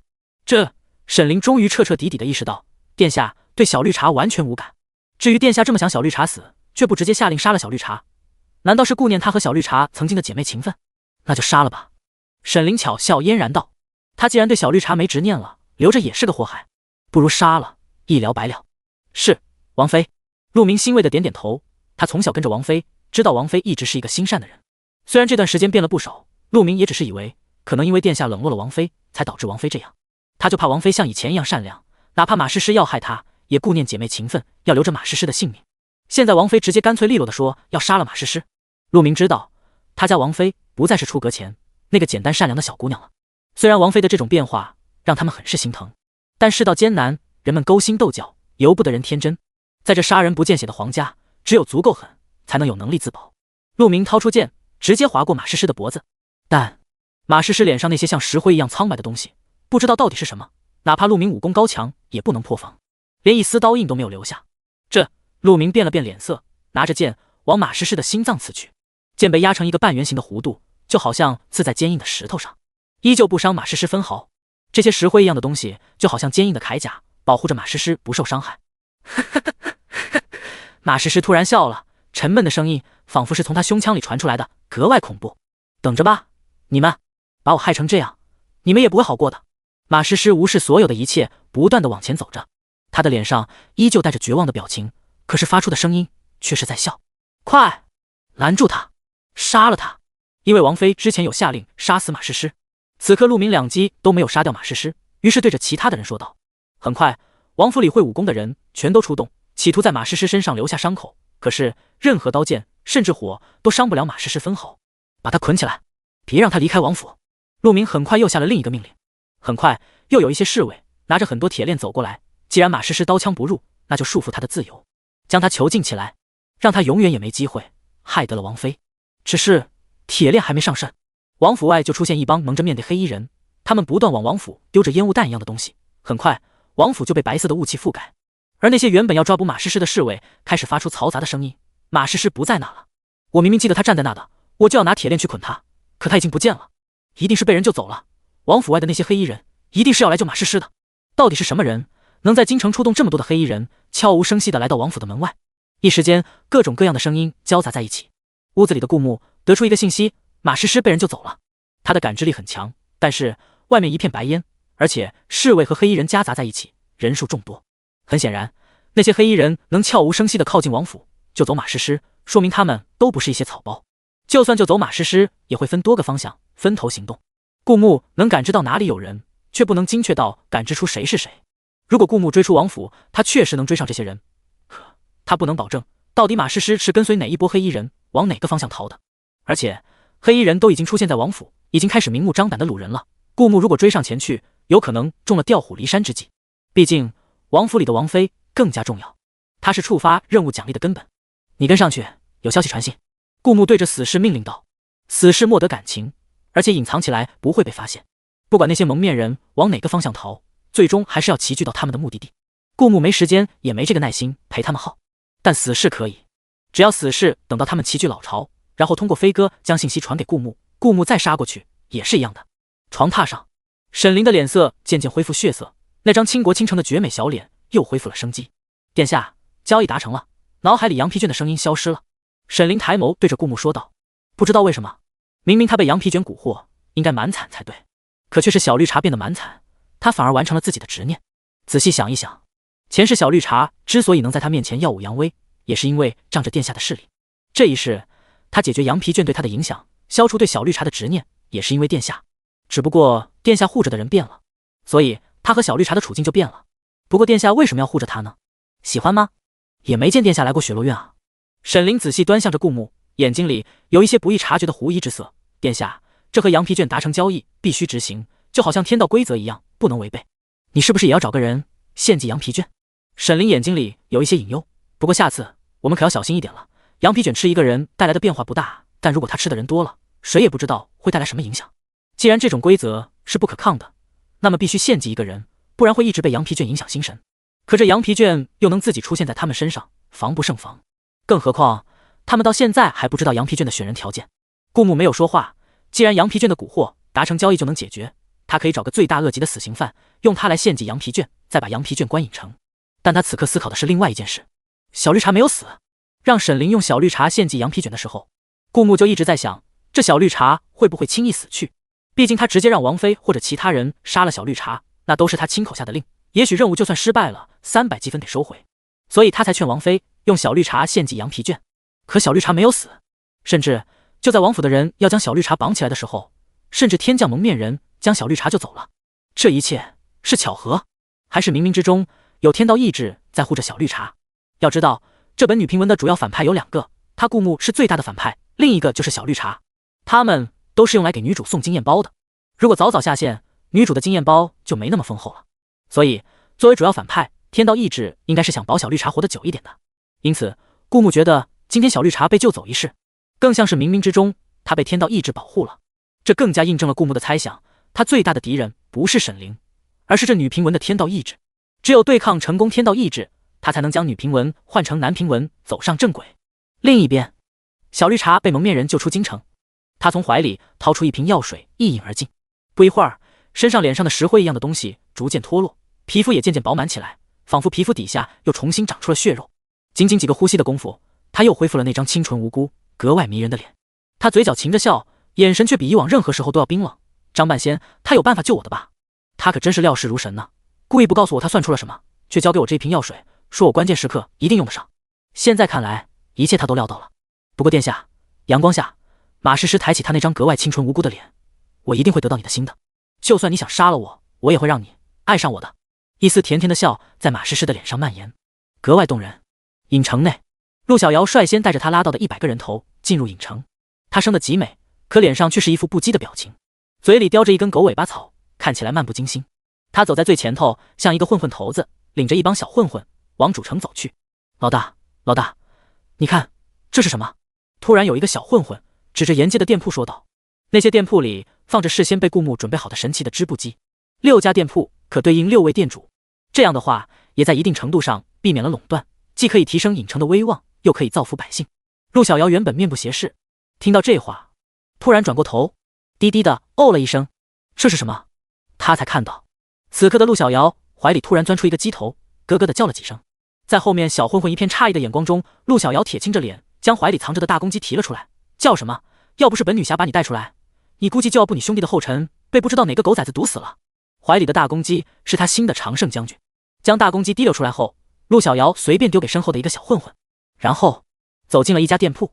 神奇的织布机不同于这个时代的织布机，它的效率要高了几百倍，而且利用神奇的织布机织出来的布质量更好，也更轻松，可以极大的降低人力成本，并生产出高品质的布匹。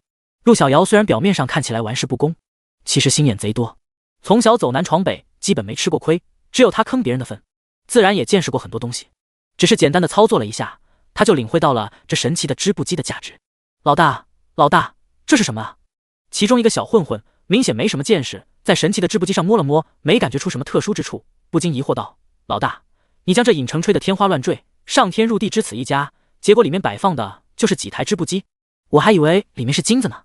是啊，老大，这影城进来的方式也这么神奇，白雾一闪，我们就突然出现在这座城里，结果这城里一进门就只是几台织布机，要知道沿街的店铺可是影城的门面担当啊，这也太掉价了吧。老大，你说你是不是又在忽悠我们？陆小瑶听见那个又，微微的蹙起了眉头。你们老大，我什么时候忽悠过你们？不管了，先去主城，这影城确实挺有玄妙的，我看怎么才能得到这些织布机，先别乱来。陆小瑶虽然看起来大大咧咧，此刻也很谨慎的。说真的，很多人容易被陆小瑶第一印象骗了，觉得她就是一个天真憨厚、无知无畏的小女孩。但如果但凡跟陆小瑶稍微接触一下，就会发觉她其实是一个很厉害的角色。她该忙的时候忙，不该忙的时候绝对不会轻易行事。就像现在，哪怕她知道了这些织布机的神奇，但她知道影城更神奇，完全没有因为贪恋而生出将这些织布机偷偷带走的想法，而是任由这些织布机摆在原地，他去主城寻找线索。不然，陆小瑶要是没两把刷子，怎么敢在影城正大光明的抢夺江湖上赫赫有名的绝情弃妇的萧素的进城令，并且面不改色的从萧素手上讹下这么多银钱？从萧素知道主动开口用银钱利诱陆小瑶，已经陆小瑶轻车熟路的讨价还价，可以看出这种敲诈江湖豪杰的事，陆小瑶平时没少干，不然也不会落得被江湖人人喊打的地步。甚至江湖上传言，陆小瑶出去摘个果子，碰到10个武林好汉，有8个是陆小瑶的仇家，另外2个是他和青山小生共同的仇家，就可以看出陆小瑶和青山小生这对师徒在江湖的声望了。好的，老大，那我们这就去主城。他身后的小混混立马附和道。陆小瑶又恢复了之前六亲不认的步伐，就好像一个江湖小混混，叼着根狗尾巴草，继续往主城走去。主城的大门敞开着，陆小瑶第一个完成了晋级任务，顺利成为影城的公民，佩戴上1星徽章，从此以后可以自由出入影城了。而他手中的这块进城令可交给其他人，他带来的这些人也成为了影城的临时居民，1个月有3次机会可以进入影城并待上1天1夜。陆小瑶成为了影城公民后，并没有急着走，而是在主城四处转悠着。他很聪明，影城突然有6家店铺，店门敞开着，里面摆放着神奇的织布机，而得到织布机的方法店铺没有，那就一定是在主城。果然，陆小瑶转悠了一下，就发现了得到店铺的方法，可以直接用银钱盘下店铺，之后每出售1台神奇的织布机，便分给城主60%的利润。而且神奇的织布机还需要进货，也就是说抛却进货成本，他们还要分给城主额外60%的利润。不过陆小瑶看了一下，神奇的织布机进货价不高，只是相当于10架普通织布机的价格，而这种比得上几百台普通的织布机效率的东西，卖出来的价格哪怕城主抽水60%也能赚不少。只不过陆小瑶看着电器上那需要1万两黄金才能盘下来的价格，脸上露出了为难的神色。那个，你们有钱吗？他看向身后的100个人头说道。没想到那些人头纷纷捂紧自己的钱袋子，纷纷摇头，满脸抗拒的表情。如果这些表情用文字具现的话，就是统一的几个字：老大，你还好意思问我们要钱？你问我们借的钱就没还过，有借有还，再借不难。陆小瑶知道自己平时的为人，从他们身上是拿不到什么银钱的，就算他们肯借，这也是1万两黄金，把他们全都卖了也凑不齐。所以陆小瑶轻轻地叹了口气，摸着自己空荡荡的衣兜，只能干一票大的了。顾木看到陆小瑶和那100个人离开影城后，才将意识从影城收回。现在死士还没进影城当影城的城管，那么他就要多留意影城内人们的举动。这座影城利用好了，会发挥出巨大的能量。顾木哪怕多花费一些时间，也不允许影城出什么乱子。这王府里怕是出了内奸。顾木低头沉思着，那些劫走小绿茶的蒙面人来得太过巧合，且悄无声息。如果说王府里没有内应，顾木是不信的。但是原主的记忆里，王府里一直风平浪静，所以顾木无法根据原主的记忆分清到底谁才是王府的内奸。唉，顾木觉得自己太难了。如果是在南平文，以他的实力，应该碰到赤裸裸的打脸，然后他再反打脸回去。他穿的是小白文啊，这种小白文应该不会出现太过于勾心斗角的剧情，爽就完事了。可他穿的是女频的小白文，他竟然还需要花费心思去找王府的内奸。因为顾木监视影城的时候早就回了书房，所以此刻他对着门外吩咐道，让下人喊程公公过来。王府里的下人包括原主的记忆，顾木都没有什么太深的印象，只有程公公前世为原主赴死，可以看出他的忠心。如果说王府里有内应的话，最不可能的就是程公公。程公公走进顾木的书房，顾木将让程公公查王府内应的事交代下去。毕竟论宫斗，还是程公公比较熟，自小在宫里耳濡目染长大，又在宫内混了几十年，专业的事情要交给专业的人来办，让程公公来查，比顾木自己亲力亲为要好得多。果然，程公公听完顾木的吩咐后，脸上一脸沉思的表情，然后行了个礼：殿下，奴才必不负您所托。程公公走后不久，顾木感觉到脑海里羊皮卷的声音似乎大了一点。确实离他中羊皮卷的招到现在已经过去很久了，按照羊皮卷的蛊惑声在脑海里缓慢增长的趋势，他现在感觉到脑海里羊皮卷的声音变大也很正常，但这种变大已经有点让他感觉到不适了。我能感觉到和羊皮卷达成交易必须执行，这种规则并不是羊皮卷定的，而是更像天道意志。顾木坐在椅子上，手敲着桌子，冷静地分析道，因为哪怕是羊皮卷也必须遵循这种规则，我现在暂时没办法和天道意志对抗，所以没办法打破这种规则，所以只能遵守给羊皮卷献祭一个人吗？顾木喃喃自语地问道。他让沈凌用小绿茶献祭羊皮卷，是因为他想让小绿茶死，但是更想得到系统的300积分，所以他才刻意引导沈凌将小绿茶献祭给羊皮卷。但是谁又知道吞噬的人多了，羊皮卷又会发生怎样的变化呢？他确实可以将羊皮卷关在影城，但之后随着影城的发展，一定会出现很多其他人。谁又能保证羊皮卷不会从影城的公民中蛊惑一个，再利用交易吞噬更多的人的血肉呢？担心羊皮卷变强，脱离他的控制，这才是顾木拖到现在还没有用人献祭羊皮卷的原因。等等，正在顾木思考这事的时候，顾木发现脑海里羊皮卷的蛊惑声突然发生了一点变化。仔细一听，似乎不是羊皮卷发生了变化，而是脑海里又多了一种声音。这种声音机械而刻板，没什么感情，就像是一段冷冰冰的程序。发现系统出现病毒，启动系统防卫程序进行抹杀，找到病毒位置，准备开始抹杀。抹杀进度0-100，抹杀进度1%，抹杀进度2-100。好家伙，顾木愣了愣，这系统牛皮啊！没想到这种天道意志的规则，这系统也能帮他抹杀。虽然反应慢了点，到现在才检测到，但这不妨碍顾木夸系统一句溜还是你溜。这就好像是先有矛还是先有盾的问题。这女频文中诞生出这个系统，又同时诞生出羊皮卷交易的规则，但两种适应于这世界真理的规则相冲，那必然会出现矛盾，有一方变得不合理。现在看来是顾木的系统胜了，因为现在羊皮卷正被系统当成入侵的病毒进行抹杀。虽然这个抹杀的进度不是很快，但也在稳步推进。只要有足够的时间，顾木相信系统抹杀掉脑海里羊皮卷蛊惑的声音不成问题。而再次被关押在影城的羊皮卷，他本来在寻找新的目标进行蛊惑，但是在影城出现101个人的时候，他又被顾木从影城放了出来。等到那101个人离去后，他再次被关进影城，就连让他查探那101个人是否符合蛊惑规则都不可以。本来能满足他蛊惑规则的人就很少，那101个人里也许没一个能符合蛊惑规则的，但是就连让他查探一下都不可以，就很气。羊皮卷气鼓鼓地撞着影城隐形的结界，心里想着反正顾木中了他的招，而且顾木到现在还没有准备用人献祭他的意思，那他对顾木的蛊惑就会一直存在。他洋洋得意，就算顾木将他关在影城又如何，此刻还不是饱受折磨。但羊皮卷得意了没多久，就开始感觉到不对劲，他好像感觉到有一股力量在试图灭杀他。要知道，在顾木脑海里蛊惑的也是羊皮卷的意识啊。如果顾木脑海里的蛊惑声被当作系统病毒灭杀掉，那羊皮卷的意识也没有了。我这么强，我还没开始发挥啊！羊皮卷急了，撞着结界的身体开始不由自主地加快速度，但是着急也没有用，因为这种灭杀还在不断地进行。羊皮卷能感应到，似乎不超过3天，自己的意识就会彻底消失。不是说我将会成为这个世界上最可怕的存在，等顾木这个最大的反派倒下后，接替他成为新的反派，继续锻炼女主的吗？怎么我刚出场就要倒下了？我现在还只是个孩子啊！顾木能看到影城里的一切，他看到羊皮卷疯狂地撞击着透明的结界，身体撞得皱皱的，不断地颤抖，但他丝毫没有停下，反而更加加快了速度。他急了，毕竟是个孩子，可真沉不住气啊！顾木能将意识出现在影城，也能隔空在影城传话，因为他是俯瞰的视角，所以他说出的话听起来就像是从天上传来的。接替我成为新的反派，你知道剧情？顾木冷冷地问道。他还以为这是一本女频文，这个世界纯粹是为女主服务的，为了锻炼女主，使女主不断成长，这一真相只有他自己知道，因为他是穿越者，是自带系统的最大的反派。但没想到除了他，就连这拥有意识的羊皮卷也知道这世界的真相。自从他洗髓的时候从沈灵口中得知了亡灵这一事，他就知道这世界没有这么简单。果然，看来这自从女主重生后一直跟着女主的羊皮卷并不是什么简单的东西。但两种绝对真理相违背，那就只能存在一种真理。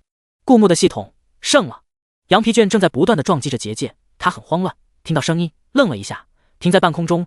你想知道的话我都可以告诉你，只要你不抹杀我。羊皮卷很利落地从心了，虽然他还是个孩子，但他懂得什么叫能屈能伸。你知道这是一本女频文吧？羊皮卷弱弱地问道。他也不明白，如果顾木知道自己其实一直活在一本书里，他能不能接受这个事实？如果不能接受，一气之下把他杀了，那他岂不是？所以羊皮卷很忐忑，但他还只是一个孩子，一个不会撒谎的孩子。他只能实诚地说出真相，然后小心翼翼地观察顾木的眼色。继续说，顾木没有暴露自己所得到的信息，他用尽可能少透露信息的方式，尽可能多地套出羊皮卷口里的情报。羊皮卷没办法，毕竟小命还掌握在人家手里呢，他只能继续说道。其实身为一本女频小白文，这个世界有很多不合理的地方，这种不合理对应的是真实的世界，也就是这本女频文外的世界。羊皮卷顿了顿，又抬头看了看天，什么都没有。他只能感觉顾木的沉默来猜测顾木的眼色，只要没发飙，那应该是让他继续说下去的意思。于是羊皮卷又继续说道，但是因为生活在这本女频文里的人，他们从出生就接触到这个世界，所以他根本就不知道女频文外的真实世界是怎样的。所以，哪怕这个世界有很多不合理的现象，但因为这个世界的人也只会认为这是正常的，认为他们生活的世界本来就是这样子的。这个道理你懂吧？羊皮卷生怕自己解释的不清楚，顾木一怒之下把他抹杀了。所以解释完一部分后，立马问顾木，如果顾木不懂，他还可以再详细的说一遍的。继续说。顾木冷冷道。羊皮卷舒了口气，立马接着道，这个世界的人虽然是活生生存在的，有自己的灵魂和意志，但是一个傻子和一个聪明人，或者一个疯子和一个正常人，虽然他们都拥有自己的灵魂和意志，但行事方式还是有所区别的。羊皮卷话说得很委婉，大概就是为了让顾木顺利成为摄政王，做这世界最大的反派，成为女主的报复对象。这本女评文里隐隐对一些不重要的炮灰，对他们的思维逻辑设定的可能不完全是一个正常人，就好像有些人是恋爱脑，他为了爱情什么都可以抛弃，但有些人是工作狂，他面对爱情一点也提不起兴趣。只是思维逻辑的不同，对同样一件事情，他可以变得无比狂热，也可以变得漠不关心。这个世界上这些不重要的炮灰，他们虽然真实存在，是活生生的人，但他们毕竟不重要。他们的思维逻辑也是为这个女评文世界服务的，而这个女评文世界的核心就是女主，而目前来看，就是女主养成顾木，然后再实行惨烈的报复。继续说。顾木淡淡的，其实羊皮卷说的这些他都知道，因为他是一个穿越者，不是这世界的原住民，所以很多东西也能七七八八猜出来一些，但还是要完整听一听的，说不定羊皮卷还知道哪些他不知道的东西呢。羊皮卷深吸了一口气，又继续说道，在人间这块，你确实是最大的反派，但是人总会死的，女主却不会，等女主打通关人间，到时候就会迎来新的反派，我和张半仙就是新的反派，现在我和张半仙正在争夺，等你死后，谁才是最大的反派的资格。羊皮卷悠悠地说道，只不过出师不利，他很没等到顾木死呢，就落到了顾木手上。我需要吞噬人的血肉才会变强，当然张半仙也有他变强的方法，我们各自不知道对方的能力，但我们都知道对方是下一任最大的反派的候选人。顾木听完眼皮跳了跳，果然羊皮卷还知道一些他不知道的东西，他还没死呢，就已经诞生出新的反派候选人了。果然继续待在这本女评文里，如果他依旧充当着这本女评文最大的反派这个角色的话，下场只能是死。而且依照女主对原主的仇恨，她死的不会很痛快。但这世界很显然充满 bug， 就比如这世界上存在着很多与真实世界不合理的现象，也同时存在着很多相违背的真理。就比如这世界诞生出系统和羊皮卷的时候，一定想象不到羊皮卷会和系统干起来，还干不过系统。然后最大的反派准候选人只能乖乖认怂，在顾木面前低声下气，说出他所知道的一切。而且就跟人类诞生在地球一样，虽然人类是从地球诞生的，但诞生之后，人类有自己的发展路径，地球也不可能根据自己的意志去抹杀人类。同理，虽然系统是从女评文里诞生的，但系统诞生之后，这本女评文世界也不能干预到系统。这女评文世界出了 bug， 只能是这女评文世界自认倒霉。你还有什么要说的吗？顾木继续冷漠地问道。我全都告诉你了。羊皮卷抖动着四个角，着急地说道，生怕顾木不信，再一次强调道，全部。全部。哦。顾木长长的吐出一口气，既然你全部都告诉我了，那你对我没什么用了，我又为什么要留着你呢？羊皮卷，不是说不好不杀的吗？不对。羊皮卷突然反应过来，顾木从来没有承诺过他，只要他将知道的说出来，他就不抹杀他，一切都是他的一厢情愿。他还只是一个孩子，能有什么复杂的心思呢？被骗也只能自认倒霉罢了。羊皮卷终于克制不住，抖动着四个角，大哭起来。他不想死啊！他这身份可是牛逼他妈给牛逼开门，牛逼到家了，他怎么能还没成长起来，享受他属于反派的殊荣，就这么死了呢？抹杀进度1100，羊皮卷能感受到自己的意识正在渐渐的被抹杀，再这样下去，他的意识迟早要消散。一种巨大的恐惧充斥着羊皮卷的心里，要活下去，要活下去。此刻，羊皮卷就只有这一个念头，他害怕了。他相信这个把他关在影城里的男人是真的想要杀死他。如果他不能给出让那个男人留下他的理由，迎接他的一定是死，而且这个过程不会太慢。羊皮卷脑海不断的转着，都说一个人快死的时候会激发他巨大的潜能，此刻羊皮卷竟然想到了，我愿意认你为主，为你效忠。羊皮卷大声的说道，只有给出足够吸引那个男人的条件，那个男人才有可能留下自己。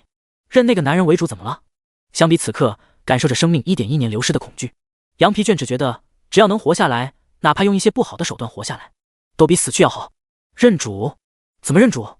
顾木显然没考虑到这点。他自从发现这羊皮卷有意识后，就把他当成邪物，觉得他留不得，从来没想过还有认主这一回事。羊皮卷悠悠地叹了口气，解释吧，就是把自己给卖了；不解释吧，可能命都没了。所以羊皮卷保持着十足的耐心说道：“只要和我达成交易，就必须遵守交易，这是天道规则，任何人也没办法反抗。”羊皮卷这句话说的是实情，如果不是顾木有系统的话，羊皮卷说的任何人完全是对的，就连我也必须遵守。羊皮卷悠悠地说道：“这就是传说中被别人卖了还替别人数钱吗？我被制定的规则里，除了让别人动用我力量和我达成交易，替我抓来献祭品之外，还有一项规则，那就是我可以任一个人成为我的宿主。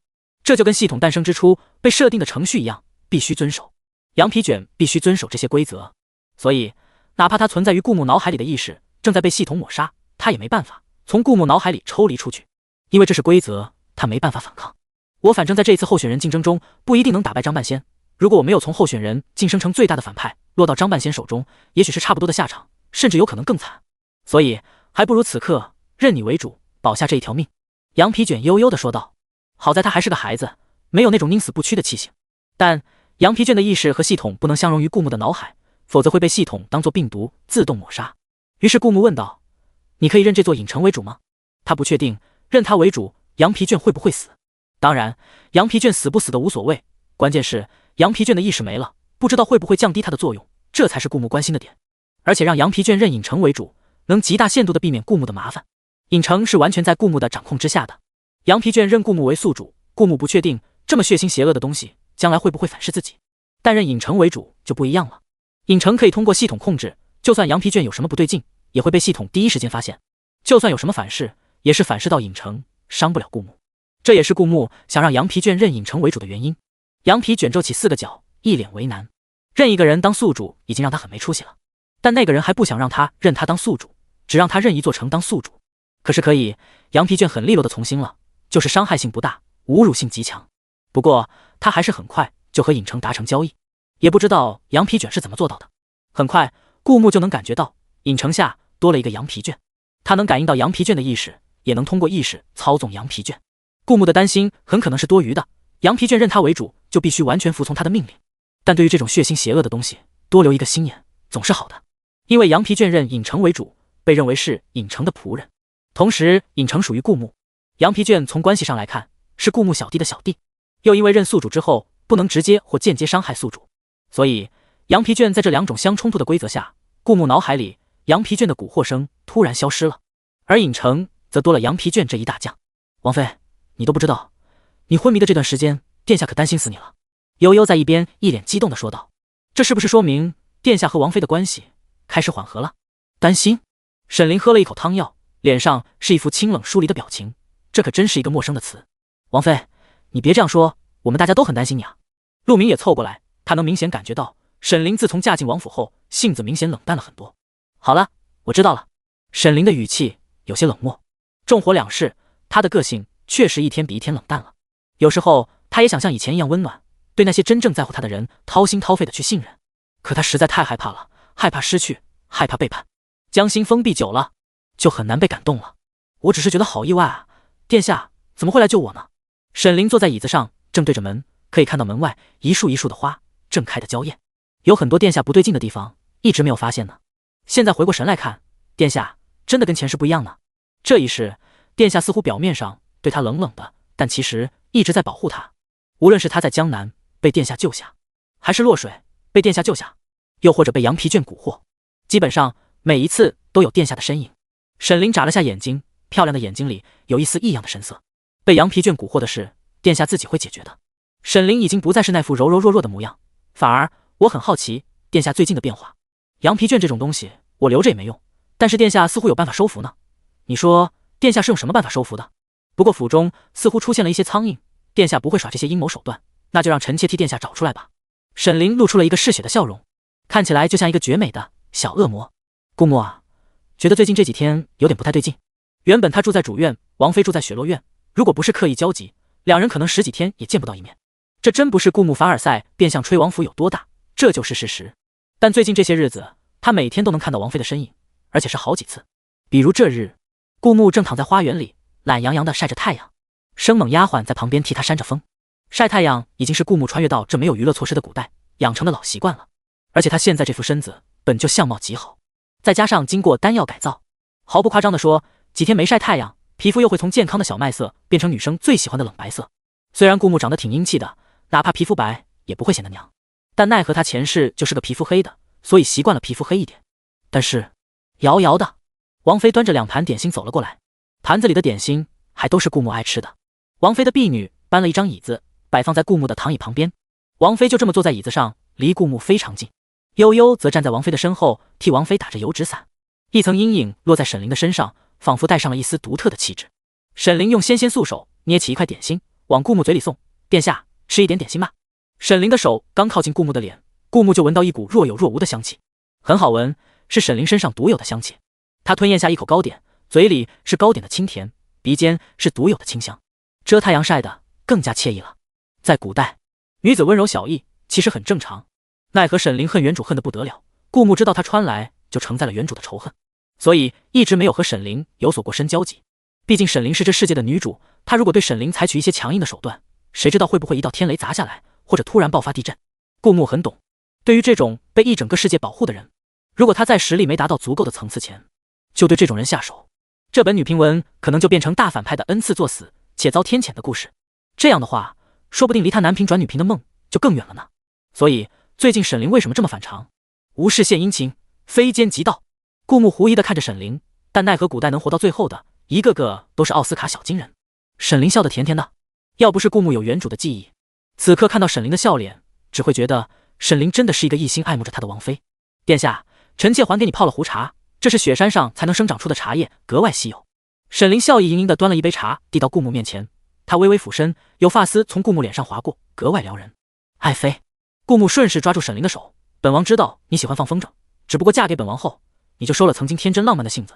不过没关系的，身为王妃也不一定每天都端着。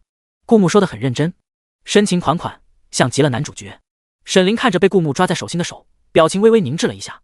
他看到羊皮卷上顾木知道他的秘密，并不是指他重生的秘密，而是指这个，也很合理。毕竟他身为大家闺秀，放风筝这种不够端庄的事情，他一般是不被允许去做的。自从回到宰相府，他就一直被当作王妃培养，一些不符合身份的爱好只能被压在心底。一时间，沈凌心里五味杂陈，殿下什么时候对他这么好了？顾木看到沈凌的表情，半眯着眼睛，眼里闪过一丝不易察觉的金光，而影城的羊皮卷则卷起其中一个角落，将那小一块经常更新的篇幅藏起来，那里赫然写着王妃有个秘密，她很喜欢放风筝。羊皮卷将那一小块篇幅卷得让人看不见，然后轻微地叹了口气。自从任影城为主后，他就经常被顾木白嫖。殿下真的要带我去放风筝吗？沈凌喃喃地问道，一双好看的眼睛里闪着一丝希冀的光芒。他就算化身为小恶魔，一些藏在天性里的孩子气也是不会变的呢。本王所说还能有假？顾木哈哈笑道。穿越到这个世界，大家或多或少会因为身份而不能去做一些想做的事情，但顾木不一样，他有无上的权利，同时又不需要背负皇帝的责任，这就是他当摄政王的好处。所以哪怕到现在，他也没急着对傀儡小皇帝动手。现在这样挺自由的，依旧是上河边有一块很大的草地，顾木和沈凌都选择便装出行，悠悠和陆明以及生猛丫鬟都换上普通的丫鬟衣服，让人们看不出顾木和沈凌的身份。别人见了也以为他们只是寻常的小姐公子，生得极其俊俏，但又不会太引人注目。沈凌抓着放风筝的线，眉眼笑得弯弯的，有几分小女孩的天真，这才对嘛。顾木在心里淡淡的想到，哪怕沈凌重活一世，但他前世和这一世加起来也不超过18岁，其实说到底还只是个小女孩的年纪，天真烂漫才是她这个年龄该做的事啊。面对这世界的女主，既然反抗不了，那就选择享受。顾木心里哼哼了一声，反正短时间内他没有拥有一切，女主是不会对他下手的，反而会保护他。这是这段时间顾木对沈凌性格的了解。身为一个正常的男人，喜欢和这等倾国倾城的尤物相处，这不是很正常的事吗？就算面对小绿茶的投怀送抱，只要没侵犯到顾木的利益，他也只是不主动不拒绝罢了。更何况沈凌这等闭月羞花人间难得一见的小恶魔。殿下，这风筝好大啊，我能放得起来吗？沈凌一只手拿着线，一只手提着风筝走了过来。也许是难得的放松，他的眉眼始终弯弯的，嘴角挂着甜甜的笑意，让他这张清冷疏离的脸显得有几分可爱。可以啊。顾木看了一眼风筝，确实挺大，有沈凌半腰高，将沈凌整个身躯挡在后面，风筝大放起来才有意思。他这个旁观者看起来也挺有意思的。沈凌低着头，脸上有一丝窘迫，脸颊上染上一抹羞红。她向来是天之娇女，事事都比别人做的要好，很少承认自己不行。可我也就小时候放过，那时候我个子没这么高，只放过小风筝，还从来没放过那么大的。虽然小时候她也挺羡慕其他大孩子能放很大的风筝，那么大的风筝飞在天上，比他的小风筝要扎眼多了。但无论是那些大孩子，还是他哥哥，都对他说：“你还小，这大风筝你放不起来的。”久而久之，沈凌就有一种潜意识，他放不起来大风筝。来，我帮你。顾木提起沈凌手中的大风筝，实在是这古代太缺乏娱乐活动了。但凡有个手机，他也不至于带妹出来放风筝。你往前跑，等我说收的时候，你就收线。顾木语气平静道。风扬起眼前少女的衣裙，一袭白衫窈窕的背影看起来格外美好，两侧的秀发也跟着跃动。他突然回头冲顾木甜甜一笑，绝美的眼睛弯成月牙形，漆黑鹅瞳仁里似乎有星光点点。顾木的心突然猛地一跳，回过神来，这才看了一眼风筝。收！顾木简短的一声，沈凌立马收紧手里的线，他身后的风筝缓缓向天上飞去。他一边往前奔跑，一边仰头看着天空中格外扎眼的大风筝。他真的放起来了，这可是他小时候的梦啊！一袭飘逸的白裙不断往后飘扬，看起来仙气渺渺，再加上沈凌雪白的肌肤和那张充满灵气的脸，很快有很多路人纷纷转头朝这边看过来。顾木听力很好，哪怕隔着很远，他也能听到他们在议论：这姑娘谁家的，生的真水灵。岂止是水灵，我看啊，哪怕是宫里的那些娘娘，也比不过眼前的这位姑娘。我看这姑娘身后的那个小伙子，长得也蛮俊俏的，两人真是郎才女貌，齐齐登对啊！说不定就是月老早早牵好的红线，天生一对。那些寻常的老百姓虽然惊叹于两人的颜值之高，但看顾木和沈凌的穿着打扮，虽然两人是便衣出行，但两人的气质也是充满贵气，一看就是只可远观不可亵渎那类，不是他们普通老百姓惹得起的。所以他们也只是用充满惊艳和羡慕的眼神惊叹几句。但上河边此刻待着的不只有普通老百姓，京城藏龙卧虎，有无数达官贵人，但不是所有达官贵人都能教育出知书达理的后生。故而纨绔子弟也是京城里最不缺的。上河边一座临时搭起来的凉亭里，有7、8个穿着藕粉色清凉裙衫的姑娘围在一个年轻男人身边，有跪坐着喂水果的，有拿着芭蕉扇不断扇风的，还有俯身卖力替他捶腿的。这年轻男人本来当众对这些姑娘搂搂抱抱，但他眼睛看向一个地方时，突然觉得怀里的胭脂俗粉索然无味了。本来簇拥着他的姑娘都已经是百里挑一的美女了，但那个在上河边的草地上不断往前奔跑的一袭白裙的姑娘更加惹人注目。她嘴角挂着浅笑，阳光下皮肤白的似乎会发光。她从来不敢想象一个女孩子会有这么好看的眼睛，眼睛、鼻子、脸型，一切都恰到好处，就好像是造物主最精心的作品，无人能出其二。年轻男人的眼睛一下子就直了，似乎被白裙姑娘勾了魂魄，一双眼睛紧紧盯着沈凌。这个女人也看中了。年轻男人脸上挂着色眯眯的笑容，挥了挥手，示意凉亭外被他带过来的士兵将沈凌绑过来。可是公子，这位姑娘似乎有主了，他身后那位应该是他相公。替男人捶腿的姑娘撅了撅嘴，吃醋般的说道：爷看上的有主又怎么了，爷照样抢。年轻男人扫了一眼顾木，穿着打扮并不跟他一样，身穿华服，应该就是普通人家出身，顶多稍微有点小钱，请得起几个丫鬟。年轻男人根本就没放在眼里。很快，几个拿着剑的侍卫将沈凌簇拥在中间，其中一个恶狠狠的道：这位姑娘，我家公子看上你了，烦请你跟我去一趟。沈凌本来嘴角挂着甜笑，殿下带他找回了一把童心，心情颇好。但眼下有几只苍蝇挡住了他奔跑的去路。啪！因为沈凌停下脚步，身后的风筝掉了。沈凌的神情渐渐沉了下来，一脸阴霾。他敛了敛神色，眼睛里的星光点点一瞬间消失了，取而代之的仿佛漆黑的夜空。他卷着手中的风筝线，一点一点地将风筝拉拢，语气不急不缓，完全没有普通良家妇女被强迫的慌乱，反而露出一个轻轻的带着2个小虎牙的坏坏的笑容。最近宫里正好缺几个太监，美花、美水、美人。顾木就像是出来踏青的，实在是古代能找的乐子太少了。正当他觉得光是赏景有些无聊的时候，好家伙，前面王妃放风筝，突然被人围了。悠悠和陆明急了起来：殿下，他们好像是要劫走王妃。他们真是胆大包天，连王妃也敢调戏。对啊，还敢当着殿下的面。殿下，只要你一声令下，奴婢这就杀了这些人，保护王妃。顾木确实能大吼一声，亮出他摄政王的身份，无论是谁都不敢在他面前放肆。但他很想看一看这世界的女主到底被保护到什么程度，所以他没有急着出手。不急，我救下王妃，分分钟的事不会让她受到伤害的。只是我现在出手的话，可能惊扰了王妃的兴致。顾木看着沈凌一点点收拢掉在地上的风筝，然后将风筝重新提在手上，哪怕只是一个背影，顾木也能感受到沈凌的从容不迫和怒气。你这话是什么意思？那些要将沈凌请回他们公子那的侍卫完全听不懂沈凌口里的意思。宫里缺几个太监，跟你有什么关系？跟我们又有什么关系？强抢民女，按理说要被关进大牢的。沈凌语气温和，从容不迫，极为耐心地跟他们讲着道理。那又怎么样？我家公子可是兵部尚书孟大人的嫡子孟毅，我看哪个不长眼的敢让我家公子进大牢？哦，原来是兵部尚书之子。顾牧停在耳里，脸上闪过一丝饶有趣味的神色。这位兵部尚书可不是个什么忠臣呢。他本来因为兵部尚书有几分能力，一直留他在这个位置上，没有动他。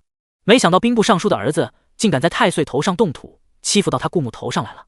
要知道，这段时间随着顾牧的权力越来越集中，曾经摆错屁股的兵部尚书，最近在朝堂上可是战战兢兢，生怕顾牧一个不开心就拿他开刀。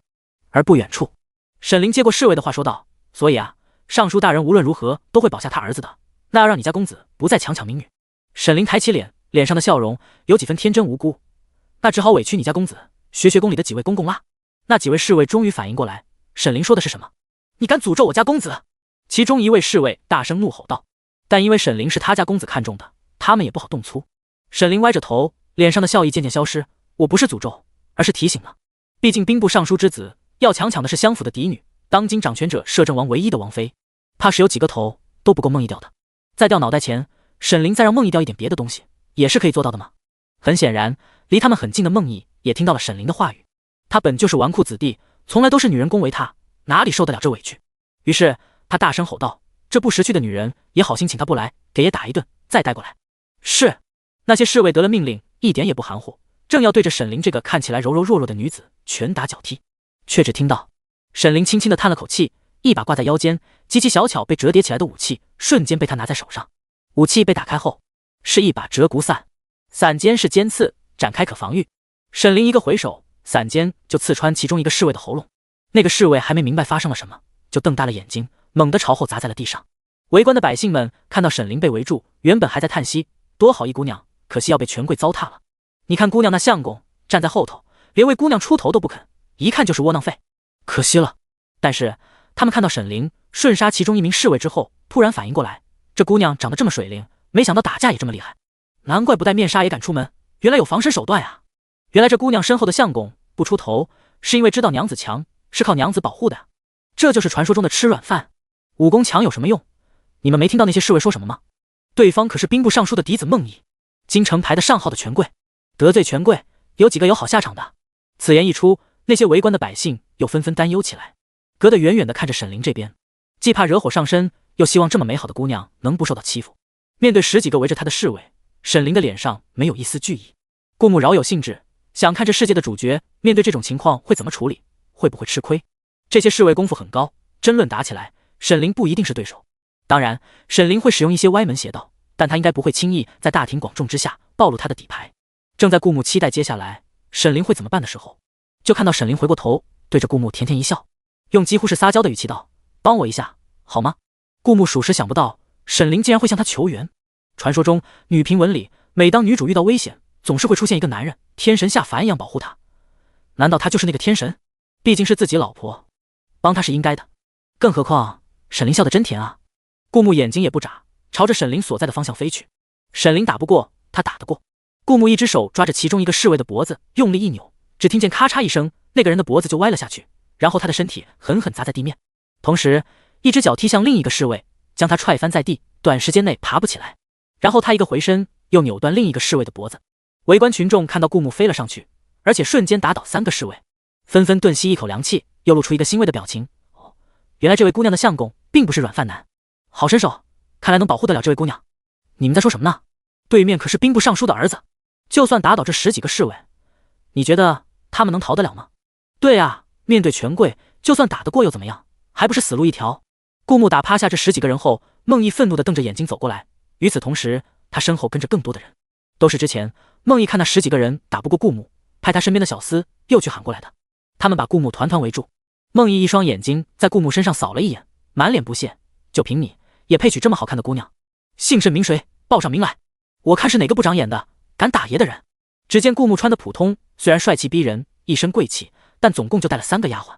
丫鬟的穿着打扮也不是大户人家的丫鬟的穿着打扮，所以顾牧的出身应该不太好。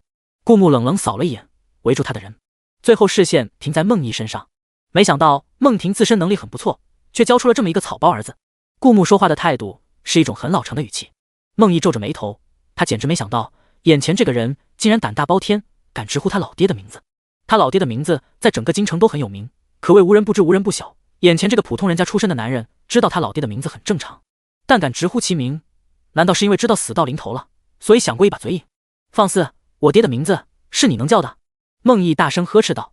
我当然能叫。顾木笑意盈盈地看着不远处一位有着不少白头发的中年男人，在离他们不远处下了马车，快步往这边小跑而来。孟婷一直有派人监视孟毅的一举一动，就是怕孟毅惹到不该惹的人。毕竟他身为兵部尚书，但京城在他之上的并不是没有。至于孟毅欺负一些普通的老百姓，孟婷也就睁一只眼闭一只眼，他儿子开心就好。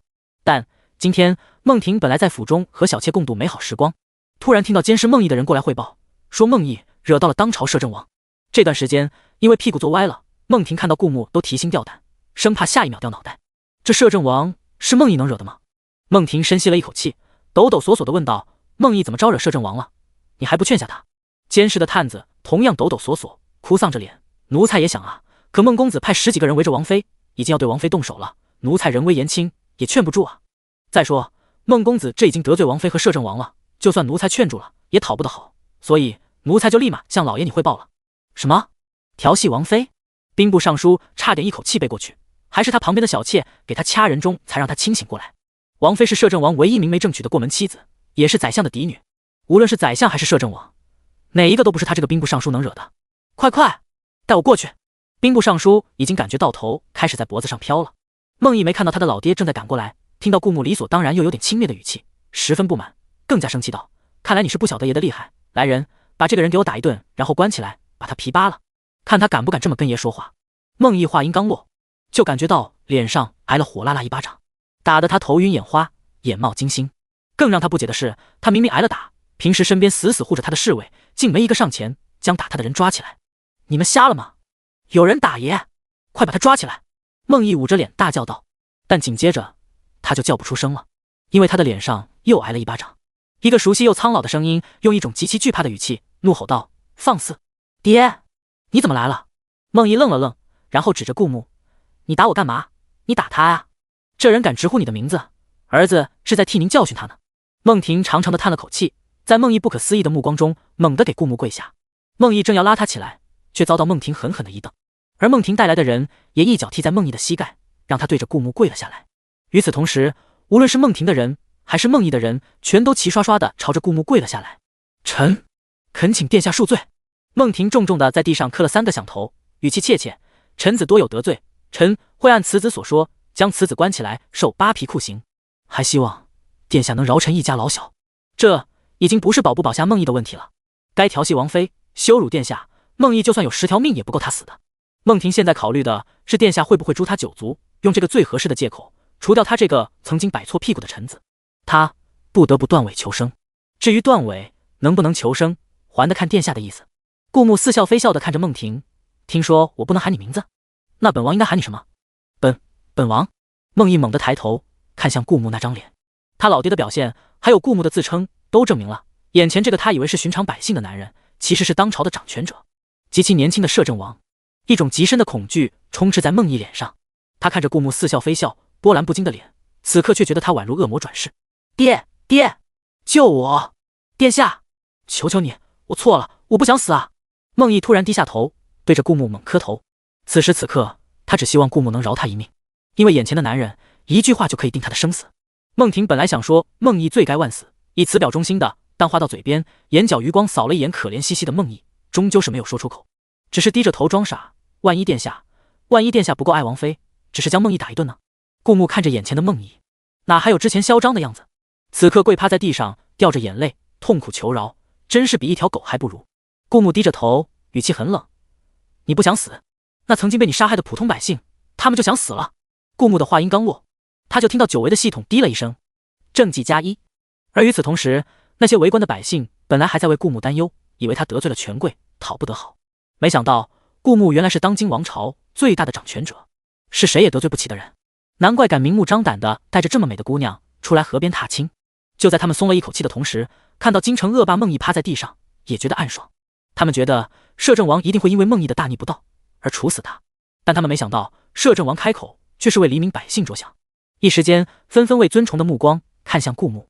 顾木成为摄政王后，南朝克服了好几次危机，正在稳步向前发展。他们清楚顾牧的能力，没想到顾牧哪怕万人之上，也懂得为他们这些普通老百姓着想。顾牧的政绩加一，就是他的语气里要替老百姓除掉孟毅这个恶霸，收复了京城百姓的民心。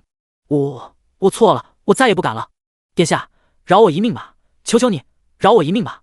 孟毅学着曾经被他害死的人的样子，跪在顾牧面前，去求饶。曾经被他害死的人也像这样跪在他面前，而此刻他同样如此跪在顾牧面前。多行不义必自毙，如果你不是作恶惯了，今日你又怎么会惹到我头上？顾牧语气平静，身上却是一股王霸之气。可能他刚穿越到这个世界，还不习惯打打杀杀，但经历了这么多事，他也亲手杀死过这么多人，他早已知道不应放过一个该死之人，就按孟婷说的，把你关押起来，处以扒皮酷刑。不，爹爹救我，爹爹救我啊！孟毅扒拉着孟婷的衣袖，低声求饶道。没想到孟婷只是把他狠狠甩开，用苍老悲痛的语气道：臣遵旨，此子罪该万死。他现在只后悔早知道顾牧对孟毅动了杀心，他一开始在孟毅求饶的时候就应该让孟毅去死，以此在顾牧面前表一波忠心。现在后悔也晚了。而老百姓们听到京城大恶霸要被处以扒皮酷刑，纷纷在心里叫好。孟毅强抢民女，当街辱人杀人，早就让他们惶恐不安。又因为有兵部尚书护着，所以肆意横行，无法无天。要他们说，这兵部尚书虽然在殿下面前一副忠心耿耿、大义灭亲的模样，其实也不是什么好人。孟婷，你教子不严，又该当何罪？顾牧懒洋洋地问道。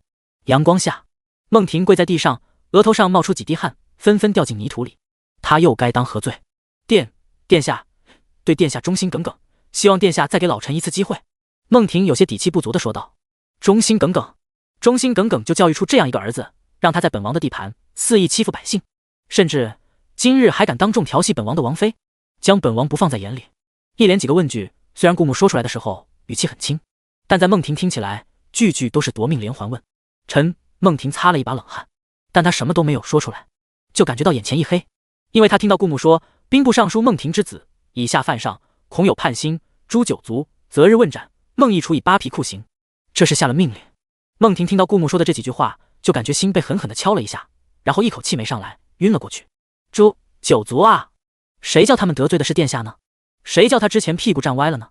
孟婷想起他曾经刻意找画师画了几幅画像，都是京城的权贵，让孟毅认个眼熟，明白什么人该惹，什么人不该惹。可孟毅只看了一眼，就很不耐烦地丢了。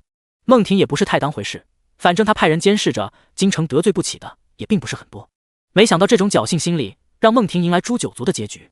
爱妃，咱们回府吧。顾牧能感觉到周围百姓崇拜的目光，这种感觉很爽，但他是摄政王，必须保持摄政王的威严，所以他假装无视掉那些崇拜的目光，对着旁边的王妃微微笑道。沈凌将风筝和线全都递到悠悠手上，然后搭上顾牧的手，抬头对着顾牧也露出一个笑容。好。两人上了马车，并排坐在车厢内。马车不断地往前行驶，路面有些不平，所以车厢时而摇晃一下。在车轮滚过一个石子的时候，车身猛地震了一下。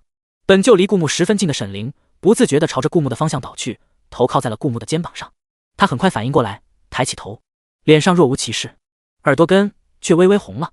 他紧了紧手上的手绢，暗自咬牙心道：沈凌啊沈凌，虽然殿下跟前世不一样嘛，但他始终曾经害过你，你不能这么没出息。正在沈凌内心交战的时候，他感觉头顶一暖，顾牧自然而然地揽过他的另一侧，将他的头按在了他的肩膀上。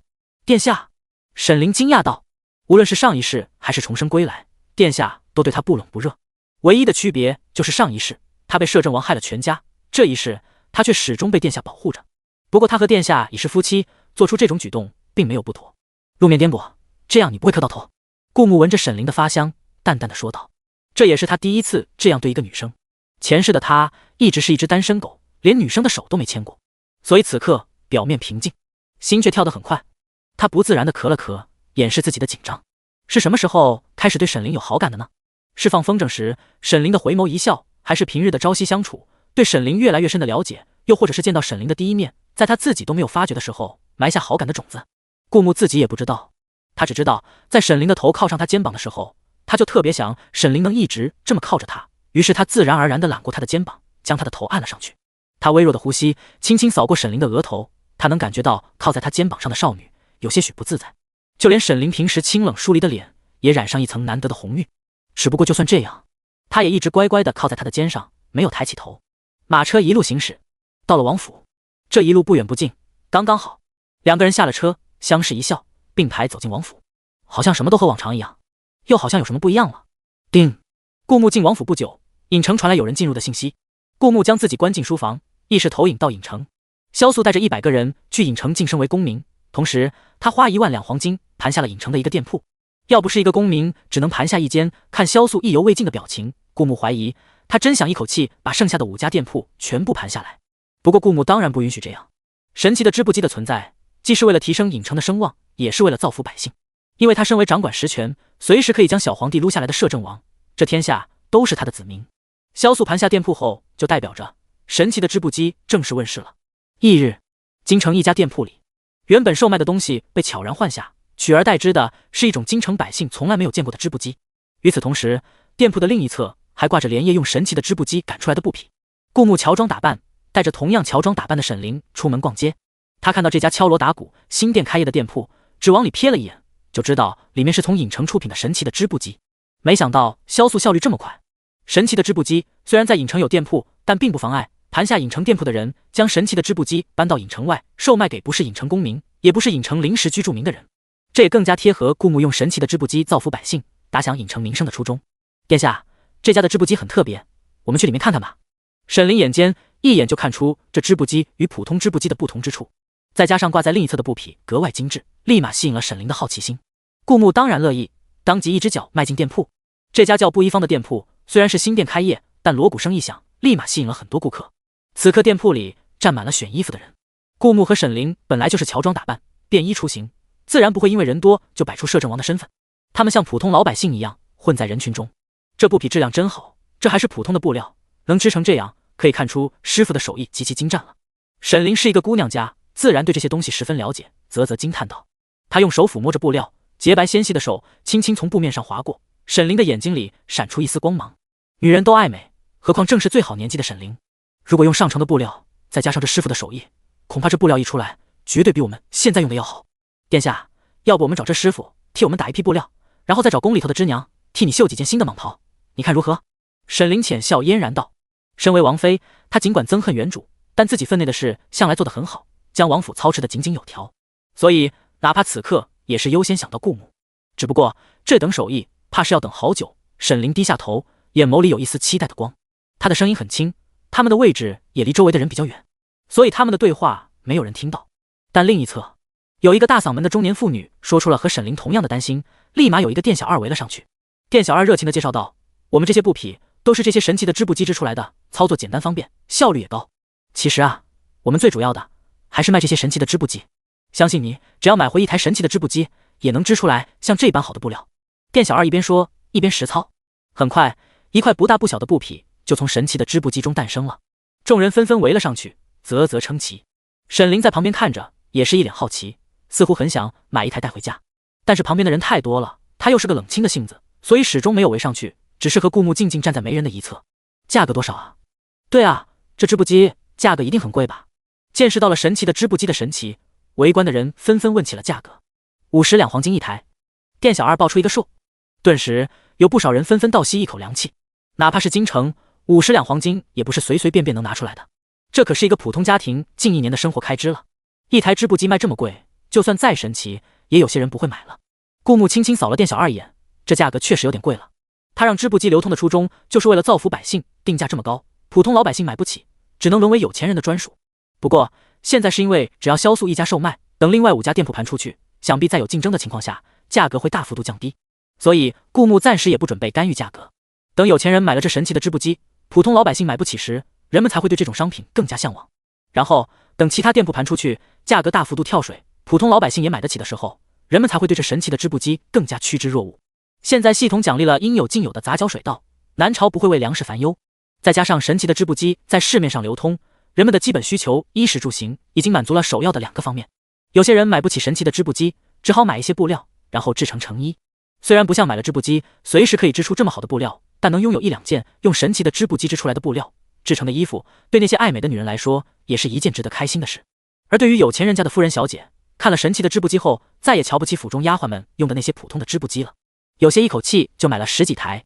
正在布衣坊的客人选购的正欢的时候，来了一个让顾木十分眼熟的客人。来的是许久不见的小绿茶。小绿茶自从献祭给羊皮卷，被蒙面人救走后，就一直失去了踪迹。顾木本以为他会东躲西藏，从此不敢在人前露面，没想到这一次他竟敢大摇大摆地出现在京城。他脸上的伤疤依旧还在，一缕秀发吹在脸前，挡住了半边脸，遮住那2道可怖的疤痕。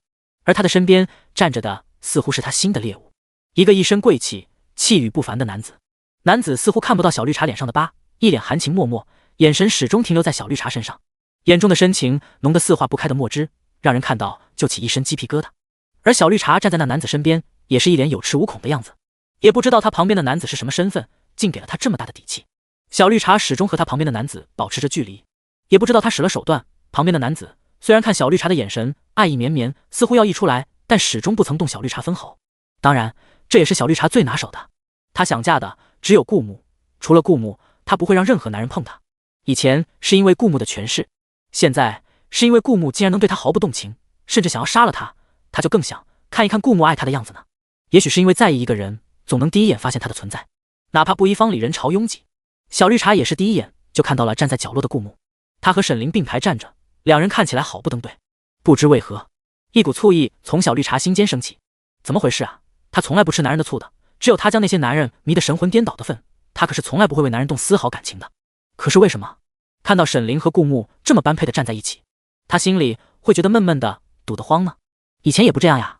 这陌生的感觉让小绿茶眼睛里闪过一丝狐疑，但她很快压了下去，不去在意。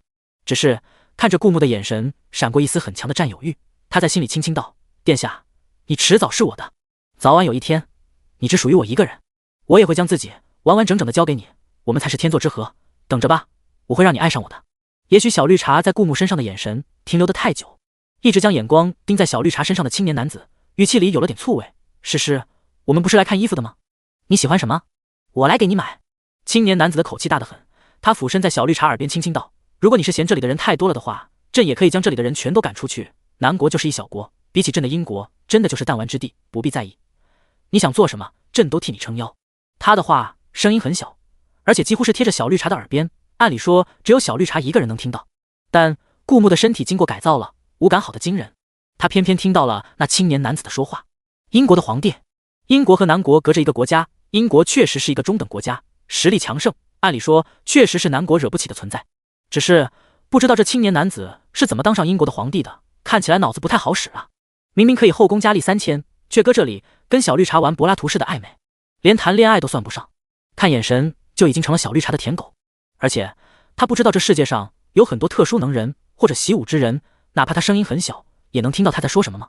更神奇的是，他明明是英国的皇帝，不好好在英国待着，跑南国耀武扬威做什么？不知道强龙不惹地头蛇吗？顾木知道，这英国的皇帝一定是有一个好妈，说不定是当朝皇后，而且只有这么一个儿子。为了能稳坐太后之位，哪怕这青年男子是一坨烂泥，也要将他扶到皇帝的位置上。人往往就是这样，为了一己私利，不顾更多人的利益。但他想在南国耀武扬威，顾木可不会这么简单的放过他的。小绿茶又轻轻地看了顾木一眼，嘴角勾起一抹笑容：好啊，人家就是觉得这里人太挤了，害得人家喘不过气来，有些不太开心呢。GD， 你会帮我把这些人赶出去的，对吧？小绿茶用一脸柔弱而又无辜的眼神看着青年男子，同时脸上又带着一丝崇拜，这让青年男子很受用，当即挥了挥手。他身后很多穿着平民百姓衣服的人突然撸起袖子，露出健硕的肌肉，一个个将里面的百姓往外推，都滚出去，这里我们公子要进来看，闲杂人等都滚出去。有些百姓被他们推得一个踉跄，摔倒在地上，但回头看了一眼这些持恶行凶的人，知道他们都是练家子，敢怒不敢言，只能灰溜溜地爬起来，离开这个是非之地，远远找个角落，又不甘心地看着里面这一幕。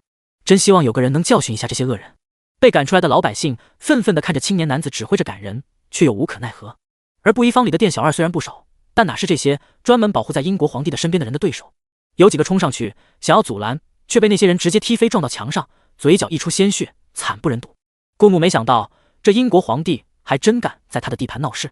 南国虽然是一个小国，比不得英国国力强盛，但他来南国也就带了这么些人，他的所作所为也太不把南国放在眼里了。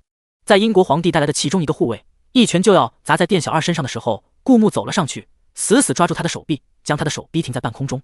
英国皇帝看了顾木一眼，并没有认出他的身份，只见他穿的寻常，身材也比不得那些护卫浑身肌肉，这么爱逞英雄。英国皇帝冷哼一声，看着顾木的眼神满是不满，他可是还记得刚进门时，他心爱的小绿茶一双眼睛可是牢牢地挂在顾木身上。不就是长得帅了点吗？还真当自己是个人物了？给我狠狠教训一下他！英国皇帝对着护卫恶狠狠地说道。他带来的护卫跟着进了布衣坊的有30多个，个个身上都极其不凡，哪怕碰上一般的武林高手，1对1也丝毫不惧。可是没想到，他身边的护卫冲向顾木时，还没靠近，就被顾木和沈凌一人撂倒了一个。英国皇帝万万没有想到，顾木旁边那个看起来娇娇弱弱、浑身气质清冷疏离，仿若天神下凡的姑娘，身手也这般利落。既然是英国的人，英国皇帝又肆意来南国挑衅，顾木是不会手下留情的。杀一个人就是1到2点积分，一般情况下，顾木是争取让一个人获得2点积分的，所以他不想沈凌插手，只有这些人他全都一个人解决，才能保证获得的积分最大化。顾木伸出手臂将沈凌拦在身后，我来，你在后面站着，别伤到自己。沈凌愣了一下，他本身性格就有点嫉恶如仇，所以此刻忍不住出手。动手的时候，他也没考虑自己会不会受伤，就是想教育一下这些人，但没想到殿下竟然会将他拦在身后，怕他受伤。可明明伤他最深的人就是殿下，不，殿下这一世似乎和他前世有些不一样呢。沈凌歪着脑袋，半垂着眼眸，退了一步，看着顾木的背影，满是探究。在他没探究出他的疑惑前，他只扬起一个璀璨的笑颜，乖乖道：好。顾木挡在沈凌身前，那些人伤不到沈凌，不过他们的目标本来也是顾木。一瞬间，布衣坊的30几个人全都朝着顾木围过来，而布衣坊的其他人全都跑到门外，一双眼睛却紧紧地盯着里面。虽然他们希望顾木能打得过这些人，教训一下那位嚣张的青年男子，但他们知道顾木那并不是很魁梧的身躯，跟那一个个浑身肌肉的护卫比起来，根本就不是对手，所以他们只能一脸心痛地看着里面，纷纷惋惜里面那2个容貌姣好的少年少女。可惜了，到底是太过年轻，不知道什么时候应该冲动，什么时候不应该冲动。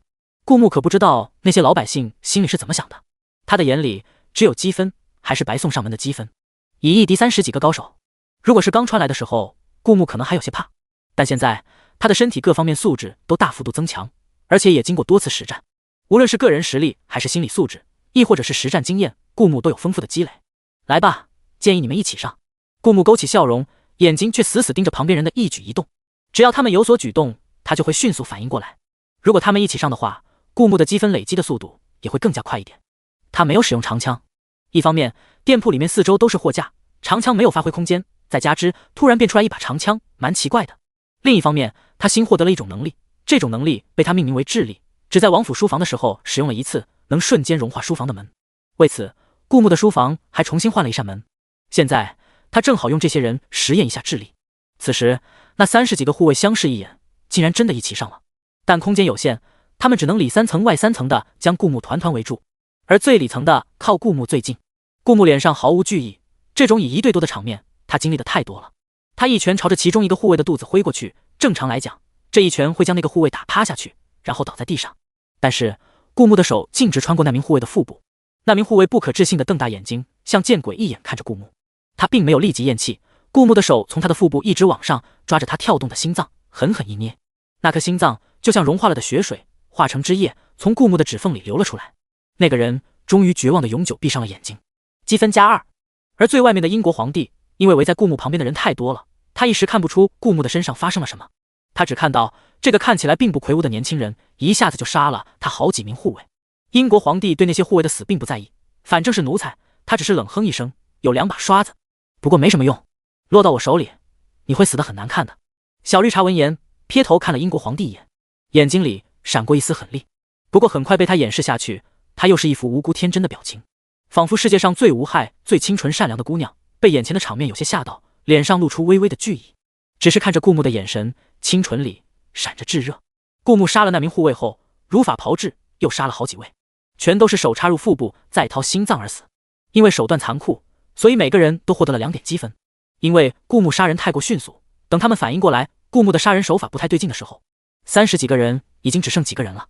别跑啊，猫捉老鼠的游戏可一点也不好玩哦。顾木哈哈笑着，朝着那几个脸上露出惊骇神色的人缓缓靠拢。那几个逃跑的人看着顾木的手，犹如见了鬼一样，这看起来分明就是人类的手，为什么触碰到他们的肌肤，他们的肌肤会迅速燃烧融化？其中一个跑的时候慌不择路，撞到一旁的架子上，顾木的手直接从他的后背伸进去，一把捏碎了他的心脏。另外3个在奔跑的过程中被顾木一一追上，以同样的方式死去。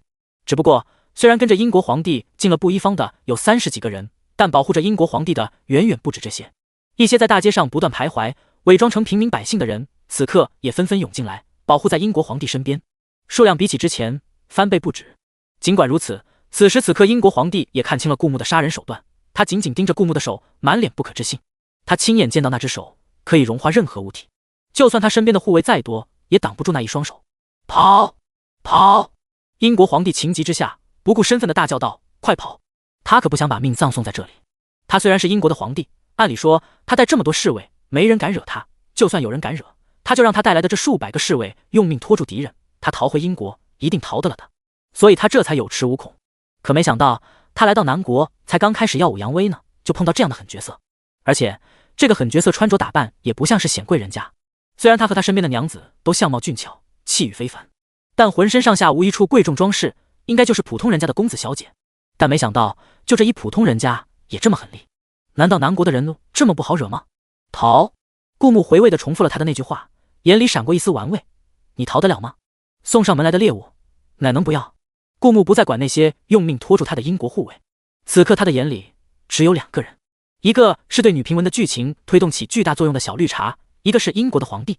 顾木一脚踩在其中一个妄图拦住他的英国护卫头上，朝着英国皇帝的方向飞去。眼看着离英国皇帝越来越近，半空中突然跃起3个护卫，再次挡在了顾木身前。英国皇帝带来的护卫太多了，有点难缠。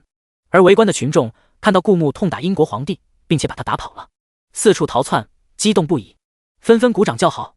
顾木挥了挥手，换来死士。死士跟着那群蒙面人，结果在一条河边跟丢了，然后就又回到了顾木身边。英国皇帝带来的人再多，在南国京城能有顾木的人多。死士得了顾木的吩咐，立马去调动京城的侍卫。死士一直跟在顾木身边，就跟陈公公一样，大家都知道是顾木的心腹，再加上有顾木赐的令牌，死士调人很容易。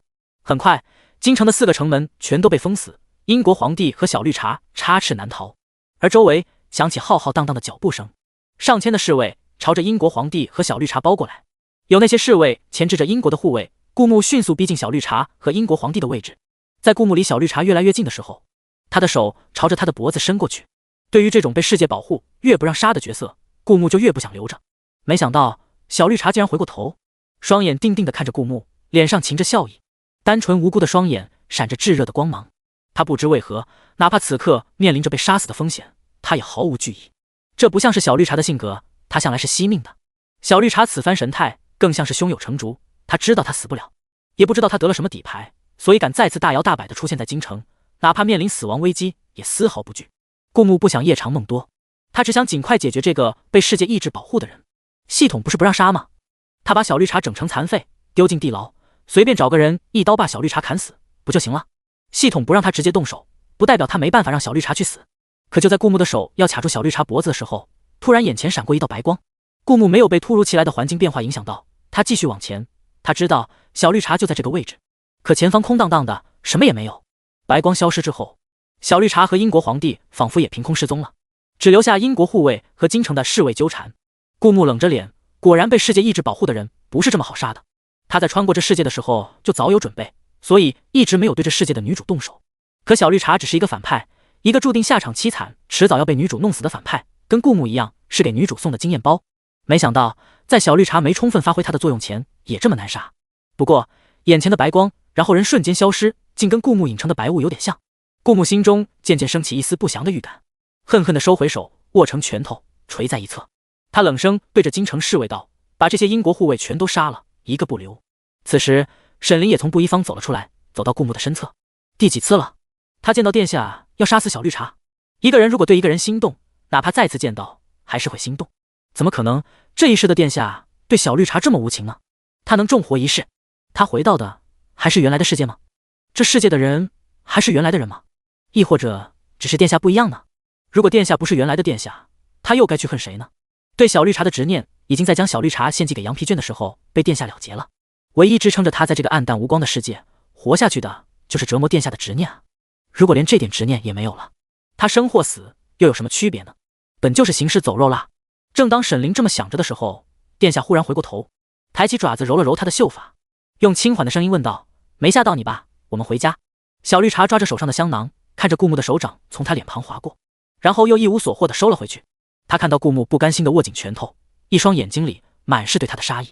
紧接着，他听到顾木说要对那些英国的护卫斩尽杀绝。小绿茶惨白着脸，轻轻舒了口气。现在的殿下早就不是之前醉心于风花雪月的殿下了，现在的殿下狠戾无情，不放过任何一个仇人。他刚才真的被殿下的杀意吓到了，可他愣是不甘心，脸上是一副不甘示弱的表情。但等到殿下的手从他脸庞划过，感受到那股杀意后，小绿茶才开始感觉到后怕。街上人来人往，只要他们刻意避开行人，不撞到他们，没有一个人察觉到他们的存在。小绿茶低头看着手上抓着的香囊，这是张半仙给他的，中了此香便可陷入幻境，鬼神莫出。这种幻境不只针对眼睛，还能蒙蔽人的五感，所以顾木才没有发现，刚才他想要杀死的小绿茶其实是他的幻觉。真正的小绿茶站在离他们看到的不远的地方。小绿茶事先服了解毒丹，又从张半仙那学了些引导幻境的法子，这才化险为夷。这条大街上除了小绿茶，所有人都中了幻境，包括小绿茶旁边的英国皇帝。在英国皇帝眼中，小绿茶脸颊上可怖的伤痕并不存在，而她的姿色比原本的还要美上几成。小绿茶的容颜本就是绝色，如果不是和沈凌站在一起，她和任何一个女孩子比，几乎都是出挑的。这样一个美女，再加上幻境滤镜，在英国皇帝眼里，基本上比他在英国见到的任何姑娘都要美丽得多，所以才被小绿茶迷得神魂颠倒。你真的是神仙妹妹吗？因为英国皇帝和大街上的其他人中的是另一种幻境，在他眼里，他只感觉到眼前白光一闪，周围其他人似乎都看不见他们了。这种神通手段，只有天上的神仙姐姐才有吧？再加上小绿茶一脸清纯无辜的眼神，仿佛刚刚降临人间不谙世事的仙子，这一定是神仙妹妹。爸，小绿茶用一副关爱智障的眼神看着英国皇帝，只不过这眼神一闪而逝，很快又恢复他惯有的清纯无辜的眼神。他微微勾起嘴唇，我的法力维持不了多久，到时候恐怕救不了殿下了。既然对方智商不太高，他干脆就将计就计。小绿茶常年周旋于各路人马之间，早就学会了见人说人话，见鬼说鬼话，应变能力也惊人。此刻真的摆出一副神仙妹妹的姿态，仿佛下凡来就是拯救英国皇帝于水火之中的。英国皇帝果然露出一副感动的神态。母后常说朕乃天子，有天人庇佑，母后诚不欺我。不过朕一直以为天人都是白胡子老头，没想到朕碰见的竟然是这么漂亮的神仙妹妹。看来朕不是一般的皇帝，朕是得上天厚爱的。英国皇帝开心的大笑道。小绿茶微微笑着看着他，关爱智障的眼神又一闪而逝。他从小立志嫁给摄政王，他知道摄政王有一天会当皇帝，会迎娶三宫六院，他哪怕受尽恩宠，也难免和其他妃子争夺殿下一人。但小绿茶是个未雨绸缪的人，在攻略成功摄政王之前，他就提前了解过宫内的一些秘闻和弯弯绕绕，再加上他自身丰富的宅斗经验，他估计这英国皇帝应该还在母胎的时候就被其他妃子下药傻了，只不过命大没被药死，生了下来正常长大，就是脑子不太好使。而他的母妃也因为那次被下药伤了身体，哪怕生下了他之后也并没有其他子嗣，所以哪怕英国皇帝是块烂泥，也被硬生生的扶到了皇帝的位置。是啊，因为你最特别，所以天宫里把最好的我派下来帮你了。小绿茶极其敷衍道，但他敷衍很有水平，让人听不出来他在敷衍。没点手段怎么稳坐海后的宝座呢？小绿茶低头又看了一眼手中的香囊，张半仙千叮咛万嘱咐，这香囊只有3个时辰的时效，超了这个时效就会失去效力。以顾木对他的杀机，如果发现他就在旁边，一定毫不犹豫地杀了他。所以小绿茶抬起头，弯着眉眼乖巧地说道，我们下凡都是有规章制度的，不能使用太多的法力，如果超过了天宫的规定，就会被强制召回天宫。英国皇帝猛然惊醒，朕懂，朕懂，这也是怕神仙们在人间乱来，破坏人间的秩序。朕想要神仙妹妹永远留在朕身边，所以神仙妹妹，你快别使用法力了，那我们赶紧离开吧。我这也是为了保护你，逼不得已使用法力。小绿茶指着出城的方向道。看着英国皇帝真的乖乖跟他往城外走去，小绿茶在快要离开这条大街的时候，回头看了一眼，嘴角突然勾起一个瘆人的笑容，看着顾木的眼神又开始逐渐变得疯狂。他用后脑勺对着英国皇帝道，在南国我使用了太多法力，可能不久就要回天宫了，就是这个男人让我不能更长久的保护殿下。等回了英国，殿下一定会为我们今天的事出气的，对吧？小绿茶的语气十分清纯无辜，可他的神情却十分骇人。他很快回过头来，又恢复了正常的神色，快速往城外而去。顾木根本察觉不到他已经中了幻境，不然他一定会服用一颗解毒丹，破解香囊的毒，杀了小绿茶。沈凌抬起头，困惑地看着顾木，他能感觉到头顶有只爪子在抓他的头发，那只爪子顾木的。要知道，古代梳个头发可能都要花费小半个时辰的功夫，尤其是他身为王府的王妃，头发梳得更是一丝不苟，出门永远都是光鲜照人，十分得体。哪怕穿着普通的服饰，但是周身利落干净，加上美貌和气质加成，永远是人群中最吸睛的存在。现在顾木竟然将他的头发抓乱了。沈凌收回之前心里想的是，活在这人间还是有意义的，并不是行尸走肉，至少头发不能乱。没想到顾木又在沈凌的头上拍了拍，丝毫不顾及女孩子的形象。沈凌抬起头，一双绝美的眼睛定定地看着顾木，仿佛会说话。顾木不解其意，皱眉回了个疑问的表情，又顺手在沈凌头上抓了2下。沈凌快步往前走了几步，离开顾木的魔爪，扶着悠悠的手，姿态优雅地踏上轿子。回府。沈凌放下挑起车帘的纤纤素手，用清冷疏离的语气淡淡道。车夫巴巴地看着顾木，殿下向来和王妃共乘一台轿子的，现在王妃不知为何耍小性子，先上了马车。殿下之前说要和王妃一起回家的，希望殿下不要生气才好。车夫低着头，隐隐为王妃感到担忧。他素来清楚殿下是个狠戾的性子，从来杀人不眨眼，但王妃却心善，对府中的下人们都很好。前几次厨娘家中出了点事，急需银钱，王妃主动给了厨娘应急的钱，把她解决燃眉之急。像这样的事情府中发生过不少，所以车夫生怕顾木怪罪王妃。没想到顾木毫不介意，似乎是头一回这么大度的嘿嘿一笑，跃上了王妃所坐的马车。他看到王妃被他抓出呆毛的头发，加上他一个人闷闷不乐地坐在车厢的角落。虽然王妃是一个人上车，但还是在旁边给顾木空出好大一片空间。顾木故意的抓乱王妃头发，看他生气什么的，这就是在他在这个没有娱乐的年代难得的恶趣味啊。看着向来清冷疏离的王妃，因为自己的形象受损，一个人缩在角落生闷气，不觉得很有趣吗？而且顾木很中意女主，但是如果事事顺着女主的心意，那不就成了女评文里痴情于女主的男一男二男三？他可是要将这变成男评文的，自然要发挥他的直男属性，处处作死。这女评文能不能成男评文，说到底其实是他征服女主，还是女主征服他的较量。顾木再一次领会了这个世界的真谛。马车颠簸，沈凌头上的呆毛随着马车摇摇晃晃，他自己本人还没有发觉。他一本正经地坐在车厢的角落，眼睛平视着前方。不得不说，古代的大家闺秀就是礼仪好。顾木的车厢是采取豪华配置的，坐在里面很舒适，他早就采取葛优躺的姿势了。沈凌还在一旁正襟危坐。有时候顾木还在想，每天这样注重自己的形象，一丝一毫都不出差错，累不累啊？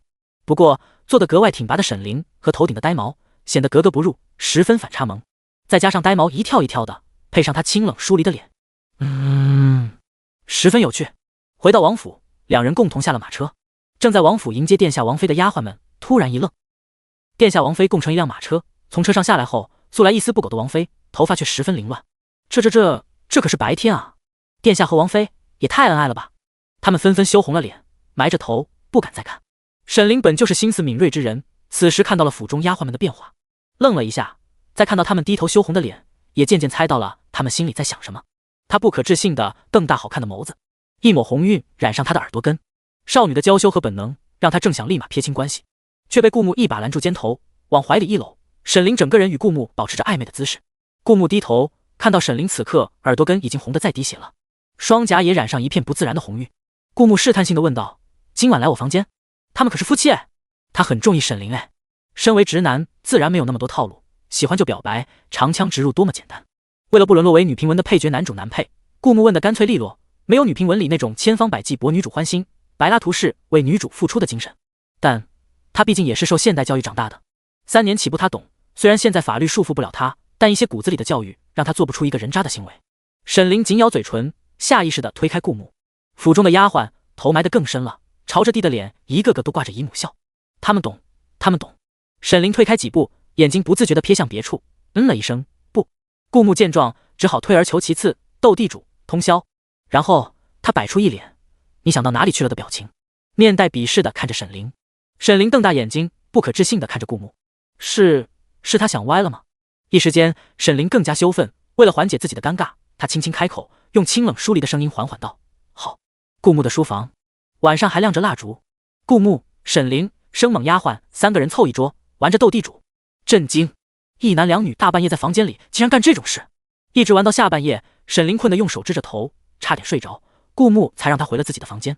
英国皇帝和小绿茶自从当着顾木的面消失后，顾木就在全国发了通缉令，一连大半个月都没有找到人，只是收到几条小道消息，看到这2个人往西边去了。西边就是英国的方向，想必英国皇帝知道待在南国不安全，所以跑回了英国。但又几日之后，京城突然来了几位英国使者，顾木可以抓捕英国皇帝，挟天子以令诸侯，让英国不敢乱动，但没有谁会去杀使者。杀了这几个使者，对英国无关轻重，能派过来的一般都是不重要的人，而且会是做南国主动向英国开战的信号。宰相和诸位大臣并不知道顾牧下发的通缉令上，那个年轻的男子就是英国的皇帝，但他们也知道，英国作为一个强国，国力远强于南国，主动派使者前来拜访，并不是什么好事。朝堂上，顾牧凝神听着那几个英国使者的高谈阔论，他的脸上冷若冰霜。果然，那英国皇帝已经逃回了英国。就算顾牧不对英国皇帝赶尽杀绝，但他一定要杀死小绿茶的。而小绿茶在南国既被划花了脸，又被献祭给羊皮卷。说他不恨顾牧，那是不可能的。他既然傍上了英国皇帝这条大腿，不回来报仇是不可能的。所以，顾牧如果能在南国抓捕到那2个人，将他们杀的杀，囚的囚，才是最好的选择。只是现在看来，那小绿茶应该是得了别的手段，竟然能带着英国皇帝逃出顾牧的追杀，离开南国，顺利回到英国。羊皮卷曾告诉我，帮助小绿茶的是张半仙。羊皮卷也说，和他竞争下一任最大的反派的是张半仙。看来，等眼下的事情结束，我也应该会一会这张半仙了。顾牧在心里喃喃道。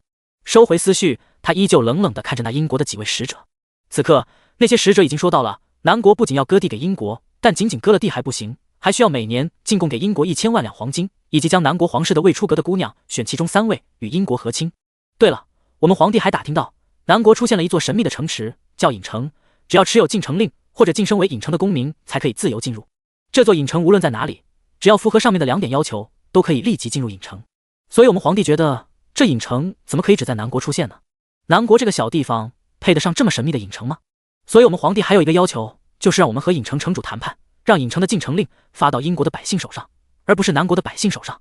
如果你们能做到我们以上说的几10条，英国皇帝才肯守，不派兵灭了你们这个荒夷小国。否则的话，英国会立马派兵，到时候整个南国都是属于我们皇上的。那几位使者说这些话时，眼里脸上语气里全都是傲气。毕竟南国实在是太小了，英国和南国比起来简直就是庞然大物。他们的要求就算提得太离谱，南国也会顾及会被英国灭国的威胁，而不敢拿他们怎么样。更何况他们是从大国出来的使者，来到这种小国，与生俱来有一种优越感。宰相和其他一众大臣们听完使者的要求，脸上全是一副震惊的神色。如果真答应英国的要求，南国无疑会苟延残喘，大大削弱自身的实力。如果不答应，英国就会大举派兵攻城。原本南国的兵力在边疆战争中就有所折损，到现在还没喘口气来。而此时在面对英国的进攻，无疑是雪上加霜，估计等待南国的就是彻底灭亡。此时此刻，那些南国的大臣全都愤愤地看着那几位使者，他们恨，可是却无可奈何。而那几位英国的使者看着南国大臣们愤怒又无能的眼神，全都心里十分得意。就算他们提的要求再过分又怎么样，他们可是代表大国前来谈判的，南国还不是只能接受。顾牧微微身子前倾，低低道了一句，他似笑非笑地看着那几位英国的使者，要让隐城的进城令发到英国百姓的手中。你们还要跟隐城城主谈判？那几位使者立即点了点头，那当然。只是他们话没说完，就听到顾牧哈哈大笑道，就你们也配？顾牧的笑十分嚣张，比那几位英国使者脸上的得意还要嚣张。一时间，那几位英国使者听着顾牧无情的嘲讽，脸上纷纷有些挂不住。其中一个开口威胁道，别怪我们没提醒你们，我们皇上说了，如果南国不能达到他的要求，他立马派兵攻打南国，到时候南国还不是英国的囊中之物？既然如此，你们那个蠢货皇帝为什么不直接派兵来攻打南国的？那他得到的不是更多吗？为什么还要派你们来谈判？顾牧脸上依旧挂着笑意，只是眼神冷冰冰的，让人生畏。顾牧接着说道，恐怕你们蠢货皇帝不知受了谁的指点，先让你们谈判，如果南国答应，就会大幅度削弱南国的实力，到时候你们好一举攻城，以更少的损失更快的占有南国。我为什么要上你们的当？顾牧的话音刚落，那几位使者纷纷在顾牧的眼中看到了杀意，一时间脸上的得意纷纷褪去，取而代之的是即将面临死亡的恐惧。这南国的摄政王莫不是个疯子吧？而此时的羊皮卷因为认隐城为主，所以顾牧给他开了权限，可以自由出入隐城。此时他藏在顾牧的袖子里，听到顾牧的话，立马回到隐城，在隐城的城门口讨好顾牧般的挂了一个大大的招牌，英国人与狗不得入内。但那些使者反应还算快，立马有一个脸上出现讥笑的神色，他似乎笃定了南国不敢动他们。放心，我们皇上向来宽宏大量的，你们只要满足了皇上的要求，那么南国通缉我们皇上的事可以既往不咎。别以为他们来的一路上没看到满大街通缉英国皇帝的通缉令。随即那名英国使者又用一种居高临下的语气说道，答应这些条件，你们尚且有一线生机，不答应，那么南国必亡。你们不会连这个道理也不懂吧？一瞬间，朝堂上的大臣们既悲切又愤怒。我们南国打不过英国啊！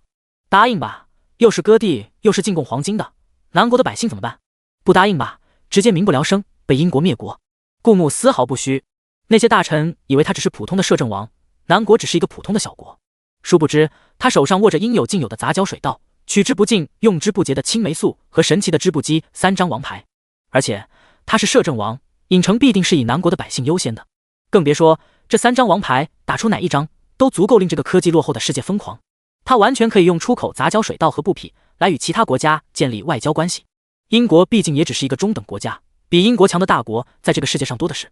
只要顾牧让其他强国知道应有尽有的杂交水稻和神奇的织布机只有影城才有，而影城城主因为被某种规则受限，只能服务于南朝，只有影城城主亲手杀了顾牧才能打破这种规则，而如果顾牧被别人杀死或者南国灭国，杂交水稻和神奇的织布机就会彻底从这个世界上消失。那么那些和顾牧建立合作关系的国家，恐怕无论如何也会保下顾牧的性命和南朝的和平。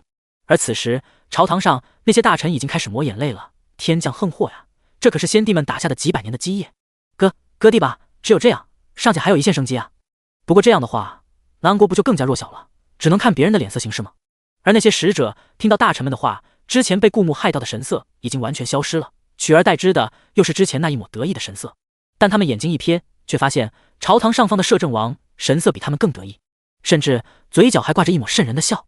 正在他们好奇这个时候摄政王怎么还笑得出来的时候，就见到一块亮光闪过，随即他们中话最多的那位使者半边头皮连着头发都被刮掉对了，一枚飞镖掉在地上，发出清脆的响声。紧接着那被刮掉半边头皮的使者从头上不断冒出鲜血，很快沾染了他半边脸。他还没反应过来发生了什么，就感觉眼睛被血水迷住了，头皮上传来剧痛。他大大的惨叫了一声，然后又一枚飞镖刺穿了他的喉咙，他的身躯猛地砸在地上，他死了。顾牧把玩着手上的剩余几枚飞镖，按理说朝堂上是不能带武器的，但他是掌管实权的摄政王，小皇帝自从太后死后就已经完全被架空，再加上他并非皇家血脉，顾牧并不顾忌。之所以还留着小皇帝，是等着小皇帝发动一次政变，他好趁机铲除朝堂上还怀着异心的人，顺便收割一波积分。更何况他没忘记京城中还隐藏着一条大鱼，到现在还没有现身，说不定等小皇帝发动政变的时候，那条大鱼也会从暗中现身呢。总而言之，就是其他人不能带武器，但顾牧可以，因为没人敢说顾牧，更没人敢搜他的身。而顾牧之所以不直接杀了那名话最多的使者，而是采取这种残忍的方式，是因为直接杀死只可以获得1积分，残忍杀死可以获得2积分。剩余的5名使者压根想不到摄政王敢直接在朝堂上动手，连跟他们谈判周旋的打算都没有。一瞬间他们的额头纷纷渗出冷汗。怎么会这样？他们也曾出使过几个国家，但凡小国这个时候基本都选择答应要求，就算接受不了不肯答应的，也是商量着和他们谈判降低条件，哪有这种直接出手的？他们不知道英国只是一个中等国家，更何况他们的语气态度已经让顾牧十分不满。顾牧手中有王牌，他要谈判完全可以找比英国更强的国家，至于英国他还没有放在眼里。顾牧的脸上笑眯眯的，他亲眼看着那几名使者脸上得意的神色瞬间消失，然后全都长大嘴巴，无比害怕。不就死个人而已吗？至于吓成这样？顾牧笑眯眯道，放心，你们也会死的，本王行事向来公平。他语气和平静，就好像和老朋友打交道一样。这时候他发现系统面板的积分又有了变化，反派值+1，积分+1。上一次他没有杀人也出现反派值增长的情况，是他说做个游戏，那时候因为只出现了一次这种情况，顾牧也没有多想。现在看来是因为他说出了反派的标准语录，看来这个系统积分可挖掘的潜力很大，系统想要让他成为一个反派，真的是全方面培养的。那几名使者已经吓得有些脚软了，他们扶着柱子勉强站稳，刚才顾牧的话无疑让他们脸色更加苍白。他们有个人挣扎着道，我们可以向皇上进谏，让要求减少点的。这辈子不必了。顾牧依旧笑眯眯道，你们可以在阴曹地府等一会儿，等你们皇上下去见你们了，你们再向他说。顾牧射出手中的飞镖，仅仅一眨眼，朝堂上就又多了5具尸体，鲜血流了一地。朝堂上的大臣们瞬间惊骇地看着殿下，这段时间过得太风平浪静了，他们忘了这殿下从来都不是一个好惹的角色啊。殿下，那些大臣们看着那6位使者的尸体，心里觉得既痛快又沉重。痛快的是他们看到那几位使者得意的神情，就巴不得他们去死。沉重的是他们接下来就要面对英国的怒火。那接下来我们怎么办？迎战吗？有一位大臣站出来战战兢兢地说道，既然殿下已经把人杀了，他也不能说殿下不是。只能在心里暗爽的同时，又担忧接下来的处境。迎战，以南国的兵力怎么打得过？顾牧冷静地反问道。底下的大臣一时哑口无言。他们虽然很想说，殿下你既然知道，那为什么还要干脆利落地杀了他们？但他们不敢，所以只能沉默。又有一位大臣鼓足勇气道：那殿下，我们只能等死吗？所有大臣都想不到，得罪比南国强无数倍的英国，接下来要如何自处。阴霾染上他们的眼睛，但很快他们的眼睛立马亮了，因为他们听到殿下说，想必影城的传闻大家都听说了。这影城虽是属于影城城主的，但他之所以出现在南国，与我有关。大臣们全都睁着眼睛看着殿下，难道说南国还有生还的希望？殿下并不是一时气愤才杀了那几名使者，殿下还有其他准备。对，一定是这样，他们应该相信殿下的。这段时间南国经历了多少难关，殿下都度过了。殿下虽然杀人不眨眼，但殿下是一个好殿下。他们全都洗耳恭听。影城的事他们有所耳闻，那京城近段时间出现的神奇的织布机远超当前社会的生产力，一进市场就被达官贵人疯狂抢购。现在站在朝堂中的大臣们基本家家户户都备了几台神奇的织布机。早在江南赈灾的时候，我就动用了影城的力量。顾牧依旧淡淡道，除了青霉素属于军事物资不对外出口，杂交水稻和神奇的织布机织出的布匹他都准备向外出口，所以他将杂交水稻也记在了影城上。江南赈灾的水稻叫做杂交水稻，也是由影城产出。顾牧话音刚落，底下的大臣们全都一脸震惊的神情。这影城到底是何方来历？神奇的织布机已经足够令人惊叹，没想到就连杂交水稻也是产自影城。而这样一座仿佛压根就不该属于人间的城池，其实与殿下有关。有影城在背后撑腰，这下南国有救了呀！被顾牧留到现在的官员都不是酒囊饭袋之物，很快就想明白了其中的利弊。宰相上前一步，难言激动的神色：殿下，我们是否可以利用杂交水稻和神奇的织布机，与他国达成协议，换南国平安？本王正有此意。顾牧赞许地点了点头。与其答应英国的要求，大幅度削弱南国的实力，像走狗一样苟延残喘，不如放手一搏，争取一线生机。顾牧淡淡的，他的话音虽然很平静，但铿锵有力，落在那些大臣心中就像是一粒定心丸。但凡有反抗的能力，谁愿意接受那么离谱的要求？他们之前不是以为南国没有吗？没想到殿下有。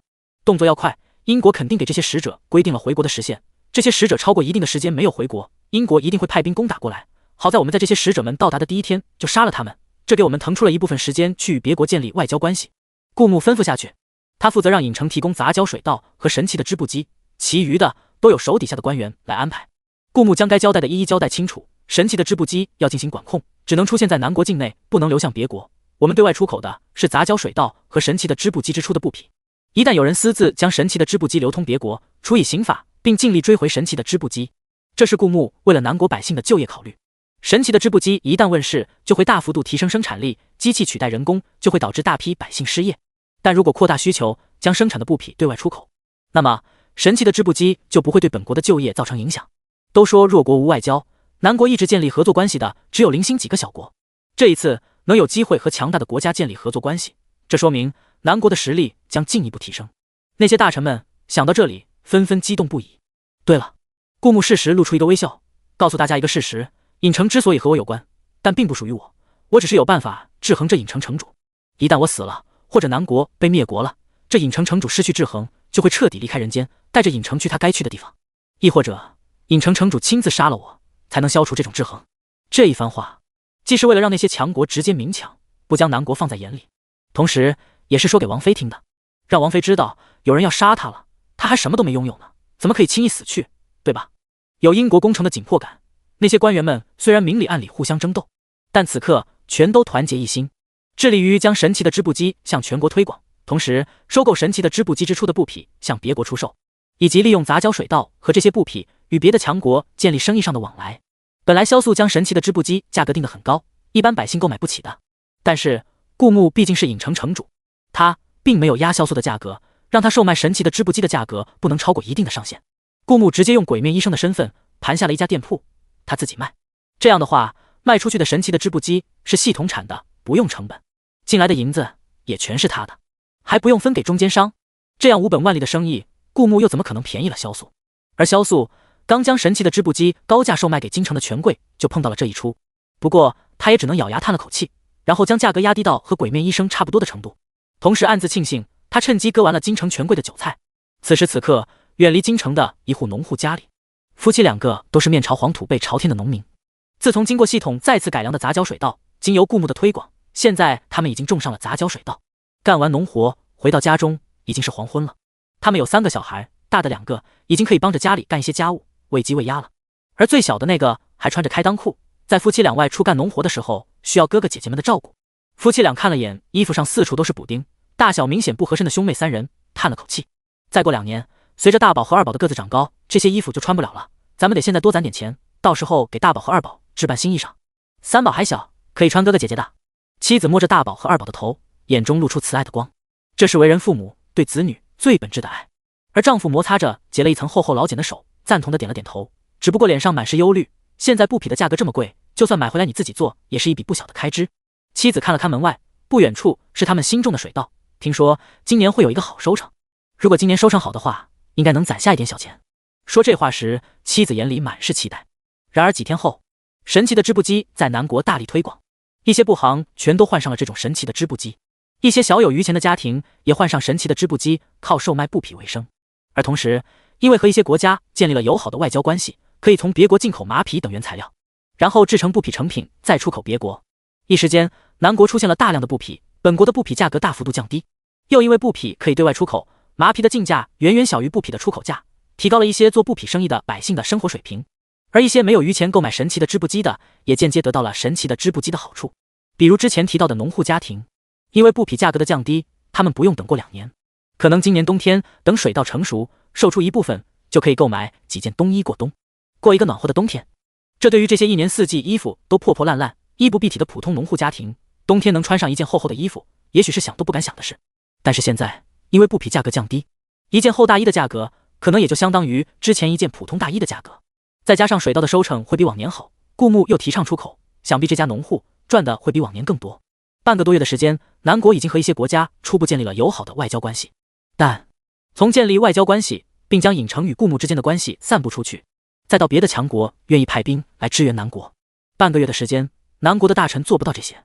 而杂交水稻、神奇的织布机都是产自郢城，就算那些大国愿意和南国这种小国建立外交关系，也是看在郢城的份上。所以早在半个月前，顾木就以郢城城主的身份出使离南国最近的大国齐国。此番出行，因为是以郢城城主的身份，不便带宫中的人马，又因为遇到危险，顾木有起死回生丹，也可以用真身进入郢城，还可以放出羊皮卷，所以顾木只带了藏起来谁都看不见的死士。郢城城主已经是顾木除真身和鬼面大夫外第3个马甲了。这一次，他直接用一件巨大的黑色斗篷样式的衣服，用连着斗篷的宽大的帽子挡住半边脸，然后再换上一个全新的银白色的面具，往齐国的方向赶去。而死士也有了全新的身份，跟在顾木身边的哑巴婢女。因为鬼面大夫和摄政王身边都跟着一个神出鬼没的死士，而他们又都与郢城有关系。鬼面大夫就是摄政王的事情，很多人都知道，但郢城城主的马甲不能掉，这关系着摄政王这个身份的生命安全，以及王妃对郢城城主的敌意。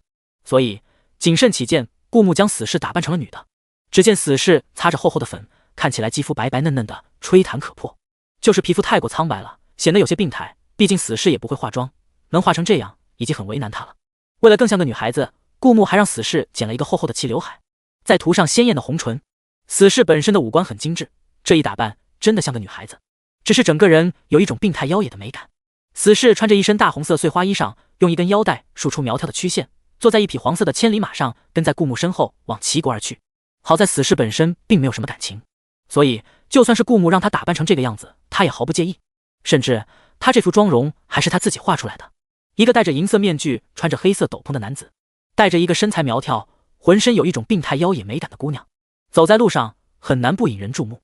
路过一片树林的时候，顾木又听到了熟悉的一句：“此山是我开，此树是我栽，要想从这过，留下买路财。”声音俏生生的，十分好听，还特别耳熟。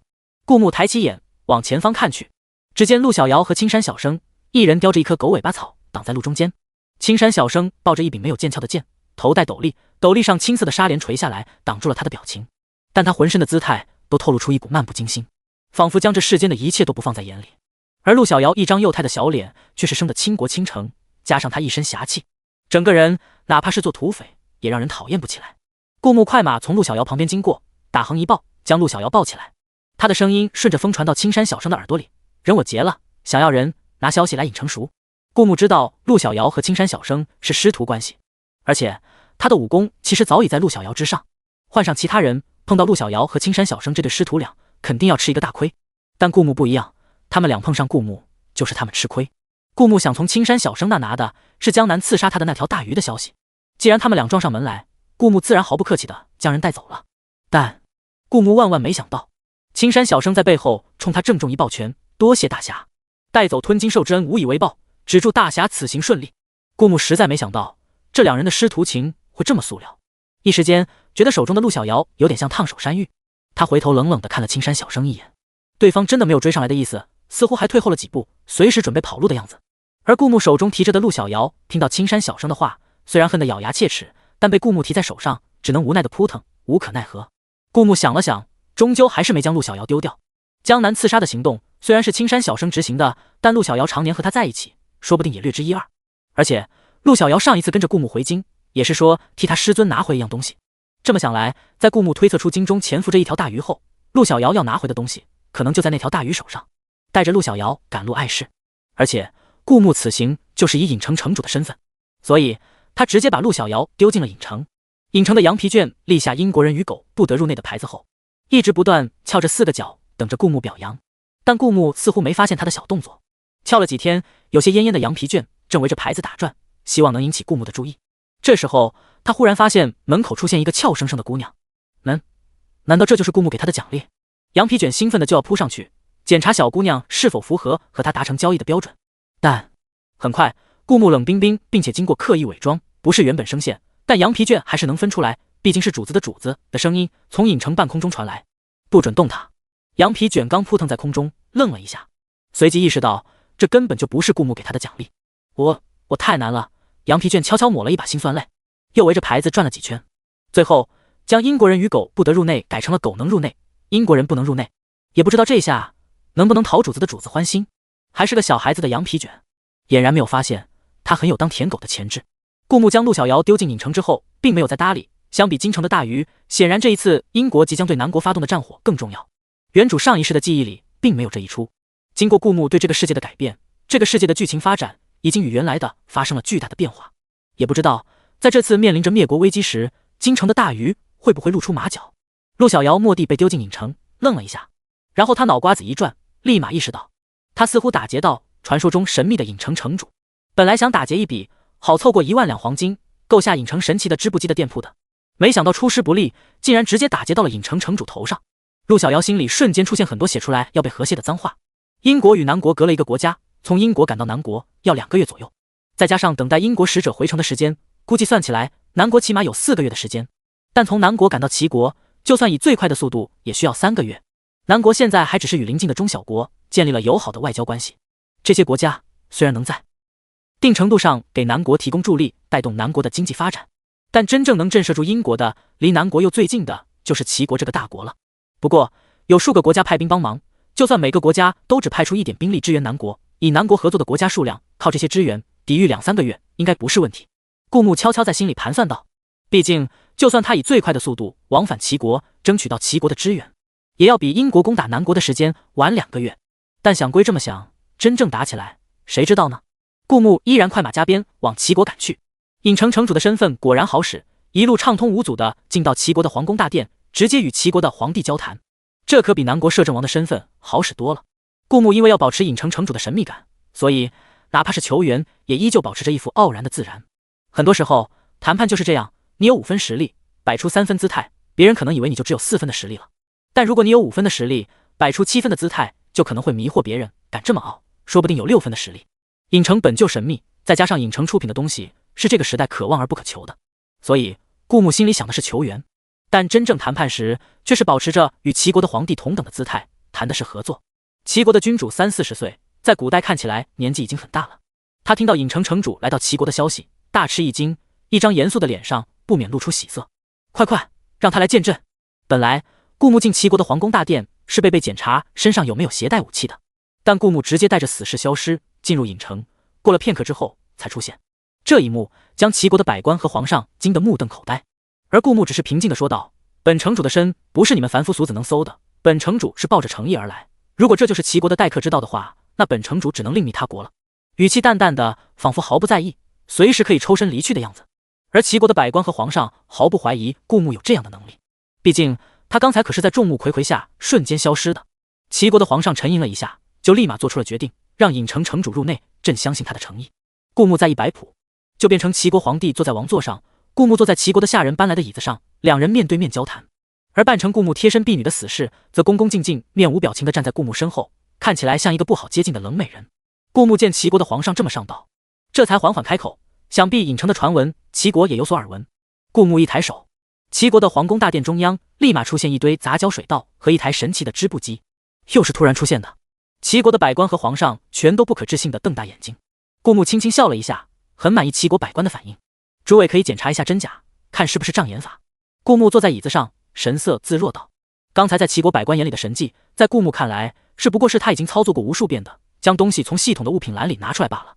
那些百官果真围了过去，用手捏起摆在大殿中央的杂交水稻，在手里轻轻一搓，一粒白花花的大米就出现在他们手中。这凭空变物的本领，不可谓不神奇。而对于神奇的织布机，在齐国皇帝一声令下中，宫里的婢女拿来织线，开始操作起来。不一会儿，一块小小的布就成型了。用神奇的织布机织出来的布质量要更好，而且速度快了很多。这一切全都被齐国皇帝和百官看在眼里。顾牧满意的看着他们震惊的眼神，然后抬起手将杂交水稻和神奇的织布机又收了回去。齐国的皇帝和百官意犹未尽的看着杂交水稻和神奇的织布机又瞬间消失在眼前，脸上闪过一丝可惜的神色，然后眼巴巴的看着顾牧。这东西可是个好东西，要知道不止南国会经历江南这样大规模的饥荒，哪怕强如齐国，只要经历自然灾害也还是会碰上饥荒的。只不过齐国国库充盈，可以去别国购买粮食，抗风险能力要高一点，但尽管如此，还是会有大规模的百姓死去，而且赈灾对齐国的国力也会造成大幅度的影响。而且据说这种杂交水稻经过系统再次改良，易生长，不挑地，收成好。如果能在齐国大力推广这种杂交水稻，那么今后饥荒对齐国的影响要小很多。城主，你看合作的事要怎么商量？齐国皇帝忍不住开口道。顾牧扫了一眼齐国皇帝和齐国的百官，因为被银色面具挡住脸，没有人能看清他的神情。顾牧轻轻笑了，想必你也知道，本城主拥有这些东西，天下财富手到擒来。齐国皇帝点了点头，很认同顾牧的说法，于是再次问道：那你来齐国是想要什么？齐国的皇帝是聪明人，开门见山。顾牧也不含糊道：我想要齐国的军事支援，本城主可以每年向齐国提供一定数量的杂交水稻。顾牧大方地说道：反正是系统出的，等于他不需要付出任何成本，甚至在齐国碰上在饥荒时，本城主能保证帮齐国渡过难关。这条件可谓很丰厚了。饥荒在这个时代是让所有国家都共同头疼的问题，如果能解决饥荒，无疑是解决了一个巨大的麻烦。而齐国的皇帝和百官毫不质疑郢城城主有这样的能力，他们都知道南国的摄政王出使江南一趟，就拯救了江南无数的灾民，将一场大灾难用短短1个月的时间化解，是要我们用兵力支援南国？齐国皇帝不禁问道。可以看出郢城城主和摄政王的关系匪浅，目前郢城的能力都为南国所用，这时候就是考验演技的时候到了。顾牧轻轻地叹了口气，眼神逐渐变得阴郁起来，因为隔着面具，顾牧的眼神更加吸引所有人的注意力。只见郢城城主原本平静的眼神突然狠辣无比，似乎是要将一个仇恨的人碎尸万段。这种眼神顾牧见得多了，有时候他要杀一个人的时候，那个人看着自己就会是这种眼神，恨、愤怒，当然也有很多是害怕。见得多了自然容易学。对，本城主与南国的摄政王有某些交易，所以本城主受到了某些制约。顾牧声音低低冷冷的，因为这个交易导致如果南国的摄政王死了，或者南国被灭国了，郢城就不能再出现在这个世界。顿了顿，顾牧突然压低声音轻轻笑道，但如果本城主能亲手杀了南国的摄政王的话，这个制约就会消失。所以在本城主亲手杀了南国的摄政王之前，本城主要保证南国不会被灭国，以及南国的摄政王不会被其他人杀死。顾牧这番话是为了将齐国的皇帝拉到和自己统一战线，用郢城的存在与否与郢城给予齐国的利益，让齐国皇帝下定决心保护南国和摄政王。果然，齐国皇帝眼中犹豫了几秒钟，很快做出了决定。朕可以派兵保护南国，但齐国皇帝毕竟老奸巨猾，杂交水稻因为顾牧不需要成本，给的已经足够多了，但是神奇的织布机，齐国可是一点好处都没有得到。齐国皇帝开口道：神奇的织布机，不知郢城城主是否也能与我国达成合作？顾牧眼中闪过一丝金光，他虽然现在的身份是郢城城主，但实际上他还是南国的摄政王，他要为南国的利益着想。神奇的织布机一旦外流，那么就会打破本国对优质布匹的垄断，垄断的利润和非垄断的利润是完全不能相提并论的。顾木笑了笑，他知道齐国皇帝会提这一茬，但他是不可能将神奇的织布机出售到其他国家的。我可以说服摄政王用更低廉的价格将神奇的织布机织出来的布匹向齐国出口，至于神奇的织布机不会外售。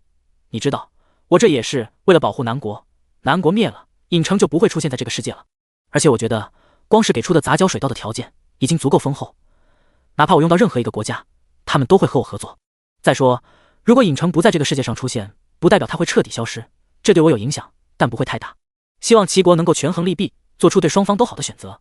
顾木的话音很平静，反而是他这种不急不缓，一点也不担心齐国拒绝的态度，让齐国皇帝露出了几分犹疑。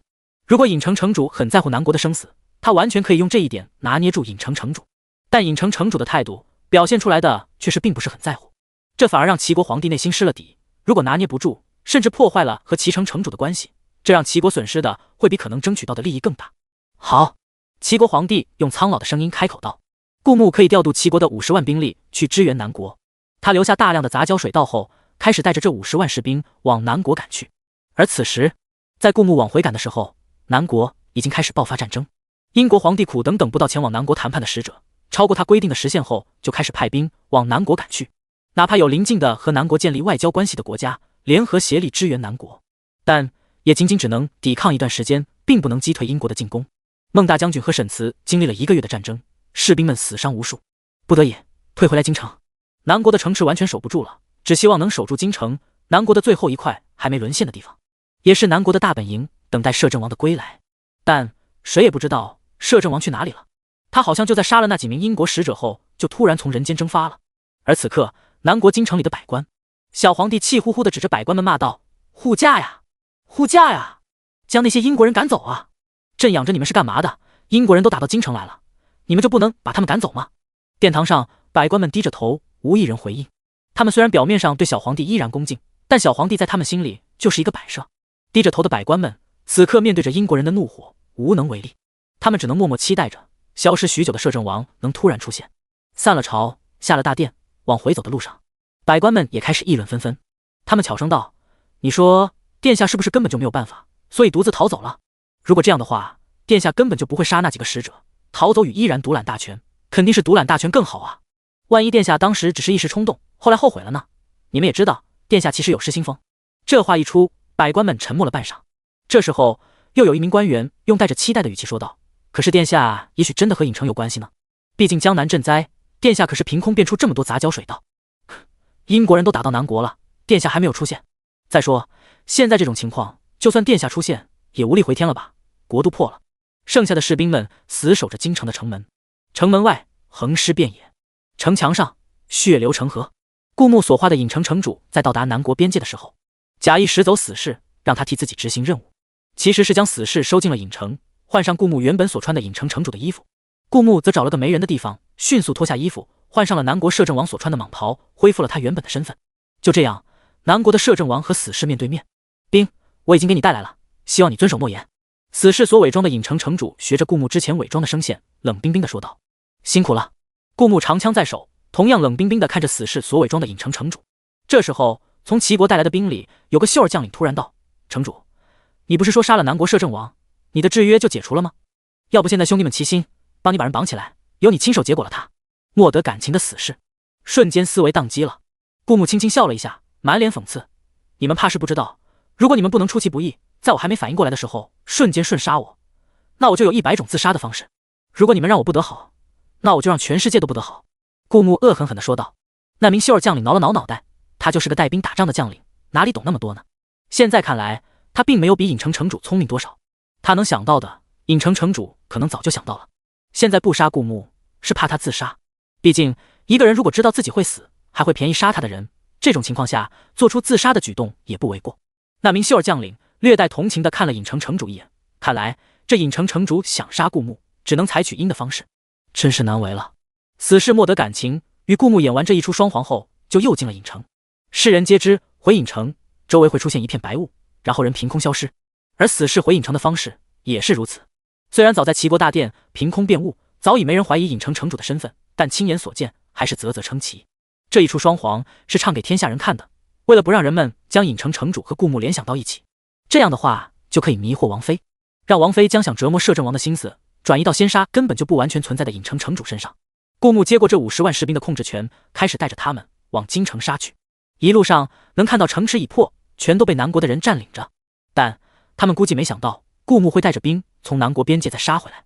英国的大部分兵力已经在京城攻城，留着驻守的只是一小部分兵力。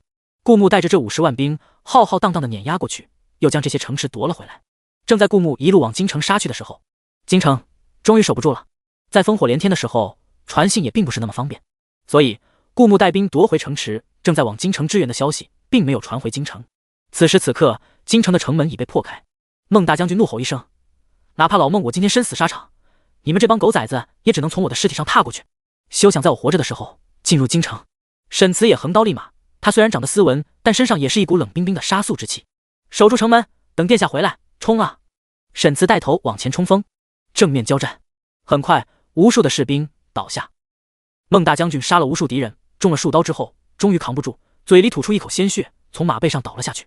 而沈慈也被人砍下马，被敌人长枪贯穿腹部。杨皮卷趁人不注意，卷起4个角，从影城偷偷溜出来。顾牧没带着他前往齐国，他从哪里进入的影城，再从哪里出来时，依然会回到那个位置。顾牧将他留在京城的想法很简单，如果王妃遇到危险，杨皮卷要及时将王妃带入影城，保护王妃的生命安全。虽然顾牧只交代了王妃一个人，但杨皮卷毕竟也是有自己思维的。眼前这个魁梧的络腮胡子汉子和那个斯斯文文的白净将军，两人光杀敌数量堆起来都可以拼成一座山包了，这可是南国难得的人才啊！也许殿下只是忘了交代了呢。很有舔狗天赋的杨皮卷当机立断，将奄奄一息的孟大将军和沈慈拖入了影城。影城里多了2个人，顾牧不可能不知道。他看到是奄奄一息的孟大将军和沈慈后，眉头一皱，知道现在京城的情况已经不容乐观了。他让杨皮卷复述了一遍京城的情况，然后更加快马加鞭往京城赶去。对于孟大将军和沈慈的伤势，虽然奄奄一息，但并不一定救不过来。影城存放了一些药品，顾牧让死士将这2人进行包扎，并随时查看着这2人的情况，一有不对就及时采取措施。因为杨皮卷自作主张，却救下了南国的2个大将军。顾牧觉得这杨皮卷悟性还挺高的，做得很好。他的声音冷冰冰的在影城空中响起，用伪装成的影城城主身份表扬了杨皮卷一句。杨皮卷立马开心的翘起4个角，头一次得到了主子的表扬。而此时，虽然杨皮卷救下了孟大将军和沈慈2人，但京城也岌岌可危，不可能所有人都救。一来影城塞不下，二来顾牧不是圣母，他在乎的是南国这个国家能不能日渐强盛，而不是南国的每一个个体的人。有些牺牲是历史的必然。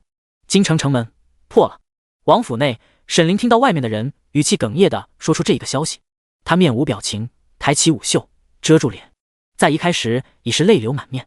国破的场景他看到了2次，上一次是以一个亡魂的姿态，这一次却是亲身经历。难道说南国注定灭亡？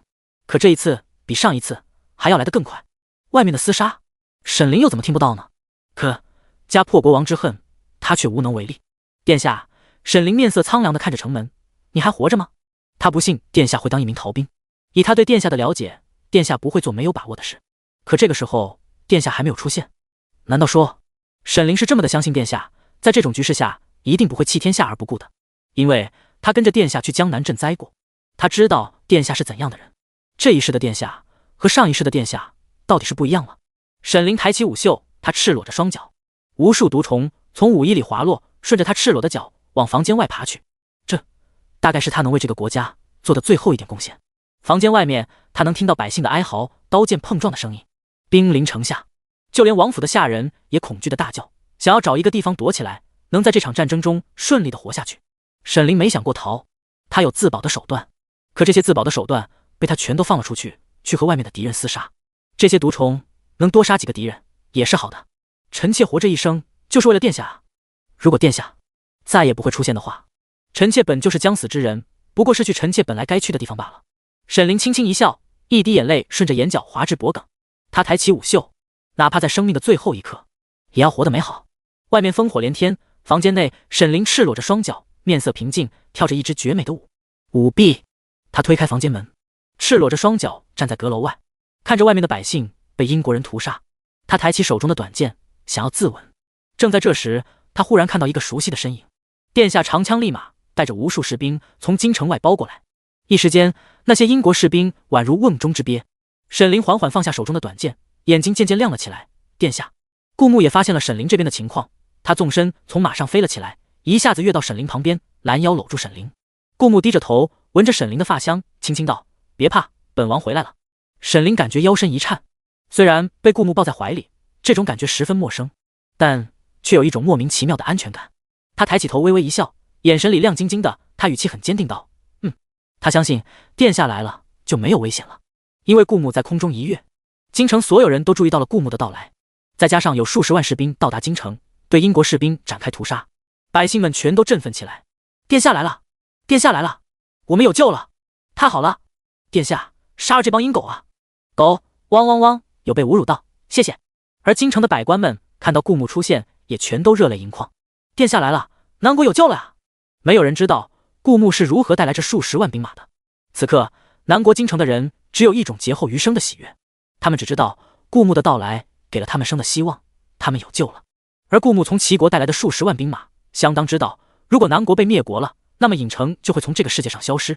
这样的话，他们的国家碰到灾荒，就没有人会再给他们提供杂交水稻支援。只有保护好南国，才能让齐国的百姓不再挨饿，不再忍受饥荒。所以，虽然是支援南国，但齐国的士兵们知道，这同样是在保护他们自己的国家。英国的士兵留出一部分兵力驻守南国被攻破的城池，再加上在战争中的损耗，他们本来就没剩下多少。不过比起南国的士兵，依然是一个可怖的数量。但碰上顾牧带来的数十万士兵，就完全不够看了。而原本被英国攻破的城池，好在英国急着攻入京城，并没有对普通百姓下手。顾牧收回城池后，只要好好建设，这个国家还是能正常运转的。英国士兵一一倒下，顾牧与沈凌共站阁台之上，拍了拍沈凌的头，安抚好他的情绪之后，也拿着长枪纵身一跃，跳入战场中。这些英国士兵可都是积分啊，这大好的收割积分的机会，顾牧当然不会错过。只是不知道这一场战争结束后，自己能获得多少政绩值。想到这里，顾牧不免有些期待。一把长枪插入一个英国人的喉咙，那个人本来拿起砍刀要对南国的百姓下手，却动作突然停在空中，一双眼睛僵硬的转头看向顾牧的位置。啊，咔！他嘴里发出奇怪的音节，却说不出一句完整的话。最后，在顾牧拔出长枪后，他的身体猛地朝后倒去，长枪滴着血。这一刻，顾牧宛如杀神，行走在横尸遍野的京城。殿下，当真是杀人不眨眼。阁台上，沈凌轻轻笑了，他的一双眸子逐渐幽深。他很清楚自己的心意，他似乎喜欢上了这个不一样了的殿下。不管你是谁，但曾经伤害过我的事，总归是要有人偿还代价的。既然你承接了他的一切，那么他所造成的恶果也该你来承接啊。沈凌一双似笑非笑的眸子紧紧盯着在战场上不断杀敌的顾牧。只是我对你会更加温柔一点的。沈凌嘴角扬起一个天真的笑意，悠悠拿起一件披风，快步赶到阁台上。他刚上楼，就看到沈凌赤着脚单薄的背影，他的头发在风中有些凌乱。王妃，悠悠轻轻喊了一声。只见王妃回过头，一张清冷绝美的脸此刻变得无比从容。前段时间围绕在王妃眼中的疑惑已经逐渐消失。王妃，风大，当心着凉，殿下来了，会没事的。悠悠说着，将披风盖在沈凌的肩头。沈凌轻轻点了点头，将手中的匕首收回腰间。他用手紧着披风，迎着风，睥睨着被血色覆盖的京城，轻轻道：“悠悠，我又找到了活下去的理由。当一个人什么都不在乎，什么都可以不要，那么活下去的理由是最重要的，哪管他荒不荒唐。王妃，你能好好活着是最好的。”悠悠不懂王妃为什么突然这么说，只能笨嘴笨舌的安慰道。顾牧长枪一滴一滴向下滴着血，每一枪就是一条人命。如果说之前看到有人在自己的手上亲手死去，顾牧心中还有一丝其他情绪，现在他的心里毫无波澜。那些惨叫着的英国人，他们害怕恐惧的眼神，他们从原本的嚣张到跪地求饶，他们扔下刀剑想当一名逃兵，或者明知必死拿着剑朝顾牧砍来。无论哪一种，顾牧看到他们死去的样子，心里想着的只有激愤。血染红了他的黑色蟒袍，顾牧只觉得他杀不够，他杀的这些人还杀得太少了，再多一点就多一点积分。这些人命唯一的价值大概就是变成积分，提升顾牧的实力。一天一夜，所有英国人被屠杀殆尽。回到皇宫太医院，顾牧放出郢城里的孟大将军和沈慈。孟大将军第一个睁开眼睛，他下意识地抬起双手：“狗贼，看老孟我不取下你们首领的项上人头！”可孟大将军手刚抬起来，却对上顾牧的脸。一时间，一丝尴尬和惊喜同时出现在孟大将军脸上。“殿下，您回来了。”他就知道殿下一定会回来的。殿下，臣还能战。孟大将军环顾一圈，发现他是躺在太医院里后，立马道。顾牧按下孟大将军想要抬起来的身子，用威严十足的语气道：战争已经结束了。结束了？一丝呆滞闪现在孟大将军脸上。难道南国投降了？一时间孟大将军的手有些抖。他知道南国根本抵抗不住英国的进攻，投降或者灭国是南国必然的结局，但真的等到这一刻，孟大将军还是难以接受。孟大将军正要一嗓子痛哭起来的时候，太医及时赶到，笑眯眯地说：孟大将军，你就好生歇着吧，战争结束了，殿下从齐国借了50万兵力，现在英国的狗贼全都被杀完了，我们胜利了。嘎！孟大将军的嚎哭戛然而止。他仔细思考着太医的那一番话，翻来覆去在心里不断咀嚼，尤其是赢了那2个字。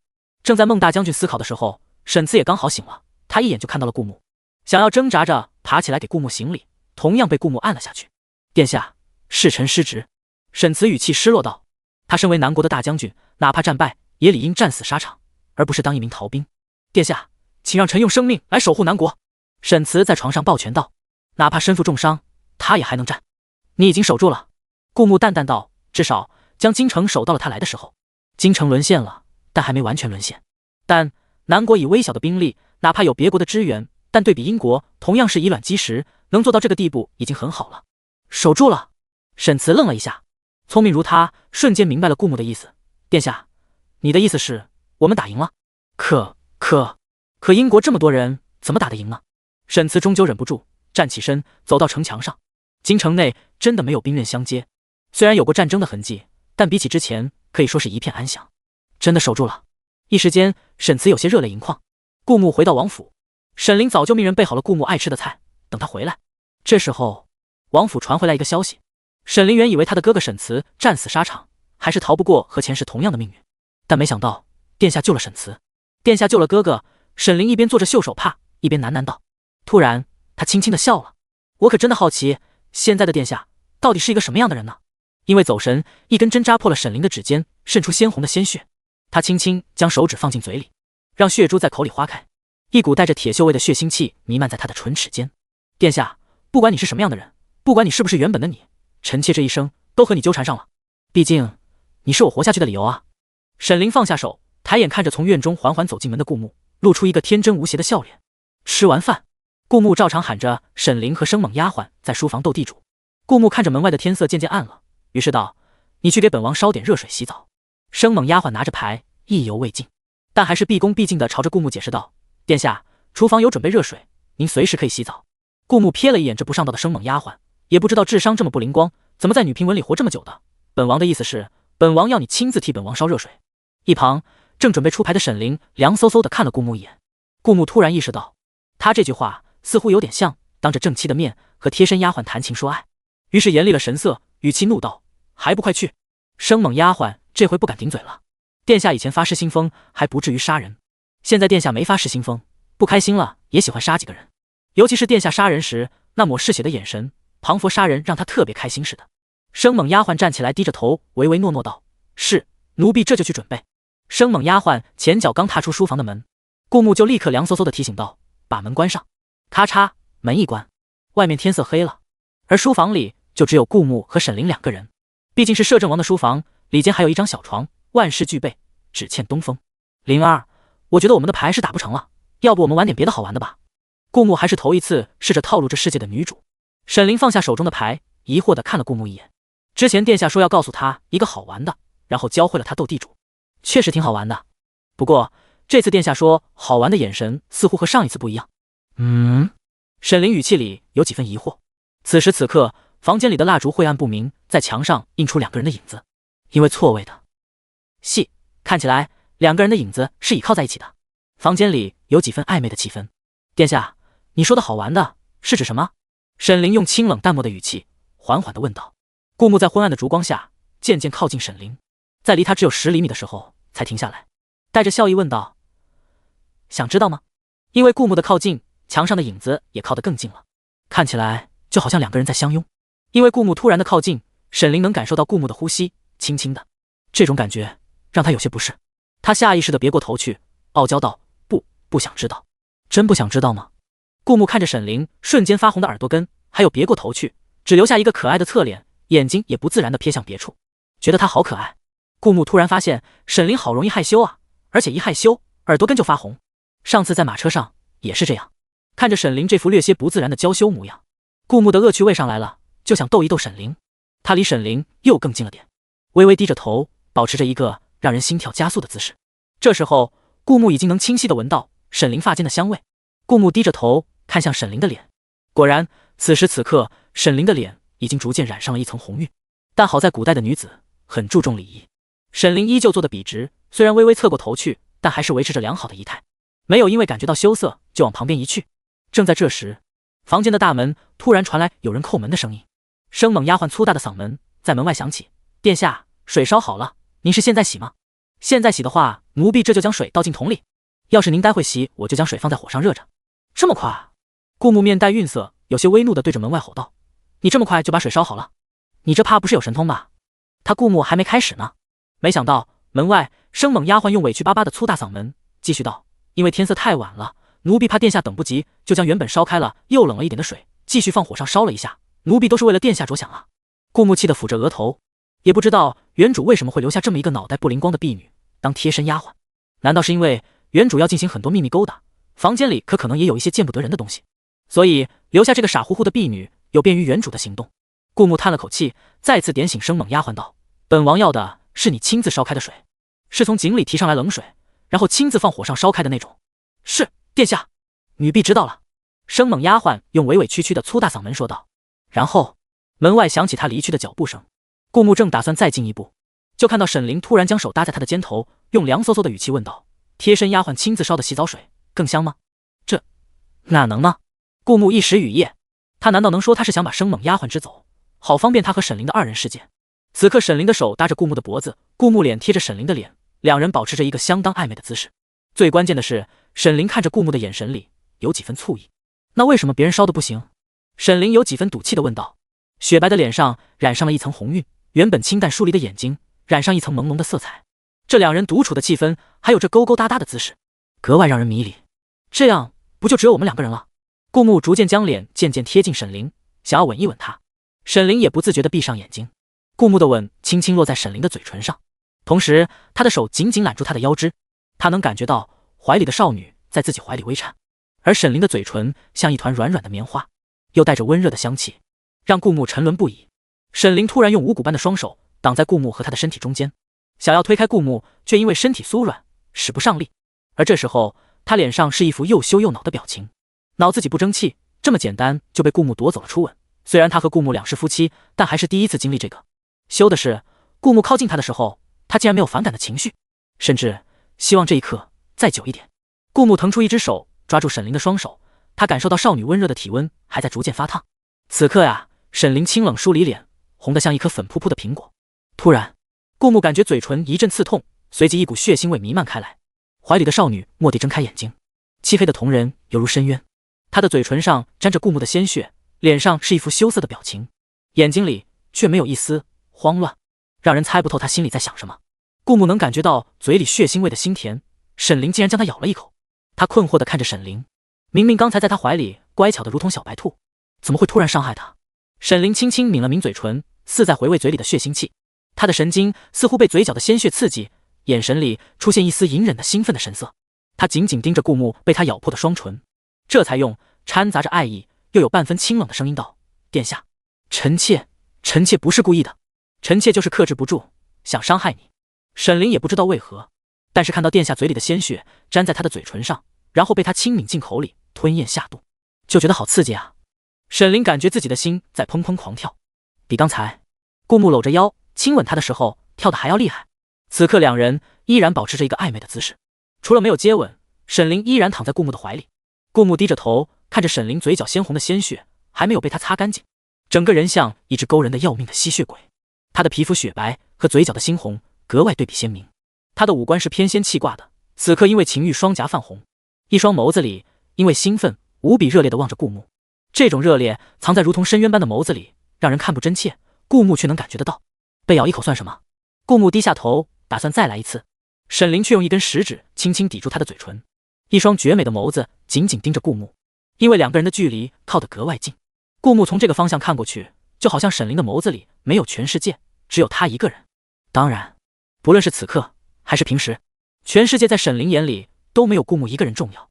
至于这种重要是出于爱还是出于恨，其实都无所谓。沈凌只知道顾木是他在这个世界上活下去的理由，没有之一，他是唯一。顾木声音低低压压地问道。他没有感觉到沈凌拒绝他的意思，因为他将沈凌搂在怀里，如果沈凌不愿意的话是会抗拒的。但是他能感觉到沈凌很顺从，乖乖巧巧地任他搂着，甚至睁大着眼睛认真地看着他。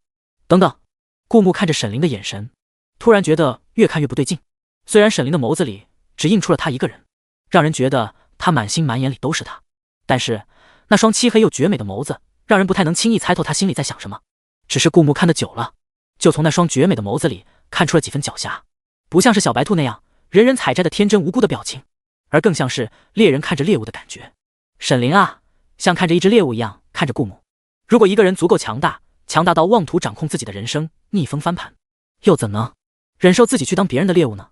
沈凌推开顾木，不是因为他对顾木没有好感，而是他并不想当猎物，他想当猎人啊。这场爱情的游戏似乎才刚刚开始呢。顾木竟然从沈凌微微弯起的眉眼中读懂了他的想法，他轻轻地笑了一下，看着沈凌的手渐渐顺着他的肩膀环住他的脖子，然后勾着顾木的脖子，借力抬起头，将嘴凑到顾木的耳朵边。顾木只觉得脖梗处痒痒的，有些发烫，尤其是沈凌的气轻轻吹在那的时候，他听到沈凌在他耳边轻轻地说道：“殿下，你知道什么是猫捉老鼠吗？猫捉老鼠从来不是捉到就吃的，而是抓了放，放了抓，因为他知道就算把这只老鼠放了，老鼠也逃不出他的手掌心啊。”沈凌的声音有几分空灵，说出来的话却让人心跳加速。顾木用暗哑的声音问道：“那么我们谁是那只猫，谁又是那只老鼠呢？”沈凌渐渐离开他的脖梗，用一种天真无邪的表情看着顾木，他擦了擦嘴角的鲜血，勾起一个坏坏的微笑。那就要看殿下你的本事了。只有2个人的房间里，沈凌和顾木互相看着对方，眼睛里啊是满满的征服欲。当然，殿下一定不会让我失望的，不是吗？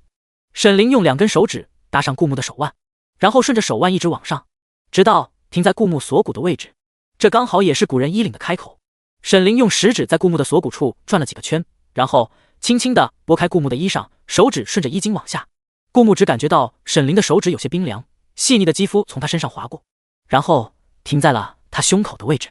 顾木用探究的眼神看着沈凌，这古代人不应该讲究矜持吗？沈凌推开他，又不走，反而在这里挑逗他，几个意思？顾木比沈凌高出很多，他低头刚好看到沈凌也抬起脑袋，一张绝美的脸上带着似笑非笑的表情，略带着青涩的表情中还夹杂着一股不服输的孩子气。本王当然不会让你失望。顾木用手掌捧着沈凌的后脑勺，再次吻了上去。他打开沈凌的嘴唇，撬开沈凌的背齿，听到沈凌从喉咙里低低的嗯了一声。少女庞佛没有骨头般瘫倒在顾木怀里，顾木将沈凌抱起来，让她坐在桌子上，看着她粉扑扑的脸蛋，烛火在房间里一闪一闪。从这个位置，顾木刚好能看到2个人倒映在墙上的影子是交叠在一起的。沈凌微微低着头，好半晌才鼓起勇气抬起头。少女的羞涩和不服输，不愿意任人摆布的本能同时出现在她身上，让她感觉很矛盾。她看着顾木嘴唇上被她咬破的那一块皮，然后觉得心跳加速，不自觉地用手指抚上顾木的伤口。怎么办？她还是很想伤害顾木，看着顾木出血又不危及生命，真的让她好兴奋啊。想着，沈凌的眼睛开始亮晶晶的，原本的羞涩因为兴奋渐渐褪去。她主动扬起脖子，露出好看的天鹅颈，然后微微用手支着桌子，抬起头，蜻蜓点水般在顾木脸上落下一个吻，嘴唇擦着顾木的脸，慢慢移到耳朵根，然后顺着脖子滑下，停在肩膀上。顾木没想到沈凌这么主动，他伸手揽住沈凌的腰，另一只手抚摸着沈凌的头发。他们是夫妻啊，结婚这么久，沈凌主动是可以理解的。顾木正这么想着，突然感觉到脖子上传来一阵痛感，这种痛感还在不断加剧，像是被人咬了一口的感觉，而且那人咬了一口还嫌咬得不够深，又加重了力道的感觉。紧接着，沈凌抬起头，嘴上又沾染了一丝鲜血。他温柔地看着顾木的伤口，用手指轻轻覆盖在顾木的伤口上，柔声地问道：“殿下，臣妾只是想在殿下的身上留个印记而已，殿下不会怪我吧？”“殿下，臣妾最喜欢殿下啦。”沈凌知道自己做了错事，环抱着顾木的脖颈，可怜兮兮地看着顾木，嘴角的鲜血还沾在嘴唇上。沈凌再次将他抿进嘴里，看着顾木的脸，为了下次依然能够伤害顾木，满足自己奇怪的兴奋点，沈凌将头埋进顾木的脖颈处，蹭了蹭，又用舌头轻轻舔了舔顾木的伤口，然后抬起头，扬起一个可爱的笑脸，止住血啦，殿下。顾木常年征战，沈凌咬下的那一个小小的牙印根本不算什么，顶多也就是破点皮，差点丧命，一刀见骨的伤口他都受过很多次，全靠着起死回生丹将一条命救了回来。这么一个小小的牙印，只不过是添点情趣罢了。难得沈凌这么主动，顾木又怎么会介意呢？只是他要说介意，那沈凌肯定就不会像现在这样说一些好听的话来讨好他了。所以顾木故意摆出一副哄不好的表情，低低道：“还挺疼的。”没想到沈凌立刻低下头，在顾木的伤口处吹了吹：“殿下，这下不疼了吧？”沈凌抬起头，乖巧地看着顾木，仿佛刚才咬了顾木2下的人根本就不是他。这小妮子装无辜很有一手。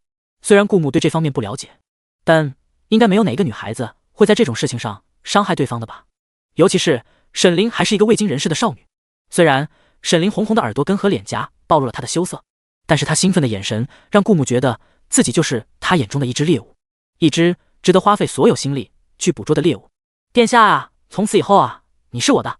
沈凌张着带血的嘴唇，微笑着说道：“我可不允许别人再染指你，否则的话，臣妾会拉着你们一起下地狱的。”沈凌歪着脑袋抚了一下脸侧的头发，然后用一种既天真又有些疯狂的语气道：“臣妾最喜欢殿下啦。”顾木觉得事情的走向似乎有些出人意料，难道不应该是他哄骗沈凌，然后沈凌欲拒还迎，两人顺理成章完成生命的大和谐？但怎么感觉他才是被动的那个啊？而且他仅仅只是夺了沈凌的初吻，沈凌这么快就宣示主权，真的好吗？顾木看着沈凌，他的神情确实带着少女的娇羞，只不过眼睛却犹如深渊。顾木可不觉得沈凌这种表现他就成了猎人，就好像弱小的女孩子使尽全力打在胸口上，他们以为这一拳很猛，实际上也只不过是小拳拳捶你胸口罢了。像沈凌这种以让对方受伤为乐趣的，可能会让普通人感到害怕，但对顾木来说，其实真的没有什么啊。病娇什么的，顾木一点也不害怕，毕竟起死回生丹和解毒丹足以让顾木自保了。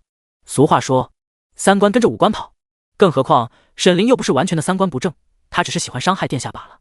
而且啊，沈凌这么善良，从没有主动伤害过别人，像他这种满心满眼里只有殿下又不会拉全世界陪葬的人，才不是那种完完全全的让人恐惧的病娇。顾木又怎么会因为沈凌的一点点小恶趣味就抛弃他呢？毕竟恶趣味什么的他也有啊。想到这里，顾木轻轻哼出一声低笑。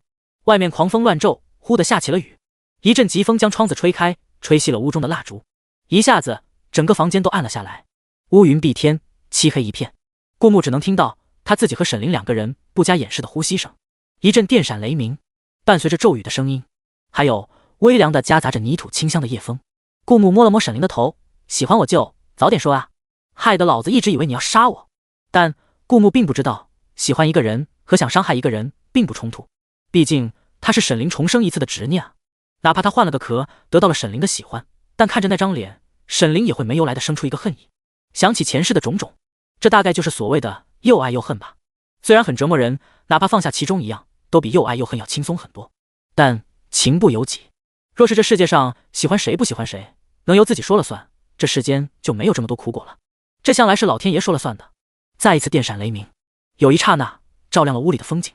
顾木和沈凌面对着面，也在那一刹那，他看清了沈凌的脸挂满了泪痕，但是他的嘴角啊，却勾起一个微笑，整个人看起来既矛盾又破碎。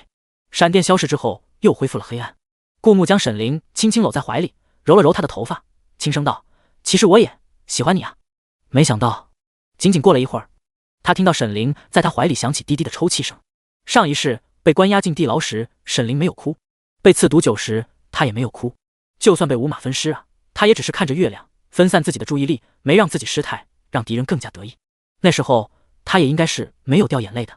他一直以为他的眼泪在失去亲人的那一刻都流干了，可没想到，因为顾木简简单单的一句话，就轻易打破了他内心的防线。他头一次有了属于他这个年纪的脆弱，像一个16岁的少女那样，趴在顾木怀里哽咽起来。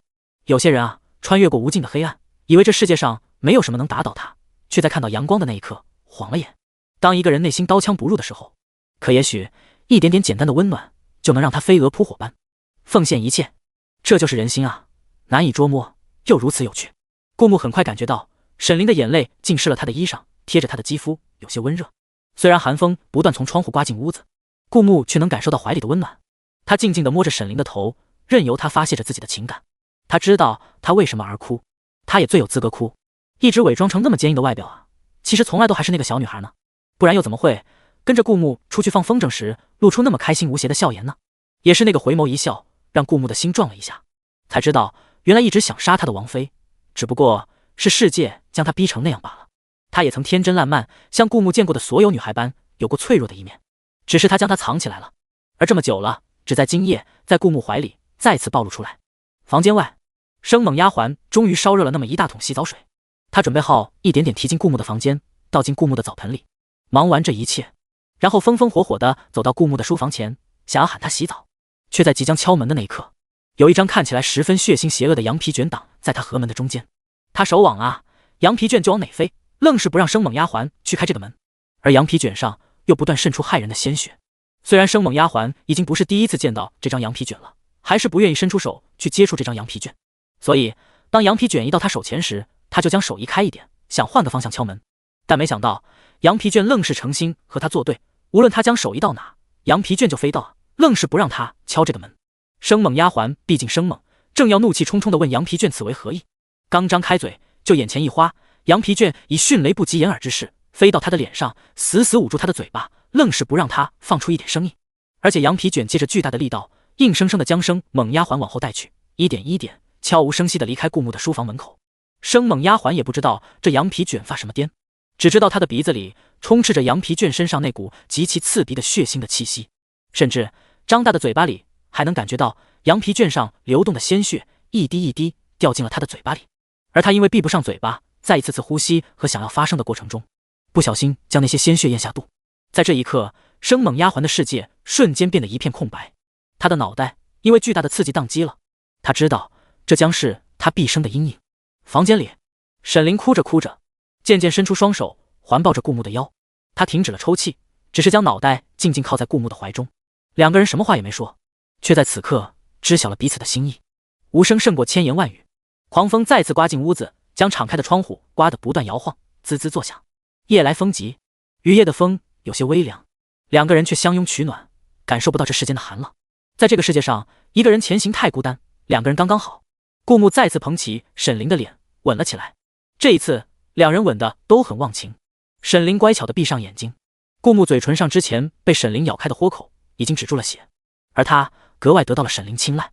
这一刻，外面的电闪雷鸣仿佛已经不存在，面前的人就是整个世界。顾木停止动作，捧着沈凌的脸，低下头看着他。沈凌的脸色绯红，眼睛里也有着掩藏不住的爱意，还有一丝丝猎人看到猎物的兴奋。而他的眼睛也因为刚刚哭过，有些红红的，看着既楚楚可怜，惹人心疼，又因为他幽深的目光，觉得她并不是一般的脆弱的小女孩。沈凌也渐渐睁开眼睛，意犹未尽地看着顾木。他听到顾木认真地说：“以后想哭就哭，我保护你。”那一瞬间，沈凌感觉自己心里轰然一声，仿佛好不容易建好的城墙瞬间塌了。殿下，你说到漆黑的房间里，顾木听到沈凌轻轻地说道。此时顾木已经习惯了黑暗，他能看到沈凌的睫毛上沾着几滴泪珠。沈凌的睫毛轻轻抖动了一下，用一种近乎疯狂的语气道：“殿下，你要是敢欺骗臣妾，臣妾可是不会善罢甘休的。”沈凌的眸子一点一点暗了下去，他勾起嘴唇，露出了一个带着邪气的绝美的笑容。就在此时，顾木听到系统滴的一声响了，一个冷冰冰充满机械感的声音在他脑海中说道：“该女频文开始背离主线，原主线大女主重生归来，向反派复仇，正在重生新主线。新主线生成为大女主众生归来，向反派复仇，发现此反派非彼反派，两人暗生情愫，相爱相杀。女主目前状态可攻略。注意事项：别被女主发现拈花惹草，否则后果很严重。后果的严重程度与女主对你的喜欢程度成正比。由于宿主从大反派成功晋升为本文的大反派，男主候选人，为了让宿主从候选人中脱颖而出，系统任务进行优化升级。为检测效果，发布优化升级后的第一条系统任务。任务让女主开心。任务奖励男主值+1。当你的男主值遥遥领先时，你就是本文的男主了。顾木一眼就看穿了系统的小心思。之前他的角色定义为这个世界最大的反派的时候，为了帮助女主实现 flag， 系统的奖励都很逆天，就是为了让他迅速拥有一切，好被女主折磨而死。但阴差阳错，顾木误打误撞改变了主线，让他拥有一切，再转瞬即逝，已经不再是女主的目的。所以现在系统的任务奖励很吝啬的只给了1点男主值。连个实用的奖励道具也没有。怎么说呢，就让人很没有完成的动力啊。当宿主从男主候选人成功当选为男主的时候，可获得金手指之笔，可将这本女评文在与整篇文章逻辑不相悖的情况下添加几十个字。也许猜到了宿主由奢入俭难，系统很快给出了成为男主的奖励——金手指之笔。将这本女评文添加几十个字，这可是个好东西。要知道，几十个字对一本书中的人物来说，影响可是相当巨大的。可能几个字就能将一个人写活，几个字又能让一个人去死。不过顾木不断算这么做，他打算，如果他拿到那支金手指之笔，他只需要在简介的前面加10几个字，这是男评文，主角男，穿错频道了，不就能实现他的换屏大计了？他不需要再额外用金手指之笔给自己谋取其他奖励，只要他将女评文改成男评文，成为这本男评文的主角，他就不信天道不眷顾他。这笔交易他同意了。只是现在沈凌刚哭过，眼眶红红的，情绪一看就很低落。而且很多时候沈凌虽然在笑，但他内心并没有真的开心，就好像那些得了微笑抑郁症的人一样，表面上从来不会表现自己伤心难过的情绪，在旁人看来和正常人没什么区别。可是只有他们自己知道他们有多么不快乐。想要让沈凌开心看起来很简单，但并不是这么容易达成的。当然只是不知道身体开心了，内心会不会也跟着开心。既然沈凌不是一颗糖就能哄开心的小孩子，顾木打算用成年人饿的方式解决问题。他打横抱住沈凌，正要把沈凌往书房的床上放，就看到沈凌平静地看着他，似乎猜到了顾木心里所想，用一种既带着期待又带着几分嘲弄的语气问道：小的时候师傅怕我受欺负，在我的身体里种下了一只蛊，倘若我与人交合，那只蛊就会钻进对方的身体，从此以后同生同死，而且两个人分开的距离过远后，必须在一定的时限内回到对方身边，否则双方都会死去。最重要的，如果两个人中任意一个背叛了对方，也会因为蛊虫瞬间死去。殿下，你想好了，此生都要与臣妾绑定在一起吗？顾木想了想，这些条件似乎也没有那么不可接受，毕竟沈凌是他正妃，他不可能一辈子都不碰他正妃，而且这种蛊虫也不一定没有破解之法。这么想着，顾木继续抱着沈凌往床上走去。没想到一瞬间，顾木的脚下瞬间出现无数密密麻麻的毒虫，还有无数毒虫顺着他的鞋子不断往他的衣服上爬。他抱着沈凌的两只手也瞬间被毒虫爬满，那些毒虫咬破顾木的肌肤，麻痹顾木的神经，一时间顾木感觉自己的身体失去了知觉。虽然他可以在脑海里让意念用积分兑换一颗解毒丹来解除这些毒，但毕竟是30积分，而且下意识的顾木觉得沈凌只是想吓唬他，并不是真的想伤害他，所以顾木并没有做出用30积分兑换解毒丹的举动，而是像一个雕塑一样打横抱着沈凌站在原地。沈凌放出毒虫，让顾木失去行动力后，就从顾木的身上跳了下来，脸上扬出一个笑颜：殿下，你愿意，可是臣妾不愿意啊。臣妾还没想好要不要与殿下绑定终生呢。臣妾只是想征服殿下，却并没有想过要和殿下过一辈子呀。不能动，保持着摊开手的姿势的顾木无语凝噎。他万万没想到沈凌竟然是这样一个渣女，真的是大意了。这和那种女海王说出的人家只是嘴甜，人家心里没你有什么区别吗？大概感受到了顾木一脸幽怨的表情，沈凌用手拍了拍顾木的脸，然后凑过头去将脸贴着顾木，啵啵，蜻蜓点水般可可爱爱的在顾木的脸上亲了一下，然后捏了捏顾木的脸：殿下，以后你就是臣妾的人啦。顾木哪能容忍一个小妮子在他面前蹬鼻子上脸？沈凌不就是看着他被毒虫麻痹了神经，动不了吗？所以才敢在他面前这么嚣张啊。可是这又不是上次他洗髓昏迷不敢服用起死回生丹，现在这毒又不是不能解。顾木当即决定不受这鸟气，决定花30积分兑换一颗解毒丹，反攻一波。但沈凌下一句话就让顾木停止了自己的行动，宛如3伏天一盆大冷水，浇了个透心凉。殿下，你知道交合之后便是同生共死，臣妾可不怕死，如果能同殿下一同死去，对臣妾来讲其实是一件值得开心的事呢。如果殿下非要勉强臣妾的话，臣妾有100种方式自杀，到时候我们一同赴黄泉呀。沈凌也知道顾木手段了得，没指望这些毒虫真的能阻止得了顾木。他说这话时神情无比认真，不似作假。那顾木服用这解毒丹已经没有意义了，他就算服用解毒丹和沈凌做了大人该做的事，但是之后除非他将沈凌囚禁起来，让他没办法自杀，或者找到破解蛊虫的方法，那么他真的是要牡丹花下死了。不过感情是慢慢培养的，不急。只是顾木也没想到古代的女子也这么善变，上一秒和他吻得忘情，下一秒翻脸不认人。女人心海底针，这波他反正不亏，不仅不亏，还有点小赚。尽管沈凌还没有到愿意和他交合的那一步，至少和他打开了心扉，不像以前那样把他当成十恶不赦的大仇人了。现在顾木完全可以靠着系统任务慢慢刷好感度，攒男主值，到时候改屏换主角，抱得美人归，双双到手，岂不美哉？身体奶都不能动，但嘴巴能动。顾木嬉皮笑脸道：“爱妃说的是，但你让本王动不了，自己却对本王动手动脚，非礼本王，这不太好吧？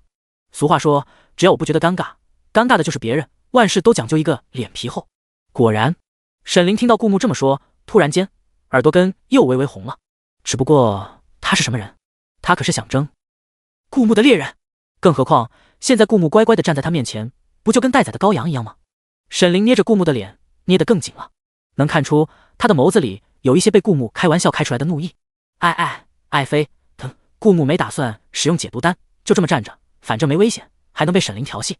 他估计他一使用解毒丹，一动就把沈凌吓跑了，于是装作可怜兮兮的叫道。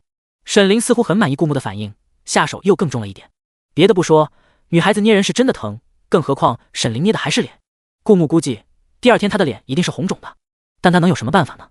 自己明媒正娶娶进门的妻子，就算有点小小的怪癖，也只能笑着宠下去啦。于是顾木抬起眼，似笑非笑的看着沈凌，他气鼓鼓的样子真可爱啊。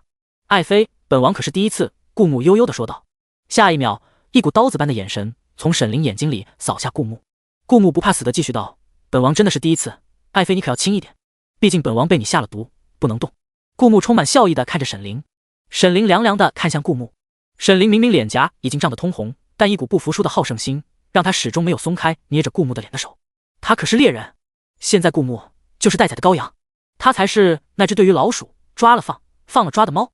顾木顿了顿，强忍着笑意，接着说道：“爱妃，你真的下手太重了，你弄疼本王了。”哎，沈凌毕竟未经人事，被顾木一而再再而三的调戏，又直视着顾木的眼睛，一股强烈的羞意从心头冲上脑海。沈凌触电般的松开顾木的手，嘴里娇娇弱弱的骂道：“你无耻！我就只是捏了一下你的脸。”他是真的又羞又怒，不过他这也不算认怂，他只是手抬的有些酸了，才从顾木的脸上松开的。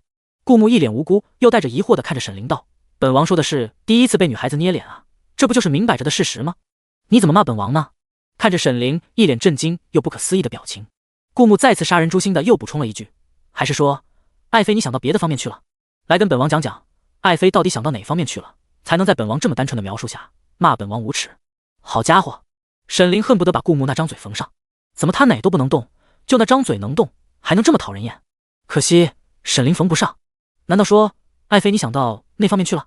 顾木又继续问道，说着还啧啧两声：“爱妃，你说你小小年纪的思想怎么这么不纯洁啊？不过你不要老是在心里想，你可以跟本王说啊。”沈凌内心，若不是你是摄政王，能庇佑天下百姓，你现在就可以喂虫子了。他别扭的撇过头去，臣妾什么也没想。那爱妃为何骂本王无耻？顾木明知故问道。沈凌内心，这话题还有完没完了？是臣妾错了，臣妾不该骂殿下无耻。沈凌恨恨的咬牙道歉。既然错了，还不把本王身上的毒解了？顾木悠悠的说道。还是说你想继续非礼本王啊？你……沈凌觉得他的世界天崩地裂，这猫捉老鼠的游戏似乎和他想的有些不太一样啊。他到底是脸皮子太薄了？不行，他不能被顾木牵着鼻子走，那以后他不就成了那只老鼠了？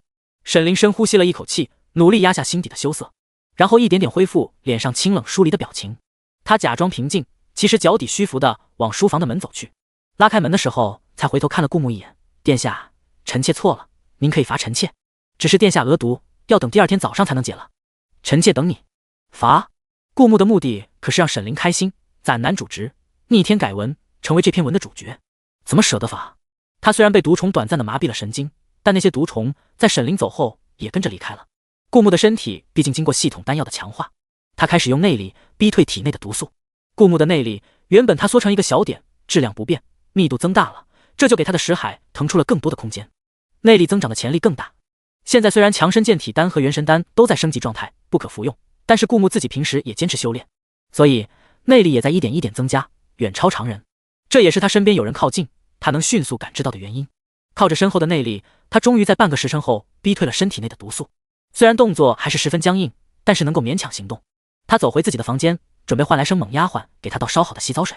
可他刚呼唤了一声，就看到生猛丫鬟蹲在他的澡盆旁，不停地抽泣。别的女孩哭起来像夜莺，娇滴滴的惹人生怜，她哭起来像杠铃，令人想笑。顾木不禁好奇，这生猛丫鬟到底是遇上什么事了，所以才会蒙女落泪。于是他凑过去，喂了一声：“咋地了？给本王倒洗澡水，还委屈你了。”生猛丫鬟是一个蹲在地上，双手抱着膝盖，头埋在臂弯里的姿势。听到顾木嗷的那一嗓子，这才抬起头来。顾木这才发现生猛丫鬟怎么弄成这副鬼样子了。只见他的眼睛以下的脸上全是鲜血，而且是那种散发着腥臭的鲜血。顾木嫌弃的后退了一步，结果生猛丫鬟嚎得更厉害了：“殿下，殿下，你要为奴婢做主啊！您光看到就已经嫌弃的不行了，可奴婢不仅看到了，还被这么恶心的东西夺走了初吻。嗷嗷嗷！奴婢以后怎么嫁人啊？咋回事啊？”顾木已经习惯了这生猛丫鬟疯疯癫癫的样子。原主留着生猛丫鬟是因为她蠢，但又干活利索。顾木留着生猛丫鬟是因为他接受过现代人人平等的教育，可以容忍生猛丫鬟的一些放肆行为。所以虽然生猛丫鬟在他面前大哭大闹，一件事还支支吾吾说不清楚，顾木还是耐着性子再问了一遍。他生猛丫鬟指着羊皮卷愤怒道：“奴婢的一生之敌。”在房间另一个角落的羊皮卷无辜的卷起4个角，然后抖了抖身子，等待着主子夸他。身为一只很会舔的舔狗，他今天可是为主子的主子做了一件大好事啊！只要舔得主子的主子欢心，他才有好日子过。生猛丫鬟看着羊皮卷嚣张的模样，更气了。再加上顾木等着他帮事情说清楚，于是生猛丫鬟一脸恐惧地说出了事情的经过。殿下，您吩咐奴婢亲自给您倒烧好的洗澡水，奴婢给您倒好了，准备去书房敲门叫你洗澡。听到这里，顾木发觉事情有些蹊跷地皱起了眉头。他和沈凌在房间里玩的忘情，没有听到有人在敲书房的门啊。下一秒，顾木听到生猛丫鬟的话，便知道了事情的经过，赞赏地看了羊皮卷一样，给了他一个男人之间才懂的眼神。生猛丫鬟一脸悲愤道：“可是他拦着奴婢，不让奴婢喊殿下洗澡。奴婢当然没有忘记殿下的吩咐，无论如何都要敲门叫殿下。结果这羊皮卷直接不讲武德的拦住臣妾，而且为了不让奴婢叫出声，死死用他脏兮兮的身子捂住奴婢的嘴。他身上那些腥臭的鲜血还滴进了奴婢的口里。奴婢想把他从脸上扯下来，把他撕烂，把他放火里烧死。结果这玩意跟钢铁一样厚实，甚至还在火上跳了个舞。”生猛丫鬟越想越委屈，紧接着又嗷嗷大哭起来。这杠铃般的哭声让顾木越听越想笑，而羊皮卷不断卷起自己的4个角，又放下，似乎在向顾木邀功。顾木悄悄地冲羊皮卷竖了个大拇指，果然，羊皮卷开心的又在空中跳了个舞。这一切在生猛丫鬟看来都是对他的挑衅，他更崩溃了。去洗个脸吧。顾木同情地看着生猛丫鬟道，虽然是自己的贴身丫鬟，但毕竟不是他的女人，妄想破坏他的好事，别想着他会为他做主。既然这么难过，早该把脸洗了，而不是留着罪证可怜兮兮的在顾木的房间里等着顾木为他做主，夸奖羊皮卷。当然，这生猛丫鬟这次虽然受了委屈，但别的方面顾木不会亏待她。像她这种不分尊卑礼仪、智商又不高的丫鬟，能当摄政王的贴身丫鬟，做更轻松的活，领更多的银子，已经足够让府里很多人羡慕了。不过人是顾木支开的，生猛丫鬟也是按着顾木的吩咐行事，烧好水了，准备敲门叫顾木洗澡。而且哪怕受了委屈，也只是在顾木面前熬几句，那也是顾木平时不计较，给他纵容出来的胆子。如果顾木让他闭嘴，想必他立马晋升，屁都不敢再放一个。他也没其他错，就是脑袋不太灵光。这种脑袋不太灵光的丫鬟，在其他王府或皇宫，可能早就被现实啃得渣都不剩了。但她此刻毕竟是顾木的贴身婢女，顾木对自己人还是很厚道的。你不是担心你嫁不出去吗？明日去账房多领500两银子，可以拿去将你老家的草屋修缮一下，以后招个夫婿，咱不嫁人，咱那夫岂不美哉？顾木慢悠悠地说道。毕竟这生猛丫鬟的性格，他太了解了。哪怕嫁到别人家，就光婆媳关系也够他受的。毕竟是从他摄政王府顶着他摄政王的贴身丫鬟名号出来的，岂能受得了这委屈？当然，这次在银钱上面小小的弥补了贴身丫鬟一下，但以后只要贴身丫鬟对他忠诚，干得好，离开王府的时候，顾木还会赠送一笔。果然，生猛丫鬟听完，眼睛瞬间就亮了。那夫，生猛丫鬟喃喃道。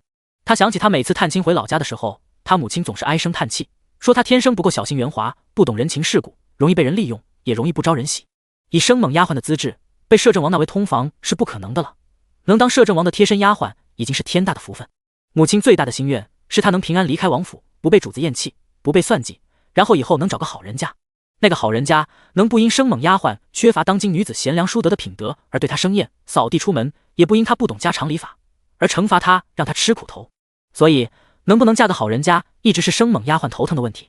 这才在羊皮卷捂住她嘴巴的时候，第一时间想到她嫁不出去了。羊皮卷仅仅只是一张纸而已啊！可是现在她仅仅因为受了点委屈，就得到了殿下500两银子的赏赐，这对于一个下人来说，已经是好几年的工钱了。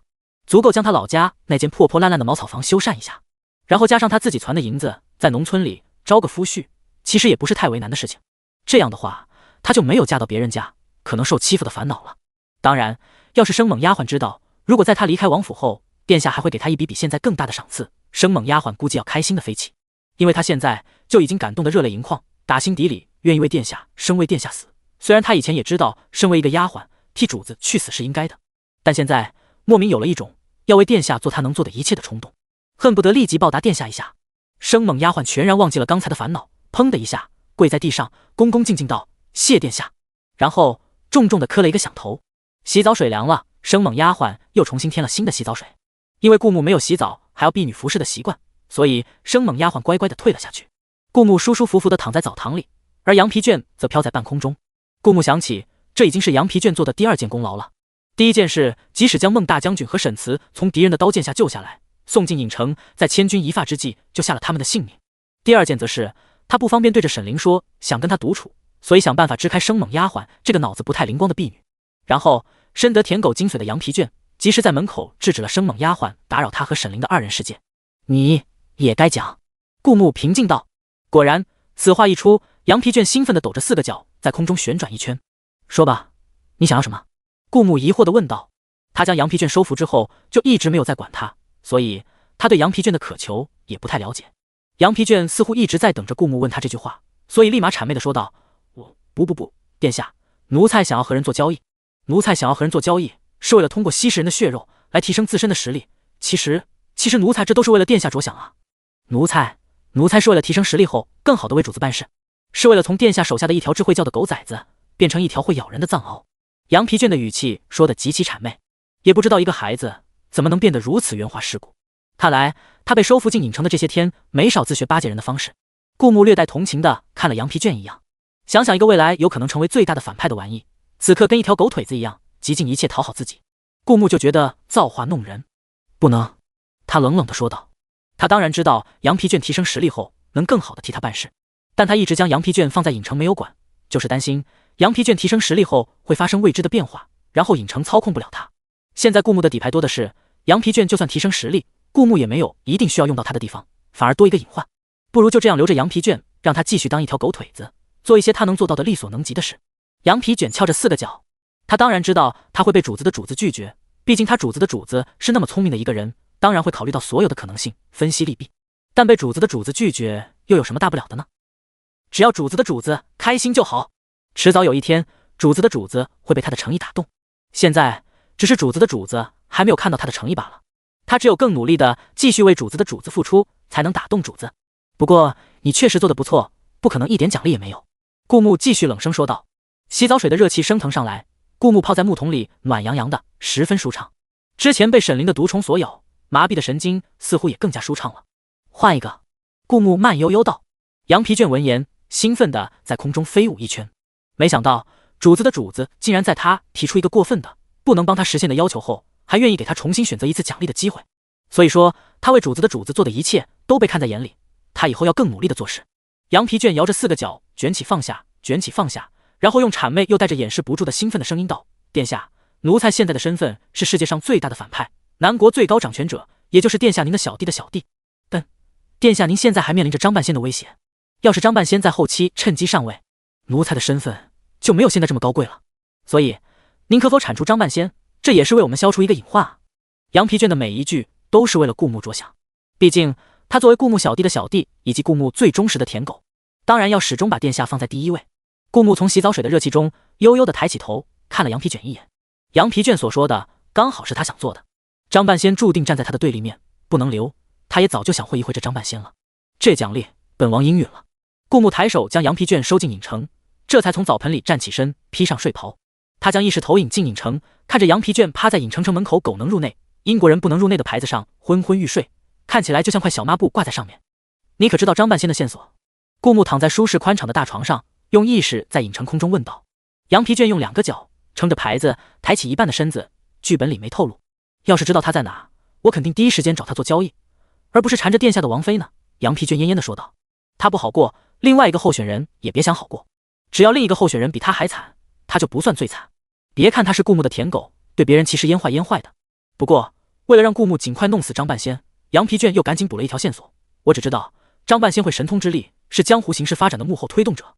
殿下，只要按这2条线索找，说不定能找到张半仙。杨皮卷兴奋道，仿佛已经看到了张半仙的死期。顾木却仔细回味着杨皮卷的这番话。张半仙已经是一个名称，按理说，按照这个名称去打听张半仙，总会得到他的行踪。而杨皮卷从未跟张半仙打过交道，而在他的剧本中还给了有关张半仙的2条线索提示。这也就是说明，按照张半仙的名号，不一定能找到张半仙，而需要用到杨皮卷的2条线索。可是顾木明明听说过江湖中有张半仙这号人，他也确实会神通之力。既然有了名号，那张半仙的2条线索并没有什么意义，除非摆在明面上的张半仙还并不是真正的张半仙。明面上的张半仙所会的神通之力，说不定是受真正的张半仙指点。而要找到真正的张半仙，则要依靠是江湖形势发展的幕后推动者这条线索。不过这也只是顾木的一个猜测，但要印证这个猜测很容易，抓到明面上的张半仙，看他有没有真正的神通之力，一试便知。翌日早上，顾木就命令几百名精兵伪装成江湖人士，前进江湖，打听张半仙的下落，并抓捕回京。在顾木下发命令后，那些精兵很快根据指示乔装打扮，模仿江湖人行事风格，分散潜伏进江湖人最常居住的几个城池。韦一就是按着殿下指令潜伏进江湖的其中一名精兵，他用朝廷下发的经费，在江湖人最常居住的其中一座城池洛城包下客栈的一间房。他刚进房间，放下随身携带的包袱，取出换洗衣物，就听到外面传来几声呼报声：张半仙有令，张半仙有令，张半仙有令。听到这个消息，瞬间整条街道上都安静下来，叫卖的声音，路人闲谈的声音，就连小孩哭闹的声音都瞬间停止了。韦一走到窗户边，并没有探出头，只是用眼睛往下瞟，观察街道的情况。只见呼报的是几个穿着特殊衣服的人，之所以说特殊，是因为那些衣服一看就不是日常的穿着，而是某个组织的统一制式的衣服。今日申时，洛城会发生地震，张半仙提醒大家，请带好重要物品去往空旷地方。这句话，那几个穿着特殊衣服的人同样说了3遍，3遍一轮回，在街东走到街西，然后转了个弯，消失不见。申时，韦一在心里悄悄念道。申时离现在只有半炷香的时间了。韦一常年待在京城，对江湖事并不是很了解，但他根据街上人的反应，很快便明白，这个张半仙在江湖中一定有着很高的地位，高到可以让人瞬间停下手中的事，去听张半仙的指令。不过，如果张半仙真的能预知地震，那么他确实值得被人尊重。没有多想，韦一又将取出的衣服塞进包袱，然后打开客栈的门，像其他住在客栈里听到张半仙的消息，纷纷带着包袱离开的人一样，迅速往楼梯下走去，赶往空旷的地方。果然，申时一到，韦一感觉脚下一阵摇晃，紧接着就听到重物倒地的声音。这种重物倒地的声音陆陆续续，不时还能听到有人突然嚎叫的声音。等到地震停止，人们纷纷拎着自己带出来的物品，重新往回走去。这场地震并不是很大，基本上大街上的房子都还完好无损，但也有一些年代久远的，在这次地震中就彻底塌了。这也是明明得知了张半仙的东西，赶往空旷处避险，保证了人身安全，却还有人嚎啕大哭的原因，因为他们看到自己的家没了。这时候，有一个哭得格外惨烈的老太太吸引了韦一的注意。也许因为老太太哭得格外惨烈，有人问了老太太的情况。韦一只听那个老太太说道：我看到那边有房子塌了，就过去看热闹，但过去发现居然是我家房子塌了，一看我的眼泪就流下来了。顾木每天都能收到从各地传来的飞鸽传信，都是打探张半仙消息的精兵传来的。同时，南国发生的一些大事也会有当地官员写成折子上报。顾木原本翻阅奏折，看到洛城爆发地震，但是无一人伤亡，有些奇怪。按理说，这地震虽然小，但不可能连一个在地震中受伤的人都没有，毕竟也有小部分房子塌了。而上报的折子大多都经过当地官员的春秋笔法，上面只写明地震中没有人员受伤的原因，是因为当地官员治理有方，重用人才，这才避免了这次灾难。直到顾木翻开其中一名精兵传来的飞鸽传信，信中写明属下所在地为洛城，刚到此地就有几名呼报人员沿街通知申时会有地震发生，而这一预言出自张半仙之口。属下正在努力打听张半仙的线索，可坊间流传了不少张半仙的传闻，却没有人见过张半仙的真容，传言只有各大帮派的掌门才有资格请到张半仙。属下绑了其中一名呼报人员，利用迷魂散让其迷失神智，然后询问张半仙的下落。可他们只说他们的信息是在一处佛堂里看到的，他们也没见过张半仙本人。望请恕罪，截至今日，属下只打听到这些线索，还在努力探索。顾木将纸条放进火盆中，烧成灰烬，眼睛看着火光跳跃，心事重重。这张半仙果真有神通之力，不好对付。顾木长长的叹了口气，竟然能精确的预知地震。不过既然张半仙和杨皮卷同为继他之后最大的反派候选人，而张半仙已经在江湖闯出赫赫威名，羊皮卷到现在依然籍籍无名，甚至被他收为小弟的小弟。这样看起来，两位候选人之间的实力差距也太大了。不过还有一种可能，张半仙虽然厉害，但他的成长潜力有限。羊皮卷现在虽然弱小，但等他成长起来，绝对不亚于张半仙。只有这样，这两者之间才有竞争的必要。只不过，如果是这样的话，顾木的神色冷了冷，那就更不应该让羊皮卷吃人了。谁知道他成长起来还能不能在我的控制范围呢？除非能彻底收服羊皮卷的方法，不是由羊皮卷决定的，而是由我决定的。顾木很小心谨慎地想到，当初羊皮卷肯认顾木为主，用的是羊皮卷提出的方法。不管羊皮卷再怎么说的天花乱坠，顾木只相信自己。连着半个月，派出去的精兵都一无所获。他们都带回来一个共同的线索，除了各大帮派的掌门人，从来没有人能主动找到张半仙。而朝廷和江湖向来井水不犯河水，各大帮派的掌门人已经为江湖的一方诸侯派出去寻找张半仙的，只是一些卒子，自然碰不到那些掌门人的面。殿下，要不奴才亲自去一趟。陈公公看出了顾木的烦心事，在顾木身后弯腰低头，主动说道。陈公公虽然是一名太监，却贵为摄政王的身边人都知道是摄政王的心腹，很多时候都是由他出面传达殿下的旨意，所以有了见陈公公如见殿下的说法。至于小皇帝，不过是一个被架空的傀儡。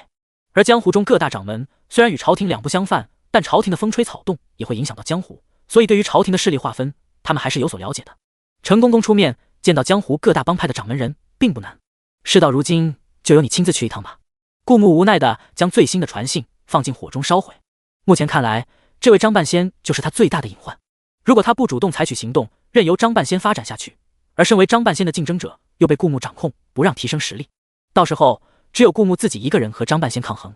而张半仙的定位是继他之后最大的反派，说不定会有天道加成。顾木才不会留着这个隐患，要将张半仙今后所带来的威胁尽早扼杀在摇篮里。奴才遵旨。陈公公拱手弯腰，低头恭恭敬敬道。陈公公此次前往江湖，可是做足了阵仗，毕竟他是代表着殿下。有9名美女抬着轿子，身边一路侍卫同行，浩浩荡荡地来到江湖中江湖盟主所在的浩城。陈公公要见的正是江湖盟主江盟主。在江盟主的府邸处，9名美女放下轿子，陈公公并没有出来，而是隔着车帘用沉稳老练的声音道：咱家要见你们盟主。陈公公带着的侍卫全都穿着京城侍卫的统一甲胄，一看就是京城来的大人物。江湖盟主的门童也不是简单的角色，一脸就看出门前轿子里的人来头不小。于是他并没有立即赶客，而是高声问道：来者何人？站最前方的侍卫冲着门童一抱拳：轿子里的是殿下身边的陈公公，见你们盟主有要事。虽然是朝廷和江湖井水不犯河水，但保不准有两方需要互相帮助的地方，而且来的又是殿下身边的人。门童马上就确定这个人盟主一定会见，于是他恭恭敬敬道：请稍等片刻，我去通禀盟主。很快门童就从府邸中出来，做了个邀请的手势。盟主说：里面请。这时站两边的美女才拉开门帘。陈公公扶着那名最前方的侍卫的手，下了轿子，跟着门童往府邸走去。见盟主。在江盟主的会客室，一位戴着面具穿着黑袍的男子正坐着饮茶。看他所坐的位置以及身边人对他的态度，陈公公一眼就认出这就是江湖盟主无疑了。你说你是殿下身边的公公，可有何证明？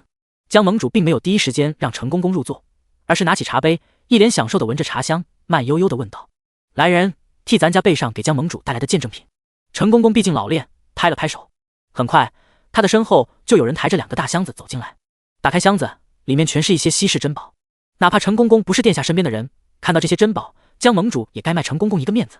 毕竟江湖独立于朝廷，这算是求江盟主办事该有的准备，自然一样都不能少。证明咱家的身份，当然是靠这些宝贝证明了。陈公公皮笑肉不笑的拿起其中一只7彩琉璃玉壶，玉壶盖是被精心雕刻的微雕，光是这材料以及这手艺就很难得。这是皇家御赐的微雕大师亲自按殿下的旨意雕刻的，这等精致的玉壶，怕是只有皇家才有。陈公公又笑眯眯的将玉壶放了回去，又拿起一颗硕大的夜明珠。夜明珠虽然稀有，但也不是特别罕见之物，但像这等大小的，恐怕也是难得一寻的。陈公公将宝物一一拿出来，介绍一遍，充分显示了皇宫的财力。介绍完后，这才将2个大箱子盖上，抬到江盟主的面前。此时已经有下人按照江盟主的吩咐抬来椅子，让陈公公坐下。江盟主也客客气气的笑道：不知陈公公不远千里来到府上，是有何事？其实此刻江盟主已经基本确认了陈公公的身份。莫说这天底下还有人胆敢冒充殿下身边的人，就冲这2大箱子里的宝贝，也只能是皇家才能拿得出手的。这一次顾木为了找到张半仙，可是下了大手笔。毕竟这整个南国都是顾木的，顾木不收分毫，将青霉素和杂交水稻分给百姓，就就是为了让这个国家更强更好。如果顾木在乎赢钱，完全可以通过系统那些应有尽有的宝物赚钱。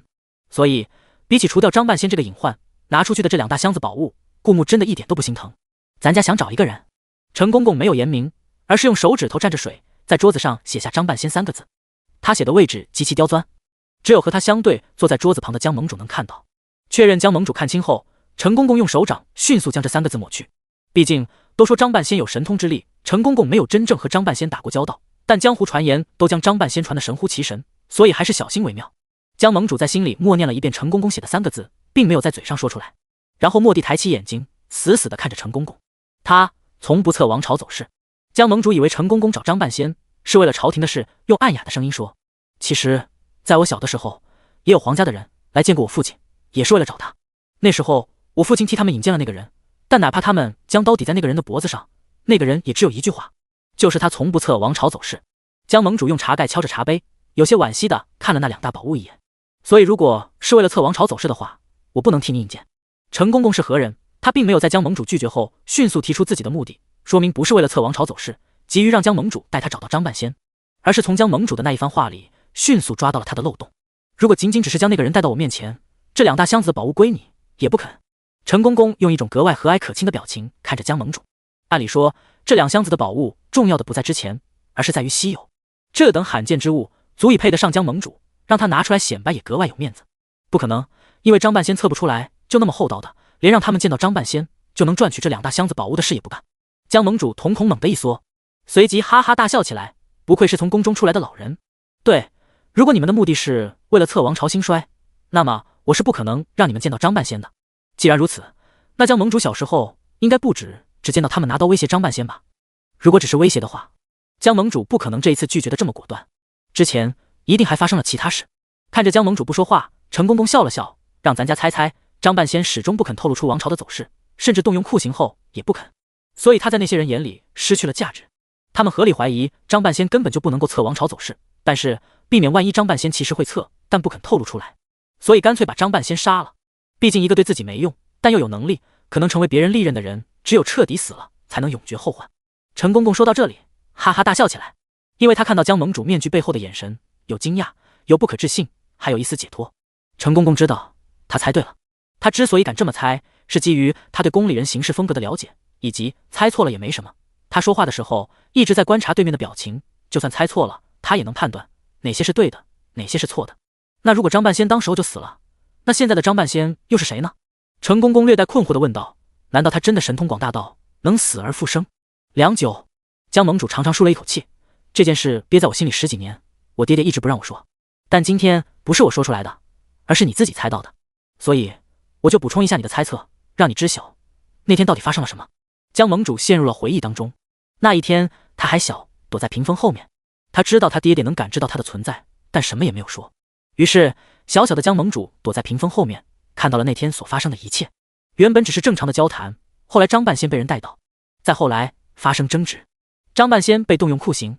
那些人早就有所准备而来，无论是下药还是刑具，都不能让张半仙开口说出他们想要的东西。张半仙只有一句话：我从不测王朝走势。他说的是从不测，而是不会测。所以那些人把他杀了，割了头颅。小小的江盟主已经会武功了，因为好奇，他一路跟随着这些人。这些人也都知道跟着他们的是江家的小少爷，未来江湖盟主的继任者，所以什么也没说。江盟主看到他们把张半仙丢到乱葬岗，尸首分离，然后似乎他们有些忌惮张半仙的能力，口语交谈了几句，最终一把火将张半仙的尸首全都烧了个一干二净。小小江盟主亲眼看到那把火将张半仙的尸首吞噬，化为灰烬。风一吹，什么也不剩，只有这样，那些人才放心的离开。一堆四处飘零的灰烬，就算张半仙有神通之力，也不可能突然诈尸吧。只是1日后，在回京的路上，有人发现了那些人的尸体，死相凄惨，脖子以下全部被烧成黑炭，只有脸完好无损，方便人们认出他们的身份。那些威胁张半仙的人，一个也没活下来。小小的江盟主听闻这个消息，格外震惊，好奇心作祟，也去看了被抬回验尸的那几具尸体。真的是那几个人，一模一样，而且死法也是被火烧。小小的江盟主不禁想起前一天他们放的那把火，难道是张半仙？小小的江盟主正这么想着，一回头就看到原本应该死去化为灰烬的张半仙，活生生的站在他后面，面带着笑意的看着他，甚至开用半开玩笑的语气问他道：“怎么你一副见鬼的表情？”这一场景在江盟主心里留下了深深的阴影，哪怕到现在也无法忘怀。他父亲也知道内情，但不知为何从不准他提起。他们父子二人就假装那日的事情从没有发生过，也幸好一直以来他们也相安无事。但和张半仙死法相似的那些人都是朝廷的精兵，而且他们死的时候都是在一起，现场没有打斗的痕迹，马车印也一直平稳前行，到那戛然而止，就好像他们是突然死去。很难想象会有人能将他们全部杀死，而且在他们完全没法反抗的一瞬间，这件事也在江盟主心里种下了恐惧的种子，因为他亲眼看到了张半仙是如何被烧成灰烬的，所以他很怕有一瞬间他会莫名其妙变得和死去的那些人一样。随着时间的增长，恐惧埋在江盟主心里多年，他早已不害怕死亡，但并没有彻底摆脱那种恐惧。他其实一直都想找个人说出那天的情况，也许说出来会好一点，但始终合适的时机，而这一次却被程公公主动猜了出来，所以江盟主没有隐瞒，一股脑的全都说了出来。你觉得你看到的张半仙真的是原来的张半仙吗？程公公用一种怀疑的语气问道。长相声音全都一模一样。说到这里，江盟主语气有些激动，但他不知道你跟着那些人看到了他化为灰烬。程公公笑着道，否则的话你和你爹不可能成功活到现在，而那些人之所以会死去，也许是因为不能让人知道他化成灰烬又复生的秘密。杀了那些人要掩藏的是这个。程公公有条有理的推理道，身为皇宫的老人能成为殿下的心腹，要的不仅仅是忠心。江盟主听到程公公的分析，不太懂他要表达什么，疑惑的睁大眼睛看着程公公。他很好奇，这个从宫里头出来的殿下的身边人能给他一个什么样的答案。程公公眯着眼睛一笑，但看起来一点也不像老狐狸，反而有些和蔼可亲。按理说张半仙神通广大，他死而复生更能增添他的传奇色彩，但他偏偏要掩盖这件事情。一个人费尽心思要掩盖说明，那就说明这件事情被人知道一定会对他有不好的影响。像之前说的，如果张半仙本就神通广大，他死而复生被人知道，只会更加将他捧上神坛，不可能出现不好的影响。除非江盟主领声静气，听着程公公所说，他有一种直觉，这一刻他离真相很近了，一直困扰他多年的恐惧也许在这一刻就要消失了。他听到程公公张开口，一字一句道，除非张半仙根本就没有死而复生，你见到的并不是原来的张半仙，杀掉那些人要掩盖的其实是不只有一个张半仙的事实。程公公说到这里长长呼了口气，作为宫里人，不仅能看到一些别人会忽视掉的东西，而对于一些用眼睛看不见的，他也擅长用脑子看见。比如前任皇帝宫里头，哪个宫的嫔妃突然流产，哪个小皇子突然暴毙，光听丫鬟的一面之词是不够的，只有学会用脑子看，才能看到事情的真相。江盟主激动的手有些发抖，眼睛里有一抹亮色。你是说我见到的根本就不是原来张半仙，张半仙是真的死去了，并没有复生。我后来见到的只是有人冒充张半仙。难怪这么多年张半仙一直不见老，还以为他有神通能永葆青春，可他也是一副发福的中年人的样子。如果是有人冒充的话，就说得通了。一开始也许是真的张半仙，真的张半仙死后开始有人冒充他的长相。江盟主越分析越激动，如果是这样的话，他就不用担心死而复生的张半仙会用对付那些人的方法来对付他了。一直以来隐藏着这个秘密太久了，不，也许一开始就不是真的张半仙。程公公皱着眉头道，心里想，我一定要将这个事情告诉殿下。也许这次他就算靠江盟主见到了张半仙，但也许见到的根本就不是真正的张半仙。但无论如何，殿下吩咐，只要将江湖人大家公认的张半仙带回来就好。只不过殿下这么吩咐，殿下是不是也知道一些什么？此话怎讲？江盟主像抓住一棵救命稻草，对着程公公问道。因为如果后来的张半仙是有人冒名顶替，那他的神通也确实存在，这些是顶替不了的。程公公悠悠道，所以那些我们看到额度张半仙背后，一定有某个人或某股势力在操控着他们。既然是这样，江盟主心里的一块石头便放下了。程公公这时才笑眯眯道，江盟主不要有心理压力，咱家只是请那个人回京见殿下一面。江盟主点了点头，他自有联系张半仙的手段，当即告知张半仙的行踪。有了张半仙的线索，程公公很顺利地请到了张半仙，带他回了京城。这段时间，顾木陆陆续续收到一些关于张半仙的消息，而程公公的消息也先他的人到达顾木手中。程公公将江盟主讲的故事原原本本写在纸上，再加上他自己的推测，这样一来就更验证了顾木的想法，摆在明面上的张半仙并不是真正的张半仙。顾木揉了揉太阳穴，将纸条扔进火盆里。这些天他处理了太多的公务，觉得头有点疼，毕竟这天下他迟早要接手的，从现在开始建设也不为过。离他撸下小皇帝的日子不远了。顾木正揉着太阳穴，突然感觉手指一暖，一双温软的手附上了他的手指，然后轻轻按压在他的太阳穴上。没有回头，光闻着那股熟悉的香气，顾木就知道是谁。这段日子，沈凌经常给他送点心到书房。其实今天沈凌一进书房的门，顾木就知道了，但没想到沈凌看到他揉太阳穴，会主动帮他按压。殿下，这天下刚经历战乱，劳你费心了。沈凌柔声道。他知道顾木对整个天下意味着什么，如果没有顾木，南国面临的就是覆灭的结局。到时候民不聊生，百姓流离失所，妻离子散。可现在人们安居乐业，吃饱穿暖，日子蒸蒸向上，这都是因为眼前的男人。所以沈凌会在顾木熬夜看奏折的时候给他送点心，也会在顾木头疼的时候主动替他按压太阳穴。不过殿下，沈凌微微俯身凑在顾木耳边，用轻轻的声音道，头疼的话仅仅按压太阳穴是没有用的，臣妾有个法子可以帮助殿下。沈凌在顾木背后他看不见的地方露出一个饶有深意的微笑。殿下，臣妾做不到，看到你这张脸放下一切仇恨呢，可怎么办？偏偏你又让臣妾喜欢上了你，所以臣妾只想看到殿下喜欢臣妾又痛苦不堪呢。看完奏折，我们来试一试。沈凌将手轻轻从顾木脸上滑下，臣妾就先不打扰殿下了。顾木感觉到沈凌离开他的身后，但并没有走出书房，而是乖乖地待在旁边替他磨墨。烛光下，沈凌的脸沉静而美好。这段时间，沈凌明显没有了以往忧郁，时不时会露出一个笑颜，就连他那2颗坏坏的小虎牙也显得格外可爱。顾木觉得能娶这么一个漂亮的王妃，真是三生有幸。好不容易看完奏折，沈凌已经趴在桌子上，眯着眼睛，像是睡着了。从这个角度，只能看到他完美的侧颜。顾木正想要将他抱回床上去，刚碰到沈凌的肩膀，就看到沈凌的眼睫毛动了一下，眼睛一下就睁开了。虽然是夜晚，但在烛光下显得格外明亮。殿下，沈凌乖巧地用手搭上顾木的脖子，任由顾木将他抱起来。今晚去我房间。沈凌声音软软的，似乎是刚睡醒，但又睡得不太安稳，被人吵醒之后迷迷糊糊的那种。好。顾木皱了皱眉头，没想到沈凌这么主动。难道去他房间，他更加熟悉环境，第一次他更有安全感。不管了，去谁房间都一样，只要有张床，关起门没人进来打扰就行了。本王依你。顾木抱着沈凌往雪落院走去。进了沈凌的房间，顾木刚关上门，准备把沈凌往床上丢，却见沈凌勾着他的脖子不肯下来。殿下，你不是头疼吗？臣妾有法子。不疼了。春宵一刻值千金，这么多太医，他用得着沈凌治头疼？更何况头疼纯粹是这些天操心累的，又不是什么病，不值得这么上纲上线，浪费了这良宵美景。但是沈凌不依不饶，非得给顾木治头疼。他正了正神色，认真道：殿下可是百姓的支柱，殿下若是倒了，这天底下的百姓哪能有现在这样幸福的生活？所以在臣妾看来，殿下的身体健康比天还大。沈凌很认真地看着顾木的眼睛，和他对视。顾木能看出沈凌眼神中的真诚，沈凌是真的希望他身体健康，至于希不希望他内心痛苦，就不得而知了。一时间，顾木内心有些感动。再说了，这种时候他不依着沈凌，难道还要强迫他？万一沈凌再放出那些毒虫，他岂不是又要半个时辰才能解得了毒？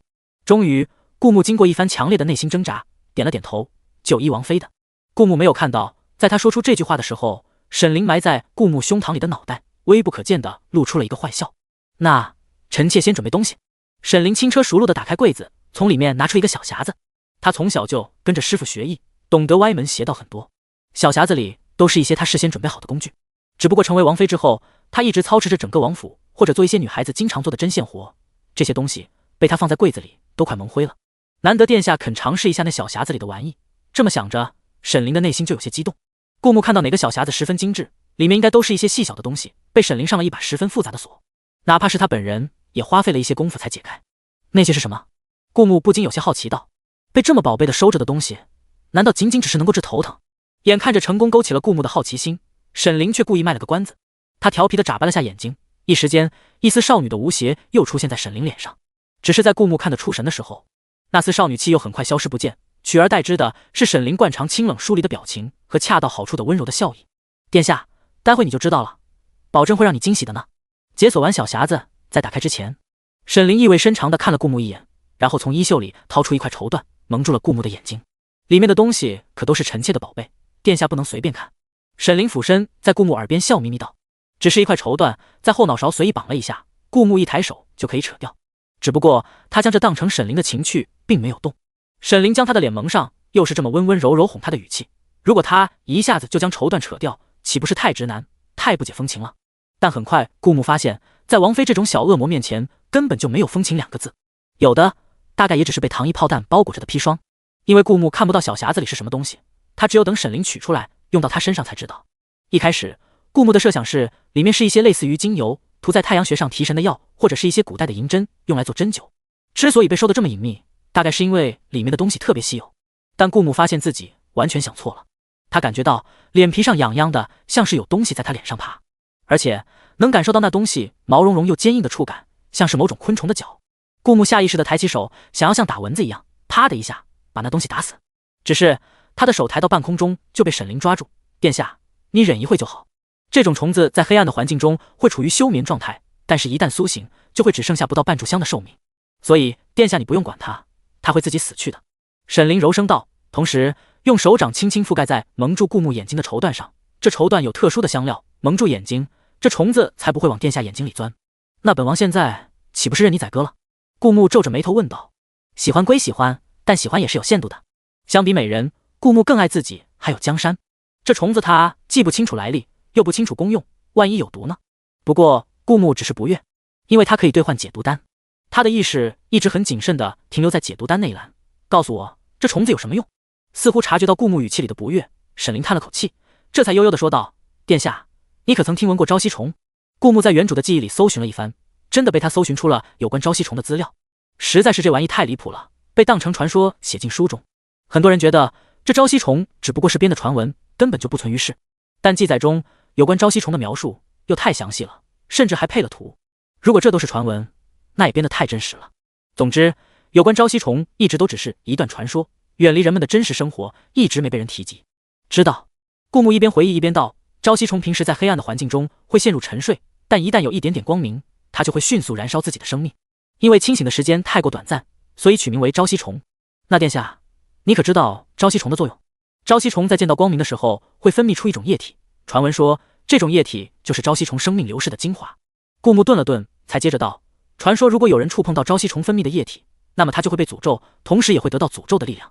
听到这里，沈凌轻轻笑了，他补充完顾木接下来想说的话，朝夕虫的力量是哪怕是黑夜，他也看得清周围的景象，不再受光亮的制约。而他的诅咒是每个月都需要新鲜的人血用绸缎包裹覆盖在眼睛上，否则就会短暂失明，直到用鲜血覆盖眼睛为止。不过沈凌说到这里语气凉了几分，本来对这新鲜的人血是没什么要求的，但是如果在朝夕虫死亡之前有人用鲜血饲养过他，那么就只能是饲养之人的鲜血，其他的血都不管用。顾木听着沈凌凉凉的语气，突然生出一丝不好的预感。随着两人的对话，顾木脸上那种昆虫爬行的触感已经彻底消失了，取而代之的是冰凉的液体瞬间融进肌肤里。此刻想后悔也已经来不及了，只是不知道这朝夕虫的液体算不算毒，能不能用解毒丹解。只不过现在看来，朝夕虫的液体能给顾木带来夜视的能力，且目前也没有到非得遗弃这种诅咒的地步，所以顾木并没有急着使用解毒丹。殿下，沈凌一把揭开顾木脸上的绸缎，然后用手掌摸着顾木的脸，让顾木和他对视。沈凌的眼睛里有一种计谋得逞的笑意，臣妾就是喂养朝夕虫的人，所以殿下，你每个月都需要用到臣妾的鲜血。也就是说，殿下你离不开臣妾了呢？沈凌虽然笑得很温柔，但说出来的话却让人脊背生寒。顾木愣了愣，忽地笑了，他抓着沈凌的手，那又如何呢？你如果想要以此威胁本王的话，本王可以将你囚禁，每个月取你的鲜血。如果你是想让本王离开你的话，根本就不用耍这样的小把戏，你应该尽力讨本王欢心，让本王爱上你。顾木看着沈凌，无论是谁被这么摆了一道，总是不开心的。但是没想到沈凌睁着无辜的双眼，缓缓开口道，殿下，你误会臣妾了，臣妾只有一只朝夕虫，而且臣妾保证不会离开殿下身边，才会将朝夕虫让殿下使用。如果殿下想对臣妾做什么，臣妾又怎么能反抗呢？沈凌直接乖乖认错。顾木看着沈凌，沈凌的眼睛里充斥着满满的征服欲，他从来都不愿当一只猎物，他想操控顾木，这只朝夕虫是第一步。有了这只朝夕虫，顾木无论如何都不会杀了他，就算是囚禁他，只要不死，沈凌相信他总有机会翻盘，他一点也不怕。一丝笑容浮现在沈凌脸上。顾木突然发觉，这系统虽然没有让他害沈凌了，但新发布的任务也好不到哪里去，让他让沈凌开心。沈凌这可是一个小恶魔啊！顾木看着沈凌，忽然感觉到有一丝不对劲，眼前的烛火跳跃，正对着沈凌的脸，可沈凌脸上的火光却依然平静，这不符合常理。紧接着顾木又渐渐发现，那种沈凌身上的异香似乎比平时要浓烈一些。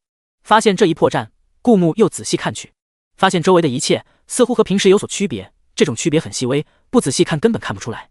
但顾木感觉不对劲，所以看得格外仔细。这一切难道是幻觉？顾木皱着眉头，他现在对幻觉格外敏感。他本来是想杀死小绿茶的，小绿茶却在他眼前凭空消失。因为消失的方式和进入影城的方式太像，一开始顾木还以为世界上还有其他类似影城的存在，现在想想，那应该就是幻觉。他到底是什么时候陷入幻境的？踏入这扇房门的一刻，还是沈凌打开匣子的一刻？不过在顾木内心笃定眼前就是幻觉的时候，顾木就看到眼前的空气像水波一样晃动了一下，眼前的一切都如同潮水退去，恢复了正常。而沈凌坐在他的椅子旁边，保持着小匣子打开的姿势。等恢复清醒，顾木发现他之前脑海里有关朝夕虫的资料都是错误的。朝夕虫根本就没有什么诅咒，而朝夕虫的作用在他活着的时候可以制造幻觉，而在他死后，如果他的尸体被磨成灰被人吞下，就可以看破幻觉。真神奇！顾木发现这个世界上神奇的事情比他想象的还要多。如果说朝夕虫制造的幻觉能够蒙蔽人的五感也就罢了，可是他甚至还能在一定程度上影响人的记忆和思维。过了这么久，他已经死了。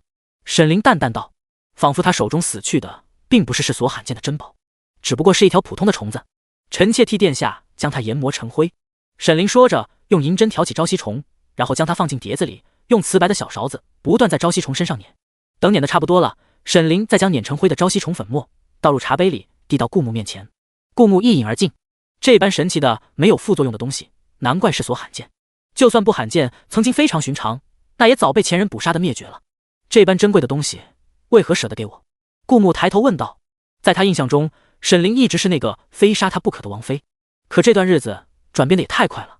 难道他真的放下了前世的仇恨？沈凌微微一笑，聪明如他，在王府的这些年，早已学会了控制自己的表情。只要他不想让别人看出来，就没人能看出他的心中所想。完全放下前世的仇恨，不存在的。也不知道眼前的顾木是何来历，竟然出现在他最大的仇人身体里。要说顾木和原主没有任何关系，沈凌是不相信的。但是很显然，眼前的顾木比原主要高几个段位。从顾木的所作所为中，他似乎也已经发现了自己重生的秘密。如果顾木知道自己重生的秘密，那么他一定知道自己要复仇。自己不让他放下戒心，又怎么能一点点挖掘顾木身上的秘密呢？那自然是因为殿下是臣妾的夫君，臣妾有的最好的当然是要给殿下了。沈凌小嘴仿佛抹了蜜，甜甜的说道。两个各怀心事的人，虽然彼此有好感，但一个重生者，一个穿越者，彼此都不能说出自己的秘密，彼此都好奇对方的秘密，所以这点好感在好奇心中还是显得微不足道，两人都互相防备。顾木顺水推舟，想起系统任务，哄沈凌开心可以增加男主值，于是道：既然爱妃对本王这么好，本王也理应补偿爱妃才是。爱妃，你想不想成为母仪天下的皇后？顾木平静道：到时候本王给你在宫中修一座宫殿，里面装满你儿时喜欢玩的玩意，宫殿还要有巨大的草坪，可以让爱妃尽情的放风筝。王府太小了，不方便休憩，所以等本王让你成为母仪天下的皇后，你曾经失去的天真，本王都替你找回来，可好？上次上河边放风筝，大概是顾木见过唯一一次沈凌真心的笑，也是那个笑容让顾木意识到，沈凌不只是系统用来给他刷奖励的工具人，他有血有肉，有悲欢离合。也是那一刻，顾木怦然心动。所以系统让顾木哄沈凌开心，顾木唯一想到的就是找回沈凌的童真，陪他幼稚，陪他放肆。沈凌愣了愣，一双眼睛晦暗不明。这个男人是懂他的，不像原主对他漠不关心，只是他们彼此有太多的秘密，做不到交心。沈凌也做到放下一切，对顾木全心全意的去喜欢。他们中间还隔着原主所制造的上一世的血海深仇。不过此刻沈凌的眼睛中还是有一丝动容，他微微弯起眼睛，笑成好看的月牙眼。好，两个人都不觉得说出这种大逆不道的谋逆之话有何不妥。在世人心中，整个南国早在殿下的掌握之中，只不过缺个名分罢了。顾木说出这话，也是代表着他不准备留小皇帝了。等陈公公回宫，他就处理小皇帝。这也是这段时间他突然上进，忙着处理政务的原因。皇帝迟迟不和他对抗，他就推小皇帝一把。夜深了，殿下该回去休息了。沈凌对着顾木微笑道。他身体里有蛊虫，料到顾木不会碰他，但其实这种蛊虫他能自己逼出来，之所以一直养在体内，不过是为了保护自己罢了。如果殿下真的和原主有某种关系，他又和殿下做了那种事情，他一定不会原谅自己的。看着顾木离开雪落院的背影，沈凌露出了一个微笑。殿下，猫捉老鼠中要当那只猫，不一定是要有侵略性的，事乖讨好，让他喜欢自己，离不开自己，那不就在手掌心逃不出去了吗？游戏啊，才刚刚开始呢。陈公公请张半仙回了京。在王府的书房里，顾木似笑非笑地看着张半仙，听说你能拥有神通之力。而此时，羊皮卷也猫在顾木的衣袖里看热闹，毕竟是自己曾经的竞争对手。听到顾木这话，不禁在心里嘟囔了一声：论神通之力，谁能有你这个瓜逼多呀？虽然羊皮卷表面上是顾木一条忠心耿耿的舔狗，但背地里羊皮卷还是有很多自己的小心思的。好在羊皮卷没有五官，没有表情，无论他想什么，人们从他血腥的表面都看不出来。羊皮卷实在是没想到顾木会这么秀，原本被世界当成最大的反派，为了实现女主的 flag， 所以不断给他开挂。结果逆天的挂到手了，顾木又获得了女主的一点点喜爱，成为男主候选人。当然，也有可能是因为这世界没想到原本既定的反派候选人会落到顾木手里，直接改变了后续剧情的进程，所以顾木才能成为反派候选人。但是羊皮卷的心里说不平衡是真的，希望顾木变得更强也是真的。毕竟谁让顾木是他主子的主子呢？顾木变强了，他的地位才能更高。张半仙还是第一次见到南国的掌权者，面上不免露出一丝胆怯的神色。不过这种神色一闪而逝，取而代之的是一种视死如归的表情。看来他知道历任的张半仙落入朝廷手里，讨不得好。我从不测朝廷之事。张半仙摸了把白胡子，面容愁苦道：那你有测到被带到我面前的下场吗？顾木微微轻身，气场很强的说道。张半仙一时语噎。顾木没有多和张半仙废话，他让人将张半仙带过来的目的，无非是看张半仙是否有神通之力，来确认背后是否另有其人。像这种问是问不出来的，得采取非常手段。顾木拍了拍手，很快有人将刑具带了上来。张半仙没有想到顾木会直接在书房上刑具，而且还是在只说了2句话的情况下。是吓唬他，还是……顾木之所以在书房上刑具，是因为地牢阴暗，如果能带到书房的刑具不管用，顾木才会考虑将张半仙带到地牢。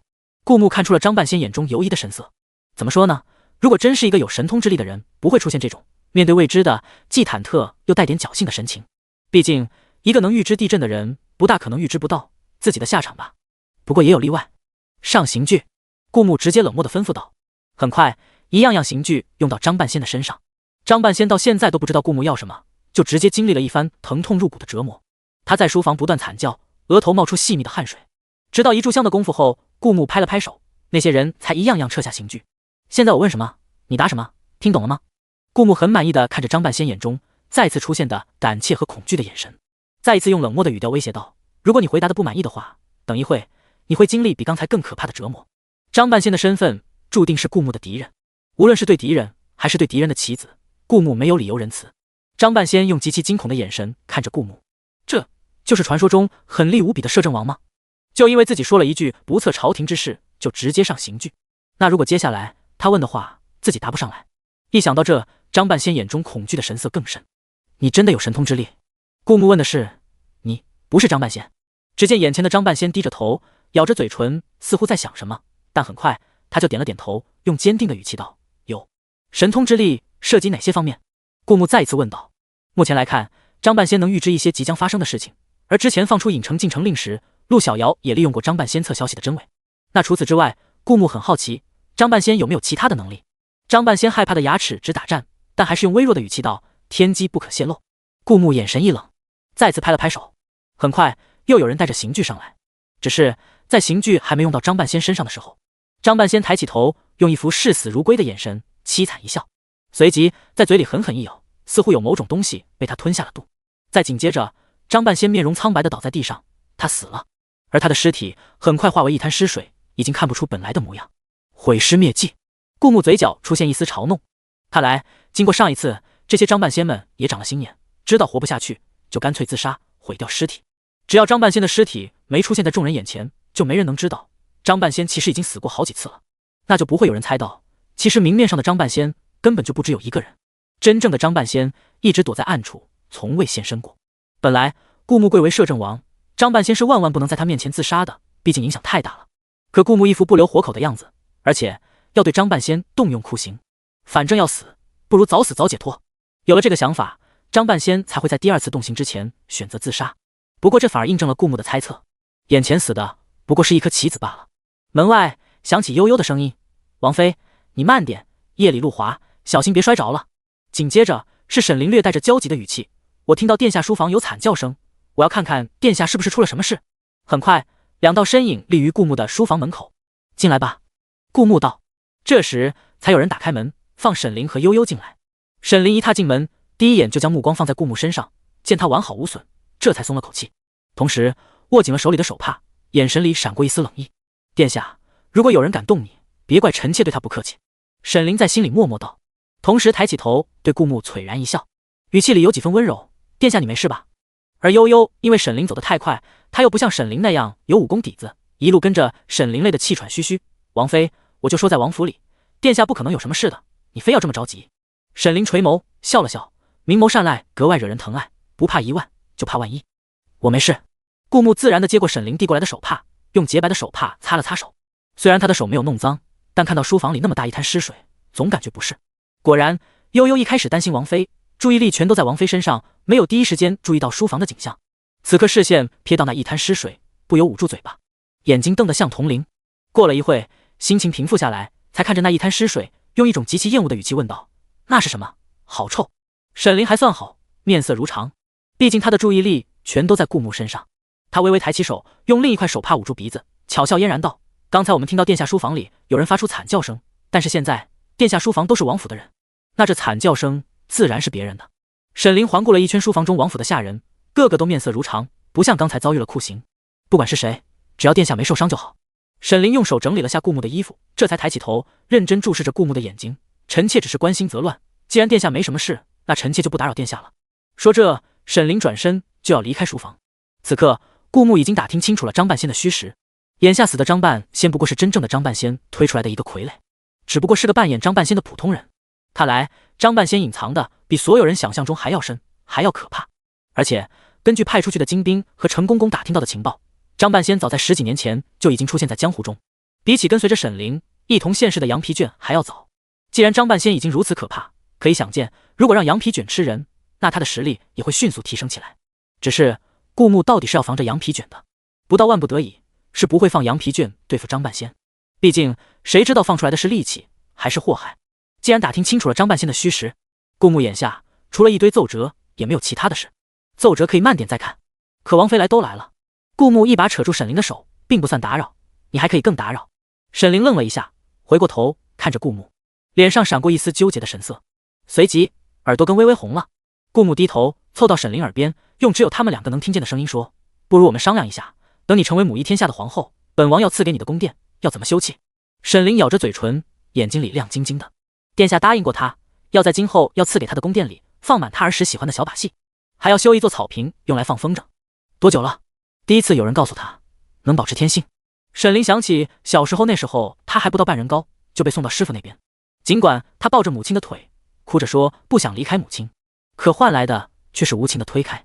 他们说：“灵儿，你是宰相府的唯一的嫡女，将来是要嫁给皇子的人。倘若有机会，你还要辅佐其成为君王，又岂能跟其他小孩一样，只顾着玩闹？”他们还说：“灵儿，你要多学本领，不能偷懒，只有这样，以后才有足够的能力自保。”沈凌想起来，儿时最快乐的事，大概就是和哥哥放风筝吧，可是也只有寥寥几次。他是一个没有童年的人，他一直都很羡慕。原以为小时候失去的快乐，长大了就更不可能有了。没想到殿下这么懂他，没有说赐他珍珠宝石、锦衣华服，也没有说赐他多少黄金，赐他的宫殿要多么繁华，只是说让他成为皇后，给他最珍贵的名分，赐他一座宫殿，成为他的童话屋。谢谢殿下。沈凌的语气里难得的有几分感动，不再像以往那样因为长时间的拘束而显得冷冰冰的。顾木摸了摸沈凌的头，那我们就回房间谈一谈怎么修葺宫殿吧。一觉醒来，太阳透过窗子照在身上，暖洋洋的。顾木微微睁开眼睛，从床上翻了个身，看着不远处沈凌的侧颜，感觉格外美好。这是他和沈凌共同睡在一屋的第一夜，顾木觉得他和沈凌的感情有了长足的进步。这时候有风从窗外刮进屋子，将摆放在桌上的纸张还有经过一夜已经有部分落到地上的纸张刮得哗哗作响。这种声音也将昨夜本来就睡得不太安稳的沈凌吵醒。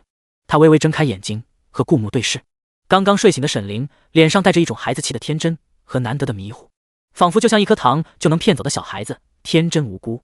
顾木忽然就很想伸出手摸一摸沈凌的脸，可一个睡在床上，一个趴在桌子上，离得太远了，顾木就算伸出手也够不到，除非他能瞬间弹射出去，在沈凌还没反应过来的时候瞬间摸到沈凌的脸，不然等他从床上爬起来再走向趴在桌子上的沈凌，估计沈凌也早已从迷糊的状态中醒了过来，那种很好骗的神情也从他脸上消失了。顾木只得将手缩进被子里，长长的叹了口气。殿下，你怎么了？沈凌听到顾木叹气，从桌子上拾起头，疑惑地问道。想到昨晚发生的事，沈凌就有些羞涩。昨晚他和殿下正儿八经地讨论以后的宫殿要怎么修葺，讨论到快凌晨，殿下终于说他撑不住了，要先睡了。然后殿下爬上床，向他热情地发出邀约。沈凌自然红着脸拒绝，然后一心扑在画图纸上。他能感觉到睡在床上的殿下时不时眼睛往他身上瞄，似乎在等他睡去。不得不说，殿下真的贴心。可沈凌实在对画图纸这件事太感兴趣了，画到天快亮，殿下不知什么时候已经彻底睡着了。沈凌这才不知不觉趴在桌子上睡去。这可是他第一次和一个男人同睡一屋。本来他想画完图纸就回自己的雪落院休息的，可画得太晚了，连他自己也不知道什么时候在桌子上睡着了。顾木略带遗憾地从床上下来，站起身。沈凌还真是个小迷糊蛋，这种时候还问他怎么了？这要用问吗？这需要问吗？孤男寡女共处一室，还度过了整整一夜，结果什么也没有发生。顾木这是惆怅的叹气。沈凌这时候也从桌子上抬起头，整理了一下略微有些凌乱的头发，这才注意到桌子底下被风刮乱的稿纸。昨天他睡得突然，也没将这些稿纸好好收着。夜晚窗户开着，此刻稿纸散落了一地。沈凌连忙弯腰想要捡起那些稿纸，可他的手在触碰到那些稿纸前，先触碰到另一张更大的温热的手。沈凌抬起头，心有灵犀的和顾木对视。原来顾木也正好想捡起那一摞稿纸，两人默契的相视一笑。那一摞稿纸由顾木捡起来，放在桌上，沈凌则走向旁边捡起其他的稿纸。将稿纸全都捡起来后，沈凌将那些稿纸小心翼翼地抱在怀里。这是未来殿下将要送给他的童话屋。沈凌看着顾木，轻轻笑了。殿下昨夜那么晚睡，一定没睡好吧？这些图纸我还没画完，我就回雪落院继续画了，不打扰殿下休息。顾木点了点头，也没留。他要去上早朝，既然承诺了要让沈凌成为母仪天下的皇后，他就必然做到。朝堂上，小皇帝昏昏欲睡，没有了太后在他身后做支撑，小皇帝虽然每天都上早朝，可是却对该做些什么丝毫不懂，听那些大臣们的话就像听天书一样。那些上奏的大臣每回这时候也纷纷摇头，扼腕叹息。好在南国还有摄政王在，每天都会批阅他们的奏折，这才让南国正常的运转，甚至蒸蒸日上。看到坐在朝堂之上的摄政王，那些大臣们的心又定了不少。这摄政王就好像南朝的定海神针，摄政王不在，南朝指定渡不过前几次的危机。对政事和国力十分了解的大臣们自然知道，如果摄政王不问朝政，光靠小皇帝，南朝被灭国是迟早的事。可是因为南朝有摄政王，所以才有了他们现在看到的和平。对于一个小国来讲，和平和独立是一件难得的事，这意味着他们有足够的时间养精蓄锐，慢慢发展。而这两样南国都有。顾木只要一坐在朝堂上，那些大臣们的目光一定都会聚焦在顾木身上，完全没有小皇帝什么事。只有看到顾木的时候，那些大臣才会露出应有的尊敬。常规的听完那些大臣上奏，顾木拍了拍手。外面有2名侍卫绑着一个人走向朝堂，坐在顾木正前方，其中一位侍卫对着绑着的人的膝盖窝一踢，那人顺势跪了下去。底下的大臣纷纷好奇，殿下这时候绑着一个人上朝堂是为了什么？毕竟殿下要处决一个人，吩咐下去就行了，根本不用拿到他们面前做文章。但那些大臣看到跪在地上的那个人的长相，一下子就愣住了。这人长得和小皇帝也太像了，仿佛一个模子刻出来的。那特殊的八字粗眉有几分充满喜感，给人一种眉头一皱，发觉这事情并不简单的感觉。而那豆大的眯眯眼，两人也都如出一辙，仿佛睡不醒的样子。本来小皇帝初长成的时候，看到那副样子还有大臣惋惜，毕竟老皇帝也是出自皇家血脉，父母颜值都很高，深得老皇帝喜爱的太后就更不用说了，说是倾国倾城也不为过。既然老皇帝和太后都是双眼皮大眼睛，怎么小皇帝就完全没有遗传到父母的一丝美貌呢？顾木只能叹息，可惜那时候的人根本就不懂遗传学，不然小皇帝是私生子的事情恐怕早就败露了。尽管如此，但那跪在地上的人皮肤白皙，鼻子和嘴巴都长得比较精致阴柔，有点像小白脸。如果不是眉毛太出戏的话，可以说是低配版的韩团成员，也难怪会被太后看上。殿下，宰相看到顾木命人押上来这个人，再看到他和小皇帝如出一辙的长相，心里就明白了7、8分。但如果贸然揭出皇家的丑，有些大逆不道。而对顾木来说，如果他不想当皇帝，那皇家的尊严他是会帮着维护的。但如果他看上了那个位置，那么他如何名正言顺地坐上皇帝之位才最重要。本来他想等小皇帝自己先按捺不住，对他出手的，他再找机会反击。但太后一死，小皇帝直接就是一副躺平认朝的状态，就好像是坐在朝堂上的背景板，哪怕被顾木架空，也生不起一丝反抗的心思。若是之前小皇帝还能在顾木面前叫嚣着他是皇帝，是95之尊，希望那些人能在他面前放尊重点。现在的话，看到顾木，气势上就已经弱了几分，甚至有些胆怯，会远远的低着头，快步绕过去，争取不和顾木面对面。至于给他母后报仇的心思，早就被小皇帝藏的让人看不出了，也不知道还在不在。毕竟掌权的摄政王实在不是一个年纪不大的傀儡小皇帝能抗衡的。这人怎么和朕这么想？本来顾木在，小皇帝是不敢随便乱说话的，毕竟他说的话不管用，顾木说的才管用。而且说多错多，万一惹得顾木不高兴，虽然他是皇帝，但吃苦的最终会是他。没了太后，已经没人能保他了。但看到那个人，小皇帝心里没由来的生出一股不好的预感，一时脱口好奇的问出了声。此言一出，朝堂上所有大臣的目光全都聚焦在小皇帝身上，神情凝固。众所周知，小皇帝和老皇帝长得一点也不像，甚至和太后也不咋像。本来他们还没多想，此刻却被殿下带上来一个和小皇帝长相一个模子刻出来的人，会不会是报错了？终究有一位大臣忍不住开口道：如果怀疑太后出轨，给老皇帝戴了绿帽子，那这也太惨了。毕竟大家心知肚明，老皇帝是太后害死的，不然虎符怎么会到顾木手上？都是搞政治权谋的，这点弯弯绕绕怎么能想不明白？如果小皇帝还不是老皇帝的崽，那岂不就是老皇帝不仅被自己最爱的女人戴了绿帽子，还被他害死，还将皇位给了不是自己儿子的人？怀疑报错了，已经是对已故的老皇帝最大的仁慈。小皇帝一听，立马坐不住了，他脸上出现一丝慌乱的神情。你胡说，朕怎么可能不是父皇的孩子？是不是滴血认亲就行了？既然有人先开了这个口，宰相终于可以气定神闲的替殿下说出他想说出的话。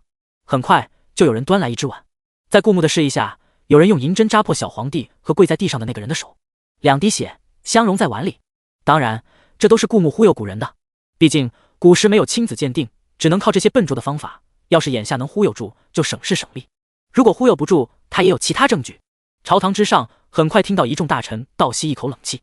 古代大臣偏科严重，如果不是专门涉及这一方面，且有不错的成就，一般是没办法知道滴血认亲其实是不靠谱的。但这时候偏偏有一个人站了出来，殿下，我认为滴血认亲这方法不妥。顾木顺着说话的声音看过去，讲这话的是一个年轻人，太医院院士苏林乐。他也就25、26岁左右，但因为天资过人，早早成了太医院里最大的掌权者。他丝毫不怕得罪顾木，从人群中上前一步，殿下，臣认为滴血认亲的方法属实不妥。毕竟哪怕不是亲生父子，外人的血也有可能相融，而且如果是温水或者水中加了白矾，也是有可能相融的。殿下如果不信，可以让臣的血与该位跪在地上的人的血一试，毕竟小皇帝乃万金之躯，不可随意损伤身体。苏林乐说着，抬眼朝着朝堂上的小皇帝看了一眼，微微一笑。不知为何，这一笑竟然让小皇帝安下心来，没有再失态的大喊大叫。苏林乐给人的感觉就是一个很沉稳靠谱的人，这也是他得到重用的原因。无论什么事，只要苏林乐出马，人们就会觉得一定能办妥。更何况太医院在某一方面本就能定夺人的生死，所以苏林乐在大臣中一直很有威望。苏林乐话一出口，所有人都将目光从小皇帝转移到了他身上。有大臣不解地问：真是如此？那苏大夫赶紧一试，毕竟这事关皇家血脉，马虎不得。顾木在朝堂上微微一笑，表情随意。早在将小皇帝的生父带上来前，他就已经收集了足够多的证据，只是要将这些证据一一呈现，可能有些麻烦，比不得直接干脆的用滴血认亲将小皇帝判死刑。朝堂上有人站出来指证，虽然让他意外，但也在情理之中。顾木不是没有丝毫防备，反而有些惊喜。这个苏林乐指不定与京城的大鱼有关。他如果用小皇帝非先帝所生的名头掰倒小皇帝，顺理成章的坐上皇帝之位，到时候他独揽大权，又名正言顺，京城的大鱼想一跃成龙的难度就更大了。所以此刻一定会站出来阻止。滴血认亲的方法确实不妥，不必再试了。顾木当然知道结果，没必要浪费时间。我将人带上来，自然有其他证据。顾木冷眼扫视着小皇帝的生父，冷声问道：把你和太后的故事说出来吧。跪在地上的小皇帝的生父抬眼怯怯地看了摄政王一眼，他如果不说，他就会被处以极刑。这种极刑他在被带上来之前就已经体验过了，生不如死的滋味，让人恨不得立刻痛快地死去，获得解脱。而如果说了，他才有痛快死去的滋味。小皇帝的生父看着坐在朝堂之上的顾木，眼前的男人明明生得那么英俊，可在他的眼里就像一个魔鬼。我说，小皇帝的生父缓缓讲了一个故事，而这个故事让朝堂上的大臣都倒吸了一口冷气。小皇帝的生父名叫刘平，原本只是一名普通的不甘在乡下种田，来到京城当步行伙计的年轻人。然而有一天，有一位十分美艳的贵妇人来到了他打工的步行，也是那时候，他和当时的皇后，现在已故的太后产生了交集。早在很久以前，太后就在宫中挖了一条密道，原本做战乱逃生所用，而这条密道阴差阳错成了他和刘平秘密幽会的通道。说到这里，刘平抹了一把眼泪，心酸道：真不是我胆大包天，想给先帝戴绿帽子。那时候我还不知道她是当今皇后，我只知道她很有钱，毕竟谁能拒绝一个长得这么漂亮的富婆。那段时间当小白脸的滋味，每每回想还是让人感动，热泪盈眶。我只能说当小白脸实在是太香了，何况是这么好看的富婆的小白脸。也因此仗着太后，刘平从一个普普通通的小伙计摇身一变成了京城最大的步行的老板，而太后也为他生下了一个儿子。这时候刘平又道：他给我生下儿子后，我才知道她是皇后。如果绿的是普通人也就罢了，可我绿的是当今天子啊！实不相瞒，当时候我怂了，想和富婆分手，毕竟触怒天子逆鳞的后果，谁能承担得起呢？可是他对我是有真感情的，他当时候苦苦哀求我，说离不开我，不想和我分手，愿意给我他能给我的一切。听到这里，顾木叹了口气，他一直以为太后是蛇蝎心肠，却没想到在喜欢的人面前也有这么卑微的一面。有时候你觉得一个女人对你狠，没有心，可能她只是不爱你罢了。说着说着，刘平逐渐露出渣男嘴脸，可他哀求我又怎样？给我生下一个儿子又怎样？我总不可能因为他得罪当今的天子吧？更何况是他主动招惹我的，我只是没有抵挡住诱惑罢了。说到这里，刘平有些愤愤不平，毕竟如果没有太后，他又哪有今天？他还这么年轻，说不定还可以活得好好的，现在只能希冀死个痛快。至于钱，天底下的富婆又不止太后一个，刘平相信他能让太后死心塌地，自然也能让其他富婆死心塌地。也就是太后不长眼，让一个普通却自信的男人极度膨胀，不过这也可以说是他的报应。顾木听得津津有味，有些入神。这个故事他虽然已经不是第一次听了，可每每听起来总有新的感悟。再配上刘平说这些的语气，简直比电视剧还像。尽管有些时候刘平用词有些不妥，但顾木听得太欢乐了，也就没有阻止他。毕竟刘平诋毁的是一个已经死去并且水性杨花的太后，跟他顾木有什么关系？刘平说到这里，似乎懊悔当时候没有狠下心，一脚踢开太后，语气里有几分愤愤不平。当时我是坚定要和太后断了的，毕竟她给我的已经足够多了，可以让我下辈子都衣食无忧。而且除了太后，当时候我也养了几个小妾，身边不缺女人。那些小妾虽然比不得太后貌美，但个个也是年轻漂亮，而且比太后更加温柔体贴，言听计从，不像太后还需要我哄着。后面我也不想哄了，我就是不搭理她，一定要分手。可那毒妇竟然说，如果我要抛弃她，她就把我们的事告诉先帝，和我一起死，做一对苦命鸳鸯。谁想和她一起死啊？我有钱有女人，还没活够呢。这时候那毒妇看我动摇了，又开始诱惑我，说什么她会给先帝下毒，先帝一死，我们的儿子就成了皇帝，到时候就没有人能威胁得了我了，我就是皇帝的亲生父亲。其实我什么都没参与，就是那毒妇的主意。殿下，我是冤枉的呀，我都是被那毒妇骗了，你可不可以饶我一命啊？刘平越想越委屈，毕竟如果不是太后勾引他找了一个普通的富婆，哪能有这么多事呢？而朝堂上的大臣听完这个故事都唏嘘不已，他们没想到平日里端庄大气，只可远观不可亵渎的太后，竟然会为了这么一个普通的男子神魂颠倒，连尊严都不顾，甚至愿意和他共同赴死。他们更没想到先帝将太后捧在心尖尖里，可太后却这么心狠手辣，为了能留住嫔夫，竟然想着把先帝下毒毒死，让他和嫔夫的儿子登基。这真是一出荒唐的宫廷大戏。只是在这深宫发生什么都不意外，因为深宫里的人处处谨小慎微，被压抑得太久了，所以他们疯狂的时候往往比普通人更加疯狂。而最让人震惊的是刘平一副理直气壮的渣男嘴脸，他渣的可是太后啊，给他生下一个能当小皇帝的儿子的太后啊，助他成为京城最大步行的老板，富甲一方的太后啊。可他不仅在和太后偷情时就养了小妾，还吃太后的，拿太后的，靠着太后拥有了一切，却一口一个毒妇。好在朝堂之上没有女人，不然不知道京城多少姑娘该恨嫁了。顾木也在心底庆幸，幸好这番话没被沈凌听到，万一沈凌用怀疑的目光打量自己，对自己也产生不信任的想法，那以后想攒男主职就没那么容易了。小皇帝听完刘平的话，内心几欲崩溃，不可能，他一定是先帝的儿子，一定是。你胡说，朕的父皇尊贵无比，母后怎么可能看不上父皇，看上你这么一个粗鄙之人？你口口声声说朕的母后爱你深沉，愿意为你去死，你可有证据？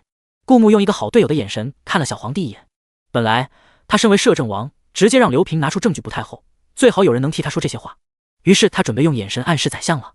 只是没想到他还没和宰相对上眼，小皇帝就率先把这话说了出来，这不是好队友是什么？就在顾木用看队友的眼神看着小皇帝的时候，朝堂下跪着的刘平也正在用一种看儿子的眼神看着小皇帝。刘平用一种既关爱又慈祥的语气道，我有证据的，你别急。刘平抖了抖衣服，从里面掏出来很多东西，有些是一些罕见的珍宝，南国仅此一件，而且他们见太后带过，此刻却出现在刘平身上，可以想见这刘平多么的贪。就连太后身上的饰品，他也不放过。除此之外，他还说出了太后的不少特征和习惯，甚至就连太后的说话方式，他也模仿得惟妙惟肖。按理说，如果不是非常亲近熟悉的人，是做不到这个地步的。更何况那些属于太后的珍宝，也不能如此随便的出现在其他男人身上。要知道，刘平虽然是京城最大不行的老板，可他对比太后来说，到底只是一个普通人。像这种普通人，别说知道太后的长相，可能一辈子都没有机会见到太后，更别说得到这些珍宝，模仿太后的说话方式了。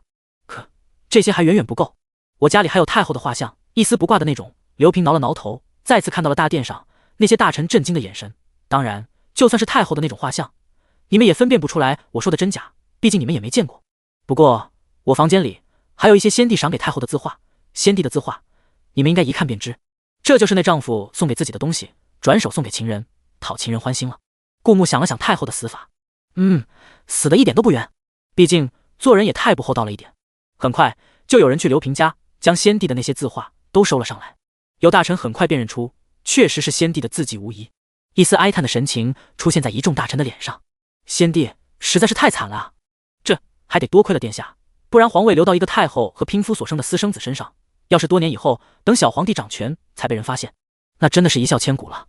在太后寝宫里应该也有小明的画像。刘平又摸了摸鼻子，补充了一句，毕竟太后身在深宫，不能时时与我见面，所以他就照着小明画了一幅画，藏在不会被人发现的地方。他如果思念小明的时候，就会趁没人拿出画像，以解相思之苦。这些都是他对小明亲口说的，似乎怕人不信，刘平信誓旦旦地说道。而坐在皇座上的小皇帝，一张脸早就铁青，他无论如何也想不到他会凭空多了个爹，而且是以这么不堪的方式，在一众大臣面前。如果这个爹给他做实了，那么他将不再是95之尊，而是彻底沦为阶下囚，隔日问斩的那种。你胡说，你们都在胡说，你们都是在糊弄朕。这人是谁？给我赶出去！不，给我拉出去杀了！朕的母后和父皇感情和睦，母后才不会背叛父皇。可无论小皇帝叫得多么卖力，他的话都不好使，而且还是这种时候，根本就没人听他的，全都一双眼睛看着顾木。去太后的寝宫搜一下。顾木挥手示意道。太后虽然故去了，但顾木也一直没有搬进皇宫，小皇帝又思念母后，所以皇宫里原本的一些住所一直没人去动，维持着原来的样子。不一会儿，搜查回来的大臣们就抱着一个被砸烂的木盒子走进了大殿。他们打开木盒子，里面果然放着很多卷字画。有侍卫将其中一卷字画拉开，里面赫然画的就是刘平，一丝不挂的刘平。侍卫又陆续拉开剩余的几张画卷，另外几张画卷全都是一丝不挂的刘平的各种姿势。粗鄙！这种字画也怎能出现在太后寝宫？有大臣不忍直视，捂住脸痛心道：这真是皇家的大耻。除了这些证据，顾木还将他所调查到的刘平和太后来往的时间、约会的地点、约会被撞见的目击证人、刘平步行的发家史一一呈现在众人面前。人证物证俱在，就算顾木能收买这些人，可有些证据做不得假。更何况刘平想要将步行做大做强，其中少不了大殿里的一些官员的通融和暗中扶持。而那些曾经给刘平开过后门的官员，自然心底门清，跟他们打招呼，让他们照顾刘平的都是太后的娘家人。他们那时候不懂，只是看在太后的面子上扶持刘平的不行，但现在才知道，太后让他们帮刘平，竟然是因为这么龌龊的缘由。此刻那些官员的心里就像含了一只苍蝇一样恶心。胡说！你们都是糊弄朕的，这些都是假的，都是假的，他们都是被收买了，都是在陷害朕。小皇帝在朝堂之上哇的一声哭了起来，他什么都没有了，他没有母后，没有父皇，但他虽然那时候父母双亡，但也锦衣玉食，是明面上的95之尊。现在莫名其妙多了一个爹，他命都要被拖累没。刘平慈爱地看了小皇帝一眼，他对这个小皇帝其实感情不深，但总归比陌生人要好一点。早在和太后偷情的时候，刘平养着的那些小妾就给他生了好几个儿子和女儿，孩子一多就没有哪个特别珍贵了。别怕，我的儿，爹和你一起死。刘平深深地叹了一口气道，现在对他来说，能被一刀斩首已经是一件值得期待的事，毕竟那些酷刑实在是太痛苦了。诸位大臣，既然顾木没有再用小皇帝这个词，而是说了小皇帝的原名，顾刘并非皇家血脉，那这皇位自然不是他该做的，本王亲自登基，诸位可有异议？自然是没有的。顾木早就独揽大权，他与皇帝差的只是一个名头，哪怕顾木一刀砍了小皇帝，政变夺权，那些大臣都不可能有什么异议。再怎么说，顾木也是先帝的血脉，更何况他为南国做的贡献足够多，明眼人都看得出来，他比小皇帝更适合当这个皇帝。而且现在还名正言顺。恭喜吾皇，吾皇万岁万岁万万岁！恭喜吾皇，吾皇万岁万岁万万岁！恭喜吾皇，吾皇万岁万岁万万岁！一众大臣全都浩浩荡荡地跪了下来，齐声道：“他们的头重重砸在地板上，以表忠心。既然登基，即日就会举办登基大典，而沈凌也会像顾慕承诺的那样，成为母仪天下的皇后。到时候，顾慕就会在这皇宫城内给他修建一座童话屋。殿下，明日的登基大典，臣定会操办妥当。”专门负责此事的大臣难掩脸上的欣喜，抱拳叩首，兴奋道：“殿下终于肯登基了，他等这一日久矣。”好，顾慕沉声道，语气里多了几分威严。再怎么说，当皇上和当摄政王感觉是不一样的。当皇上多了一份责任感。既然明日就是朕的登基大典，到时候肯定不宜见血，还会大赦天下。顾慕看了一眼被拖到底下的顾流和刘平，他们听到顾慕的这句话，脸上都露出欣喜的表情。难道说他们不用死了？可下一刻，他们的脸上就像被人在寒冬浇了一盆冷水，苍白无力。因为接下来，顾慕道：“所以这两个有辱皇家斯文的人，就今日斩首吧。”说到这，顾慕眼睛不留痕迹地扫了一眼底下的大臣，他大刀阔斧，直接处死顾流。京城的大鱼突遭这一变故，肯定会调整他们的计划。只要他们一慌，就会露出马脚。这一刻，对小皇帝来说，可能是毁灭性的打击。毕竟曾经高高在上，现在一无所有，连命都要失去。更何况他现在还只是个孩子，怎么能承受得了这些？都怪你，都怪你！要不是有你这样的爹，我怎么可能失去这一切？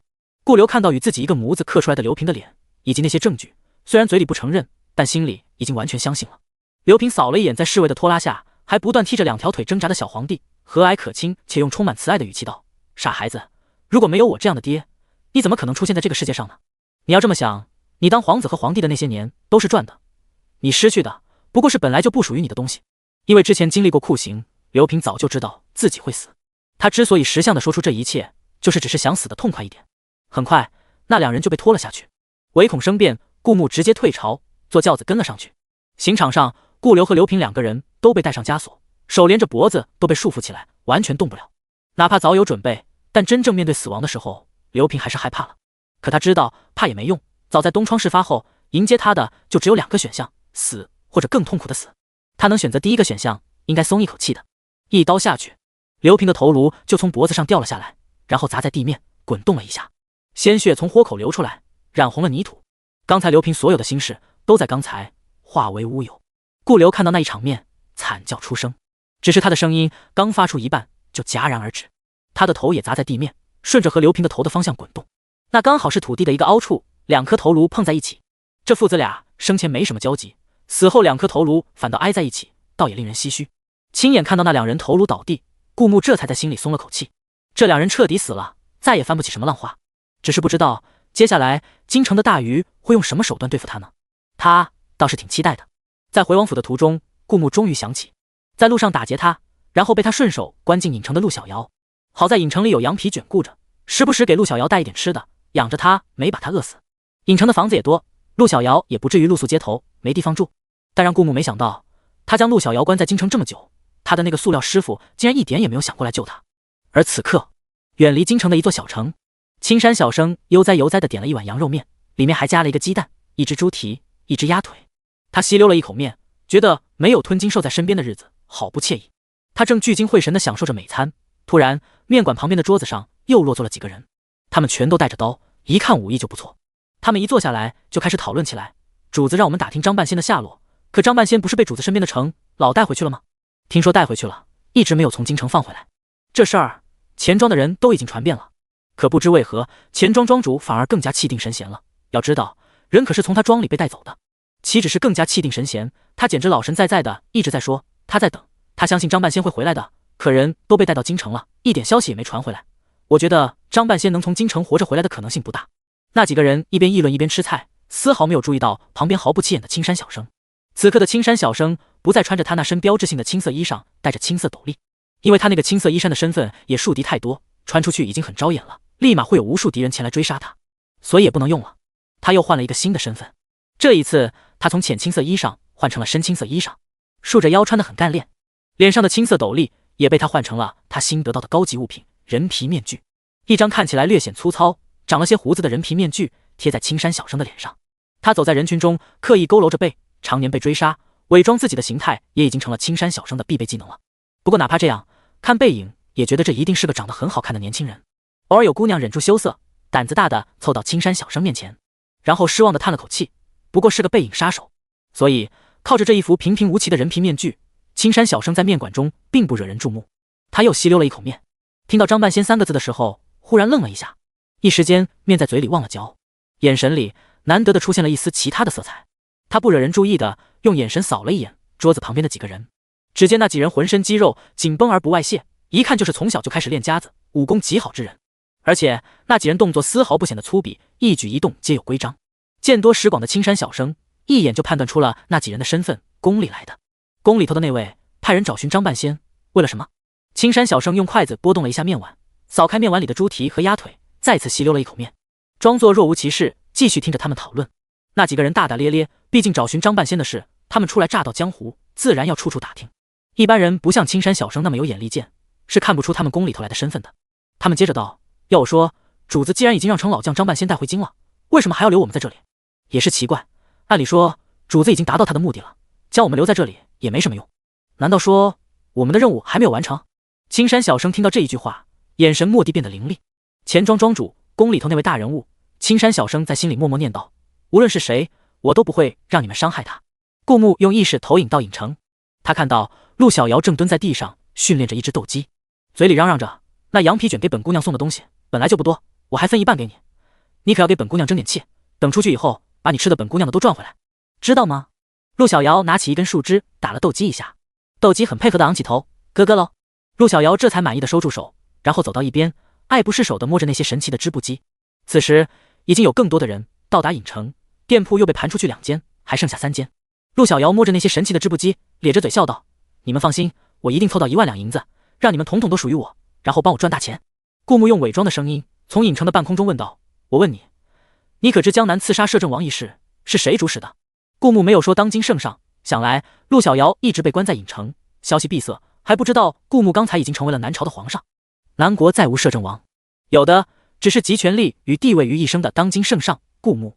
蓦地听到声音，陆小瑶猛地抬头，可是天空中除了云，什么也没有，真是神奇。明明是一个真实的世界，能看到蓝天白云，可偏偏在影城城主声音响起的那一刻，却觉得偌大一个影城不过是影城城主的玩物。我没有刺杀。陆小瑶抬起头，用一种无辜又疑惑的表情道：我不知道你指的是哪次刺杀，但我从来没有参与过去江南刺杀摄政王的事情。哪怕是俯瞰的视角，因为陆小瑶抬起头，顾木也能将陆小瑶的表情全都收进眼底。不过虽然陆小瑶是一副天真无辜的表情，顾木可是知道女评文里女生的演技的，能混得风生水起的个个都是奥斯卡。虽然陆小瑶穷的一逼，但是看她在湖上的名声虽然是臭名远扬，但也有一定的知名度，这么看来也算是混得好。所以对于陆小瑶的表情，顾木一根睫毛丝都不会信。他继续冷声问道：你没参与，但你师尊参与了。如果你不想一辈子被困在这里的话，就告诉我，江南刺杀的事是谁主使的？师尊？陆小瑶捂着嘴惊呼了一下，随即眼神里闪过一丝愠怒。我师尊又背着我偷偷接单。城主大人，我和师尊约好了，无论谁接单提成都和对方1-9分，执行任务的人分9成，没执行任务的分1成。如果是共同接单，那就5-5分，或者按任务的贡献值分。我没想到我那师尊竟然连那1/9都不肯分给我，这都要瞒着我。陆小瑶说着，眼眶逐渐红了起来，一滴眼泪在她眼眶里将落未落，格外惹人怜惜。她倔强地擦了一把眼泪，然后昂着头，语气里有一股发狠气：城主你也看到了，你把我绑到这里来这么多天了，我那便宜师尊一点要救我的意思也没有。他不愿意将那1成佣金分给我，瞒着我刺杀，这也是他做得出来的。虽然人干的事他一点也不敢，但他既然对城主大人你有用，不如我们做个交易。陆小瑶咬了咬牙，似乎下了很大决心，有了一丝别人对他不仁，别怪他对别人不义的意味。你放我出去，我帮你把我师尊绑回来。他刺杀的，他一定知道是谁主使的。不愧是塑料师徒情。这提议，陆小瑶很顺畅、很熟练地说出了口，都不带磕巴的。既然如此，那你继续在这里待着吧。顾木可不会这么简单就相信陆小瑶的话。你师尊，我会自己找，你们很快就会见面的，到时候有冤报冤，有仇报仇。别啊！陆小瑶还想再挣扎一番，可惜顾木已经从影城下线了，回到了现实生活当中。因为陆小瑶已经听不到半空中偶尔传出来的呼吸声，他便知道刚才的城主大人已经离开了影城，看来暂时还是没办法出去了。他叹息了一声，抚摸着斗鸡的鸡头，没关系，在影城吃饭不要钱，本姑娘还可以养着你，你努力一点，争取我们出去以后带本姑娘过上好生活。让顾木没想到的是，京城的那条大鱼会这么沉得住气。整个登基典礼平稳举行，他如愿以偿地成为南国最尊贵的皇帝，而天底下最美的女人沈凌，此刻正站在他的身边，一荣俱荣，也成为南国最珍贵的女人。两人站在登基的最高处，也是人群簇拥的最中心，相视一笑，然后手拉着手，睥睨天下。灵儿，朕会给你天底下最好的一切。一时间，顾木豪情万丈，侧头对着沈凌说道。沈凌表情凝滞了一下，也侧过头看着顾木。这一刻，顾木看到沈凌的眼眶有些湿润，他虽然噙着笑，但眼睛和鼻子都微微红了。傻丫头，这时候哭什么？不应该高兴才是吗？顾木不顾众人的眼光，用手指轻点了下沈凌的鼻子，逗得沈凌咧嘴笑了起来。两颗小虎牙格外可爱，眼睛也眯成了月牙形状，看起来格外温暖。而和顾木握着的手，沈凌不由得抓得更紧了。顾木感受到沈凌抓着他手的力道，也微微勾起嘴唇笑了笑，更加用力地包裹住他的小手。突然，顾木听到沈凌轻声道：“从小我就被家里教导，我是要嫁给皇子的人，因为我是宰相府的嫡女，享受了宰相府的尊荣，我就不能决定自己的命运。我从小背井离乡，学着学那，都是为了辅佐皇子，并且在深宫中有能力自保。所以从很小的时候，我就做好了面对未来风雨的准备。我也确实经历过很多风雨，那些风雨让我变成了一个谁都不愿意相信的人。我一直以为未来都将风雨兼行，却从未想过能有一人为我挡风遮雨。谢谢你，殿下，哪怕你此刻说的只是一句谎言，未来并做不到，我也依然感谢你，因为你让我知道了被人保护的感觉，真好。”怎么会是谎言？顾木笑着戳了一下他的头，放心吧，朕说到做到，君无戏言。顾木看到沈凌的脸上绽放出一个孩童般的灿烂的微笑，这种笑不带一丝杂质，无比真心，就好像曾经受过的伤突然从沈凌的脸上褪去，又还给了他一个干净无邪、最本真的沈凌。而这时候，顾木也听到滴的一声，恭喜宿主完成让女主开心的任务，获得奖励，男主值+1。作为本女评文世界男主值最高的男人，获得额外奖励火眼金睛。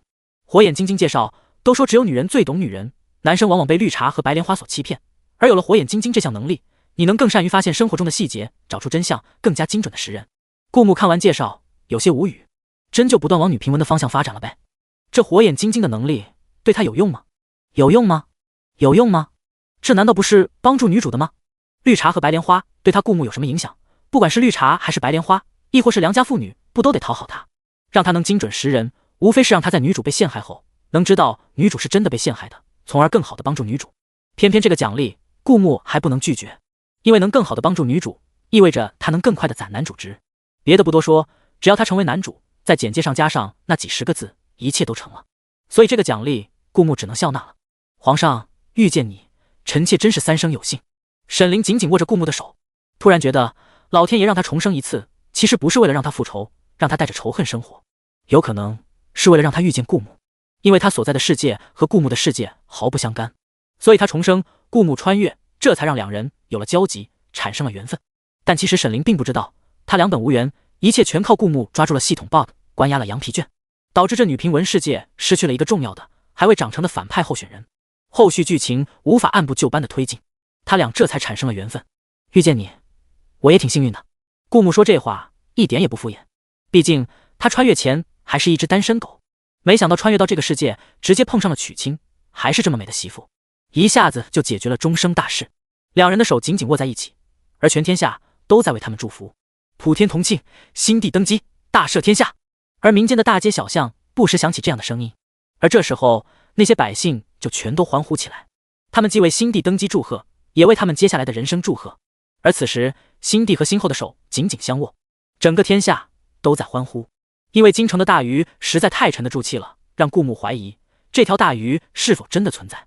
但顾木相信他之前的判断，唯一有可能是大鱼的人的，就是滴血认亲时说滴血认亲不合理的太医院院士苏林乐。不过苏林乐做事向来严谨，那日朝堂之上站出来，有可能只是因为皇家血脉的事，事关重大，马虎不得。不过眼下只有他最可能，所以顾木派出死士秘密跟踪苏林乐，调查他的日常行踪和人际关系，有可疑之处及时去往郢城，通知羊皮卷向顾木汇报。风平浪静几天后，郢城出现了一个人，因为他是持令牌进来的，他进来时郢城会先询问顾木，得到顾木的准许才会进来。只有像羊皮卷、死士这种完完全全属于顾木的自己人，才可以不经过允许，毫无阻碍地出入郢城。真实的郢城进入权其实还是掌握在顾木手里，令牌和公民的身份只不过是顾木给世间人制定的一个规则。顾木看着那个人穿着深青色束腰衣裳，显得有几分干练，却佝偻着背，脸上皮肤粗糙，五官也显得十分粗糙平庸，再加上长满胡子，整个人看起来有些不修边幅。但不知为何，顾木总觉得这人有些熟悉，可能是火眼金睛让他更善于发现生活中的一些别人发现不了的东西的缘故。他总觉得眼前进来影城的人，虽然看起来好像从来没有见过，却又好像之前见过一样，真是给人矛盾的感觉。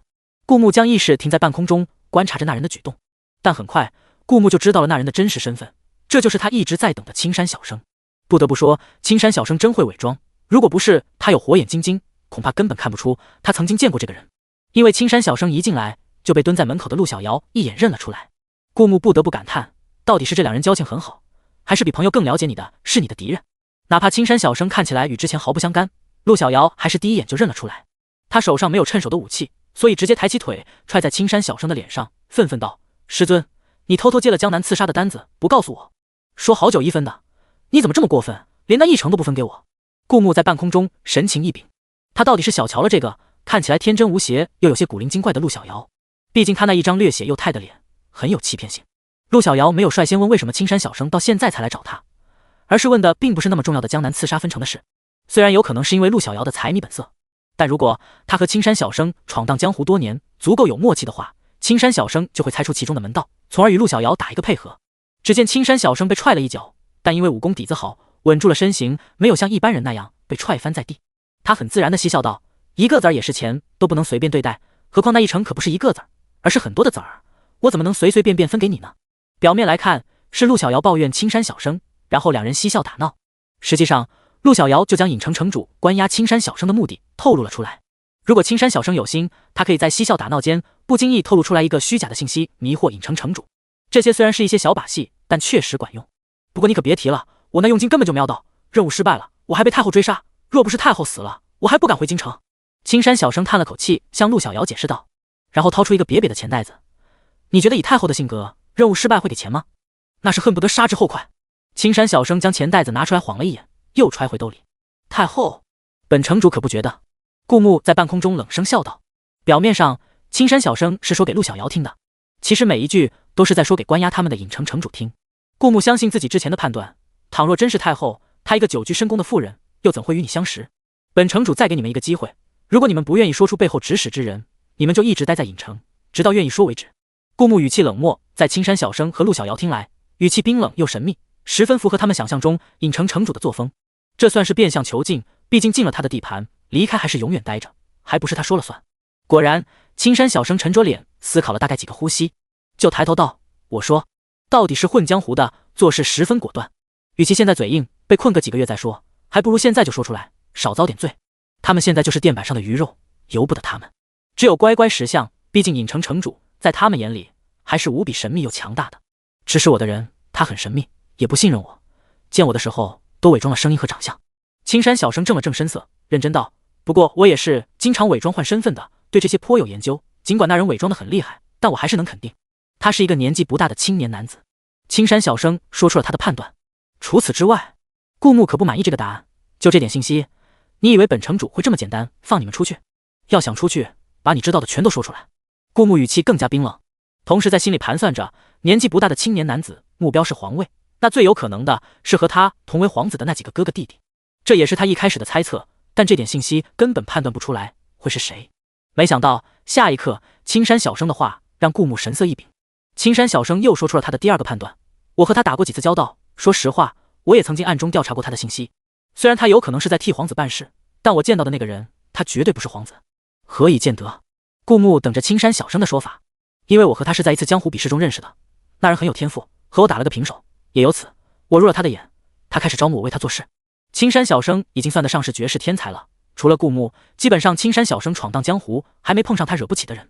当然，仅有的那几个比青山小生强的，在江湖很有威望，青山小生也不会主动招惹。能和青山小生打个平手，确实很有实力。不过顾木从没听说京城中年轻一辈有这等武学奇才，那只能说明他在刻意隐藏实力。青山小生接着道：而那次比试的时间恰好是先帝的寿辰，我打听到那一天所有皇子都参与了，没有人缺席。我知道的就这些了。青山小生拱手抱拳，我也只是拿人钱财替人办事，还希望城主大人网开一面，不与我等计较。你继续为他办事，我给你影城的令牌，一有情况你就来影城汇报。顾木沉声道：作为好处，我给你们一间影城的店铺，你们可以靠着它致富。顾木在半空中看着穷酸的师徒二人组，既然是拿人钱财替人办事，那这个条件他们一定不会拒绝。毕竟现在看来，盘下影城店铺的都发财了。虽然有难度，但我愿意一试。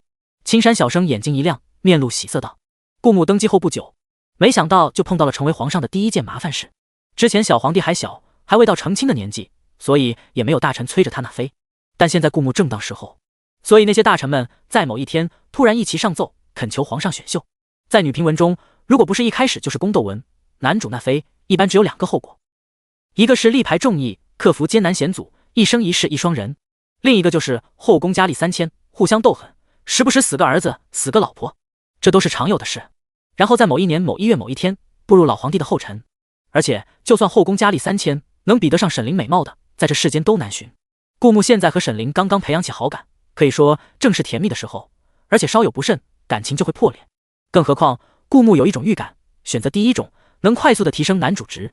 毕竟他的目标不是娶多少个女人，而是将这女评文变成男评文，成为文中的主角，然后为所欲为。选秀的事就不劳诸位爱卿费心了。现在整个南国刚经历战乱，百废待兴，你们还是将心思都放在如何让百姓生活得更好上吧。顾木坐在朝堂之上，语气有些严厉。现在南国已经就杂交水稻和布匹的事与别国达成了出口贸易的合作，但因为交通不便，货物运送的时间久，而且还经常碰上劫道，所以朕决定专门开辟一条道路，用来对外贸易。顾木风轻云淡，就将这事岔开了过去。诸位大臣，你看看我，我看看你，面面相觑。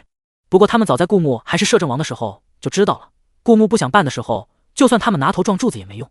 但开辟一条专门贸易的路，也是一件提升南国经济的良策。那些大臣们只当顾木刚刚坐上皇帝的位置，新官上任3把火，想要做出点新的成绩来，所以无心纳妃的事。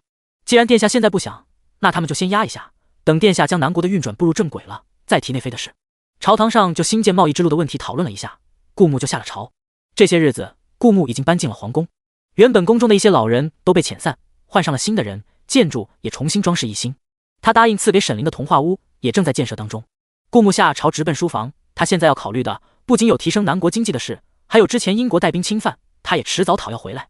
而沈凌，坤宁宫里，顾木完全按照沈凌的喜好布置，和他曾经居住的雪落院很相似，只不过更加大，更加漂亮。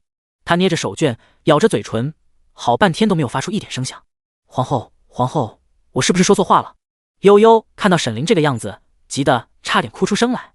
沈凌抬起头，面色苍白，用一种只听到气声的声音缓缓问道：把刚才的话再说一遍。悠悠看到沈凌这个样子，眼眶急得泛红了。他本来不想再复述一遍，奈何这是小姐的命令，于是他只能道：刚才沈督察派人跟奴婢传话，说百官跪在地上，央求皇上娶亲。那皇上怎么说的？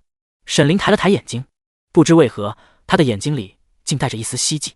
不过这一丝希冀很快就消失，他的脸上出现一抹自嘲的笑容。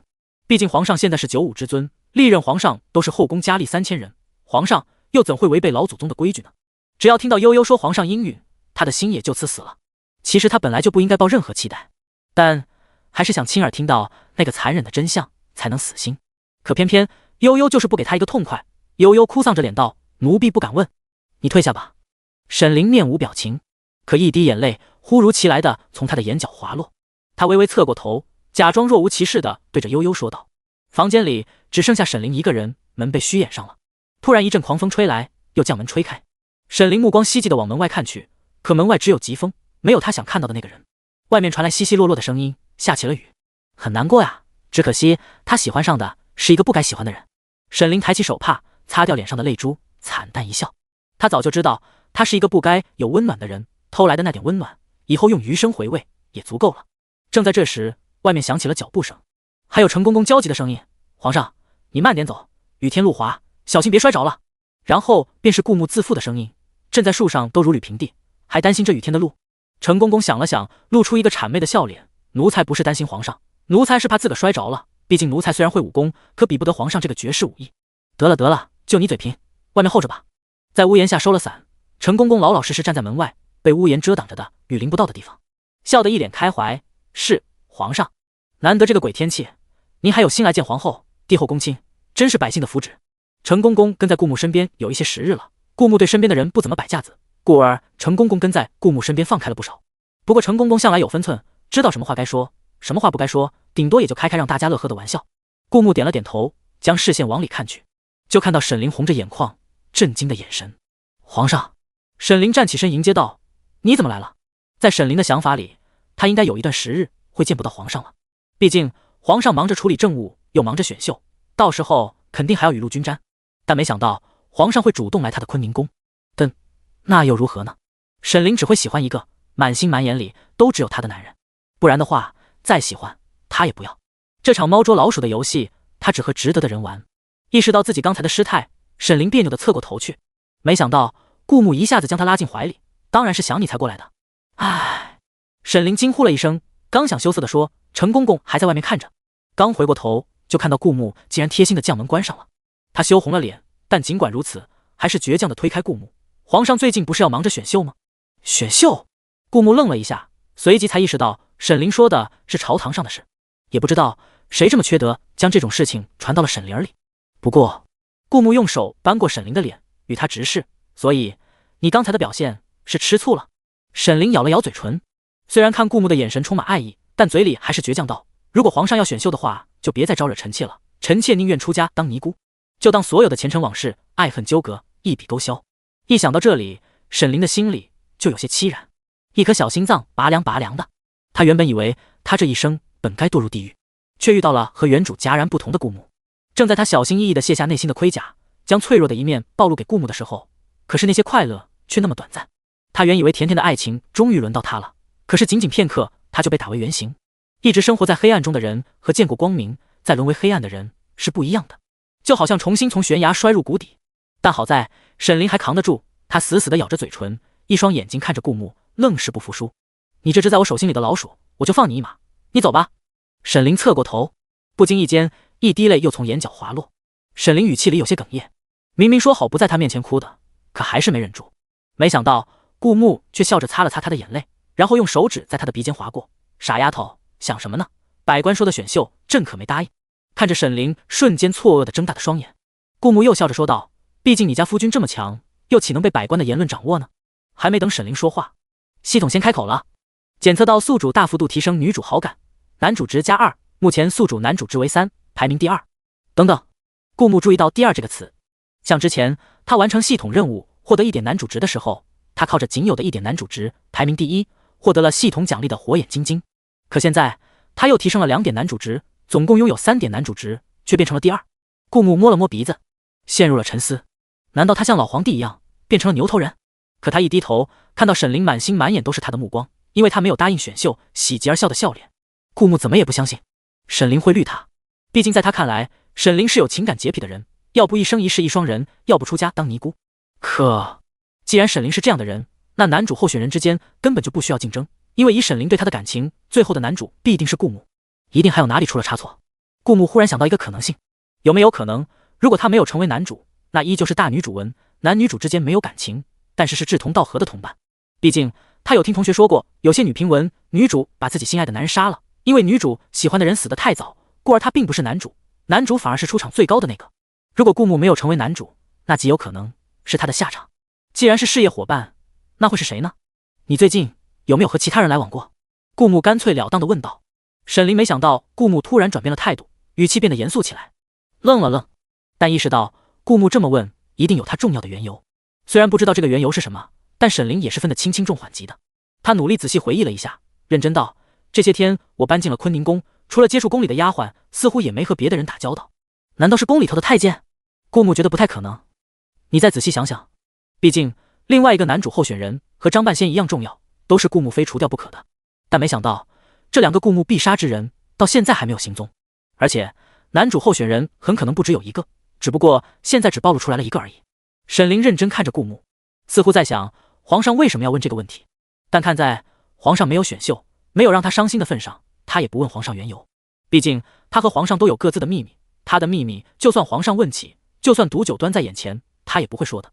所以沈凌笑了笑，没有问为什么让顾木为难。别人对他好，他向来懂分寸，会还回去的。沈凌闭着眼睛再仔细思考了下，微风从窗外吹进来，扬起他两侧的头发，煞是好看。突然沈凌睁开眼睛，臣妾想起来了，臣妾还去逛了趟街，看了下新出的款式，还回府中探望了一下家人，除此之外，臣妾还。说到这里，沈凌鼓足勇气看着顾木。顾木看着沈凌为难的眼神，有些好奇，他到底是做了什么，所以才这么难为情，开不了口。他静静地等着沈凌说下去。只见沈凌低下头，目光有几分娇羞，就像第一次见到喜欢的人的怀春少女，说起话来磕磕巴巴的，煞是惹人怜爱。沈凌用一种无辜又委屈的语气，很小声道：“臣妾还替皇上杀了个人。”顾木，小问号，你是否有很多朋友？什么叫为他杀了个人？沈凌抬起头，抓着顾木的衣领，撒着娇道：“臣妾逛街的时候看到几个可疑的人，臣妾直觉这几个人不太好，就跟了上去。然后臣妾果然跟到一个没人的小院子，就听到他们在偷偷商议。他们商量着要想办法刺杀皇上。听说皇上喜欢吃外面的某一件糕点，他们准备在宫里头的丫鬟买回糕点后，就在糕点里下毒，或者买通丫鬟，用他们的亲人相威胁，对皇上动手。总之，臣妾听到他们商量了很多计划。等他们商量完之后，准备执行的时候，臣妾就将他们杀了。”说到这里，沈凌语气淡淡的，他为了顾木杀的人已经不是一个两个了，手上早就沾满了鲜血。之前的娇羞无非是担心影响他在顾木心中的形象，但看到顾木除了震惊，并没有流露出其他对他异样的情绪，他便也放了心，大胆地说了出来：“皇上，你知道吗？他们见到臣妾的时候，还想着非礼臣妾，可他们根本没靠近臣妾，就没臣妾顺杀了一个人。他们看到自己同伴死去的样子，那个表情可真好玩。毕竟想杀殿下的，无论是谁，臣妾一个都不会放过。”说这话时，沈凌语气透着一丝冷意，凉凉的又带着一丝轻笑。不过殿下，为了防止意外，臣妾将殿下喜欢吃的那家糕点的厨子花重金请回了宫，毕竟宫里安全。臣妾可舍不得殿下出什么意外。看着沈凌娇羞的笑脸，以及他说为他杀了个人的时候凉凉的语气，顾木感觉更爱了呢。他抬起沈凌的脸，吧唧了一口：“朕的皇后向来跟普通女子不一样，不过下次可不要亲自以身涉险了，有什么事跟朕讲，朕也舍不得你出什么意外呢。”虽然这么说着，顾木心里却想着另外一件事，难道说另外一个男主候选人是那个做糕点的厨子？毕竟顾木相信沈凌不是那种轻易会对谁心动的人。男主值并不是指女主对他的好感值，而是指的在这本女评文里能笑到最后的人。既然要笑到最后，像顾木这种可以刷沈凌好感度提升男主值的，天生比那种走事业路线的更有优势。除非他被沈凌弄死，或被其他人弄死，早早领盒饭。这个做糕点的厨子确实可以做到在他的糕点里下慢性毒药，神不知鬼不觉地把他药死。只要顾木一死，就又成了无 CP 的大女主文。其他男主候选人只要专心搞事业，增加自己的戏份，就可以成为男主。但一个卖糕点的民间小贩，虽然手艺不错，但真的会威胁到他吗？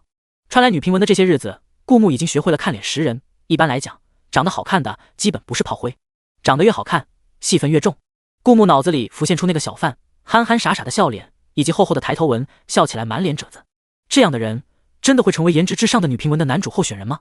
顾木抱着谨慎的态度，捧着沈凌的脸，继续温柔地问道：“你逛街的时候杀了那几个想对朕下手的人，人都死了，自然不可能是威胁。”与沈凌温柔的目光对视，顾木又接着道：“除了将那个小贩带了回来，你还遇到有什么特别的事吗？”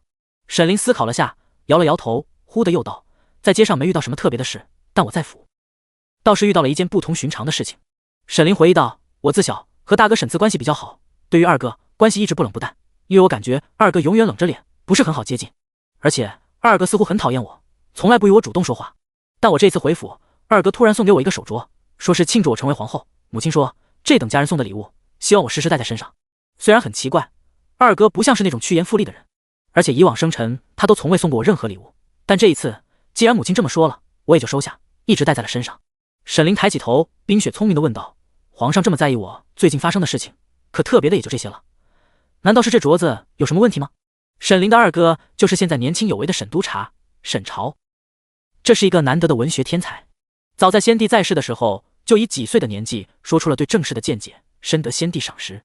不过可能因为年纪轻，周围同等级别的官员都要比他大一轮，他几乎不和那些官员来往，上朝下朝几乎都是一个人独来独往。不过天才总是孤僻的，没有人往心里去，更何况沈朝的那张脸长得是真的好看。之前虽然顾木已经总结出了女评文里看脸识人的规律，但当时候以为是沈凌一家人颜值都高，现在看来可能不仅仅如此。没等顾木说话，沈凌就从他的表情里知道了一切，当即摘下手镯递给顾木：“如果皇上觉得手镯有什么问题的话，可以拿去看一下。”沈凌抬起脸，一副贤厚的模样，毕竟能帮到皇上就是臣妾最大的福分。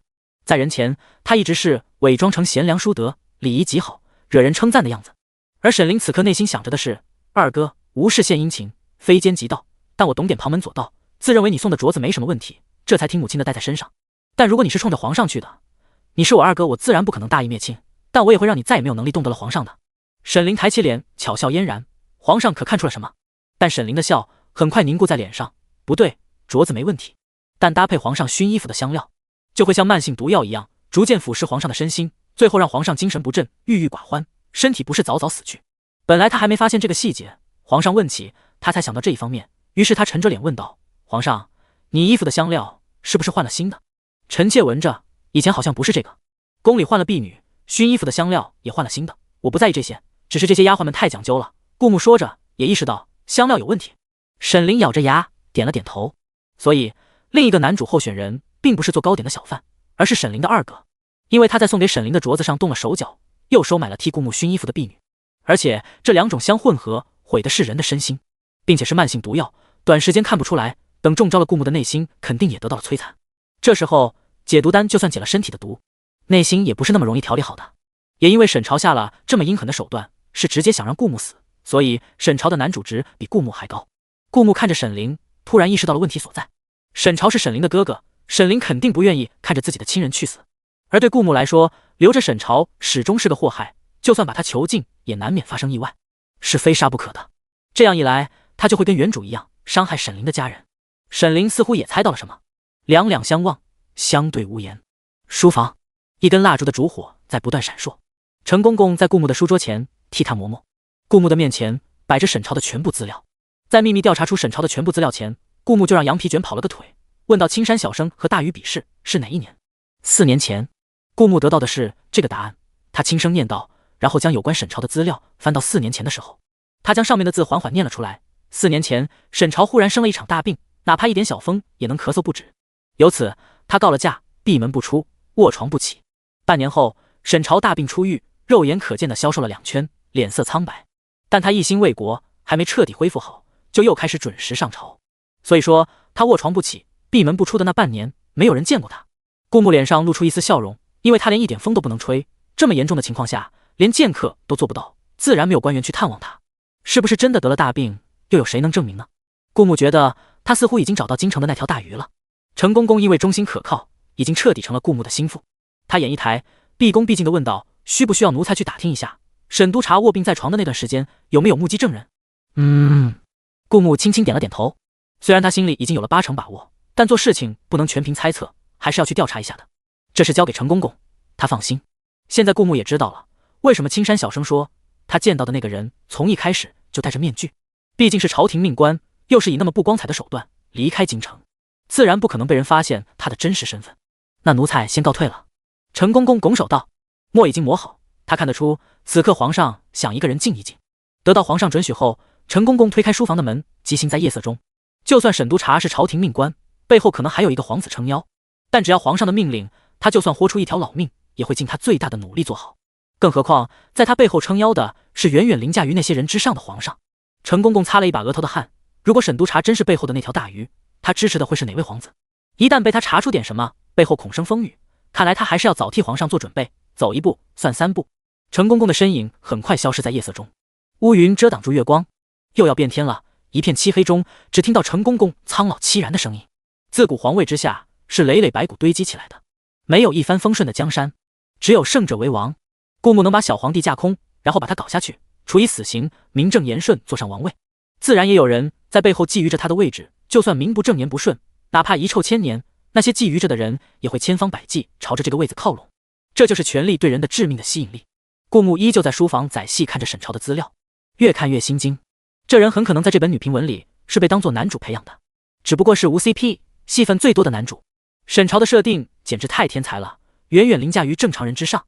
不同于顾木靠着的是系统金手指，沈朝靠的是智商和天赋，以及勤奋努力。几岁的时候，在宴会上，别的小朋友还在稚嫩的背诗词，或者表演一些勉强能入眼的才艺的时候，沈朝就能在一堆大人面前老练地发表一些对正式的独到的见解。又因为宰相一家对先帝忠心耿耿，故而沈朝很快就以小小年纪得到了先帝的重任，这才能让他在不到20的年纪荣升2品，成为督察院佐。但是顾木翻了半天，也没有看到关于沈朝对于武艺的介绍。沈朝看起来和他那当将军的哥哥差不多，都是一副白白净净的书生模样。这既符合女评文对男性的审美，也可能是沈家的基因使然。虽然单凭沈朝的书生外表判断不出来他有没有习过武，毕竟他的哥哥沈慈也是一副书生模样，却武功高超，经常多病，闭门休养，体弱。顾木翻看着资料，这是对沈朝的描述。资料上，沈朝是一个羸弱书生，还经常生病，闭门休养。不过他也很有可能只是以这个为借口去做一些其他的事。如果他真的是那条大鱼的话，确实是一个可怕的对手。顾木将那些资料收了起来，脸上却毫无惧意。不过敌人最可怕的是在暗处的时候，因为你不知道他会什么时候给你致命一击，反而暴露出来，无论多么强大都显得不可怕了。因为哪怕是比刀剑更快的子弹，只要早有防备，穿上防弹衣，戴上防弹头盔，也能安然无恙。顾木沉声笑了笑，一双狠厉的目光径直望着窗外的黑夜。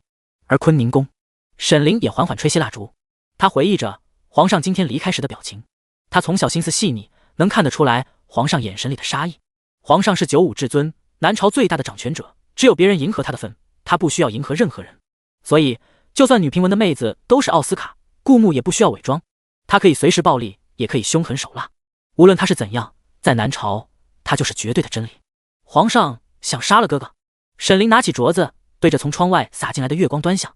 镯子在月光下散发着冷色调的光，这是一只很罕见的玉镯，里面被特殊工艺塞了一些熏香，可以安神。沈凌起初没有多想，因为这些熏香不会危害身心。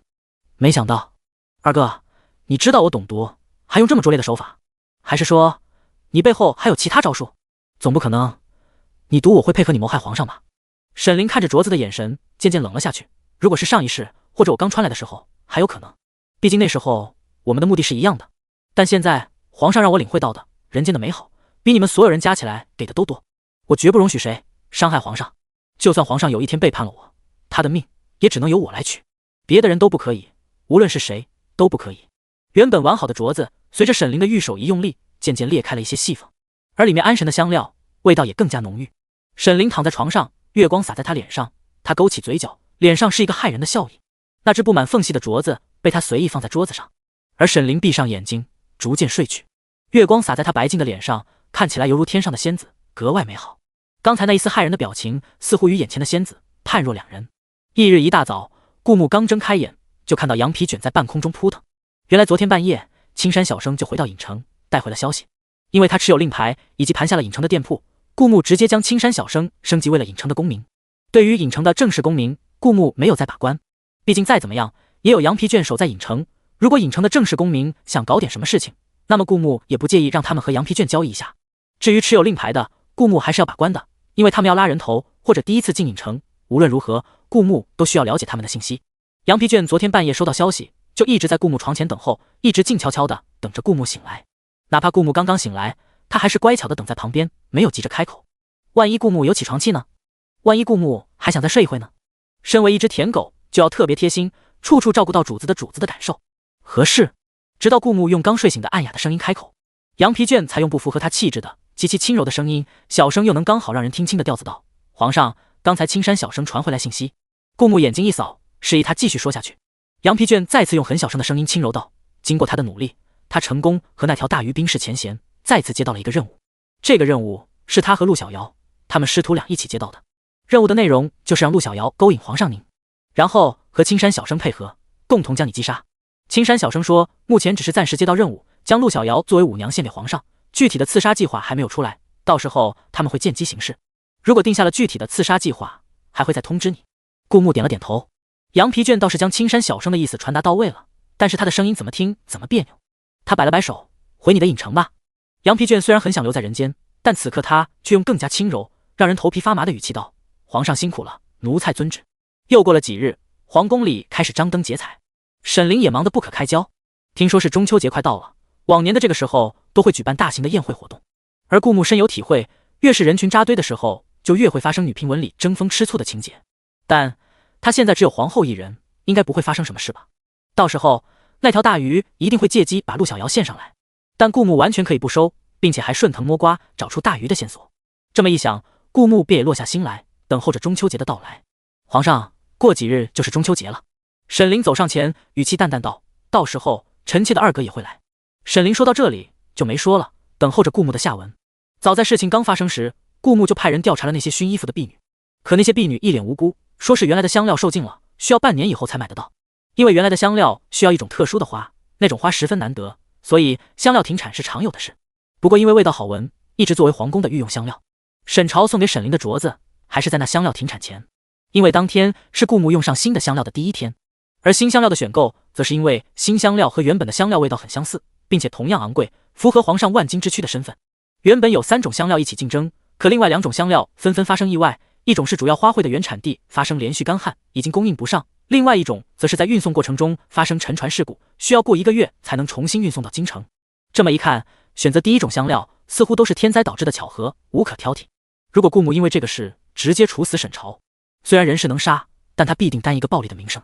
而且因为沈朝是沈凌同父同母的亲二哥，同为宰相府的嫡子，就因为一个镯子，在证据不足的情况下处死沈朝，恐怕也会让沈凌更加恨上自己，甚至会离开他。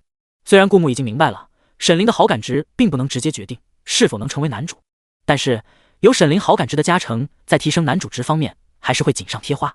顾木要杀沈朝，必须名正言顺，让所有人心服口服，就算沈凌会因为他杀了沈朝怪自己，他也要站在道德的制高点。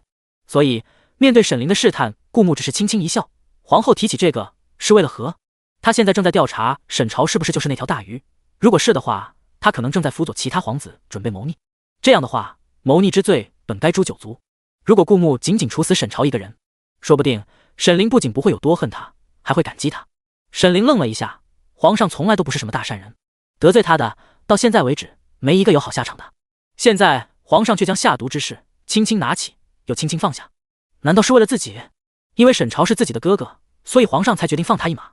一时间，沈凌的内心有些感动，他不禁庆幸，还好一开始没对皇上下死手，不然的话，他可能就错过这么好的夫君了。他紧紧拉着顾木的手，睁着星星般的眼眸道：“皇上，臣妾会为我们报仇的。就算是臣妾的二哥，也不能伤害臣妾的夫君。等着瞧吧，中秋宴会上，臣妾会让他吃到苦头的。”顾木看着沈凌的表情，知道他显然是误会了。但系统提示的检测到女主对你的好感度又提升，男主值+1，因为和另外一位候选人并列第一，故而没有奖励，只有提升男主值，并且是唯一的第一，才能获得系统奖励。又加了一点男主值，真香。故而顾木也拉着沈凌的手，心想：虽然你前世经历了被灭门，今生你哥哥又非死不可，我会尽我所能，让你到时候不会特别恨我。顾木知道，上天让沈凌重生一次，从来不是让享受人生的，而是历练他，让他变得更强大。这是天意，也是这个由女频文诞生出的世界存在的目的。在将这个故事从女频文变成男频文之前，有些事是不可避免的。就算顾木是95之尊，万人之上，也做不到。不然，为何人们常说造化弄人？但顾木现在已经看到了曙光，只要努力刷男主值，成为男主，然后在女频文故事中添上几笔，就能将其变为男频文。到时候，天意和世界一直都变了，一切都会顺风顺水。沈凌幸福地闭上眼，等着顾木轻轻吻了上去。此时的他还不知道，未来迎接他的会是这世界怎样的恶意。没有人生来强大，只是在他们经历血腥洗礼的时候，在黑暗中挣扎的时候，没有目光向他们投来罢了。只有在变得强大后，才值得被人仰望。御花园里，两人紧紧相拥，百花盛开，天气正晴。哪怕这个世界要拆散我们，我也绝不认输。顾木摸着沈凌的头发，脸上露出一丝坚定的神情。中秋节很快到了，皇宫中在这一夜格外热闹。常规环节是各位夫人小姐表演才艺，而顾木和沈凌端坐在被众人簇拥的正中央，一边吃着水果点心，一边看着众人的表演。就在这时候，兵部尚书突然从座位上起身，拱了拱拳，然后道：“皇上，臣的表妹也想趁这个机会在皇上面前献丑一下。”顾木一双鹰眼死死盯着兵部尚书。兵部尚书是有表妹不假，可他的表妹身世显赫，并且刚才已经在众人面前跳完了一支舞。兵部尚书面不改色的对上顾木的眼神，臣的这个表妹是乡下来的，但从小就开始学舞，也算他对皇上的一点心意，希望皇上不要嫌弃。这大喜的日子，此刻其他官员们的都露出一脸期待的神色。君臣之别，在这个节日氛围里，并没有以往那么明显。顾木能听到他们在小声讨论兵部尚书哪来的表妹，这个乡下来的表妹胆子真大，还跟在这种场合表演，我倒是很好奇到底是何方人物。兵部尚书也不怕这种乡下来的小丫头，到时候怯场给他丢脸吗？顾木知道兵部尚书说的表妹一定会是陆小瑶。沈凌已经是人间难寻的神颜，他见过唯一可以与之媲美的人，就是完全不同风格的陆小瑶。如果说沈凌是高岭之花，自带仙气，只可远观不可亵渎，而且一直是清冷疏离的神色，那么陆小瑶就是幼态，可爱，整个人看起来十分单纯又古灵精怪。这一支舞肯定不会是普普通通的舞。顾木本来想拒绝的，沈凌却在暗中抓着顾木的手，给了他一个我倒想看看他在卖什么关子的眼神。聪明如沈凌也看出了兵部尚书这一举措的不对劲，既然是沈凌的意思，顾木那就没有理由拒绝了。准。顾木死死盯着兵部尚书，微微笑道。顾木应允之后，就从大殿门外走进来一堆舞娘，最中间那个蒙着脸，只露出一双灵动的眼睛，哪怕没有看到他的全貌，众人也被那一双眼睛吸引。这眼睛里带着对这个世界的懵懂无知，可又充满灵气，能看出是一个冰雪聪明又不经世事的可人儿。他穿着一身淡蓝色的衣裳，更是在他的灵动上面又添了几分清纯。虽然蒙着脸，但没有人怀疑这是一个大美女。此时此刻，旁边众多露出脸的衣着暴露的舞娘都没了吸引力，人们只紧紧盯着最中央那个充满灵气的小姑娘。这就是你表妹？不得了啊！做兵部尚书旁边的官员忍不住惊呼道。然后他遭到了他身边的夫人一个悄悄咪咪的白眼，而这个小姑娘正是陆小瑶。为了银子，陆小瑶在心里这么安慰自己，然后另一边又恨不得将那些官员钉在他身上的眼珠子全都挖出来。不过他很会伪装，表面上还是一副巧笑嫣然、顾盼生辉的样子。他舞跳得极好，就好像是从小就由最优秀的老师对他进行教导，然后他自身又极有天赋才能跳出来的水平。一首舞跳得让人如痴如醉，而顾木却越看越疑惑。他曾经用大夫的身份和陆小瑶打过交道，又以尹城城主的身份将陆小瑶关押了一段时日。可以说，顾木的三个马甲，只有他的真身没有和陆小瑶打过交道了。而这一刻，顾木的真身也与陆小瑶认识了。凭着顾木对陆小瑶的了解，这就是一个从小闯荡江湖的贫穷的小姑娘。他怎么可能又怎么舍得请最好的老师对她进行教导？难道说陆小瑶的身世并没有那么简单？顾木正疑惑着，陆小瑶却抓着绸缎从空中飘到了顾木的正前方，离顾木极近，就属于再近一点就会被侍卫以保护皇上安全阻拦的距离。顾木和那一双眼睛对视，忽然他看到陆小瑶漆黑的瞳孔里闪过一丝疑惑，似乎在说这个人好熟悉。可陆小瑶眼神里的疑惑很快一闪而逝。她原本就武功高超，所以哪怕是抓着绸缎飞到顾木面前的动作，由她做来也轻轻松松，动作优雅，仿若神女下凡。在陆小瑶飘到顾木身前后，她一把扯下了脸上的面纱，一张倾国倾城的脸出现在众人面前。陆小瑶含情脉脉地与顾木对视，一双灵动的眼睛包含着深情。这小妮子演技真好，如果不是顾木见惯了沈凌的神颜，这一对视估计能将他的魂勾了去。好在此刻顾木依旧神色淡然，这天底下的女子再好也没有他的沈凌好。更何况陆小瑶是装的，沈凌虽然也装，但对他的情谊是真的。仅仅一个对视，陆小瑶就很快转身抓着绸缎飘了回去，就是让人意犹未尽才想接着拥有。可是顾木不上当，在桌子底下又紧紧地抓住了沈凌的手。沈凌侧头和顾木相视一笑，也反握了回去。陆小瑶看到这一幕，身形一个踉跄。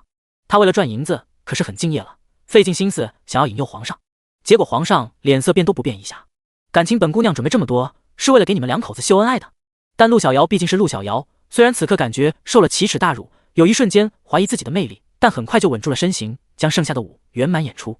兵部尚书一直注意着顾木的反应，可顾木反应平平。怎么可能？兵部尚书面色变了变，闪过一丝错愕的神色。要知道陆小瑶这种能与皇后比肩的美貌可是人间难寻的，就算殿下专一，可看到这么绝世的美人，这么精彩的表演，怎么可能一丝心都不动？可他不知道，顾木已经不是第一次见到陆小瑶了，他几乎见过陆小瑶最丑最难看的样子，怎么可能还动心得起来？这就好像生猛丫鬟突然换了一件淑女风的衣服，在他面前搔首弄姿，或者一个沙雕突然客客气气的说话，只会让人觉得想笑。兵部尚书虽然有让顾木拿陆小瑶为妃的意思，但是他只是一个臣子，这些想法他只能憋在心里。可这时候，在陆小瑶正准备下场的时候，沈凌突然惊叫了一声，指着他们身前的餐桌，脸色苍白地问道：“这是什么？”沈凌的惊呼吸引了所有人的目光，大家齐齐看去，乍一看没什么，仔细一看，只见他们身前的水果上多了一些浅绿色的液体。因为是在绿色的水果上面，如果不仔细看，一时难以发现。这是有人下毒？沈凌一脸惊慌地抬起头，看着顾木，嘴唇有些颤抖，似乎很害怕。顾木看着沈凌堪比奥斯卡的演技，他对沈凌太了解了，这是一个杀人也能面不改色的狠角色，而且没有人比他更懂毒药。就因为眼前这点绿色的液体会被吓成这样，装的。顾木因为了解，所以一眼就看出来了沈凌精湛的演技。他还能怎么办呢？该配合你演出的，我尽力在表演。谁干的？顾木皱着眉头沉声问道。沈凌这一招用的极好，明明是沈凌自己下的毒，却可以嫁祸到兵部尚书身上，让顾木可以见机拔掉那条大鱼的这颗棋子。皇上，臣妾之前吃的时候还没有问题，刚刚才出现的，要不是臣妾眼尖。沈凌说到这里，脸上出现一丝后怕的神色。皇上，也就是说是刚才的舞娘干的？刚才只有那名舞娘靠近过皇上的桌子。一直看兵部尚书不爽的某一位官员当即说道：“你胡说！”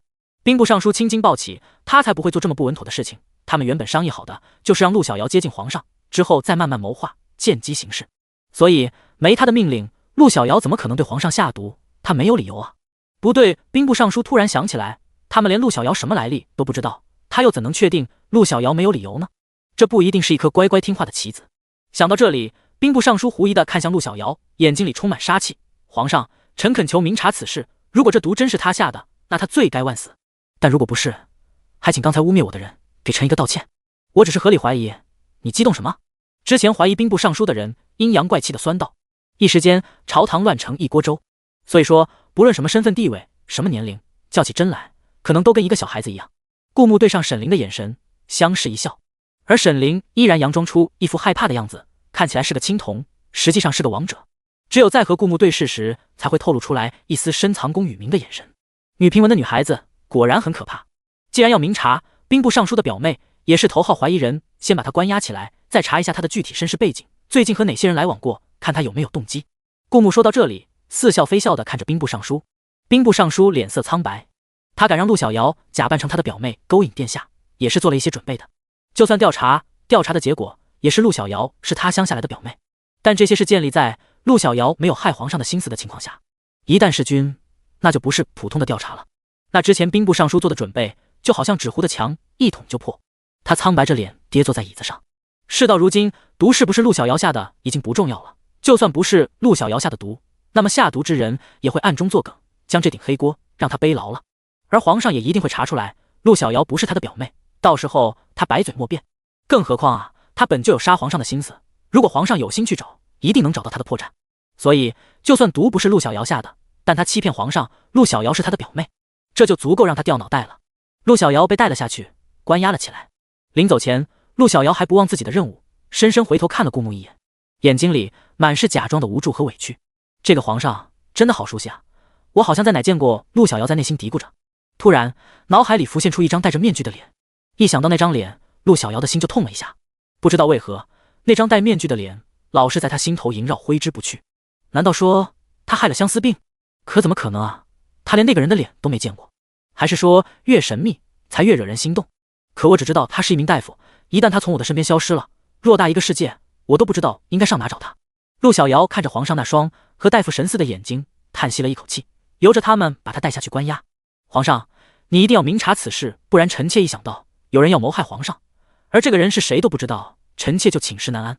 沈凌抹着眼泪，娇娇弱弱地说道，一边看着兵部尚书苍白的脸，在手帕蒙着的嘴角下露出一丝得意的笑容。就这点本事，也配让人勾引皇上？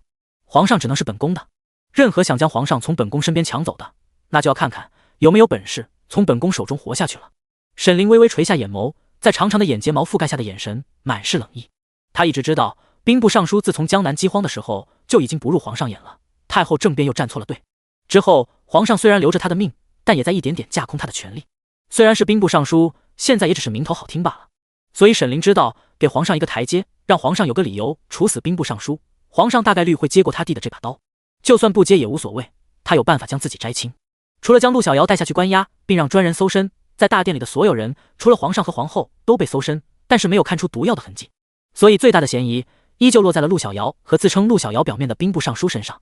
当晚，陈公公带来消息，兵部尚书自从宴会结束离开皇宫后，就自缢于府中。顾慕手捧着奏折，微微从烛光中抬起眼。自缢？确定是自缢？他冷声问道。陈公公低着头，不再说话。顾慕叹了口气，现在刑侦技术还不发达，很多案件都会沦为悬案。凶手如果做得巧妙一点，对兵部尚书进行威逼利诱或者恐吓，是看不出兵部尚书到底是自缢还是他杀，或者被胁迫而死。彻查一下，当晚有没有人和兵部尚书联系过？顾慕对着陈公公冷声命令道。是，奴才接旨。陈公公离开后，书房里只剩下顾慕一个人，门外倒是站着不少婢女，随时听顾慕吩咐，但是顾慕不喜欢被人打扰。这条大鱼竟然会这么干脆利落地放弃兵部尚书这颗棋子。顾慕冷笑一声，不过也不足为奇，毕竟兵部尚书现在被朕架空，没什么实权。不过你以为你牺牲掉兵部尚书，朕就查不到你头上吗？而坤宁宫，沈凌正焦急地在门外张望，一边像少女怀春一样对着悠悠问道：“悠悠，你说陛下怎么还不来？往常中秋节，皇上都是在皇后宫里过夜的。再说，陛下也没有别的妃子，他要来也只能来本宫的寝宫啊。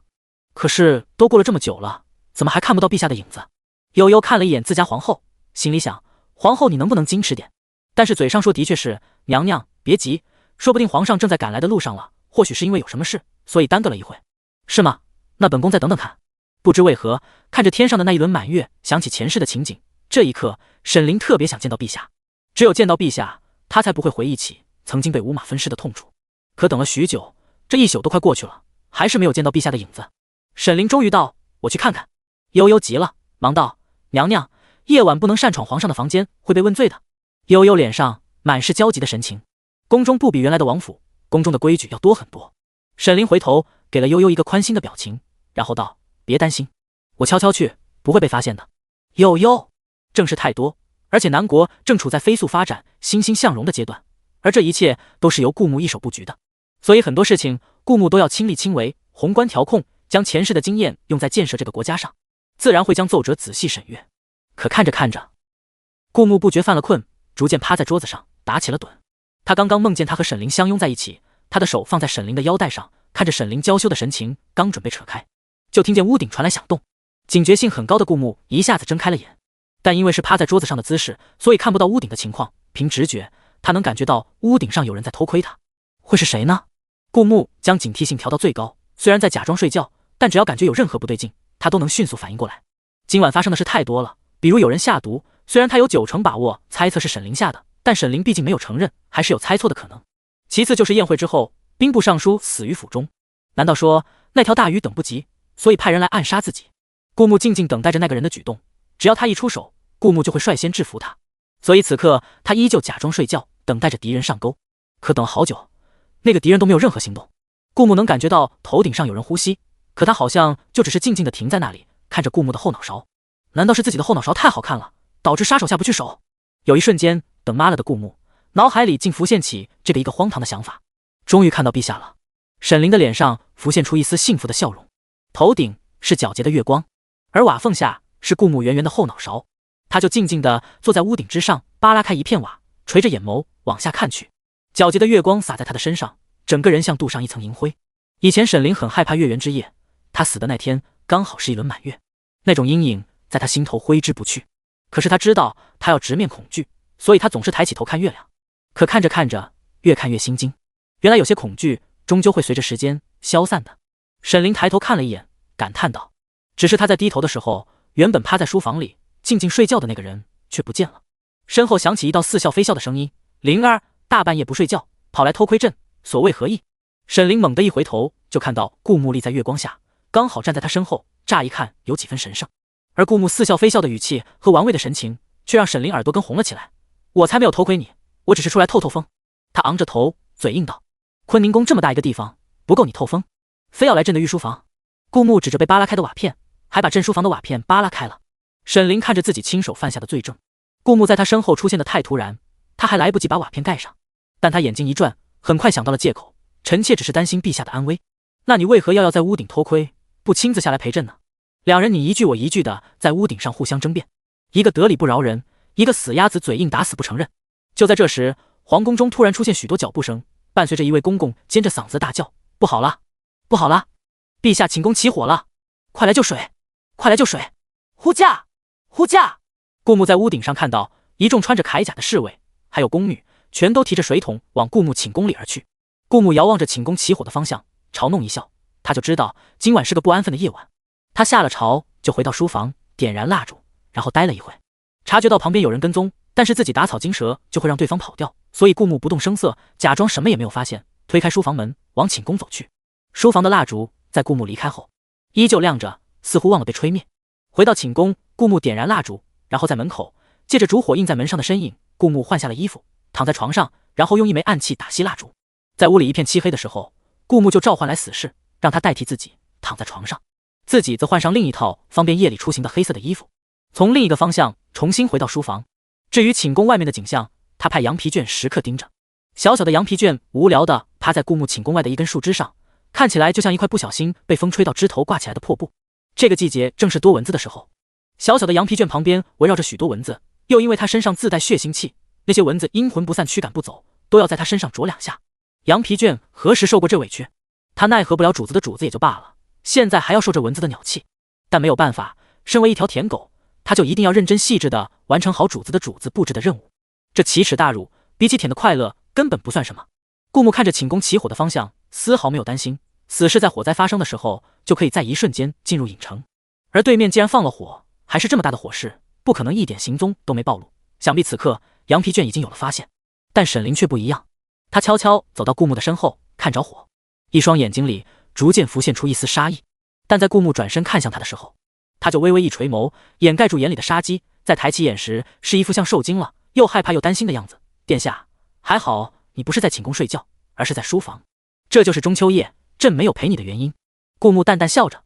下一刻，沈凌的表情凝滞了一下，然后露出一个带着几分真心的笑脸。如果能一直这样下去，放下前世的仇恨，重新活一辈子也不是不可以。毕竟我恨的人已经在这个世界彻底消失了，我又何必因为一些阴暗的过去而拒绝此刻的阳光呢？沈凌在心里默默地想到。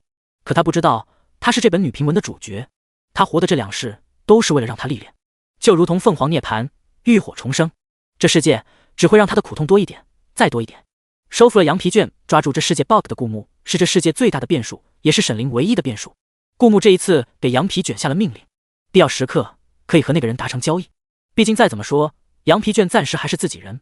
可京城的那条大鱼不仅觊觎顾木的皇位，还有可能是一名男主候选人，所以顾木非弄死他不可。在宫女和侍卫灭火的时候，顾木用意识投影到影城，就看到羊皮卷一脸满足的鼓起中间，就好像鼓起一个小肚子，懒洋洋地躺在主城的屋顶上。他看到顾木翘了翘4个脚，一个鲤鱼打挺站起来，弯了弯下半部分，就好像学着那些官员给顾木行了个礼。纵火的有3个人，听从你的吩咐，我和其中1个人达成交易。根据天道法则，交易必须执行才能结束，哪怕他自杀，他也得从坟里爬起来，和本奴才执行交易。被顾木关太久了，只有这时候羊皮卷才有了一丝身为曾经的反派候选人的尊严。但这种尊严在顾木面前还是怂的一批。既然羊皮卷和那个人达成了交易，他就可以随时出现在那个人的身上，除非那个人有类似于影城这样的地方能困住羊皮卷，不然无论如何也没办法阻止羊皮卷在他身边出现。把他带到皇宫地牢，朕要亲自审问。顾木吩咐道。意识离开影城，顾木抱着沈凌往寝宫飞去，还没靠近，就听到寝宫外面一阵呜呜的哭泣声，有几个宫女哭得上气不接下气，差点背过气去。顾木还能听到他们在一旁念叨：陛下，你死得好惨啊！陛下，我们一定会为了找出纵火之人，为你报仇的。这么大的火势，一看就是人为的。顾木的寝宫，一个角的柱子已经烧塌了，屋顶歪了下去，整个大殿内一片漆黑。而寝宫的床上有一具被烧成焦炭的人形尸体。顾木愣了一下，难道说死士还中了别的招，所以死在床上了？但他已经告诉死士，有人要对他下手，让死士务必提升警惕。难道死士在有影城作为逃生手法的情况下，还这么不中用，死在了火灾中？不是说系统出品必属精品吗？正在顾木纳闷的时候，他感觉到有人用手指戳了戳他的肩膀，回过头，什么也没有。但凭感应，顾木知道那是死士。死士用这种方式提醒他，他没死。那死在顾木床上那个人会是谁？过去看看。顾木冷声道。这时候，那些哭早了的宫女一个个满脸错愕地回过头，看着顾木，脸上尽是尴尬之色。要知道，如果帝王没死却提前哭了，可以被认为是诅咒帝王的大不敬。那些宫女们是实实在在感念顾木的好，所以看到床上被烧成黑炭的人形尸体，这才没忍住大哭起来。现在更是为他们即将面临的凄惨的命运哭泣。但他们没想到，顾木看都没看他们一眼，直接往寝宫里走去。当然，有经验老道的主事早就记住了这几个宫女，只等顾木一声令下，就将他们拖出去斩首。但没有顾木的命令，他们也不敢当着顾木的面私自行事。顾木踏进寝宫，就感觉一股热浪，哪怕火被浇灭了，但是高温引发的热气还没有消散。但因为顾木的身体经过强化，此刻也没感觉特别不适。顾木走到床前，那个烧成焦炭的人已经看不出本来的面目，只有一个黑漆漆的人形。看不见的死士伏在顾木耳前，轻轻说道：他们往房间里吹了迷香，但因为我的身体构造不同，迷香对我不管用。这句话顾木是认同的，他曾经让死士吃过一颗系统的丹药，结果什么效果也没有，白白浪费他30积分。死士又道：他们用了迷药之后还觉得不保险，想要击杀我，杀不了，也要确认我晕过去，这才能让他们放火更加顺利。可他被我杀死了。而这时候，房间里又被扔了几只大剂量迷香，并且他们早就在房子四周倒上油，一下子就把火点燃了。因为好奇那几个人的身份，我穿过火，悄悄跟踪了一下那几个人，结果发现他们全都跳湖自尽了。我这才又回到皇宫。穿过火，顾木纳闷地看了旁边的空气一眼。这么久了，他还不知道死士竟然有这么神奇的能力。因为周围嘈杂，而且那些人都在门外候着，死士又说的极其小声，所以他的声音只有顾木能听到。死士再次用小声的声音道：“是的，我怕火，但我的身体传导的比较慢，哪怕高温的火焰，也要碰到我的皮肤超过一定的时间，皮肤才能感受到高温，然后再传输进我的脑海里，然后我的脑海处理信息，告诉我这是火焰，人类都害怕的火焰，然后我的脑海才会模仿人类碰到火焰的形式，让身体起反应。”顾木大意了。这死士虽然看起来是一个人形生物，说话方式和人类也近乎相似，但他毕竟不是人。果然是系统出品，必属精品。顾木正仔细端详着床上的那具尸体，身上有没有什么不怕高温的随身物品，方便他辨认身份。可是什么也没有。他抬起头，不知道是不是眼花，就在抬头的那一瞬间，他看到正对着床的窗外有一个脸和他极像的黄色身影一闪而过。因为速度太快，顾木压根就没太看清。如果不是他身体经过强化，他估计只能捕捉到一个模糊的影子。不对，如果说身体经过强化，按理说他不可能眼花才对。也就是说，刚才窗外确实有一个跟顾木长得很像的人。在顾木低头看尸体的时候，那个人正在窗外盯着顾木俯身的后脑勺，甚至有可能那个人刚才还准备偷袭顾木，只是没想到顾木突然抬头，这才瞬间溜走。按理说这么近，我不可能发现不了顾木对周围的感知很敏锐。他心里生了几分疑惑和谨慎，除非这个人比我强化过的身体还要强，或者有什么特殊的秘法或手段。这个世界真的是奇奇怪怪。而在那个人溜走的一瞬间，羊皮卷就神不知鬼不觉地从顾木的衣袖里飞出，跟了上去。早在顾木用意识离开影城的时候，羊皮卷也跟着离开了影城，藏在顾木的衣袖里。为了击杀大鱼，顾木格外开恩，必要时刻，羊皮卷可以和那些要对顾木下手的人达成交易，通过这种方式获取信息。但是有个条件，如果同一次行动中对方超过一个人，羊皮卷只能选择其中的一个达成交易。这样既保证了能够获取信息，也遏制了羊皮卷快速提升实力。羊皮卷一边飞，快速追赶着那个人，一边嘟嘟囔囔：“主子的主子真是一点都不了解人家，人家不是随便和谁达成交易都能提升实力的。像之前那个，就算达成了交易，我吸收了交易物品的血肉，可因为不是命定之人献祭上来的，这就好像吃惯了清淡食物的人突然吃香菜师傅重油重辣炒出来的菜，是一种折磨啊。不过谁让我是一只舔狗呢？”羊皮卷很快消失在夜色中。刺杀的总共有4个人，一个人死在寝宫，成功放火逃出皇宫的3个人竟然全都投湖自尽。而刚才顾木又在窗外看到一张和自己极其相似的脸，顾木总感觉这一切似乎并不是只有刺杀这么简单，背后还藏着什么阴谋。顾木忽然想到一个可能性，他刚才看到的那道人影不止脸和他相似，还穿着黄色衣裳，所以顾木看起来才是一道黄色的人影。难道说那个人就是故意假扮成他的样子，只等他一死被烧得面目全非，那个人就好以他的身份出现，取而代之，这就能解释得通为什么是放火这种方式。只有顾木死了，而且死的人没有人能确认就是顾木，那个人才好以他的身份成为皇帝活下去。这样说的话，那就不可能是皇子。想到这个可能性，顾木的思路就清晰了不少。因为是皇子的话，顾木一死又没有子嗣，皇位肯定是由他的兄弟继承。那个人谋划这么久，一定掌握了一定的权势，可以在众多皇子中脱颖而出，而不是让自己伪装成另一个人的身份。除非他不是皇家血脉。顾木回头看了沈凌一眼，沈凌本想陪顾木进来的，但里面高温，沈凌细皮嫩肉肯定受不了，顾木就让他待在了门外。此刻沈凌一脸担忧地看着顾木，顾木对上沈凌的目光，微微紧锁眉头。那条大鱼很可能就是沈凌的哥哥，同时也是男主候选人之一。无论是哪种身份，在顾木眼里都非死不可。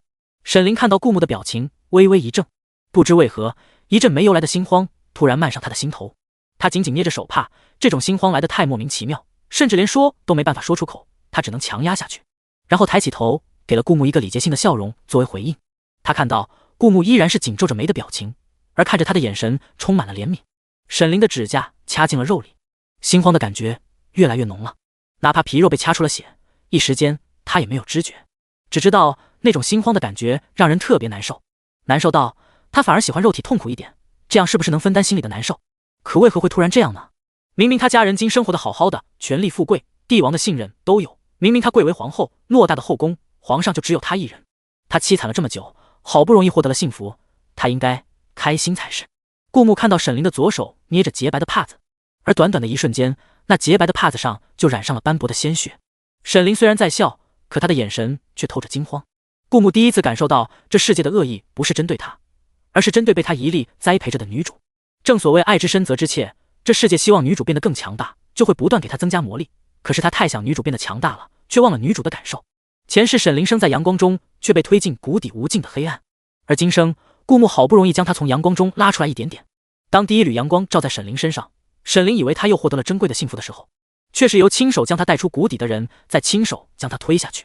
可顾木必须这么做，他要掌握这个世界，让这个世界臣服于他的脚下，他必须铲除所有的威胁。灵儿，就当是游戏规则，你在这场游戏里做了一个噩梦。顾木冷着脸回过头，发布了第一个命令：全城封锁，找出纵火者。严搜兵部尚书府邸，跟兵部尚书往来较劲的或有利益牵扯的，全都给侦查一遍。此时此刻，顾木最相信的只有死士。虽然陈公公一直以来忠心耿耿，哪怕前世的记忆也没有任何有关陈公公不忠的信息，但陈公公毕竟是个人，这里面的龙套或多或少都会被世界意志影响着。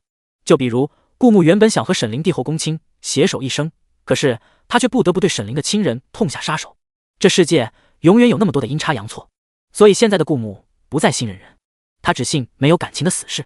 影子带队一个个进府中搜查，陈公公协助，其他府在搜查前派人盯着，一律保持原样，不准乱动。抗旨者以谋逆罪论处。影子是其他人对死士的称呼，因为死士永远跟在顾木身边，又神出鬼没，跟影子一样，故而得此绰号。本来顾木是懒得给死士起名字的，但是听那些人说的多了，自然而然也就叫死士影子了。顾木背对着其他人，而他身后的百官和宫女侍卫只看到他身着黑袍的冷酷的背影，站在一片刚刚经历火灾的废墟中。他的身前还躺着一具烧成黑炭的尸体。哪怕是一个背影，在顾木的身份和他浑身的杀戮之气的加持下，何况是这种阴郁的气氛，已经足够让人胆寒。他们听到顾木冷声说出的这些话，像是从最北的雪山刮过来的，无端让人打了一个寒战。于是他们立马跪伏在地上，恭恭敬敬道：“是，陛下。”人很快散去，床上的尸体也被人带了下去。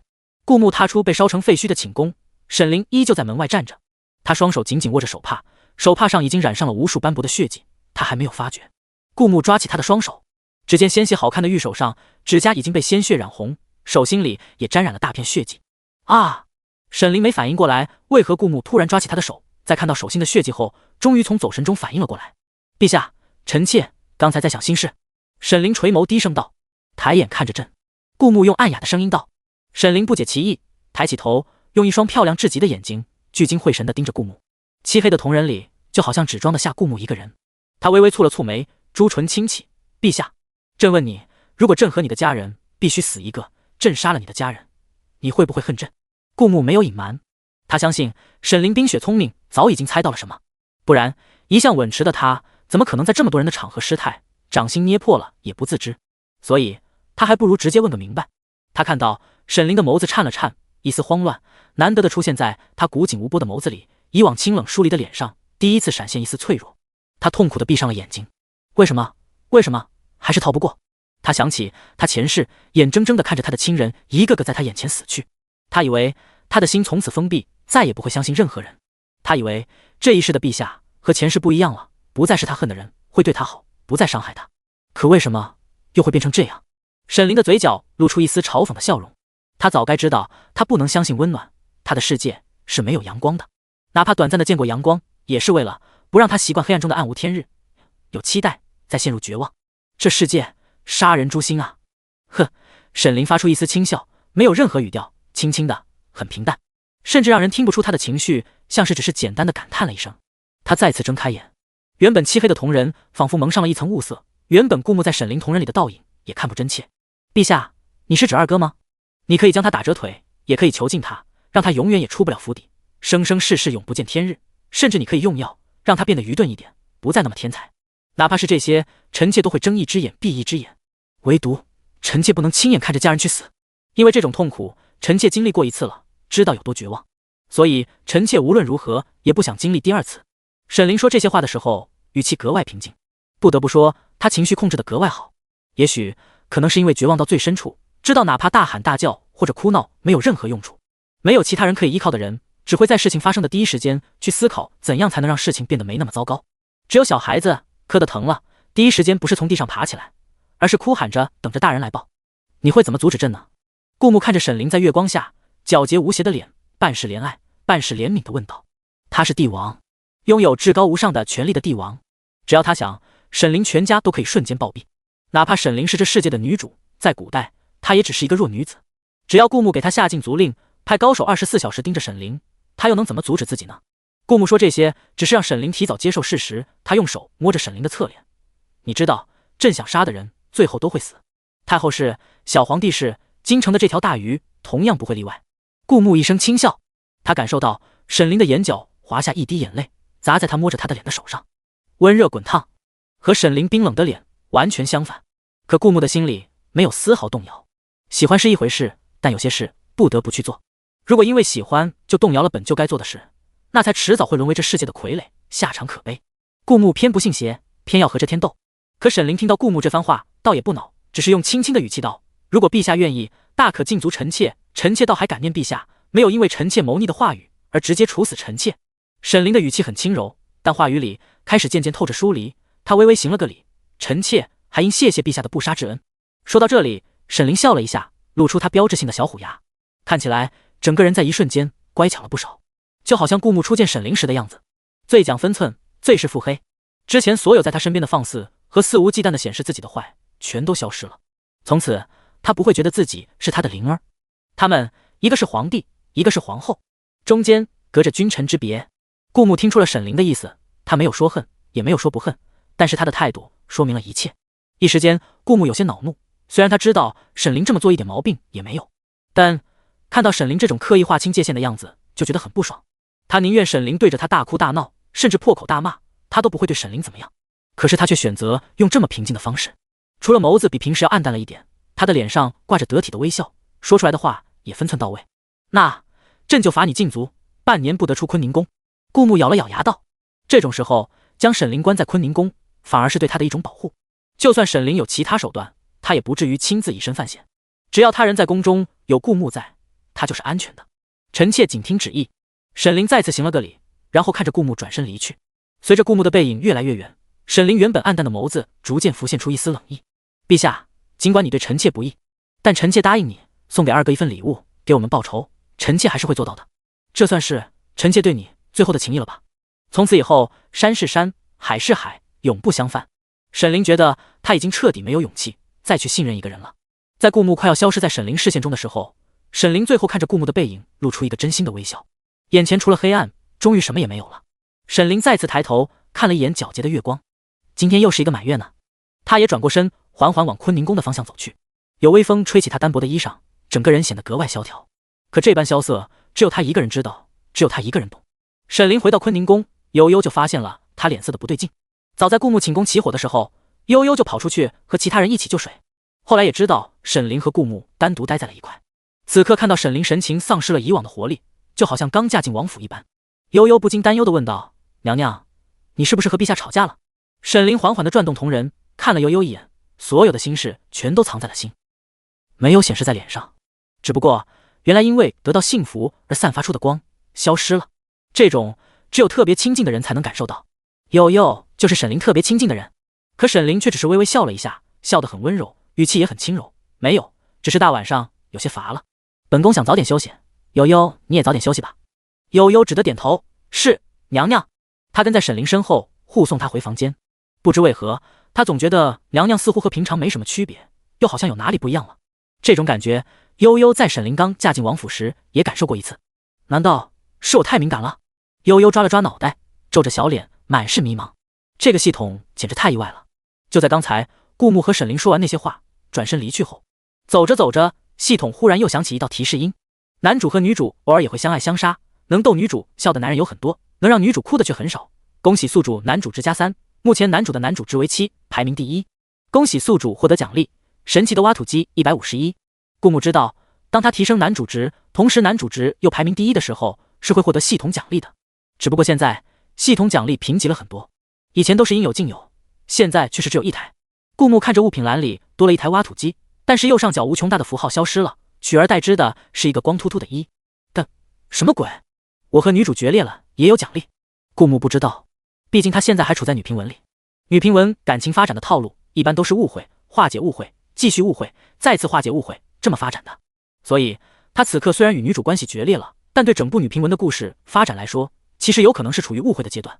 所以这种时候，他的男主值增加了，而且还一次性增加了3点，比女主好感值大幅度上涨增加的还要多。这也更加说明了，成为男主，女主的好感虽然重要，但并不是起决定性作用。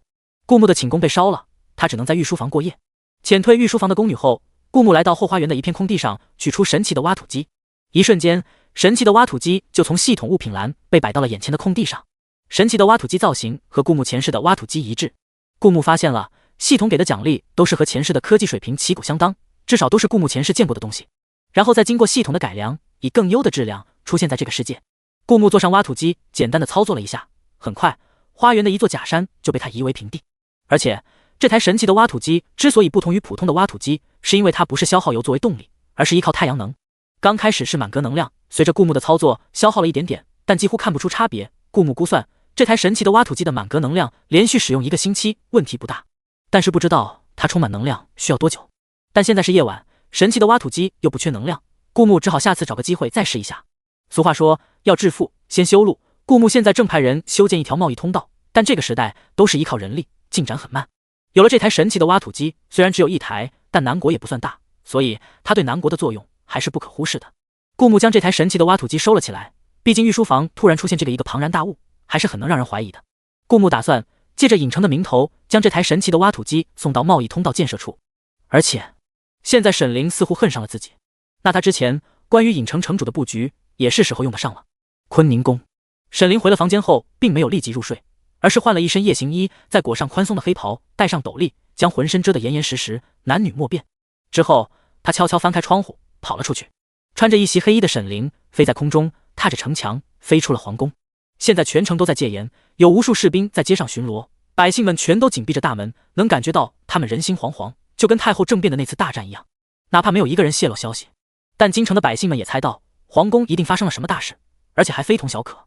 沈凌对京城和戒严路线很熟悉，他避开侍卫们的巡逻方向，飞进了宰相府。如果不是这次宴会发生了其他的意外事故，这份大礼的开胃菜，他本来就会在宴会上献给他二哥的。不过现在也不迟。无数的虫子密密麻麻顺着沈凌的黑袍滑落下来，以他的脚为中心，四处散开，朝着沈凌二哥房间的方向爬去。他们全都从门缝里钻了进去。最后，沈慈的房间外面已经没有一只毒虫，他们全都到了沈慈的屋子里面。沈慈是被一阵窸窸窣窣的声音吵醒的，他睁开眼，感觉到这种声音是虫子爬动的声音，只是为什么会这么大？这不是1-2只虫子爬动能发出的声音，起码有成百上千只。沈慈意识到事情不对劲，想回头看，但这虫子的毒性实在太强了，哪怕没靠近它，但有些虫子散发的气味就足以麻痹人的神经，何况是这么多虫子。一时间，沈慈感觉自己的脖子根本就动不了，连抬起手都费劲。怎么会有这么多虫子？他根本对沈凌的防身手段一点也不了解，所以沈凌才敢放心的用这些虫子对付他。毕竟有些东西别人不知道才算做底牌，一旦别人知道，就会研究出对付的技巧，这时候他的效果就要大打折扣。从小他师傅就教给他这个道理，同时也教给他永远也不要太过信任人心，自己的底牌要防着所有人。所以哪怕是他家人送他拜师学艺，学成归来，他们也只会以为他会一些轻功和武学招式，殊不知他最擅长的根本就不是那些。沈凌一袭黑衣立在外面，静静地隔着一扇门，感受着屋里的景象。沈慈根本不知道到底是谁能悄无声息地溜进宰相府，并且还有能力操控这么多的虫子来对付他。他努力想要活动手指摆脱这些虫子，可是根本就无济于事。他斜着眼睛，眼睁睁地看着那些虫子爬上他的床，触碰到他的肌肤，一种被百虫啃噬的痛苦让他几乎抓狂。可是这还不是最让他抓狂的，因为那些毒虫竟然把他抬了起来，丢下床。紧接着门栓也被那些虫子咬成2截，风一吹，他房间的大门也被吹开了，大敞着。而那些虫子把他丢下床后，又纷纷爬到床下，再次将他抬了起来，往屋外抬去。抬到外面，沈慈更加崩溃地发现，花园里有几只体积较大的，看起来似乎是专门挖土打洞的生物，已经在地上刨了一个大坑。那些虫子再次把沈慈丢进了坑里，然后爬下坑，又把他抬了起来。这个坑连着一条密道，那些虫子抬着沈慈沿着密道往里走去。而那些挖出一个大坑的生物，看到虫子抬着沈慈进了密道之后，就开始把土填上。一切安排妥当后，沈凌捡起一些杂草，丢在之前挖出的坑上面。这样看来，仿佛这里什么都没有发生过。他用来搬运沈慈的虫子是一种怀孕的虫子，这种虫子繁殖力和生长力极强，但生命极短。他只要放一些怀孕的虫子放到小瓶子里，用一种草药抑制住它们的生长，等需要的时候再把它们放出来，它们会迅速产卵繁殖，然后它们产下的卵也会迅速变成虫子长大。短短一个瞬息就可以变出无数条虫子，但这种虫子需要特定的食物，没有这种食物会很快饿死，或者因为生长过快结束一生。所以只有用特定的食物喂养，或用特殊的草药抑制那些虫子的生长，才能掌控那些虫子。这种虫子被沈凌的师傅命名为斑虱虫。看着恢复平静，除了沈慈房间突然消失的人和突然断开的门栓，仿佛什么都没发生过的一切。斗笠下，沈凌终于露出了一个微笑。一处地牢里，烛火散发着幽暗的光芒，能看到墙上挂满了刑具。沈慈半死不活的被绑在十字架上，手脚都被铁链束缚着。他只看到眼前一个穿着黑袍戴着斗笠的人，光凭身形根本看不出是男是女，毕竟他全身上下被包裹着，什么表示身份的也看不到。你是谁？毒药的劲头消退了一点，沈慈终于能缓缓的开口，但对方没有说话，而是拿着一块烙铁不断在火上炙烤。等到烙铁烧得通红，穿着黑袍的沈凌才缓缓走到沈慈的面前，拿着烙铁在沈慈的眼前晃悠，歪着头，似乎在想从哪里下手比较好。如果是别人，沈凌肯定毫不犹豫就下手了，毕竟是自己的哥哥，还是要挑一个好地方的。不过沈凌只思考了一瞬，就拿起烙铁在沈慈身上按了下去。哥哥，陛下要杀你，但我不会让你死的，毕竟前世我的家人都死光了，这一世我不会重蹈覆辙，所以为了让我的一生跟前世有所不一样，你就勉勉强强活下去的。当一个傻子或者当一个废物，只要你对陛下没有威胁，你以后就在这暗无天日的牢房乐此余生吧。谁叫你当初要对陛下动手呢？沈凌知道没有人想这么活着，可是他前世眼睁睁地看着他的家人死去，一个又一个。重活一世他以为会不一样了，但似乎只是过程不一样，结局没什么变化。他不信命，他重活一世为的不就是逆天改命吗？所以为了让今生的剧情和前世不一样，为了不重蹈覆辙，让他再次看到他其他无辜的亲人一个个在他面前死去，哪怕沈慈在这阴暗的牢房活得像一条蛆虫，他也必须活下去。沈凌不怨陛下，他从一开始就知道这世界对他向来没有怜悯，无论是前世死后沦为孤魂野鬼飘荡了很久，还是重活一世，这世界从来都不会给他解脱，只会无休止的折磨他。这种折磨在短时间内让他看不到尽头，所以他知道陛下会保护他，哪怕他的亲人犯下谋逆的大罪，陛下也只是想杀他哥哥一个人，而不是株连九族。他也知道陛下对他好，他才能肆无忌惮地说出他会和陛下较量，不会让他哥哥死。可有些事怎么说出口呢？如果他说他不想让他哥哥死，是因为如果他哥哥死了，这一生和他的前世就太过相似了，以后的以后说不定还会被继续牵着鼻子走。如果他说他是重生的，他前世经历过悲惨的一切，所以他才想试图让今生变得不一样一点。可陛下又怎么会信，又怎么会懂呢？有些事情不是那么简单就可以说出口的。但好在这一世陛下对他很好，他才可以放手去做他想做的。只是这个世界毕竟充满恶意，他和陛下走得太近，迟早会被命运伤得千疮百孔吧。不是不喜欢了，只是心累了。在他对抗成功这世界前，他只想一个人走，一个人冷冰冰地走下去，直到真正看见曙光的那一天。陛下，臣妾只是害怕受伤，但你对臣妾的好，臣妾永远铭记于心。如果以后有缘，臣妾会补偿你的。斗笠下，沈凌的脸色冷冰冰的，看不出什么情绪。一个人最强大的时候，就是没有软肋，没有在乎的人的时候。只有这样，他才不会真正的受伤。哪怕世界对他恶意满满，他也能笑着与这残酷的世界周旋。烙铁上身，沈慈不出意外的发出一声惨叫。他因为痛苦，表情狰狞，困惑的问道：你是谁？你到底是谁？是因为有人给你钱让你对付我吗？我给双倍，不，我给5倍价钱，放了我。说是谁指使你的？要知道，我可是宰相之子，先帝亲自的督察院佐，最年轻的朝廷命官。你真的觉得你能跟我作对吗？哪怕这个时候沈慈也能想到和对方做交易，可惜的是绑架他的是沈凌，为的不是钱财，不是利益，就是纯粹的希望他在这暗无天日的牢房活下去，哪怕丧失人的尊严，丧失他所有的名誉地位，活得生不如死，他也得活下去。沈凌没有动用太多酷刑，只是简单的出了下气。隔着斗笠，他看沈慈的眼神目光冰冷。他从小就和二哥走得不近，跟大哥的关系更好，可是哪怕是大哥，在他被发配至边疆时，沈凌也没有太过费心去保下二哥。那时候他只想复仇，他对他亲人的感情早就没有前世那么深厚，毕竟亲眼看着死过一次的人，又看着他们活过来，说心里没一点隔阂是不可能的。但是现在他体会到了一丝幸福的感觉，他想要获得幸福，获得真正的幸福，那么他一定会阻止事情按照前世的脉络发展。所以此刻沈凌看着沈慈冰冷的眼神里还有一丝憎恶。如果不是沈慈妄图谋逆，一切都会好好的吧？他拥有的这一切，不知道陛下可以随时剥夺吗？是权力让他上了头吗？明明拥有了这么优渥的条件，不懂得感恩，还不知足。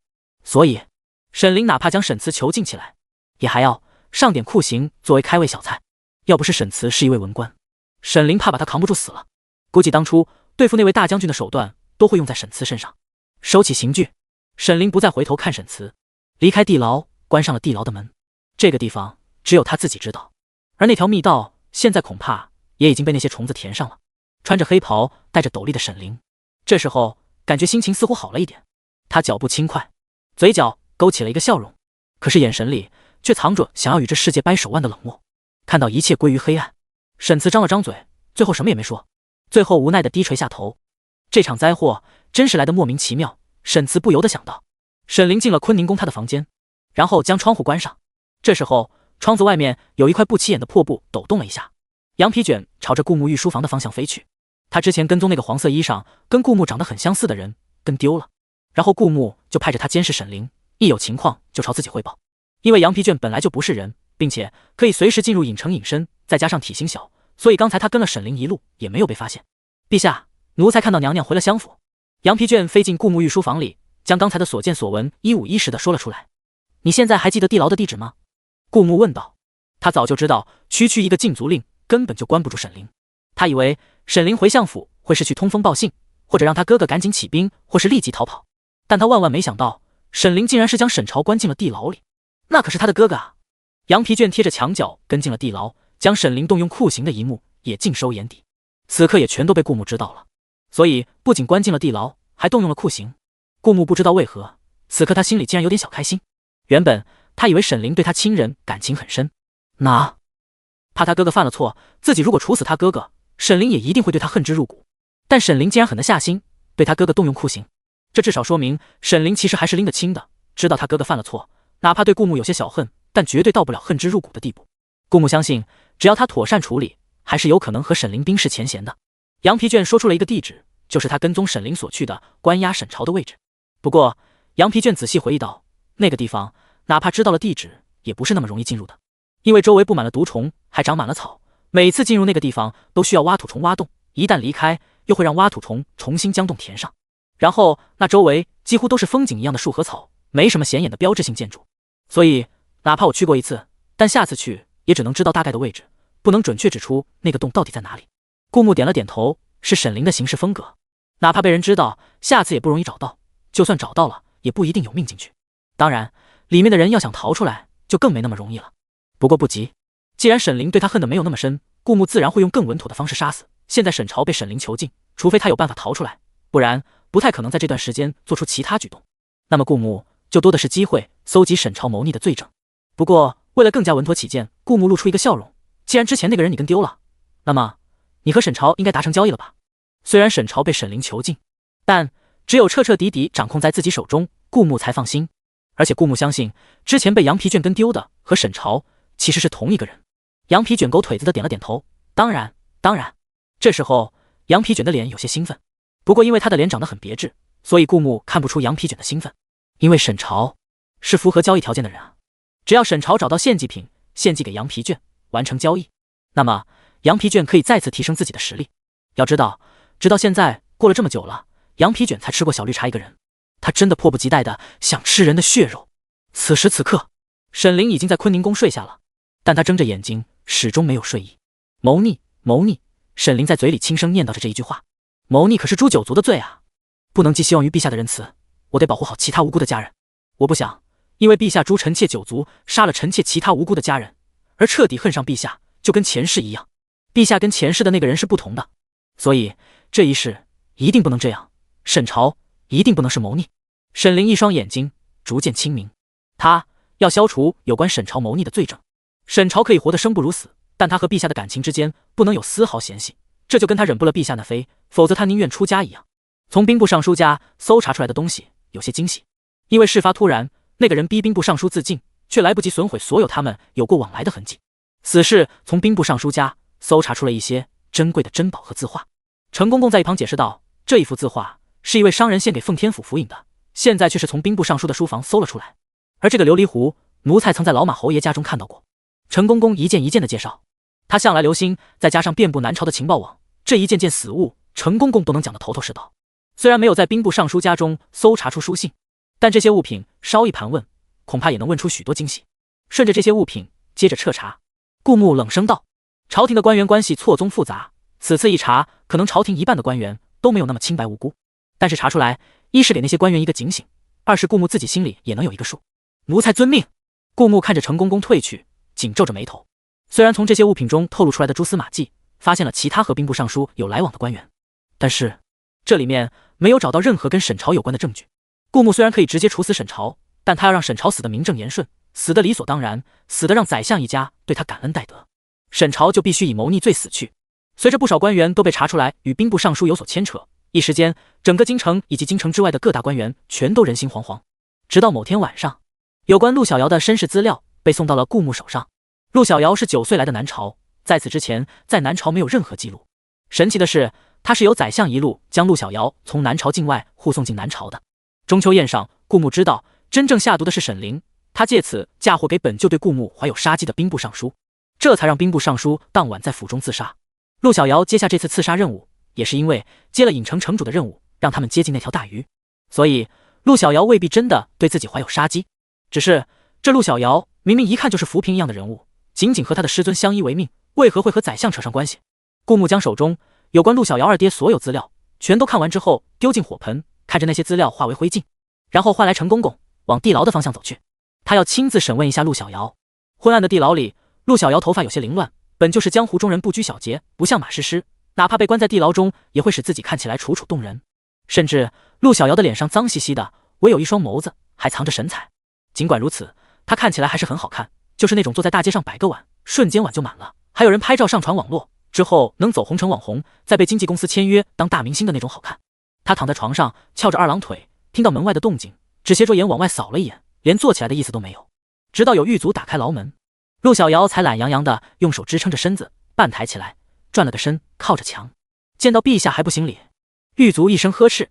结果陆小瑶根本就没被吓到，他翻了个白眼，本就是死囚了，在生死面前都是平等的，讲那么多规矩干嘛？顾牧挥了挥手，让狱卒退下。整个牢房就只剩下他和陆小瑶2个人，就这么肯定自己是死囚？顾牧居高临下，似笑非笑的看着陆小瑶问道。他当初只是说将他关进大牢，可没说他是死囚。陆小瑶半抬眼眸，哪怕面对生死，脸上也还是一副漫不经心的神色。那就要看是谁下的毒了，如果是旁人下的毒，说不定陛下查出真凶，知道我是冤枉的，会放了我。但如果是陛下自己的人下的毒，那我可不就得背着黑锅见阎王吗？照你这么说，你知道毒是谁下的？顾牧对于他说出的这些话有些意外，没想到陆小瑶小年纪活得还挺通透的。他看着陆小瑶，只见他面无表情，又懒洋洋道：“我看见了，虽然皇后很谨慎，但我离得近，看得一清二楚。就在我靠近陛下的时候，王妃抬起手拿水果，她的手一开后，水果上就多了那些绿色的液体。既然是皇后干的，目的又不是毒害陛下，那只能是找人背黑锅了。这么看来，我可不就是死囚吗？”说到这里，陆小瑶笑了笑，一双眸子里不知道因为想起什么，闪过一丝嘲讽。讲个笑话，我用一生来逃避的东西，结果却是我最终的归宿。陆小瑶说到这里，突然莫名其妙的哈哈大笑起来，笑出了眼泪。然后他抬起头，第一次用认真的神色看着顾牧道：“陛下，讲真的，我一点也不想死在这里。你来我牢房，肯定不是为了和我唠嗑，说说吧，为了什么？只要你保我不死，说不定我知道的会全都告诉你。”顾牧面色扭曲了下，所以说这人欠扁是有道理的。明明是他求着让他饶他不死，结果说出来确实那么一副勉为其难和你谈交易的口气。顾牧叹了口气，不跟他一般计较，问道：“你和宰相什么关系？”陆小瑶表情凝滞了下，然后道：“两亲的关系。我有个认识的人曾有恩于他，他为了报恩救了我一命，带我到南朝，之后两亲，现在估计他也认不出我了。为什么要冒充兵部尚书的表妹？交易，他借我台阶，让我有幸得以面见圣上。之后如果我飞黄腾达，自然兵部尚书也能得到好处。”陆小瑶一本正经道。从这一句话，顾牧就知道陆小瑶在瞎编，真假参半，说的头头是道。不过他除了问陆小瑶，还可以问宰相。事发突然，宰相一定来不及和陆小瑶对口供，两方对比重合的，也许就是顾牧想要的答案。离开地牢后，他当即摆驾去宰相府。此时此刻，宰相正在府中唉声叹气，他一脸愁云的问道：“人找到了吗？”“鲍大人，府中各处和京城都寻遍了，还是没有找到。你说朝儿会去哪里？现在全城戒严，他也不可能出城，一定还在京城才对啊。”“老爷，二公子房门的门栓是断开的，会不会是有人？宰相的其中一位妾室问道。艾宰相又重重的叹了口气，早知道我就让潮儿跟他妹妹还有慈儿一样，从小就让他学一点武艺傍身，这样恶毒话，潮儿还有能力自保啊。不过现在各大府中都被陛下的人盯着，谁这么大胆，敢这时候对潮儿动手？宰相说着说着，眼眶就红了。顾木在门外将这一切全都收入眼底。原本他进来的时候，府中有下人要汇报，被顾木阻拦了。顾木刚好看到眼前的这一切。他刚穿来的时候，一位忠臣和奸臣很好分辨，毕竟他穿的是小白纹。但是现在经历过女评文的各种勾心斗角和奥斯卡演技后，顾木有些怀疑宰相的这个样子是真心的，还是已经知道他在门外看着，故意验出来的呢？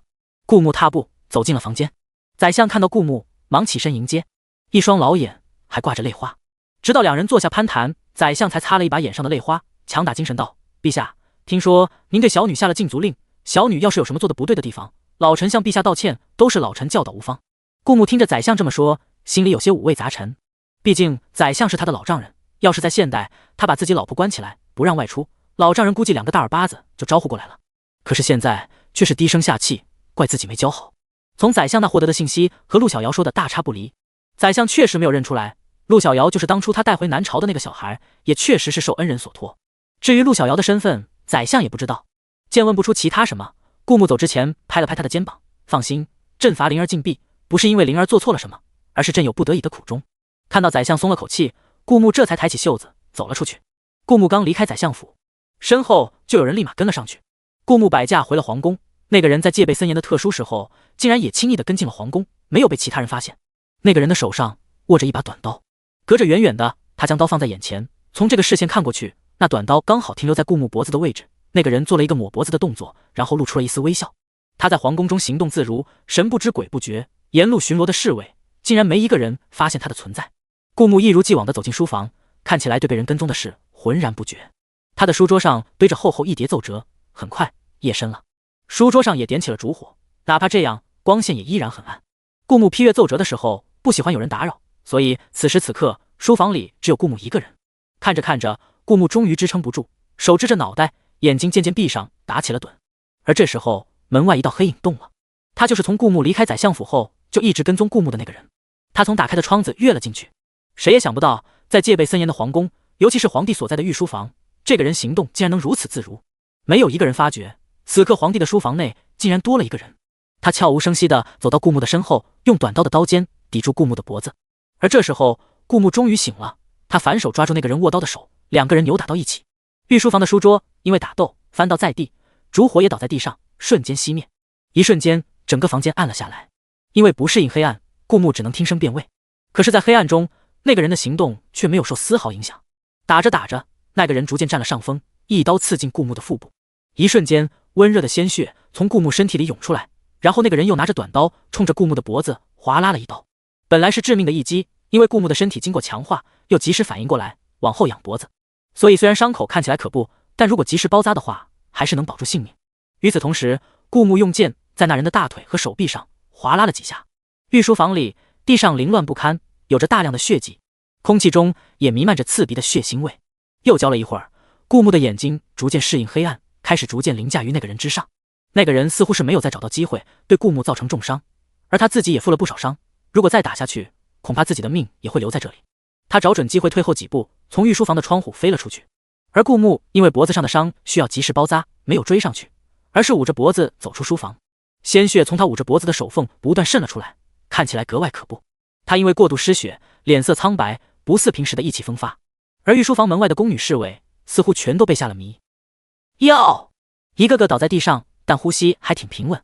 又走了很远，顾木终于看到一个站着的侍卫，而此时从顾木身上滴下来的鲜血也因着他的走动滴了一路，看起来就是一道可怖的血线。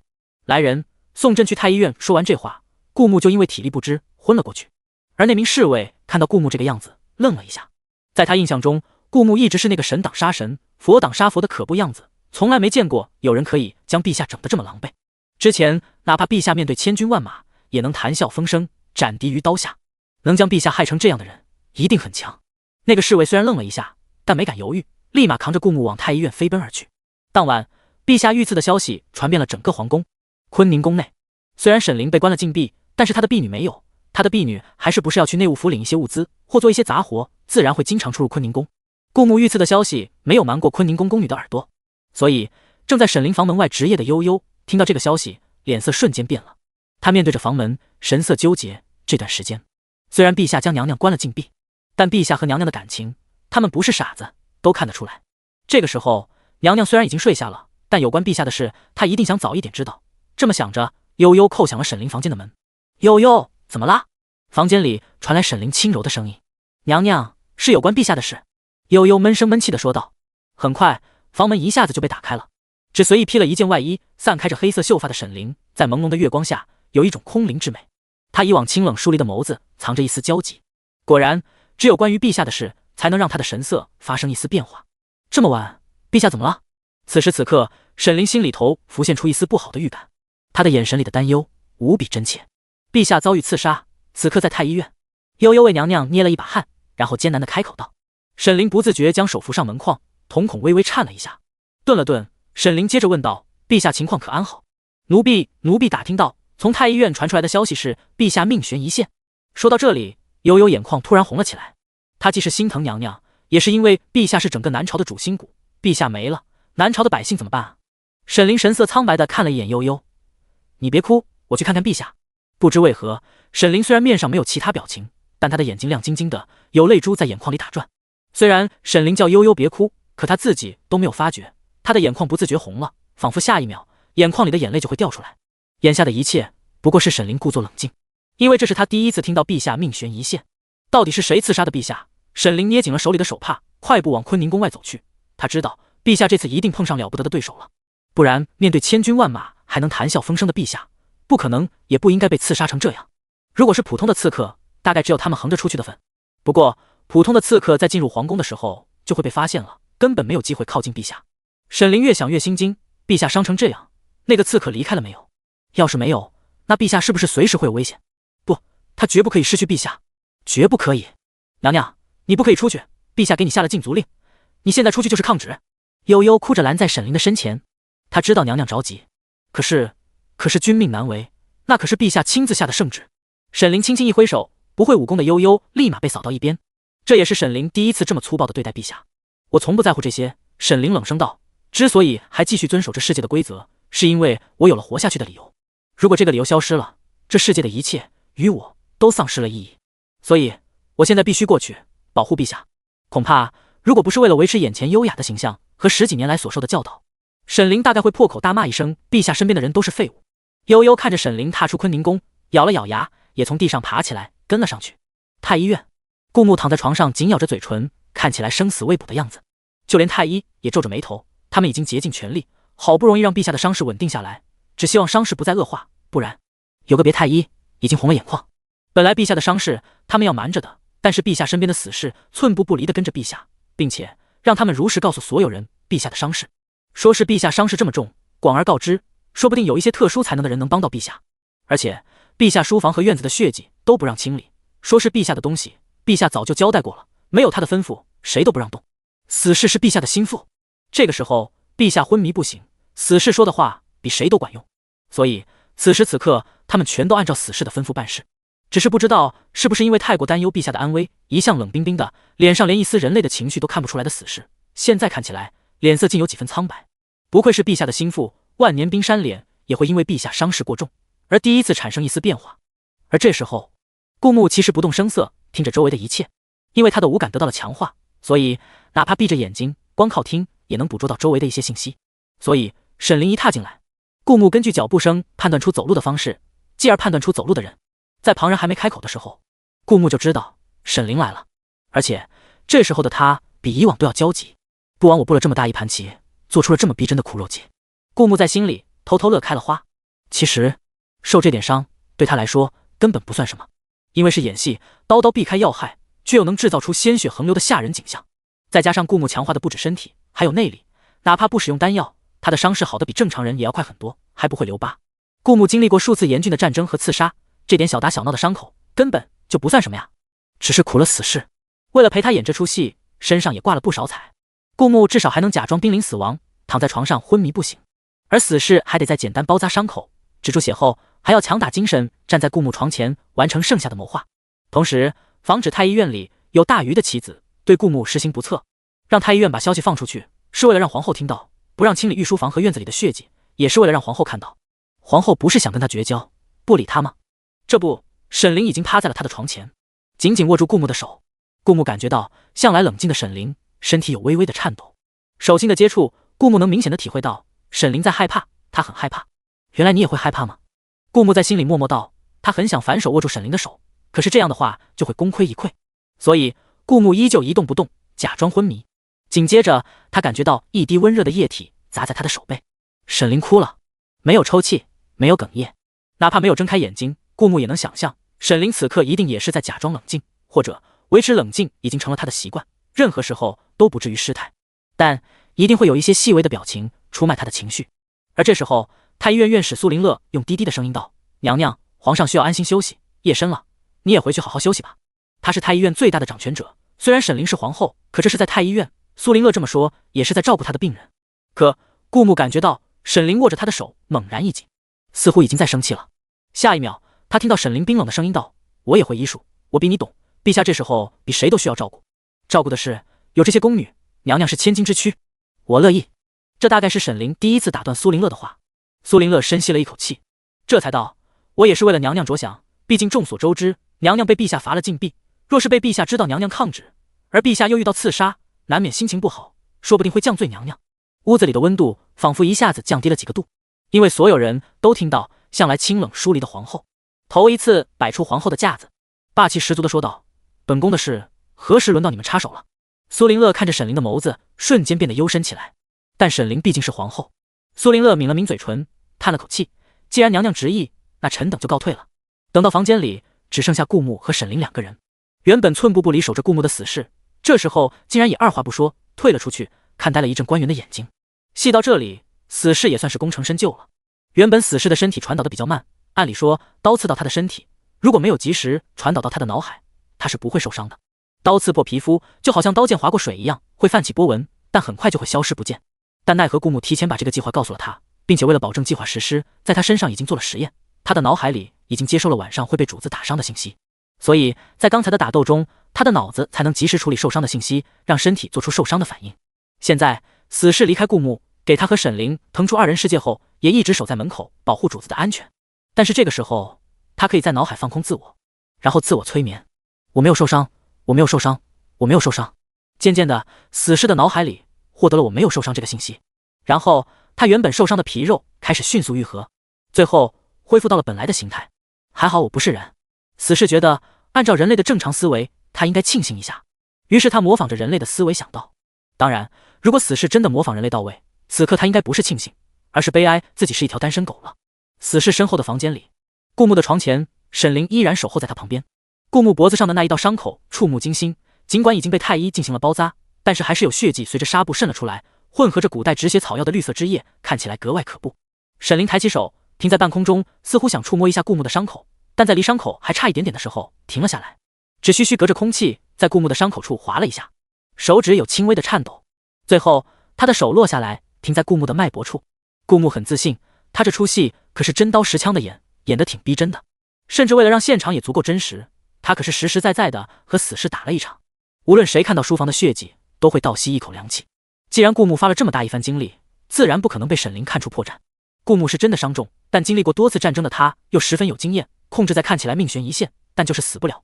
而且他那经过强化的身体，自愈力比普通人要好很多，所以还不需要浪费积分兑换起死回生丹就能好起来。虽然顾木醒着，但是他假装昏迷。他感受到沈凌的手指搭上他的脉搏，过了一会儿，就听到沈凌在他耳边低低叹了口气，然后头埋下来，趴在他的胸口。紧接着，顾木感觉到胸口一热，有温热的液体滴在他身上。沈凌忍了一路的眼泪，终于在他和顾木独处的时候掉了出来。少女娇小的身体因为哭泣而不断颤抖，但她因为知道顾木身上到处都是伤，又十分轻柔。哭着哭着，不知道过了多久，顾木感觉自己胸口的衣服湿了一大片，而趴在自己胸口的少女也渐渐没了动静，大概哭累了，不知不觉睡着了。第二天，有太医要进来给顾木换药，但是被站在门口的死士死死拦住。那些不会武功的太医又怎么可能是死士的对手，只能在门口干着急。而自我催眠了一晚上的死士精神焕发，面色红润，甚至让那些太医都疑惑，为什么短短一个晚上，这死士变化就这么大？难道因为悲伤过度，精神失常了。那些太医焦急道：“快让我们进去给陛下换药，陛下的伤势不容马虎。”死士淡淡道：“我在门口守了一夜，陛下的伤势我最清楚。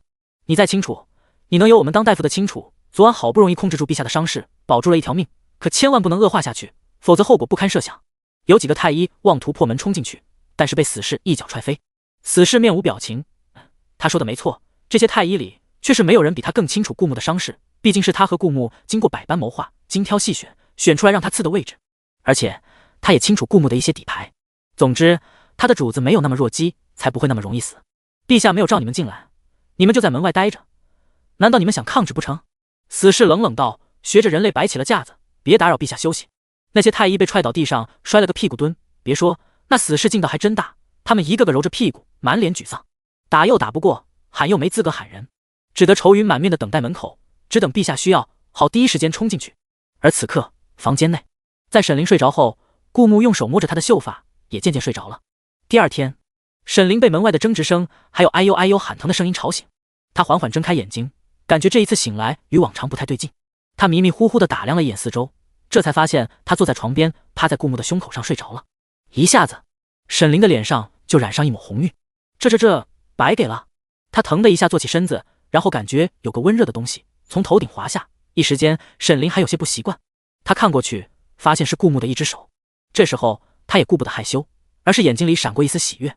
陛下的手搭在他的头上，也就是说，陛下中途醒过一次。沈凌学过一些医术，他知道对于重伤的病人，最怕的就是他们昏迷过去，因为一旦昏迷就没有了求生意志。而如果病人从昏迷不醒中醒来了一次，就代表他的伤势有所好转。难道是陛下脱离危险期了？顾木感觉到身上一轻，也从沉睡中醒了过来。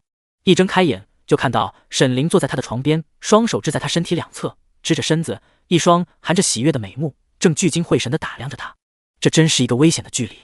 沈凌的脸和顾木的脸只隔了不到20厘米，甚至只要沈凌支着身子的手一弯下，他就刚好吻上顾木。这个距离，顾木甚至能感受到沈凌的呼吸声，看清他脸上洁白的绒毛，少女粉粉嫩嫩又极其光洁的脸蛋，以及一双含情脉脉的美目。一瞬间，顾木的心漏了一拍，感觉他这一出苦肉计在这一刻就值回了本。陛下醒了。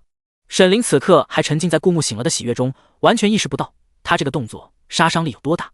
沈凌开心地笑了起来，眉眼弯弯的，格外好看。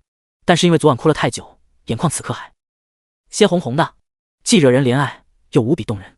顾木一时没忍住，抬起手盖住沈凌的后脑勺，稍稍一用力，沈凌的这个姿势本就不是很稳，被顾木一带，手立马就失去了支撑，整个身子向顾木压了下来。而他粉粉嫩嫩的朱唇盖好盖在顾木的嘴唇上，两个人交缠在一起，好一会儿才恋恋不舍地分开。不恨朕了？顾木看着沈凌脸上由衷的担心，不由得问道。这一出苦肉计，他费了那么大一番功夫，不是为了让沈凌陪自己一夜的，而是为了让沈凌知道他的重要性，冰释前嫌。而他也会收集到沈朝的罪证，最后让沈朝死的理所应当，死的让宰相一家都感谢他不灭九族之恩。所以他怎么可以让他的皇后现在就恨上他呢？沈凌轻轻地捶了一下顾木的胸口，这个时候你还有心思说这个？你知道昨晚我有多担心你吗？我这不是好好的吗？可太医说你昨晚差点死了。一说到这里，沈凌就有了一点哭腔。他重生的这一世活下去的理由，无论是恨还是爱，就只有顾木啊。顾木可以有全世界，可以为了整个南国，为了南国的百姓去做出一番他自己的事业，可是沈凌却唯独只想和顾木纠缠一生。无论这种纠缠是出于爱还是出于恨，顾木对他来说就是他的整个世界，因为这个世界其他的一切与他都没有意义。他唯一放在心上能让他开心让他难过的，从来就只有顾木。朕怎么可能会死呢？顾木侧过身将沈凌从他身上带下来，两个人侧躺着互相对视，而沈凌枕着顾木的手臂，他抬起另一只手擦干沈凌的眼泪。朕这么强，怎么可能随随便便死去？朕答应过你会保护你的，你要相信朕，对你说的话都是算话的。沈凌认真地看着顾木，这一刻将他的脆弱暴露无遗。他重生一世的时候以为只要他铁石心肠，他就不会受伤，可情不知所起，一往而深。喜欢上顾木由不得他的理性，他本来想推开顾木，将自己的心再次封闭起来，筑起厚厚的城墙，可是原来他已经做不到了。他自己都没有发觉，原来他这么在乎陛下，这么害怕失去陛下。那你答应我？沈凌红着鼻子红着眼眶说道，以后一定不能比我先死，不要在这个世界丢下我一个人啊！我真的只有你了，陛下。好，我答应你。顾木轻轻地在沈凌眼睛上落下一个吻，吻掉她即将掉出来的泪珠，然后将沈凌紧紧抱在怀里。似乎猜懂了他的心意，顾木又低声的补充道：“不会丢下你一个人的，放心，朕永远不会丢下你的。”沈凌也伸出手环抱住顾木的腰，整个人埋在顾木的怀抱里，呼吸渐渐平稳下来。顾木知道沈凌这是逐渐安下心来了，两个人就这样紧紧相拥着，谁也没说话。过了半炷香的时间，就在顾木以为沈凌又再次睡着了，他突然听到沈凌闷声闷气道：“陛下，臣妾其实从来没有怨过你，甚至因为哥哥对你下手，臣妾恨过自己的哥哥，所以臣妾也让他吃到了该有的苦头。臣妾只是害怕这个世界会阻拦我们在一起。”剩下半截话，沈凌没有说出口，他不敢。如果真到了那一步，陛下和他的家人必须互相残杀。虽然他今生对他的家人感情已经无比淡薄了，可亲眼看到他们在自己面前再死一次，还是被自己最爱的人杀的。沈凌和顾木的感情之间真的不会有缝隙吗？更何况到时候陛下还会不会接受自己？毕竟自己现在已经是罪臣的妹妹了，又怎么有资格坐上皇后的位置？历来皇后都要求家世清白，所以沈凌害怕未来他动心的多一点，而陛下对他没了感情会将他抛弃，害怕纵使两个人两情相悦也走不到一起。这个世界给了他太多难以承受的悲伤，他只是想保护自己。我知道你怕什么，别害怕。顾木知道沈凌重生的秘密，自然知道他的担忧。他轻轻拍着他的背，像哄小孩子一样，轻轻道：“没关系，就算这个世界对你不公，朕也会保护你的，因为朕迟早将这个世界踩在脚下。”最后一句话，顾木说的无比狠厉，让人听起来胆颤心惊。这个世界的不公，顾木又何尝没有经历过呢？但这个世界骚操作太多了，也因为骚操作过多，导致逻辑无法自洽而产生 bug。这个 bug 就足以让顾木拼一拼，试着将这世界踩在脚下。所以不要害怕，有我在，未来没什么可怕的。闭着眼睛走下去，我们终将会看到天亮。顾木既是宽慰沈凌，也是宽慰他自己。沈凌在他怀里露出了一个由衷的笑脸。好，那我就听陛下的。不过我不要闭着眼睛，因为我的眼里只有陛下。此时此刻，两人相视一笑，一切尽在不言中。然而门外却喧嚣如菜市场。你到底放不放我们进去？你口口声声说是为了陛下着想，难道我们进去看一下陛下的伤势，不是为了陛下下？你如果担心我们打扰陛下休息，那我们大不了不出声便是。那些太医揉了揉摔疼的屁股，一个个不死心，磨着死士道。死士还不清楚顾木的底牌，估计眼前的太医全都死了，他顾木依然能活蹦乱跳，用得着这些太医担心？陛下吩咐了，没他命令，谁都不让进。你们非要进去，就是抗旨。死士刚说完这句，门外就有一道沉沉的声音响起：“这是我太医院，身为太医院院士，我有必要对里面的伤员负责。就算他是陛下，但此刻他是伤员，如果陛下讳疾忌医，臣也会努力劝导陛下。”那道声音并不大，但听起来沉着有力，一下子将其他太医的声音压了下去。顾木听了出来，那是太医院院士苏林乐的声音。早在顾木对付小皇帝的时候，苏林乐就是第一个站出来指证滴血认亲不合理之处的人，而昨夜他也是劝说沈凌回自己房间的人。现在他好不容易和沈凌冰释前嫌，死士守在门口，一夫当关万夫莫开，这苏林乐又来换他好事。陛下有令，谁都不让进。死士依然是那句话，没想到苏林乐压根就不是个怕事的人。门外一声沉着的得罪了，然后就响起兵刃相接的声音，死士和苏林乐打斗了起来。苏院士，你这是抗旨！死士一边阻拦苏林乐，一边喝道。苏林乐语气波澜不惊，没有见到陛下，我心不安。虽然说你是陛下的心腹，但人心难测，你阻拦我们见到陛下，不免让我生疑。所以哪怕违抗命令，我也要确保陛下的安危。顾木知道，死士最擅长的并不是打斗，而且打架的过程中，要是被人发现，他根本就不会受伤，也是一个麻烦。苏院士，朕的话难道不管用了吗？顾木冷酷的声音从房间里传出，而此刻沈凌静静缩在顾木怀里，他好像是下了很大决心，哪怕再受伤一次又何妨？人这一生也就那么长，何不跟随着自己的感觉走，勇敢一次？他知道此刻并不是他一个人面对着恶意满满的世界，虽然眼下暗夜无光，但有人牵起了他的手，说要和他一起走，一起奔赴向光明的未来。他信了，愿意用一生去做这个赌注。因为陛下的话，外面顿时安静下来，因为他们知道陛下安好，并且不想见他们，于是一个个缩着脑袋不再吭声。而沈凌则抬起脑袋看着顾木的下巴，小声问道：“陛下，你可知刺杀你的是谁？”顾木一早就编排好了说辞，那人很神秘，他靠近了我书房，我竟然不知道，不过还好我反应快，没被他偷袭一招毙命。沈凌想起他每次扒拉陛下房间的瓦片，或者潜入陛下的房间都被发现的经历，不禁老脸一红，低声道：“陛下，臣妾的武功已经算不错的了，但陛下每次都能轻易发觉臣妾的存在，能神不知鬼不觉躲过侍卫，潜入陛下御书房的，一定不是一般的人。对，很神秘，江湖顶尖高手，我也碰上过，并且交过手，甚至他们在我手下也讨不到便宜。而这个人比我之前打过交道的那个江湖顶尖高手还要难缠。这是顾木已经开始在刻意引导了，甚至朕怀疑他的身手已经不是普通人类能做到的了。皇宫戒备森严，我的武功不差，他还差点暗杀我，着实令人心惊。顾木叹了口气，目光逐渐忧愁起来。当然，打斗的时候他是让了死士不少的，只是为了制造出逼真的现场，才实打实的上演了这出苦肉计。果然，顾木说完就看到沈凌紧锁眉头。他既然决定了相信陛下，那对陛下的话语就不疑有他。他顺着顾木的话一点一点思考，然后道：陛下，刺杀的人莫非是郢城城主？郢城城主曾经扬言要亲手杀死顾木，那个人的身手如此莫测，却是符合郢城城主神秘的身份，很有可能。顾木很满意沈凌的反应，点头赞许道。他看到沈凌的眸子渐渐幽深起来，半垂着眼眸，在他看不见的地方浮现出一丝杀机。同时，沈凌怀抱着顾木腰的手不知何时缩在袖子里，紧紧握起一个拳头，指甲嵌进肉里。不论郢城城主是神是鬼，想动陛下必诛之。沈凌在心里默默道。然后他抬起头，璀然一笑，语气里温温柔柔，让人如沐春风。陛下，我以前离家学艺的时候，曾怨过父母，为什么这么小就要抛弃我？当时候学得很辛苦，什么都要学，我也贪玩，可是只能羡慕的看着别的小朋友玩。我必须努力，因为我和他们不一样。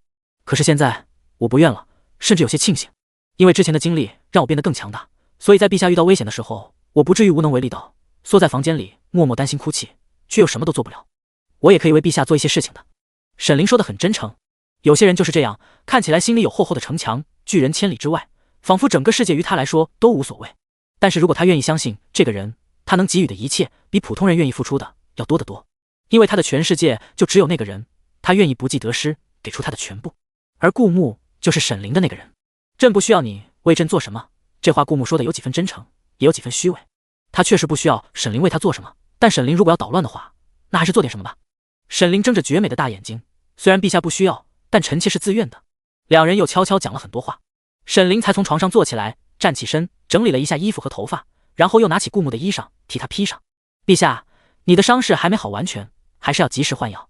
沈凌对这个事情很执着，似乎生怕顾木不好好配合太医，导致伤势更加严重。顾木看着沈凌替他系上腰带，朕已经能下地走路了，这些伤势没有大碍，不管怎么说还是要换药的，天气还没转凉，更需要注意。系好腰带，沈凌抬起脸认真道。顾木打开门，这才发现烈日下那些太医们全都跪了一排，唯独太医院院士不见了踪影。那些太医见到顾木，立马哀求道：陛下恕罪，臣等不是故意打扰陛下休息的，臣都是担心陛下的安危啊。那些太医虽然知道顾木出来了，但一个个头都不敢抬，毕竟顾木凶名在外，早在他还是摄政王的时候就没人敢惹了，现在成了皇帝，伴君如伴虎，今日他们惹得陛下不悦，便诚惶诚恐，胆战心惊，生怕陛下一时兴起把他们全都杀了助兴。也不知道他们跪了多久，可能在顾木开口和门外对话的时候，他们就全都跪了起来。此刻太阳正烈，一个个脸都晒红了。有可能他们不抬头并非是惧怕顾木，而是脸晒得疼。顾木恶趣味地想着，然后看了一眼额头上冒汗神色惊慌的太医们，朕没让你们跪，你们为何跪下？说到底你们也是担心朕的安危，何罪之有？下次注意便是，死士是朕的心腹，自然能信得过，你们不信死士，难道是怀疑朕看人的眼光？那些太医倒吸一口凉气，臣不敢。起来吧。顾木低声笑了一下，到底是他凶名在外，还是那些太医胆子太小了？看到那些太医站了起来，顾木这才变了脸色，前一秒还嘴角挂笑，看起来心情颇好，后一秒就面若冰霜，令人胆寒。那些太医差点脚一软，又跪了下去。苏林乐呢？他怎么不在？按理说既然你们都跪了，苏林乐身为太医院院士，更是应该带头跪在最前头才是，可此刻朕伤势还没好，苏林乐不仅没跪，甚至还没有守在房间外头。种种迹象都让顾木越加怀疑，这苏林乐并没有那么简单，并且根据女评文的看脸定律，这苏林乐长得还可以，白白净净，眼睛很大，虽然缺少阳刚之气，过于阴柔，但不排除这种类型会很受女孩子欢迎的可能性。这也是顾木突然发难的原因。那些太医支支吾吾，说不出个所以然来。毕竟太医院院士做事根本就没必要向他们这些普通太医汇报，他们自然也不知道苏林乐的行踪。而这时候苏林乐恰好走了过来，手上提着一个大大的药箱，看到顾木立马行了个礼，紧接着道：陛下恕罪，臣想起臣有一些秘制的药膏，可以加快伤口愈合，而这些药膏放在臣的家中，故而臣回去取了一趟。虽然嘴上说着陛下恕罪，但苏林乐脸上却有着一个少年特有的傲气。虽然这种傲气出现在这个年龄又站在这个位置的年轻人身上很正常，毕竟年少有为，不能因为这种傲气就判断苏林乐一定对顾木不忠，很有可能会是大鱼的妻子。但偏偏太医们跪的时候，苏林乐就离开了，而顾木发难的时候又恰好回来，很难说不是借口。顾木假装无意，却一直在观察着苏林乐的反应，他不想冤枉一个忠臣，当然也不会放过一个逆臣。正在顾木假装无意地观察苏林乐的时候，沈凌也刚好从房间里走出来，站在顾木的斜后方，微微扶住顾木的手臂。陛下，你身体好没好，还是不要久站。若说以前沈凌的关心只是出于礼节和做戏，此时此刻顾木却听出了几分真情实意。顾木拍了拍沈凌的手，别担心，我比你想象的要强。虽然看起来顾木是在跟沈凌说话，但苏林乐的反应却被顾木尽收眼底。只见沈凌的手刚搭上顾木手臂的时候，苏林乐的瞳孔就颤了颤，似乎在极力忍耐什么，甚至苏林乐的眉头也不自觉地微微皱了起来。他的目光从沈凌扶着顾木的手上扫过，颇有深意。这一些细微的反应才更能说明一些问题，不然现代破案为什么也讲究微表情呢？一个人如果要伪装，会刻意控制住自己的表情，但一些时候，尤其是碰到突发事件的时候，一些微表情是骗不了人的。难道说苏林乐喜欢沈凌？毕竟皇后闭月羞花，被人暗恋其实不是什么事。优秀的女人总是不缺人欣赏和喜欢的，顾木也不是这么小心眼的人，更何况这是女评文，女主更是人见人爱，花见花开。但是如果因为喜欢动歪心思，就是苏林乐的不对了。毕竟沈凌是他的皇后，也只能是他的人。等等，女评文？那苏林乐应该不会只是暗恋这么简单吧？毕竟一个长得好看又年轻有为，可以说得上是天才，足以吸粉的人设，默默又痴情的喜欢着女主，那不得搞点事情。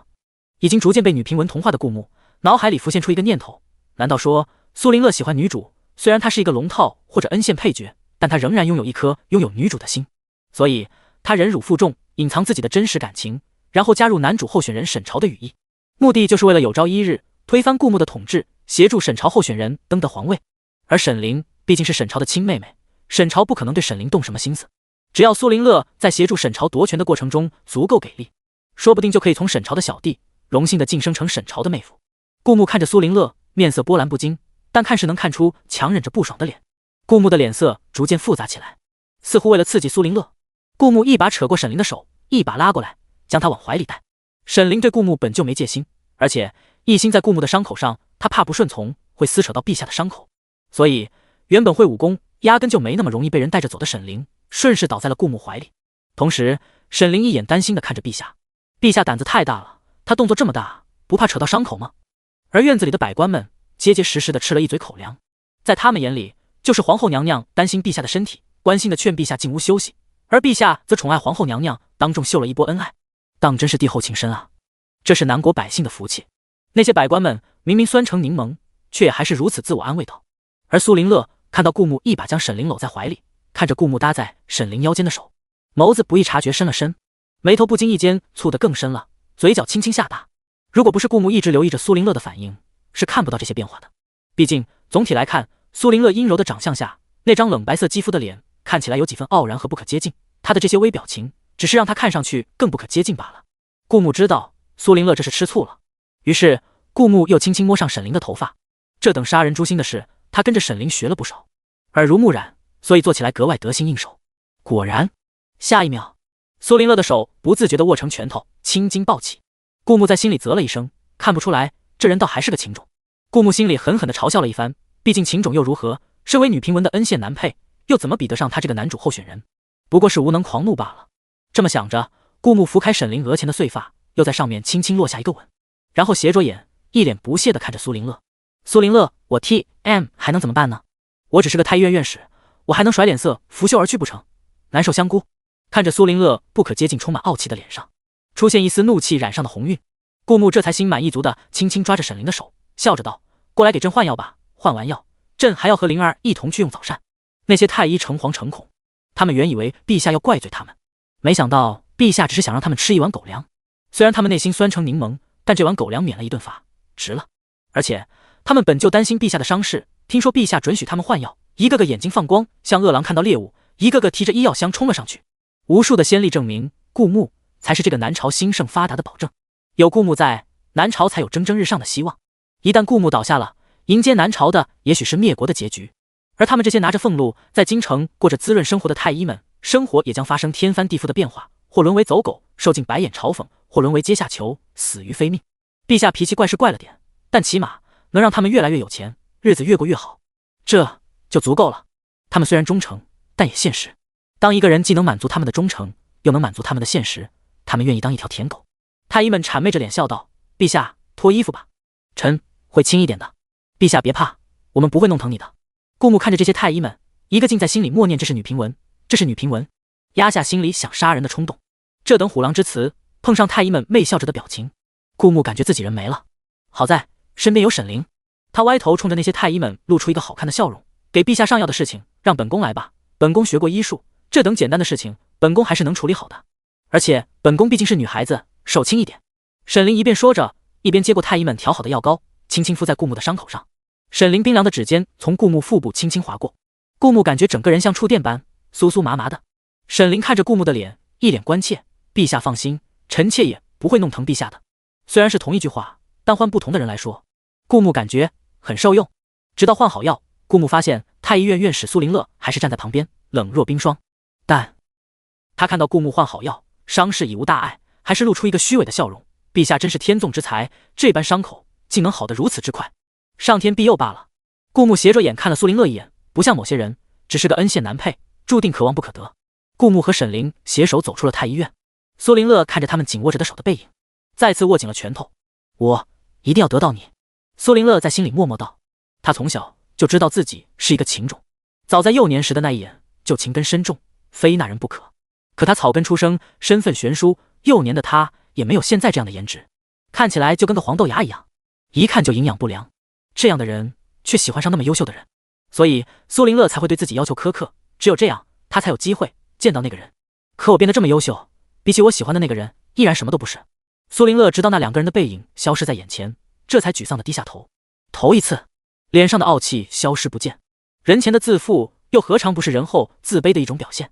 当真正喜欢一个人的时候，他就不自觉地卑微到尘埃里，小心翼翼地藏起自己的小心思，唯恐被那个人发觉。只是暗恋，只能是暗恋，不敢说出口。一次次为你心碎，一次次为你欢喜，一次次努力靠近你。苏林乐低着头的脸上突然露出一个骇人的微笑，他心里默默道：“不仅要得到你，还要你主动。毕竟我自卑，不好意思主动。”用完早膳，顾牧找借口要重新修缮御书房，带着沈凌一同前往。沈凌看着御书房的院子里一条蜿蜒的血迹，不禁捏紧了手里的帕子，深深地看了陛下一眼。他听说陛下从御书房出来后，侍卫宫女都被迷晕，陛下走了很远，才找到人送着伤势颇重的他去御书房。这条蜿蜒的血迹，就是顾牧一路求救的证明。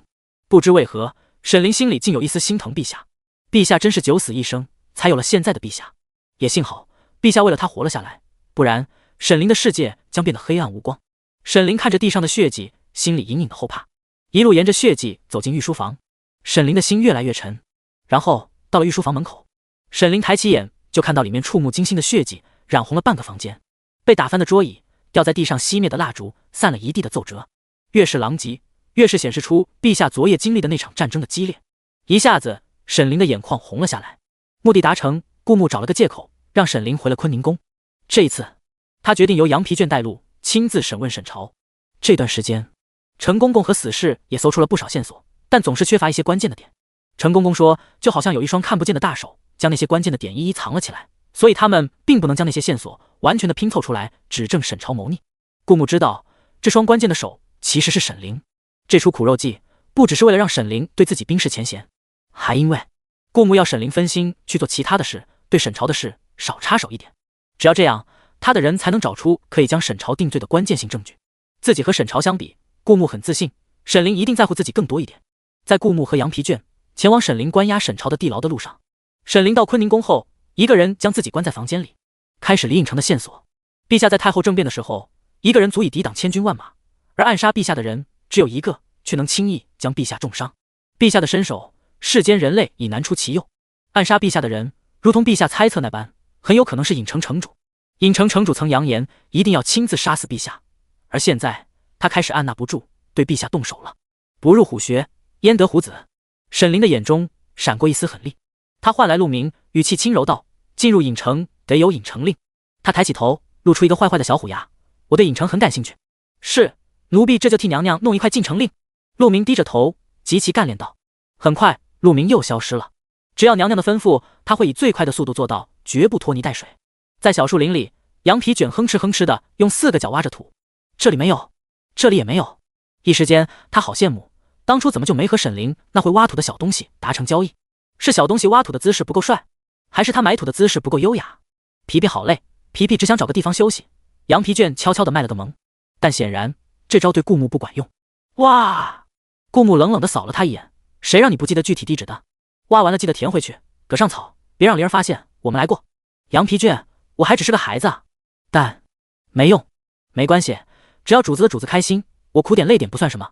羊皮卷各种风格尝试了一下，眼看着无法摆脱挖土的命运，又恢复了舔狗本质。终于，羊皮卷兴奋地抖着4个脚，陛下，我挖出来了，我挖出来了！眼前有一个大洞，洞下是一扇铁门。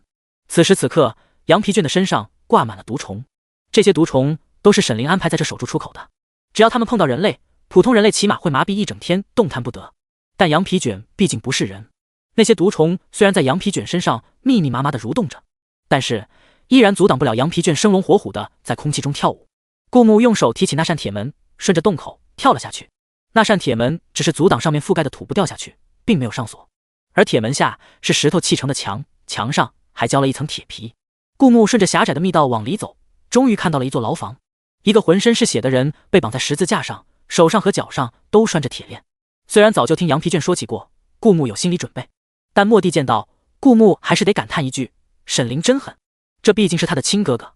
感叹完之后，顾木就只剩下无尽的心疼。到底要有多害怕重蹈覆辙，才能对自己的亲哥哥下此狠手？顾木突然有些庆幸自己提前知道了剧本，知道了沈凌重生的秘密，这才不会因为沈凌手段狠辣而敬而远之。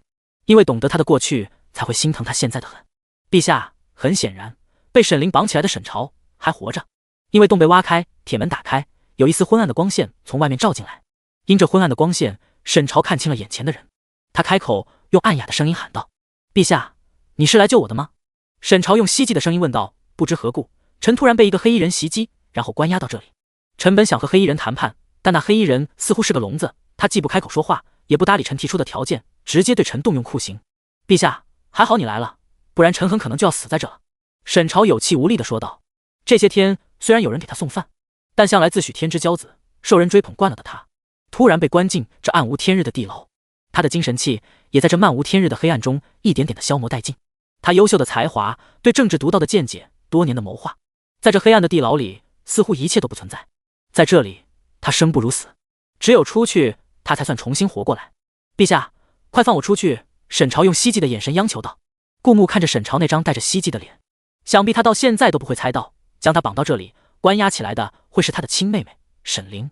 顾木的嘴角露出一抹嘲讽的笑容，而此时沈朝还未开口的话，瞬间被他吞进喉咙了。他张着嘴，僵着脸，他被关押在这里，不见天日，单调乏味，让他有一瞬间脑子没转过来。但聪明如他，立马认识到他只是一个臣子，就算天赋异禀，但远远没有陛下重要。如果陛下担心他的安危，要救他的话，绝不是陛下亲自来。那么陛下出现在这里，只有一个可能，那就是他是被陛下绑架的。沈朝迅速在脑海里分析出现在的形势，然后脸上又浮现出一丝无辜惧怕的神色。陛下，这里不安全，你快点走。一脸为陛下安危着想的样子。但是因为顾木之前获得了火眼金睛，能够让他更容易发现一些细节，从而辨别绿茶，所以刚才沈朝面部轻微的僵硬，并没有逃过顾木的眼睛。演技不行啊，小兄弟，你都猜到是我了，还假惺惺的做啥呢？顾木悠哉悠哉的靠在铁门上。沈朝又不是沈凌，他没有该配合你演出的我尽力在表演的待遇。沈朝，陛下，臣冤枉。臣虽然猜到是陛下，但陛下远离京城，到底是不安全的。虽然臣不明白陛下将臣绑到这里是何用意，但是臣真的一心为陛下着想了。你的意思是朕冤枉你了？臣不敢，都怪臣做了让陛下误会的事，臣愿意向陛下表明心迹。这不就是怪朕冤枉你了？臣知错。沈朝低着头，内心挣扎了一番，终于道：那你说说，你何错之有？顾木得到了满意的答案，换了个姿势靠着铁门，好整以暇地问道：沈朝，为什么不说话？难道你刚才认错是在敷衍朕？微臣惶恐，微臣对陛下一片真心，岂敢敷衍？沈朝张了张嘴，语气真诚，内心无力道：那你刚才说你错了，你又不说你错在哪了？顾木看着沈朝逐渐裂开的表情，强忍着笑意道：“臣说。”再一次，沈朝艰难的开口。被挂在十字架上的沈朝眼神充满深深的怀疑。他深吸了一口气，终于用吐出来的气艰难的开口道：“臣不该如此无能，被关押在这个地牢里，让陛下万金之躯也来到这个地牢。”沈朝觉得，如果顾木再问下去，一定要让他有个良好的认错态度。他大概可能会直接装晕吧。突然间，沈朝有些庆幸自己身上挂着这么多伤，染了这么多血，会让他装晕显得逼真一点。虽然他做了谋反的事，但只要他不认，只要陛下拿不出实打实的证据，那他就没有做过。顾木的火眼金睛看出了沈朝家族遗传的大眼睛开始一点一点眯起来，立即知道这家伙是要装晕了。顾木也决定不再拐弯抹角了。你现在算是失踪人口，就算朕在这里对你动用酷刑，或者一辈子将你关押在这里，生不如死，求死不得，也没有人会知道。沈朝眼眸轻轻一抬，在这里的这么多天，他有考虑过这个可能性，所以才刚才看到顾木的第一眼，有些激动过了头。你摊牌吧，朕寝宫的火是你放的，送灵儿镯子也是为了害朕，你想谋逆？顾木脸上笑着道，表情轻松。这样的话，我说不定会让你死得轻松一点，否则待会你要面对的东西可能不是你能承受得了的。顾木的脸上露出反派的标志性笑容，但是很可惜没有反派之加一。听到谋逆，沈朝表情哆嗦了一下，比刚才听到让他死还要反应大一点。顾木很快意识到，沈朝不怕死，甚至他不怕经历酷刑，他怕的是谋逆这个罪名，因为谋逆会诛九族。你在乎你的家人？顾木根据沈朝的微表情立马问道。沈朝诧异的抬起头看了顾木一眼，从刚刚的对话到现在，他仿佛在顾木面前没有任何隐私，仿佛什么都被看穿。也许是因为他被长时间关在地牢，太长时间没和人打交道，思维和控制面部表情的能力有一点点僵化。不等沈朝继续辩解，顾木继续道：你知道将你关押在这里是因为朕早已确定你谋逆，所以你不要再做无谓的解释。而知道你谋逆不立即处死你，是因为朕并不想因谋逆罪诛你九族。宰相是朕忠心耿耿的臣子，灵儿是朕的皇后，朕不想因为不明不白的处死你，让宰相和灵儿对朕心生嫌隙，彼此不能互相信任，让朕最后走上杀他们为你陪葬的这一步。朕需要你谋逆的证据，让他们理解朕杀你的动机，从而对朕没有怨言。交出谋逆的证据，朕保你家人不死，否则现在将你折磨死后，下一个我就要以其他罪名对你家人动手了。顾木语气冰冷，他要杀沈朝，要杀的让宰相一家感恩戴德。你现在杀了我，没人知道，你完全可以秘密杀了我。沈朝这时候终于放弃了挣扎，既然死神总会降临，那不如死得平静一点。所以你提的要求，我为何要信你？沈朝抬起眼，顾木猜的没错，沈朝并不在乎自己的安危。很奇怪，一个利欲熏心想要谋逆的人，其实并不在乎自己的生死，反而更在乎他家人的生死。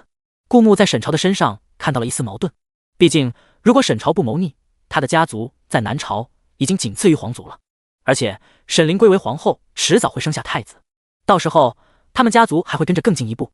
既然不在乎自身的生死，又拥有了权力地位，何必苦心谋划这一切？顾木感觉，虽然他看穿了沈朝的微表情，但一个人的内心往往藏着他过去10几年的经历，不是那么容易看穿的。就像现在，虽然感觉沈朝很矛盾，但顾木却看不穿沈朝矛盾的来源。但此刻顾木依旧是居高临下的口气，你必须信我，因为你没有选择。他是95之尊，无上权力傍身，宰相一家的荣辱是他给的，那么他同样可以剥夺。地牢里有半晌的宁静，沈朝似乎在推理各种可能性，以此来判断顾木的话可不可信。终于他缓缓开口，交代了他的罪证。放火的人，放火那天他穿的黄袍，人皮面具，他一一告诉顾木要去哪找。那些罪证足以证明沈朝想害顾木，想谋逆。至于沈朝名下有多少党羽，为了谋逆他已经进行到了哪一步，他却绝口不提。陛下，谋逆的罪证已经告诉你了，如果你想用这些治我死刑，足够了。只希望你遵守诺言，判我谋逆后获得了我家人的感恩，可以重用他们，毕竟我做的这一切他们都不知情。否则，沈朝露出一个骇人的微笑，我做鬼也不会放过你的。至于你因为我不肯全部告诉你，要动用酷刑，就尽管来吧，这些我不怕。说完这些，沈朝就闭上眼睛，一副视死如归的模样。折磨沈朝的是让羊皮卷代劳，毕竟沈朝和羊皮卷达成了交易，哪怕沈朝死了，交易还是会继续，直到完成为止。所以为了滋生事端，在羊皮卷折磨完沈朝后，会随便找一个罪大恶极之人，让沈朝献祭给羊皮卷，完成交易。几天后，一切都结束了，一具尸体静静地躺在地牢里，然后羊皮卷不知从哪找来火，将沈朝烧为灰烬。这一下，沈朝应该彻底死透了。羊皮卷最后看了一眼灰烬，然后用身体将他包裹起来，带出地牢，让他随风飘向各地。这一下不仅死透了，还四分五裂，拼凑不出来了。这时候羊皮卷终于松了口气，他办事，主子的主子可以放心的。沈朝的灵魂静静地站在旁边，看着羊皮卷做完这一切，而他的身后还站着一个虚影。那个虚影看不出他的五官、穿着打扮，甚至就连身形都有些模糊。虚影静静地站在沈朝身后，似乎在等他平复心情。刚才就在沈朝死的前一刻，沈朝想到了很多事情。他从小就是个天才，几岁就拥有了成年人几十岁的智商，所以特别早熟。他记得他5岁的时候，有一次路过花园，看到3岁的沈凌呆呆地坐在花丛中间。他从来不知道会有人生的这样漂亮，大大的眼睛仿佛被神眷顾，精雕细琢的五官，瓷白的肌肤，简直就是不小心下凡的精灵。不，他很可能就是精灵，因为沈朝从来没有在府中见过他，而宰相府戒备森严，不是一个3岁小孩能随便闯进来的。而这个小孩却凭空出现在宰相府，不管是不是精灵，他一定不是凡人，因为当天也没有客人来宰相府，不存在哪家小姐贪玩跑丢的情况，就算贪玩跑丢，身边一定跟着丫鬟寸步不离，毕竟是这么小的小孩。至于是府中丫鬟偷偷带进来的，就更不可能了。府中戒备森严，这种事情发现及时乱棍打死，没必要这么做。更重要的是，沈朝看到那个小孩起先是呆呆地坐在花园里看花，然后嘴里开始念念有词，毁灭，毁灭，然后紧挨着沈凌的那一片花丛，所有的花在瞬间全部谢了。然后这时候那个3岁小孩才开始露出一个笑容，毁灭才是永恒的最终归宿。我要嫁顾慕，然后毁灭，这是宿命，只有毁灭才能永恒。他念念有词，就像小孩子背诵课本，不断重复念叨着，以免自己忘记。这绝不是人类能办到的事。而看到这一切的，除了沈朝，还有不远处的宰相夫妇。沈凌被顺理成章的收养，然后宰相略施手段，瞒天过海，沈凌成了宰相府的嫡女。只不过宰相夫人外出探亲时生在外面，遗失在外，最近找了回来。刚开始沈凌还会有很多奇奇怪怪的举动，就比如连着几10天不吃不喝，却依然生龙活虎。有时候会悄悄地挖一个洞，对着地底发呆。总之不是一个正常的小孩。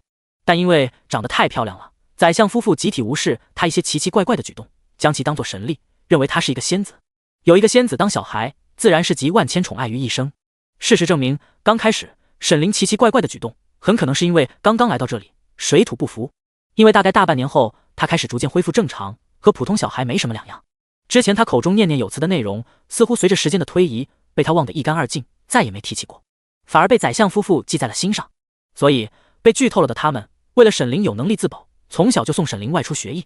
而沈朝从小就知道沈凌不是自己的亲妹妹，她不是人类，是仙子，是命中注定会嫁给顾慕的仙子。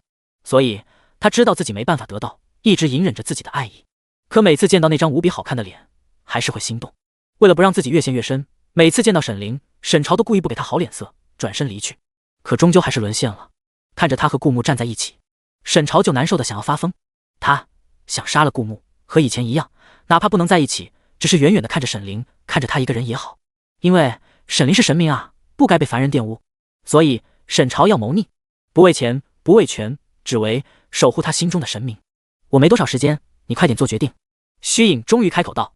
沈朝这才从回忆中回过神来，想起那个神明一样的人儿，他的嘴角还挂着一丝浅笑。回过头，他看着那个虚影，眼神中颇含深意。不愧是张半仙，当真是料事如神，还能让人死复生。你既然有这本事，天下不都在你的掌握中，何必还和我合作？虚影脸庞模糊，看不清他的表情，只听他道：因为你是男主候选人，而我是反派候选人，按理说我们两个因着剧情应该是天理不容的，但偏偏我的竞争对手和你的竞争对手合作了。这种被上天选中的命定之人是有天运加身的，单打独斗我很吃亏，所以我既然救了你一命，考虑一下合作又如何？沈朝将手握成拳头，又松开。早在前段时间，虚影就找到过他，预知了他现在的结局。他起初不信，甚至在地牢中还故作不知和顾慕演戏，但很可惜，一切都被虚影算到了。虚影说他会死一次，虚影会救他一命，到时候沈朝就会知道虚影说的是真的还是假的了。等到时候他确认了虚影话的真伪，虚影会再来找他谈合作。和你合作，能杀了顾慕吗？沈朝嘴角勾起一丝冷笑。那必然，按你所说，男主和反派天理不容，如果你打败你的竞争对手，那你也会对付男主。无论最后男主是我还是其他人，我和你都不会是纯粹的合作关系。你没有选择了，我既然将你复生，你的命就在我的掌握之中。更何况，你要的无非是顾木离开沈凌，不是吗？沈朝沉默了半晌，终于点了点头。而杨疲倦做完这一切，心满意足地往皇宫飞去，丝毫不知道在他的眼皮子底下发生的这一切。顾木看着摆在眼前的罪证，他知道，只要他一掏出来，对于宰相一家面临的不仅是失去至亲的痛苦，还会面对朝廷百官的排挤。到时候会有不少官员谏言，诛宰相9族，最起码也要废后，罢黜宰相，不能让家族中出了谋逆的人继续在这个位置上。唯独废后，顾木是不愿意的，所以他并没有把这些罪证掏出来，而是换来死士一定要亲手将这些证据交到宰相手上，务必不要被其他人看见。死士点了点头，拿着罪证，下一秒消失在顾木面前。没有人能从一个看不见的人手上抢到这些罪证。死士办事，顾木放心。而顾木拿起另一些备份的罪证，往沈凌的坤宁宫走去。是时候和皇后摊牌了。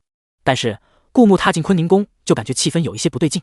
悠悠神情焦急，顾左右而言他，一直想把顾木支走。陛下，娘娘昨夜没有睡好，现在还在入睡，要不陛下改日再来。悠悠一边在旁边跟着顾木的步伐，一边语气颤抖地说道。现在是黄昏，晚上灵儿多的是时间睡觉。顾木扫了悠悠一眼，他错了，女评文能活到100多章的人，也不是谁都有演技的，可能他只是有一个好主子。悠悠咬了咬牙，陛下，娘娘月事来了，身体不适，就想一个人静静，不能陪陛下。朕找灵儿是有要事商议，不像你脑子里都是一些龌龊的思想。陛下，陛下，悠悠到底是没有劝住顾木。顾木打开沈凌的房门，里面空无一人。顾木冷着脸看着悠悠，问道：这段时间朕不是给皇后下了禁足令吗？皇后呢？哪去了？悠悠低着头，小心翼翼地说道：皇后在房间里的，只是可能要过段时间才会现身。讲着讲着，悠悠突然用手捂着脸，满脸悲伤道：娘娘都是为了陛下，娘娘怀疑刺杀陛下的是郢城城主，然后他弄到了一块禁城令，现在娘娘在郢城当中，因为禁城令免传多次，顾木也早已没有批准，凡持禁城令就可以进去。听到悠悠的话，顾木抿了抿嘴，将意识投影到郢城当中。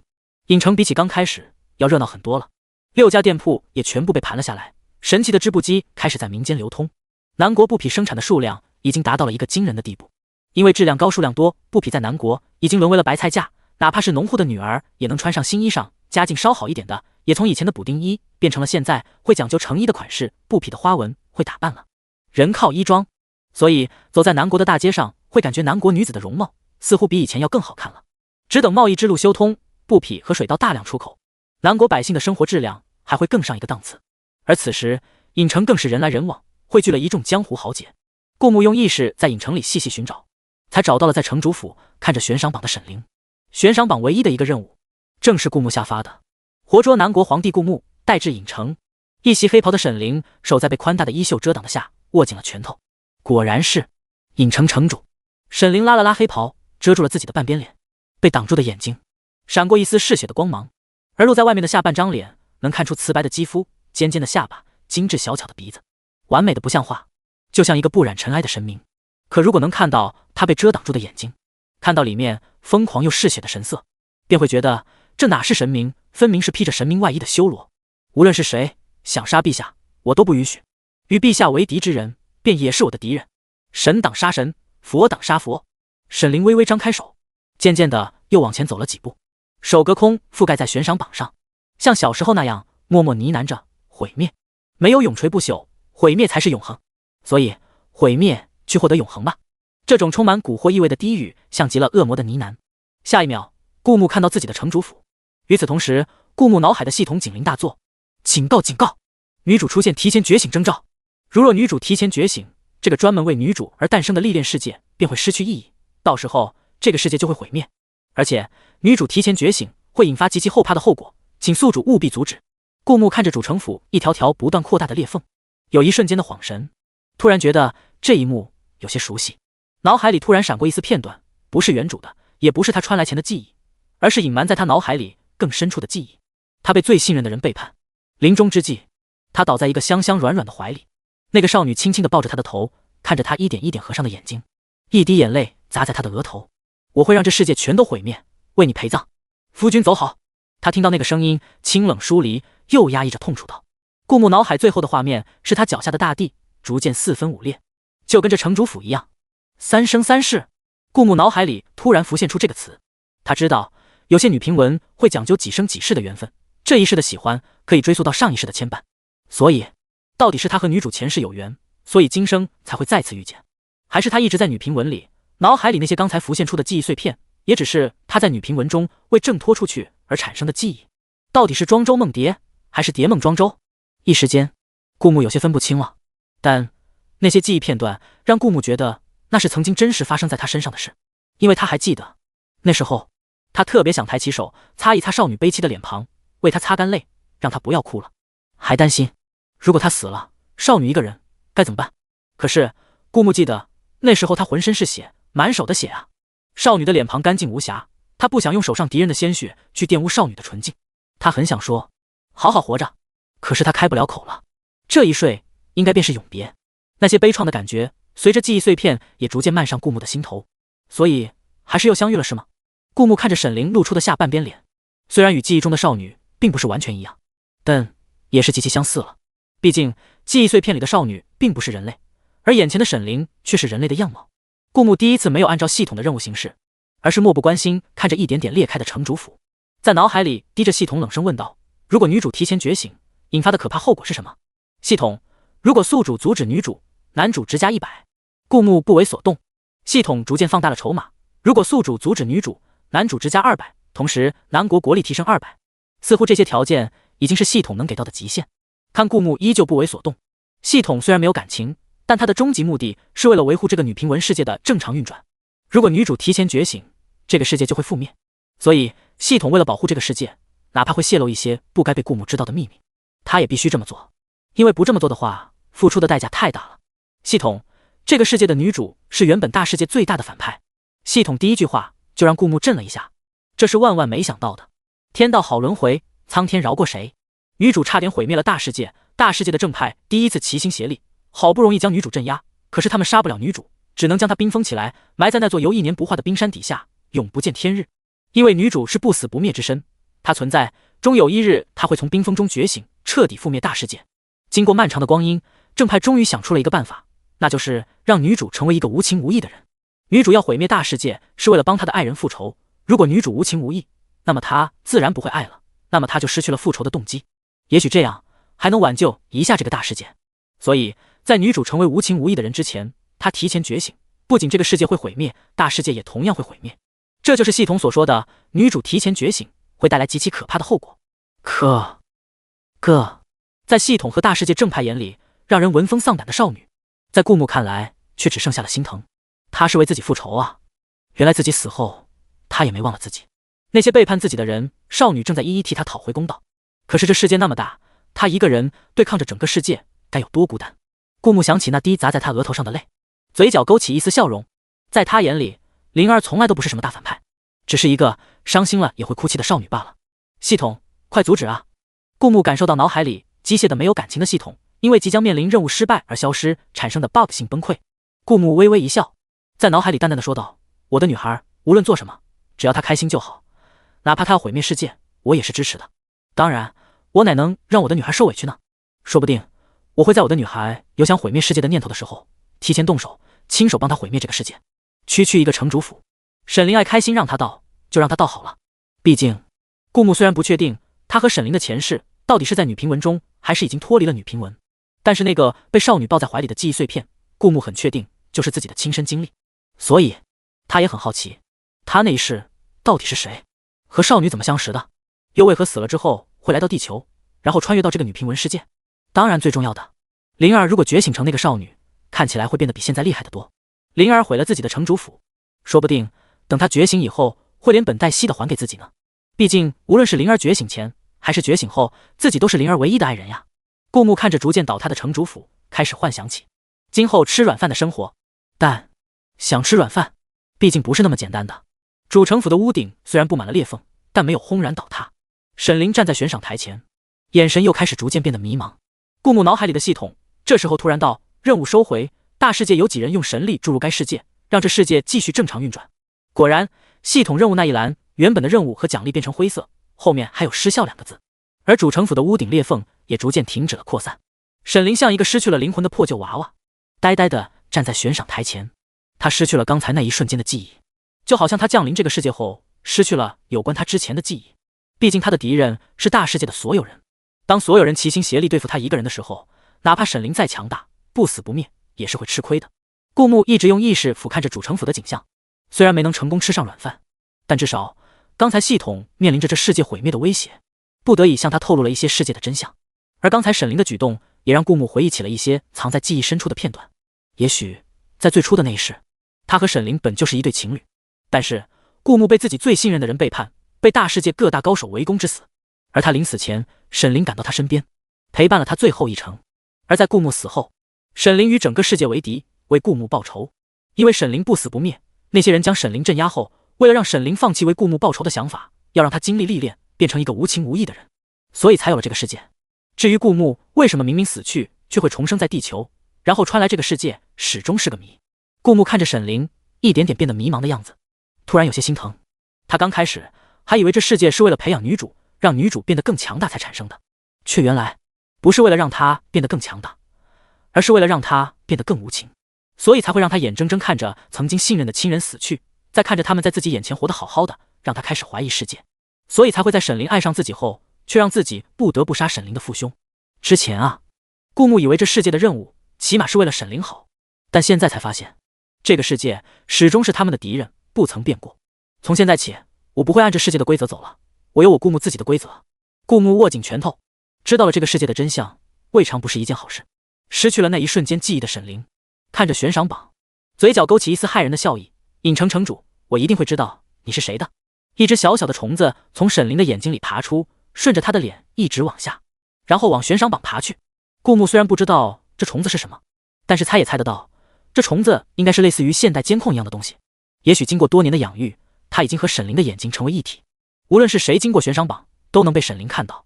只是沈灵不知道，顾木就是影城的城主，而这一切都是为沈灵下的套，所以沈灵的一切，顾木都格外在意，这一切都落入顾木的眼底。沈灵走出主城府后，走了几步，又回头看了一眼，远远的，他看到了主城府上的裂缝，眼睛里闪过一丝疑惑，似乎像想起了什么，但又抓不住，微微蹙着眉，最后离开了主城府。坤宁宫，沈灵现身看到顾木的时候吓了一跳，一向清冷疏离面无表情的脸上闪过一丝惊慌。陛下，你怎么在这里？沈灵的语气里有一丝惊慌，毕竟他刚才回来，在顾木的视线里一定是凭空出现的。多日不见，朕倒不知道灵儿会魔术了，这大变活人的本事也是灵儿从小学医学的吗？顾木似笑非笑地问道。沈灵知道顾木与影城城主的一些秘辛，既然被顾木撞见，知道瞒不过顾木，只能道：臣妾以为那日刺杀陛下与影城城主有关，臣妾只是去了影城一趟。那有何发现？顾木正色道。虽然他和影城城主是同一人，但在沈灵眼中，影城城主是一个强大又神秘的存在，沈灵愿意去影城就是为顾木在以身犯险。顾木看着这样的灵儿，又想起在影城获得的记忆碎片，虽然这一世他和灵儿之间存在着不少误会，但灵儿永远是那个愿意为他付出一切，哪怕与整个世界为敌的人，从没有变过。顾木一把拉过沈灵，将她搂进怀里，用手抚摸着她的秀发，感受着少女温软的体温和触感，感受着真实存在的触碰。顾木突然有一种还好你还在我身边，还好我们没有错过的感觉。顾木捧着沈灵的脸，轻轻落下一个吻。一旁的悠悠本来还急着解释，看到这种情节，忙捂着眼睛不敢看，然后背过身去，小跑着离开了房间。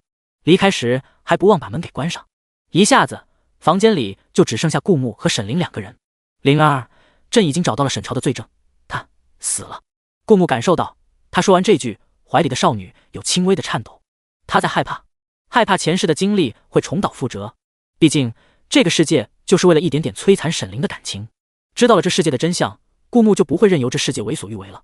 但仅此一次，顾木搂紧了沈灵，承诺道：以后无论你的家人犯下什么错误，朕顶多罚他们终身监禁，不会让他们死了。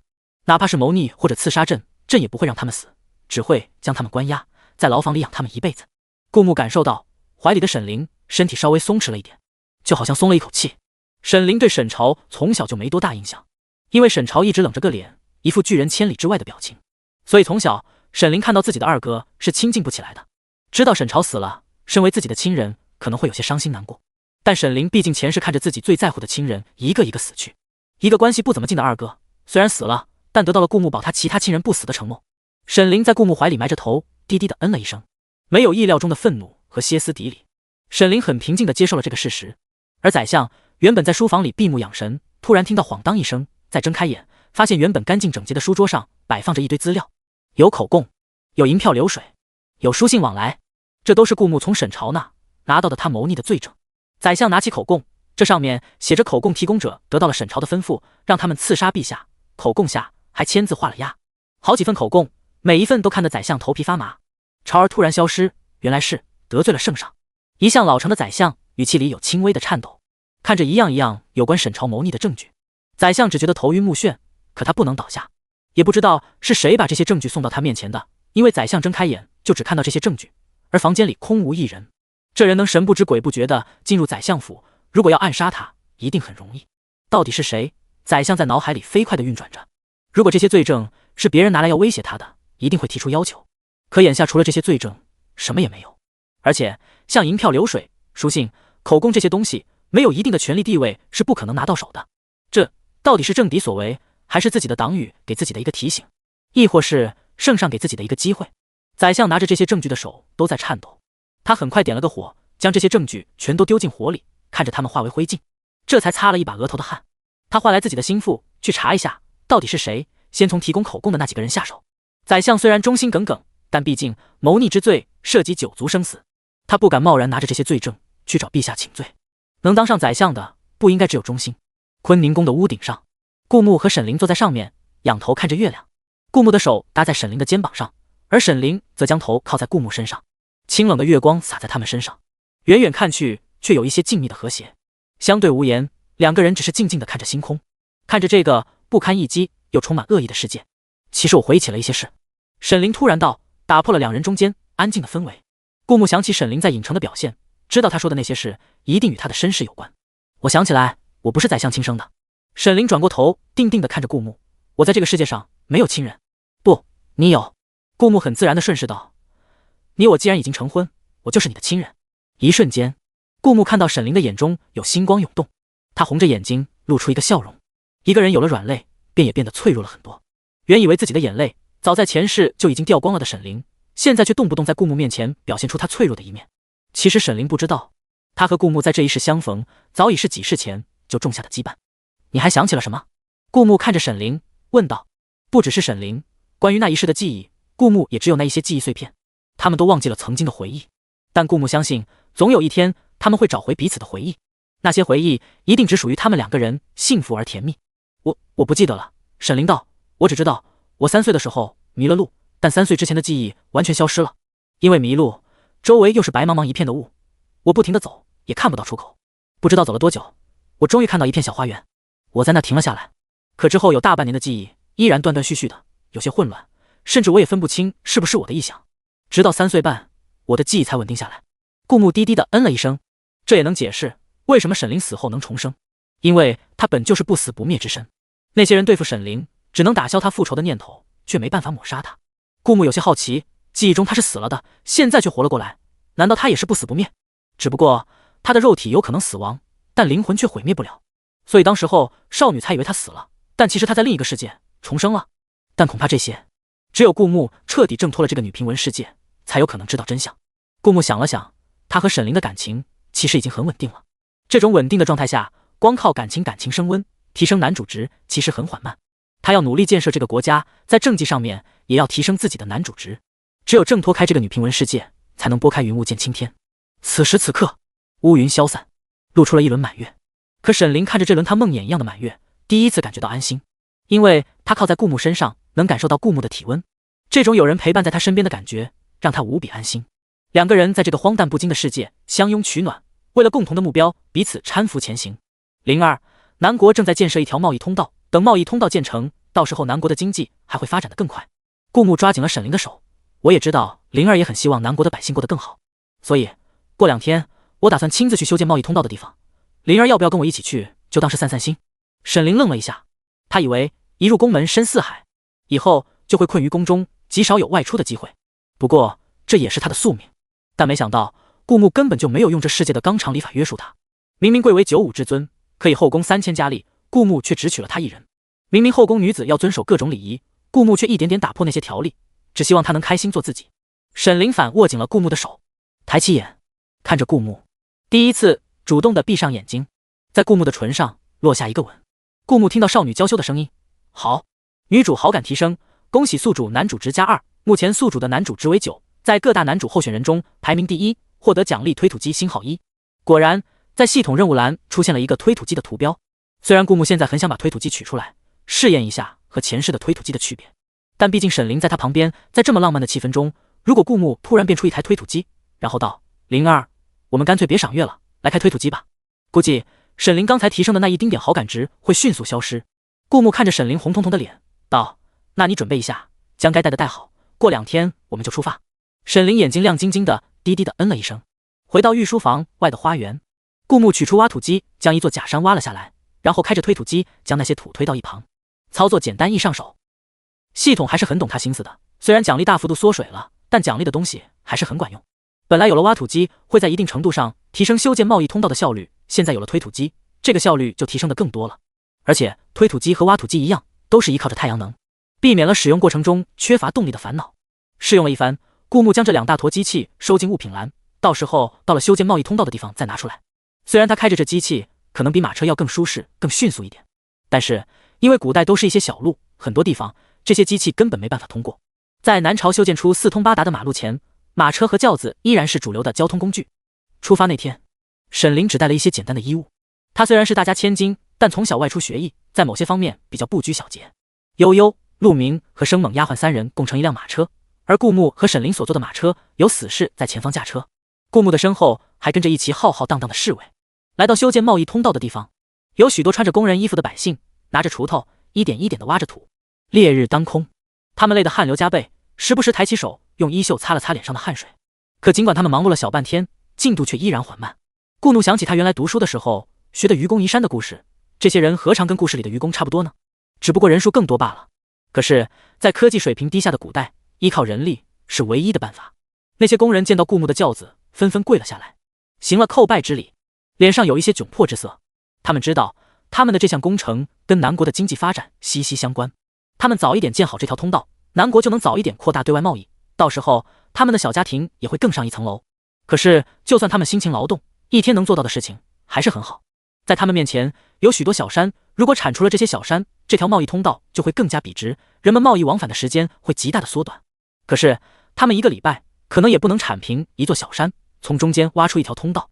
陛下，我会督促他们加快进度。负责监察贸易通道修建的官员也擦了一把汗，小心翼翼地说道：“实在是中间挡路的小山包太多了，所以这么多天才修建到这里。”这个官员也听闻过顾木暴力无常的名声，尽管他恪尽职守，还是担心一不小心被迁怒。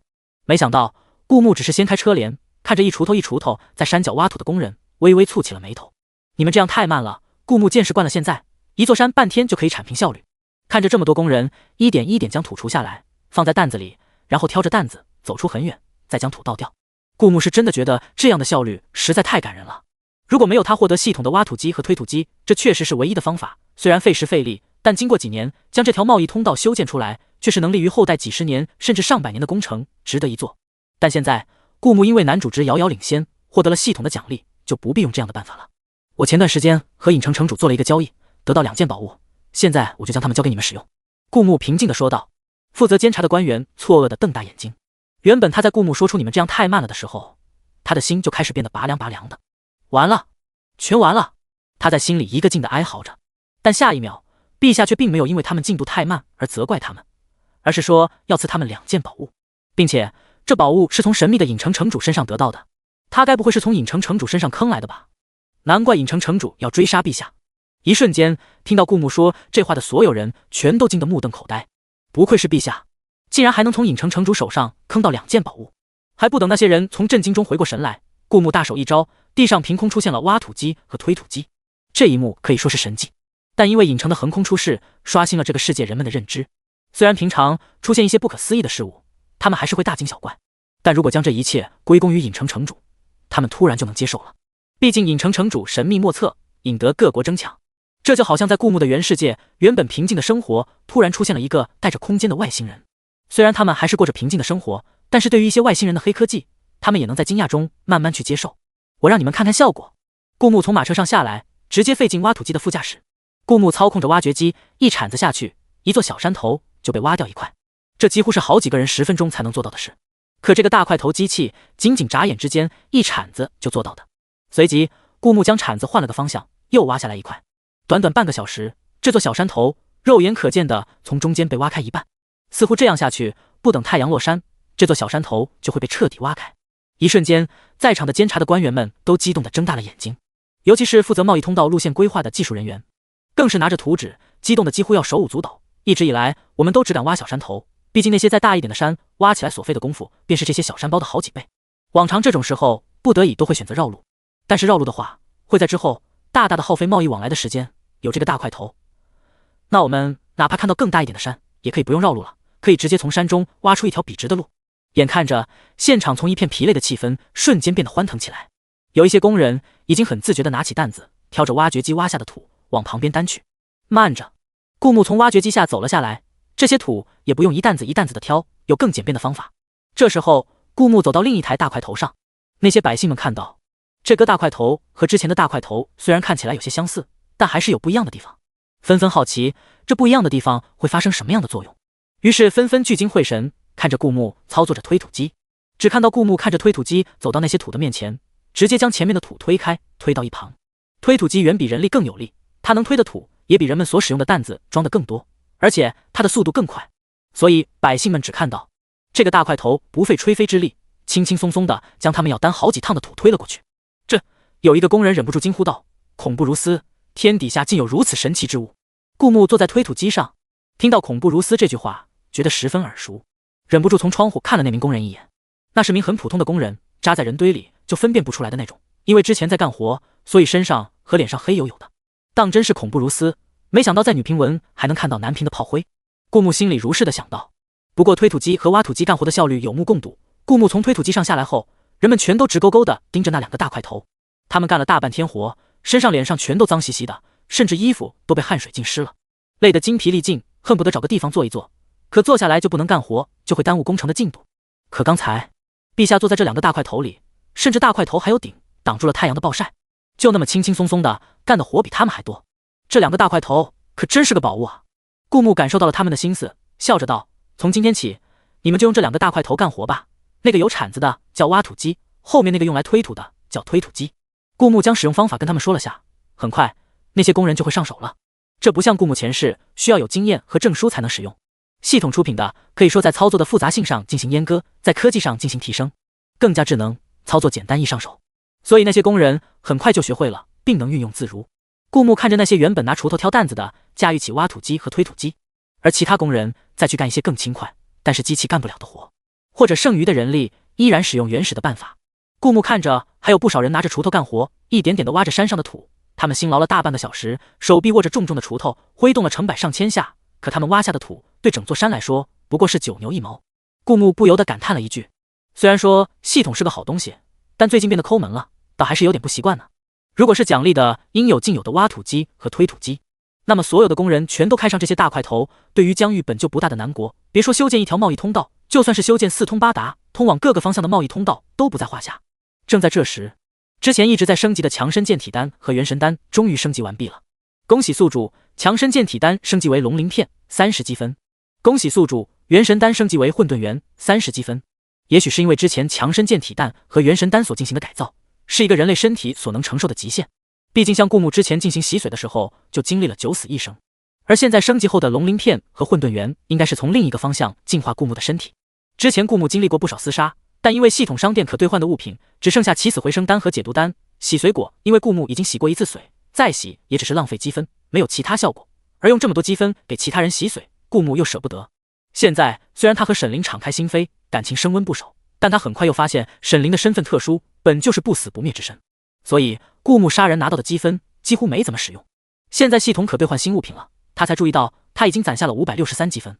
不过现在人多眼杂，顾木并不想现在就使用龙鳞片和混沌元的作用。这时候他发现这次系统还不仅仅只有商品升级完成了这么简单，监测到商店商品升级完成，本商店进行第一更更新，系统商店版本更新中，系统商店版本更新完成，本次更新开放转盘抽奖系统。果然在系统商店那一栏多了个转盘的标志，而且玩法很多样。系统转盘抽奖玩法如下：1. 10积分随机抽； 2. 100积分可选择一个大类。顾木试了试花10积分抽奖，很快，积分时得到了一颗不小心过期了的糖。顾木看着躺在系统物品栏里那个黏黏糊糊的糖，不禁皱了皱眉头，悄无声息地将那颗糖从系统物品栏移了出去，放到了没有人注意到的地面角落上。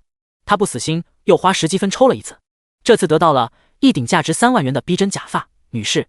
这一次，顾木倒是没有将这顶假发移出去，但怎么说，这种假发看起来似乎很有用，但又似乎特别鸡肋。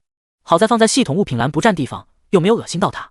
这时候，顾木终于不再尝试10积分随机抽了，毕竟他的积分也不是大风刮来的，攒了这么久没用积分，也才攒了500多积分。他试着选了一下大类抽奖，很快，面板上出现了无数大类，有动物、植物、家具、车、生活用品、玩具。顾木没有仔细看下去，因为他看到车的时候眼睛一亮。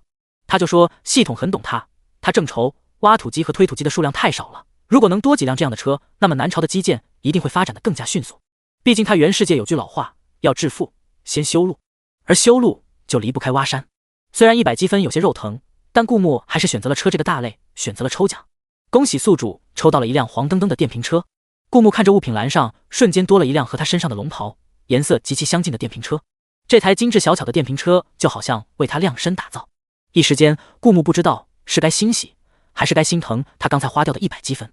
看着越来越少的积分，剩下的463积分，继续抽也只能抽4次。而且车的品种有很多，顾木并不想再继续浪费积分，毕竟回去之后他还要留着积分兑换龙鳞片和混沌圆，这2样物品是升级后的产物，不知道吃下去后会不会和洗水果一样，只是达到了某种进度，需要花费更多的积分才能完成。所以吃过一次亏的顾木决定留点积分备用。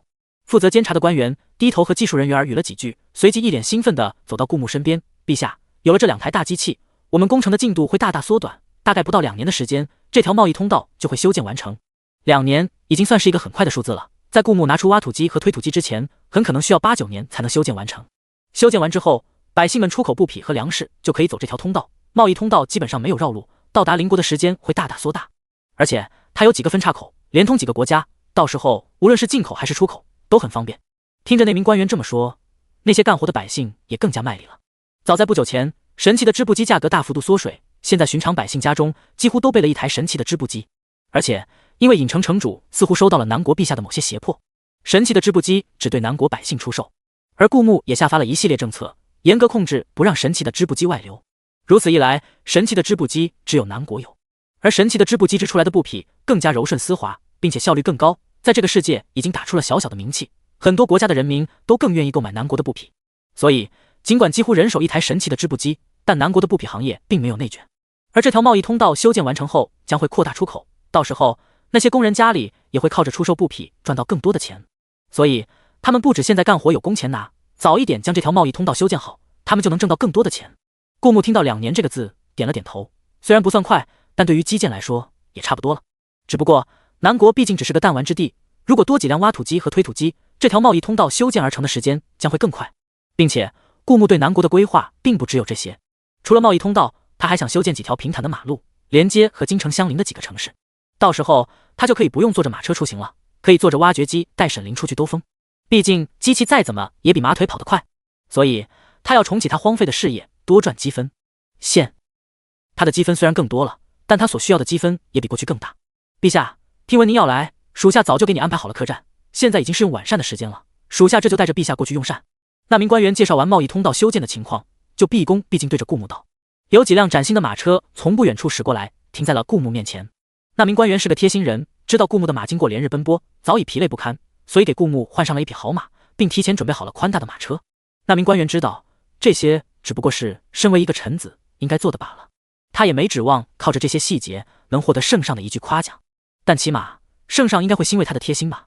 那位官员低着头，内心有些小骄傲的想到，但没想到顾木压根看也没看他准备好的马车，手一招，就好像那些凭空出现的挖土机和推土机一样，地面上突然出现了一台黄澄澄亮闪闪的电瓶车。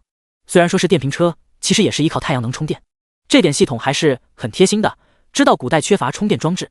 那些百官和工人们看着顾木凭空变物的本领，忍不住吃惊地瞪大了眼睛，随即又很快了然，肯定又是陛下从尹城城主那坑来的，不然尹城城主为何要追杀陛下呢？顾木脚一跨，坐上了电瓶车。那名官员看着这个2个轮子造型奇特的玩意，有些纳闷和摸不着头脑。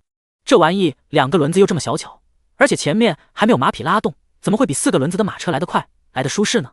难道是陛下要在这2个轮子的玩意前面套上缰绳，让马匹拖着跑，可是看着容易翻啊！陛下岂不是拿自己的安全开玩笑？正在官员们和工人们百思不得其解的时候，顾木挥了挥手：“灵儿，过来。”沈灵也好奇地看着顾木坐着的玩意，只见他小巧可爱，他也很好奇这东西是做什么的。但是他穿着裙子，只能斜着坐上去，然后伸出手搂住顾木的腰。顾木一脚油门，电瓶车发出轰轰轰的响声，然后猛地向前冲去。那些官员们都没想到，这小玩意虽然看起来貌不惊人，但不需要马匹拖拉就能自己跑起来。2个轮子不仅比马车还快，甚至比没有拖着车厢的马跑得还快。而且马车颠簸，但陛下坐着的这台小玩意却很平稳。顾木很快扬长而去，将那些官员和工人远远甩在后头。而身后一众侍卫策马奔腾，努力追上坐在电瓶车上全速行驶的皇上和皇后。也许是第一次坐电瓶车的关系，沈灵坐在顾木身后显得有些紧张，他紧紧搂住顾木的腰，似乎生怕摔下来。但生性好强的他也只是紧咬着嘴唇，没有说出一句害怕。电瓶车不小心从一块石头上压过，坐在车上的顾木和沈灵都被小小的弹了起来。因为是斜坐着，平衡性本就没那么好，这一弹，沈灵产生瞬间失重的感觉，自己似乎差点从电瓶车上被甩出去。他不由得小小的挪动了一下身体，离顾木更近了一点，搂着顾木的腰变得更加紧了。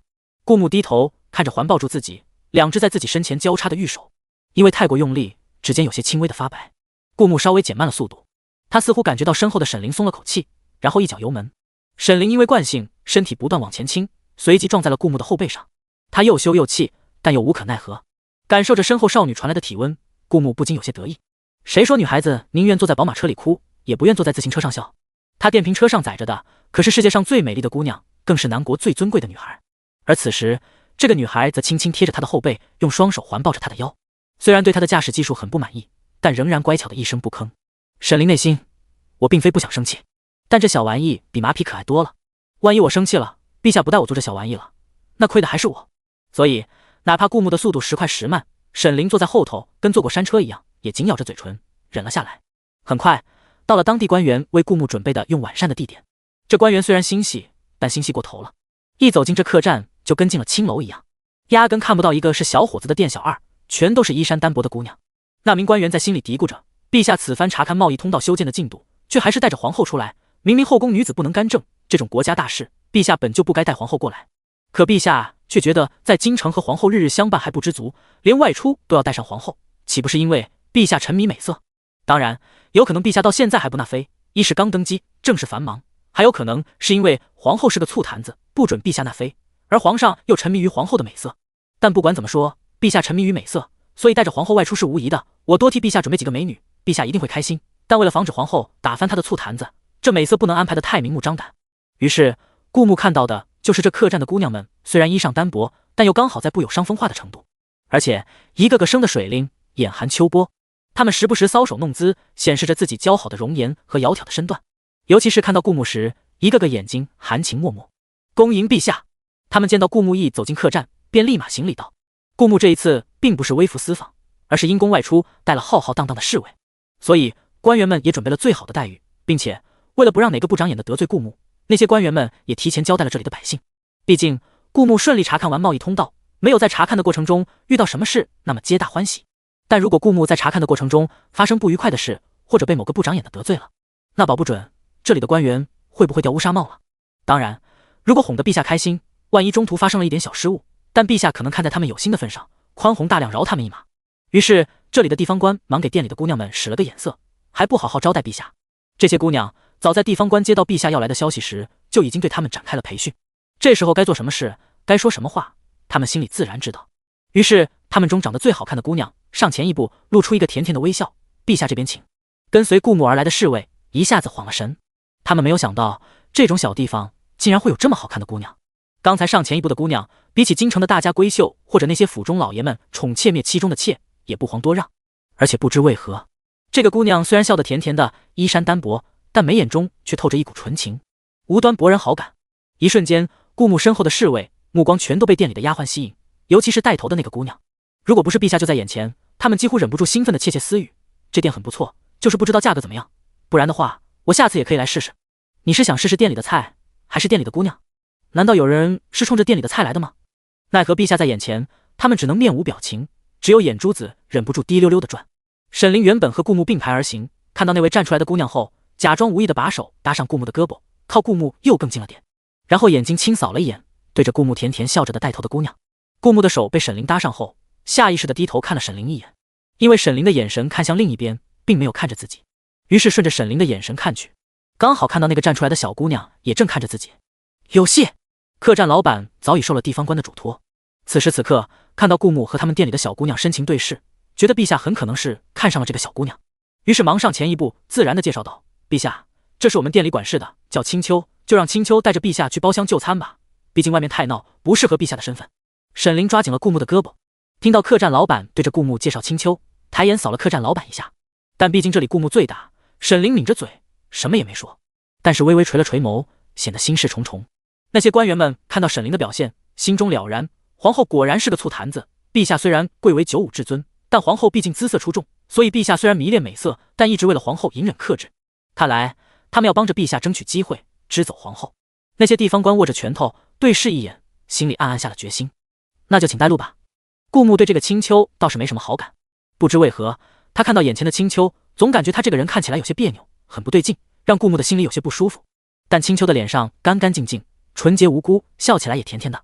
顾木一时半会也说不出到底是哪里不对劲，不过这种不对劲却让顾木感受不到杀意，所以他决定静观其变，仔细观察一下。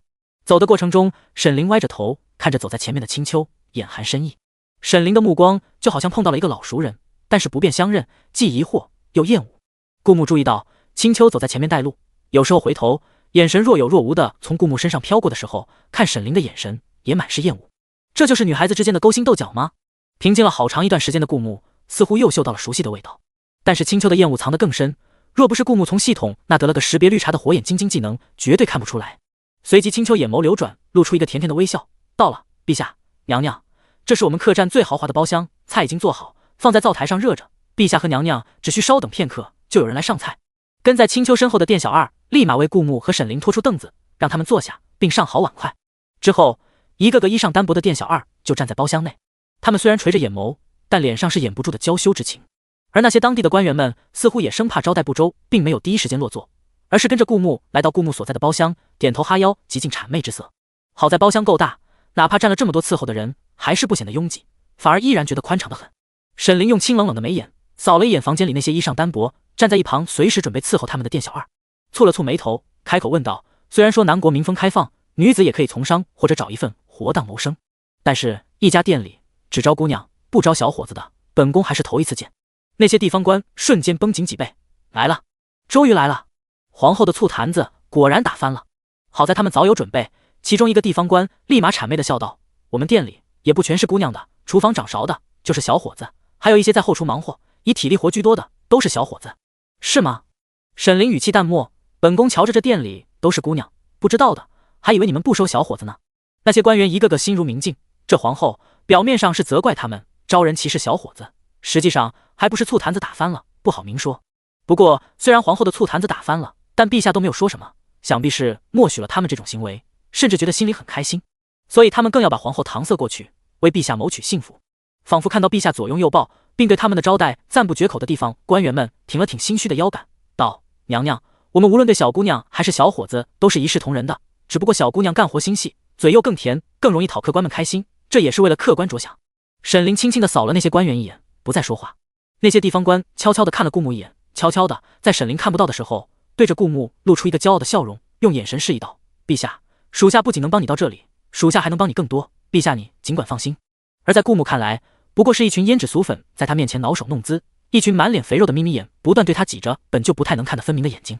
这群胭脂俗粉里唯一能看得过去的，大概就是为首的青秋。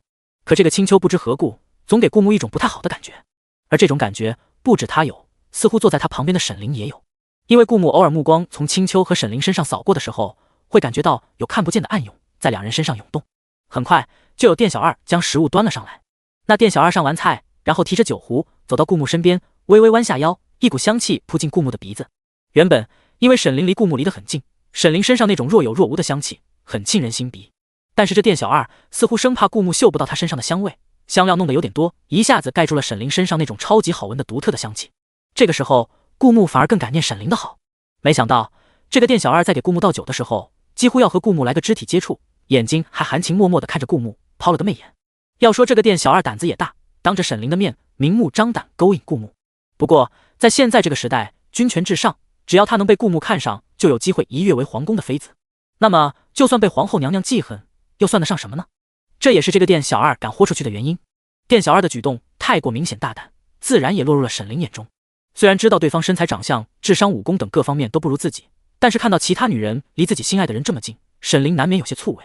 但她毕竟是大家闺秀，哪怕大刀抵着脖子，她都能面不改色。此刻也只是微微低垂眼眸，看起来有些许的低落。没想到顾木一把拦过他的肩膀，在他的脖颈处深吸了一口气，轻轻道：“那些胭脂俗粉啊，都不如你。”沈凌愣了一下，随即展开一个甜甜的笑脸。而不远处的青丘看到顾木和沈凌这么恩爱，不自觉地握紧了拳头，眼神渐渐变得幽深起来。不过很快，青丘就松开拳头，还是那副纯洁惹人怜爱的表情。陛下，我曾经想要与你携手一生，但失败了。也许是因为我曾经做的一些不好的事情，让你对我有些误解。但是现在，我会以新的身份重新认识你。不知道陛下，你会不会多看我一眼呢？青丘深吸一口气，看着顾木的眼神有隐忍的疯狂和爱意。但是他知道，此刻他要克制，要一步步谋划属于他的幸福。顾木的声音虽然是贴着沈凌耳边说的，是们之间的悄悄话，但那个倒酒的店小二离他们离得实在是太近了，一字不落的我全听到了。顿时一张脸羞成猪肝色，手抖着好不容易替陛下倒完酒，然后逃似的退了下去。他知道他的贵妃梦碎了，而这一切都被那些地方官看在眼里。尤其是当店小二凑近顾木给他倒酒的时候，陛下反而搂着皇后，一副恩恩爱爱的样子，着实让他们酸了一把。随即他们很快了然，陛下不是随便的人，毕竟皇后已经是人间独一份的美貌，陛下日日夜夜和皇后待在一起，怎么可能看得上普通的美女？但是毕竟地方小，这些在顾木眼里和沈凌对比还差了一大截的美女，已经是那些地方官精挑细选，在当地很出挑的了。奈何都入不了顾木的眼。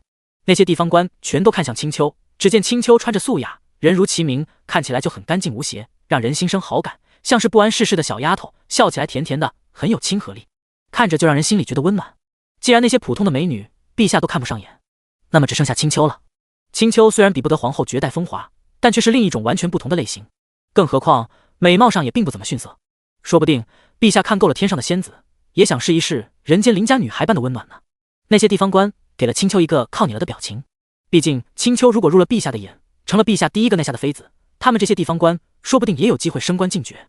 就算不能升官进爵，在陛下心里起码也落了个好。吃完饭，顾木走出包厢，刚想沉着夜色凉爽，和沈凌出去逛逛，领略一下这个地方的风土人情，但刚一走出包厢，就看到客栈外面的景象已经大变了模样。原本吃饭的桌子都被拼了起来，上面铺着一块干净的白布，就好像现代的展桌。而那些桌子又被分成好几个不同的区域，有些桌子上摆着布匹，有些摆着鲜花，有些摆着首饰，几乎是女孩子感兴趣的东西。那些官员都搬了过来。这些官员不是讨好自己吗？怎么转而讨好姑娘了？顾木心里正纳闷，就看到沈凌眼睛一亮，朝着那些摆放着布匹的桌子走过去，手指的指尖轻轻从那些布匹表面划过，然后又很惊喜地拿起来放在面前打量，似乎很爱不释手。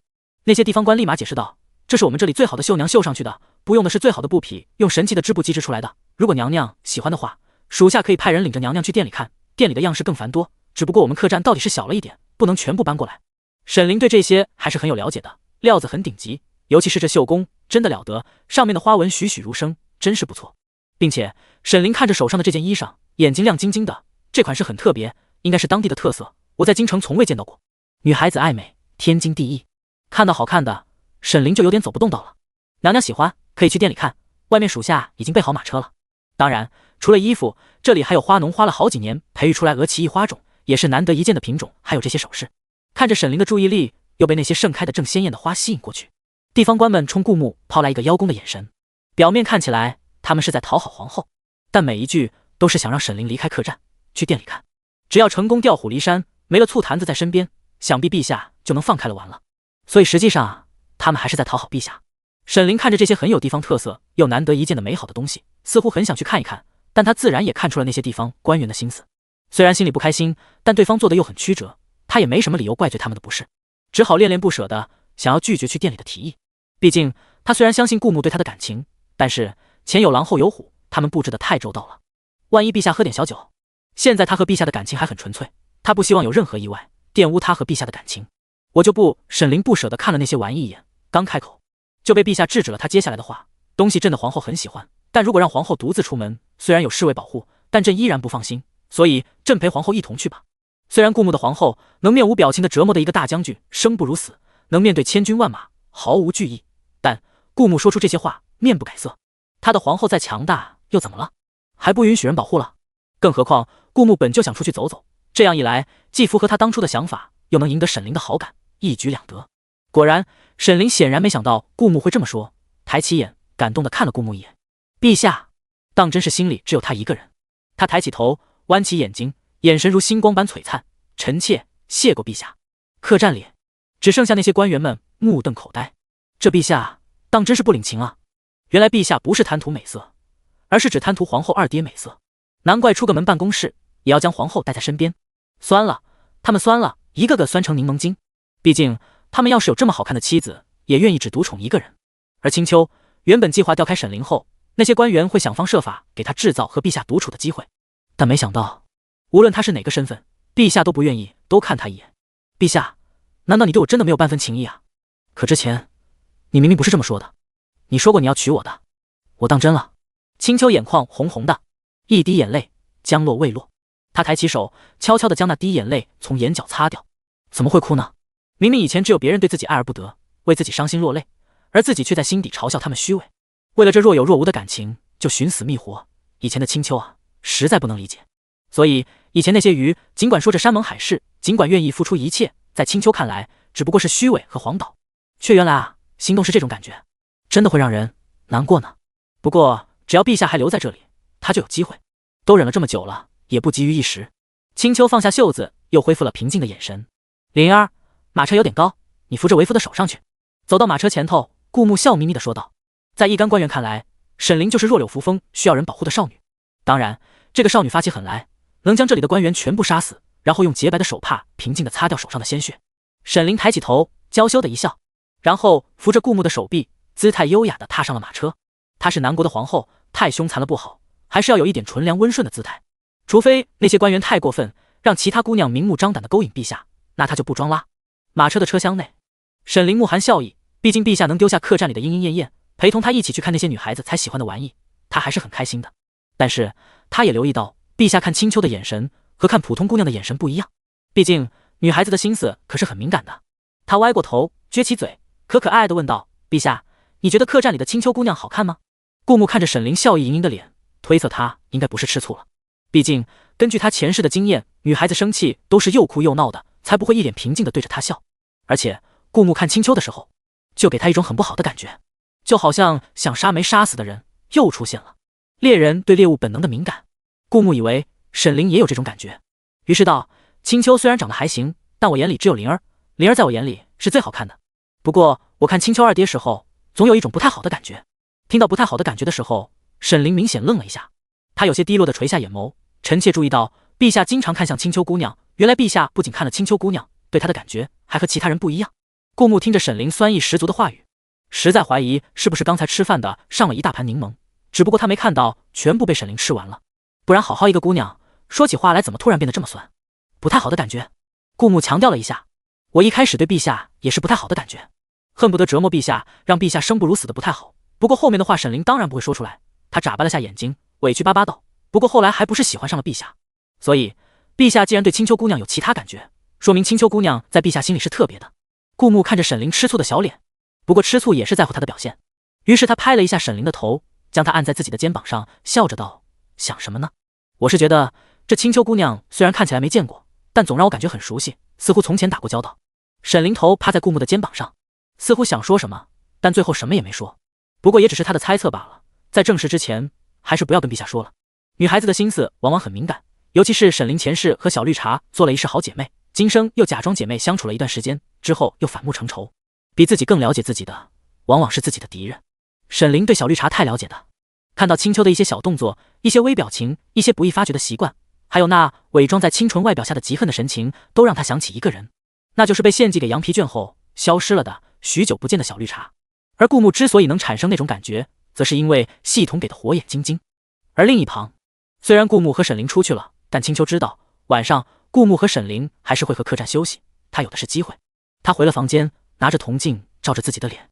他本就不是这客栈的丫鬟，只不过听闻陛下要来，当地的官员才便寻本地未出阁的女子，将其汇聚到这间当地最豪华的客栈里。他们的意思很简单，陛下既然以政事为重，想塑造一个千古明君的形象，暂时没有选秀，他们就在民间给陛下安排一场选秀，哄陛下开心。青丘虽然到当地不久，但她毕竟是一个没有威胁的弱女子，而且她的说辞是家中营商、路遇劫匪，全部被害，只有她活下来，逃难来的此地。更因为她闭月羞花的长相，也许真的能博得陛下的欢心。在对青丘的话进行查证后，那些官员也被青丘安排在这间客栈里。此刻，青丘看着铜镜中自己的脸，论清纯和美丽，比起之前更胜一筹。如果说之前她的美貌比起沈凌还差一截的话，那么现在也不遑多让了。只不过相比之下，沈凌身上有一股清冷的仙气，让人生出可望而不可得的感觉，而她则保持着她原有的亲和力。虽然有着倾国倾城的长相，但似乎谁都好接近，这也是青丘追求者众多的原因。在他们眼里，青丘是一个长得超级好看又没有架子，特别清纯一小姑娘。他们非常想保护青丘，觉得青丘没有自己的保护，可能会被人骗。如果青丘对他们爱答不理，他们也只会觉得是小姑娘的羞涩。只不过在他们眼里，他们所谓的保护欲，在青丘看来蠢得可笑。他要的从来只有那一个人，那些小恩小惠从来都不是他所渴望的，只不过短暂利用，便于行事罢了。青丘看着这张经过改造后更加美丽的容颜，露出一个自信的微笑。陛下，在未见过沈凌真容前，你和我相处的是多么愉快啊！因为那时候我便是你见过最美的女子，哪怕我家世并不出众，也得到了你要娶我的承诺。可自从你看到沈凌的脸，一切都变了。因为沈凌比我好看，家世比我好，我在你眼里就丧失了任何价值。最好的既然已经在你身边，你就全然忘了我们之前的甜言蜜语、海誓山盟，甚至恨不得对我杀之后快。那现在我变好看了，你总该多看我一眼了吧？天真的小绿茶并不知道，他对上的是两个开了挂的人。虽然他换了张脸，但对面的两个人还是生出了看他不爽的感觉。服饰店里，沈凌显然对那些完全不同于宫里头造型的服饰很感兴趣。他拿起其中一件衣服，兴奋道：“陛下，我想试一下这件。”只见沈凌拿起的这件服饰，并不像古代一般的服饰那么传统，而且看起来布料很少，很适合清凉的夏天，也适合让顾木赏心悦目。看起来这个地方的民风要稍微开放一点，所以客栈里那些未出阁的姑娘才敢穿得这么暴露。顾木点了点头，他当然很乐意看沈凌尝试一下更加奔放的风格。那些陪同来的官员和侍卫一听皇后娘娘要试衣服，有些艳羡地看了顾木一眼。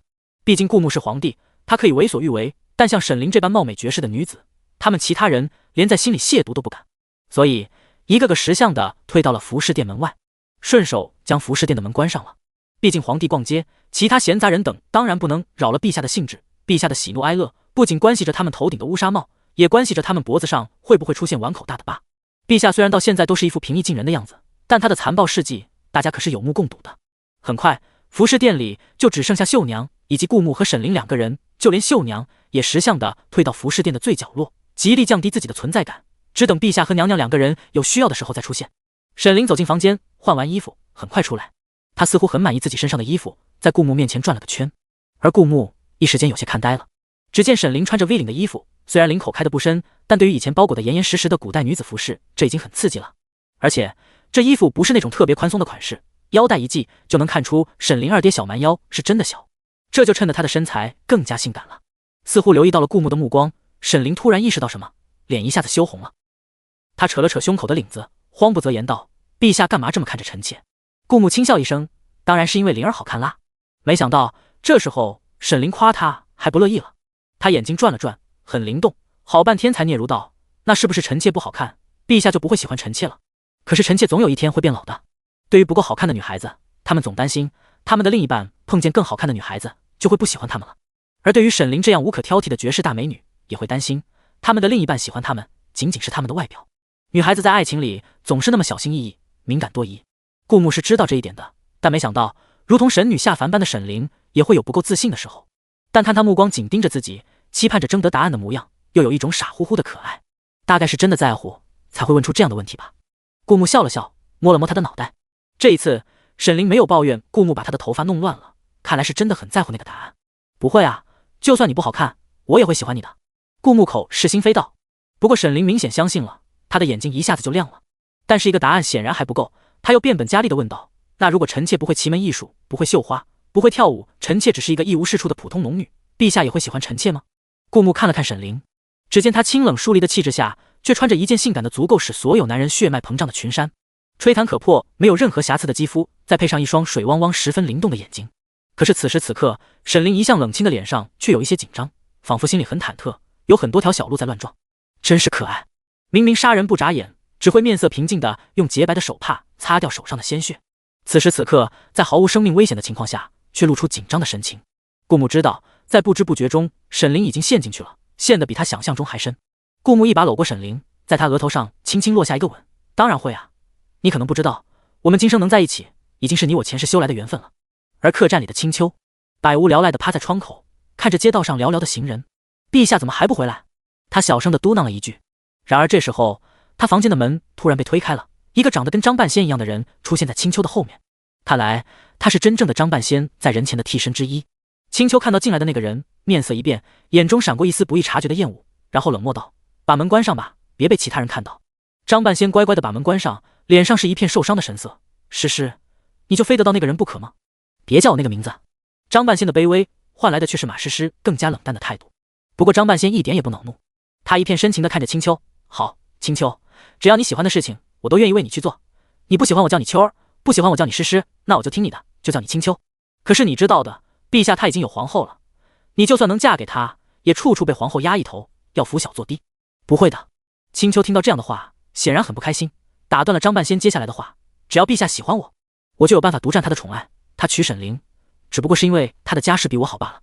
之前陛下看到他的脸，才一时鬼迷心窍，现在我一点也不比他差，陛下一定会喜欢我的。我和陛下才是真爱。只要等我进了宫，我迟早让沈凌消失在这个世界上，我会成为皇后。说这些话时，青丘的语气里有压抑着的疯狂，他的脸上露出幸福的微笑。然后他转头，这才正眼看了张半仙一眼。谢谢你啊，把我变成现在这个样子。不过我不能让陛下发现我和你的关系，所以你以后别来找我了。张半仙张了张嘴，显然没想到会是这么一个结果。当初青丘哭哭啼啼的找到他，说他破了相，要报仇。于是他给了青丘一瓶可以致幻的药，只要青丘将这瓶药带在身边，他想要蛊惑的人看到他的样子就是脸上没有伤疤，并且加了一层滤镜，比之前更美的。但是没想到青丘靠着这瓶药成功勾引了英国皇帝。虽然两人没发生什么，但张半仙心里总觉得不是滋味。后来英国皇帝攻打南国失败，失去了利用价值，青丘一脚踢开英国皇帝后，又回到张半仙身边。这一次张半仙觉得他的机会来了。可是青丘说这一瓶药带给人的是幻觉，始终是假的，他看到自己的脸还是有伤疤。对于一个曾经靠美貌受过万千宠爱的女子，毁容带来的打击不可谓不大。青丘一度在张半仙跟前想要自杀，虽然无论青丘变成什么样子，张半仙都喜欢，可他不愿意看着青丘难过。于是他为青丘谋得了彻底改变容颜的方法。这一改，青丘变得比以前更好看了。然后他再次离开了张半仙，为了能得到顾木的心，宁愿到这家客栈当一名丫鬟。这些张半仙都忍了，可他忍不了青丘为了不让顾木知道他和自己的关系，竟然让自己以后再也别来找他。青丘，你做什么我都支持你，可你能不能让我看你一眼？张半仙卑微地说道。这时候青丘看到窗户外面陛下的马车正从不远处往街道而来。青丘知道这是顾木和沈凌逛完街回来了。他回过头看着张半仙，你还不快走？张半仙看着青丘变得不耐烦的脸，知道此刻他的心里只有陛下，可是他却只能嗫嚅着道：青丘，我走不了了。我虽然有很多神通的玩意，但这些玩意制作也是要时间的，我已经把它们全都给了你，能进来看你，已经用掉我最后用来避人耳目的神通宝物了。现在外面有这么多侍卫把守，我走不了了。张半仙并非真正的张半仙，他是靠着背后的人，背后的人赐予他神通的宝物，让他站到人前迷惑众生。可他因为舔青丘，把那些东西都给了青丘，现在他其实只是一个稍稍会一点武功的普通人。可这客栈为了保护陛下的安全，四周早就被侍卫守住。虽然张半仙之前依靠神通宝物偷偷溜进了这家客栈，见到了青丘，可现在他却没有任何手段，在神不知鬼不觉的出去。那你为什么要来？青丘真的生气了。他之前就是对沈凌下药被陛下发现，养鱼被陛下发现，如此种种导致陛下对他的印象很差。现在他要塑造一个平易近人又美若天仙的单纯少女形象。这时候被陛下发现他和张半仙的往来，岂不是毁于一旦？那他之前套路张半仙，好不容易改变容颜，岂不是白套路了？张半仙看到青丘生气，一下子就慌了。不知道什么时候，青丘的一举一动一颦一笑就牵动着他的心，仿佛他整个人就为了青丘而活。不管他有没有错，他立马道歉道：对不起青丘，我错了，我真的是太想你了，我太想见你了，我害怕你被陛下看上，一想到你可能被陛下看上，然后和他，你知道吗？我一想到这个场景我就要发昏。可我是属于陛下的，能被陛下看上是我最开心的事，你为什么要阻止我？青丘红着眼眶说道。我青丘不再听张半仙解释，因为他看到陛下此时此刻已经下了马车进了客栈，而青丘的门外也有人在敲门。青丘姑娘，陛下回来了，按之前的计划，我会将陛下引到你的房间，你做好准备。敲门的人提醒了青丘一句，又很快离去。青丘狠狠地看了张半仙一眼，又无可奈何，只能道：你先到床底下藏起来，注意屏住呼吸，不要弄出任何声音。习武之人如果藏起来，用全力隐匿自己的存在，一般是不会被人发现的，除非那个人的修为比自己高很多。青丘知道陛下很强，但张半仙可是半仙啊，他虽然不能神不知鬼不觉逃出去，但是藏在那里不被人发现，总应该做到吧。看着张半仙钻进了床底下，床单几乎拖地，遮住了床底的景象。青丘这才打开衣柜，取出一件只穿在最里面的薄衫。只见薄衫下大红色的肚兜若隐若现，还有大片雪白的肌肤。青丘坐在铜镜前，拿起胭脂在唇上抿了抿，看着铜镜里俏丽的脸蛋，轻轻道：陛下，这一次臣妾一定要得到你。而躲在床底下的张半仙，因为床单垂了下来，他只能看到青丘雪白的玉脚和纤细的脚腕，再往上就什么也看不到了。紧接着他看到一件衣裳滑落在青丘的脚边，然后青丘抬脚跨了过去，弯腰用纤细雪白的手捡起衣服。张半仙只看到那双雪白的手的手臂上面只被一层几乎透明的桃红色薄衫遮住。一时间张半仙心里满是苦涩。他知道青丘为了见陛下特意换上了一身几乎等于没穿但比没穿更加性感的衣服。有那么一刹那，他特别想掀开床单，把自己的衣服给青丘穿上，让他不要穿的那么暴露给别人看。可如果这样的话，青丘得不到陛下，说不定会死给自己看。他哪怕自己心里伤得千疮百孔，却唯独不愿意青丘受伤。他咬了咬嘴唇，一滴苦涩的泪水从脸颊划过。没什么的，总有一天青丘会发现自己才是他的真命天子。张半仙在内心如此安慰着自己。顾木踏进客栈，就有很多店小二围了上来，找了各种借口支走沈凌。剩下顾木独处一人时，店小二领着顾木往他们客栈的房间走。在经过其中一间客栈的时候，那店小二突然停了下来。陛下，您房间为了防止外人进入，我们从外面用锁锁上了，锁匙在青丘姑娘手上保管，这间是青丘姑娘的房间，奴婢这就替陛下把锁匙拿过来。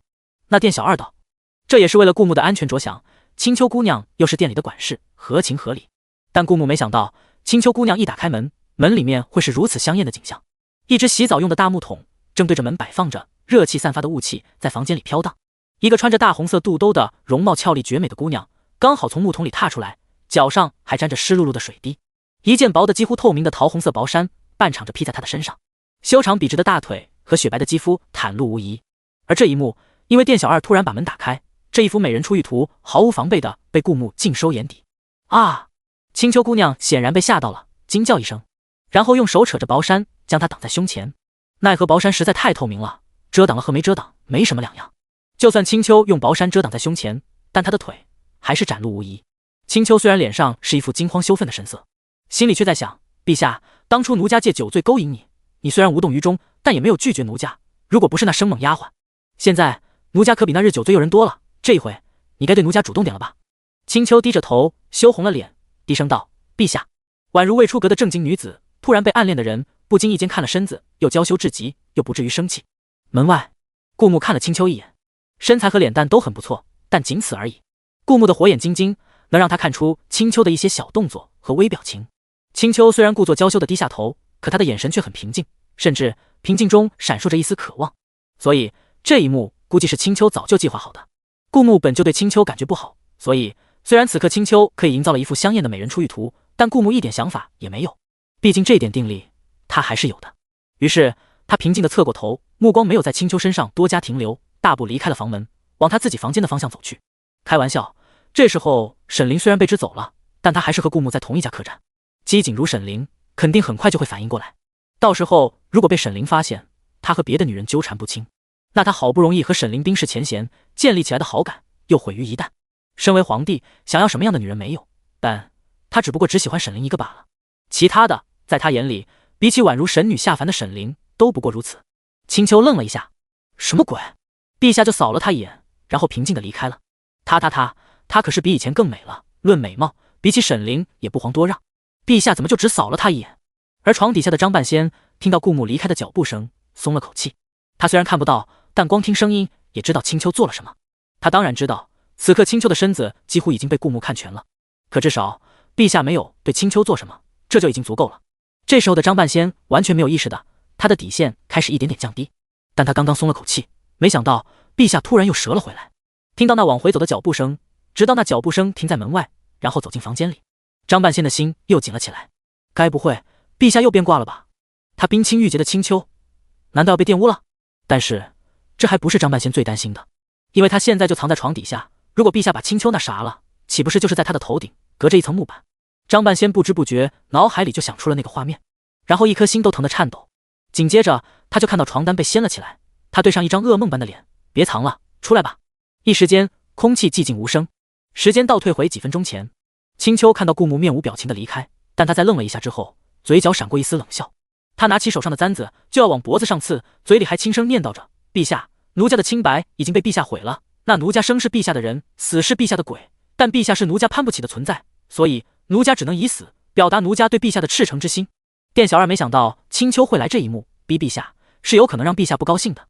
如果因为陛下出了人命，陛下一个不爽，那说不定就不只是一条人命的事了。于是店小二下意识地劝阻道：不要。青丘当然知道店小二会劝阻，于是惨淡一笑：女子的清白比什么都重要，奴家的清白既然已经被毁了，就不该活在这世上。而这时候陛下走了进来，青丘以为陛下被他的刚烈打动，嘴角勾起一丝淡淡的微笑。紧接着他看到陛下径直走到床边，掀起床单，床底下藏着一个男人。店小二、青丘、张半仙。本来顾木在经过这客栈门口的时候就感知到了床底下有人，他的身体经过强化，感知力惊人，这根本就瞒不了他。虽然他对青丘印象不好，可他也知道古代女子把贞洁看得比什么都重要。虽然青丘在勾引他，床底下的人也忍得了，一直小心翼翼地藏着自己的存在。顾木也不想拆穿这一对畸形的苦命鸳鸯，毕竟说到底也不关他什么事，顾木也懒得管这鸡皮蒜毛的闲事。但没想到青丘竟然要道德绑架他，这顾木可就忍不了了。于是他又折了回来，掀开床单，告诉别人这床底下有人，还是一个男人。这一下张半仙僵着脸，然后又渐渐哭丧起来。这比他想象中顾木和青丘在床上那啥还让他难受，因为青丘一定会恨他。他张了张嘴想解释一点什么，就看到青丘的手一松，手上的簪子掉在地上，发出清脆的响声。青丘站在顾木背后，看向张半仙的眼神，张半仙这辈子也忘不了。怎么会有人？青丘反应很快，立马苍白着脸说道。店小二也没想到会有这么一出，要是陛下知道青丘企图勾引他，他床底下还藏了一个男人，要是陛下震怒，别说官员们的乌纱帽不保，就连他们这些小角色都可能被一并斩首。毕竟陛下虽然天纵奇才，在他的带领下，南国经济和实力蒸蒸日上，但所有人都知道陛下凶名在外，残暴异常，杀几个人对于陛下来讲不过是家常便饭。店小二很想去楼下喊掌柜的，喊那些地方官员过来，可眼下就他们4个人，店小二要是在陛下眼皮子底下跑开了，难保陛下不会更加生气。这一刻店小二心里就是懊悔，懊悔明明陛下和皇后娘娘感情这么，他却还要帮着青丘姑娘勾引陛下，现在只能站在这里，走也不是，不走也不是，一张脸铁青铁青的。此时青丘早就在顾木掀起床单的那一刻就抓了一件衣服披在身上，她毕竟是要嫁给陛下的人，如果被陛下发现她的清白被其他人玷污了，以陛下的地位断然不可能再要她。所以哪怕在陛下掀开床单，这足以让普通人惊慌失措头脑空白的时候，青丘也知道第一时间拿起衣服将自己挡了个严严实实。顾木顺着张半仙惨白面如死灰的眼神回头看了一眼，就看到青丘穿得严严实实，啥也没露。很奇怪，之前店小二不小心打开门给青丘造成的紧张感应该不会高于现在这种情况，可当初青丘却只是慌乱的用手将薄衫的衣领合拢，穿和没穿还是一个样。但现在明明这么紧张的时刻，他却能迅速披起一件将全身包裹得严严实实。女人心啊，要不怎么说被长得帅的救了，就是小女子无以为报，只能以身相许；被长得丑的救了，就是小女子无以为报，只能下辈子做牛做马。青丘渲然欲泣，娇滴滴道：陛下，你可要为民女做主啊！民女好端端的在这房里休息，但不知这贼子何时闯入民女的房间。末了青丘还强调一句，好在这贼子藏在床底下，民女注意到这床单未曾掀起，不然民女死100次也不足以平分，是吗？顾木站起身，床单搭在床上，没有再掉下来。张半仙蜷缩在床底下，瑟瑟发抖。他也看到了陛下，而这种情况下，他根本就没办法脱身。如果让世人知道，赫赫有名的张半仙其实是一个废物，那么他家主子的秘密很可能公之于众。到时候，别看他家主子看起来慈善，实则不会放过他，他一定会死得很惨。但这些还不是张半仙最担心的。他看到青丘看他的眼神满是厌恶，他被他放在心尖尖上的女人彻底厌恶了。一时间，张半仙心里满是崩溃。顾木觉得这种好戏当然要和沈凌一起来看，他实在没想到穿到女频文里会碰到各种狗血的剧情。不过既然会发生，而且这种情景在以女性受众为主的电视剧里屡见不鲜，说明是讨女孩子喜欢的。而这时候，顾木也听到了沈凌往这边走过来的脚步声，他就知道沈凌一向警觉，就算被支开了，也会很快反应过来。灵儿，等到沈凌走到门前，顾木呼唤了一声，沈凌愣住，看着门里的景象，只见门里面一个裹着衣服，一看里面就没穿好的女子站在浴桶旁边，头发湿漉漉的，还在往下滴着水。而顾木则一脸看好戏的表情站在床边。顿时沈凌的脸就沉了下来。陛下，灵儿，你先别生气，过来看一下就知道了。顾木也一愣，就知道沈凌想岔了，忙解释道。沈凌扫了一眼面色苍白的青丘姑娘，她虽然衣衫不整，但此刻也遮挡得严严实实。不过女生最懂女生，沈凌看得出青丘一开始应该是想勾引陛下的，但此刻不知何故却将身子遮挡了起来，面无血色，仿佛受到了重大的打击。而陛下则注意力全然没在青丘姑娘脸上，而是在床底下。沈凌这才脸色缓和了点，也不知道怎么地，他觉得他的心性已经很好了，哪怕大敌兵临城下，哪怕被人用剑指着脖子，他都自认能面不改色。可仅仅看到陛下和一个女子共处一室，内心就泛起了波澜，连带着脸色都有些晕意，真是越活越回去了。这么想着，沈凌深吸了一口气，牵强的露出一个笑容，走到顾木身边，好奇的探头往下看去，然后对上一双无辜的眯眯眼。张半仙睁着他的小眼睛，一瞬间他感觉他变成了小白鼠被人围观。陛下，这是……沈凌没有见过张半仙，他虽然从小跟他师父学艺，但也是闭关修行，不问江湖之事，回到京城之后更是与江湖脱离了牵扯。所以虽然张半仙在江湖上赫赫有名，沈凌也只有所耳闻，从未见过。于是一时间愣住了，这位青丘姑娘床底下怎么还有个男人？随着沈凌走进房间，那些想要支开沈凌的店小二还有掌柜以及地方官员们都围了过来，他们很担心陛下和青丘姑娘在房间里卿卿我我的时候，刚好被皇后娘娘撞见。但是沈凌显然意识到了不对劲，不让他们跟得太近，所以此刻他们才跟上来。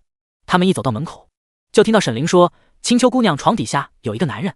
一时间所有人的表情都石化了，然后就像一道雷劈下来，彻底裂开了。要知道陛下不是随随便便的人，他们给店里挑的丫鬟都是未出阁的。如果说他们准备将青丘姑娘送给陛下，但是青丘姑娘床底下藏了一个男人，岂不是他们合谋准备绿陛下的意思？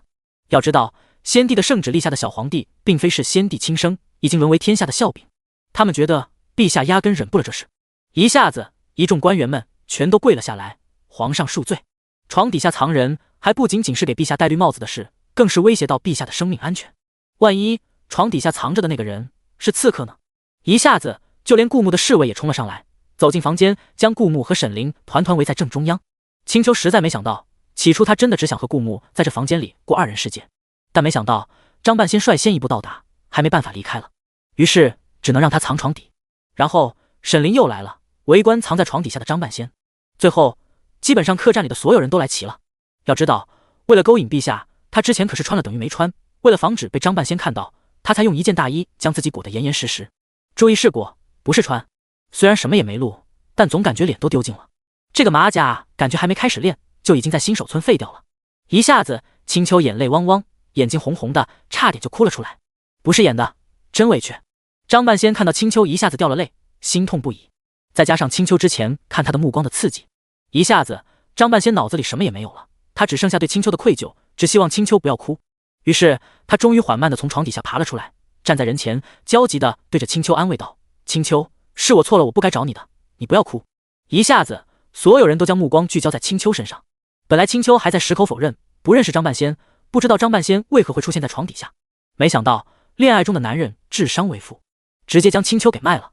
青丘不可置信地张了张嘴，苍白地解释道：我不认识你，我不知道你为什么会在我床底下，我什么都不知道。张半仙却上前一步：青丘，你别这样，看到你这样我就心痛不已，你千万别哭了。在张半仙眼里，其他的一切都成了黑白影像，只有青丘和他脸上的眼泪是彩色的，周围的一切都成了画外音。他只看到他心爱的女人在哭，而他只想安慰她，都怪他没保护好他心爱的女人。张半仙脸上一副懊悔的表情。青丘啪的给了张半仙一巴掌，希望把他给打醒了，不要再乱说话，然后一下跪在顾木面前，想要扒拉顾木的裤脚。结果顾木不动声色的后退了一步，青丘伸手抓了个空，他看着自己空空的双手，有片刻的失神，然后道：陛下，我真不知道他是谁，我真不知道啊，陛下。顾木里都没有理他，回头看了沈凌一眼，摊开手：灵儿，我就说你误会我了吧，我和他可什么关系都没有。沈凌这时候也知道发生了什么，但尽管如此，他还是很不开心。顾木只能看他，怎么可以看别的女人？但顾木确实也没做错什么。沈凌傲娇的撇过脸去，低低的嗯了一声，算了，原谅你了。今晚准许你睡床。沈凌娇羞道。本来那些官员们就只给顾木和沈凌安排了同一个房间。之前在服饰店试衣服的时候，沈凌说她还没做好准备，所以今晚她和顾木只能有一个人睡床。但是现在沈凌突然改变主意了，要知道站在她身边的男人可是个香嬷嬷，她把她往外推，说不定什么时候就被别的女人抢走了。顾木一把抓住沈凌的手，笑嘻嘻道：灵儿，这不是迟早的事吗？你终于想清楚了。他们的对话很小，不会被别的人看到，但沈凌还是一下子羞红了脸。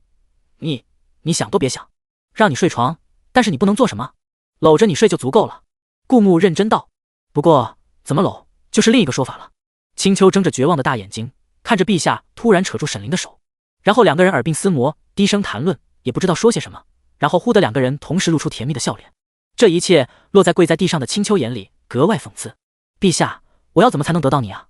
青丘低下头，只能看到顾木的鞋子一滴眼泪啪的落下，砸在了顾木鞋子的不远处。而另一旁看着青丘如此绝望的眼睛，张半仙只觉得心痛不已。他的青丘，他心爱的女人，要怎么才可以不让青丘这么悲伤呢？虽然他爱她，他爱她，他爱她爱她，这么复杂的关系同时出现在一间房子里，还是在这么多人目睹的情况下，但是这些对顾木来说都不重要。他看到随着他的调戏越来越脸红的沈凌，不禁笑了。这段时间因着他的保护，沈凌一直活在一个比较安宁的环境中，就算碰到了什么事，顾木也能解决。就算沈凌偶尔有些小脾气，顾木也适当纵容着他。所以这段时间的相处，沈凌也越来越像一个小女孩，不再披上厚重的盔甲，将自己严严实实的藏起来，与这世界产生一种割裂的隔离感。她开始有自己的小情绪，一些可可爱爱的小表情，也会在顾木面前展露出自己脆弱的一面。这就够了。顾木紧紧拉住沈凌的手，心想到，虽然我们在最开始的那一世发生了什么我已经忘了，但我想起来，我先丢下了你，剩下你一个人孤单的对抗全世界。这一次我们何其有幸又相遇了，我不会再丢下你，只会尽我所能保护你。他低头微微笑道，可是灵儿之前误会我了，不应该补偿一下为夫吗？沈凌愣了一下，磕磕巴巴道，怎么补偿？回房间你就知道了。顾木神神秘秘的笑道。而房间里的两只舔狗心好痛啊，我要怎么才能得到我喜欢的人？可还不等他们心痛，顾木突然变了脸色，冷着脸对着他们道，朕所住的客栈竟然被其他人闯了进来，你们干什么吃的？别老把心思放在歪门邪道上，起码正事要做好，给我查他是怎么进来的，来朕住的客栈是为了什么？回到房间，沈凌刚一坐下准备喝口水，就看到顾木在脱衣服。眼看着顾木的外套差点脱下来，沈凌一口水呛在喉咙里，支支吾吾道，陛下你做什么？顾木回过头看着沈凌，正惊道，睡觉啊，难道灵儿要和朕玩深夜斗地主吗？沈凌一下子脸就红了，拿着水杯的手有些轻微的发抖，好半天他才嗫嚅道，这也太快了吧，臣妾还没做好准备。顾木将衣服挂在架子上，淡定道，就是知道灵儿没做好准备，朕才自己脱衣服，不然的话这些事情本应该是灵儿来做的。沈凌一下子瞪大了眼睛，不可置信。按理说要嫁进宫中的女子会在出嫁前被传授一些压箱底的礼仪，可大约沈凌学得太杂了，出嫁前倒是被人忘了教这些。一时间沈凌像被打开了新世界的大门，愣住了。随即他有些难以置信地问道，陛下说的可当真？当然当真，不然你去问宫中的那些姑姑。顾木有些好笑，他的灵儿真是越来越像个小孩子了。不过这又有什么不好的呢？总比一开始一见到他就想杀他来的妙。听到当真这两个词，沈凌别扭地撇过脸，更加红了。可是陛下，现在不合适，臣妾只答应让陛下睡床，可没说要做那种事。朕说的就是睡床上啊。顾木笑了笑，一看沈凌的表情就知道他在想什么。换之前他的表情伪装的还是很好的，碰到什么事脸上都是一副淡定的表情，但现在小妮子在他面前完全不装了。难道灵儿睡觉不脱衣服？妈！顾木又继续脱了裤子鞋子，然后坐在床上反问道。沈凌这下彻底不淡定了。他当初愿意和顾木睡同一间房，纯粹是因为当地官员只安排了一间房。虽然客栈里空房间多的是，但他毕竟和顾木是夫妻，如果他和顾木分居，那些官员肯定以为他失宠了，说不定还会在背地里说他闲话。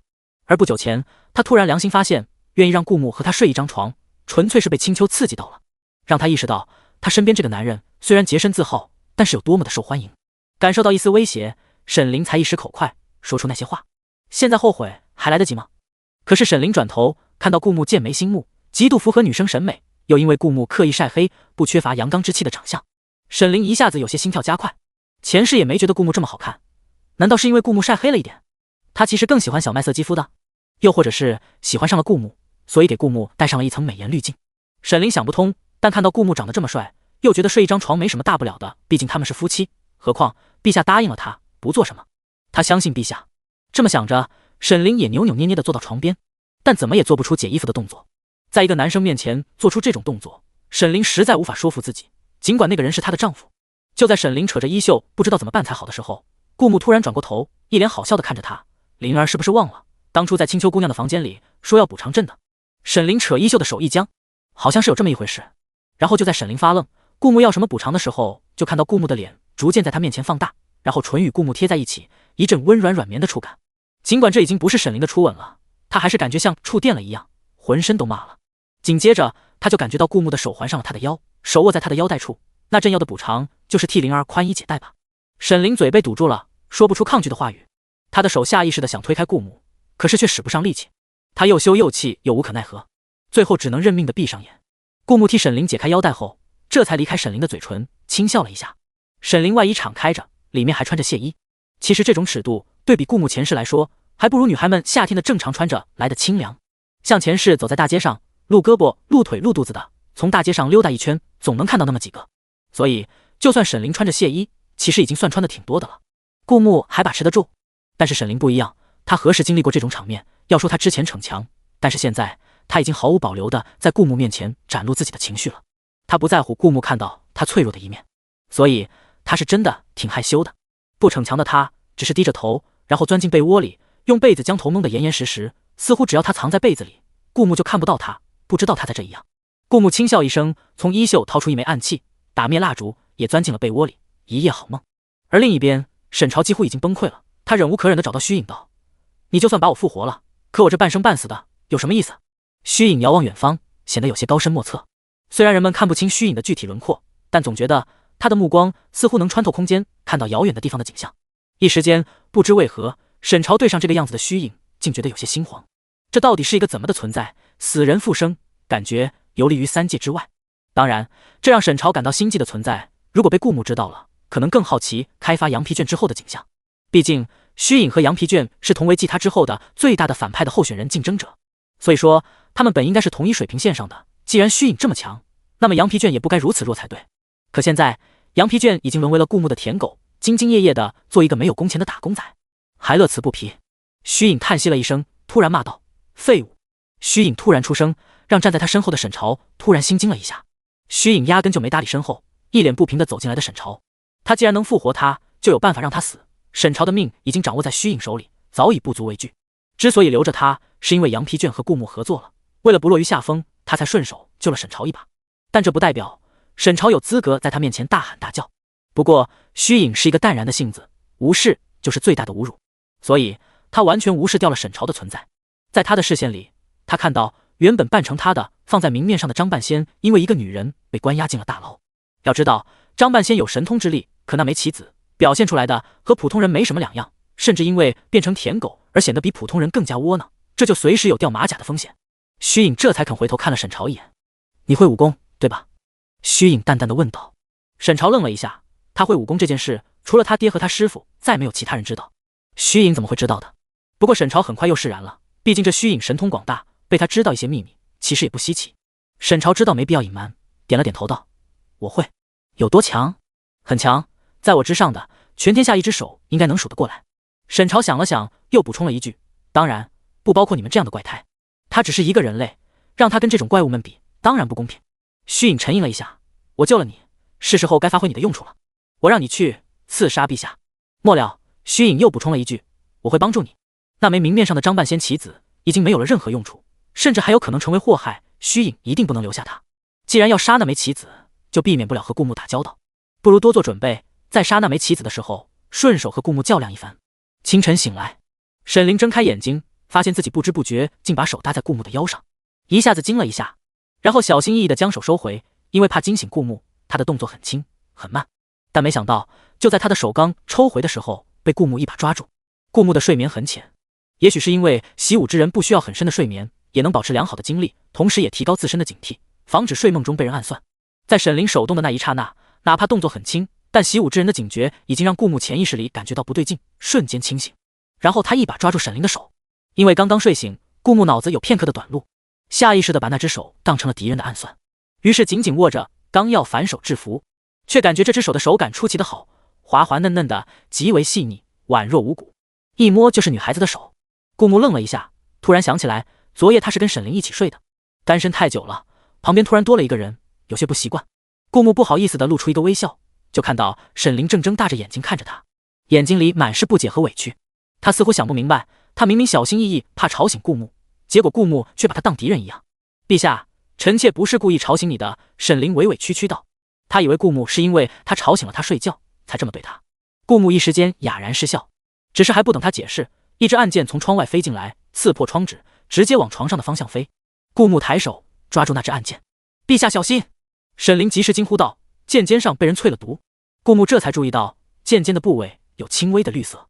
沈凌对毒十分精通，所以一眼就看出来，这种剑如果刺破人的肌肤，哪怕没有刺到要害部位，但是毒也会顺着伤口瞬间进入人体，让人致命。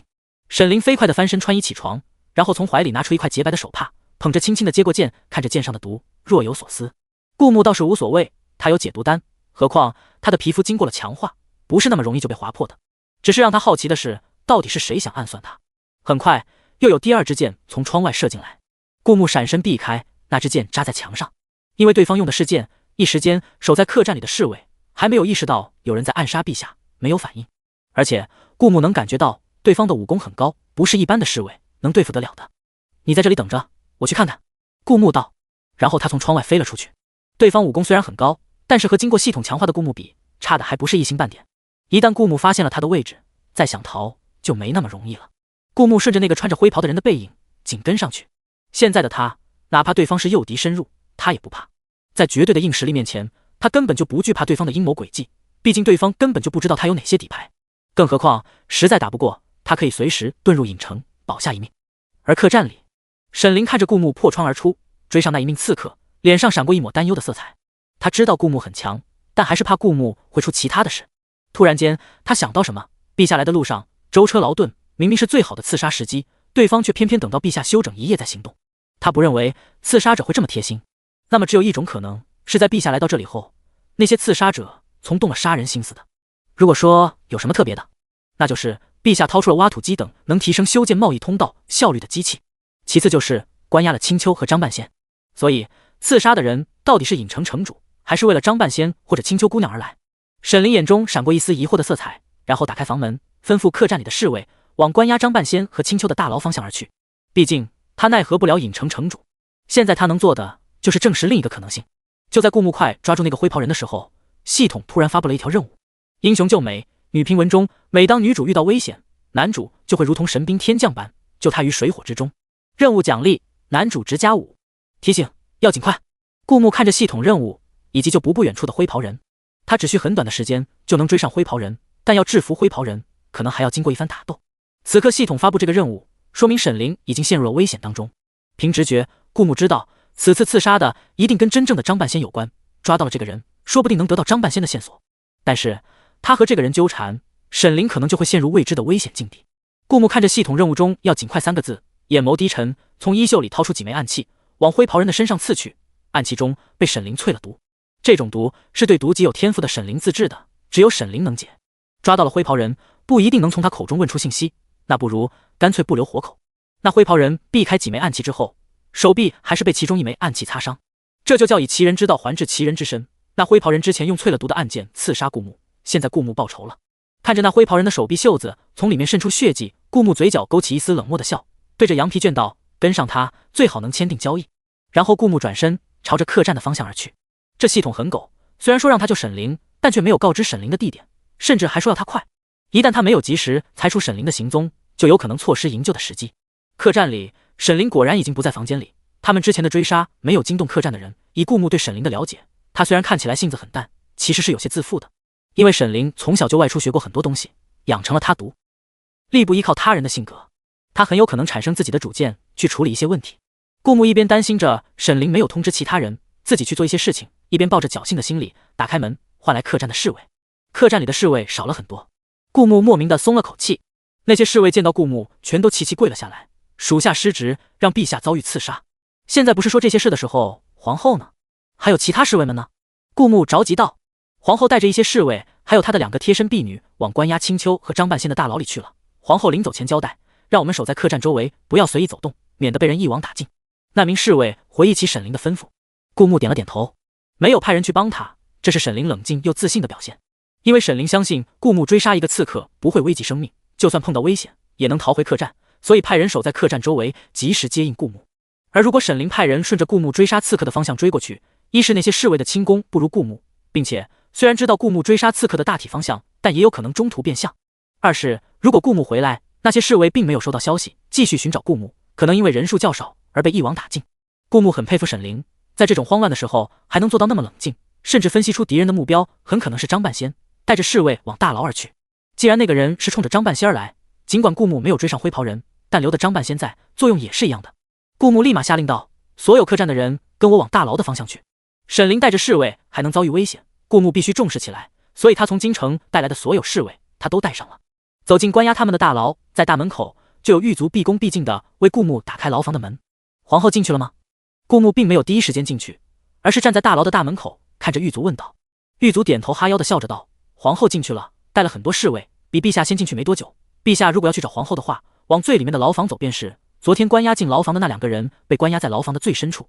那皇后到现在还没有出来？还没有。狱卒不知道陛下为什么这么问，但陛下问什么他答什么，显得很老实。这间大牢除了你守着的这个出口，还有没有其他出口？顾木再次确认了一遍，如果只有这一个出口的话，就说明沈凌在牢房里遭遇了危险，还没有惊动大牢外面的人，那他这一步踏进去非同小可。狱卒信誓旦旦道：当然只有这一个出口，陛下，这可是关押犯人的地方，要是多几个出口，岂不是就方便了那些犯人逃跑？放心，陛下，我们不可能这么做的。想了想，那名狱卒又补充道：对了，陛下，你也不用担心那些犯人挖地道啥的，我们是每天都会检查大牢的，我可以向你保证，在我们的监视下，那些犯人也不可能自己造出第2条逃生通道。顾木看着那名狱卒自信的表情，不完全像是为了邀功才说出这些话，那名狱卒的脸上有些许骄傲，是自己对自己工作敬业的骄傲。顾木点了点头，决定暂时相信他的话。他微不可觉地抬了抬手，比出一个手势。这个手势在别人眼里可能只是陛下的手动了一下，在死士眼中却是他和陛下的暗号。藏起来谁也看不见的死士点了点头，然后在所有人都没有看到的情况下，悄悄进入了大牢，为顾木打探消息。而顾木则将部分意识延伸进影城当中。死士如果在大牢碰到了任何情况，都会进入影城向顾木汇报。大牢的门打开着，但因为进入大牢还有走过一排向下的楼梯，所以站在门口从这个位置什么也看不到。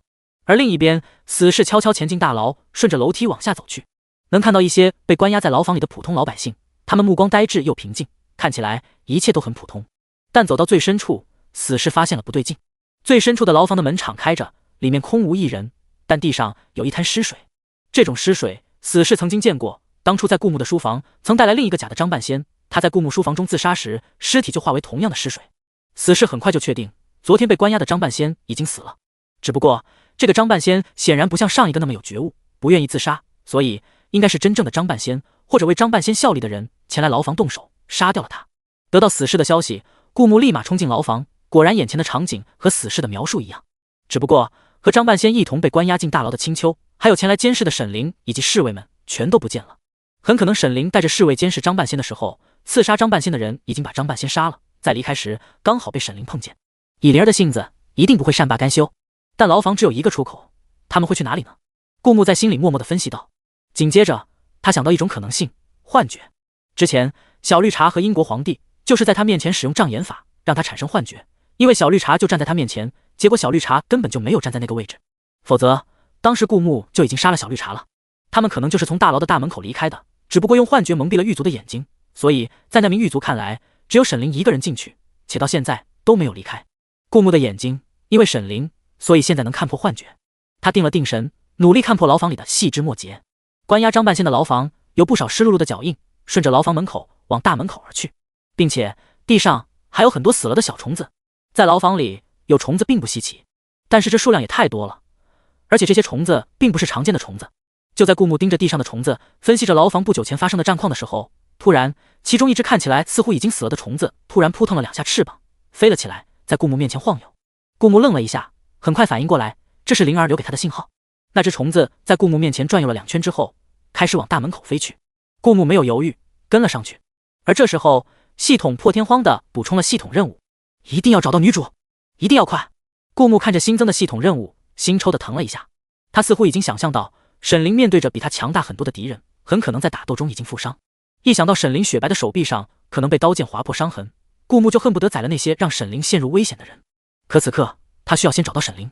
虫子因为自身条件有限，飞的虽然超过普通的虫子，看来是主速度这一挂的，可在顾木看来，飞的实在是太慢了。他很想掐着这只虫子的脖子，让它飞得快一点。不过这是个技术活，因为很可能一不下心，这只虫子就在顾木两指之间被捏扁，化为一滩汁液和碎渣。顾木只能恨恨地看着这只虫子跟在他的身后。没一会儿，系统又再次补充了系统任务：请快点，请快点，请快点。看着不断重复的话语和后面的感叹号，顾木的心越来越往下沉。要知道，系统是没有感情的，他能发出这么情绪化的命令，说明事情很严重。说不定这时候，系统以几个呼吸补充系统任务的速度又更新了信息。如果宿主不能在半炷香内找到女主，将会带来不可挽回的后果。虫子继续往前飞着，而顾木心里越来越焦急。他一边跟着虫子，一边算着时间。眼看着离半炷香越来越近，虫子却还没有停下来的意思。若不是那只虫子一直笔直地沿着同一个方向飞，顾木简直要怀疑他到底能不能带他找到灵儿。半炷香的时间即将到达，甚至系统已经开始倒计时。10、9、3、2，到了。顾木终于看到前方一道熟悉的身影站在树林中间，他白衣飘渺，看起来仙气十足，负手而立散剑。从这个角度能看到他完美的不可理喻的侧颜，脸上干干净净的，眼神冷冰冰的，没有顾木想象中的狼狈。灵儿，顾木唤了一声。沈凌扭过头，眼神看起来有几分陌生，又显得无比熟悉，很像那个记忆片段里那个少女的眼神。只不过看到顾木后，沈凌的眼神渐渐恢复了清明。陛下，用的是疑问句。庞佛记忆正在逐渐回归，而在这懵懵懂懂中，有些不确认眼前的人的身份。但很快，沈凌又恢复了顾木熟悉的样子，扬起笑容，甜甜的唤了一声：“陛下，您来啦！”他将剑插回剑鞘，飞奔至顾木身边，风扬起他洁白的裙角，在空中犹如缥缈的白云。陛下，很抱歉，没能看住张半仙，让他被人杀了。而且那个贼子就在刚刚也被他跑了。沈凌撅起嘴角，显得有些失落。他知道这个人对陛下一定很重要，可惜他没能留下这个人证。没事，你没事就好，你没受伤吧？顾木扯着沈凌的手臂，让他在自己面前转了一圈，上上下下打量了一遍，没有发现沈凌受伤的迹象。虽然沈凌之前站立的地方不远处有许多血迹，但沈凌的纱裙依然洁白无瑕。虽然沈凌的散剑是杀人不沾血的，泛着冷冽的光泽，但顾木知道那些血迹一定不是沈凌的，而是敌人的。既然沈凌没事，那系统为什么会发布一个英雄救美的任务，并且一路上显得这个焦急呢？就在这时，系统任务竟然第一次产生了变化，英雄救美几个字闪烁了几下，然后消失了。紧接着再出现时，系统任务就变成了下面这个样子：英雄救美，这世界和本系统都很美，美不限于女主。女评文中，每当女主遇到危险，男主就会如同神兵天降，但读者都知道女主不会真的遇到致命危险，毕竟都已经是女主了。这种情节只不过为了促进两人的关系发展，救她于水火之中，谢邀，情节需要。恭喜宿主成功完成任务，获得5点男主值，目前宿主男主值为12，因为宿主的男主值目前排名第1，获得额外奖励重新洗练的机会。不得不说，这系统是真的狗。他之所以这么着急，是怕女主太过激动，从而崩坏这个世界和系统。但是这个重新洗练的机会，顾木有些看不明白。一直以来，顾木得到的都是一些物质奖励，或者能提升自身素质的奖励。这是顾木第一次从系统这得到的机会类的奖励，看起来跟新得到的龙鳞片和混沌圆有关。有了洗髓果的经验，顾木不再轻易尝试系统新刷新的物品，所以到现在为止，他还没有试过这2样东西的功效，准备回京城再说。回客栈吧，顾木对着侍卫们冷冷地说道。此时此刻，张半仙已经死了，而刺杀张半仙的人在沈凌手下负了伤，只不过因为系统太狗了，让顾木及时赶到，阻止了沈凌觉醒，让刺杀的人逃过一劫。而羊皮卷此刻也正在努力套路灰袍人，想方设法和灰袍人达成交易。顾木看到羊皮卷在影城的留言，他已经追上了灰袍人的行踪，但这个人很谨慎，没那么容易被羊皮卷套路到达成交易，所以羊皮卷可能需要不少时间。等任务完成，羊皮卷会在影城向顾木汇报，之后再跟顾木会合。他杀了羊皮卷，把青丘带走了。沈凌说着刚才的情况，本来他想证实青丘的身份，但是现在青丘已经被带走了，沈凌没有机会再证实。想了想，他还是说出了他的猜测：我怀疑青丘就是马诗诗。陛下，你还记得马诗诗被献祭给羊皮卷的时候吗？也是突然被人救走的。现在看来，马诗诗虽然出身小门小户，但她的背后一直有一股力量在保护她。沈凌沉吟了一下，前世的种种又在他的脑海浮现起来，他迟早会让马诗诗死得很惨。马诗诗，顾木听到这个久违的名字，愣了一下，终于反应过来，为什么他看到青丘会有那种不好的感觉，甚至想杀了他。看来，虽然青丘即使改变了外貌，没有让顾木认出来，但是获得火眼金睛的顾木，还是从他完全不同的外表下，看到了一丝熟悉的感觉。得知顾木遇刺，皇后在大牢消失的消息时，当地官员诚惶诚恐，早早带着守大牢的狱卒，还有客栈老板、店小二等，全都跪在客栈大门口，一个个战战兢兢，瑟瑟发抖。传闻中，陛下凶暴异常，一定不会放过他们。来到客栈，顾木看到跪了一地的人，立马明白发生了什么。其实这事也不怪当地的官员，毕竟和他们作对的根本就不是一般的人，他们这种普通人是对付不了的。起来吧，顾木淡淡道。那些官员们瞬间背脊出了一身冷汗，他们宁愿顾木骂他们一顿或者责罚他们，但是圣上这波澜不惊的语气，还有让人看不出情绪的神色，都让他们心底发慌。伴君如伴虎，圣心难测。陛下越是这样，他们越是恐慌。顾木哪里经历过这种担心？前世他生在社会主义国家，穿到这里又是万人之上，根本就不懂得自己的小命捏在别人手里是怎样一种感觉。他只看到那些人在他说让他们起来的时候，反而将头深深埋了起来，用额头抵着地面，用苍老无助的声音哀求道：“陛下恕罪。”那些官员在当地虽然风光无二，可上有老下有小，全都靠着他们一个人支撑。一旦他们倒下了，他们年迈的父母、柔弱的妻子、幼小的孩子，可能就会过上饥一顿饱一顿的生活。虽然所以是地头蛇，可在顾木面前却不得不放下所有的尊严，请求圣上饶他们一命。看着这些人的样子，顾木深思了一下，也明白了他们心中的所想，不禁有些好笑。他残暴是为了刷反派值，可比起反派值，他更看重的是政绩值。他相信现在政绩值虽然很难加，但是等一切按他的规划步上正轨，政绩值一定会比反派值提升得快。朕不会因为朕遭遇到危险就迁怒于你们，你们只要履行好了你们职责的内容，朕不会随随便便砍你们的头。因为你们是朕的子民，朕做这一切是为了让南国的人生活得更好，而不是为了草菅人命。顾木淡淡道。跪在地上的官员们突然震撼起来，都传闻陛下残暴异常，以杀人为乐。他杀的人曾染红了京城最高的塔尖，可就是这样一恶魔，在无数次战争中活了下来。他们以为陛下是冰冷无情的，但没想到陛下虽然残暴，刀尖却是对着外人的，从不对着自己人。他们觉得在这一刻，他们才真正的开始了解陛下。他们再一次磕了一个响头，才站起来，但这一次是发自内心的对陛下的敬重。谢陛下。而这一切也落在了从客栈外面经过的老百姓眼中，他们全都看到了陛下的体谅和大度，突然也全都明白了为什么南国仅仅是一个小国，却能在陛下掌权后经济得到飞速发展，他们的生活水平在短短时间内得到提高。就在顾木说完这些话的时候，他看到系统响起一点提示音，政绩值加3，加的不多，但这代表他又收复了一些民心。几日后，顾木离开这个地方，返回京城。那些官员们心里的石头彻彻底底的放下，他们站在顾木离开的路口，目光崇敬地看着顾木的马车渐渐远去，然后又齐齐跪在地上，磕了一个响头，谢陛下不杀之恩。马车上，沈凌放下车窗的车帘，收回往后看的目光，摆正脑袋，陛下，他们都跪下了，恭送你离去。顾木没有注意到那些官员的举动，他们在顾木离开后才跪下，也不是做给顾木看的，只是发自内心的感激，所以他看到与没看到都不重要。反倒是沈凌不知为何，在听到顾木饶了那些官员之后，一双眼睛亮晶晶的，显得格外开朗。陛下，南国有你，是南国百姓的福气。沈凌张了张嘴，忽然很想说，如果不是顾木，南国这个时候就已经灭国了。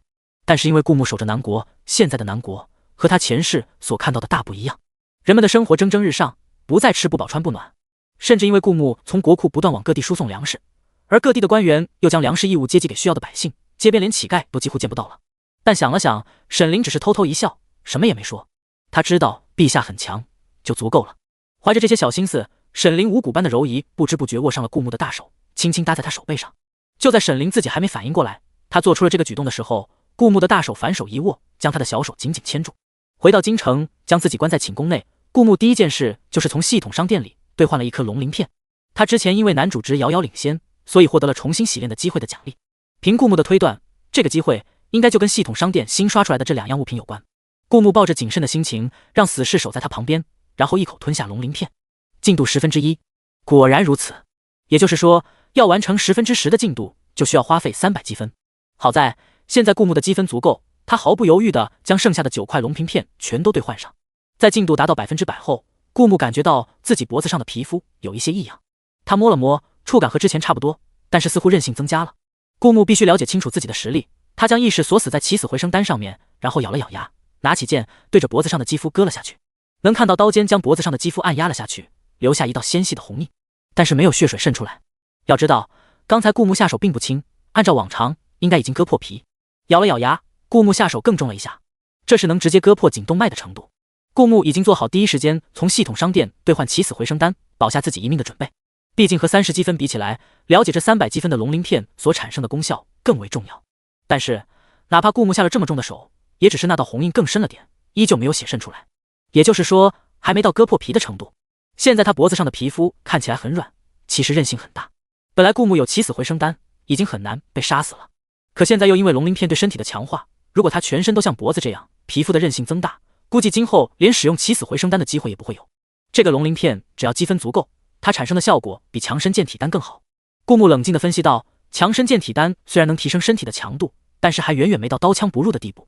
可是龙鳞片做到了，现在还只是脖子这一块有防御，如果全身都被龙鳞片防御住，顾木可以很自信，到那时他已经练就了不死之身。但是之前系统任务给我了重新洗练的机会，也就是说，洗练的过程中有可能失败。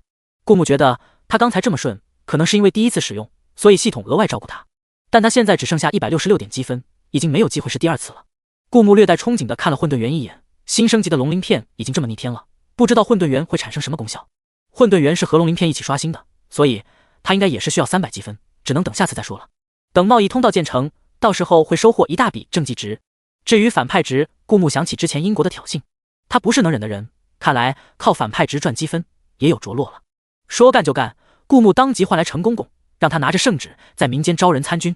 之前因为战争，南国损伤了不少士兵，但是随着顾木登基，大赦天下，原本在牢房里的人也有了重新做人的机会，并且因为顾木对江南的赈灾以及提供粮食和布匹供养百姓，原本南国每年都会因为饥饿和寒冷死亡的人全都活了下来，所以可以预计这一次招百姓入伍应该会比较顺利。但让顾木没想到的是，圣旨一出，百姓入伍的积极性比他想象中的还要热情。江南百姓们看着张贴在布告栏上的消息，一个个脸上若有所思。一个15、16岁的少年，然后昂着头对着身边的老妇人道：“娘，我想参军。”为什么？老妇人愣了一下，有些不舍道：“他知道参军就是刀枪厮杀，他的孩子随时有可能死在战场，他想要的不过是安安稳稳的生活。因为我的命是陛下给的，我也想像陛下一样，用自己的力量去保护更多的人。”那个少年铿锵有力地说道。老妇人再次愣了一下，眼眶中泛起泪水。他想起那次灾荒，整座大山连棵草连块树皮也没有了，他觉得他和他的孩子只能活活等死，遍地恶福，没有人能救得了这么多人。可陛下做到了，那时候还是摄政王的陛下救下了江南这么多人，如果不是陛下，他们本应该死在那个时候。好，纵然不舍，老妇人还是含着泪水点了点头。孩子大了，总由不得娘的，那就不如放手，让孩子去做他想做的更有意义的事。南国其中一座小村庄，男人扛着锄头回来，看着妻子正在神奇的织布机旁织着布，而襁褓中的婴儿正在摇篮里酣睡。看到他回来，妻子对着他露出温柔的笑容，刚要起身迎接，就听到男人用沉稳的声音道：“我准备去参军。”妻子愣了一下，看了看摇篮里的婴儿。而此时大宝也从私塾回来，一进门幸福地牵住男人的手，叫道：“爹，我今天又学了几个生字，先生说我很聪明，只要多花点时间学习，我就能自己看书了。”而男人牵着大宝的手，看着他干净整洁的衣裳，还有他初入学堂兴奋的眼神，妻子对上了男人的目光，也瞬间了然。早在顾木登基前，他家大宝穿的衣服永远大衣码，永远破破烂烂，能捡别人穿剩的就捡别人穿剩的，几乎没几件新衣裳。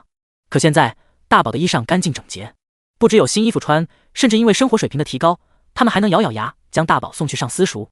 要知道，换以前像他们农户家能吃饱就行了，大宝这个年纪就要帮着家里干农活，才能让一家人勉强不饿死。去上私塾，谋取更好的未来，他们想都不敢想。可这一切却真实的发生在他们眼前。去吧，我来照顾2个孩子。妻子含着泪微笑着说道。京城，一个18、19岁的青年对着他经商的父亲道：“爹爹，我考功名也考取不上，家中已有万贯家财，只要孩儿不经商，安心当一个纨绔，家中的产业就足够孩儿吃好几倍。”他父亲愣了愣，他一直知道他家孩儿是个不成器的，永远沉不下心来读书，只知道爬墙爬树，所以他一直给他家孩儿灌输一个理念：安心当一个纨绔就好，别惹不起的人，更别想着闯出一番事业，脑子一热去经商。他家孩儿突然提起这个事，让他总觉得事情不简单。可孩儿并不想当一个纨绔。青年轻声说道。他父亲眉头一皱，刚要呵斥，就听到青年道：“孩儿想去参军。”青年的眼中满是豪情壮志和向往。孩儿知道孩儿不是读书这块料，经商这种动脑子的事也不适合我。可男子汉大丈夫就该顶天立地，一辈子生活在父亲的保护下，算什么男子汉？孩儿想去参军，做出一番事业给父亲看。青年握紧拳头，郑重道。他父亲看着青年眼中执着而认真的色彩，又想起家中的夫人腹中已孕有一子，就算青年死了也不会绝后。他不应该轻易否定一个人的人生，更因为他父亲想起太后政变的那一战，他从窗外遥遥看到塔尖上那一个伟岸的被鲜血染红的身影，他肆意乖张，可却面对数倍于他的敌人丝毫不惧。这也同样是他所向往的大丈夫的风采。平安归来，家永远是你的后盾。他淡淡道。他看着青年魁梧的背影，多年来重农抑商，再加上官本位思想眼中，虽然他家财万贯，可一直都缺少尊严。陛下却从来不鄙视商人，甚至为了方便贸易，正在修建贸易通道。如果青年正能成为陛下的左膀右臂，那又何尝不是一桩幸事？顾牧料到了这一次招兵会很顺利，但没料到会这么顺利。看着呈上来的报名入伍的花名册，顾牧陷入了沉思。他的百姓实在是太积极了，这一次招兵竟然招到了整整6万余人，再加上原有的3万余名士兵，现在南国已经有了10万的兵力。不过相比英国剩余的将近30万的兵力，南国的这点人还是不够看的。这一次南国的反击战，顾牧是要让全世界看到南国的风骨，所以他并不想去借兵。不过报名入伍的只是南国的普通老百姓，因为朝堂和江湖互不干涉，江湖中人并没有参与到报名入伍的活动中来。不过顾牧不一样，靠着影城的福利以及让江湖中人拉人头的方式，经过时间的累积，影城中已经汇聚了一大批江湖中人。毕竟江湖中开始盛行出一种风气，以成为影城公民为荣，所以几乎江湖中有点脸面的都已经想方设法成了影城的公民，再不济也是临时居住民。养兵千日，用兵一时，用各种福利吸引江湖中人加入影城，就是方便为自己所用啊。顾牧这一次没有选择用意识进入影城，而是将自己的真身经过伪装后再进入。他戴着面具，穿着黑袍，刚出现在影城城门口，那些街上的百姓全都看了过来。虽然说影城现在已经成了江湖中人向往的圣地，但是能自由进入影城的还是比较少的，所以他们很好奇新进入影城的会是谁。连脸都不敢露，小子，你是不是不敢见人啊？顿时那些人的脸上都露出失望的神色。要知道江湖中不敢露脸的基本都是名声不好的，一露脸就会遭到仇家追杀。更何况如果是影城的公民，一踏进影城，胸上就会自动佩戴影城的公民徽章。这个人不仅不敢露脸，连徽章也没有，只不过是一个临时居住民。一时间，那些提前成为影城公民的人看向顾牧的目光都不再热情，只不过是一个小角色罢了。一直以来，顾牧都只将影城当作他和羊皮卷以及死士传讯的中转站。虽然他一直在为影城造势，却很少关注影城内的势力划分。没想到影城内部已经自动划分出了等级，影城公民、临时居民，先来的、后来的。像顾牧这种后来的临时居民，虽然可以出入影城，在江湖中属于让人羡慕的那一类，但在影城里却是属于鄙视链的最底层。顾牧本来是想进主城府颁布一条任务的，影城城主亲自进场颁布任务，足够引起影城的轰动，将消息更快的传达出去，也可以让顾牧的招兵进城更加顺利。但一踏进影城，似乎跟他想的有些不一样。他感受到了影城那些人轻蔑的眼神，并没有人上前和他打招呼，就算攀关系，也只会攀比自己更厉害的，没有人会主动和一个不如自己的人攀关系。不过这些顾牧并不在意，他穿过人群，径直往主城府走去，但没走几步就被人给拦了下来。哎，兄弟，再往里那条街就是影城公民居住的地方了，临时居民不可以踏入的。有位白发老者劝阻道，你是新来的不懂规矩，那些影城公民早就将影城划分出了区域，临时居民只可以在外面这条街出入。顾牧愣了愣，老者胸口没有公民徽章，他是在好心劝阻顾牧。毕竟那些能成为影城公民的，多多少少在江湖都有一定的地位，武功自然也不差，不是他们这种没什么影响力的临时居民能惹得起的。但顾牧都没意识到影城竟然等级森严到这种地步。虽然影城的房子是可以出售的，公民可以买，临时居民可以租，但没想到那些影城的人已经自动将影城划分出富人区和非富人区。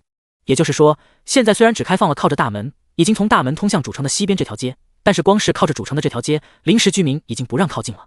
但顾牧要进主城发布任务，必须经过里街，而他想更多的人接到主城府任务面板的任务，里街必须让所有人通行。顾牧脸色微沉，没有顾白发老头的劝阻，径直往里走去。白发老头叹了口气，不听劝告的年轻人罢了罢了，到底是年轻气盛。白发老头虽然之前好心劝阻，可见顾牧这个后生不听劝，便也不再阻拦，环抱双臂，露出一副看好戏的表情。既然这个后生不听劝阻，那就让他吃点苦头。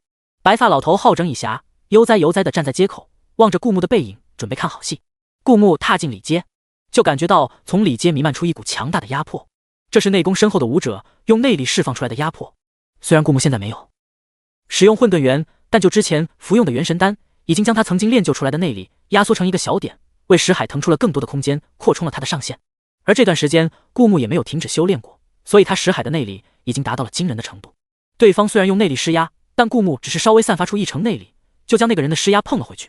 而这无声的较量，在外界的人看来，似乎什么都没有发生，他们依然等着看顾木的好戏。但只有刚才和顾木较量的那个人，知道他碰到了什么样的对手。一个扎着啾啾头的矮胖壮实的男人，后退一步，脸上露出郑重的表情。怎么了，板凳？江湖盛名的绝情弃妇萧素正坐在阁楼上喝茶。礼节不准临时居民进入，这条规则就是萧素定的。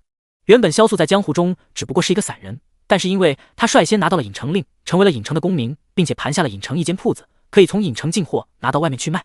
短时间内，萧素就积累了一笔巨款，开始培养起自己的势力，说话也硬气了不少。这个名叫板凳的矮胖壮实的男人，就是萧素手下的一员。板凳脸色有些不太好看，主子，碰到对手了。这个想闯礼节的人不是这么好对付的。萧素的脸上出现讶异的神色，到底是何人，竟然能比过你的内力？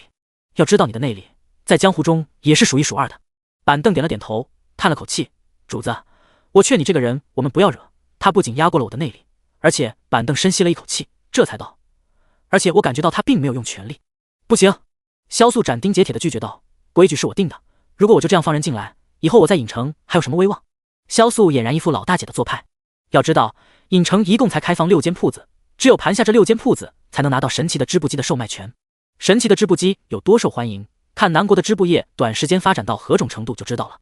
因为南国已经成了全世界布匹出口排名第1的国家，人们的生活水平也得到了极大的提高。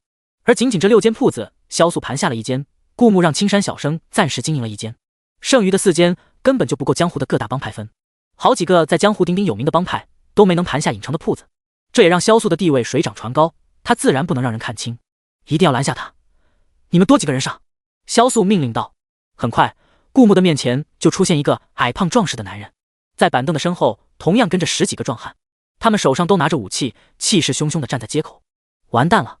一时间，那个白发老头竟动了恻隐之心，一般也就是这个板凳把人从里街丢出去，这一次怎么出动了这么多人？只怕这个年轻的后生不死也得重伤了。而外界的人也好久没看过这样的热闹，全都凑了过去。这个人真不怕死，依我看，现在退回外街还来得及，再往前一步，这么多高手，根本就不是一般人能对付得了的。哈哈，我觉得这后生怕是要逞强了，你看他哪有往后退的意思？自己要找死，就怨不得我们看笑话了。顾木的听力很好，这些声音全都传进了他耳朵里。跪久了就是这样，把不公平的条例当作寻常，而有人想打破这种不公平，本应该为统一战线的人们，却全都站在一边看热闹。如果顾木没什么实力，此刻大概只会觉得悲悯，但他是这个尹城的主人，是南国的掌权者，他有义务将这个世界变成他的形状。一起上！顾木笑着道，这样结束的快一点。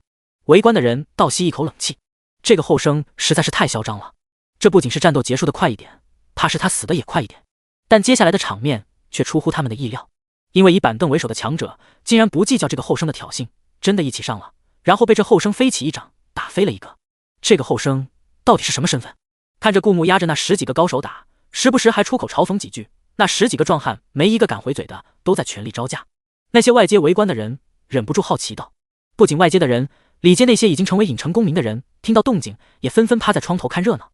看样子这绝情弃妇碰到硬骨头了，也好杀一杀他的威风，不然这萧素还真以为他是尹城的头号人物了。看好戏吧！说话的人全都佩戴着尹城的公民徽章，但压根就没有出手的意思。而之前劝阻顾木的那个白发老头悄悄在心里松了口气，又自惭形秽道，这个后生竟然如此厉害，是我有眼不识泰山。顾木抬起一脚踢飞最后一个还能站起来的人，冷声道，现在我可以进了吧？他抬起头对上窗边一双虽然冷漠但绝对算得上顶尖美人行列的眼，他知道这就是这次事件的主谋。萧素紧紧握着手中的茶杯，因为太过用力有些轻微的发抖，指关节渐渐发白。忍了好一会儿，他才缓缓放下手中的茶杯，脸上是一副既愤恨又对顾木充满探究的表情。连板凳和10几个高手都对付不了的人，就算他亲自出马，也只是自讨其辱。萧素只能眼睁睁地看着顾木往里街走去，他亲自定下的规矩，这么久以来第一次被人打破了。这个人到底是谁？简直太强了！这是所有人心里同时出现的想法。板凳虽然是萧素的属下，但实力绝对够强，若不是现在萧素得势，绝对招纳不到板凳。更何况是板凳和10几个江湖顶尖高手一同对付一个人，却连反抗的余地都没有。顾木并不能准确的知晓他在江湖中的实力到底排在哪一梯队，但早在他吞下第一颗强身健体丹和元神丹的时候，就已经能压着江湖天才选手青山小生打了。现在的他比之前更强，应该是排在 T0梯队吧。顾木心里这么想着，却发现街上的所有人都跟看怪物一样看着自己。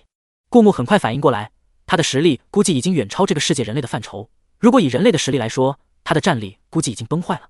但是他现在的身份是影城城主，哪怕逆天也不打紧，实力越强越好，越强就越能镇得住江湖的牛鬼蛇神。他似乎是要去城主府，一路上没有人再拦顾木，毕竟连最失面子的萧素都放弃了挣扎，其他人自然不会自讨没趣。从打败板凳到走到城主府，这一路顾木走得很顺利，甚至他发现里界的公民有些好奇的开始跟在他身后走，似乎想要知道他去城主府做什么。顾木走进城主府，来到任务面板前。任务面板一共可以发布10条任务，前3条背景是金色的，只有影城城主才能编辑。目前顾木只编辑了1条活捉南国皇帝，但很显然没有人有这个实力。而底下的7条背景是灰色的，全是空的，没有人发布任务。并非是他们不想发布任务，而是在任务面板发布任务，条件1是成为影城的公民，条件2是获得足够的贡献值。而影城公民从影城领取的福利也跟他们的贡献值成正相关。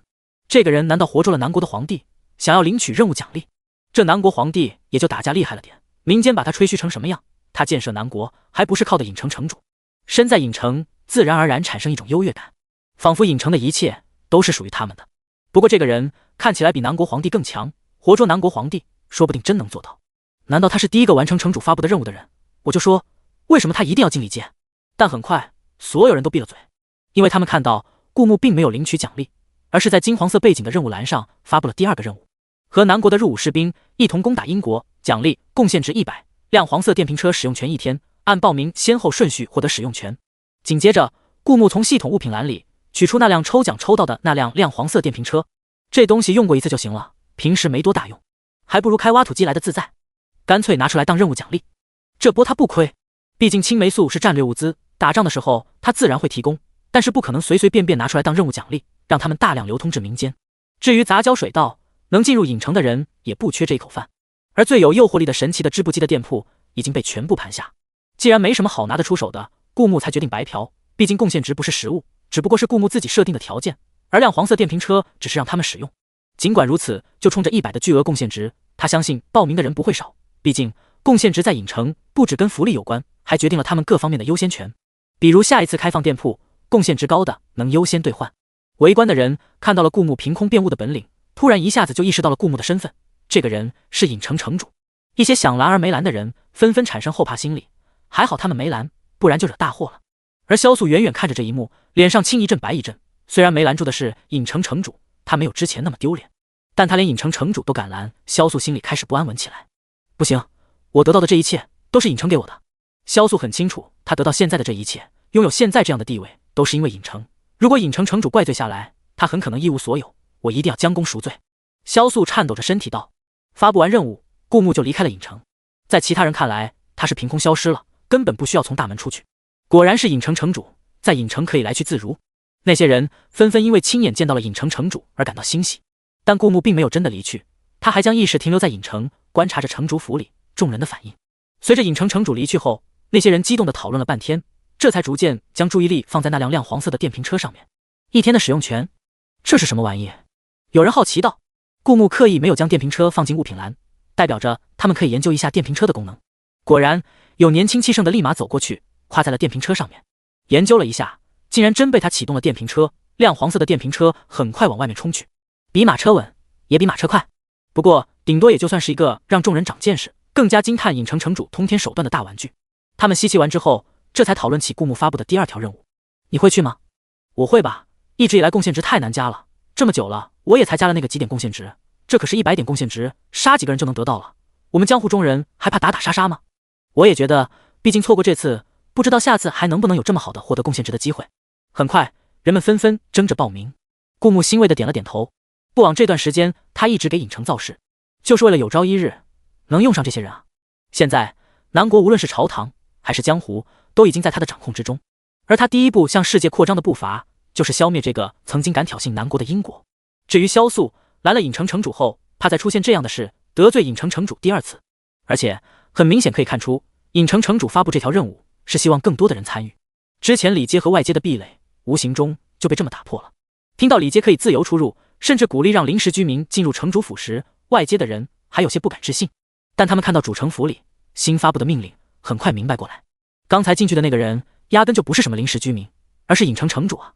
难怪这么强，能进入影城的都是江湖上的高手，至少比普通人要强很多。这种入伍的话，会直接算在精兵行列，在战场上起码是能以一敌百的。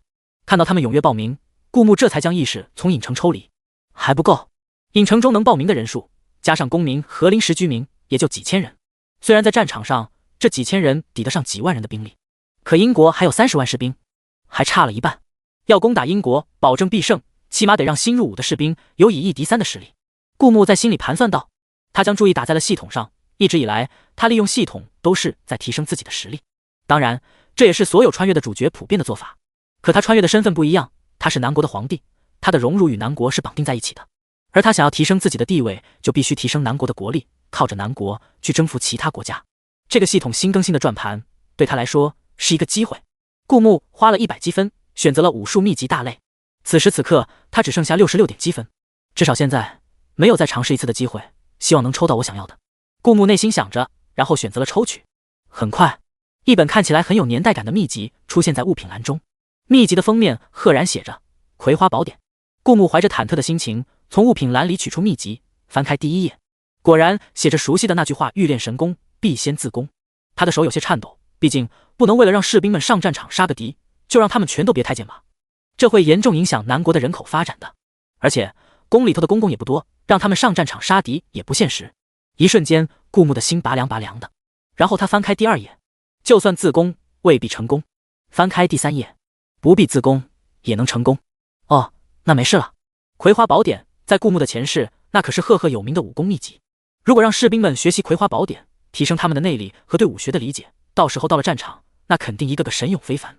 运气很好，传令下去，复刻这一本武功秘籍，让军营的士兵修炼，注意保密。顾木对着陈公公说道：10万士兵学习这本武功秘籍，要做到完完全全保密是不太可能的。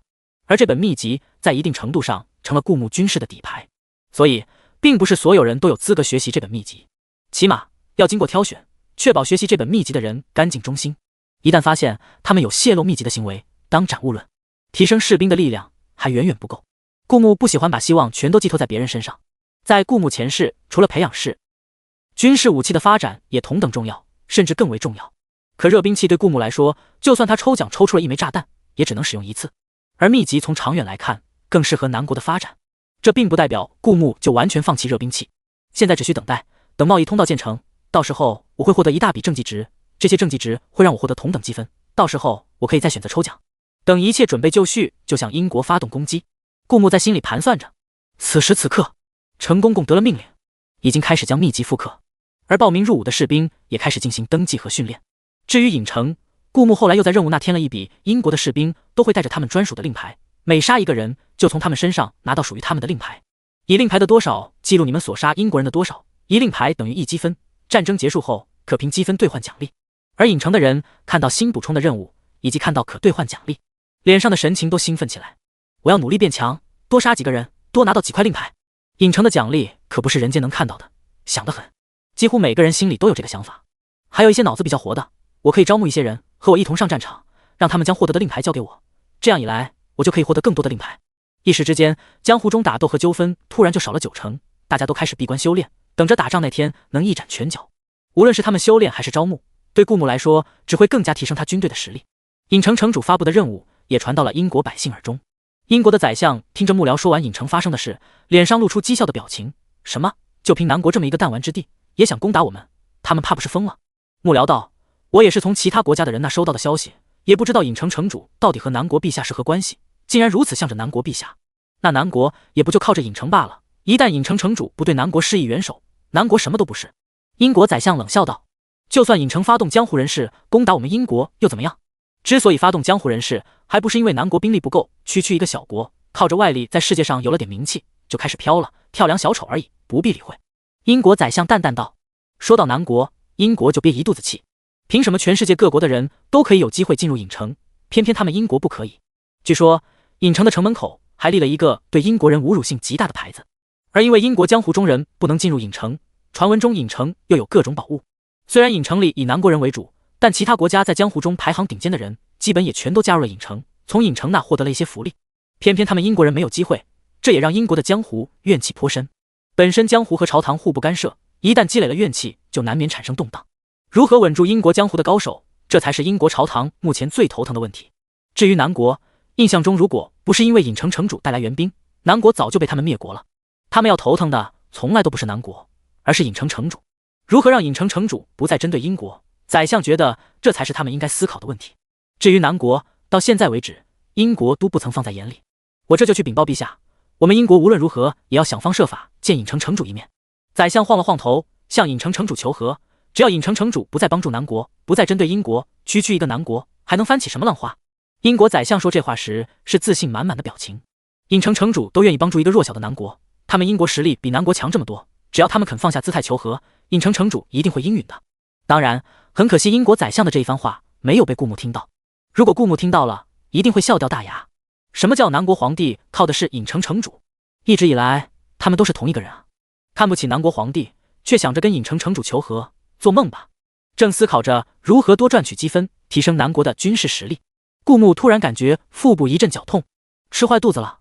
顾牧觉得这种可能性很微小，毕竟他的身体经过强化，就算一般过期了的食物吃到肚子里，一般也不会有什么事，毕竟他的体质比较好。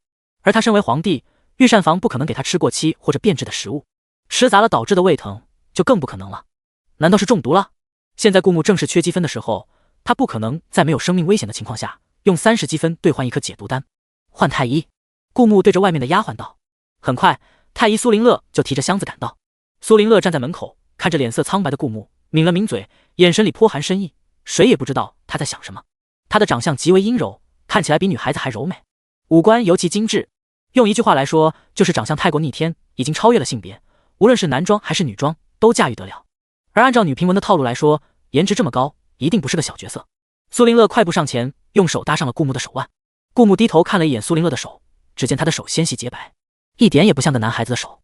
苏林乐替顾牧把完脉，低声道：“陛下，你只是吃坏了肚子，不打紧，我给你开几副药就好。”顾牧听到吃坏肚子，回头看了一眼，只见苏林乐惯常平静的神色，此刻竟有些紧张。只是吃坏肚子吗？顾牧反问了一句。陛下放心，没有大碍，臣替陛下开点药，过几日就好了。苏林乐愣了一下，似乎没想到顾牧会这么问，语气有轻微的迟疑。顾牧注意到苏林乐此时此刻呼吸放得很轻，似乎怕惊扰到自己。凭着火眼金睛，顾牧觉得苏林乐在紧张，可朕觉得朕不是吃坏了肚子。顾牧淡淡道：“你大概不知道，朕的抵抗力很强，普通的食物根本就不可能让朕腹疼，你为何骗朕？”苏林乐呼吸凝滞了一下，他开始慌乱起来。臣，兴许是臣医术不精，臣再替陛下把一下脉。苏林乐有些急道：“朕是中毒了，这毒是你下的，你为何骗朕？”顾牧冷静地分析道：“能年纪轻轻做到太医院院士，不可能医术不精，何况是替陛下把脉，一定谨慎谨慎再谨慎，不可能出这么大的纰漏。那只有一种可能，毒就是苏林乐下的，所以他故意不告诉顾牧他中毒了的事实。”苏林乐的脸色一下子苍白起来。顾牧冷哼一声，分析道：“如果朕没猜错，你就是沈朝的人。沈朝想谋逆害朕，被朕发现了，先一步下手。但尽管沈朝死了，你依然贼心不死，还想着谋逆，是不是？”苏林乐闻言瞪大了眼睛。奇怪的是，他的眼睛里并没有多少恐惧，甚至看顾牧的眼神似乎还有些许让人看不穿的情愫。“不是。”他矢口否认道。“当然，朕知道你不会承认，那朕现在就换来一名其他的太医，让他给朕看一下，到底是中毒还是吃坏了肚子。”顾牧冷笑一声：“你也别说是你医术不精，这么蹩脚的谎言，你觉得朕会被你糊弄吗？”苏林乐深吸一口气，露出一个惨淡的笑脸：“臣是帮着沈朝做过事，但臣并不想害陛下。”他顿了顿，又道：“臣是个孤儿，无牵无挂，没有家人需要保护，承不承认谋逆？现在臣都是一个死，臣并不想骗陛下。只是……”苏林乐说着，一把摘掉他头上的帽子，乌黑的秀发随着帽子被摘掉，一下子散落下来。苏林乐本就阴柔的长相，因为秀发的披洒，看起来像极了一个柔弱的女孩子。顾牧这时候才留意到，苏林乐修长的天鹅颈上其实是没有喉结的。不过这其实并不值得奇怪，因为有些男孩子他的喉结本来就是不明显的。但此时此刻的苏林乐却像极了一个女孩子，似乎看出了顾牧疑惑的目光。苏林乐用手握上衣领，往两边一扯，露出里面的衣服。顾牧这才注意到，苏林乐她虽然瘦弱，但竟然有胸。这不是那种胖的男人因为肥胖而导致的凶，这分明就是女孩子啊！你一直以女生的身份隐藏在太医院。顾木震惊道：真是世界之大，无奇不有。苏林乐抿了抿嘴唇，陛下，我以为我能忍，可看着你和皇后的感情日益深厚，我觉得我忍不了了。我宁愿死在你的手上，也不想再受这种折磨。说到这里，苏林乐的脸上露出一副惨淡的笑容。他说到这里，顾木也明白了什么，只不过也都只是他的猜测。他没有打断苏林乐的话，听着他继续说下去。我很小的时候就有幸见过陛下一面，那时候就被陛下深深的迷住。我深信这就是天意，陛下就是我的真命天子。可就算陛下还是王爷的时候，选妃或者纳妾，亦或是陛下有朝一日登基进行的选秀，也不会选择像我这种孤儿。苏林乐眸子红红的，喜欢上了一个人，但家世不匹配，可望而不可得。那时候我只是大小姐家的伴读，能成为陛下身边的人，也只有大小姐这样的身世才匹配。可我不甘心啊！苏林乐抬头看着顾木，喜欢一个人，不就是要努力和他在一起吗？所以，我离开了大小姐，开始在外寻找翻身的机会。我拜了个名师，苦学医术，不断的提升自己。我经历过九死一生，也吃过很多苦，终于，我可以以太医的身份出现在陛下身边，日日见到陛下。我以为我终于可以收获属于我的爱情了，可我没有想到，陛下的眼里只有皇后。哪怕我付出这么多努力，还是与陛下无缘。一滴眼泪从苏林乐的眼中滑落。想了想，这样下去，陛下永远也不会知道我的存在啊！我应该让陛下了解我，知道我是一个什么样的人，说不定了解之后，陛下会喜欢上我呢。顾木没有回应，任着苏林乐自言自语。虽然他面无表情，可是却内心复杂。前世他只是一个普通人，从来没有被人这么喜欢过。像苏林乐这样的美女，大概也只是隔着远远的看看，连追求都不敢追求。因为像这样的大美女，身边一定会有很多的追求者，比她有钱的，比她长得帅的，比她有趣的，比她贴心的，又怎么会轮得上她呢？与其费心费力，不如一开始就明白结局放弃。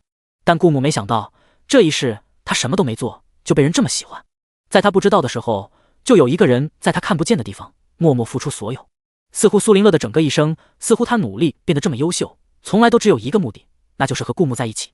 可他即使变得足够优秀了，站在了普通人想也不敢想的位置，他还是没有得到他想得到的一切。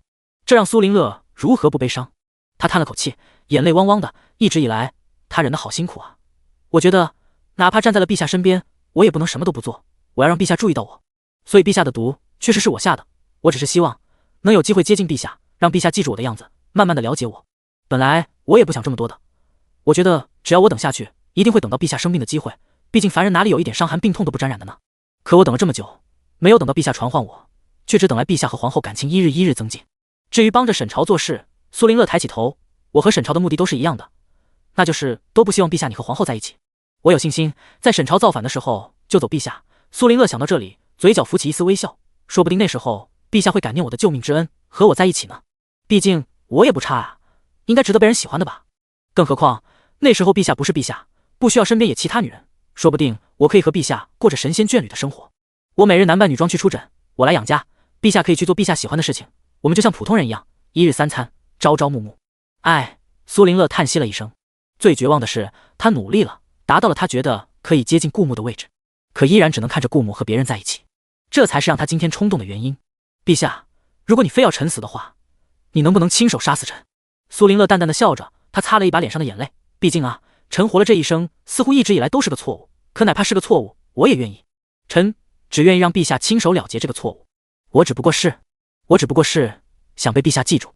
顾木有火眼金睛，他能辨别出一个人有没有撒谎。苏林乐看他的眼神，虽然带着一层因为伪装多年早已脱不下伪装的雾气，但顾木还是能感觉到他的真心和真诚。他没有撒谎，他做的这一切真的只是为了情之一字。顾木做不到，仅仅因为一个人喜欢他就亲手杀了他，除非苏林乐怀着要谋害他的心思。但虽然苏林乐的行为有些可恨，但他又从来没想过害死顾木，只是想得到顾木。苏林乐不知何时从衣袖里抽出一把剑，剑尖对着自己，他将剑柄递到顾木手上，用哀求的眼神看着顾木，恳求的说道：拜托了，亲手杀了我吧，我不想死在其他人手中。他用双手紧紧抓着顾木的手，往自己的喉咙刺去。他闭上了眼睛，顾木看不出这一刻他的情绪如何，是解脱还是绝望彻骨。顾木抽回手，冷声道：你还有利用价值，朕给你一个将功补过的机会，做得好，朕可以饶你一命。想必你也听闻了郢城的动静，过段时间朕会派兵攻打英国，替之前惨死在英国士兵手下的南国百姓讨回公道。到时候虽然南国有青霉素做支撑，但一定缺少不了大夫。朕需要你随行军一起照顾因战争负伤的伤员。苏林乐的医术很高超，可能有些士兵的伤在其他大夫手上必死无疑，但在苏林乐手上很可能能保下一条命。更何况有苏林乐做军医的主心骨，一定是件好事。苏林乐愣了愣，他的注意力完全没有在饶他一命上，毕竟对他来说，死亡早已不惧。他的全部注意力都在顾木那句朕需要你上。好，苏林乐点了点头。他被陛下需要了，这是不是他和陛下关系更进一步的表现？他真的足够优秀，比一般女孩子要厉害很多。他吃过很多人都吃不下的苦，陛下如果了解这样的他，会不会对他动心呢？苏林乐欣喜地露出一个笑容，陛下，臣一定不会辜负你的。他将衣服合拢，将头发重新挽起来，戴上帽子，又成了京城太医院医术最好的大夫，地位崇高又年轻的天才太医院院士。可只有他知道，他压根不在乎他的虚名，而他想要的在今晚似乎近了一步。他见到了陛下，向陛下坦白了他的女儿身，而陛下并没有因为他隐瞒女儿身上朝堂做官，也没有因为他欺骗陛下就处死他。陛下，未来很长，我愿意一步一步向你靠近。苏林乐嘴角扬起一个笑脸。而苏林乐离开之后，顾木也一步一步往地牢了走去。陆小瑶自从上次被关押在地牢，顾木一直不闻不问，想必这段时间能让他收了不少跳脱的性子。顾木走进地牢，发现陆小瑶心大得很，正在睡觉。狱卒喝了一声，陆小瑶也只是翻了个身，继续睡。睡着，还咂巴了几下嘴巴，吃，好吃，鸡腿，好吃。呜呜，鸡腿掉了，吹吹，还能吃，嘻嘻。陆小瑶的脸上突然露出一丝幸福的表情，似乎全然没有意识到她的处境是在牢房里。顾木叹了口气，对着狱卒道：“你出去吧，我来。”狱卒点了点头，他知道陛下很强，这陆小瑶虽然会武功，但绝对不会是陛下的对手，他不必担心陛下的安危。更何况陆小瑶的双手双脚都被铁链锁了起来，他只需要待在不远处，这个距离刚好听不到顾木正常说话，但顾木换一嗓子，他就能听到，且能及时出现的距离。顾木在陆小瑶的床边坐下，却看到陆小瑶嘴角的笑突然垂了下来，继续睡着梦话道：“母后，我想你了，我好想你啊，我好想回去看你，想你亲手给我做的鸡腿了。”母后，为什么会这样？顾木听到母后这个词愣了愣。一般普通老百姓称自己的母亲为娘，只有出身皇家才会称自己的母亲为母后。难道说陆小瑶的真实身份是某一国的公主？但是她又因为什么才流落此地？很快陆小瑶似乎又做了一个噩梦，然后被惊醒，脸上满是冷汗。不要死！她突然从床上坐起来，脸上是顾木从未在她脸上见到过的无助和害怕。但陆小瑶没想到，她身边坐着的是顾木。陛下！陆小瑶轻声喊道。看起来被关押在地牢的这些日子，虽然陆小瑶表面看起来满不在乎，内心也是受了不少折磨的，看起来变得脆弱了很多。似乎没有别的事让她打发时间，她就容易会想起一些过往的回忆，而这些回忆偏偏是她尘封在记忆里不想捡起的，难怪会做噩梦。陆小瑶，你想不想从这里出去？顾木问道。陆小瑶愣了一下，出去？被关在这里这么久，她几乎都快忘了外面的世界是什么样了。这里只有潮湿的墙壁、潮湿的被子，还有其他犯人不断的争吵和哀嚎。每天吃着难吃的饭菜，只有发呆和回忆过去，才能打发这难熬的时间。当然想啊。陆小瑶被关在这里这么久，早已没有了之前的精气神，有气无力地回答道：“我可以让你出去，不过你要执行一个任务。”顾木道：“好。”几乎没有犹豫，陆小瑶就回答道，他甚至没有问那个任务是什么。看着陆小瑶渴望的大眼睛，顾木知道他太想出去了，哪怕能获得一刻自由，就算下一刻丧命也在所不惜。有些人天生就是为自由而生，如果剥夺他的自由，那么对他来说就是生不如死。那好，我给你服一颗毒药，这颗毒药不会立即使人致命，它会在你体内持续发作，3年后才会让你死亡。顾木张开手心，里面有一颗丹药，但是你放心，只要你顺利完成任务，我就会给你解药，而你之前所犯的错事也一笔勾销。陆小瑶没有犹豫，拿起顾木手心的丹药，一口吞下。到现在他都没有问任务是什么。顾木看着陆小瑶现在的样子，突然觉得有些可悲。以前多么灵动一个姑娘，我要你去英国，不过你放心，不是让你勾引英国君主，你也不适合勾引这一行。顾木淡淡道，语气里有些许鄙夷。陆小瑶美则美矣，可是因为她长得太过可爱，且因为她的行事风格很容易让人将她当小孩子，很难升起男女之间的欲望。那你要我去做什么？陆小瑶假装没看到顾木眼里的鄙夷，反正她不在乎，她只在乎那个人的看法。不过她连那个人长什么样都不知道，更何况找到他在哪里了。刺杀英国君主。顾木淡淡道。陆小瑶的正确使用方式就是将他当成一柄剑，指哪杀哪，并且无往不摧的一柄剑。他相信陆小瑶有这个实力。陆小瑶愣了一下，似乎有些熟悉的感觉突然从他心里升起，但稍纵即逝，他压根就没有把握住。好，他点了点头道。杀人什么的，对于江湖中人来说不过是家常便饭。离开地牢，夜已经深了，能看到天空的月亮清冷的挂着。顾木刚离开地牢，往前走了几步，就看到不远处沈凌手上拿着一件披风，正浅笑着等着他。顾木立马快步迎上去，这个时候你在这里做什么？怎么还不睡？沈凌笑着道：我听死士说陛下来了地牢，就想着入冬了，天气有些虚冷，更何况陛下傍晚时分因为腹痛换了太医，臣妾怕陛下着凉，所以给陛下带了一件披风。顾木看着沈凌娇弱的小身板，他本来也穿的不多，可是却怕他着凉，顶着寒风站在出口等着他。这种事情不必你亲自去做的。顾木接过披风披在了沈凌身上，摸着他的手，挺凉的，看起来在这里等了不久了，就算是你亲自来做，你也可以去地牢里找我呀。沈凌摇了摇头，陛下大半夜去地牢，一定有重要的事，臣妾不想打扰陛下，给陛下徒增烦恼。只要是你，朕就不觉得打扰。沈凌突然仰起头，笑问道：陛下现在可曾困了？不曾，精神得很，尤其是看到朕的皇后，朕就更精神了。顾木笑眯眯地讨着沈凌欢心。沈凌果然笑得更开怀了，格外好看。那陛下要不要去臣妾的坤宁宫坐一坐？臣妾听闻陛下腹痛，给陛下熬了点汤，吃了可以养胃。本来臣妾带着去陛下的御书房找陛下，没有看到陛下，这才听闻陛下去了地牢。臣妾想着陛下刚感染风寒，又这么操劳，怕陛下在吹风，所以才在这里等着陛下的。沈凌轻轻地说道。顾木一下子将沈凌揽在怀里，朕的皇后真是贴心啊，因为有了挖土机和推土机，再加上南国本就是个小国，疆域不宽，贸易通道修建得很顺利。而贸易通道修建完成的时候，顾木也如愿以偿地获得了200政绩值。看着多出来的200积分，目前他一共有266点积分，用来吃混沌元肯定是不够的。而这段时间，士兵们的训练也基本上完成了基础和进阶的训练，可以投入到战场上了。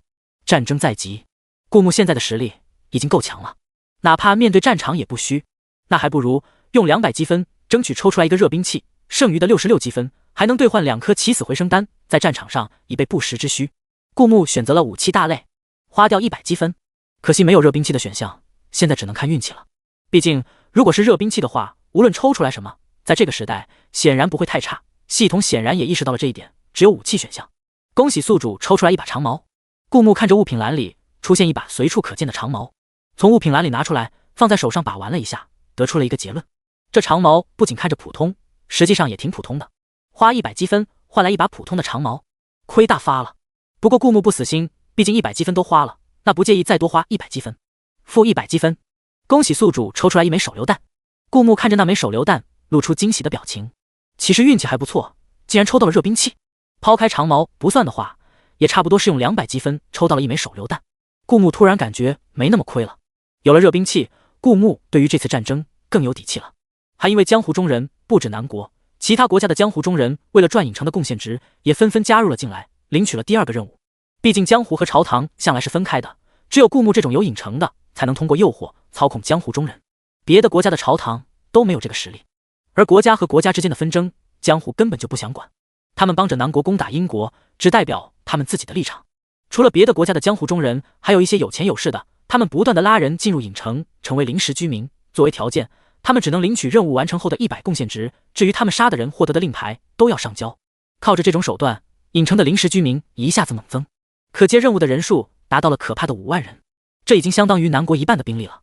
而南国的军营中也筛选出了1半，让他们学习了葵花宝典。至于另一半，他们选择入伍，目的不仅仅是为了报效国家，更多的是为了自己的私利。没有为国家献身的精神，顾木虽然不否定他们的这种态度，但很显然，这种人面对其他利益，很可能也会选择出卖秘籍。出于谨慎的态度，顾木并没有选择让他们学习葵花宝典。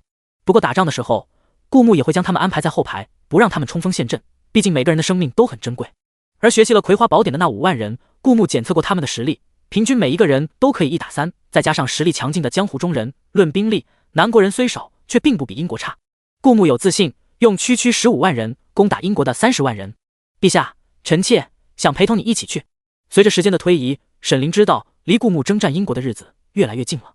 他虽然很不愿意顾木冒险，却很支持顾木的决定。毕竟之前英国攻打南国，让多少南国的百姓妻离子散。如果不是影城城主请来援兵，想必南国这个国家已经不存在了。任何一个有血性的人都忍不下这种耻辱。臣妾担心陛下的安危，想跟陛下一起，好照料陛下。沈凌焦急道，他才不想守着后宫，等着顾木的捷报，或者让他不愿意面对的消息。这种等待，一定分分秒秒都很难熬，还不如和陛下同生共死。顾木摸了摸沈凌的头发，朕这次是去征战，不一定能保护你的安全，朕同样希望你能安安全全的，而战场始终都是不安全的。顾木很想让沈凌待在京城，待在后宫，这样他才心安。但是他也不会强迫沈凌，因为他知道沈凌是一个独立的个体，他和自己一样，有可以为之奋不顾身的事情，有值得冒险的事情。所以如果沈凌一定要去的话，他也会尊重沈凌的决定。果然，沈凌认真地看着顾木，轻声道：陛下，臣妾不会拖后腿的。臣妾的武功虽然不是最顶尖，但也足以排得上高手的行列，而且臣妾最擅长一些奇术，在关键时刻能起到重要作用。沈凌说的是实话，她不是那种傻乎乎、空有其表、只会拖后腿的女孩。哪怕顾木不在，顾木相信她也能独当一面，指挥千军万马。好，顾木点了点头道：那就同生共死。同生共死。两人相视一笑，顾木将沈凌紧紧拥在怀里。真好，这个世界有人能为他付出一切，而同时他愿意为这个人付出一切。在偌大的世界，能有个人相拥取暖，又何尝不是一桩幸事？沈凌在顾木怀里笑得很开心，仿佛他们刚才决定的并不是上战场，随时可能有生命危险，只不过简单的去郊游。陛下，我不怕生死。沈凌轻轻道：我怕的是你先离我而去。臣妾这辈子最大的心愿就是和陛下一直在一起，哪怕是死亡，也想将臣妾和陛下葬在一起，永不分离。因为陛下对臣妾来说是这辈子最重要的人。顾木听着沈凌轻轻的告白，感觉心里暖洋洋的。有妻如此，夫复何求？而两人在皇宫的花园紧紧相拥的时候，苏林乐也恰好从花园中经过。他提着医药箱，手指紧紧握着箱子，指关节轻微泛白。真羡慕啊，到底是什么样的灵魂才能拥有陛下如此真心的喜欢？苏林乐在心里苦涩的想到。毕竟沈凌的脸他看得到，倾国倾城。但是苏林乐觉得陛下不会是这么肤浅的人。一瞬间，苏林乐很想了解皇后，想知道皇后有哪些点值得被陛下喜欢。这样的话，知道陛下的喜好，他才可以一点一点向着陛下靠拢，努力成为陛下喜欢的人。至于外貌，幸好老天虽然给了他草根般的身世，却同时也给了他美的足以让所有人惊艳的外貌。他现在虽然是男扮女装，但看起来阴柔，男女通杀。可如果他换回女儿装，却没有一点男孩子的影子，绝对是一个娇艳至极的姑娘。既然陛下知道了我是女儿身，有机会我也要让陛下看一看我穿裙子时的样子。苏林乐在心里默默地想到。虽然眼前的一幕极其刺眼，但陛下说需要他，这就让他足够有动力，朝着他的执念继续前行。苏林乐叹了口气，悄悄从花园另一侧绕过去。喜欢一个人，既甜蜜又苦涩。向英国征战的这一天终于来了。顾木也实现了一直以来的梦想，开挖土机在皇后。不管怎么说，有挖土机和推土机这两个大家伙，打仗的时候其实也能派上其用。比如当对方聚在一起准备防守的时候，顾木直接开着挖土机开过去，一定能压死好几个。死士则孤零零地开着推土机跟在顾木的身后。陛下，这机器好高。沈凌坐在挖土机的副驾驶上，好奇地从窗外往下看。挖土机的高度比马车要高不少，沈凌第一次坐在这么高的地方看移动的风景，不免有些兴奋。高度更高，似乎看到的风景也更好看了。以前坐着马车从窗外看过去，只能看到树干，而现在却能正对着路旁树上的花。这也因为南国的贸易通道修好了，一路上挖土机都畅通无阻，并且路面平坦，开得很顺畅。沈凌坐在里面才能更好地欣赏风景。陛下，你手上握着的是什么啊？沈凌看着顾木操纵着手上的方向盘，好奇地问道。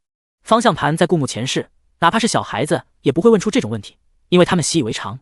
但对这个时代的人来说，却是第一次见这么稀奇的东西，难免好奇。顾木笑了笑，难得见到沈凌这么懵懂的样子，简直太可爱了。他解释道：这叫方向盘，我们的车子往哪个方向行驶，就是操纵着这个方向盘来控制的。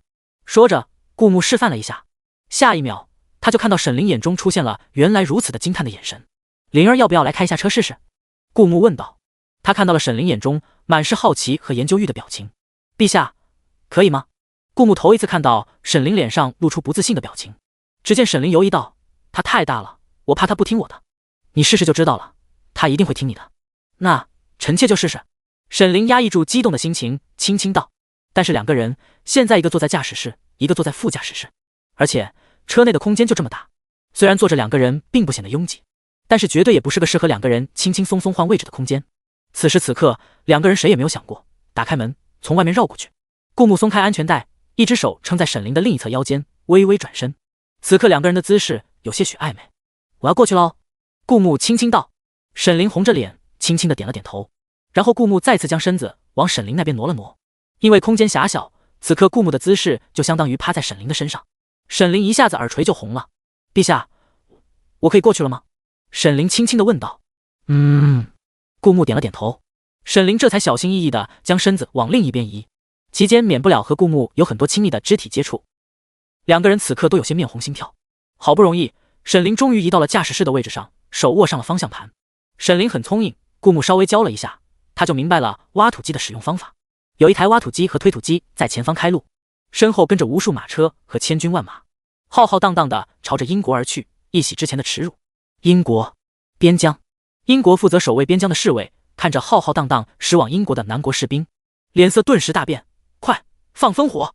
而其中一个士兵也是脸色大变，他们前面的那两个庞然大物是什么啊？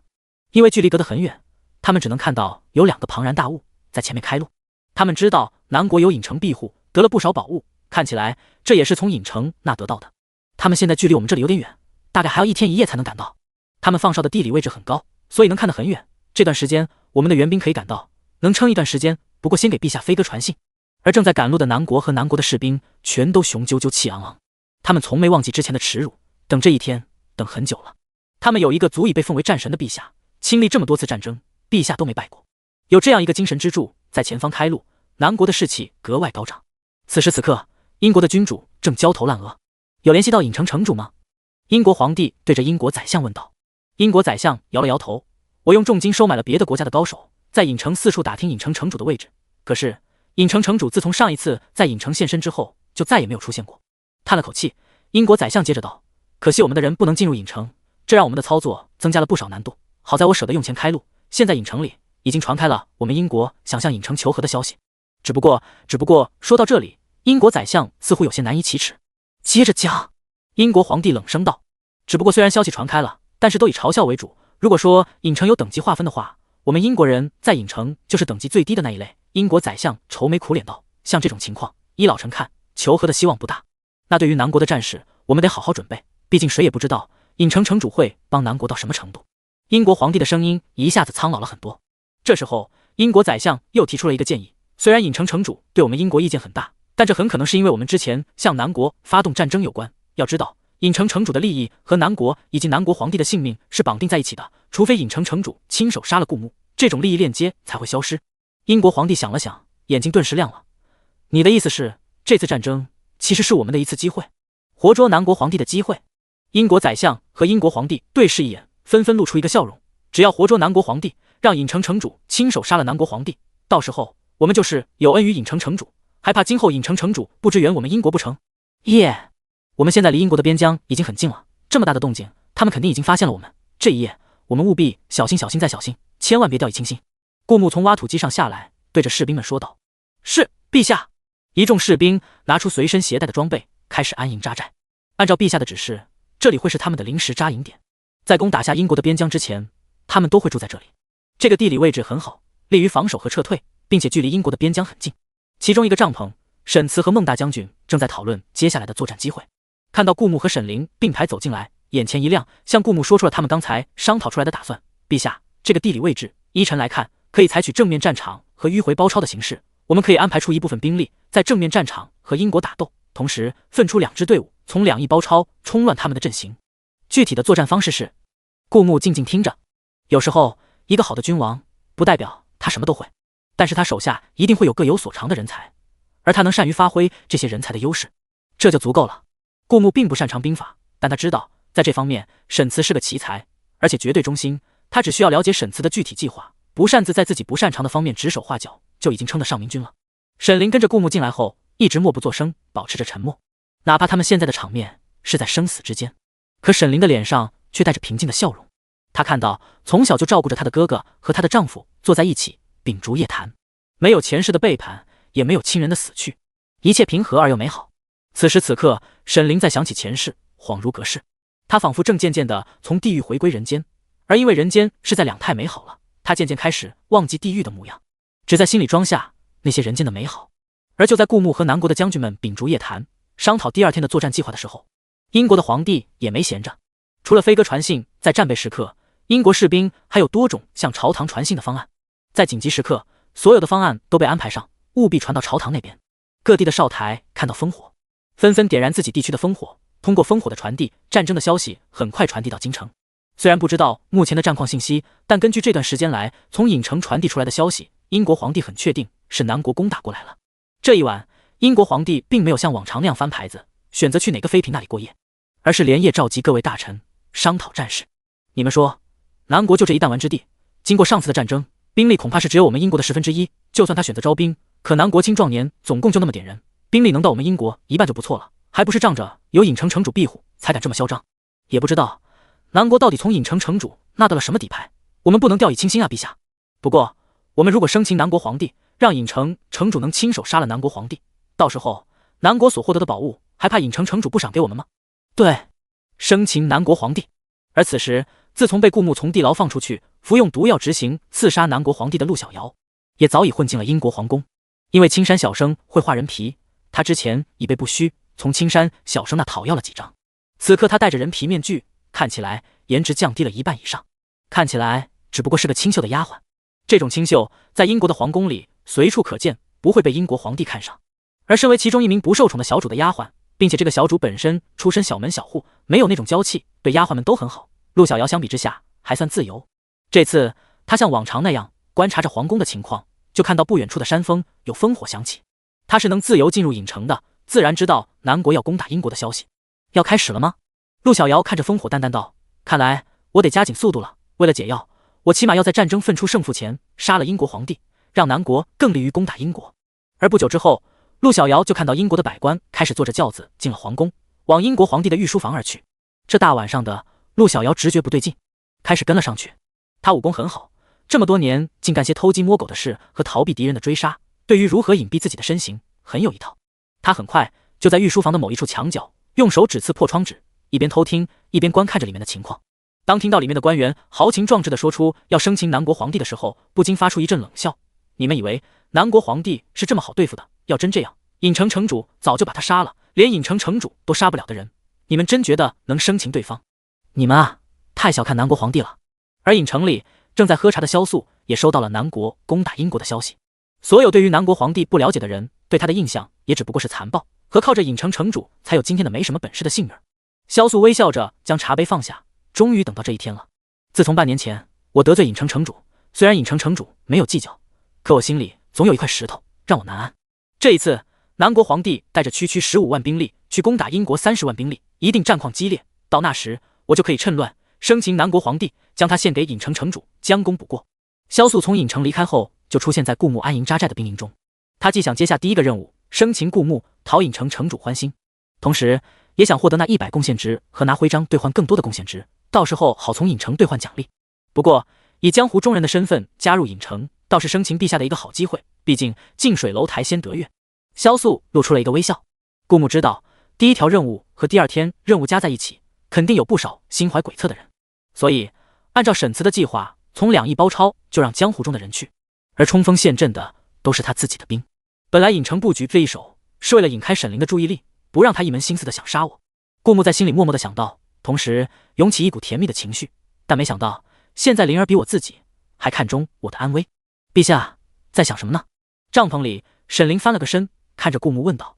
因为随军物资除了必需品，其他的一切从简嘛，所以沈凌和顾牧睡在一间帐篷里。毕竟皇后和皇上分开睡，又没有其他宠妃，怎么看都不像话。此时此刻，沈凌和顾牧就躺在一张床上，借着月光，沈凌看到顾牧原本闭着眼沉睡的脸上突然露出了一丝微笑，不禁问道。顾牧用胳膊枕着沈凌，看着她绝美精致的容颜，哪怕是他前世从大荧幕上见到的化妆加打光加滤镜而以最完美的形象出现的明星，也比不上眼前的人儿。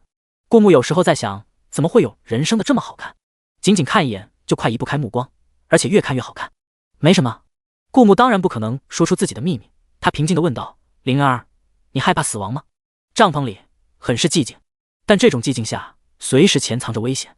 有想活捉顾牧向郢城城主邀功的人，有可能虽然偷袭营地的人，而这种危险稍有不慎就会丧命。沈凌摇了摇头，在被窝下紧紧抓住顾牧的手，咧嘴一笑。臣妾不怕，臣妾只怕。沈凌扭过头，认认真真地看着顾牧。臣妾只怕陛下比臣妾先走，留下臣妾一个人。如果要下皇权，臣妾也希望能和陛下一起。只要和陛下一起，无论做什么，对臣妾来说都是幸福的。2个人紧紧相拥在一起，无论明天面对的是什么，顾牧知道就算前方是地狱，也有一个人会陪着他义无反顾地跳下去。而另一侧帐篷，随军的太医苏林乐静静地坐在帐篷里，毫无睡意。在皇宫中的时候，他就打听到陛下极少在坤宁宫中过夜。不过，虽然陛下极少在坤宁宫中过夜，但也是日日睡在御书房，只不过是政务繁忙罢了。陛下和皇后的感情，明眼人都看得出来是极好的。可是现在，苏林乐看到两人睡在同一个帐篷里，他们会做什么呢？苏林乐不由自主地开始想到，想着想着，眼眶渐渐泛红了。陛下他需要我。苏林乐晃了晃脑袋，不让自己胡思乱想那些不开心的事。他开始认真回忆起那天，陛下对他说，他需要他，所以我要认真做好，让陛下更加需要我，只有这样，他才会留我在他身边。苏林乐想着想着，突然红着眼眶，露出一个笑颜。因为是夜晚，他一个人在帐篷里，所以他卸下了伪装，只穿着女孩子的睡衣，披散着头发，没有一丝男孩子的影子。而被情所困的他，看起来格外令人心疼。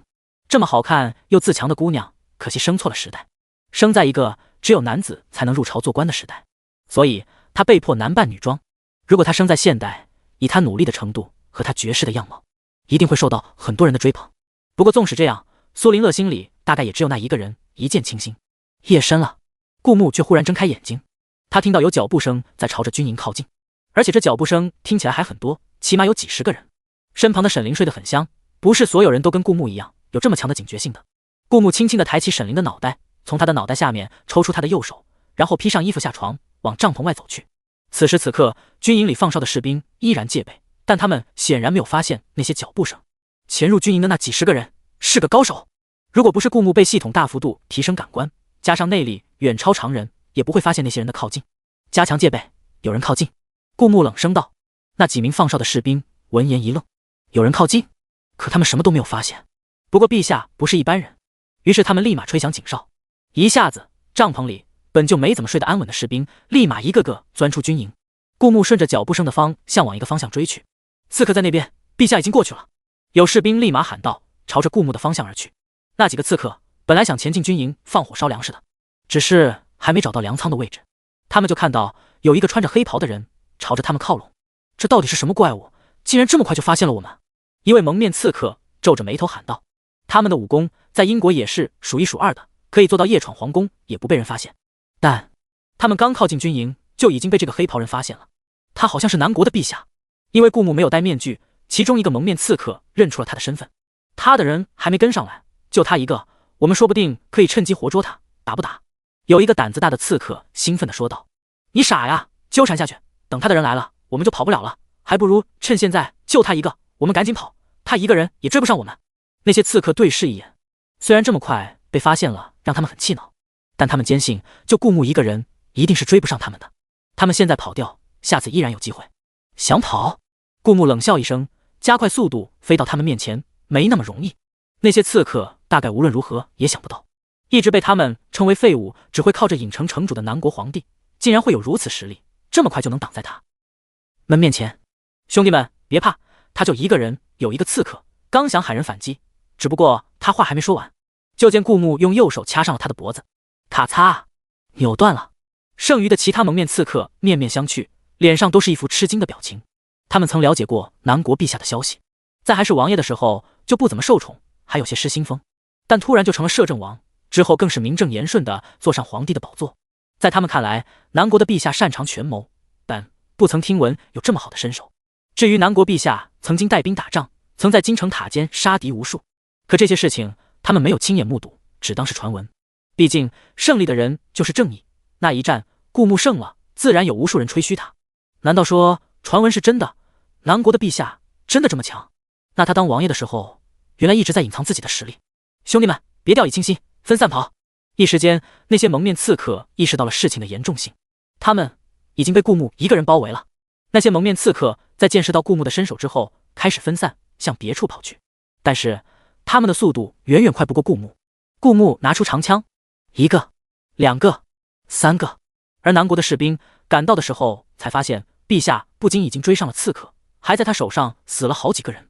别让他们跑了，顾木冷声命令道。是，能上战场的，这点眼力见还是有的。那些士兵在顾木开口的那一刹那，就从四面八方围住那些刺客。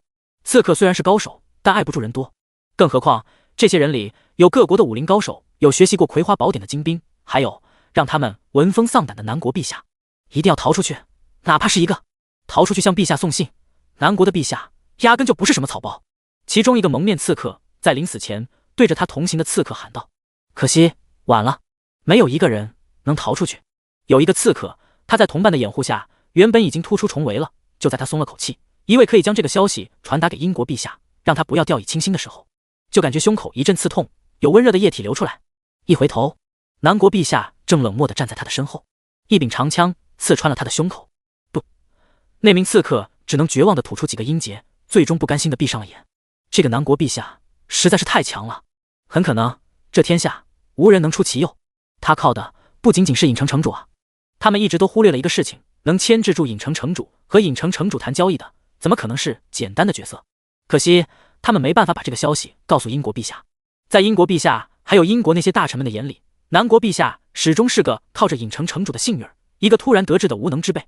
他们还想着生擒顾木，怎么可能？我这才知道影城城主有通天手段，为何到现在还没杀死南国陛下？毕竟如果南国皇帝真的是个草包的话，肯定早就死在了影城城主手上。在临死前，那名蒙面刺客恍惚之间觉得自己明白了一切。顾木收回长枪，沾血的长枪不断往下淌着鲜红的鲜血，杀戮之气出现在顾木冷漠的脸上。不知不觉，在这个残酷的世界待得久了，杀个人就和吃饭喝水一样简单。此时此刻，顾木的心里泛不起一丝波澜。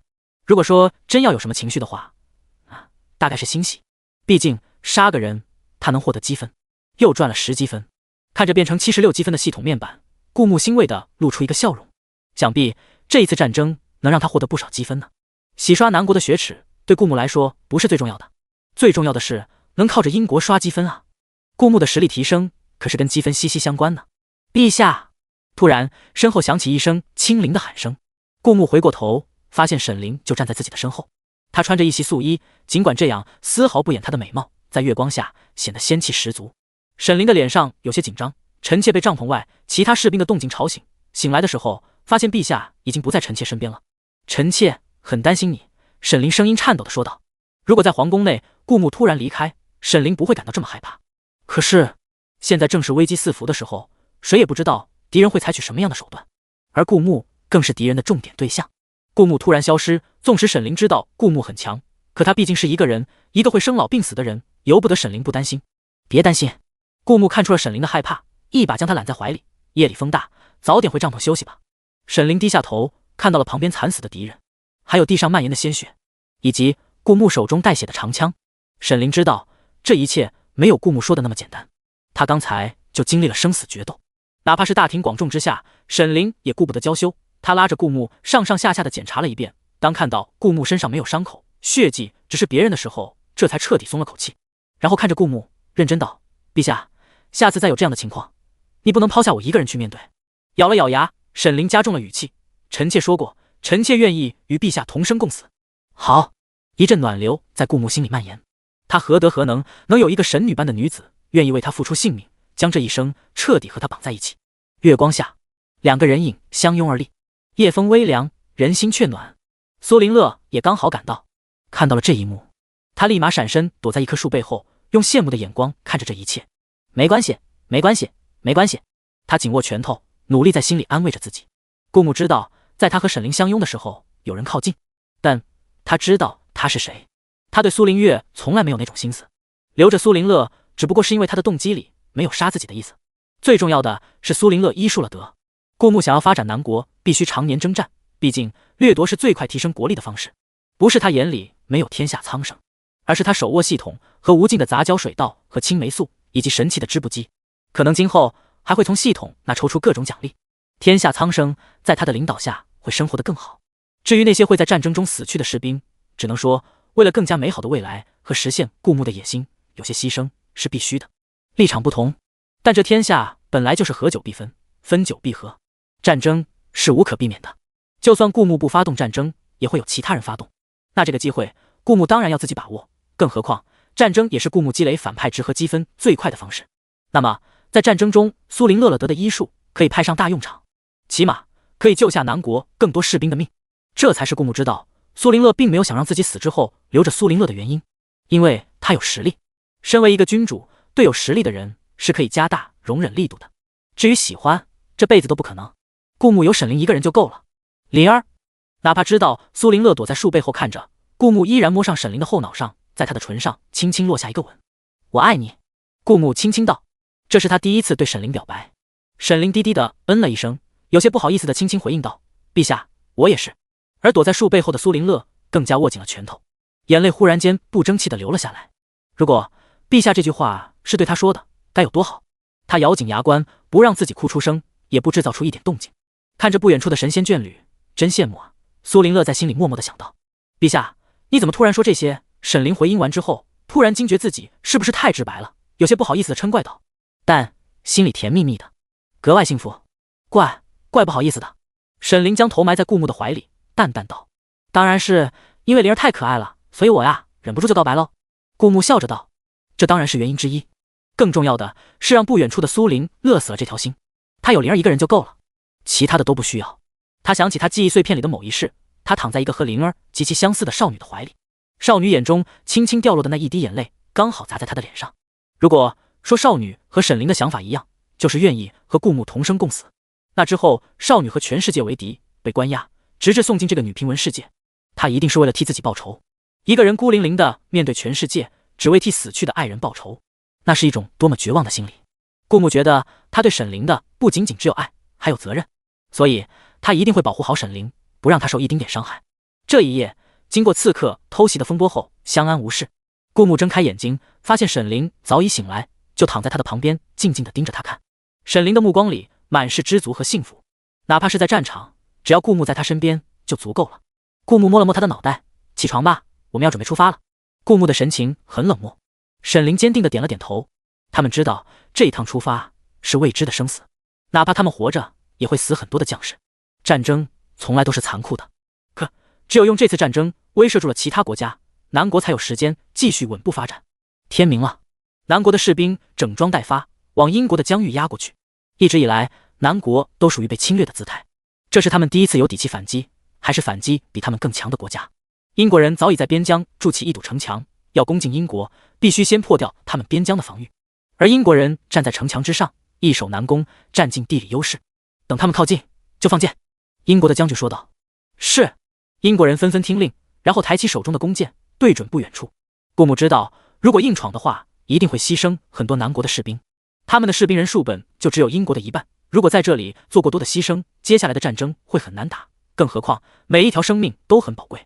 你们先停在这里，我去打出一条豁口，你们再压上来。顾木对着士兵们命令道。士兵们面面相觑。陛下的意思是，他要一个人上。纵然他们知道陛下很强，可一个人能面对千军万马。他们隔着远远的，已经看到敌方站在城墙上的弓箭手。若不是现在距离不够，那些弓箭手放箭只会浪费箭矢，恐怕他们现在早已变成了刺猬。更何况陛下一个人要打出一个豁口。陛下，你别冲动，我们一起上，总能破掉他们的防御，冲上城墙的。只要冲上城墙，现在英国的疆域只到了一部分援兵，我们还是很有优势的。看起来大大咧咧的孟大将军其实心思很细，这时候忙站出来劝阻道。顾木回头望了一眼南国的士兵，这些都是愿意为了他的国家出生入死的人，但是一起上会牺牲很多的人。顾木冷声道。但陛下，你是我们的主心骨，哪怕我们牺牲也不希望你有事啊。孟大将军继续劝阻道。对啊，陛下，我们宁愿牺牲自己，也不希望陛下有事。很快，身后的士兵们全都迎合道。战争是会流血牺牲的，但我希望你们的牺牲不是无谓的。顾木冷声道。我会尽我最大的努力保护你们的安危。顾木拍了拍孟大将军的肩膀，相信我。这孟大将军还想再劝，但顾木毕竟是陛下，他在担心陛下的安危，终究只是一个臣子。既然陛下心意已决，臣恳请陪同陛下一起去。孟大将军郑重地说道。你去了，我还得保护你，算了吧。顾木给了孟大将军一个放心的眼神，然后跳上了挖土机。而身后，沈凌紧紧握着拳头，看着顾木坐上挖土机。这一切虽然顾木早就给他做了心理准备，但他也只能努力克制住，不去阻拦顾木的行为，心里依然是非常担心的。陛下，你一定要活着回来。沈凌红着眼眶在心里默默地想到，不然臣妾会自刎于你的尸体前，也算是圆了臣妾和你同生共死的心愿。顾木最后坐上挖土机，要关上挖土机的车门的时候，回过头对着沈凌露出一个微笑，给了一个让他放心的眼神，然后关上车门，向着敌方城墙缓缓开去。在还未开进地方的城墙之前，顾木想起他前世在电视上看到的抗日神剧，什么手撕鬼子，一个人打一个连。当时候他还吐槽过编辑的脑洞，现在他却很感激编辑的脑洞。毕竟如果开挂的是别人，我会阴阳怪气的嘲讽；当如果开挂的是我自己，那我自然会笑着接受，还能默默的在心里点一个赞。顾木做着的挖土机其实还是前世的改良版本，挖几下，在地方的城墙前挖出一个豁口并不算难事，而有了这个豁口，南国的士兵就不需要搭梯子翻上城墙才能和英国士兵正面作战，因为在爬梯子的过程中，南国士兵是没办法进行攻击的，很容易牺牲。但直接从豁口冲进去就一样了，到时候英国的士兵就得和南国士兵正面交战。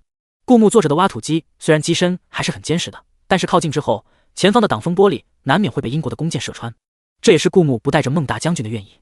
顾木有76积分，能兑换2颗起死回生丹，除此之外，他的脖子经过龙鳞片的强化，刀枪不入，更何况他现在戴着头盔，穿着铠甲，保护了身体的要害部位。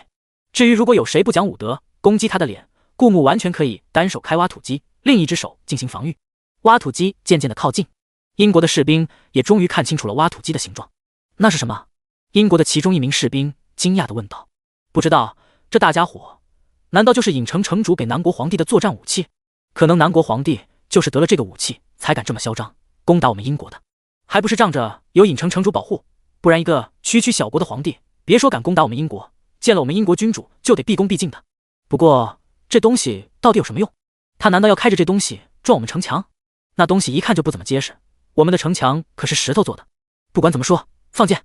英国的将军下令道：陛下有令，务必活捉南国君主，所以把他打成重伤即可，别让他丧命。这英国士兵们面面相觑，能打死对方已经很不容易了，还要控制在打成重伤，能让他们活捉但是又杀不死的程度。你怕不是在为难我胖虎？但陛下的命令必须执行，所以英国的士兵们齐齐将弓箭对准了挖土机的轮胎。顾木实在没想到他们会来这么一下，一脚油门加快了速度。在挖土机抵达城墙前，被弓箭炸成刺猬的轮胎，这时候也不能再支撑挖土机前进了。英国的士兵们纷纷大喜，他撞不过来了，现在南国的士兵还在后面，眼前就南国皇帝一个人，我们快上，将他活捉。但是英国士兵们脸上的喜悦仅仅维持了1秒，紧接着他们就看到那台会移动的庞然大物上头，那个跟手臂一样的玩意突然动了，朝着他们的城墙砸了下去。仅仅一下，英国的城墙就被挖下了一个角。这时候的技术，人们还不知道用混凝土，这些城墙虽然防人的肉身和冷兵器攻击很有效，但是对上现代的武器就显得脆弱不堪。而原本担心陛下安危的南国士兵看到这一幕，纷纷睁大了眼睛，吃惊的张大了嘴。他们真的有一个好陛下，有这玩意还怕地方的城墙？而英国的士兵则面色惨白，他们从来没有见过眼前的庞然大物是什么。虽然之前南国在修建贸易通道，但是隔得远远的，他们就将修建贸易通道的工地封锁起来，不让其他人靠近，他们的细作自然也没有机会看到这个庞然大物。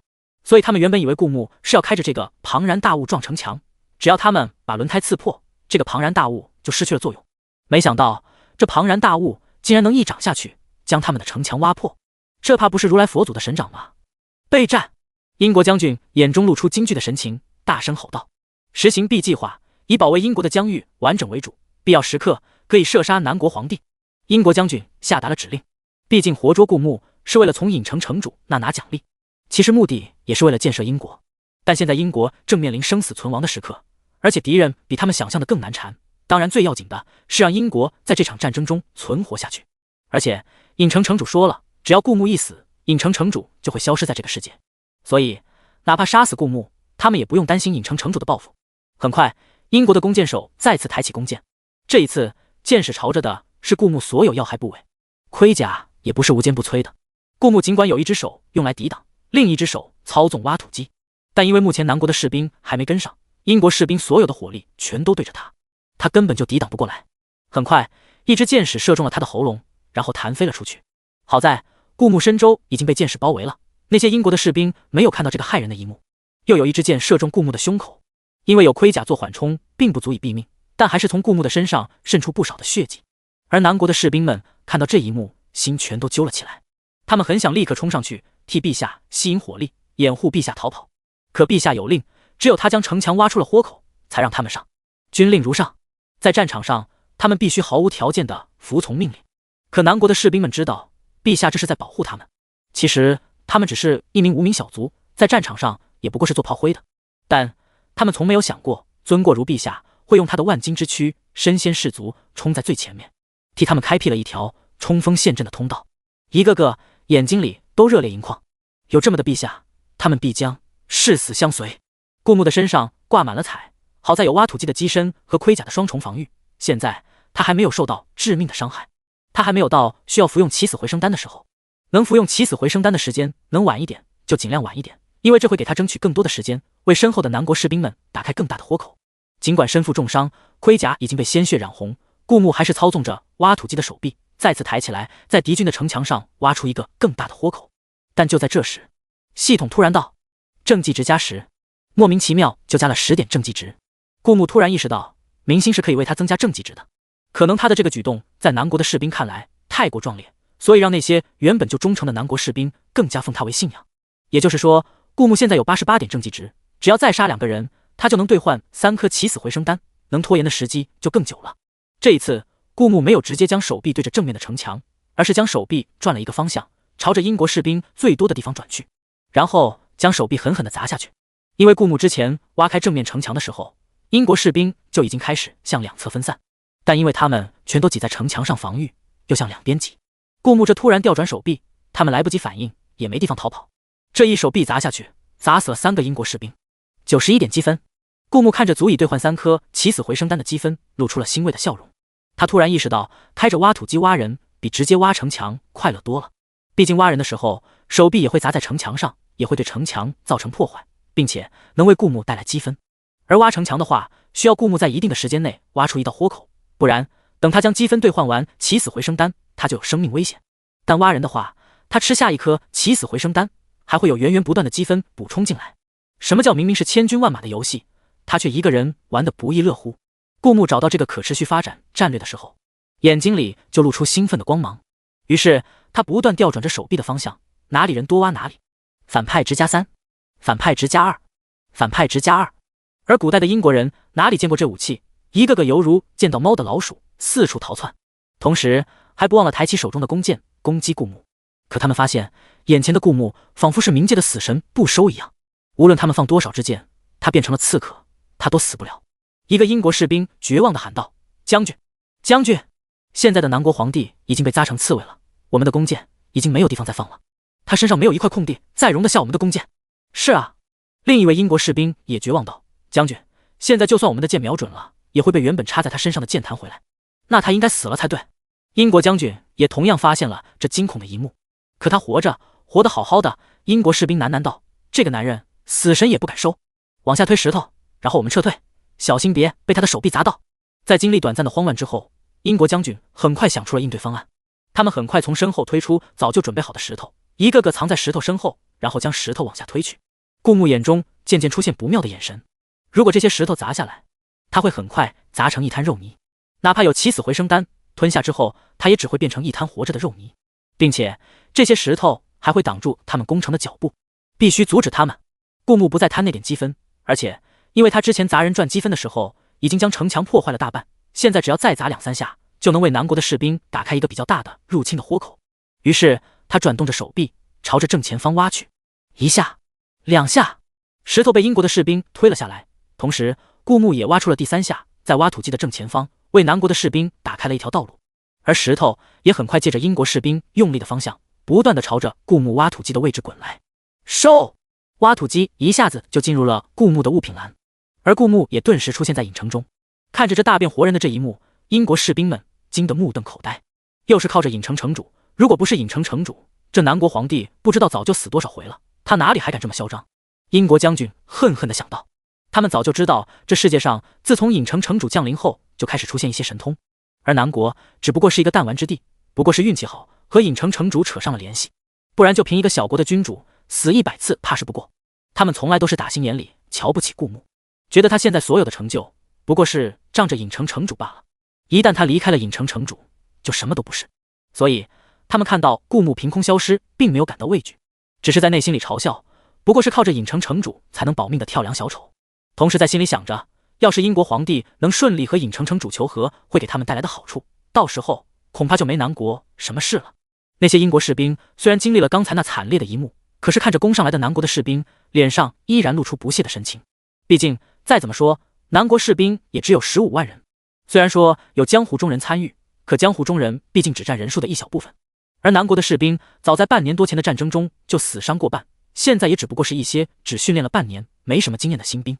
可很快，他们意识到他们想错了，因为那些他们眼里的新兵迅速从地上腾飞起来，一剑挥掉他们的剑矢，向着城墙飞去。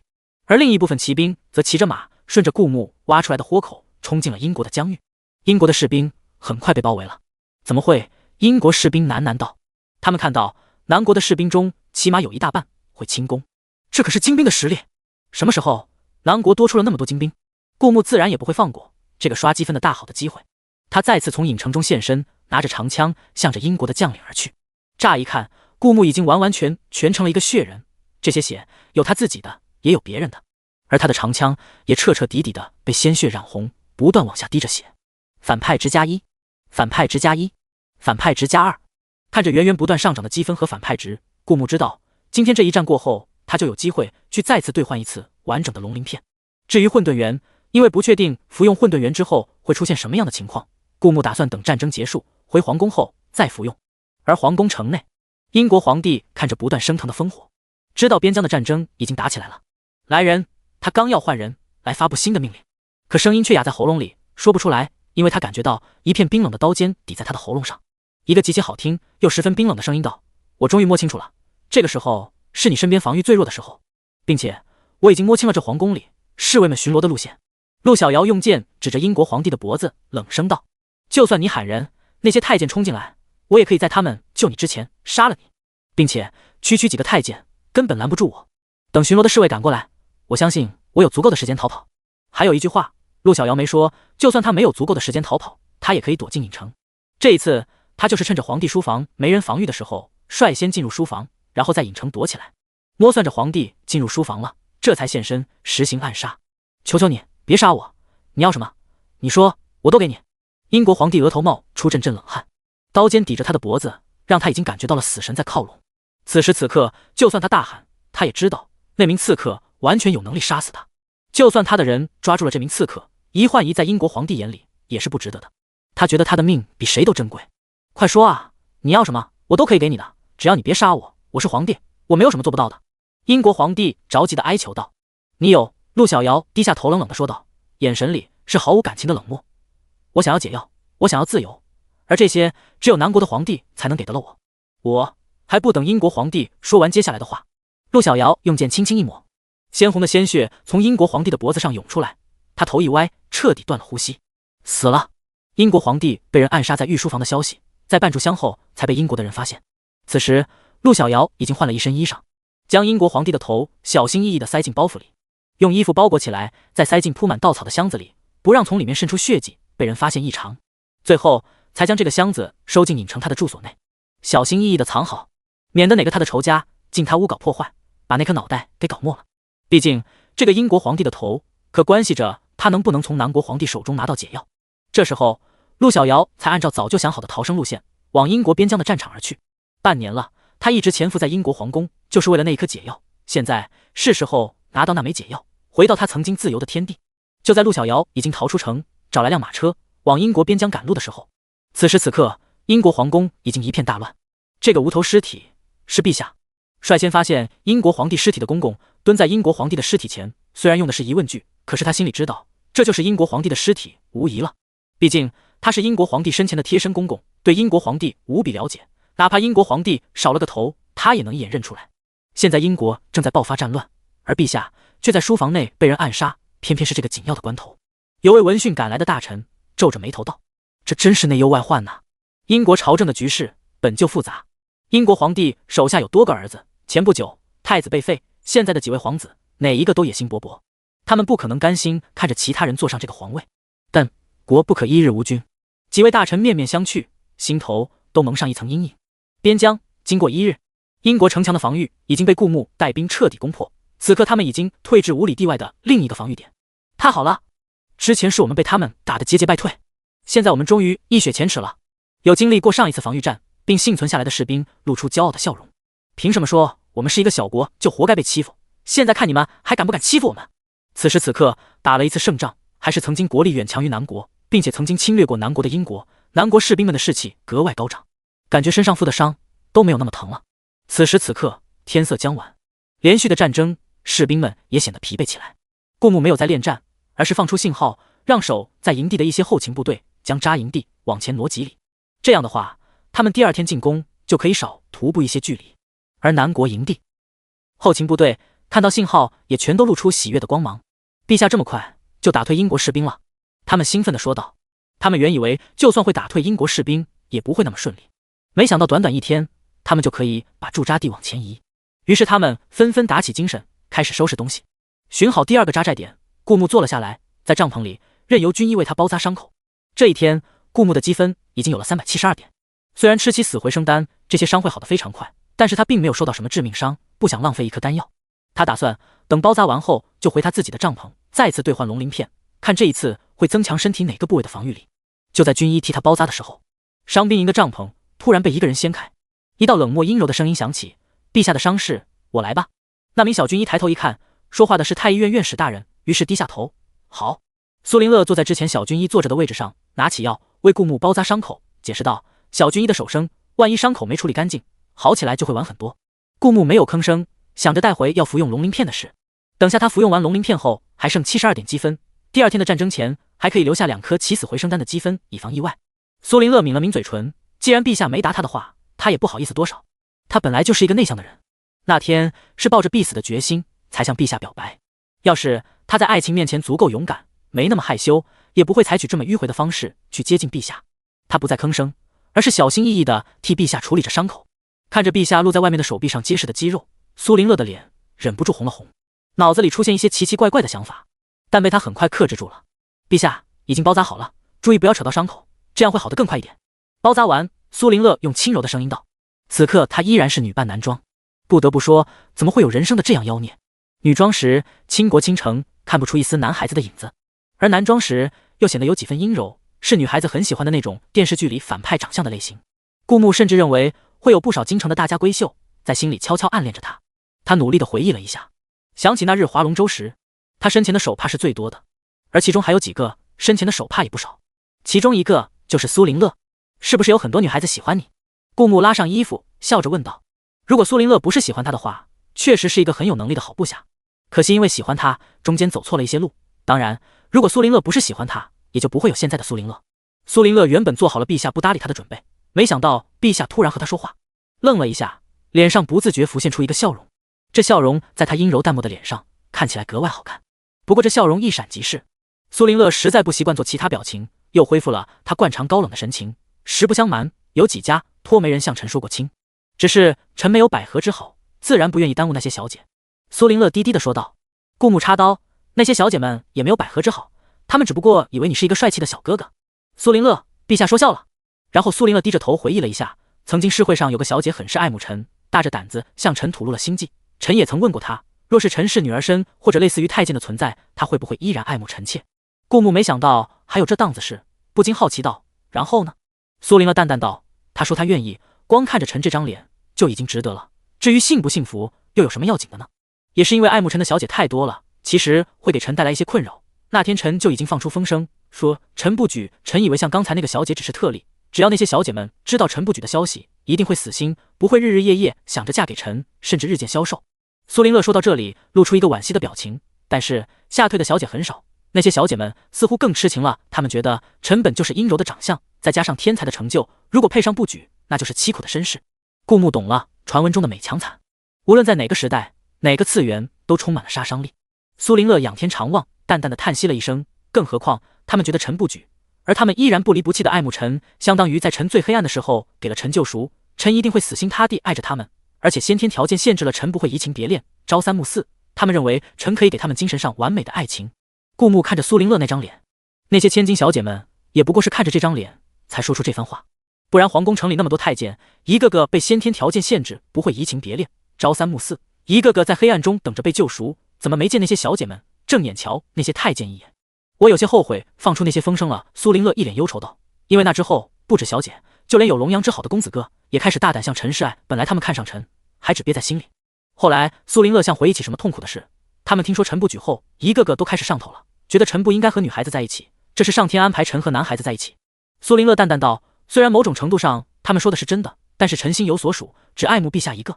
为了赶走那些苍蝇，陈又将那些风声收了回去。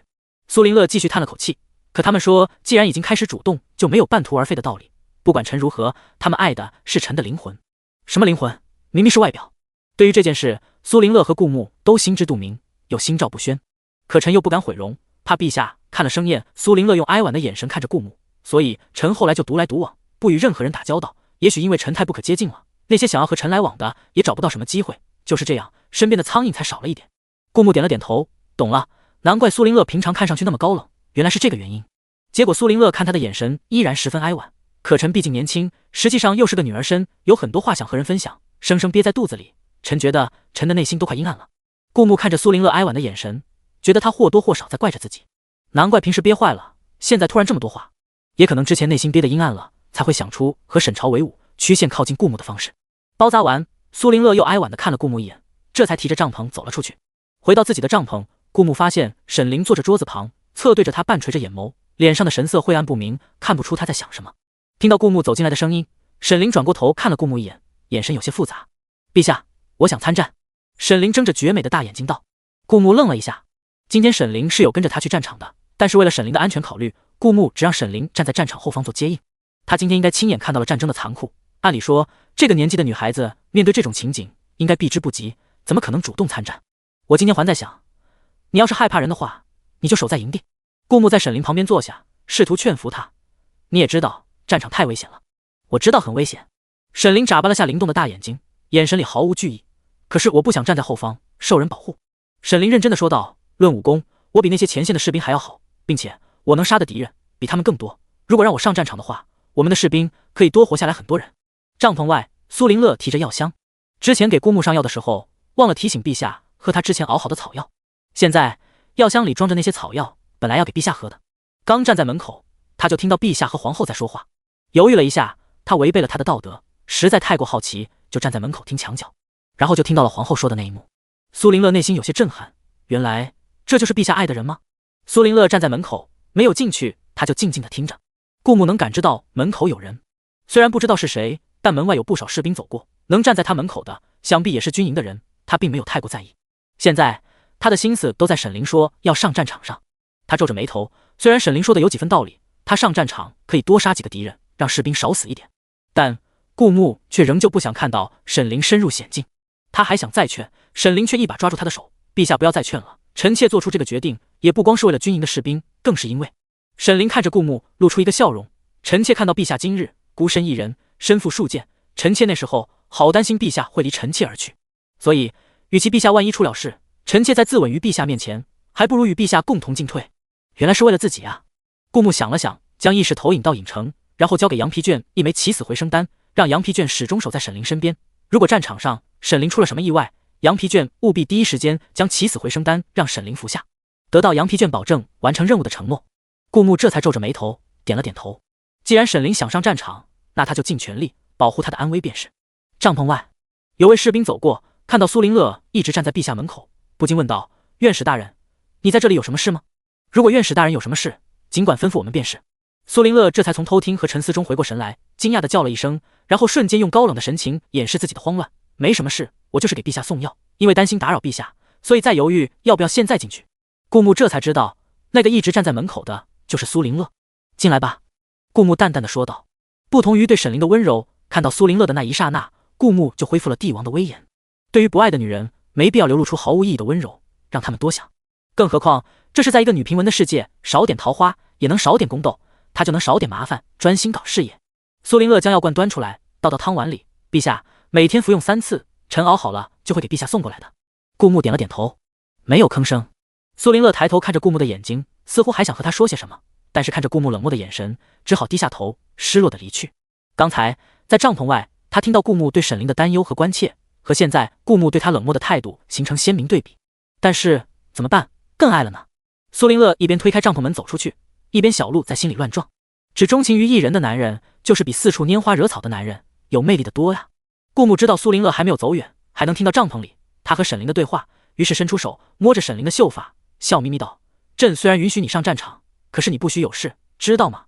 哪怕100个敌人，在朕眼里也没有你的命重要。”沈凌微笑着点了点头，内心想的是：陛下太小瞧我了。而帐篷外的苏林乐正往外离去，然后听到了顾木这句话，脸瞬间沉了下来。要是陛下这些话是说给他听的，该有多好！顾木有点头疼，现在他只想和沈凌安安稳稳谈恋爱。毕竟女平文的妹子不像男平文那么省心，可以允许男生3妻4妾。就算是受古代的制度所迫，他们表面上虽然允许自己的夫君3妻4妾，但暗地里是会使绊子的，比如毒死夫君和其他女人的孩子。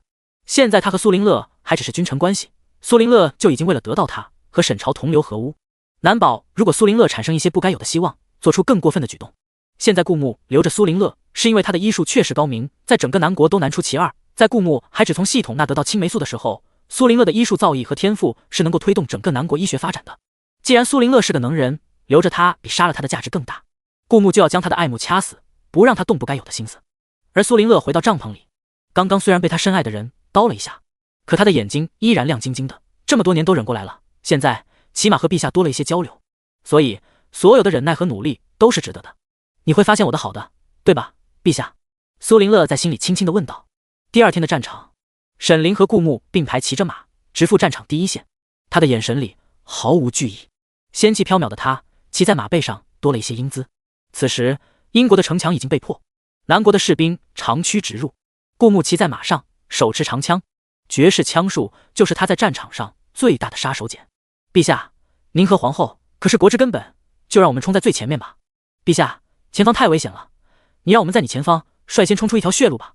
有士兵看着顾木和沈凌两个人都冲在最前方，那也是最危险的地方，不禁忧心忡忡。在最前面无疑吸引了敌方最多的火力，他们从没见过哪一个君王冲在最前面，最起码也是他们这些在战场上注定成为炮灰的士兵先上马。可顾木却举起长枪，仰天大笑：朕既然已在这个战场上，又何惧生死？驾！顾木驾着快马又继续往前冲去。虽然只有简短的一句话，可身后的士兵们却看得无比动容。政绩值+1，虽然政绩值只加了1点，可这虽然是政绩值的一小步，却是顾木的一大步。虽然顾木眼神坚毅，一副大义凛然的样子，内心想的却是在最前方才更方便收割积分，而有更多的积分做支撑，他就能兑换起死回生丹。所以看似危险，往往机遇也更大。并且顾木这一举措很能收买民心，民心一点点累积到一定程度后，顾木就成了南国说一不二的信仰。到时候无论他颁布什么举措，提倡什么新政，碰到的阻力都会小很多。杀到英国的一座比较大的城池，此时此刻，南国的士兵在顾木的带领下已经破了城池，他们就好像死神，在英国百姓颤颤兢兢的目光中骑着马行走在街上。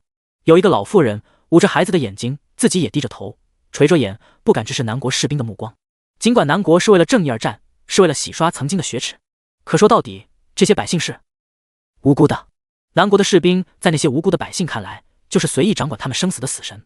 他们畏惧颤多，可他们的士兵战败了，他们没有枪，不会武功，就犹如待宰的羔羊。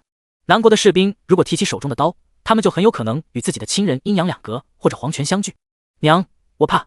那位被老妇人捂着眼睛的小孩用哭腔说道。老妇人也很害怕，可是她压抑着声音，对着小孩轻轻道：小宝，别哭，别引起他们的注意，等待会趁乱，他们没注意到我们的时候，我们悄悄回家。老妇人安慰道。娘，我们还可以回家吗？他们一定会杀了我们的。小宝努力不让自己哭出声，可是声音里却是显然的害怕。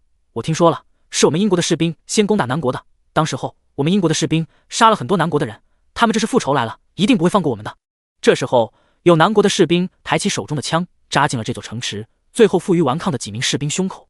看着鲜血从原本活生生的士兵身体里溅出来，然后那个士兵睁大着眼睛，死不瞑目的倒了下去。陛下，他们大部队剑打不过，撤退了，之后他们应该还会和支援的士兵会合，被英国大部队留下来拖住我们的士兵现在已经全被杀光了，这些百姓要怎么处理？孟大将军在旁边问道。他看了一眼那些瑟瑟发抖的百姓，眼睛里没有多余的情绪。不久前他经历了英国对南国的侵略战争，那时候南国的百姓也是这么无助恐慌，可是那些英国的士兵为了显示他们的强大和取得的胜利，对那些无辜的百姓也大肆展开杀戒。这也是顾木要打回去时南国百姓积极响应的原因之一。为了复仇，顾木深深地看了一眼那些士兵，他们没地方跑，2条腿和4条腿的马，哪个跑得快，他们还是分得清的。就算他们跑回家里，南国的士兵要杀他们，他们照样跑不了。而现在南国的士兵让他们不要动，如果他们敢动的话，恐怕就是最先死的那一个。在顾木看他们的时候，他们一个个也用无助的眼睛看着顾木，等待他们的会不会是家破人亡？他们不知道，因为此刻他们的命运就掌握在为首的那个男人手里。顾木扫了一眼那些百姓，他们衣衫褴褛，显然没有南国的百姓穿得那么好。现在虽然快入春了，可天气还没回暖，依旧是寒风刺骨。可纵使是这样，纵使英国是一个中等强度的国家，这是英国一座不算小的城池，可这里的百姓依旧只穿着几层薄薄的布，脸上不仅冻得面无血色，而且看上去因为长期吃不饱而肌肤蜡黄，双颊凹陷。唯独那些被官兵保护着的官员，大腹便便，红光满面。而这些时候，那些官员也缩在最后头，贪生怕死。顾木经历了前世社会主义国家的好处，此刻看到眼前的情景，多多少少心里是有一些感触的。朱门酒肉臭，路有冻死骨。突然，那个老妇人扑腾一声跪了下来，求求你们，要杀就杀我，别杀我孩子，求求各位大人了，我孩子还这么小，你们一定要放过他啊，求求你们了。那位老妇人瘦得跟个皮包骨一样，她的孩子比她稍微好一点，但是也没好到哪里去。顾木这时候终于开口说话了，这一战，朕必将英国灭国，到时候你们可愿意归属为南国的子民？若愿意归城，朕不但不杀你们，南国百姓有的，你们也会有。顾木这是要将英国改名换姓了。英国的这些老百姓们大多都活在官兵的阴影之下，重赋税，还不断被欺压。英国的君主又好美色，时不时选拔一些年轻美貌的女子进宫，然后又冷落在后宫，拆散了无数相爱的年轻男女，又将本该是花一样年龄的美少女囚禁在偌大点地的皇宫，从此孤独终老。所以他们对英国这个国家说不上特别深的感情，哪怕改朝换代都跟他们无关，他们只想怎么生活得好一点。而南国的百姓，因为南国的布匹更便宜，有不少商人会去南国进货，再拿到英国卖，自然对南国有所了解。听说南国哪怕是穷苦人家，也都是吃的白面馒头和小米饭，小孩子也能有新衣服穿，冬天基本上每家每户都能添置暖和的衣服过冬。原本他们是不信的，南国只是一个小国，人们怎么可能生活得那么幸福呢？可是那些商人信誓旦旦，基本每一个从南国回来的商人都这么说，说的时候脸上还露出对南国向往的表情。于是他们这才相信了，如果能和南国百姓一样的待遇。那些原本站在街头惶恐不安的英国百姓低头看了一眼自己身上缝缝补补的衣服，哪怕是寒冷的天气，穿的还是露出脚趾头的鞋子，眼睛里不禁闪过一丝憧憬。真的可以吗？你们可曾愿意？孟大将军大声问道。这时候有反应快的迅速喊道：大人，我愿意，我也想过好日子。大人，我也愿意，我家三宝今年冬天冻死了，我想让我的孩子能穿饱吃暖，能长个子。很快街头都是那些老百姓激动的声音，谁能给他们带来好日子，谁才是他们的衣食父母。就算他们有人对英国有感情，此刻也不会表现出来，毕竟不愿意恐怕就是一个死字。好，顾木点了点头，脸上终于浮现出了一丝笑意。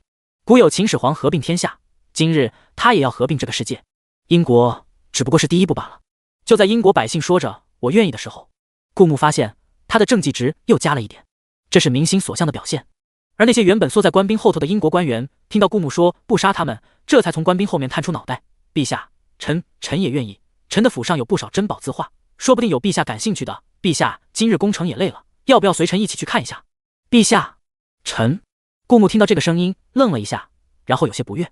他虽然要让英国改为南国，但是可没打算沿用英国的一批老官员。现在的英国根据顾木一路作战看下来，和他穿越之前的南国差不多，充满了蛀虫，并且那些谁强站谁对的官员一看就是墙头草，根本就不是什么忠义之士。这种人最会将自己的利益放在最前面。顾木可能会从南国派出一些官员来执掌这里，等新一批的英国孩子培养长大，接受南国才是他们国家的教育，顾木才会考虑让这里的人担任官员。这一切都是为了国家安定。顾木没有答那名官员的话，只用鞭子抽了一下马屁股，然后往前而去。身后的将士们瞬间明白了顾木的意思，冷冷地扫了一眼那些官员，笑道：你当我们陛下是谁？岂会看上你那点小东西？能留你命就不错了，你配当我们陛下的臣子吗？随着顾木率着大军扬长而去，只留下部分兵力驻守，继续攻打下一站。剩在这里的官员全都面如土色。如果顾木这一战真的将英国灭国了，那岂不是他们要沦为草民？到时候原本受尽他们压迫的百姓一定会抄他们的家，到时候他们就什么都不是了。没有丫鬟，没有美眷，没有官兵护卫，不能过这样生活。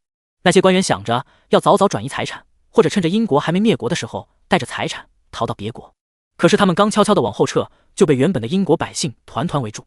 他们有些是被强抢妻儿的，有些是被赋税压垮了腰的，有些是亲人平白无故被人冤枉，被官兵乱棍打死的。一桩桩委屈他们憋在心里。可是现在英国要改朝换代了，并且不会沿用现在的官员，他们当然要奋力而起。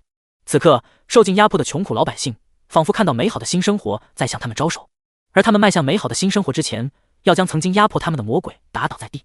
顾牧一路长驱直入，终于打到了英国的皇宫城，仿佛历史再一次重演。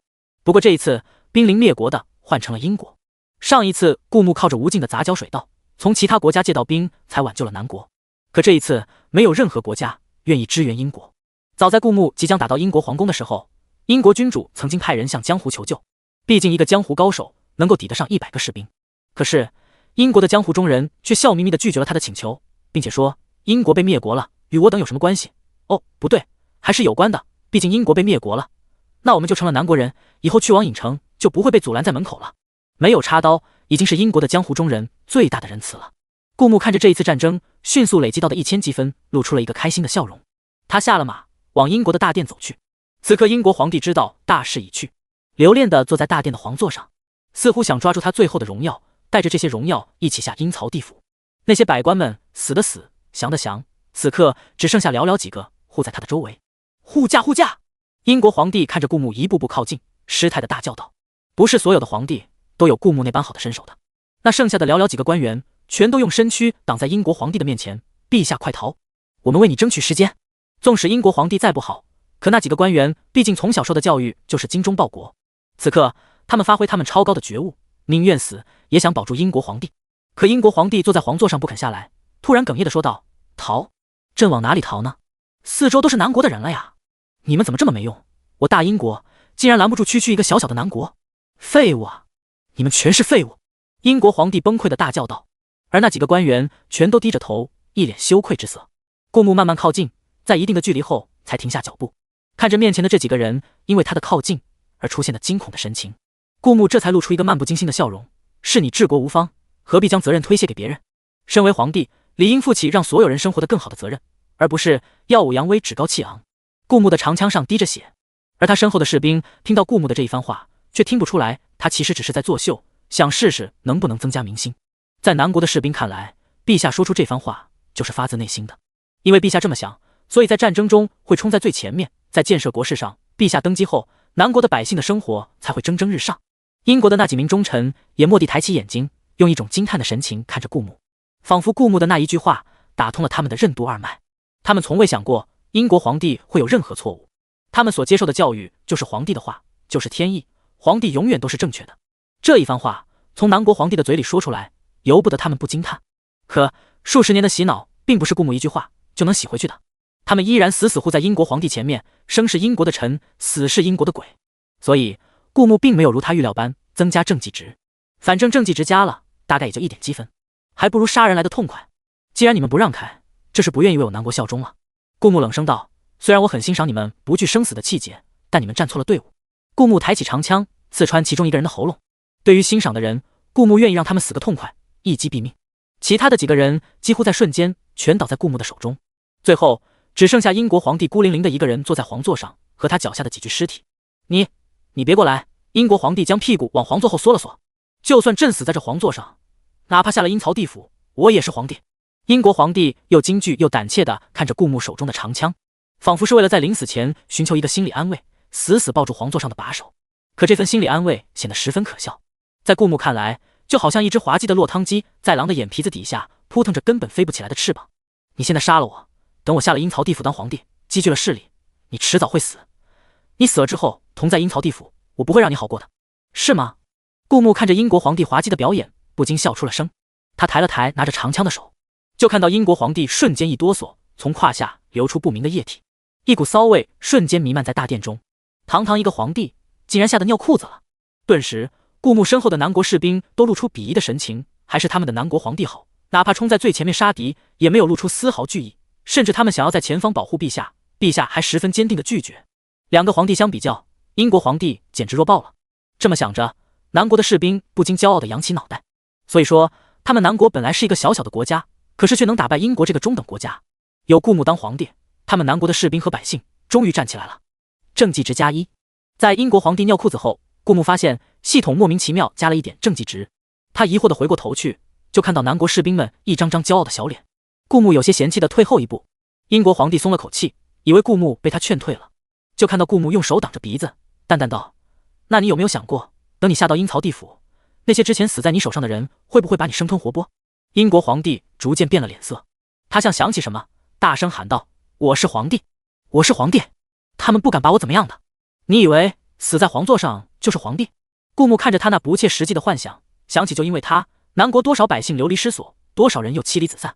别以为南国没有被灭国，这笔仇就可以不计较。他就是要戳破英国皇帝所有的幻想，让他死得不痛快。顾木用长枪刺破英国皇帝的肩膀，将他挑了起来。英国皇帝只感觉到肩膀一阵剧痛，可越挣扎越痛，痛得他的眼泪都流了下来。他何时受过这般痛苦？顾木用长枪挑着英国皇帝，往后退了几步，然后将英国皇帝丢在地上。你看看，你现在还在皇座上吗？英国皇帝感觉到冰冷的地面，脸上露出惊惶的表情。不，我要死在皇座上，这样我死了一定也还能当皇帝。他一边说着，一边不断往皇座上爬去。等他的手终于抓到皇座的扶手，面上露出惊喜的神色的时候，顾木用长枪刺破他的另一侧肩膀，这一次把他往大殿门口的方向丢去。此时此刻，英国皇帝两边的肩膀都受了伤，手已经动不了了，腿又因为害怕脚软的站不起来。而顾木将他丢得很远，大殿门口离皇座有很长一段距离。不！英国皇帝绝望地喊道。顾木却没有丝毫动容，只是吩咐道：“将他绑起来，挂在城门口，让他慢慢死去。这也算是为南国百姓报仇。”遵命。这些士兵里，有些就因为之前英国皇帝发动的战争而失去了重要的人。听到顾木不会让英国皇帝这么简单的死去，心中生出一股快意，立马将英国皇帝绑了起来，挂在城门口慢慢死去。不仅是等待死亡的恐惧，还有被人围观、尊严碎了一点的精神打击。除此之外，还要忍受饥饿、被吊着的痛苦、日晒雨淋。而英国皇帝细皮嫩肉，从小就在他母后的保护下长大，何时受过这样的痛苦？英国皇帝这时候想起了一个人，他痛苦着骂道：“都是他，都是那个叫马诗诗的女人。如果不是他，我怎么会攻打南国？求求你，放了我！都是那个叫马诗诗的女人出的主意。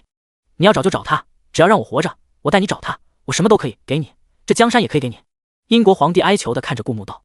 顾木居高临下的看了英国皇帝一眼，这天下不就在我手中了？还有啊，这马诗诗，我压根就不必去找她，她自己会找上门来。所谓红颜祸水，大抵就是如此了吧？可顾木更喜欢沈凌这种识大体又善良的女孩子。英国皇帝不敢置信地瞪大眼睛看着顾木：“你到底是什么人？马诗诗到底跟你有什么关系？难道说他让我攻打南国是因为……”英国皇帝这时候看到了离顾木不远处的沈凌，是因为你和那个女人之前美色在前，英国皇帝一时昏了头，发起战争只是为博美人一笑。现在看到顾木和他旁边的皇后，逐渐才反应过来，马诗诗是南国人，他从南国投奔到英国，并不是过不下去，而是想借我之手拆散你和皇后。可是现在明白过来，已经晚了，他早已失去利用价值，马诗诗不会再多看他一眼。而且英国因为得罪南国，此刻已经被灭国了，迎接他的只有死亡。后宫，一名盘着银发的老太太坐在座位上，她紧闭着眼睛，手中握着一串佛珠。哪怕人老珠黄，可从老太太的五官上还是能看出来，她年轻的时候一定是一名绝色女子，纵然老了，脸上还带着一股勾人的媚态，与长期的掌权形成的威严交织。这就是英国真正掌权的太后。一名丫鬟满身是鲜血的冲进英国太后的房间，一进门就跪趴在地上：“太后，太后，皇上他被吊在城门口。”太后终于睁开眼睛，眼睛里是无尽的苍凉。到底是哀家太宠她了，养成这样一个废物草包。太后手上一用力，她手中的佛珠链瞬间断了，无数颗佛珠散落一地，不断往各个方向滚去。早知道哀家当初就不杀了淑嫔的孩子。太后露出一副回忆的表情，那孩子是个能成大器的，也许让那孩子当皇帝，还能保下皇上一命。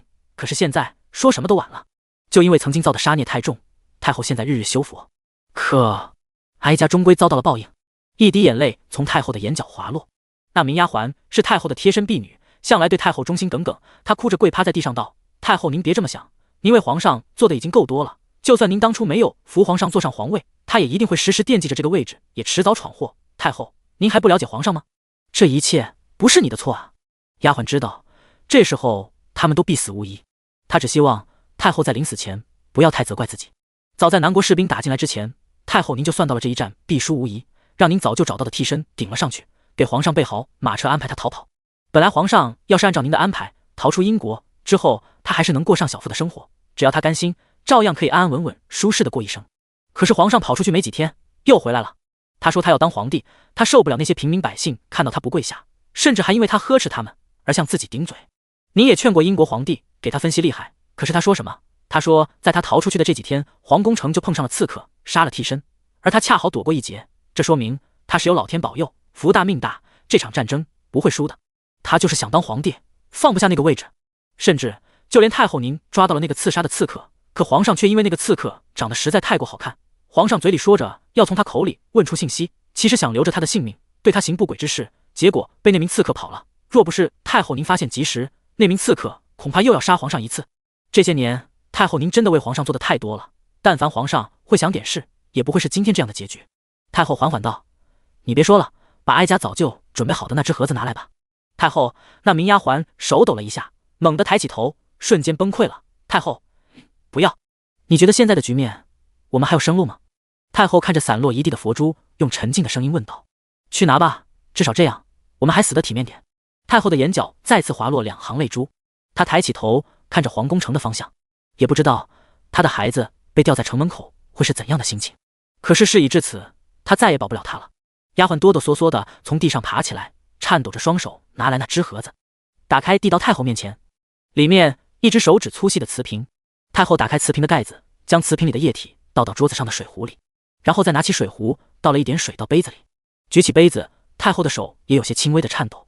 丫鬟一直流着泪看着太后，这些毒茶给你留了一点，我走了之后你也喝下吧，他们不会放过你的。太后语气突然苍老了许多。而这时候外面突然响起无数脚步声，很显然南国的士兵已经杀进来了。就在门被推开的那一刹那，太后颤抖着手抬起水杯，将杯中的毒茶一饮而尽。而那名丫鬟看着太后嘴角流着鲜血到底之后，立马抱着太后的尸体，一边痛苦着，一边举起桌子上的茶壶，将茶壶中的毒茶全都灌进嘴里，哽咽道：太后，奴婢陪你一起走，这样你就不会孤单了。毒茶下肚，那名丫鬟也倒了下去。地上她紧紧抱着太后的尸体，面容安详。陛下，人自杀了。有南国士兵对着顾木说道。顾木看了一眼倒在地上的两具尸体，感叹他们倒是死得真快，不然光凭这个掌权的太后，顾木就不会让他好过。说不定如果太后没死的话，顾木还会考虑将太后和皇上一起挂在城门口。毕竟英国向南国发动战争，这个掌权的太后也不可能是无辜的。丢乱葬岗吧，顾木冷漠道。至此，英国该杀的基本已经杀完了，剩下一个英国皇帝，此刻挂在城门口，生不如死，也不知道他能撑几天。恐怕现在的他巴不得早点死去。南国的战旗此刻高挂在英国的皇宫城，而原本英国的皇帝现在挂在城门口。顾木并没有杀无辜的百姓，但那些百姓们看着这一切便已经明白，大势已定，英国已经不复存在了。无论哪个国家都不乏忠烈之士，英国也是如此。有一些看着这一切然后自杀于府上，但更多的则是憧憬着美好生活的到来，因为顾木承诺他们会将他们与原本的南国百姓一视同仁，从此能吃得饱穿得暖，普通家庭的孩子也能上得起私塾，为未来谋一个前程。而远离京城的一片荒芜之地，陆小瑶伤痕累累倒在一片荒原里，他逃得已经够远了，应该不会再被英国的太后抓回去了吧。他躺在这里已经快2天了，一路上特意避开有人的地方，本来想赶到边疆向顾木求助，可是他的身体早已撑不住让他赶那么远的路，大概会死在这里了吧。陆小瑶不禁想起数十天前他刺杀完英国皇帝后，原以为已经顺利完成了顾木交代给他的任务，他可以带着那个脑袋去领奖励。可是他逃出京城赶往边疆，没多久就中了埋伏，又被带回京城关押进地牢。不得不说，英国的太后是一个很厉害的人，竟然偷天换日，用一个假的英国皇帝当替身。他杀的只不过是一个无关紧要的替身，而且他所做的一切自以为没被人发现，其实被太后安插在皇宫偷偷监视的人全部目睹了。那时候陆小瑶逃进了隐城，可是隐城里也早有被太后收买的死士，不惜一切代价也要杀死他。更何况隐城的江湖中人大多都是陆小瑶的仇人，没有一个会保他。隐城里在太后安排的人大张旗鼓的追杀他下，很快就引起了他其他敌人的注意。隐城也是不能待了，陆小瑶躺在地牢发呆，以为这一生就这样完了。他不怕死，只是他想起他还没看过春天桃花盛开时的满园春色，还没听够秋天金黄的落叶飘在泥土上脚踩上去的清脆的响声，还没感受够夜晚微风吹在身上清凉的感触。这人间的一切，还有他值得留恋的。大夫，我还没有找到你。陆小瑶苦涩一笑。可这时候他却被带了出去，被五花大绑的带到了英国皇帝的寝宫。哦，对了，在此之前他已经被挑断了手筋脚筋，武功全被废了。一个没有武功的废人，一个看起来瘦小的柔弱女子。英国皇帝觉得她一定能死死拿捏的。可是就在他扑向陆小瑶的时候，陆小瑶不知从哪摸出一把暗器，直接割在英国皇帝的喉咙上。因为是慌乱之下割的，没割到要害处，但英国皇帝也短暂的失去了行动了。靠着劫持英国皇帝，已经一些被陆小瑶当做底牌的手段，他这才逃出皇宫城，逃得很远很远，避开了所有人。可是他到底身负重伤，最后倒在了这片荒野里。陆小瑶绝望地看着蓝天，他已经没有力气再爬起来了，应该很快就会死了吧。反正没了武功，活着也是一个废人。他的仇人太多了，就算现在不死，也会被仇人杀掉。以前他有着极强的天资，不将那些人放在眼里，现在都是会被反噬的吧。陆小瑶从胸口的衣服里掏出一个钱袋子，紧紧握在手上，笑了笑。都说一个人临死的时候会想起对他最重要的人，可是为什么我想起的不是和我生死相依很多年的师尊，偏偏想起只相处了短短几十天的你呢？是不是我再也找不到你呢？笑着笑着，陆小瑶眼眶就红了。好累啊，好想就这样闭上眼睛。就连正上方被乌云遮挡的阳光也显得十分的刺眼。陆小瑶紧紧握着手上的钱袋，那是他生命最后时刻最重要的东西。然后眼皮缓缓地合了上去，但很快他意识最后弥留的时刻，感觉到他落入了一个温暖的怀抱，一颗丹药被送进他的嘴里，甜丝丝的。一瞬间，陆小瑶好想又充满了力量。他睁开眼睛，看到一张熟悉的脸，南国的皇帝顾牧。他冷声道：你现在还不能死，刺杀英国皇帝的任务失败了，想要拿到解药，你就得给我执行第二个任务。现在你先养一下身体，第二个任务过段时间我会找你的。顾牧抱起陆小瑶，将她放进马车里，让她临时买来的丫鬟照顾她，然后自己驾着马车往南国的方向赶去。早在10天前，顾牧刚占领完英国，将英国改完南国的时候，也有不少原本属于英国的朝廷命官投诚。对于这些墙头草，顾牧也不会一棒子全部打死，顶多不给他们官职，还是会留着他们性命的。对于有能力的，今后也会将他们安排在合适的位置，让他们发挥自己的价值。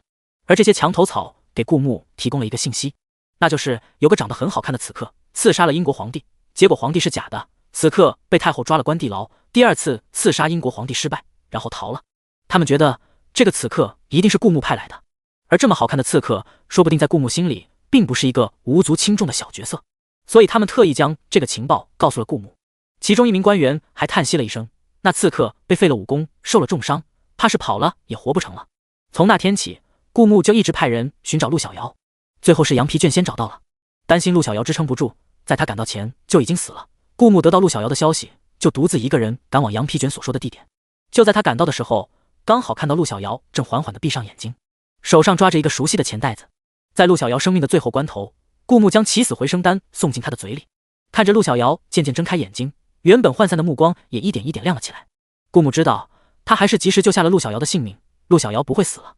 救下陆小瑶后，顾牧就让原本寻找陆小瑶的人往南国撤去，同时留下一部分人驻守之前的英国，现在被顾牧命名为北疆。而北疆与南国中间还隔着一个中等大小的国家胡国。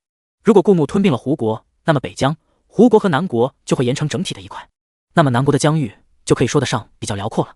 因为北疆这边百废待兴，顾牧肯定要进行人事任命，直到北疆有人可用，正常运转。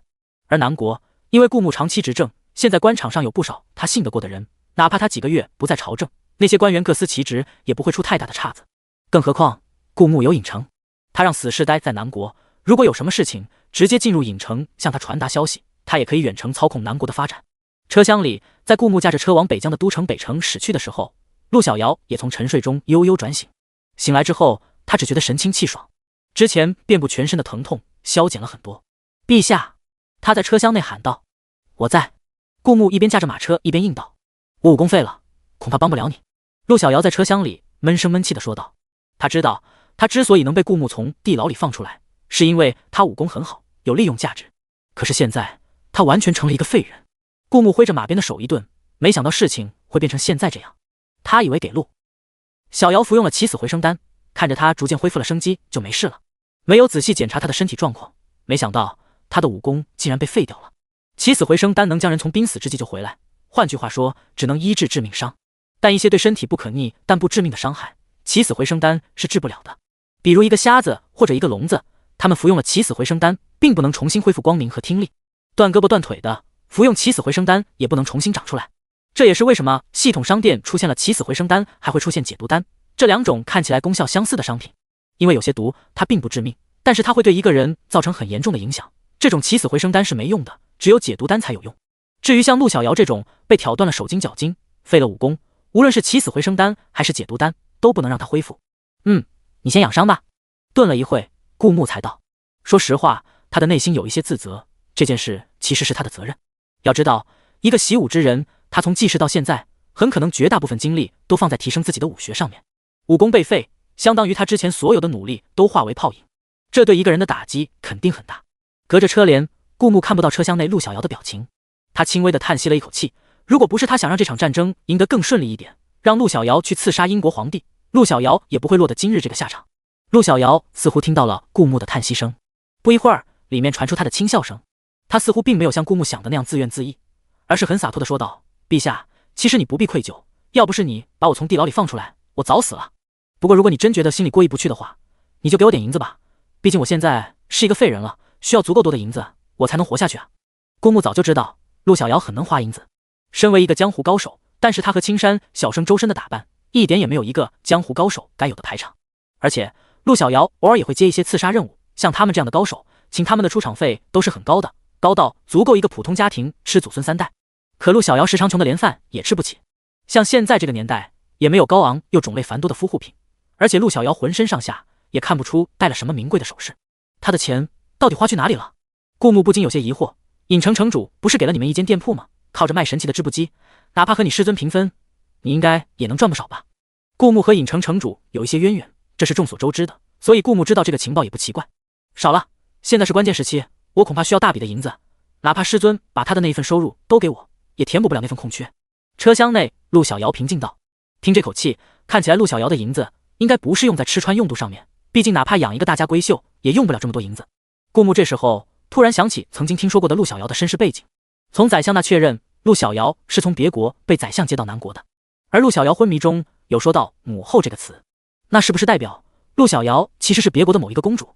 但是因为古代信息闭塞，哪怕有公主出逃，其实很难打听到什么信息，除非特意派人仔仔细细去查。但如果这件事还牵扯到某些后宫隐秘、宫廷斗争，可能线索会被有些人刻意抹去，根本查不出什么。陆小瑶身世不简单，又需要大量银子，顾木不禁想起某一种可能性：你该不会是某国的前朝公主，因为自己的国家被灭国了，托人将你送了出来，然后你暗地里花银子招兵买马，准备复仇吧？不然普通的开销就光引成一个店铺就足够过得很奢侈很奢侈了，可以说压根就花不完。如果不是这种可能，陆小瑶怎么会有这么大的资金缺口呢？复仇？车厢内，陆小瑶冷声地说道，语气里听不出丝毫感情。这还是顾木第一次从这个小萝莉身上感受到这么冰冷的气氛。没有被灭国，也不是什么前朝公主，她们一个个都过得好好的呢。陆小瑶似乎很不情愿回忆那些事情，但奈何现在是她向顾木要银子，于是耐着性子解释道：但是在那里，我只能是一个死人，如果我不是一个死人，那我也必须死去。母后为了保住我，在他们要处死我的那一夜，连夜把我送出城。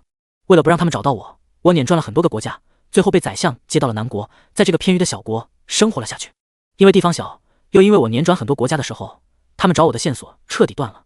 这么多年一直没被人打扰，我当然也不可能回去，所以复仇什么的根本就不存在呢。陆小瑶紧紧握着拳头，关节有些泛白。这些事情她说出来虽然轻描淡写，可又有谁知道一个几岁的小丫头面对死亡时的那种恐惧呢？曾经她生活在母后的庇护下，有丫鬟照顾着，可突然有朝一日，她却只能流离失所，自谋生路。那种苦楚让她曾经有好长一段时间都咬着牙偷偷的流泪。可好在她扛了过来，并且习惯了没人依靠，一个人搅动着南国江湖的风雨，被无数人追杀，她也不怕了，甚至还有些习惯了这样的生活。如果没人追杀她，她可能还会觉得这日子有些乏味了。可是现在她武功废了，可她曾经一无所有也混成了现在这样，她从来不怕，从头再来。那你不是为了复仇，你又是为了什么？顾木一边驾着马车一边问道。因为急着救陆小瑶，顾木是一个人赶来的，毕竟他的轻功远超其他人，带着其他人会拖慢他的速度。再加上羊皮卷有情报，陆小瑶所在的地方十分安全，只不过需要顾木快速赶到拯救。马车还是顾木临时买的，丫鬟也是顾木临时雇的。在陆小瑶伤好一点之后，顾木就遣散了那名丫鬟，因为丫鬟是当地人，顾木不好将其带到京城，再让她独自回去。不管怎么说，路途遥远，对一个古代当了一辈子丫鬟，没怎么见过世面的女子，回去终归是不安全的。所以此刻路上只有陆小瑶和顾木两个人。半晌，看陆小瑶没有说话，顾木又补充了一句：既然想让我给银子给你，起码得让我知道我给出的银子对我有没有威胁，用在了什么地方吧。顾木知道他说出这句话，陆小瑶一定会说出原因的，因为陆小瑶急需银子，而顾木贵为一个国家的君主，同时在陆小瑶眼里，他和尹城城主颇有渊源。尹城城主掌管着杂交水稻、青霉素和神奇的织布机，可以说已经富可敌国。他的资金缺口，如果顾木乐意，可以很顺利的帮他解决。果然，陆小瑶犹豫了片刻，便道：“你见过我的鞭子吗？”顾木不知道陆小瑶为何提起他的鞭子，但这时候顾木知道，肯定跟他要做的事情有关。那条长鞭是陆小瑶的武器，曾经在树林了。陆小瑶劫道的时候，顾木就见过。当时候他还觉得那条长鞭很神奇，可以半路拐弯，束住马的脚。不过当时候因为这个世界奇奇怪怪的事情太多了，他也没有深思。见过，很普通的一条长鞭。但顾木还是这样说道，因为见识过陆小瑶长鞭神奇之处的是他伪装的大夫，而不是现在的他。没想到陆小瑶直接掀开车帘，将长鞭丢了出去，对着顾木道：“你试着挥一下，你亲自用过，就知道这条长鞭有多神奇了。”顾木接过长鞭，往空气中挥舞了一下，有破风的声音传来。但紧接着，顾木发现那条长鞭没有按着惯性落下来，而是停留在了半空中。顾木稍微变动一下手下的力，那条长鞭就按照顾木变动方向的力往那个方向卷去。可攻击，可束缚，这条长鞭果然不普通。虽然比不上玄幻小说中的灵气那么神奇，但是和这世界的其他长鞭比起来，已经足够具有杀伤力，让人出乎意料。顾木试过之后，又将长鞭丢回车厢。陆小瑶小心翼翼地将长鞭收好，然后道：“这么多年，我也就打造出这一条长鞭，其他的武器都失败了。但每一次失败，我都能从中吸取经验。我感觉，只要我一直坚持不懈地打造武器，终有一天，我会打造出和这条长鞭一样神奇的武器。但是，打造武器所需要的材料是很惊人的，每次失败就代表着之前的材料完全浪费了。我师尊是一个不慕名利的人，面碗里加点荤腥就足够他幸福。他痴迷武道，我曾承诺他，只要他将银钱支持我打造武器，等我成功后，我会替他打造一柄宝剑。师尊见识过我这条长鞭的神奇之处，答应了。也因为这么多年一直不惜银钱，也培育我的锻造术。我感觉我离书中的锻造术入门门槛已经很近了。这条长鞭是我机缘巧合之下打造出来的，但我感觉只要我摸到入门的门槛，我以后一定能打造出更好的武器。顾木听着陆小瑶的话，有些明白了他的意思。现在他的武功被废，只有重新提升他的价值，才能免于被江湖中人的追杀。如果他打造出来的武器独一无二，那一定会有求他打造武器的高手亲自或派人贴身保护着他。不过顾木注意到陆小瑶刚才无意中提到了一个词，顾木疑惑地问道：“书？”陆小瑶点了点头：“我的锻造术，我根据我得到的一本书学的，那本书记载了和锻造术有关的资料。不过这么几年，我也还没有摸到入门的门槛。虽然我也打造出了这条长鞭，但巧合大过于实力。”陆小瑶没有提他的书哪里来的，这就跟顾木是穿越一样，属于陆小瑶的秘密。哪怕生死关头，有些秘密也是不会说出来的。顾木没有继续问下去，而是在心里盘算着，世人不知道尹城城主和他其实是同一个人，尹城城主的财富都是属于他顾木的，而且他还掌管着南国，已经现在被吞并为南国的一片疆域的北疆。银钱对他来说可以说是最不重要的东西。这些日子，他靠着拿神奇的织布机的提成，将杂交水稻出口到别国，就已经积累了一笔相当可观的财富。如果他全力支持陆小瑶的锻造术，万一真有哪一天陆小瑶真的能锻造出足够惊艳的武器，虽然顾木现在有系统给的长枪，但他也需要一些暗器和长剑作为顺手的武器，毕竟长枪只有在战场上才好使，单打独斗还是长剑和暗器更为吃香。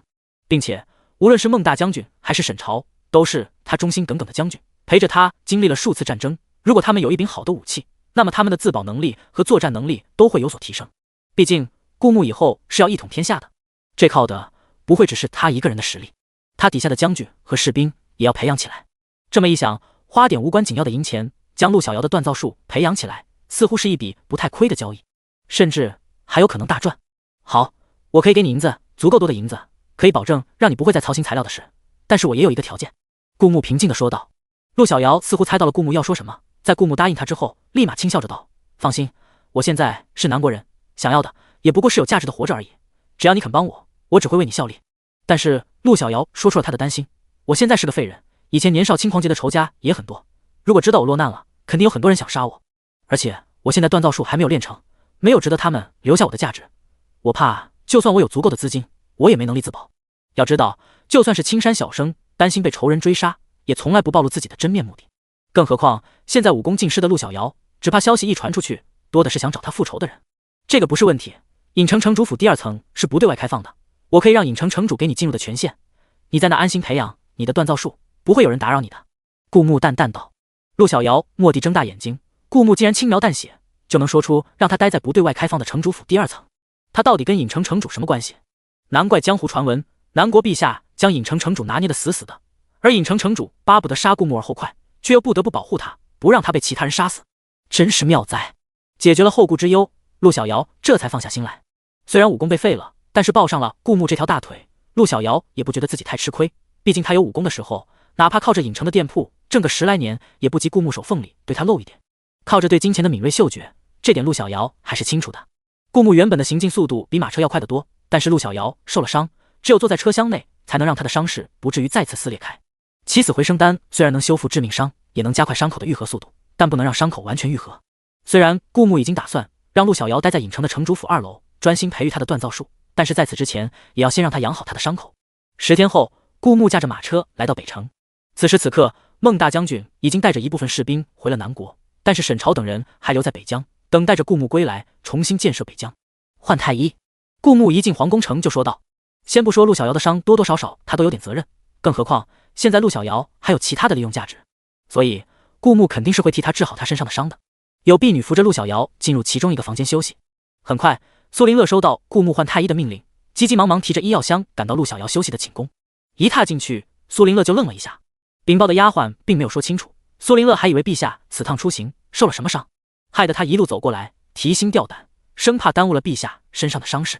可是没想到，躺在床上的根本就不是陛下，而是一个看起来极其可爱，显得有些幼态，但容貌清绝的女孩子。她一路心心念念的陛下，则好端端地站在床前。难道陛下让他救的是眼前这个女孩子？苏林乐握着医药箱的手顿时一紧，但他表面上还是不动声色道：“陛下急急忙忙唤我来，可是出了什么事？”苏林乐再次用目光偷偷打量了一下顾木，在某一方面也算是让他松了一口气，还好陛下没受伤。可是再次看到床上的女孩子的时候，苏林乐的心再次沉了下来。这些天他是听说陛下派人在四处搜寻一个人，个人曾经被陛下指派刺杀英国皇帝，但是刺杀的是一个替身，但他还是逃脱了英国太后的追杀，现在下落不明。当时候苏林乐并没有往心里去，在他看来那应该只不过是一个普通的刺客罢了。可是眼下真的看到陛下找的这个人，苏林乐的心还是不受控制的抽痛了一下。这个刺客长得实在太过好看了，让苏林乐生出一种危机感，而且他是被陛下亲自带回来的，那么这个人对陛下一定很重要吧？苏林乐悄悄抬头看了一眼顾木，只见顾木面无表情，虽然床上那个超级好看的女孩子受了很严重的伤，可是陛下脸上一点心疼的表情也没有，看陆小瑶的眼神也冷冰冰的，没有一丝多余的情绪。苏林乐这才在心里悄悄松了口气。看一下他伤得怎么样？顾木没有正面回答苏林乐的问题，只是冷冷的说道。顾木现在感觉很敏锐，尽管刚才苏林乐从一进门就不动声色，但是从他微微低头蹙眉，已经逐渐幽深的眸子，顾木也能将苏林乐的心中所想猜出7、8分。在顾木前世的时候，有一个词叫做直男。直男往往因为不懂女孩子的心思，而很难找到女朋友，就算找到了女朋友，也会因为一些直男发言和直男做派而惹得女朋友生气。但顾木不一样，获得系统的火眼金睛的奖励的顾木，现在可以说对女孩子的心思拿捏得死死的。女孩子心里想什么，哪怕没说出来，他也能猜个8、9不离10。可偏偏顾木现在是在女频文里，而且大概是以宫斗和宅斗为主的女频世界。顾木虽然远离了直男标签，但他这一能力的运用是为了让他更好的规避烂桃花，避免陷入自己被自己的夫人毒死或者小妾陷害死自己的夫人以及夫人肚子里的孩子的悲剧当中。也就说是直男猜不透女孩子的心思，从而找不到女朋友，而顾木能猜透女孩子的心思，是为了更好的找不到女朋友。真的是旱的旱死，涝的涝死。苏林乐抿了抿嘴，在床边坐下，用手搭上陆小瑶的脉搏。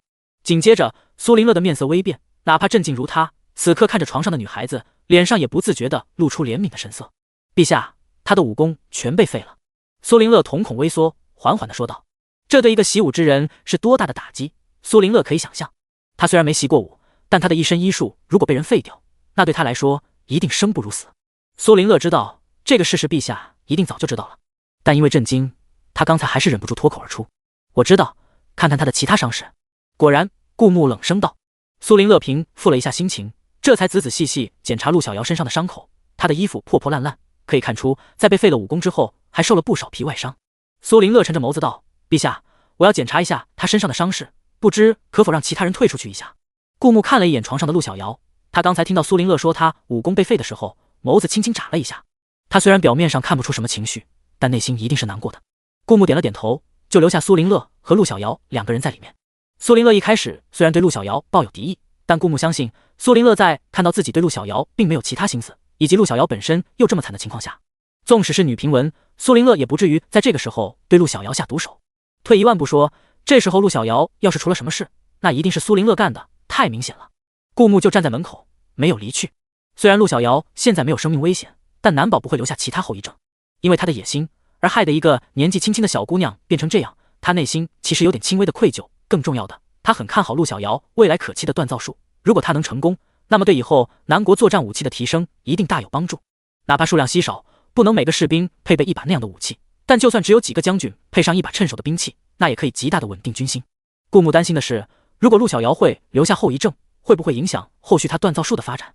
大概半炷香后，苏林乐才打开房门，看到顾木站在门口，苏林乐明显有些意外，终是忍不住，他开口问道：“陛下，这个人对你有那么重要吗？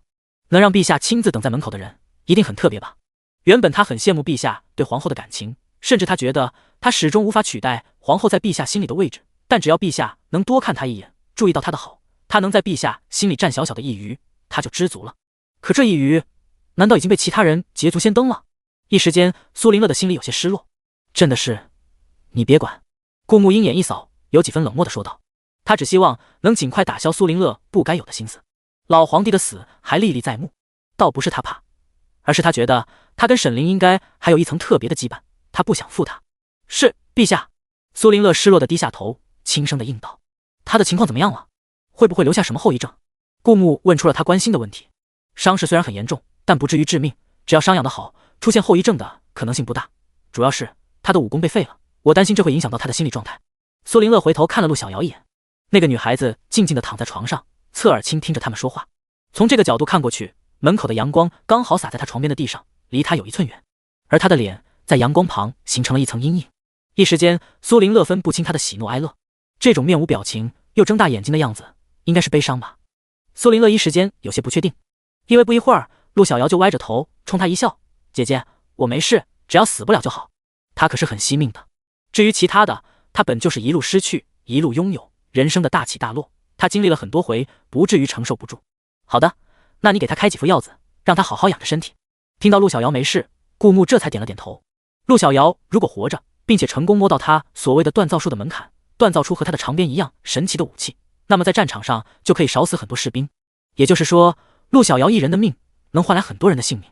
看着顾木离去的背影，苏林乐呆呆地站在门口，不断想着陛下对那个女孩到底是什么态度呢？明明很在意她的生死，可又丝毫不关心那女孩子此刻的处境。难道说这女孩子的命对陛下来说很重要？如果说她以前有价值是因为武功高，足以被陛下信任到派出去刺杀英国皇帝，那么现在她的武功全被废了，陛下留着她还有什么用呢？在顾木大步离去，去往书房谋朝政的时候，他不知道此时此刻这世界的几个重要女配和女主快要聚集到一起了。如果说顾木之前是为了搞事业，完全不理感情，对沈凌也是不咸不淡的态度，他经历的还只是沈凌的复仇以及小绿茶的偶尔跳脚。那么现在顾木既然选择了靠刷男主职来改变这个世界，那么在他改变这个世界之前，这始终是一个女平文的世界。也许宫斗的雏形在不知不觉中就在悄然形成，人们把这些无法意料到而又发生了的事情称为宿命。陛下，我们现在虽然吞并了英国，改名为北疆，但到底北疆和南国中间隔着一个胡国。沈慈这时候来到书房求见陛下，他的手中还拿着一幅地图，他用手指指着地图上胡国的位置：“陛下，你看，胡国处于北疆和南国的中间。以前南国没有吞并北疆时还好，但现在北疆也是属于南国的版图，那么胡国就处在南国的两面夹击下。这个地理位置足以让胡国感到危机，从而自谋生路。”这时候沈慈的手指一变，指着另外2个国家，而此时胡国的东面和西面各有一个中等国家和大国，西面的几个中等国家早已建立外交关系，抱团取暖。那么胡国能求助的就是东面的齐国。沈慈用手点在齐国的位置，齐国就是上次顾木借兵的国家。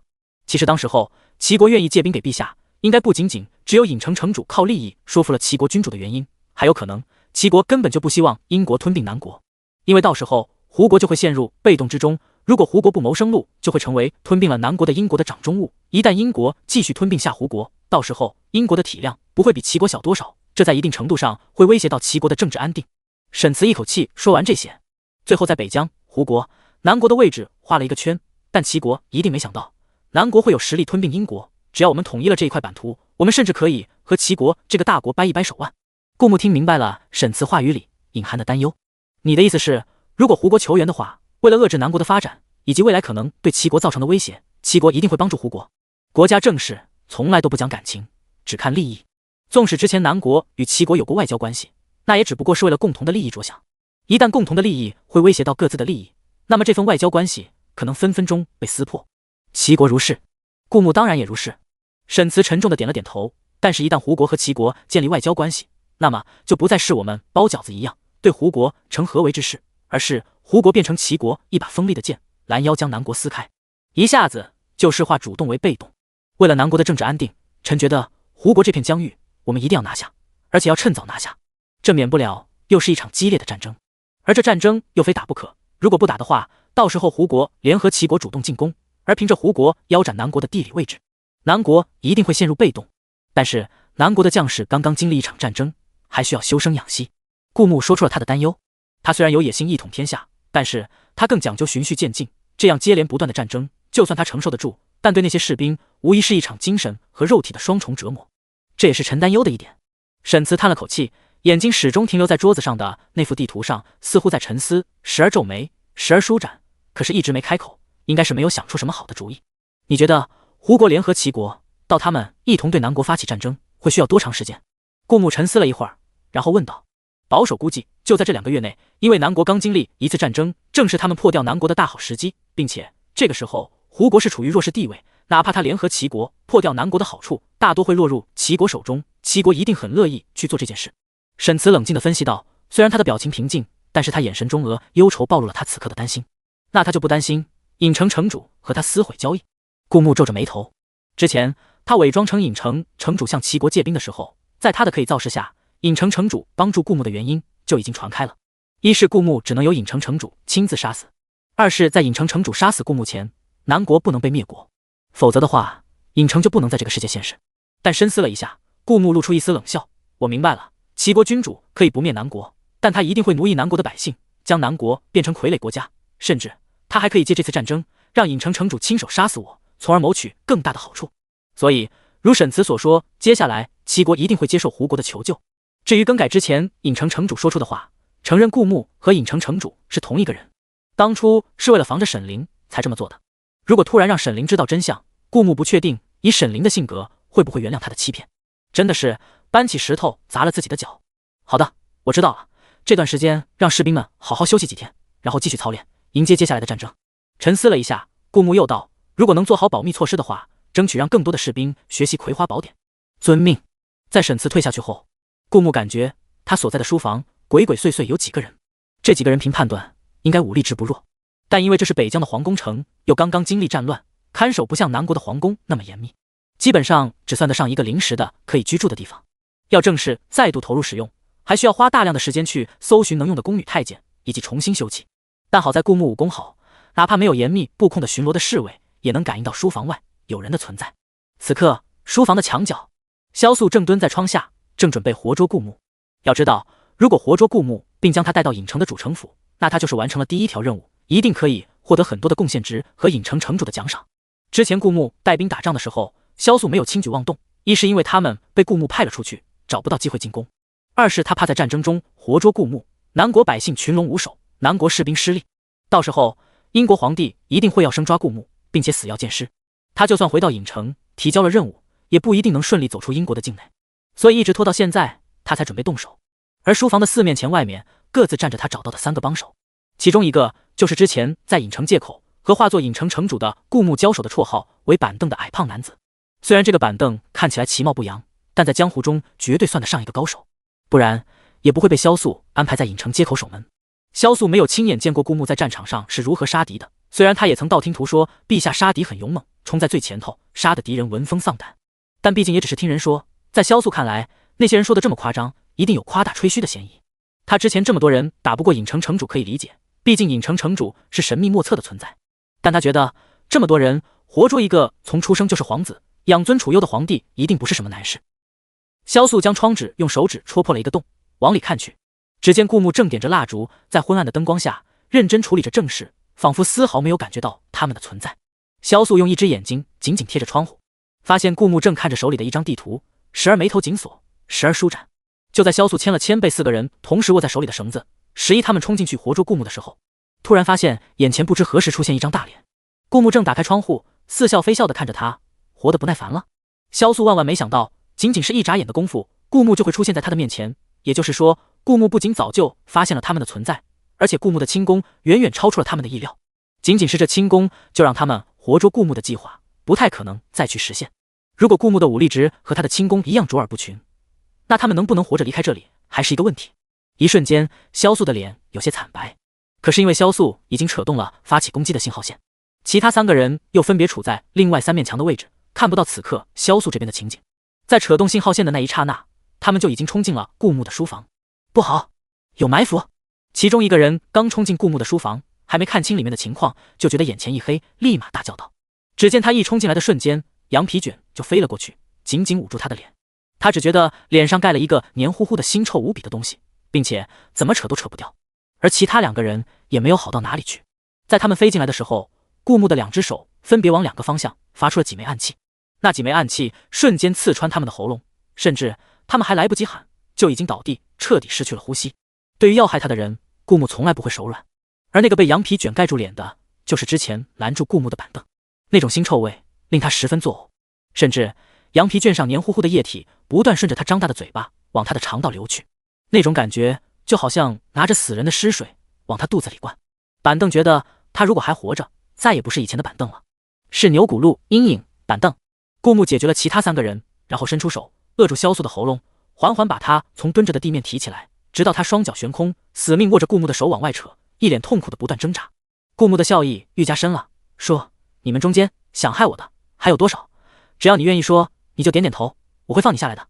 江湖中人虽然用得趁手，可是有的人却不得不防，尤其是那种有点能力，妄图揽下影城城主府里第一个任务的。其实哪怕他的手不用力，只要发动智力，萧素的头和身子瞬间就会断成2截。但是顾木没有这么做。萧素逐渐感觉自己喘不过气来，喉咙好像要断开了一般，一层死亡的阴影蒙上他的心间。萧素强撑着力气，微弱的点了点头，发出一些含糊不清的音节。顾木这才松开手，一松开手，萧素就跪坐在地上，双手紧紧捂着喉咙，不断咳嗽。这一瞬间，他有种重获新生的感觉。他从来没想过这个男人会这么强，强到不像是一个国家的君主，更像是武林盟主。现在一个国家君主的门槛这么高了吗？要懂政治，还要会武功，同时还要能威胁到影城城主，为百姓提供良好的生活条件。等好不容易萧素恢复过来，你大概不知道，现在所有参战的江湖中人都想活捉你。可能我比较倒霉，第一个动手，没想到他们这么按捺得住。萧素苦涩地笑了笑。这些日子靠着店铺在影城积累的身份地位，萧素一时间有些膨胀，不太将其他人放在眼里。这也是他不够谨慎，亲自出马对付顾木的原因。但我不想死，我可以帮着你对付他们。萧素睁着眼睛看顾木的眼神一时有些恐惧。我没人可用了，用得着你帮我？你有拿得出手的东西吗？顾木冷冷地问道。如果是他留着苏林乐，是因为苏林乐医术高明；留着陆小瑶，之前是因为陆小瑶长得好看又无辜，很有欺骗性，同时武功又是1等1的。现在陆小瑶虽然武功被废了，但是他又亮出了他的锻造术。总之是对顾木有用的。至于眼前这个萧素，武功也就这样，算不上顶尖。像萧素这种身手的，身为一个国家的君主，顾木身边一抓一大把。至于智商，就更不用提了，可能该长的脑子长在了其他方面。萧素捂着不断起伏的胸口，明显惊魂未定。刚才是他离死亡最近的一次，在顾木扼住他喉咙的时候，他明显从这个男人眼中看到了杀机。如果不是他及时点头，恐怕他刚才就会死在这个男人手中。我可以欺骗他们，让他们和我一起联手活捉你，这样我们的胜算更大。到时候奖励平分，我还会给他们银钱补助。等他们汇聚到一个地方准备对付你的时候，我会向你通风报信，然后将他们一网打尽。顾木看着萧素说的一脸诚恳的样子，忽然觉得这个女人有些可怕。难怪这个女人智商不算太高，武功不算太出众，在得到影城的店铺之前，也一直处在江湖的上游地位，靠的可能就是狠。只要够狠，加上漂亮，哪怕没有特别出众的点，也是有机会出头的。萧素就是其中一个例子。我要怎么才能相信你？顾木似笑非笑地看着萧素，他微微俯下头，轻声问道：毕竟你能欺骗那些人，那你也同样会欺骗我吧？萧素蓦地瞪大瞳孔，有些惊惧道：不会的，我能向你保证。苍白而又无力的解释。顾木从怀里掏出一个小瓷瓶，从小瓷瓶里倒出一颗药，吃了这个，如果你欺骗我，我就不会给你解药。你明白我的意思吧？萧素瞳孔微缩，看着那颗药，犹豫了一下，还是从顾木手心拿起，吞了下去。明白，我会照做的。虽然说全江湖的人都想杀你，但是有能力有胆子会付诸行动的，也就那么几个。萧素向顾木解释道：“我知道的有想法杀你的，目前不超过10个，一个是江湖盟主，一个是钱庄庄主。但如果我想和他们联手的话，其他的人肯定坐不住，会加入进来，到时候应该还会多一些。好的，希望你不会让我失望，也希望你珍惜自己的生命。”顾木淡淡的笑道，然后衣袖一甩，一枚暗器从手中发出。之前不断和羊皮卷较量，却始终无法将羊皮卷从脸上扯下去的板凳，突然发出一声奇怪的音节，然后传来他倒地的声音。这时候，羊皮卷才从板凳的脸上飞下来。只见死去的板凳脸上满是血污，看起来惨不忍睹。萧素看着死在顾木手上的原本的他3个手下，眼神里看顾木的神态和之前迥然不同了。如果是他之前还对顾木有几分轻视心思，认为他靠的不过是尹城城主的话，那么现在他终于知道为什么顾木到现在即使面对尹城城主的追杀也能活得好好的。滚吧！顾木挥了挥衣袖，这些毒是沈灵特制的，只有沈灵能解。在用毒方面，哪怕萧素找遍江湖也不会找到比沈灵更擅长的。当然可能除了沈灵的师尊，不过经过多年的自研，沈灵和他师尊到底谁更厉害还说不定。沈灵曾经向顾木透露过，他的师尊一直云游四海，不屈名利，据说早年退隐江湖，和一个平民百姓结了婚，生了个儿子。但是后来他师尊的丈夫以及儿子在他外出的某一天被人杀死在家中。至于之后的事，沈灵师尊也没有跟他说太多，也不知道失去了丈夫和儿子这么多年，沈灵师尊到底是怎么过来的。萧素从地上爬起来，他感觉喉咙还是非常不适。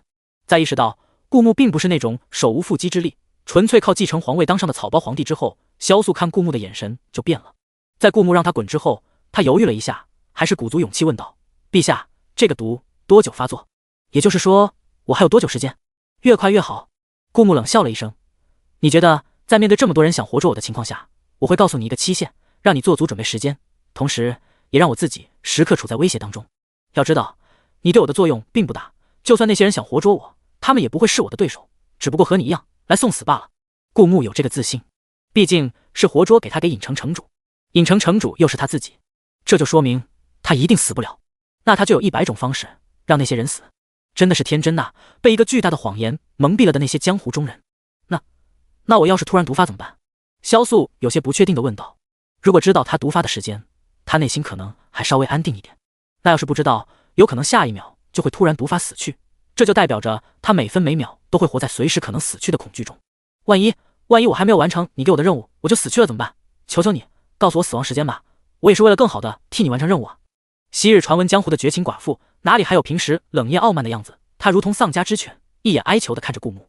一个人只有真正面临死亡的时候，才有可能放下全部尊严，因为活着比什么都重要。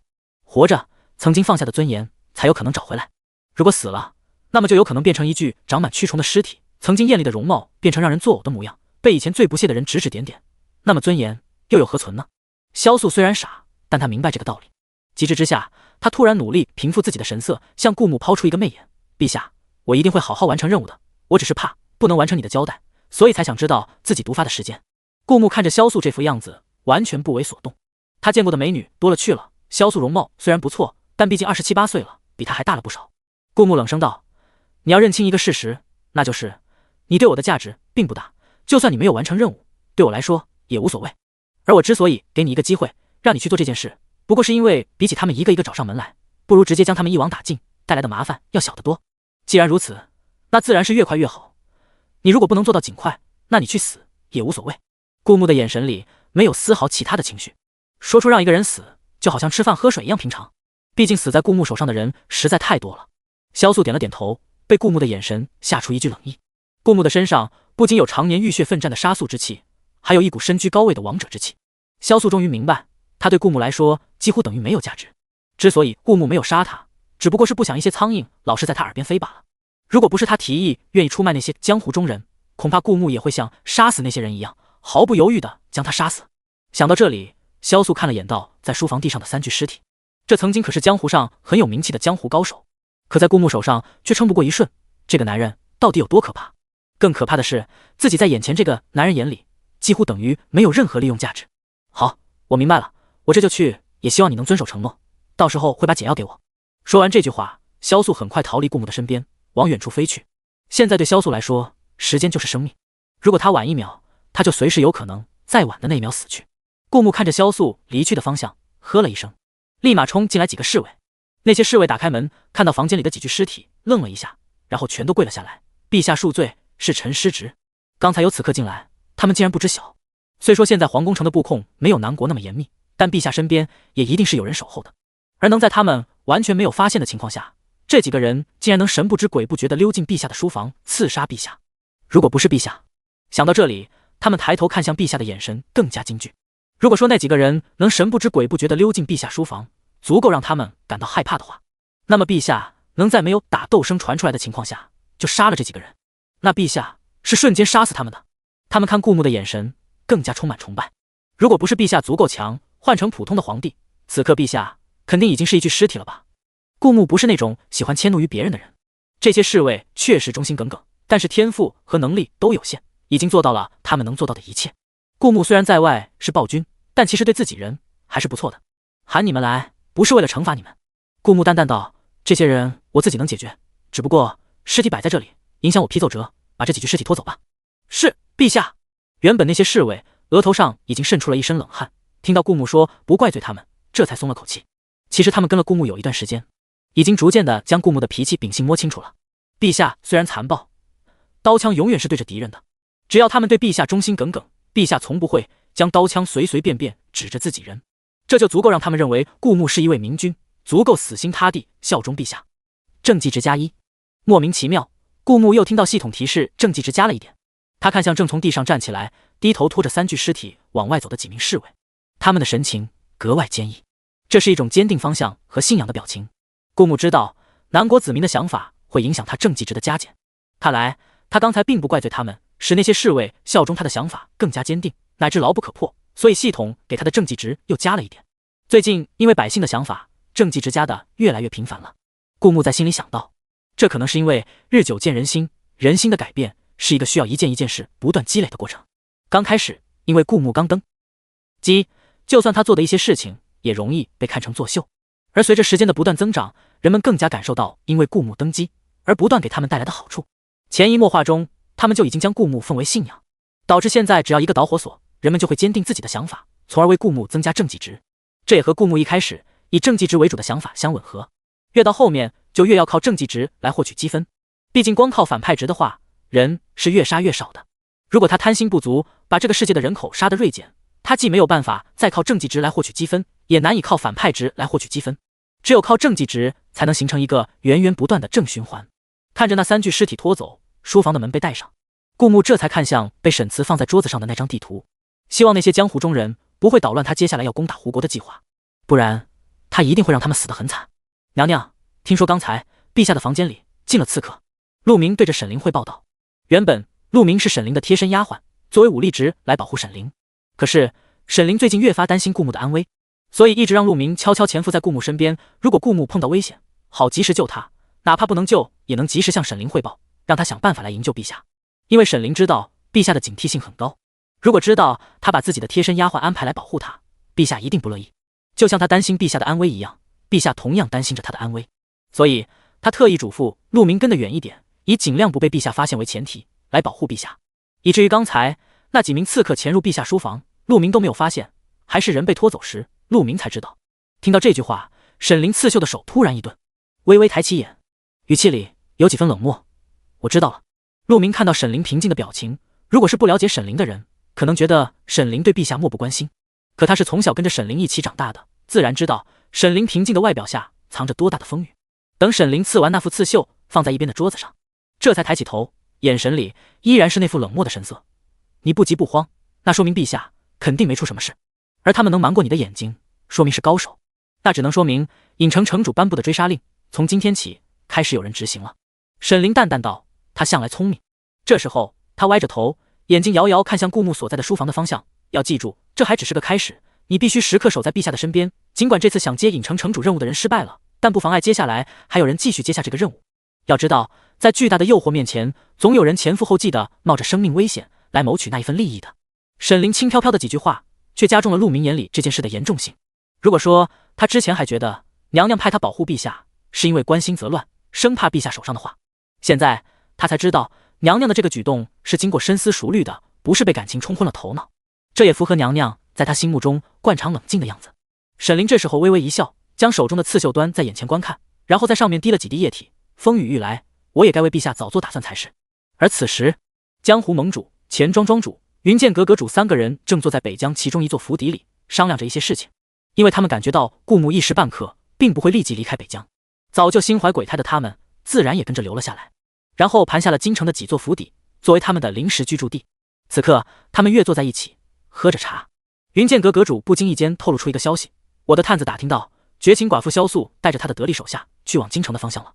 钱庄庄主这时候不淡定了，放下手中的茶杯，瞪大眼睛问道：你这个消息属实？我的人也跟着萧素，但什么都没有打听到。云剑阁阁主这时候得意一笑：那是你的人不行，毕竟萧素这个女人平时后做事老是想防着我们，自己独吞好处，她肯定会刻意避开你的耳目，不让你发现。我的人尽管看着她进了京城，但还是被她甩开了。不过这不重要，重要的是我知道她进了京城还这么谨慎。你们猜她到底是要做什么？云剑阁阁主似笑非笑地问向另外2位。钱庄庄主腾的一下站了起来：你怎么还这么淡定？他这个时候去京城一定是为了完成影城城主颁布的第一个任务，要知道完成影城城主的第一个任务，除了贡献值，奖励一定也很丰厚。最重要的是，说不定还能在影城城主那留下深刻印象，混个脸熟。老钱，你先坐下，先不急。云剑阁阁主喝了口茶，慢悠悠地说道：怎么不急？萧素这女人的性格你还不知道，她有好处一定是独吞的。你看她之前拿了我们的进城令，说好的瓜分奖励，结果呢？她自己独吞了，甚至盘下了影城的店铺，靠着这间店铺，我们一时间竟然奈何不了她，活生生吃了个大亏。难道你就能眼睁睁看着她把这个奖励领了？江湖盟主看了一眼一脸淡定的云剑阁阁主，又看了一脸相当暴躁的钱庄庄主，在听完2人的争论之后，这才开始充当起了和事佬。老钱，你看老云这么淡定，一定是胸有成竹的。你想一想，影城城主这么久都没能杀死南国陛下，你真觉得南国陛下是这么好欺负的？我倒觉得这一趟萧素会失败，我们反而可以让他先出马，打探一下南国陛下的真实实力。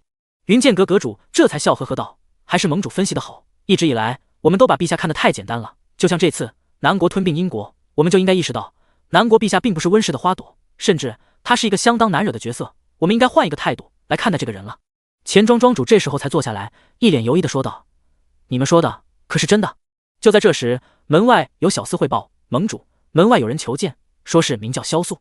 江湖盟主这时候哈哈大笑道：你们看，说曹操，曹操到。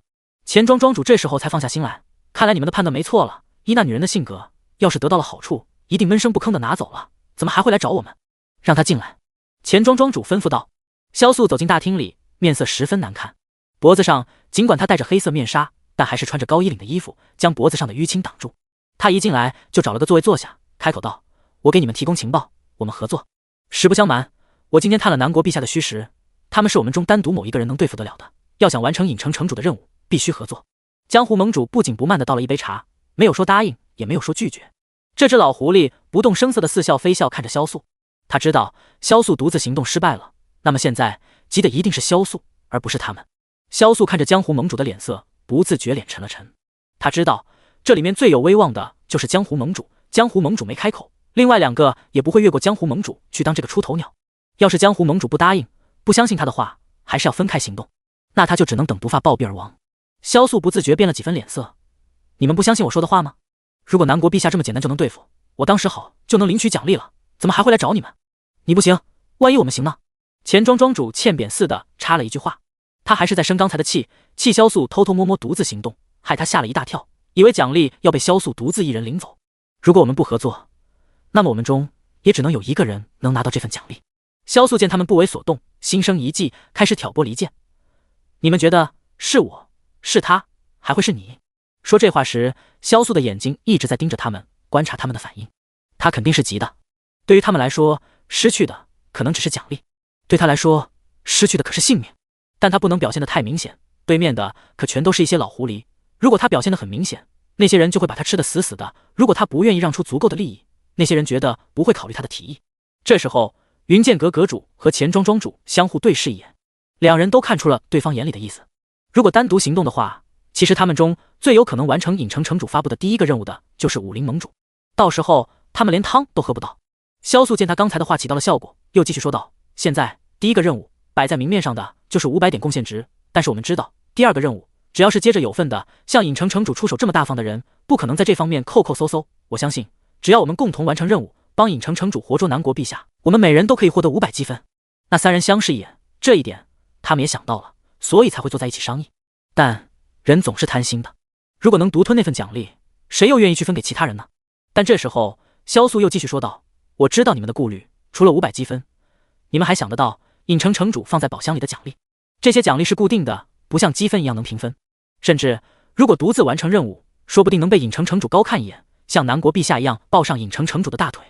你们也知道，这段日子南国陛下看着尹城城主获得了多大的好处，南国靠着尹城城主又获得了多大的好处。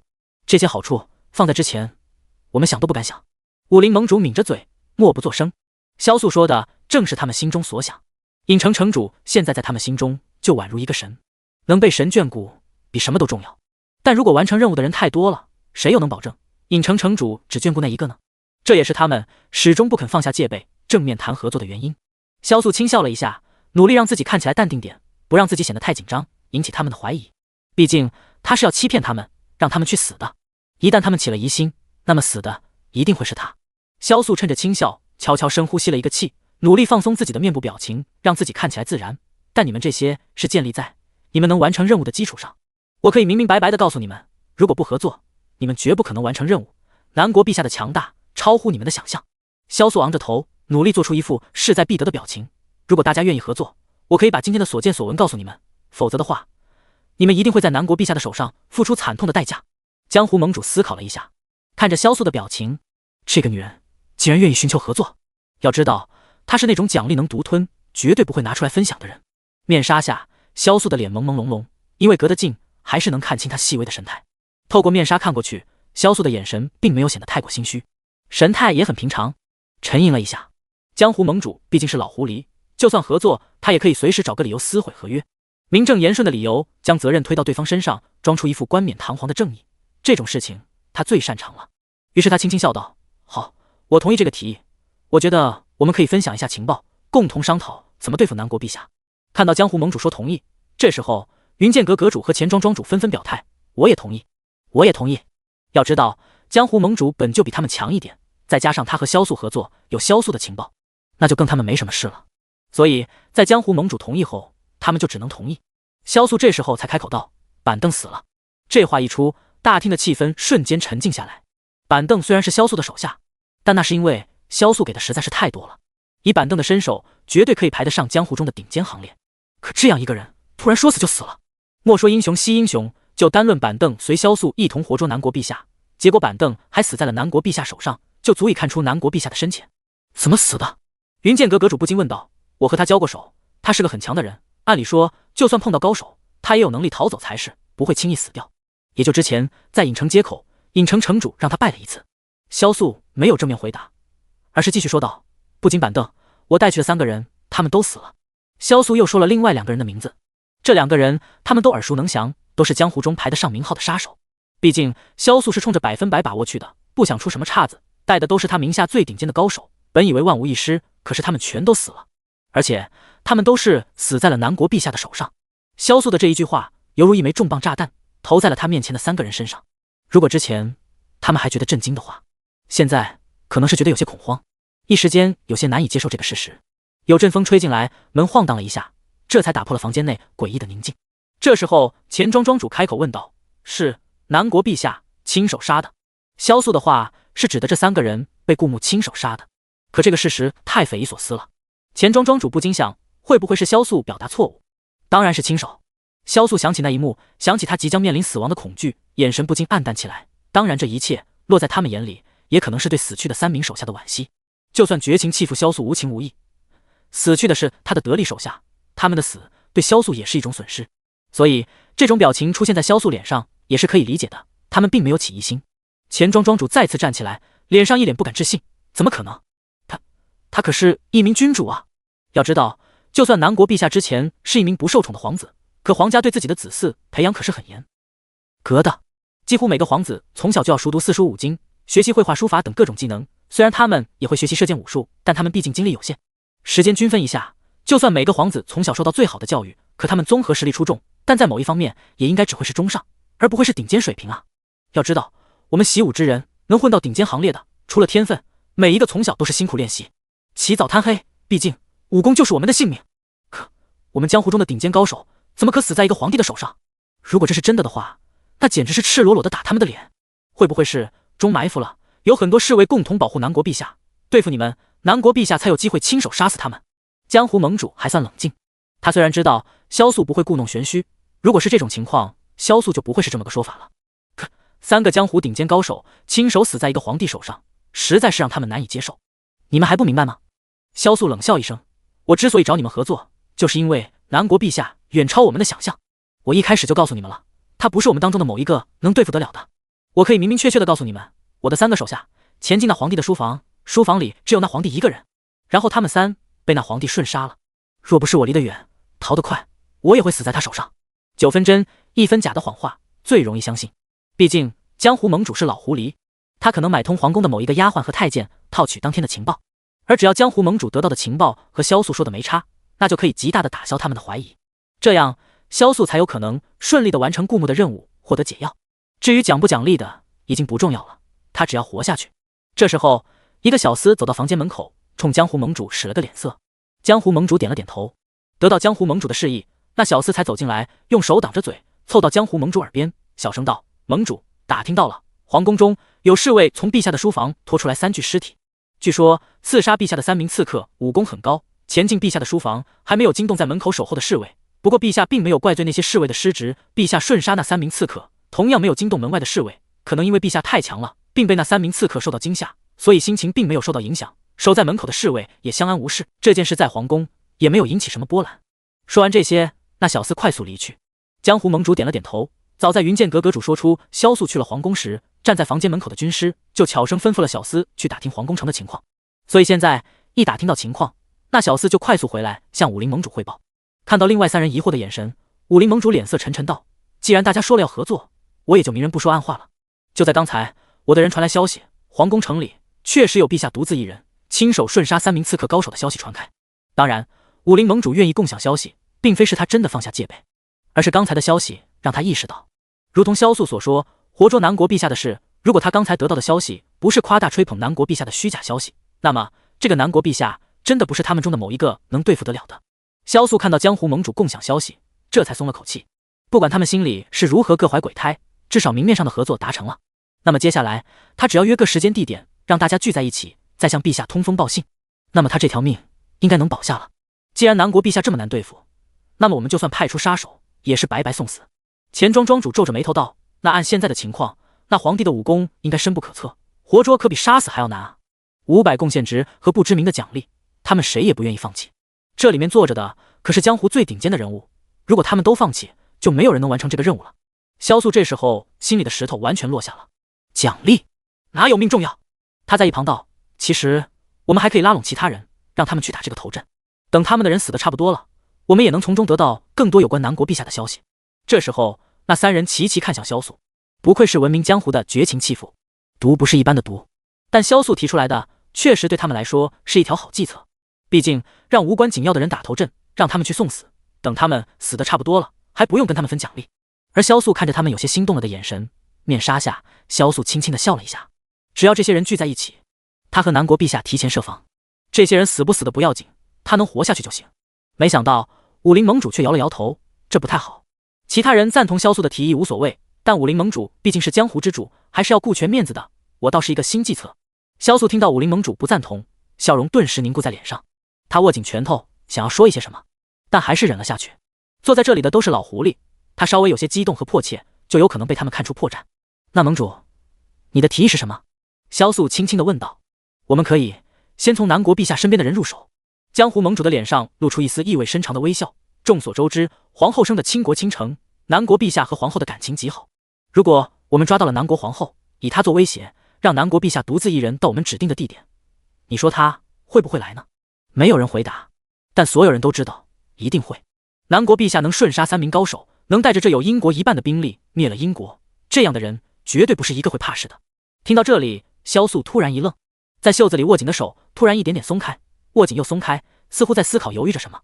面纱下他的脸终于露出一个微笑，而他的手也保持着一个舒展的姿势，不再动弹。当天晚上，顾木就收到萧素传来的信息，说是以江湖盟主为首的一众人，第二天将会在江湖盟主在北疆买下的府邸聚集，商讨活捉顾木的计划。这个信息是萧素用飞镖扔进顾木的书房传递过去的。他实在是不敢面对顾木。顾木取下飞镖，看着手上的信，这才推开书房的门走了出来。他能感觉到萧素就藏在书房的屋顶上，但他因为差点死在顾木手里，并不敢直接出现在顾木面前。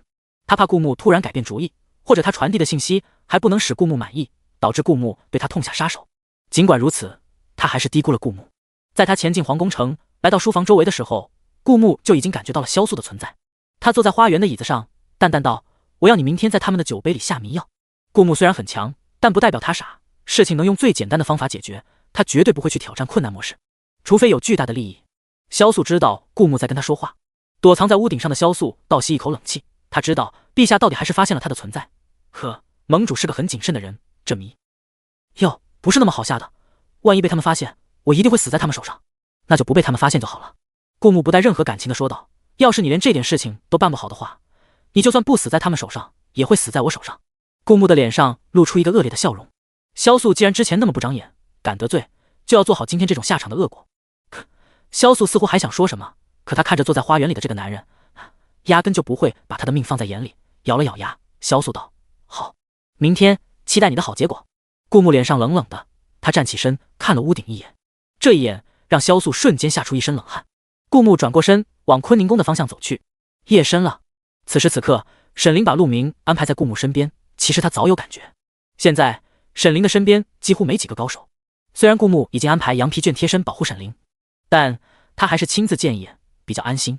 而此时此刻，沈凌突然从梦中惊醒，他听到房间周围传来很多的脚步声。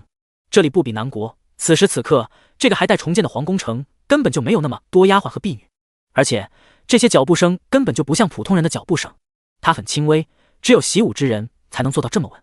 此时此刻，守在门外的悠悠还没有动静。悠悠没有习过武，他没有发现这些脚步声很正常。而会武功的陆明则被沈凌派过去保护陆明。虽然外面有不少侍卫，但因为沈凌毕竟是皇后，那些侍卫都在院子外头，而这些人已经避开了侍卫，潜到了院子里。也就是说，现在沈凌只能靠自己，趁着外面的那些人还没有闯进来。沈凌悄无声息地起身，披上衣服。他并没有点开蜡烛，给外面的人造成一种屋里的人还在沉睡的假象。而透过外面的月光，沈凌能看到窗子外面飘过很多人影。沈凌意识到，那些本该冲着陛下来的人冲着他来了。难道他们觉得我会是陛下的软肋？这一瞬间，沈凌心里其实没有太多的害怕，甚至他在想，如果他真的被他们抓走，陛下会不会豁出一切去救他？但他并没有真的傻到去尝试。这些要抓他的人并不是普通的角色，被抓到的话，他不一定对付得了。既然没有全身而退的底气，他就不想因为想去证明他在陛下心里的地位，而去给陛下添麻烦。很快，很多虫子从他衣袖里钻出来，密密麻麻地爬满整个房间。那些人无论是从门还是从窗口进来，都会碰到这些毒虫，这叫做先发制人。而其中有一只虫子顺着门缝爬出去，然后顺着悠悠的脚爬到悠悠的手心。悠悠感觉到手心有点痒，抬起手看到一只熟悉的暗红色的虫子，面色微变，但被他很快控制下来。这件事情沈凌之前就有跟他们交代，一旦发生危险，沈凌会用这种方式提醒他们，而一旦使用这种方式，就说明沈凌暂时也没办法保护他们，他们要随机应变，学会自保。至于怎么自保，沈凌也有交代。首先，悠悠保持着沉着冷静，仿佛什么事也没有发生。刚才他只不过是觉得手有点痒，抬了下手，只要表情没有太大的变化，这只不过是一个很正常的动作。然后悠悠假装随意，又很警惕地观察着周围，只要一旦发现有刺客，他就随时进入影城。之所以不现在立即进入，因为一旦悠悠从他们面前凭空消失，他们一定会知道，对方知晓了他们的存在，就会早有防备，提前下手。悠悠是想给沈凌争取一些布置机关的时间，同时也让他们掉以轻心。果然，悠悠观察了一会，就听到不远处的花园里传来树叶摩擦的声音，紧接着一道荧光亮起，直朝着他的面门飞来。就在这时候，悠悠才急得门头冷汗，又早有防备的进入影城。那人看着眼看就要杀掉的人凭空消失，不由对着后面的人比了个手势，这是他们已经被发现了的手势。然后那些刺客们都互相点了点头，换了个阵型，从沈凌房间的4个方面一起冲了进去。啊啊啊！一进入沈凌的房间，那些刺客就连连发出惨叫。除了沈灵的师傅，沈灵的毒术基本没人能出其右。至于养毒虫什么的，沈灵也压根不在话下。这些人刚从窗台跃进，还没来得及看清周围的景象，就感觉到自己掉进了全是虫子的海洋，浑身被折满一个一个包，而这些包会瞬间麻痹这些人的神经，让他们动弹不得。要知道，当初顾木也是栽在这种虫子里，连顾木都要吃个亏，更何况他们。沈灵这时候才点亮蜡烛，冲进来的一共有6个人，门口2个，3面窗户各一个，屋顶一个。但是此刻，他们全都被密密麻麻的毒虫咬得动弹不得。我师父说，只有出其不意，让别人想不到，才能算作底牌。点亮后的蜡烛照在沈灵的脸上，美的让这世界的一切都暗淡无光。可是我还是没想到，我一个弱女子，你们竟然能派出这么多人来追杀我。沈灵看着躺在地上嗷嗷大叫，可是因为毒素，压根就没办法站起来的6名刺客，怎么？白天派出的江湖顶尖高手刺杀陛下失败，就觉得我好对付了？沈灵气定神闲的给自己倒了杯茶，说出来的话却字字诛心，每一句都在指责他们欺善怕恶。而这一切被刚好赶到的顾木看在眼里。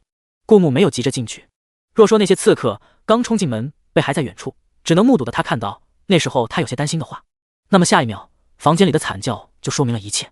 所以顾木很悠闲地坐在屋顶，看着屋顶下的沈灵，一边折磨着那几名刺杀他的刺客，一边说自己是弱女子。果然，女评文里的大女主文，女主都是不会拖后腿的。那几名刺客显然也没想到他们会被反杀，之前他们刺杀的时候就已经摸清楚了，沈灵院子里就只有一个叫陆明的丫鬟厉害一点。可是据说最近一段时间叫陆明的丫鬟不见了，也不知道去哪里了。那时候他们觉得他们最大的困难一定是陆明。虽然以现在的情况来看，陆明有可能已经不在皇后身边了，他们已经做好了万全的准备，派出来的其中1名刺客就足以和陆明打个平手。可让他们万万没想到的是，他们竟然会栽在皇后的手中，而皇后似乎压根就不受他们的影响。现在他们只能不断哀嚎，可皇后却已经穿着得体的服装，坐在桌边喝茶，像看戏一样看着他们的表演。顾木正放下心来，但突然面色微变，因为他感觉到不远处又有人过来。看来这6个人还只不过是打头阵，他们应该是有一定的暗号交流。如果过了一段时间，那几个人还没有消息，第2梯队就会进来继续刺杀。看得出来，他们是下了很大的决心。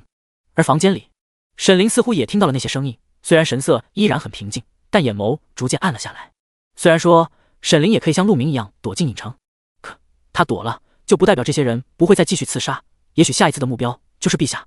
更何况影城现在也是江湖中人的地盘，悠悠只是一个无关紧要的角色，让他进入影城，也许还不会被人发现什么异样，毕竟没有人会关注一个丫鬟。但悠悠如果不进影城，刚才一定会死在那柄剑下。为了陛下，他要不能就这么躲掉啊，他要直面困难。更何况他进入影城，谁又能保证不是另一种意义上的送死呢？沈灵的表情里头一次出现了认真的表情。而这时候，那些人顺着上一波人闯破的窗户和门，也全都冲进了沈灵的房间。因为上一波人的哀嚎并没有直接进去，而是在外面仔细观察了一下，看清楚了里面的情况后，这才点着火把，一边驱赶虫子，一边朝沈灵靠近。虫子怕火，这是他们的天性。很快，那些爬满上一波人身上的虫子因为畏惧光源很快散去，但他们也早已中了毒素，依然躺在地上动弹不得。将她捉起来，她一个弱女子，尽管会一些歪门邪道，但我们这么多高手，她一定奈何不了我们。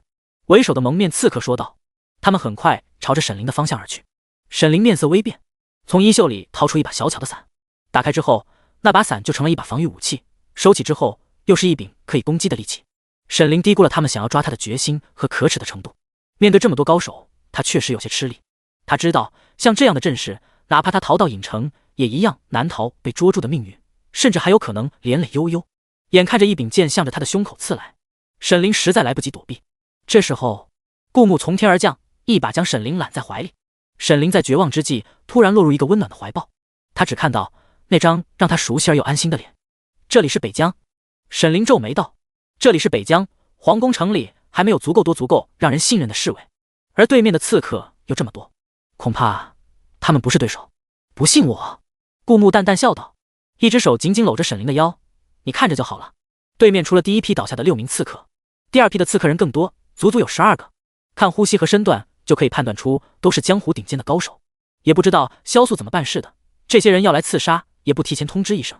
如果不是顾木担心沈灵的安危，来他的寝宫看一看，恐怕沈灵刺客会被这些人吓到。哪怕沈灵没有受伤，仅仅是受到了惊吓，这些人也不可饶恕。陛下，快逃！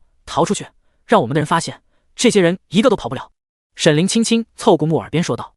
他知道顾木厉害，可这些人也全都是江湖的顶尖高手的，无论是谁，不可能在一只手搂着姑娘的情况下，只用一只手就可以打倒这些江湖高手吧？你信我？顾木轻轻强调道。这可是他在沈凌心中树立良好形象的最佳时机。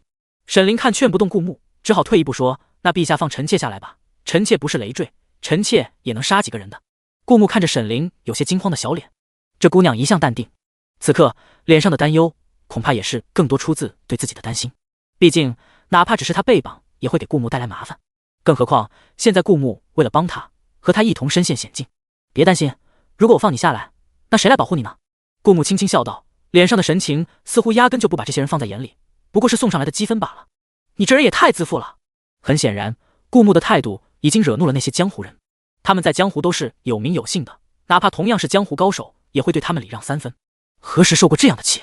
这一次就让你知道，瞧不起人是要付出代价的。那些人全都提着剑向顾木冲过来。顾木面对着四面八方的攻势依然不惧，可沈凌却不自觉地握紧了顾木的衣摆。他的虫子面对着那些人的火把毫无用武之地，毕竟虫子天生害怕火。陛下小心！沈凌只能轻轻道。他不是不相信陛下，但这种情况哪怕陛下会赢，他还是会担心的。毕竟陛下受伤也是会让他心疼的。好，顾木轻轻笑道，语气依然猖狂。他们奈何不了我，小子受死吧！顾木越是这种轻狂的态度，越是让那些江湖人生气。他们以为四面八方的攻势，顾木一定无法抵挡，更何况顾木一只手抱着沈凌，只有一只手和他们对打。但他们没想到，仅仅一眨眼，顾木就从原地消失了。不是消失，而是顾木的速度太快了，所以在他们看来就好像原地消失。原来刚才顾木一眼看出了他们中的薄弱点，那就是从正上方拦他路的2个人。因为那2个人在正上方封他路，想让他无路可逃，但也因为是飘在空中，受力不稳，对轻功的考验极高，所以顾木长枪一挑，就将那2个人打散，飞出了重围。而这一切都是因为他快，但凡他慢一步，恐怕他现在已经被那些四面八方的剑贯穿了身体，丧失了行动力。这一切看起来很简单，可其实顾木早已在鬼门关转了一圈。沈凌看得惊心肉跳，不自觉闭紧了眼睛，可想象中的疼痛并没有疼来，反而听到那些江湖人气急败坏的声音：操，被他跑了！这才敢睁开眼。果然，他和顾木站在那些人的背后，顾木依然笑死非笑的看着他们，表情依然是足以让那帮江湖人跳脚的情况的表情。你们奈我何？敢动我女人，我今天让你们全都死在这里！下一秒，顾木就变了脸，恶狠狠地说道，脸上是一副杀速之气。他不再等那些江湖人主动出击，而是旋转着长枪朝着那些人迈进。顾木挤进沙场，而沙场上他打过最多的仗就是以少胜多，而他身为帝王，往往带头冲锋。他深入敌军腹地的时候，四周的敌人可比这10几个江湖中人多多了，早就有以一敌百的经验，顾木丝毫不惧。果然，他长枪舞动，很快在他面前就倒下2个江湖中人。这些江湖中人是高手，那是从普世的角度来说的，可顾木根本就不是普通人。如果非要做一个战力评估的话，这些高手比起青山小生还要稍逊一点，而早在之前，顾木就能打败青山小生。遑论成长速度惊人的现在，怎么会？那些人不敢置信地瞪大眼睛，怎么会？怎么会？怎么会有人这么强？有人补充了前一个语无伦次想要说出来的话，这根本就不是人，这是怪物。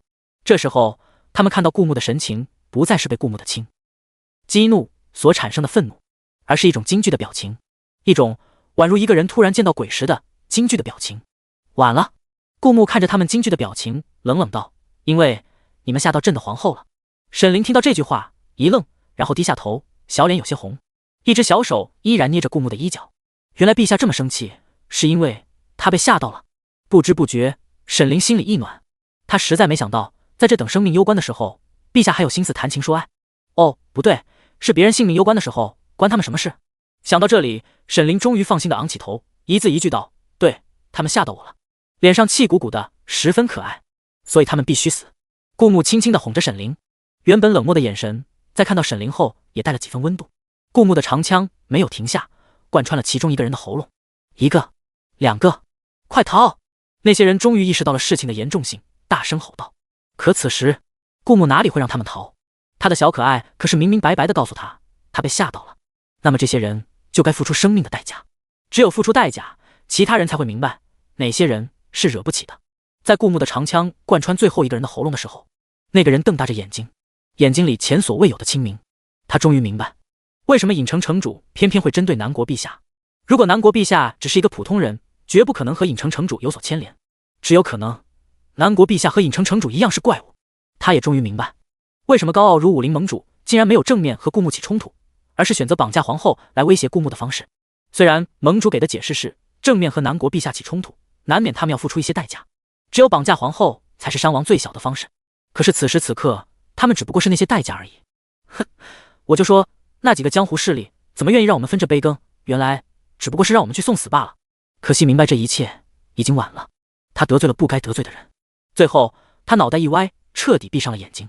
顾木看着满地的鲜血和尸体，看着沈凌轻轻笑道：灵儿，你的房间今晚看来不能睡呢，要不将就一下，来本王的房间。沈凌，他还有选择吗？选择和尸体共度一晚，还是和他夫君？这根本就不是什么选择题啊。而江湖盟主所在的府邸里面的几个人都心急如焚，怎么样，派出去的人有消息了吗？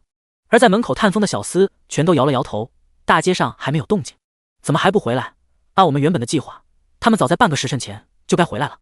钱庄庄主也沉不住气，站起来探头往外看，同时忍不住怀疑道：会不会是萧素这个女人看我们不和她分享计划，所以故意坏了我们的好事？应该不会，我派去监视萧素的人说，她去了一趟皇宫城之后一直在房间里没有出来。云剑阁的阁主说道。他去了皇宫城？江湖盟主蓦地回头问道。他去那做什么？我也不知道，皇宫城里本来就有侍卫，我的人不好进皇宫城跟踪，所以只知道他进了皇宫城。云剑阁阁主无辜地说道。但我觉得萧素应该不敢再提前动手，毕竟白天已经吃了亏了，只要他不抢先破坏我们的计划就无所谓，我也没当回事。盟主，你怎么这么大的反应？你们觉得萧素去皇宫城会是为了什么？江湖盟主脸上的表情渐渐冷了下来。你也说了，他白天吃了亏，不可能再提前对陛下下手，那么只有一种可能，他跟南国陛下达成了某些交易，他是去给南国陛下送信的。怎么可能？云剑阁阁主面色大变。我们都知道萧素在南国陛下手里牺牲了几个得力手下，以萧素的心气，怎么会选择和南国陛下合作？心气？江湖盟主冷笑一声。那如果面对死亡的威胁呢？你觉得他还会有心气吗？我觉得盟主说的对。这时候钱庄庄主再次坐下。不然为什么萧素死了3个人，偏偏他逃了出来呢？说不定就是他和南国陛下达成了某种合作，南国陛下才会放他出来。也就是说，他这次去皇宫，很有可能把我们的计划告诉了南国陛下。云剑阁阁主的脸上闪过一丝惊讶，但很快他又恢复了平静。还好盟主你够谨慎，没有把我们今晚的计划告诉萧素，不然南国陛下应该是不会知道今晚的计划的。但他很有可能知道我们要对皇后下手，所以提前做准备。如果南国陛下早有准备的话，那么云剑阁阁主将手里的茶杯重重地砸在桌子上，那么我们派出去的那些人恐怕凶多吉少。萧素这个女人不可饶恕。钱庄庄主也恶狠狠地说道。江湖盟主面色沉沉地看着天边，不知道在想些什么。这时候外面有小厮跑进来，气喘吁吁地说道：从皇宫里传来消息，皇后的寝宫里死了18名刺客，都是被南国陛下杀的。我们刚好派出去18个人。云剑阁阁主轻声在一旁补充道。人全死了，没一个活着回来，他们可都是些高手。钱庄庄主也轻轻感叹道。这南国陛下到底是什么怪物？江湖盟主的面色极其难看。但不管你是什么怪物，我也一定要活捉你，完成尹城城主的任务。任务越难，代表拿的奖励就越丰厚。尹城城主从来都不是小气的人，改变计划，我们倒是可以不急着杀萧素，利用一下他，让他给南国陛下传递一些假的情报。江湖盟主露出一个恶劣的笑容，说不定这更利于我们活捉顾木。一丝势在必得的神情出现在江湖盟主脸上。顾木的房间，沈凌换上一身干净整洁的衣裳，刚沐浴完的他身上已经闻不到一丝血腥气。陛下，我有些担心悠悠，那些刺客来的时候，我已经让他躲进尹城了，但现在尹城几乎已经是那些江湖中人的天下，我怕他会遭遇不测。沈凌蹙眉，眼含担忧地说道。尹城已经是江湖中人的天下。顾木有些玩味地重复着那一句话。他没有告诉沈凌的是，只要他在，哪怕尹城全部都是江湖人，尹城也绝不可能是江湖中人的天下，最大的那个永远是他。那我们去看看吧。顾木道，同时心里想着，尹城一直作为他给他身边的人安排的一种逃生手段，但随着尹城的人越来越多，尹城作为逃生手段已经不够保险。而作为尹城城管的死士和羊皮卷，也经常被他派出去执行任务，不能时时守在尹城，这确实是一个令人头疼的问题。尹城里，悠悠蹲在一处街角，瑟瑟发抖，看到沈凌，立马扑了过去。娘娘，吓死奴婢了，这么久没有来找奴婢，奴婢还以为你出了什么事，奴婢还想着要是娘娘走了，奴婢也随着娘娘一起去。若不是怕奴婢扯娘娘的后腿，奴婢真想离开隐城，看一看外面的情况，奴婢可担心你了娘娘。呜啊！悠悠一口气说这么多，还不带喘的，说完就抱着沈凌哭起来，看来是真的急坏了。沈凌温柔的笑着摸了摸悠悠的头，看了一眼身旁的顾木，露出安心的笑容。他们来了2拨人，幸好碰到了陛下，不然可能真的要让你下黄泉见我了。沈凌笑着打趣道。顾木站在沈凌旁边，比沈凌高出不少。沈凌看向他的那一眼，是无比放心的眼神。悠悠有些艳羡的看了一眼他和陛下，两人真的是郎才女貌，看得悠悠心里泛起一阵酸意，不自觉的别过头去。既然娘娘你没事了，那咱们就先回去吧。毕竟甜蜜暴击对悠悠这条单身狗来说还是很残酷的。顾木不知道这一次刺杀活动，萧素没有告诉他，是因为萧素自己不知道，还是出了反心。无论如何，顾木觉得自己有必要防着萧素。第二天，一张飞镖如期将顾木要的情报送到了顾木的受伤。看着纸条上那些要刺杀他的江湖人汇聚的地点，顾木微微皱了皱眉头。这个地点可不可信？昨夜的刺杀到底是那些人信不过萧素，瞒着萧素，还是萧素起了反心？顾木沉思着。陛下，你在想些什么？沈凌这时候走到顾木身后，轻轻地问道。顾木将这些天发生的事，还有他的谋划，全都讲给沈凌听。沈凌闭着眸子想了想，突然道：陛下，我觉得这个地点有诈。沈凌此时已经睁开了他的眼睛，一双桃花眼似笑非笑，不笑的时候也让人觉得眼含笑意，而笑起来就好像春风拂过，一刹那所有的桃花全开了。顾木一时间看得有些出神。陛下，你看哪呢？我们在商讨正经事。沈凌看出了顾木的不对劲，娇嗔道：你说吧，你为什么这么认为？顾木这才收回目光，脸上丝毫没有被抓包的窘迫。他看自己的皇后天经地义，若不是现在有要紧事缠身，他一定看个够。我觉得不管这次刺杀是因为什么，这次地点一定有诈。沈凌认真的分析道：陛下，你想啊，如果是因为那些江湖人不信任萧素，这么重要的聚会大家都聚在一起，他们既然不信任萧素，那么一定不可能告诉他真的地点。对于人心这块，沈凌拿捏的死死的。而如果是萧素有反心，那么今晚的刺杀他已经露出端倪了，他肯定怕你已经对他起疑心，自然想要继续陷害你，为自己谋取活下去的机会。所以说我们不去了。悠悠在一旁弱弱的问道。经过昨晚的危险，他实在是害怕娘娘和陛下再深入险境。不，我们要将计就计。沈凌和顾木相视一笑，异口同声道。不久之后，死士坐在顾木常坐的轿子里，往江湖盟主的府邸处赶去。死士的轿子一出皇宫，就立马被蹲守在城门口的江湖中人发现了。去，告诉盟主，目标出现了。其中一名似乎是领头的，装扮成商贩的江湖人说道。是。很快，有一个人趁着人群杂乱，悄悄离去。而那些假装成各色各样身份的江湖人，假装不经意，跟着黄轿渐渐往盟主府邸的方向而去。江湖盟主很快收到从门外奔进来的小厮的消息。你是说陛下坐着轿子出行呢？江湖盟主皱着眉问道。怎么了？钱庄庄主不明就里，好奇地问道。如果陛下想将我们一网打尽，自然越不引人注意才好。江湖盟主说出了他的担忧。而且想要对付我吗？纵使陛下功夫超群，可我们也不是好拿捏的，他肯定要付出一些代价。而陛下又是95至尊，杀人这种事他何苦亲自动手，完全可以吩咐手下的人来。江湖盟主皱眉分析道。他忽然想起来，之前陈公公到他府上要人的时候，竟然一眼就看破困扰他10多年的梦魇。能收服这么老辣的人物，这个陛下一定不是个简单的角色。我越瞧越觉得这件事不对劲。江湖盟主心突突的跳，总觉得有什么不好的事发生。要不我们先撤掉埋伏，从长再议。云剑阁阁主看起来和江湖盟主想一块去了，他忍不住道。不，机会难得，我们再看看。犹豫了一下，江湖盟主还是定定道。你去打听一下，轿子里坐着的到底是不是陛下。江湖盟主重新坐下，给自己倒了杯茶，目光遥遥地看着远方。老云啊，这次我们要是成功了，江湖中就再也没人能挑战我们的地位了。云剑阁阁主也是同样有野心的，他点了点头，不过他的性格更谨慎一点。但是我们要是败了，那可能江湖中再也没有我们的传说。要知道，南国陛下确实能做到这一点。一时间，房间里的3个人都沉默不语。死士坐在轿子里，面无表情。他本来就莫得感情，坐上皇轿对他来说也只不过是执行主子的命令罢了。但突然有一匹金马快速朝着死士所坐的轿子方向飞来。除此之外，那匹金马的马屁股背后还捆着一块飘扬的红布，看起来就像金马的战袍。而金马的屁股后面则跟着一大群牛，看起来这金马是捅了公牛窝了。一匹马好躲，但一匹马背后还跟着数十头跟疯了一样的成年牛，就不好躲了。一时间，路上全乱了套。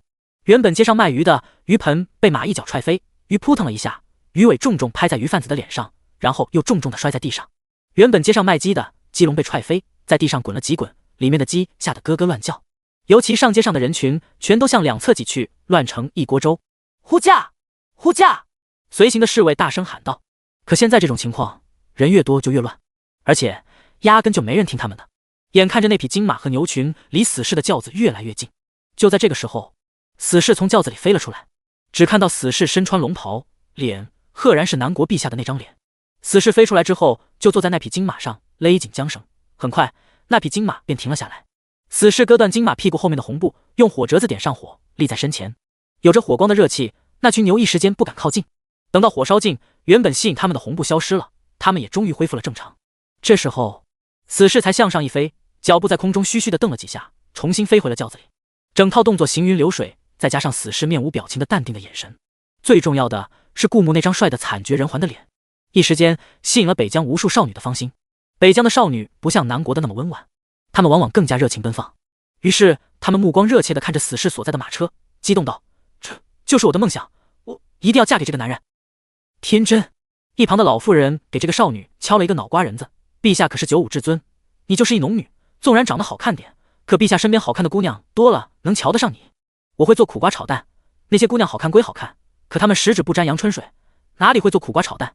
也许陛下吃惯了山珍海味，就喜欢我这样的粗茶淡饭呢。”少女捂着脑瓜，眼含星星地看着轿子离去的方向。“你在想屁吃？”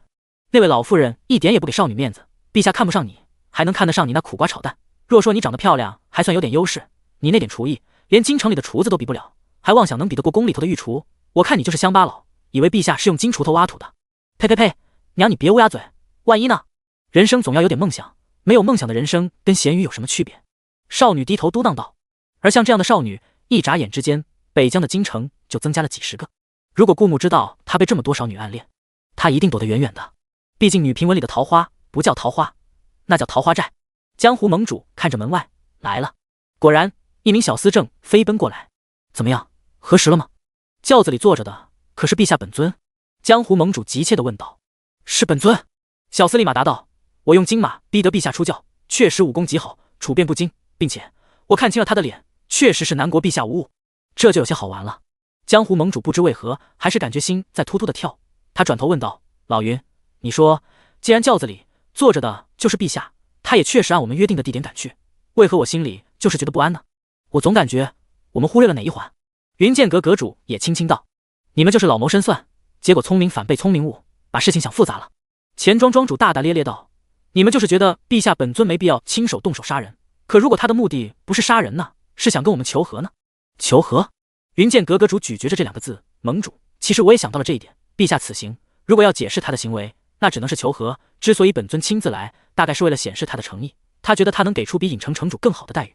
但我唯一担心的一点是，云剑阁阁主皱着眉头，南国陛下为什么要向我们示弱？他武功盖世，又掌握最巅峰的权力，甚至能威胁到影城城主，这样的人怎么看都不像是会低头的，又怎么会向他们求和？可眼下南国陛下的行为，除了求和，又让他们没法解释。这也是云剑阁阁主想到了这一点，一直没有说出来的原因。不，老云，我这心里总觉得很不安呐。南国陛下一定不是求和，我总觉得今天会有大事发生。南国陛下不是那么好对付的，昨晚我们派出那么多高手，都在他手下有去无回，我们一定不能掉以轻心。江湖盟主捂着胸口，皱着眉头道：“这是他根据江湖多年尔虞我诈产生的经验直觉。虽然他还没想到这件事情到底有什么不对劲，但潜意识里总结他过往和人打交道的经验，给出了他一种此事不妙的预感。”江湖盟主叹息了一口气，命令道：“去看看萧素那边，千万不能出什么岔子。我倒要看看南国陛下这次葫芦里到底卖的什么药。”顾木早就已经赶到了江湖盟主的府邸，此刻这处府邸已经汇聚了10几个江湖高手，就连萧素也在其中，但是并没有看到以江湖盟主为首的一些江湖重要人物。萧素也意识到了，这恐怕是一场鸿门宴，但此时此刻他的身边有不少人盯着他，但凡他离开盟主的府邸，恐怕还没等到他向顾木通风报信，他就会被暗中杀死。萧素紧紧握着拳头，面色难看。陛下，这萧素的表情怎么跟吞了一大口苍蝇一样？趴在顾木身上的羊皮卷轻轻地问道。顾木看着萧素的表情，岂止像是吞了一大口苍蝇，如果非要这么形容的话，那一大口苍蝇大概还在萧素嘴里扑腾了一阵，才被萧素咽下去。现在他两边都不讨好，他给了我假情报，我势必怀疑他，说不定因此不给他解药，他只能等待毒发。而盟主他们瞒着他，说明盟主也不信任他，很有可能盟主猜到了他背叛他们的事，到时候江湖中人也不会放过他。你觉得萧素能开心的起来吗？羊皮卷轻轻叹了口气，不，陛下，我只是觉得他本来就是厌世脸。其实陛下你可能不知道，他开心的时候看起来也很严肃的，所以江湖人才称他绝情弃妇。若不是那张脸长得好看，这种欠扁的神情一定很讨人厌。就算是现在，也并不招人喜欢。可能顾木并不吃那一挂。现在江湖盟主他们并不在府邸，他们会在哪里？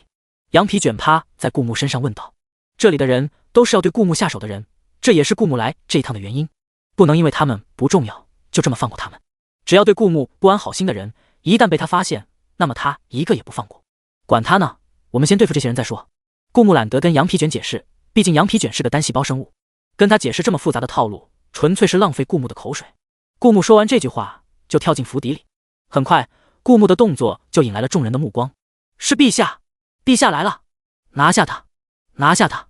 一个个江湖中人看着顾木的目光十分热切，就好像在沙漠中饥渴的人看到了一大桶甘甜的水，他们全都朝着顾木扑了过来。顾木身后是院墙，身前是朝着他围拢的江湖中人。他掏出剑，不错呀，一起上，挺有觉悟的。而羊皮卷也从顾木的身上飞起来，死死捂住其中一人的口鼻。羊皮卷不知道用了什么方法，一旦他封住一个人的脸，那人无论使出多大的力气，都无法将羊皮卷从脸上扯下来。直到他窒息，羊皮卷才会自动从那个人的脸上下来，飞向另一个人。而在羊皮卷杀完一个人的功夫，顾木的剑下已经倒下10几条人命。此刻院子里不仅仅只有想要活捉他的那些有一定实力的江湖人，还有那些江湖人的得力手下和愿意为之卖命的人。所以顾木要对付的是院子里的所有人，因为他们都会对顾木下手。街上，死士坐在轿子里，一路朝着盟主府邸的方向走去。而就在这时，突然有一个人拦住了他的去路。我们盟主想请你见一面。拦路的人淡定地说道。死士用一只手拨开帘子，看着站在外面的人，脸生武功也不出众，看起来是那种死了也不会让盟主心疼，所以派出来做这种随时可能会死的事情的人。带路。死士看了一眼，淡淡的说道。很快，马车掉了个头，在一个岔路口往另一个方向而去。死士随着带路的人来到一处农家小院，但死士可以感觉出，农家小院里的房间里只有一个人。陛下，有请。那名带路的人毕恭毕敬地说道。死士摸了摸自己的脸，那张人皮面具和自己的脸严丝合缝，哪怕是直接上手摸也摸不出一丝破绽，更何况是别人看，那他看起来100%是陛下的样貌。看起来陆小瑶在青山小生那里学的做人皮面具的手艺确实不错，不过这只是一种极为罕见的秘方。为了保命不被追杀，青山小生和陆小瑶并没有贪心到靠着人皮面具赚钱，所以这种方式还没在江湖中流传开来，只有极少数人知道，而知道的人多多少少跟这门手艺有点关系，所以就连江湖盟主可能也不知道。死士这才放下心来，掀开帘子下了马车。农家小院后面的一处竹林里，还有一座不起眼的小木屋。因为竹林在后山，地势比较高，所以在竹林的小木屋里能看得清农家小院外面的情况。陛下到了。江湖盟主一直站在窗口远眺，这时候他突然道。因为等待难呐，云剑阁阁主正在和钱庄庄主下棋，棋面上钱庄庄主的黑子被云剑阁阁主的白子团团围住。原本钱庄庄着急的抓心挠肺，一颗棋子捏在手上，迟迟不肯落下，因为只要云剑阁阁主跟着他再落下一子，那么他的败局一定。可眼下棋面上对钱庄庄主来说已经是一盘死棋，无论他手上的这颗棋子落在哪里，云剑阁阁主都有办法封死他所有的出路。江湖盟主的这番话无疑给钱庄庄主找了个很好的借口，他里面将手中的棋子往棋盒里一丢，猛地站起身，假装急切道：是吗？陛下这次的目的到底是什么？他愿意给我们什么条件？钱庄庄主也凑到窗边，看向农家小院的方向。只见他们的视线中，陛下已经下了轿子，往农家小院的房间里走去。而云剑阁阁主的性格则更为谨慎，他皱了皱眉头：盟主不会被陛下发现我们并不在那吧？要是陛下生气了，他会不会反悔？似乎想要和我们达成的交易。江湖盟主微微一笑：陛下当然会发现房间里的人并不是我们，不过这并不重要，重要的是我也并不是真的想和陛下达成交易，而是等他兑现给我们的好处之后，我们再将他交给尹城城主。钱庄庄主愣了一下，这才反应过来钱庄庄主想要表达的意思。你的意思是说，等我们拿到陛下兑现给我们的好处，就撕毁交易，再拿一份尹城城主的好处？高，实在是高。钱庄庄主不由竖起大拇指。原本他还担心，要是陛下给出的条件不如他们可能从尹城城主那得到的好处，他们该怎么办？直接和陛下撕破脸皮？但他们好像不是陛下的对手。原本他们想要将陛下引起埋伏地，让那些炮灰来对付陛下。但是因为陛下表达出了想求和的信号，至少他们推理出陛下的行为是想要求和，所以他们才临时改变主意，将陛下引到了这里，再安排一个人假装他们在农家小院里和陛下谈判。毕竟他们怕万一谈判的时候不小心激怒陛下，他们中谁也不是陛下的对手，那么陛下要是生气了，他们随时都有生命危险。所以没有一个人愿意冒这个险，他们这才临时找了一个替身冒充他们来和陛下谈交易，而他们全都躲在农家小院身后的后山竹林里。这样的话，就算陛下想杀他们，他们也有足够的时间逃跑。云剑阁阁主看着棋盘叹了口气，原本是必赢的一盘棋，却因为江湖盟主的一句话打乱了正在进行的棋局。这要对弈的人不落下这颗棋子，那么这盘棋他就永远也赢不了。云剑阁阁主这时候扭头看向窗外，希望事情能顺利。而此时此刻，江湖盟主的府邸里已经被顾木屠杀的只剩下无数具尸体，再也看不到活人的影子，听不到活人的声音，包括萧素也死在了羊皮卷手上，因为是窒息而死，那张好看的脸上已经变成了青紫色，再也不能惹人怜爱。顾木只看了他一眼，就将头扭向别处，毕竟已经没有利用价值的棋子，不如就此毁掉，免得他将来反噬其主。人已经杀干净了，不知道死士那边还顺利吗？顾木将还在滴着血的剑插进剑鞘，转过头看向一个方向。羊皮卷气喘吁吁的回到顾木身边，他今天跟着顾木杀了许多人，比他这辈子之前的加起来还杀得多。尽管这样，和顾木今天杀的人比起来，也还是九牛一毛。毕竟他杀一人的功夫，顾木能杀10几人，可能这天下已经没人是顾木的对手了。羊皮卷歇了口气，这才道：就算不顺利，那家伙也死不了。不知道那家伙到底是什么怪物，竟然被剑砍了还能快速愈合，甚至还不怕火。虽然长得人模人样，但这根本就不是人类能做到的呀。我只是希望他顺利一点，能把这件事情一次性解决好，毕竟以后我没那么多功夫陪他们玩。顾木强调了一下自己的想法。担心死士？怎么可能？要知道这家伙被系统送给自己后，主打的招牌可不是快速愈合伤口的能力，亦或是不怕火且能自如在火中穿行。这个家伙的特长可是藏起来谁都看不见我。上面的2种能力还是顾木在使用死士的过程中自主开发出来的。羊皮卷点了点头，陛下说的是简直太对了。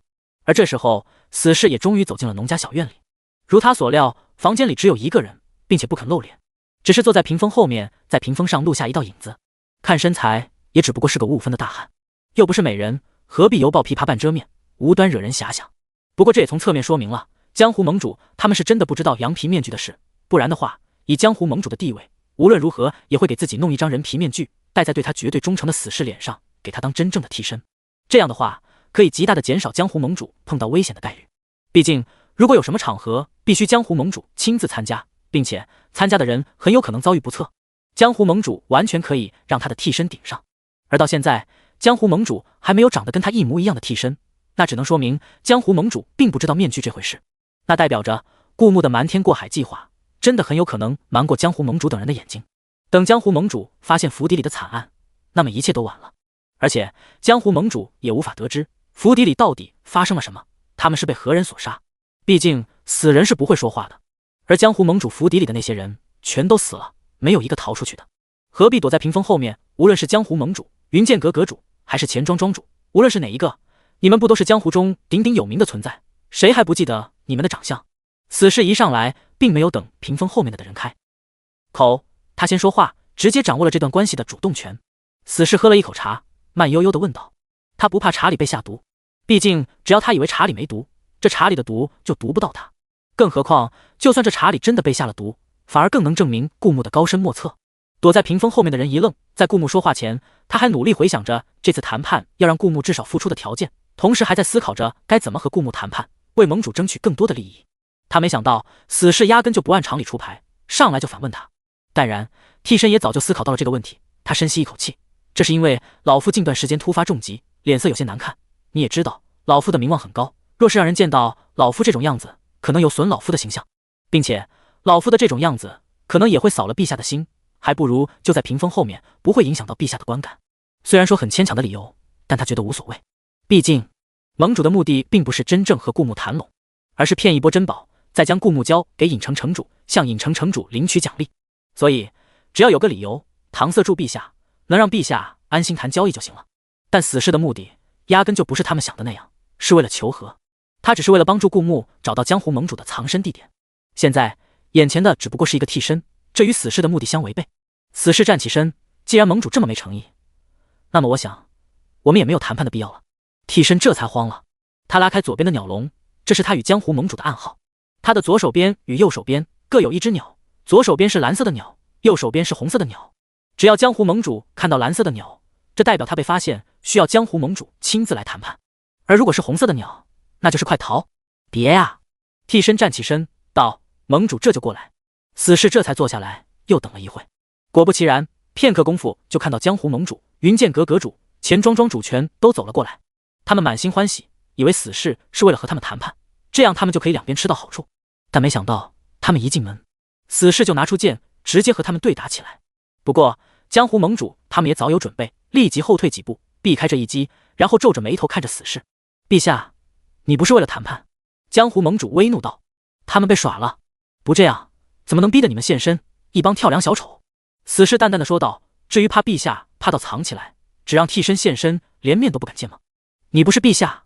江湖盟主注意到了死侍的用词，一般只有别人称陛下才为陛下，没有自称陛下的。死侍呵呵笑着，撕下脸上的人皮面具，那是当然，只恐怕你的府邸里的人已经被陛下全部杀干净了吧？云剑阁阁主听到这话，皱眉看了江湖盟主一眼。我的人每隔一炷香就会向我传递消息，但我已经接近3炷香的功夫，没有收到他的消息了。别废话了，你们的下场反正也跟他们一样。死侍呵呵笑着，然后掏出剑继续向他们砍去。死侍并不能杀死他们，仅仅只能牵扯住他们，不过这也够了。顾木正在往这个地方赶来，不好，中计了！他一定把这个地方告诉陛下了，恐怕再纠缠下去，我们会被包围。别跟他打了，快走！打了几个回合，那些人突然醒悟过来，大声喊道。可是这个时候，顾木已经赶了过来。只见顾木拿着长剑，矫健的身姿很快就立到了他们面前。晚了，今天你们都得死在这！顾木笑眯眯地说道。纵使是江湖盟主又何妨？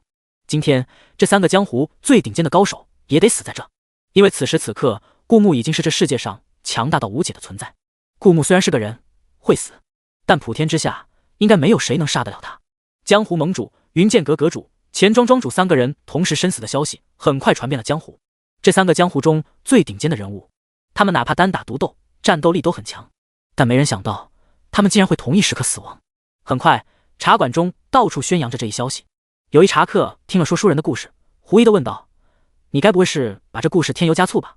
依我看，就是内斗，他们3肯定互相伤害，所以才会在重伤之际被别人杀死。”说书人立马反驳：“纵使江湖盟主死的不光彩，但他们3在江湖中还是很有威望的，从没发生过内斗的事情。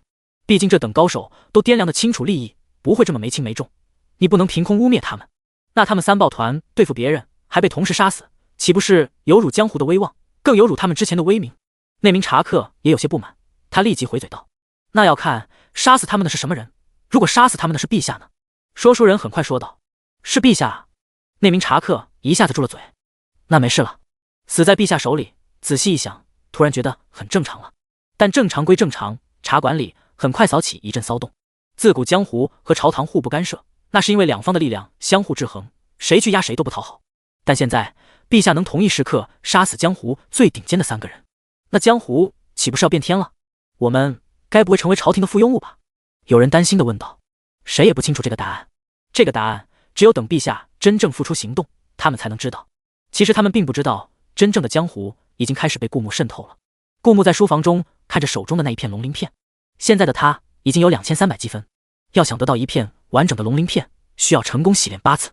如果这8次中的其中1次失败，那之前的全部作废。如果在第8次失败，那就相当于浪费了240积分。不过顾木根本就不担心这个，成功得到了一片龙鳞片的他，已经知道了这东西的好处。更何况现在手握2000多积分的顾木财大气粗，于是顾木开始洗练起龙鳞片。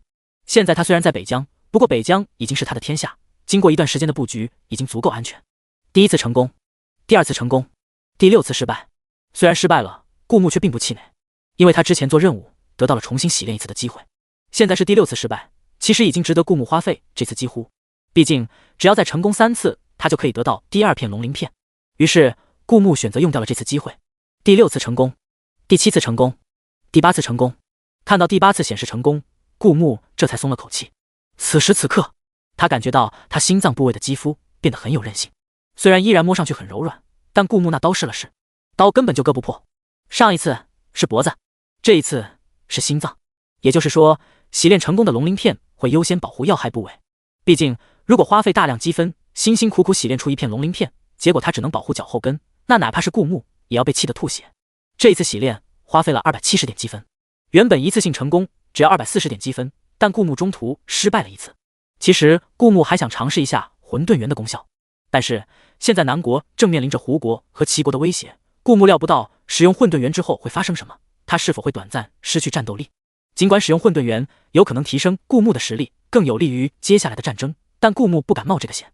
毕竟有些东西成功了是锦上添花，失败了是万劫不复。于是顾木继续兑换龙鳞片，看都不看旁边的混沌元一眼。这一次在第2次洗炼的时候就失败了。顾木不死心，重头开始洗炼。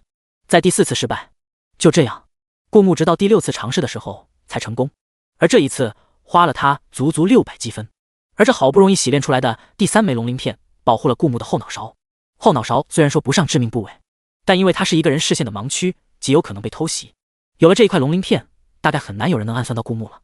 还剩1430点积分，顾木觉得这3个龙鳞片已经极大的减少了他在战场上受致命伤的几率，在一定程度上让他可以少兑换一些起死回生丹。所以从长远来看，用掉的这些积分其实并不算太亏。但是目前顾木身体的要害部位已经被这3颗龙鳞片保护了起来，第4颗其实已经起不到前3颗这么巨大的作用。当然，如果顾木能嚎到全身都装备上龙鳞片，哪怕他就已经可以刀枪不入，在战场时也是绝对无解的存在。但那花费的积分绝对一输一记。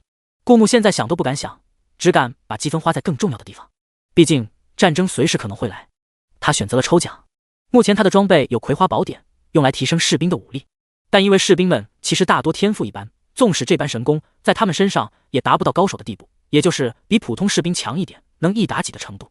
但真正的江湖高手是能以1敌100的。对任何国家来讲，兵力永远是很重要的一个东西，而剩下的就是一台挖土机和一台推土机。至于电动车，派不上什么用场，被顾木像玩具一样丢到影城当奖励。而热兵器，顾木只抽到了1枚手雷，杀伤力有限。顾木想了想，还是决定兑换车子。如果能抽到坦克，那简直大赚。100积分抽到了货车，100积分抽到了自行车，100积分抽到了货车。顾木还想继续抽的时候，突然意识到，刚才他300积分抽到了2台货车，其中1辆自行车没什么用处，忽略不计。而这2台货车其实在战争中用处很大，毕竟打仗是需要物资的，而在之前都是靠着士兵们背货用马车拉，根本带不了多少物资，并且还会拖慢行军速度，甚至在一定程度上也让士兵处于疲劳的境地。如果他们在遇上遭到敌人突袭，将会很难反应过来，有可能造成巨大损伤。而这2辆货车其实能在一定程度上解决这个问题。货车的空间很大，只要合理摆放，它能放得下大部分重的物资，到时候行军的路上士兵们就可以轻装上阵。顾木犹豫了一下，毕竟现在他只剩下1130点积分，不再是财大气粗的顾木了，而他需要的东西还有很多。他觉得他的运气在车辆上已经足够好了，抽到坦克其实可能性真的不大，如果继续抽下去，再抽一辆货车的可能性也很小，那还不如去抽点其他的。目前这个时刻要将积分花在刀刃上，积分运用的越合理，战场上士兵死亡的概率才越小。于是顾木换了一个大类抽奖，选择了药品。要知道，之前在战场上一个青霉素就拯救了多少人。因为青霉素是应有尽有的，顾木没必要找人研究青霉素的制造方式。但抽奖抽到的物品往往只有1件，而1件药品在战场上最多也就能救1个人。但顾木还是想试一试，看有现成的现代药品摆放在面前，古代的人能不能研究出来，哪怕功效只有30%也好。毕竟现代药品在古代的作用实在是太大了。100积分抽到了感冒灵颗粒，100积分抽到了碘伏。顾木只抽了这2样，因为他不确定这个时代的大夫能不能仿着做出相似的药品。如果不能的话，他再抽下去也只能浪费积分。此时此刻，顾木还剩下930点积分，已经从财大气粗的4位数变成了2位数。但顾木没空管这些，而是从系统物品栏拿出感冒灵颗粒和碘伏细细研究。和他想象的一样，包装也很前世常见的药品差不多。最外面有一张盒子，然后打开盒子，甚至还能看到里面的说明书。说明书里有这些药品的配方和禁忌，当然其他的都不重要，重要的是配方。顾木想了想，没有再继续使用积分，毕竟他还要留一些在战场上兑换起死回生丹，以及偶尔缺什么可能也还需要积分。如果他一次性把积分全部用完，碰到需要积分的时候就只能干着急。他拿着这2张说明书，还有碘伏和感冒灵颗粒走进了太医院。此时此刻，太医院里除了苏林乐，还有一同随军的几位大夫，以及投诚于北疆的原英国大夫，所以太医院里的人数并不少。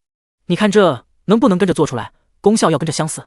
顾木甚至没有用差不多这个词，如果这些大夫能做到相似，哪怕只有1成，顾木都要重重的赏赐他们。于是他接着说道，只要你们能做到，凡参与的人每人赏黄金1万两。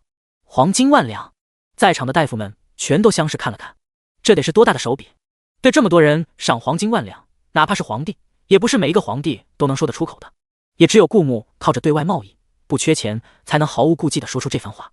在场的大夫心神一震，这可是一夜暴富的好机会，臣定当竭尽全力。无论是之前南国的大夫还是北疆的大夫，都一脸认真的道。苏林乐看着顾木递过来的2张药单子，因为是这个时代的药品，尽管包装和现代差不多，但上面的文字还是这个时代的汉字。苏林乐认真看了一下，皱起了眉头。要知道，中药差1毫1克，它的作用和功效就可能差之万里。上面尽管有使用的药材，但是并没有记载各自使用的数量。这说明他们如果想根据这张说明书调配出和顾木手中的药功效相似的药品，需要花费大量的时间和精力去做这份试验。但苏林乐是个肯吃亏的，他根本就不关心这些。他定定地看着顾木，陛下急着要吗？在苏林乐心里，始终记得陛下说的他需要他那句话，就因为那句话，他才能在和沈朝勾结的事件中活下来，也是他现在和陛下近距离相处的条件，所以他必须尽罪，可能发挥他的价值，只有这样，他才能长长久久地留在陛下身边。很急，越快越好。顾木道，从某一个角度来说，苏林乐是一个很好的员工，但也仅此而已。该说的他早就说得很清楚了，至于接下来苏林乐会怎么想，是他自己的事。好，苏林乐咧开嘴笑了笑，我知道了，放心，陛下，臣一定不会让你失望的。没有耽误1秒钟，顾木走后，苏林乐立马钻进房间里去研究这张药单子，甚至大晚上有路过的丫鬟也能看到苏林乐所在的房间里还亮着烛火。只要陛下需要，哪怕付出所有，他也会去做。这是一个臣子该有的觉悟，也是一个女人为心爱之人甘愿奉献的决心。只是顾木的心里装下了一个人，就再也装不下另一个人了。他走进沈凌的书房里，此时此刻，沈凌拿出一个荷包，微微一笑：“陛下将这个挂在身上，有什么作用？”里面有臣妾求来的护身符，除此之外，里面的药草也要防虫的功效。天气越来越炎热了，行军的路上恐怕会遇到不少蚊虫，带上这个，路上陛下可以少遭点罪。沈凌方方面面都替顾木考虑到了。好，顾木带上这个，望了一眼门外，这并不是一个太平盛世，天下格局分裂，但终有一日会天下一统。这边顾木在紧锣密鼓地筹备着，而另一边该来的也终于来了。陛下，臣发现齐国正悄悄往胡国派兵，有一名负责侦察的大臣汇报道，他们伪装成商人、镖客、江湖人士等各路人马，乔装打扮，分成好几批，悄悄往胡国而去。那名大臣忧心忡忡道，本来我们是没有注意到的，但是其中有一批人遭遇了劫匪，臣的属下发现那一批商人的武功不同寻常，竟然全歼了劫匪，不像是普通商人该有的水平，这才悄悄跟了上去，发现他们的目的地竟然是胡国，而他们去了胡国后就彻底失了踪迹。因为齐国和胡国本就对我国敏感，臣又起了疑心，就派更多的人监视齐国前往胡国的必经之路，这才发现上面的不对劲。是臣办事不力，到现在才发现，也不知道现在齐国到底悄悄往胡国运送了多少兵。那名大臣埋着头惭愧道，他当然知道在现在的战时状态，这个信息有多么重要，可惜他发现的不及时，如果他再晚一点，有可能给南国带来无法挽回的灾难。可陛下的表情却很平静，似乎早有预料。我知道了，你退下吧。陛下，你不罚我？那名大臣愣了一下，狐疑地问道。那名大臣是原英国的大臣，但他一直对英国皇帝的统治颇有自己的看法，也因为他一直上奏教英国皇帝做事，很是受英国皇帝不满，一直被冷落。直到顾木登基成立北疆，他曾经了解过顾木的一些治国理念和南国百姓的生活水平。无论是谁当皇帝，能让老百姓过上好日子的就是好皇帝。因为这个理念，那名大臣很快就选择效忠顾木。虽然看起来很墙头草，但顾木偏偏从他身上还有他的一些行为上发现了他的一身正气，便也顺手用了起来。此时此刻，那名大臣对顾木也只是耳听旁说，按照他的理解，他犯了这么大的错误，理应受罚的，可是陛下却丝毫没有要罚他的意思，反而轻飘飘的让他退下。难道是陛下对这个消息不在乎，觉得这并不是什么很重要的事？那名大臣并没有闻言直接退下，而是再次进言道，陛下，臣甘愿受罚。臣没有及时得到这个信息，导致让齐国悄悄往胡国运送了大量的兵，他们此番运兵肯定是为了攻打南国。咱们不能掉以轻心啊。顾木看了一眼那名臣子，这种一根筋的臣子有好处也有坏处。好处就是他以大义为先，不用担心他中饱私囊，只图政绩不图实效。坏处就是转不过弯来，有时候过于聒噪认死理，哪怕是君王碰到意见相左的时候，也有可能不给君王的面子。那名臣子直视着顾木的眼神，其实到现在很少有人敢这样做。自从顾木登基的时间越长，他身上的王霸之气就越显，有时候一个凌厉的眼神就能让人心惊。但是这名臣子似乎不怕砍头，陛下，此等事情不能儿戏。朕没有儿戏。那陛下为何不为此事烦恼？要知道，有些事情不只要用眼睛看，也要用脑子想的。你说的齐国和胡国联合之事，沈大将军早在北疆划属为南国的时候就想到了。顾木依然很平静，从那时起，朕就已经开始布局。朕不仅不怕这一战，朕还要主动出击。该来的终于来了，或者说他等这一天等很久了。那名大臣愣了一下，原来他以为陛下在第一层，其实陛下在第5层。这时候他有点明白为什么英国被灭国，而南国从一个小国越发展越好了。虽然有很多传言说陛下靠的是尹城城主，但其实他觉得更多的靠的是陛下个人，还有愿意为南国效忠的各大能人才子。纵使如此，可臣毕竟办事不力，陛下不罚我吗？那名臣子依然一根筋地问道。在他的眼里，陛下早有准备是一回事，他办事不力是一回事。如果在英国，他一定是会被罚的。但没想到陛下反问道：你何罪之有？臣办事不力，没有尽早发现，所以下次别这样了，多长几个心眼。那名大臣就这。顾木看着那位大臣，看着他迷茫的眼神，在心里轻轻叹了口气。他不可能要求所有人都十全十美，比如眼前的大臣就是一根筋，他不能让这位大臣变成圆滑的人。这位大臣确实经验不够，也不是很聪明，他也没办法提升这位大臣的智商和经验。他能做的就是将合适的人放到合适的位置上。如果因为一点办事不力就去罚的话，迟早有一天他会无人可用。并且他现在不罚，比罚还更让眼前的大臣受心理折磨，还挑不出任何毛病。果然，那名大臣张大嘴巴，满脸不可置信，最后跪谢了一身，多谢陛下。虽然陛下没有罚臣，但臣定当自我反思。那名大臣终于肯退了下去。想必经过这件事后，那名大臣就会明白，虽然传闻陛下是个暴君，但他对自己人还是很仁慈的。军营，此时此刻南国的兵早已整装待发。陛下，此番是我们前去攻打胡国，行军物资最好只带一些必须的，毕竟现在天气越来越炎热了，负重前行会加重士兵们的负担，万一碰上敌军的突袭。孟大将军在一旁不无担忧道。这位孟大将军看起来虽然是一位猛汉，但其实心很细。顾木笑了笑，孟大将军担忧的，他早就想到了，甚至还早有准备。那如果我们有这个呢？顾木的身后出现了一台巨大的货车。孟大将军瞪大眼睛看着这个长方体的物体，他前面的车头看起来就尤其威武，特别是身后背着的那个巨大的箱子，恐怕上百只马车都比不过它的容量。陛下，如果我们把它装满，它能开得动吗？孟大将军不无担忧道。如果装满，一定是一个非常重的重量，会不会将这个巨大的箱子压塌？不会。顾木的脸上却是很平静的神色，一丝一毫的担忧都没有。这些都是系统根据他前世的科技变出来的产物，他当然对这些东西非常了解，更何况是系统出品，就更不用担心这些东西的质量了。你们把重的物资全都装进这货车里，行军路上多少会轻松一点。顾木吩咐道。另一台货车早就被顾木送去了南国，此番是南国和北疆联合对胡国形成包围之势，所以目前的军营上只有一台货车，却有10余万士兵。仅仅一辆货车，如果要装满所有人的物资，肯定是不够用的。但如果将最重物资放进货车，士兵们只带上一些轻的物资，也是能减轻很重的负担。士兵们看着这台货车，有些好奇，似乎怕弄坏这个东西，一时间有些不敢上手。没想到顾木随手捡起一柄长枪，对着货车扔了过去。只见长枪撞到货车户，发出清脆的一声响，然后被反弹了回去。整个过程，货车上都没有留下一丝印记。皮糙耐造，放心用吧。顾木笑了笑，他的举动无疑缓解了士兵们的顾忌。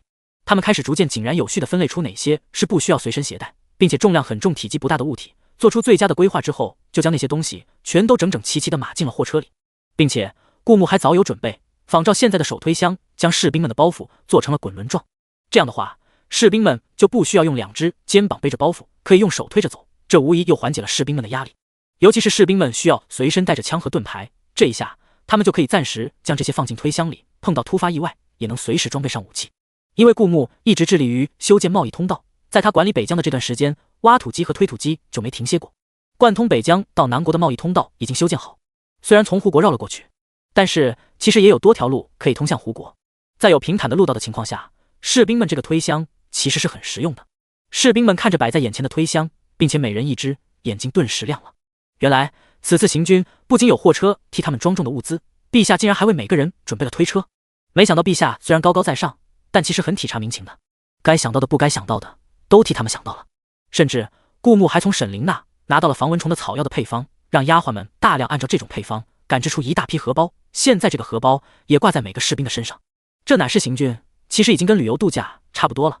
一时间，原本被接二连三的战争整得有点缺乏斗志的士兵也不由得开始振奋起来。他们相信陛下这么为士兵们着想，一定不仅仅只把他们当作战争机器，陛下是真的在为天下百姓谋福祉。而他们只要打好陛下吩咐的每一次仗，他们相信他们的老婆孩子或者家里的老父亲老母亲生活的一定会越来越好。至少现在的他们再也不用担心吃饱了这顿没有下顿，常年见不到一点荤腥。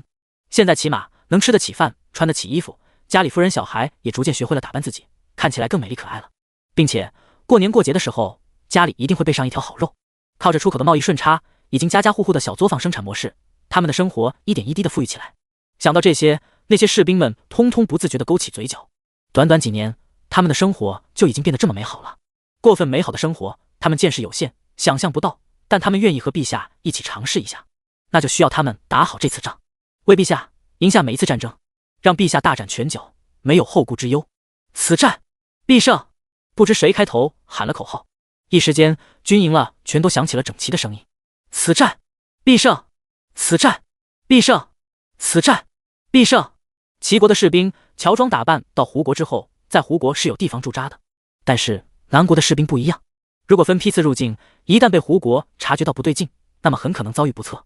所以南国的士兵只能统一行动，这就决定了他们的行踪很显眼，很容易被胡国的探子发现。胡国一定会得知我们的行踪，早做准备。现在也不知道齐国对胡国的兵力支援到哪一步了，所以我们必须做好最坏的打算。军营的帐篷里，顾牧对着沈慈说道。沈慈点了点头，走贸易通道是省时省力最好的方式，但是也最显眼。不过我们走其他通道，就不代表不会被胡国的探子发现，所以综合来看，直接走贸易通道是最好的方式。从我们这到胡国，顾牧用手在地图上比划了一下，要1个月，这还是在走贸易通道的情况下。而从南国到胡国只需要7天。北疆现在虽然是属于南国的一块领土，但它的面积其实比南国要辽阔很多。只有攻打下胡国，北疆和南国才会连成一体。也就是说，我们的士兵要提前8天出发，在我们出发的时候用飞鸽传信，这样的话，等信到达南国，也差不多是南国士兵出发的时间。现在最头疼的就是胡国不仅会早做准备，提前建立防御措施，还有可能在我们行军的路上埋伏。顾牧皱眉道，既然选择了走最省时省力的方式，那么就相当于将目标明晃晃地暴露出来。如果没有货车装载行军物资以及制作推箱，顾牧可能还会考虑从树林等小道迂回过去，但是现在有货车和推箱，就只能走平坦的道路，而这2样东西能极大地减轻士兵们行军路上的负担，顾牧不可能弃之不用。虽然行军的路上也会有士兵在周围充当哨兵进行警戒，但是如果敌人有备而来，一旦不够谨慎，就有可能中计。陛下，依臣看，这是沈慈献上一条计策，我们可以放出烟雾弹。现在不是齐国往胡国大量派兵吗？那么这代表着齐国现在的兵力肯定不如以往充足，而通往齐国的贸易通道其实有一大半和胡国是同一条路，只在接近2国的时候才有岔路分别指向胡国和齐国。我们可以假意攻打齐国，到时候分出一部分兵力率先出发一段距离去走通往齐国的贸易通道，等后面的大部队行进到岔路口，先行军再从小道绕回来。这时候从岔道到胡国的距离只有3天，这么短的时间一定不足以让齐国派兵支援胡国。而且一旦我们放出烟雾弹，齐国和胡国拿不准我们到底要攻打谁，这时候2个国家都会率先做准备，再加上齐国为了自保，一定不会再放出量的士兵支援胡国，到时候埋伏我们的也只会是一小部分兵力，我们人数多，只要稍加小心还是不惧的。沈慈冷静地分析道，同时地图上被他比划出几个点，其中岔道这一块被他单独圈了出来。等走到岔道，其实已经离2个国家非常近了。这也是当时顾牧修建的时候，为了省时，毕竟挖土机和推土机各自只有1台，所以他让一条路可以尽可能的连通多个国家，等实在没法连通的时候再修建出岔道。没想到竟然被沈慈派上了军事战略的用场。同时沈慈还在通往齐国的岔路用手指指着一个点，我们的大部队要比先行部队晚2天，要给出齐国足够的时间做出反应。这时候等大部队赶到岔路口，先行部队应该走到这，刚好是沈慈手指的位置。而这里有一片林子，地势平坦，不需要爬山爬坡，他们可以从这片林子穿过来，直接到胡国的边境和我们会合。这样算下来，直到和我们会合，他们也只会比我们晚半天的时间。如果是岔路口分开的点，先行军在齐国岔路口撤回的点，会合的点连起来是一个直角三角形的话，其实从先行军在齐国岔路口撤回的点到会合的点，也只不过是这个三角形的一条斜线，所以算下来时间并没有慢上多少。那就这样，顾木赞许地看了沈慈一眼，就如同他一开始所想的，想要征服世界，光靠他一个人是不行的，要善于用人。等到所有的东西都装备完成，北疆的士兵开始浩浩荡荡往胡国出发了。顾木坐在货车的驾驶室，沈凌坐在一旁，他开着大货车行走在贸易通道上，身后则跟着10余万名士兵。这一场面十分拉风，有些原本行走在贸易通道上的行人看到这么大的阵仗，连忙闪到一边，看着巨大的货车，惊讶地瞪大了眼睛。再看到那一排排整整齐齐、训练有素的士兵，有些胆寒。他们大气不敢出，极力降低自己的存在感，直到这些士兵彻底消失在视线里，他们才松了口气。要打仗了，还是南国主动进攻？这一信息很快出现在他们脑海里。而亲眼目睹刚才那一幕的另一个行人狐疑地讨论道：“不是南国不久前才攻占英国，成立北疆吗？又打仗，不怕步子迈太大了，闪着了腰？谁知道呢？反正只要不牵扯到我们就行。我们本来就是商人，实在不行就拖家带口逃到别国。”那些商人们叹了口气，顶层形势跟他们这些老百姓有什么关系呢？太医院里，苏林乐从桌前抬起头，连着很长一段时间的熬夜，苏林乐的眼睛带着很明显的疲累感。尽管如此，他的嘴角却勾着轻轻的笑意。他的面前摆放着一碗淡黄色的液体，他用小刀轻轻划破手臂上的皮肤，然后将那些液体涂抹上去。一种冰凉的感觉在他的伤口上不断蔓延，没有酒那种刺痛感，很温和。苏林乐闻了闻那种药的味道，然后撸起袖子，只见他洁白的手臂上有着大大小小数10道划痕，这些划痕愈合的程度不一，显然出现在他手臂上的时间也不一样。苏林乐仔仔细细观察着手臂上的伤口，这些伤口有些是涂抹了那些淡黄色液体的，有些是没有涂抹的。苏林乐将这些伤口不断进行对比，看了好一会儿，逐渐露出满意的笑容。成功了。苏林乐将那碗淡黄色液体推至一旁，然后看向摆在桌子上的另一样东西。毕竟碘伏的作用和酒类似，但酒会刺激伤口，影响伤口愈合。虽然说这种淡黄色的液体效果更好一些，但是它的作用并不是不可替代的。显然另一样东西更为重要，另一碗东西则是颜色更淡一点的液体。苏林乐捧起碗喝了一口，味道不是很好，和草药一样，苦苦的。他翻出一个小册子，看着上面的记录。第1天，宫女易偶感风寒，情况较轻，让她服用了感冒灵1号。第10天，病情未见好转，有加重趋势，让她服用普通草药，半个月后病情好转。第1天，宫女2偶感风寒，情况较为严重，让她服用了感冒灵31号。第5天，症状减轻。第1天，宫女3偶感风寒，情况较为严重，不加处理。第5天，病情加重，让她服用感冒灵31号。第15天，病情缓解。这一长牌子下来，直到感冒灵179号，感冒灵才出现了显著效果，大概能让人在3天内好转轻微风寒，7天内好转较为严重的风寒。这感冒灵179号，也就是摆在苏林乐眼前的这一碗，有效果。苏林乐舒了口气，这么多的日日夜夜没有白熬，他这才从太医院里走出来。这些日子他一直闭关研究，根本没心思也没时间搭理外面的事。这一走出去，才发现外面的不对劲。陛下呢？陛下征战去了。有宫女回答他。征战？苏林乐愣了一下，忽然意识到什么，脸色大变。难道他还是晚了？他忍不住急道：“陛下什么时候出发的？”就前几天。那名宫女老老实实的回答道，想了想，又给出了一个具体的时间，大概是9天以前离开的宫。苏林乐算了算，9天时间，陛下还要去军营，从军营赶到胡国也需要时间。而陛下之所以去征战，没有通知他，大概也是觉得他药剂还没有研制好，就算强迫要他交出药剂，效果也达不到理想的状态。既然没有研制好，那么陛下也没有找他的必要。可是还来得及，给我备马，我要去找陛下。苏林乐立即道。顾木带的兵马已经到达了胡国的边界，如他所料，现在的胡国边界已经布满了士兵，甚至在边界外围有不少埋伏。顾木并没有急着进攻，而是找了个地方驻扎起来。胡国已经有士兵放哨，看到南国的大批人马，立马回去向自家的将军禀报。你是谁？在南国的兵马前头还有一个钢铁怪物。胡国的将军问道。他走到城墙上，远远看去，距离不远不近，能看到那钢铁怪物的后门被打开，南国的士兵正在不断往钢铁怪物下搬东西。可以看出，这个钢铁怪物能充当的是装东西的作用。难怪南国的行军路上这么轻松。胡国的将军皱着眉头道。行军路上轻松，代表着南国的将士还有着很好的体能。原本他是想着趁南国将士休整的前2天主动派兵迎战，但现在看来无异于以卵击石。那将军怎么办？我们还要不要趁他们舟车劳顿主动出击？那名士兵问道。你看他们像是舟车劳顿的样子吗？胡国的将军冷冷道。虽然有胡国的探子早就传回了有关行军的一些情报，但是耳闻是一回事，目睹是一回事。眼下南国的将士从平坦的贸易通道，骑马的骑马，推手箱的推手箱，无论是步兵还是骑兵，一个个都士气大振，看不出多少疲劳的姿态。收！仗着陷阱和城墙守住一波，他们一定会吃大亏才能攻下我们的城池，到时候等他们人数锐减再和他们打。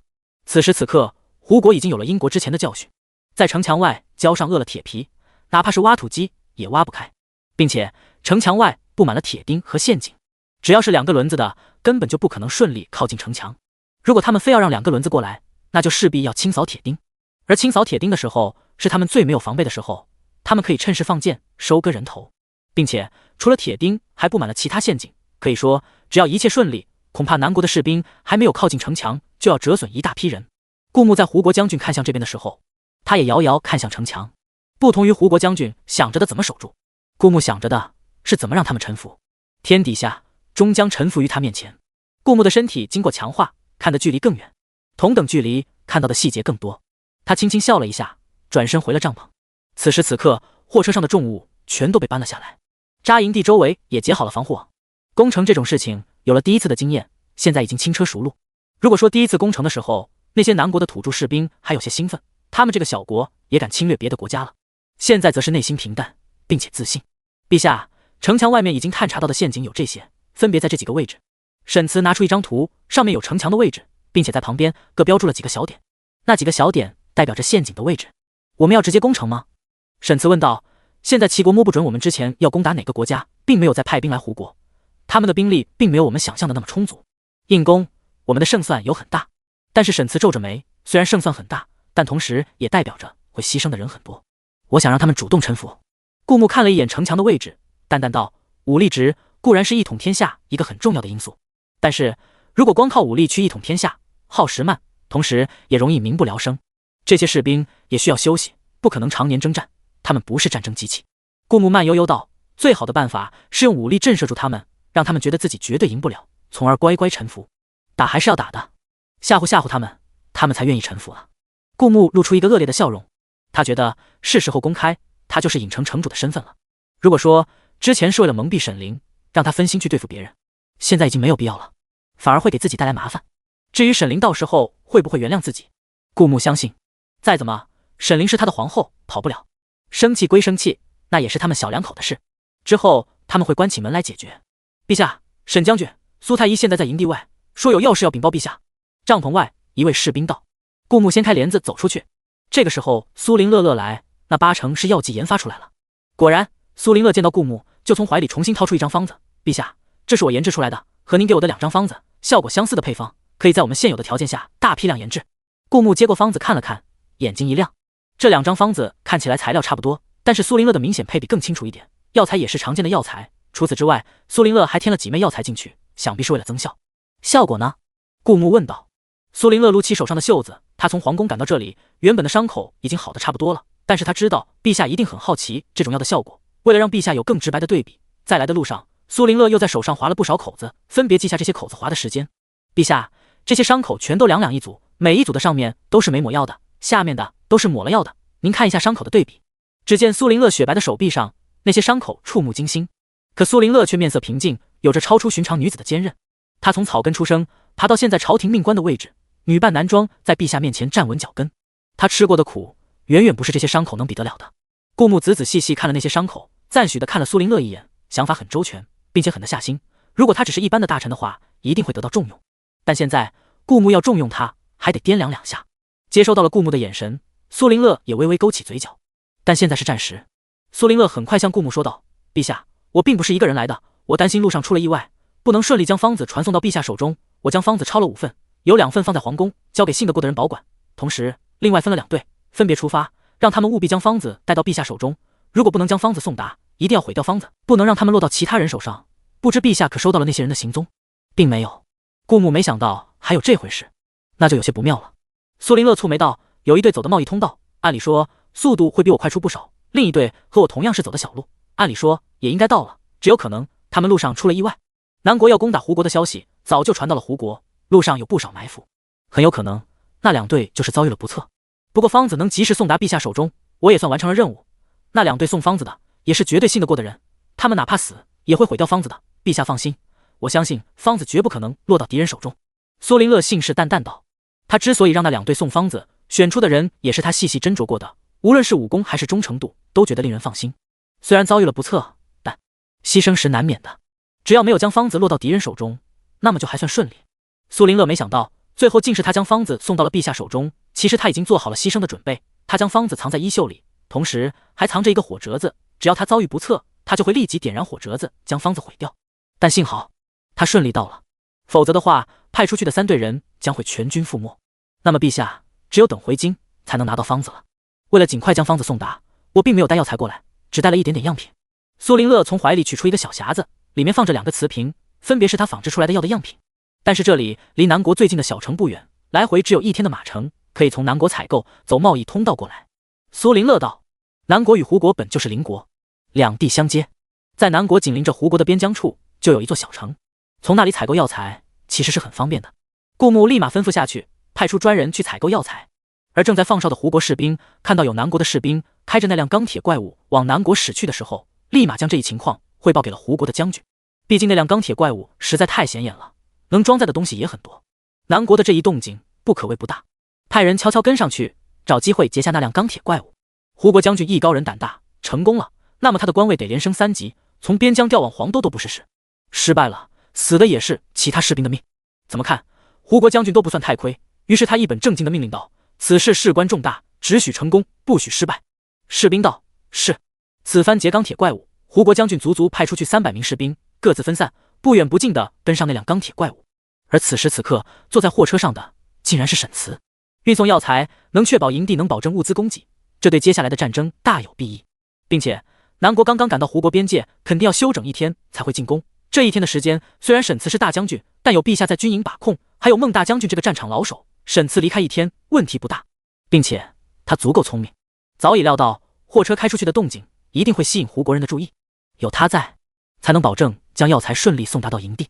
果然，货车开出去没多远，副驾驶上就有不断看着后视镜观察着窗外的沈慈军师沉稳道：“西南30度，西北45度的方向都有人，看数量起码有上百个。”这个军师因为眼力和听力极其出众，沈慈一直高薪养着，这一次也将他带了出来。有这个军师在，那些胡国士兵恐怕行踪在沈慈眼里就是透明的。毕竟货车的速度很快，想要跟上货车本就不是简单的事，这就难免闹出一些动静。而这些动静很快就会被沈慈旁边的军师捕捉到。半夜，沈慈开着货车回来了，里面是满满当当的药材。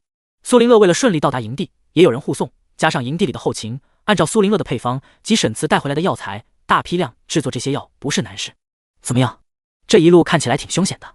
顾牧看着沈慈刮花了的脸，笑眯眯地问道：“嗨。”沈慈笑了笑：“我只是挂了彩，他们失去的可是性命啊。”货车里藏着不少将士，当胡国的人准备偷袭的时候，没想到沈慈早就发现了他们的踪迹，一下子从货车里钻出了无数的将士，将他们团团包围了起来。让后勤人员准备药材，我们趁着夜色偷袭。顾牧淡淡道：“按照经验，胡国的人们以为他们要休整1天1夜，并且他们白天一直观察着南国的动静，夜晚正是放松警惕的时候。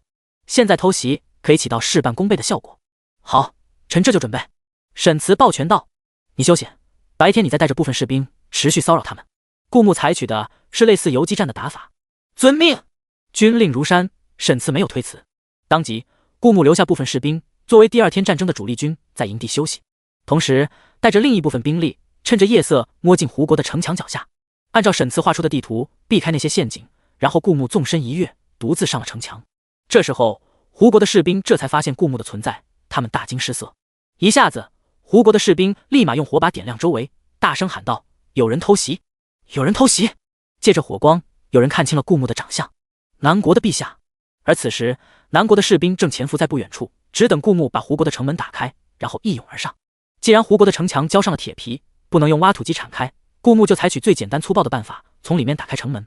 他不仅对他自己的实力有信心，他对他有多少条命也很有信心。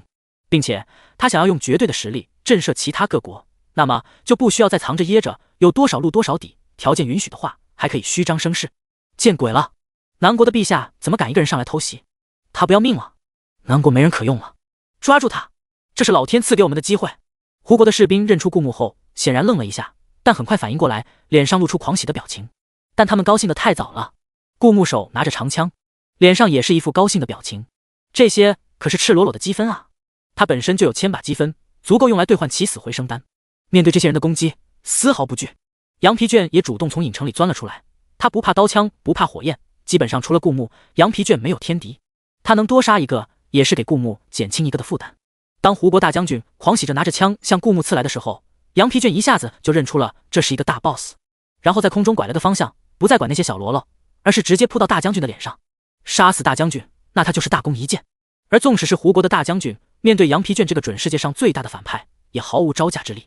顾牧回头望了一眼和羊皮卷纠缠的一脸狼狈的胡国大将军，然后回手一刺，长枪径直贯穿胡国大将军的腹部。胡国大将军眼前漆黑一片，他睁大眼睛，可他什么也看不到。最后他绝望地倒在了地上。大概他这辈子也想不到他会是这种死法。顾牧不再多看胡国大将军一眼，纵使他是胡国的大将军，在顾牧眼里也只不过是一具尸体。他拿着长枪看着这些群龙无首惊慌失措的胡国将士，你们今天都会和他一样。顾牧冷冷地说道。在交战的过程中，有不少将士将枪刺向顾牧的喉咙还有心脏的部位，但是因为被龙鳞片强化了，他们虽然将顾牧那一片皮肤刺凹了进去，顾牧也短暂地感受到从身体里传来的痛楚，但痛楚消失后，他的那些部位一些伤痕都没有留下，可见龙鳞片有多么逆天。尽管有龙鳞片保护了要害部位，但其实顾牧还是服用了好几次起死回生丹。而倒在城墙上的胡国将士的尸体也有上百个，底下的南国将士看得心惊胆战。他们有心去帮忙，但军令如山，在城门大开前，顾牧有令不让他们轻举妄动。尽管担心陛下的生死，可是从这个距离看去，一个个倒下的都是胡国将士的尸体，而陛下依然好端端的屹立在敌人窝里，这让他们不由得肃然起敬。顾牧的长枪不断往下滴着鲜血。一番交战，在杀死了数百个胡国将士后，他终于突破了重围，来到了城门后。他一个劈斩挥死2个欲要阻止他打开城门的胡国士兵后，用手打开了城门。一瞬间，城墙的不远处响起震耳欲聋的马蹄声，还有南国士兵按捺不住的呼喊：杀！杀！杀！城门大开，城墙如同虚设。原本架在城墙上的弓箭手，因为顾牧的一番乱杀，此刻已经打乱了阵脚，他们来不及再回到各自的位置，用弓箭去阻止南国士兵的进攻。一下子，胡国的城墙就破了，南国的士兵势如破竹杀进城内。破晓，晨曦的第一缕阳光照在大地，而胡国的土地上已经是一片血海。顾牧拄着长枪站着，厮杀了一晚，他的体力有些不支，而原本守着城墙的胡国士兵基本上已经全死了。南国的士兵也长松了一口气，坐的坐，站的站，但脸上都是一副轻松的表情。这一战，因为有顾牧打开城门，他们的牺牲并不大，远远不足胡国士兵的1/5。这点伤亡对战争来说已经是胜利了。白天你们好好休整，让第2梯队上，务必让胡国没有喘息的机会。顾牧冷酷无情地说道。他既然想用这一战震慑住其他国家，那么就是越快越好，越残忍越好。臣服者荣华富贵，不服者黄泉之下。夜晚行动的先行军退回了营地休息，而休整了一整夜，现在精神焕发的第2梯队早就穿戴好盔甲，配备好武器，整装待发。前线的消息早就传了回来，营地的人听闻第1梯队的夜晚行动大获全胜，已经攻破了胡国的城墙，接下来他们只需长驱直入，一个一个城池攻占过去，直逼胡国的黄兜就可以了。现在南国的士兵士气极度高涨，看到顾牧回来，立马抱拳拱手：陛下，听闻您单枪直入，在敌军杀了个7进7出，不仅大开城门，还一枪杀死了胡国的将军。有这样的陛下，何愁不能扬我国威？扬我国威！扬我国威！一番话下来，南国营地的将士更是兴奋地大喊道：你们可曾怕死？顾牧沉声地问道。不怕，我们怕的是我们的国家受尽屈辱，我们的亲人不能过上好生活。立马有士兵答道，他们的脸上闪着坚毅。这些士兵有些是原有的英国士兵，投诚后被顾牧收编过来的。他们自从向南国投诚后，他们的亲人也成了南国的子民，有了购买神奇的织布机的权限。自那以后，家里的妇人就开始靠着生产布匹为生，因为神奇的织布机生产出来的布匹比普通的要好，不愁卖不出去，他们将这些布匹出售给本国的商人，再由本国的商人走贸易通道运送到别国。多了一项谋生的手段之后，家家户户的生活水平在短时间内就开始提高了。神奇的织布机操作便捷，就连上了年纪的老太太也可以操作。原本那些上了年纪的已经不能外出农活，还要多张嘴吃饭，不仅如此，时不时还感染个风寒，需要去药店抓药。但是现在，那些上了年纪的在家里也可以轻轻松松的生产布匹，依着神奇的织布机的效率，1天时间就可以生产出数百倍于普通织布机的布匹。这样一来，原本是家庭的拖累，也变成了家庭的生产力。那些原来的英国士兵从军营回家探亲的时候，一时间还没有反应过来，原本家徒四壁的茅草房，不知什么时候翻新盖成了石头房。家里添了一些新的家具，家里的小孩子也穿上了整洁的新衣服，不再是不合身的布满破洞的衣服。原来每到冬天，那些小孩子脸蛋都会冻得红扑扑的，小手上满是冻疮。尽管如此，还是要忙着帮家里做农活。可是他们回到家，却看到同样是冬天，小孩子们却是背着小书包从私塾里回来。他们从来没想过会有那么一天，家里的小孩子也能上得起学了，并且小孩子们穿得厚厚的，一个个看起来比以前更精神了，说起话来也开始会引用一些古诗词，听起来头头是道。就连家里的老人，平时不是每次生病都有钱买药的，有时候只能硬熬，但老人家的身体本就不好，可能一整个冬天都是咳嗽过去的。但是此时此刻，厨房了却熬着一碗苦涩的汤药，汤药端上来的时候，还能在里面放上一颗糖。老人家兴许这个冬天坐在火炉边，衣服也更暖和了，看起来反而更加健康了。如果说那些士兵们之前还会有一些叛国的心理负担，但是看到家里的这一切变化，还有邻里的这一切变化，那些负担也紧跟着消失了。他们之前为英国打仗，不就是为了这天下的黎民百姓吗？担心国家沦陷后，这些黎民百姓会流离失所，会成为丫鬟伙计，被四处买卖。可是现在，这些百姓生活得更好，甚至隐隐间，那些士兵心里生出一股宿命的意味。也许这天下本就该属于顾牧的，因为在南国陛下的手中，这天下的百姓才能越生活越好。不是南国陛下攻占了他们的原来的国家，而是南国陛下选择了让他们国家原有的百姓生活得更好。一想到那些画面，此刻营地里的士兵们全都忠心耿耿地看着陛下，就算战死也无怨无悔。如果能让我们的死亡换来天下百姓更好的生活，我们甘愿无悔。顾牧这才露出满意的笑容。现代有一个原理叫领头羊的效应，带头的怎么做，往往能影响到底下的人跟着做。顾牧越是表现得悍勇无畏，他底下的士兵则越是士气高涨，而士气高涨的士兵在战场上也更加悍勇，更能打出胜仗。而胜仗越多，士兵们就越充满信心，这就形成了士气上的正循环。别让胡国有喘息的机会，我等你们归来。顾牧平静道：是，陛下。很快，沈慈就率领着那些士兵往胡国而去。夜晚的轮番作战，哪怕是齐国的士兵意识到之前被骗了，继续派兵支援胡国也来不及了。等齐国的士兵赶到胡国，恐怕南国的兵已经到了胡国的皇都。这一战必须速战速决。而夜晚攻城的第一梯队刚准备坐下休整的时候，后勤的人员则提着一大桶一大桶药走了过来。原来在第一梯队的士兵攻城的时候，这些后勤人员也没有休息，而是在苏林乐的指示下熬制出了这几大桶的药。营地的大夫们在将士兵们包扎的时候，先在伤口上涂抹上那些桶里的药，然后才开始准备包扎。士兵们不明就里，根据以往的经验，又是大夏天，这些伤口肯定是要用酒进行消毒的。他们拿出一桶酒，刚要往伤口上倒，因为酒的刺激性很大，他们准备倒的时候下意识地闭上眼睛，没想到这一动作却被大夫们拦了下来。不要消毒？士兵疑惑地问道。已经消好了。大夫们笑着道，这是苏大夫根据陛下给的方子研制出来的，能替代酒消毒，作用差不多，不过在感受上要温和许多，所以更加有利于伤口愈合。这些士兵才感受着刚刚涂抹了桶里的药的伤口，如果是酒倒上去，恐怕现在他们已经疼得龇牙咧嘴了。可是现在一点特别的感受也没有，真是个好东西。那些五大粗的士兵们不由得咧嘴夸奖道。黄昏时，沈慈率领的第二梯队回到了营地，一个个虽然身上满脸血污，却全都带着笑容。陛下，我们破了他们的一座城池。在军营中，那些士兵们也没有了以往的那些拘束，在遵循了一些基本的礼节之后，兴冲冲地对着顾牧说道：很好。顾牧平静地点了点头，速度要快，要赶在齐国支援之前破了胡国，这样我们才能免受腹背受敌的情况。快入夜时，所有士兵们凑在一起吃了一顿大锅饭。兴许是紧张的作战，现在那些士兵们反而全都放松下来，也不全然放松，该有的戒备还是有。就算喝酒，也只是适量而止，保证自己不会做。但气氛却是其乐融融。篝火旁，月色下，那些士兵们开始放开了嗓子唱歌，歌声飘了很远很远，远到就连胡国的百姓也能听得见。远处，一座胡国的普通民房里，一位小孩子天真懵懂地问道：娘，是谁在唱歌？一群恶魔。那位妇人抱着小孩的头，凄凉地看着歌声飘来的方向，不无担忧地说道。然而此刻正在夹菜的男人却嗤了一声：“妇人之仁，他们要灭了我们的国家，不是恶魔是什么？”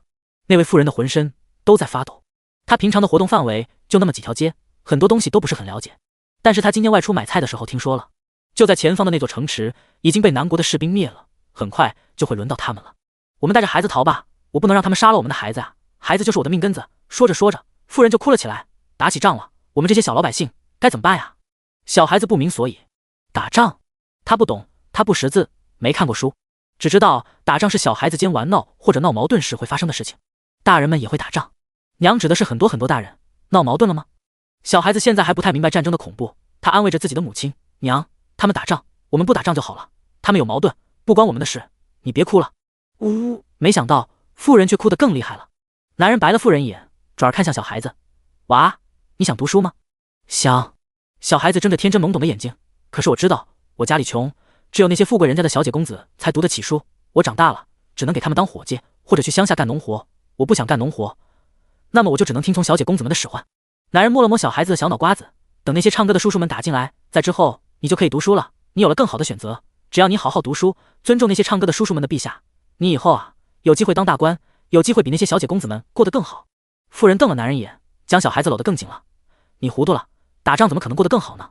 我只要我家娃能活下去就行了，哪怕给那些小姐公子们当伙计，我也只要我家娃活得好好的就行了。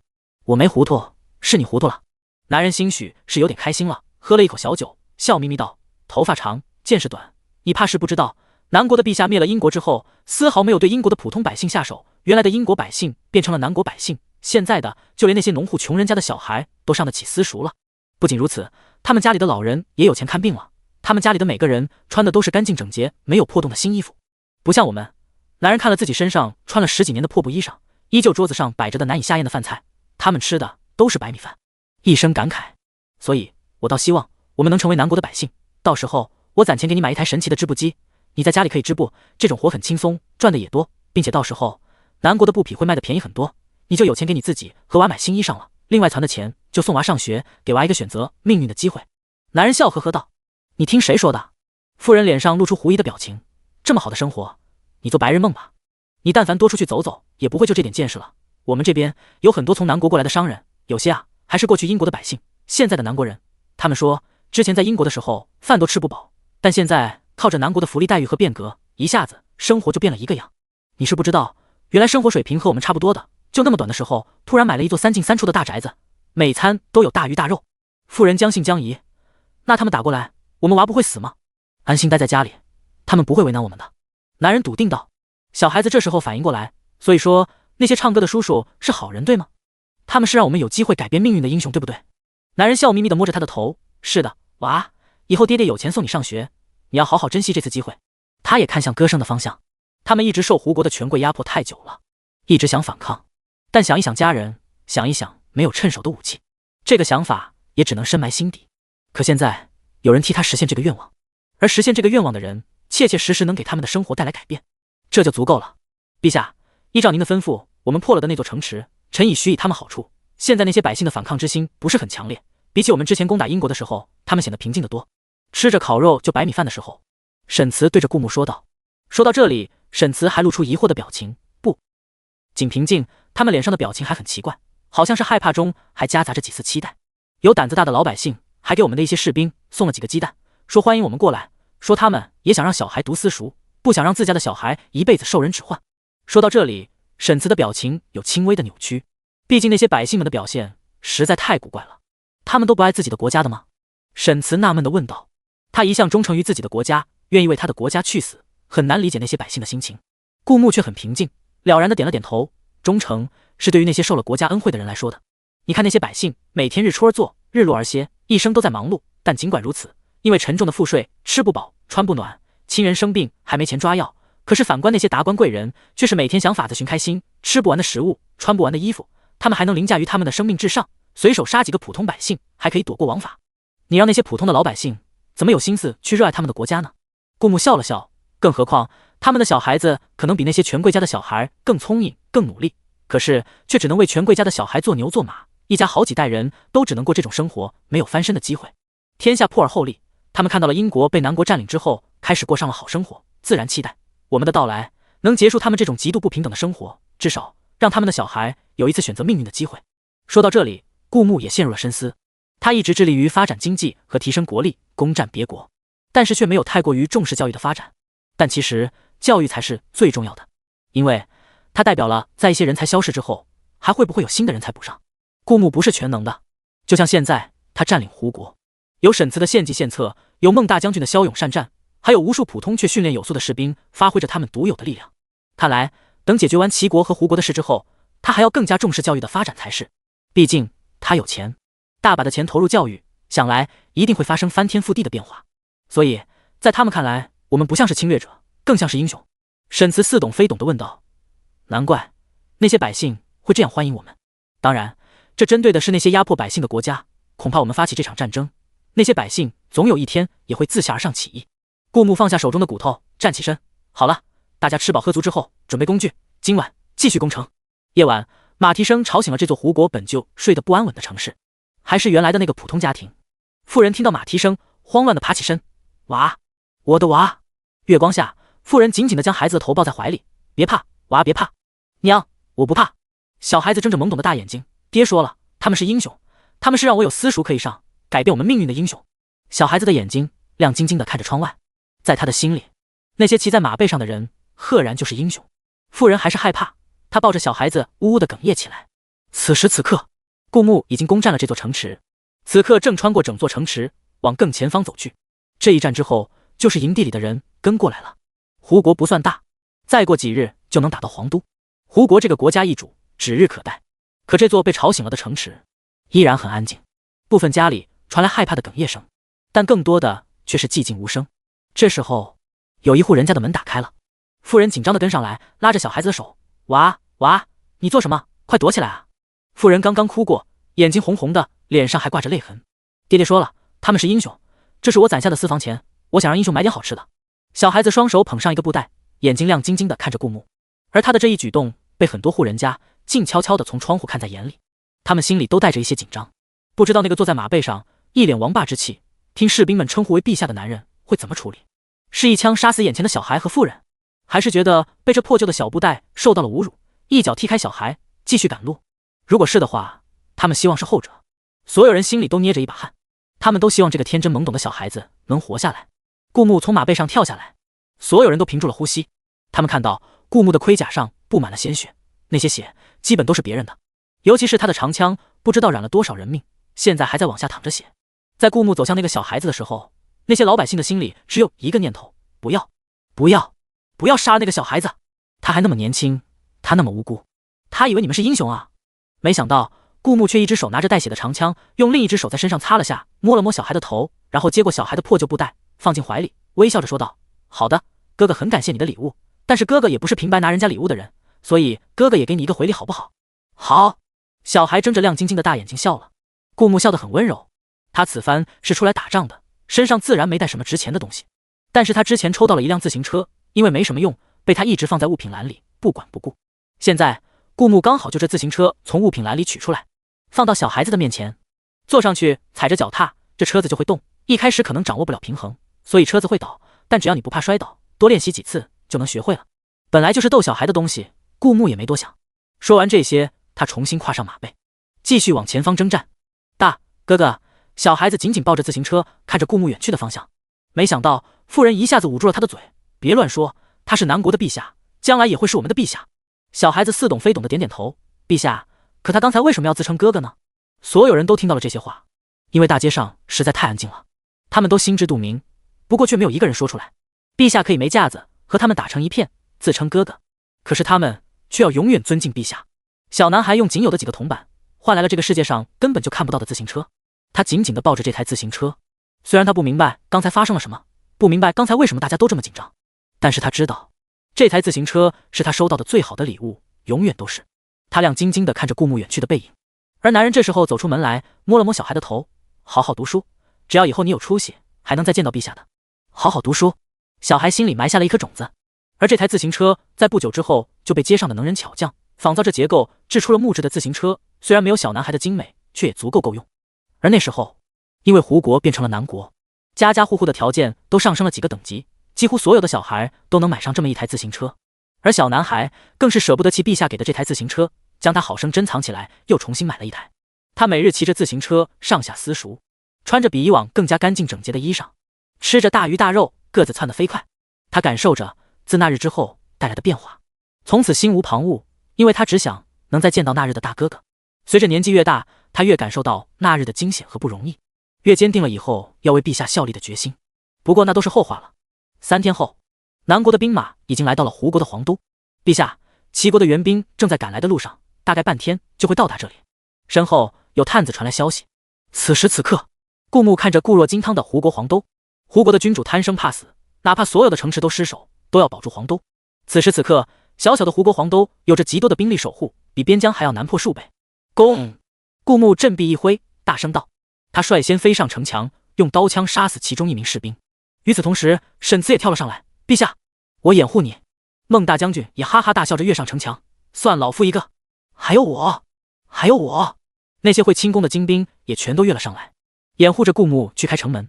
顾牧旁边有一名精兵身中数箭，其中一箭贯穿胸口。他看着陛下，露出一丝笑意。陛下一定要赢，半天时间攻下胡国。说着，他就倒了下去，带着对南国崛起的希望。顾牧扭过头去，眼睛里有一丝动容的神色。好，一定会赢。顾牧轻轻道。不仅会赢，还会将你们供为烈士，世世代代遭世人瞻仰。顾牧低头看着那脸带笑意却再也不会睁开眼睛的士兵，郑重承诺道：半天时间，杀！顾牧大喝道。一枪挥走3个敌人，已经靠近了城门口的位置。杀！南国的士兵也紧跟着附和道，靠着无数的命堆积，为顾牧迅速开了一条去往城门的路。顾牧打开城门，一瞬间，无数的南国将士冲进皇都。守住！守住啊！再守半天，援兵就来了。皇宫里，胡国君主着急的大喊道。他已经半个身子探进了密道入口，一旦南国将士入了城，他就会迅速从密道逃走。只要撑到齐国的救兵过来。晚了。突然，房间里响起一道冷酷的声音。他们回过头看去，就看到一身戎装的顾牧拿着滴着血的长枪，一步步朝着他们走过来。基本没什么废话，顾牧一柄长枪贯穿胡国君主的喉咙。啊！胡国君主连求饶都来不及，就彻底闭上了眼睛。有藏起来谁都看不见我的死事，找到胡国的君主并不难。顾牧熟练地割下胡国君主的头，穿在长枪上，一步步走出了他的房间，来到外面。此时此刻，城墙周围两军还在不断的交战。顾牧用轻功飞到半空中。你们还不投降？他的声音夹杂了内里，哪怕场面混乱，所有人还是听到了他的声音，全都抬起头。这一看，胡国的士兵全都脸色大变，他们看到他们的君主像糖葫芦一样穿在顾牧的长枪上，死不瞑目。陛下！胡国的士兵一下子扔掉了手里的长枪，没有再战的必要。群龙无首，败局已定。就算齐国的将士赶到，也无济于事。而对于还敢反抗的，南国的士兵也没有留手，直接从他们见了阎王。关城门，迎接齐国的将士。顾牧笑眯眯道。不远处已经能看到齐国士兵的声音，不一会儿能听到他们的马蹄声越来越近。放箭！顾牧命令道。齐国的将士怎么也不会想到，他们早前还接到消息，南国的士兵刚刚在攻打胡国的城门，却短短几个时辰的功夫，竟然就被他们先入为主，攻占了皇都城。这一下，齐国的将士被打了个措手不及。原本想让南国士兵腹背受敌，现在他们却成了待宰的羔羊。但是他们不能退，这一退，胡国就彻底成了南国的领土。那么，齐国的旁边则盘踞着疆域领土比他们还宽的国家，这是他们绝不愿意看到的。只有此时此刻，趁南国的士兵刚战斗完，处在疲劳的状态，他们反而胜算更大。顾牧可不管他们心里怎么想的，这对顾牧来说也是一个机会。齐国连同现在的士兵，还有之前支援胡国的，已经死伤了接近1/3，正是齐国实力大减的时候。既然齐国已经对南国下手了，那么顾牧自然也不会再对他们留手。一支支箭从城墙上射出。顾牧等弓箭手的箭射完之后，看着损失惨重的齐国将士，冷冷一笑，从城墙上跳了下来。杀！那些有轻功的也全都跟着从城墙上跳了下来。杀！与此同时，皇都城的城门大开，无数南国的骑兵从城门里冲了出来。在消耗了齐国士兵一波以后，南国的士兵选择了主动出击。擒贼先擒王，顾牧很懂这个道理。他杀了几个拦路的喽啰兵，直逼齐国的大将军面前。齐国的大将军有些自负，看到顾牧过来，面上一喜。如果抓到了南国的陛下，岂不是？于是齐国的大将军也毫不客气地迎了上去。但他的枪与顾牧的长枪相碰，他的长枪竟然因为力道从中间破开，而齐国大将军的虎口也被震得一麻，一时凝滞了一下。趁着这个机会，顾牧直接用长枪贯穿了他的喉咙。顾牧的速度太快了，齐国的大将军眼睛和身体全都跟不上，根本就没办法闪避。所有人都想不到，堂堂齐国大将军竟然在顾牧手上只过了一招。南国的陛下竟然这么厉害！齐国的士兵们全都瞠目结舌。可顾牧根本就不等他们发愣，在杀了齐国大将军之后，又转而进攻其他人。投降者不杀！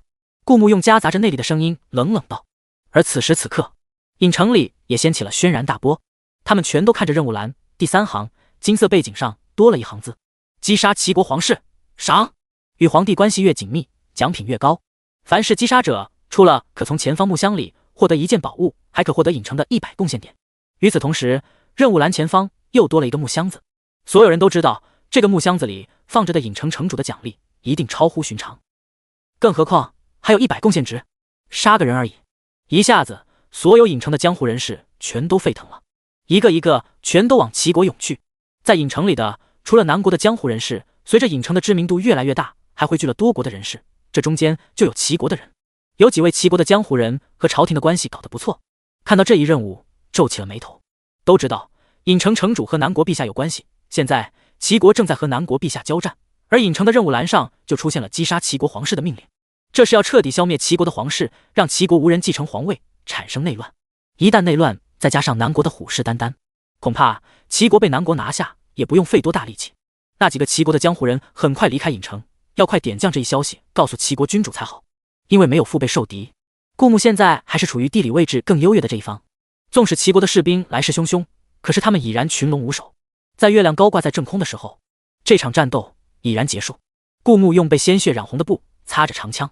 这几天他不知道杀了多少人，只知道他的积分栏变成了5000积分，其中有胡国百姓欢迎他们到来的政绩值，也有顾牧杀人产生的反派值。擦完长枪，他用3000积分洗炼了2块龙鳞片，一颗长在了他的腹部，另一颗长在了他的脸上，覆盖住了他的整张脸。现在他的头、脖子、心脏、腹部都被龙鳞片保护着，基本上面对任何物理攻击都不惧，因为只要没有人能秒杀他，他就可以靠着起死回生丹重新站起来。顾牧走到营地的伤兵营里，看着躺在病床上的孟大将军和沈慈2个人。这2人到底没有主角光环，在英国攻打南国的时候就差点丧命，被羊皮卷救了一次。现在因为战争太激烈，受了不少伤。2位将军怎么样？顾牧问道。他走到沈慈的床边，低头看去，只见沈慈的腹部破开了一大道口子，里面的肠子都流出来了，只不过他现在还靠顽强的意志力撑着，没有死去。抬回来就这样了，我刚看了，恐怕撑不过2日。苏林乐低着头道。他知道沈慈是沈凌的哥哥，但同时他首先应该是南国的士兵，所以在这种事情上，苏林乐不会有什么私心。因为如果他有什么私心，葬送了一位南国的得力将军，陛下一定会非常厌恶他。他真诚地看着顾牧，无论是孟大将军还是沈大将军，我都没办法救治，他们的伤实在是太严重了。顾牧扭头看向另一旁的孟大将军，他的情况只比沈慈的只坏不好。听到苏林乐的话，伤兵营里的其他将士们全都不忍地别过头去。如果不是陛下在，他们恐怕已经忍不住失声痛哭起来。这2位将军是南国的大功臣，顾牧淡淡道，他们陪着朕守住了南国，没有让英国攻下南国的城池。其次，他们陪着朕征战沙场，攻下了英国、胡国，打退了齐国的进攻。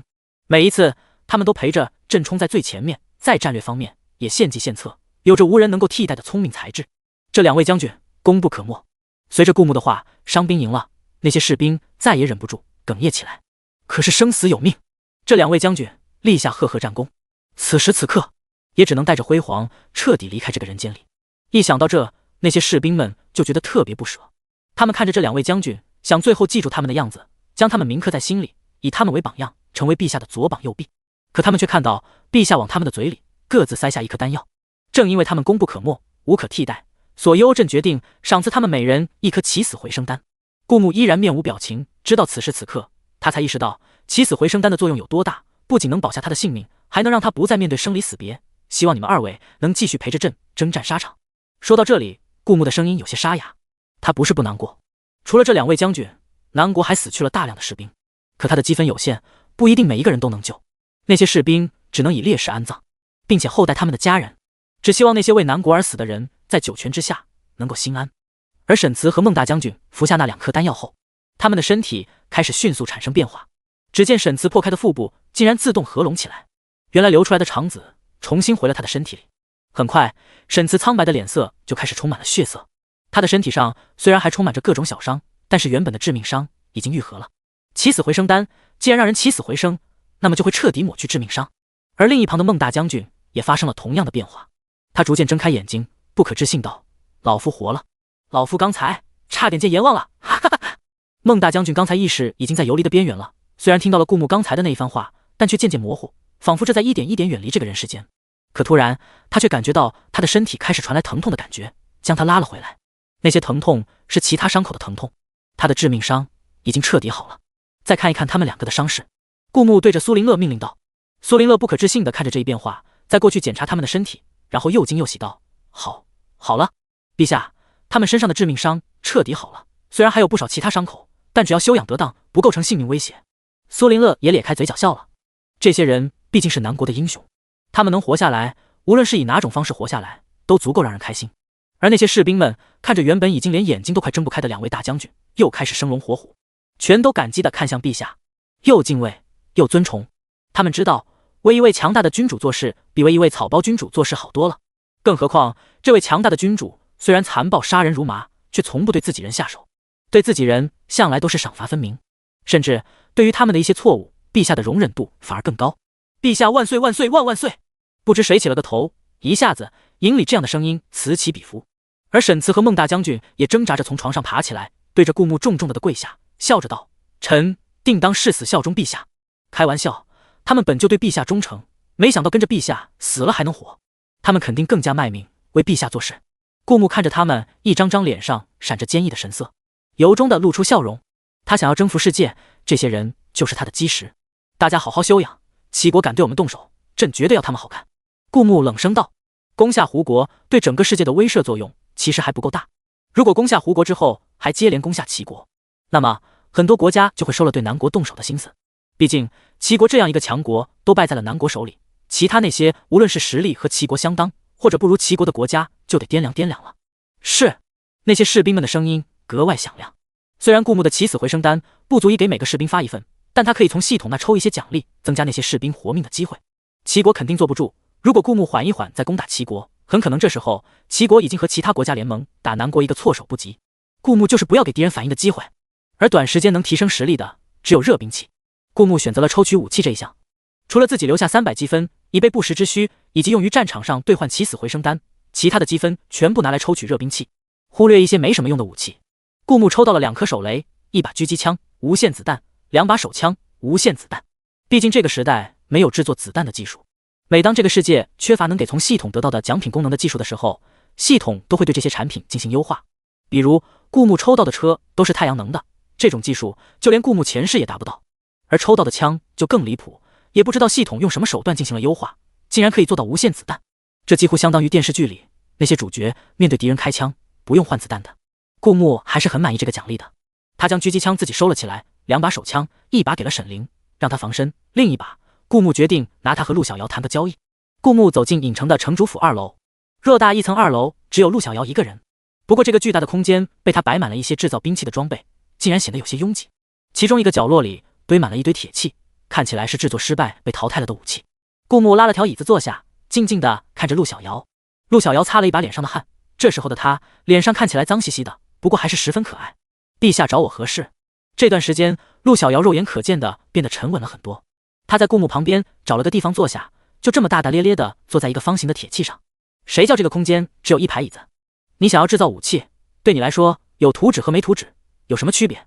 顾木不太懂古代的炼器术，毕竟在现代只有游戏里他才接触过这种东西，但这纯粹是靠技能点提升上去的，所以面对它的原理，顾木也不是很懂。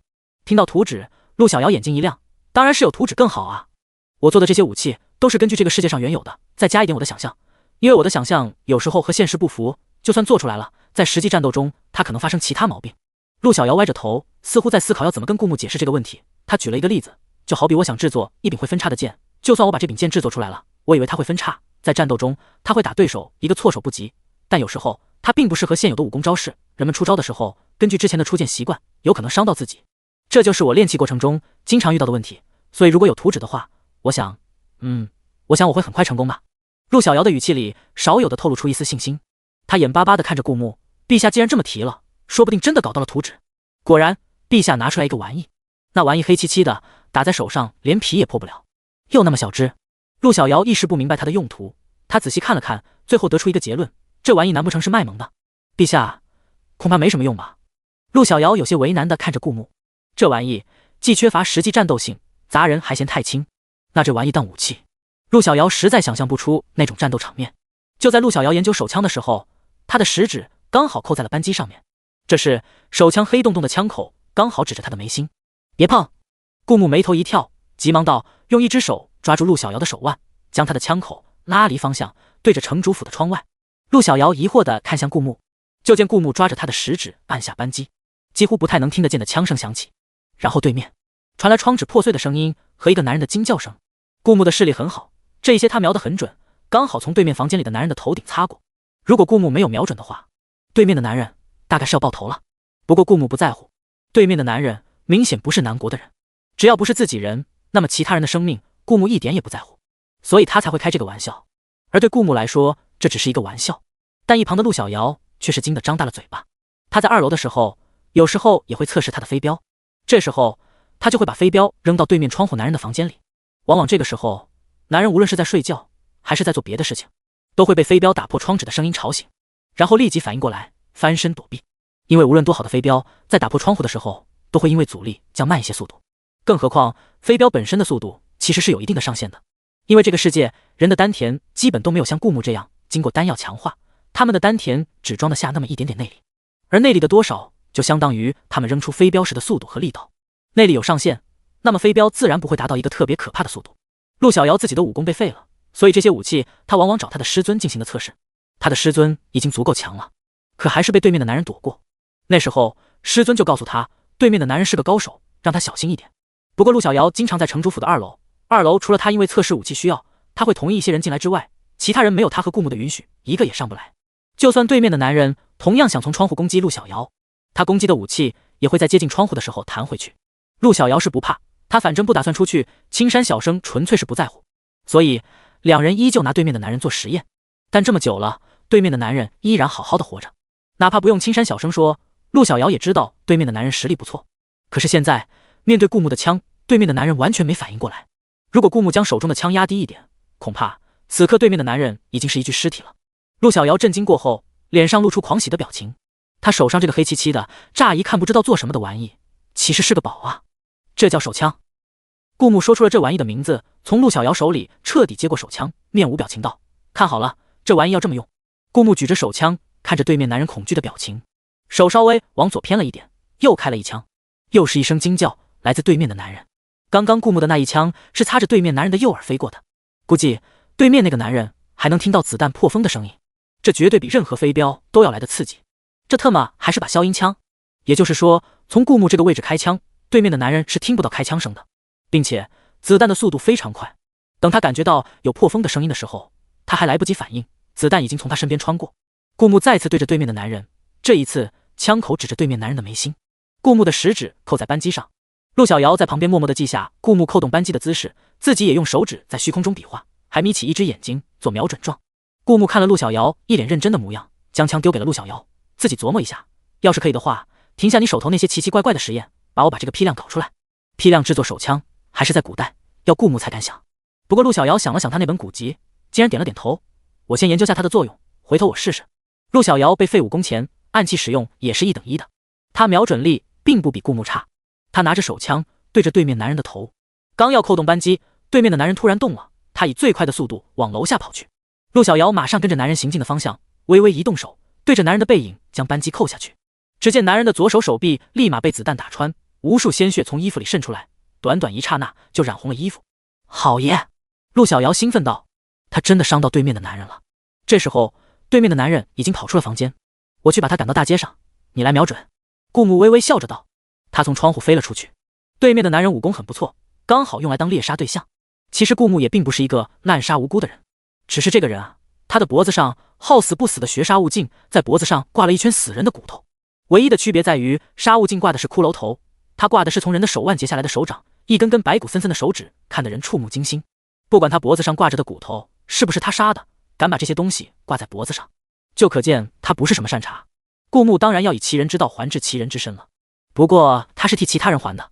那个男人显然没想到顾木竟然会上来追他，他一眼就认出了顾木，但是他不像一般的人对顾木有所轻视，认为他靠的只不过是影城城主。这个男人显然很清楚顾木的实力，他看到了顾木之后，完全没有和顾木交手的打算，掉头从另一个方向跑去。另一个方向有一个后门通往另一条街，一旦被男人溜了，陆小瑶岂不是失了活把子？顾木当然不能让男人如愿，他飞身上前挡住了男人的去路。几番交战，男人被逼到城主府楼下的大街，一阵子弹破风的声音，子弹擦着男人的手臂飞过。顾木留着手，并没有直接弄死男人的打算，这个男人被他交给陆小瑶来，接连几颗子弹从男人身体里穿过，直到最后一颗子弹没入男人的眉心，男人彻底失了呼吸。顾木看着这个脖子上挂满了死人手骨的变态，没有一丝怜悯的表情，淡定地走上楼。真好用。陆小瑶将眼睛定在手枪上，脸上满是赞叹。陛下，我会试试，看能不能将它做出来的。顾木点了点头，一旦这手枪被制作出来，那么以后南国哪怕不用战斗，别国也会直接被震慑住。能用和平的方法一统世界，顾木当然不愿意带着人打打杀杀。离开影城之后，顾木命令厨房做了一顿好菜。晚上，随着菜陆陆续续端上来，那些连日神经紧绷的将士们终于露出了欢颜。今朝有酒今朝醉，咱哥好久没喝个痛快了，来一个。今夜不醉不归，谁不喝谁是怂种。因为是在自己的地盘，又打退了外敌，眼下将士们哪怕喝醉了也不会太凶险。他们都知道，过了今夜，迎接他们的可能就是永世长眠，所以今晚格外放肆。顾木站在不远处，看着这一切，那一张张洋溢着笑容的脸。他们的身后有家人，有妻儿，有年迈的父母，可是他们却独自一人跟他来到遥远的胡国，征战沙场，将整条命献给这个国家。顾木从一旁提起一坛酒，走到正中央，兄弟们，我敬大家。顾木直接抓起酒坛子往嘴里倒酒，军营的将士们也格外豪迈，纷纷端起酒杯一口闷掉。喝了个痛快后，顾木才一把丢下酒坛子，道：兄弟们，我不知道这一战你们中还有多少人能活下来，但这些仗我们不打，别人也会主动找上门，这些都是因为我们南国不够强大。但我承诺你们，只要你们替我打下这一次胜仗，我终会还你们一个太平盛世。还能在这场战争中活下来的兄弟，我保你们荣归故里，安享晚年。顾木没有自称朕，如果在朝堂他是至高无上的皇帝，那么现在在军营，这些将士都是他的兄弟，他也只不过是征战沙场的一员。虽然顾木在军营里没什么架子，但因他打仗的时候不像别的皇帝一样贪生怕死躲在后头，仅仅做个样子，或者压根就不敢上沙场。顾木每一次都是冲在最危险的地方，并且还能杀敌人个七进七出，最后全身而退，所以这些将士反而更加敬重他。为了南国，生死算什么？赶来这的，我们没一个怕死的。就是，陛下都不怕死，我们更加不怕了。那些将士们乐呵呵地说道，脸上完全没有已经面对生离死别，或者即将面对生离死别的惆怅。顾木眼睛里有一些动容，能有这么多人心甘情愿为了他的理想付出生命，尽管是形势所逼，但看着这些人，尽管他们很清楚接下来会面对的是什么，却一个个笑容满面，充满勇气的面对未来，就觉得很美好。这些将士能做到这么豁达，大概也是因为心里有希望吧，有着对南国未来更美好的希望。顾木在心里暗暗下决心，他希望对齐国的战争会是南国威慑世界的最后一仗，打完这一仗，他一定要震慑住整个世界，让他们不敢冒犯南国。只有这样，才能让将士们休养生息，过太平的日子。快了，太平盛世的这一天一定快了。夜深了，将士们还意犹未尽，在帐篷外不愿进去休息。他们有的在讨论家里的孩子，有的在讨论现在的生活。看着他们聊起这些时勾起的嘴角，以及时不时的感叹，现在的生活比以前更好了。以前玩想吃肉，要等到过年，玩馋嘴，每次都吃不够，可家里也就能买这些。现在好了，玩吃肉的机会更多了，个子窜得更快。我听官府的宣传，将娃送去上学。我还听说邻居家有个小孩，天资聪颖，又十分好学。私塾先生说他很有可能考取功名，以后当大官。我倒觉得我家小孩也不差。顾木看着他们提到现在时满足的笑脸，心里的愧疚感稍微减轻了一点。他们的人命在战场上可能只变成了一个数字，一个甚至在大基数下可能被忽略掉的数字，但是至少此刻他们对现在的生活是满意的，对未来是充满憧憬的。顾木唯一能做的是实现他们对未来的期许，带着所有人奔向他们想要的明天。陛下，不远处沈凌站在他身后甜甜一笑，似乎猜出了顾木心中的所想。沈凌走上前拉起顾木的手，认真地看着他的眼睛道，陛下，他们愿意为你而死，是因为你值得，因为臣妾很能理解他们的心情。沈凌眼含笑意，一张绝美的小脸，一时让人看得失了神。如果能让陛下开心的话，臣妾什么都愿意做，哪怕付出自己的生命。但这些仅仅是为陛下。臣妾也不知道为什么，就是觉得陛下值得所有人对你好，值得所有人拥护你。所以对臣妾来说，能陪在陛下的身边就是一件天大的幸事。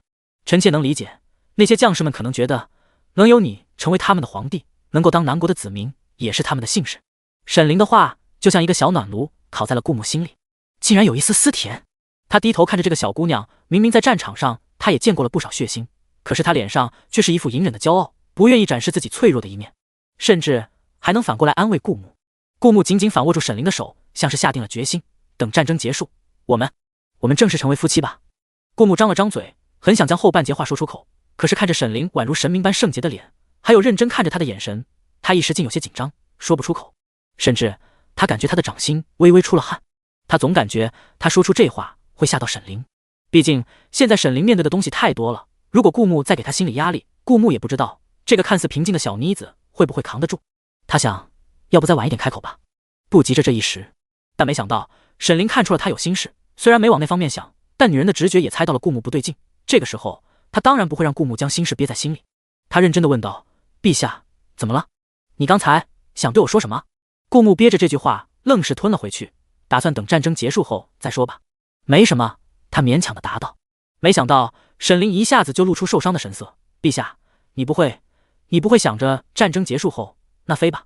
你是不是想说，等战争结束后，我们两个人对于整个皇宫太冷清了？沈凌有些紧张道。之前大臣们就说过让顾木纳妃的事，不过顾木已正式推了回去。那时候顾木刚登基，南国又是一个小国，内忧外患，陛下以政事为重，也是一桩好事，所以那些大臣们也没再催。但是现在如果打赢这场仗，那么南国无疑会跻身强国的行列，南国的经济也已经发展得很好了，正是陛下内妃的时机。而且身为一国的皇帝，皇家的子嗣很重要。想到这里，沈凌就有些暗自伤神。你想到哪里去了？顾木立马急道：怎么可能是那妃？那是什么？沈凌抬着头定定地看着顾木，一双清冷的眼眸此刻带了一层水雾，看起来沈凌刚才差点哭鼻子。是，顾木有些好笑地刮了刮沈凌的鼻子。你瞎吃什么飞醋？我刚想说的是，等战争结束后，我们正式成为夫妻吧。我们成亲这么久，到现在还没有真正通过房呢。同床共枕也有过，但真正该做的事到现在还没做。灵儿，你看，我们是不是也该添个小孩子了？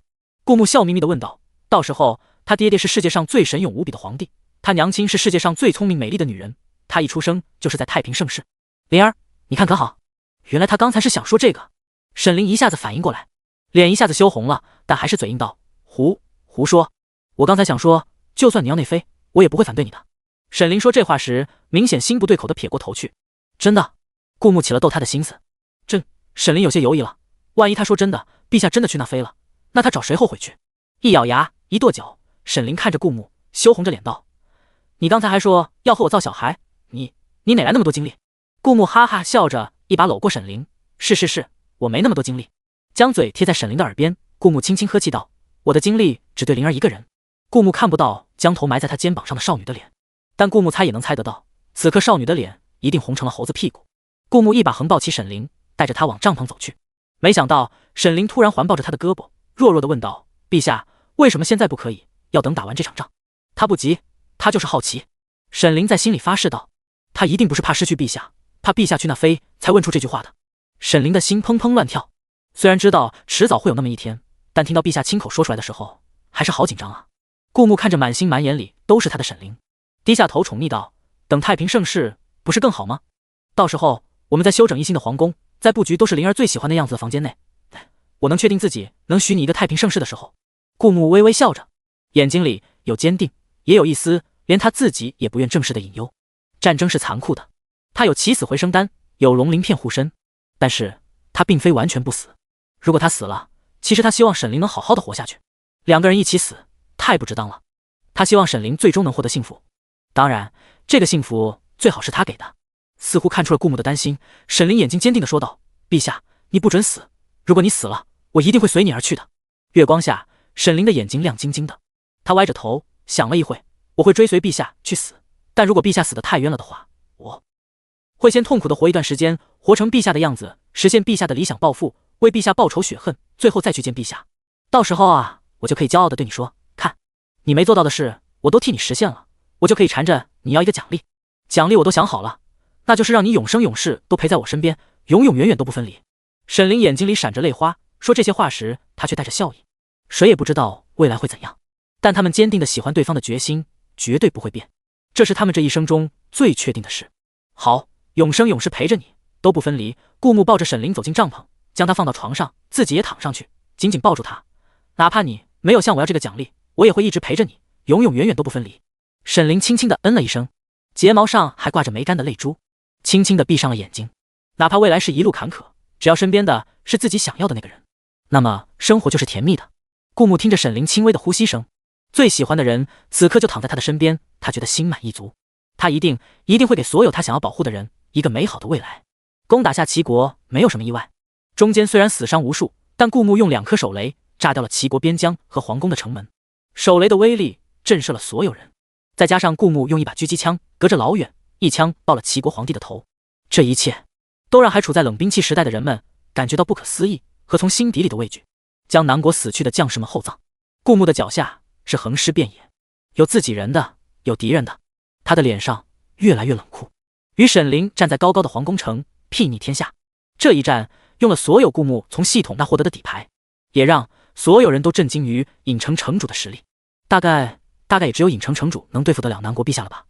其他国家的君主人人自危，生怕什么时候南国的这一把火就烧到了他们身上。齐国毕竟是大国，齐国被灭足以震惊整个世界。人们也了解到，南国的这个君主接连摧毁了3个国家，占领了他们的城池，而这些被占领的其他国家的百姓却没有国破家亡的悲伤，反而充满了欣喜。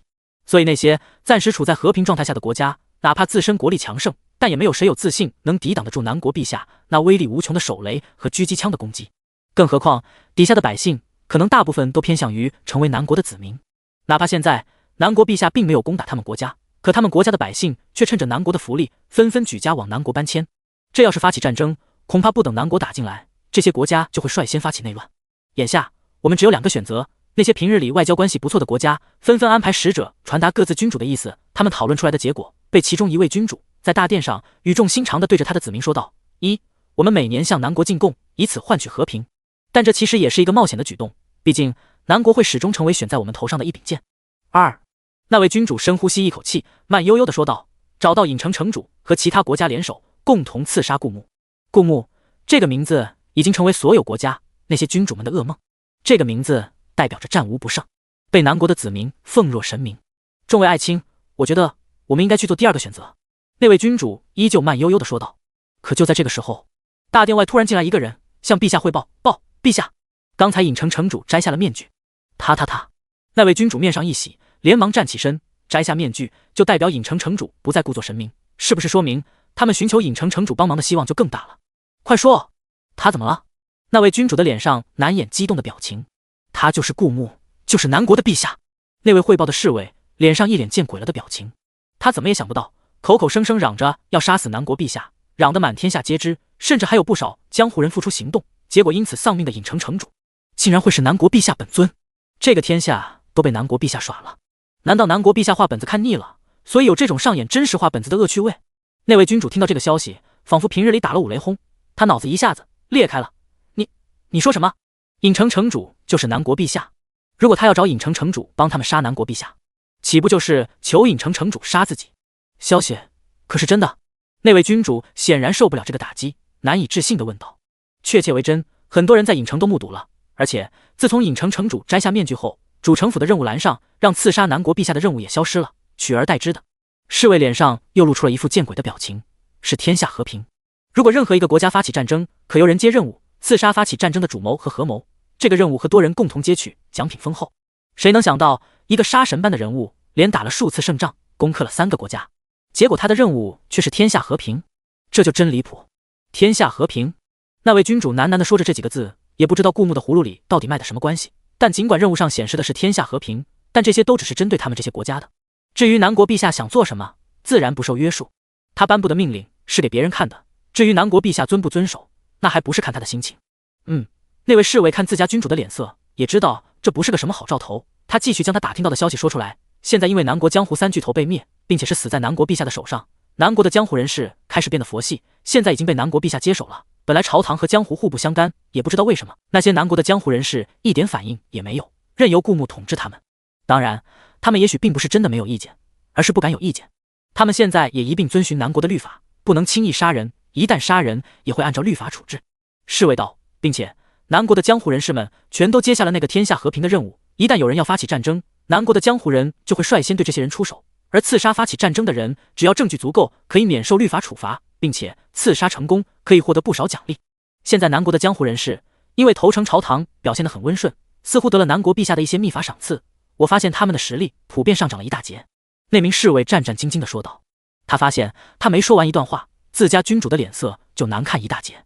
他太难了，这些话他要是不说，让自家君主错过重要信息，也不知道会导致什么后果。他要是说出来，就像现在这样，君主的脸已经黑成煤炭，也不知道会不会杀他泄愤。好在那位君主忍住了自己的糟糕情绪。好了，你退下吧。那位君主疲累地说道。现在尹城城主就是南国陛下的消息一公布，他们的计划2就没有了存在的必要，准备礼品，每年向南国进贡。说这话时，那位君主不自觉换上了讨好的笑容，与刚才准备寻求尹城城主帮助，与其他国家一同刺杀顾牧时判若两人。甚至他在让人准备贡品的时候，还不放心地补充了一句：对了，贡品记得丰厚点，千万不能输给其他国家。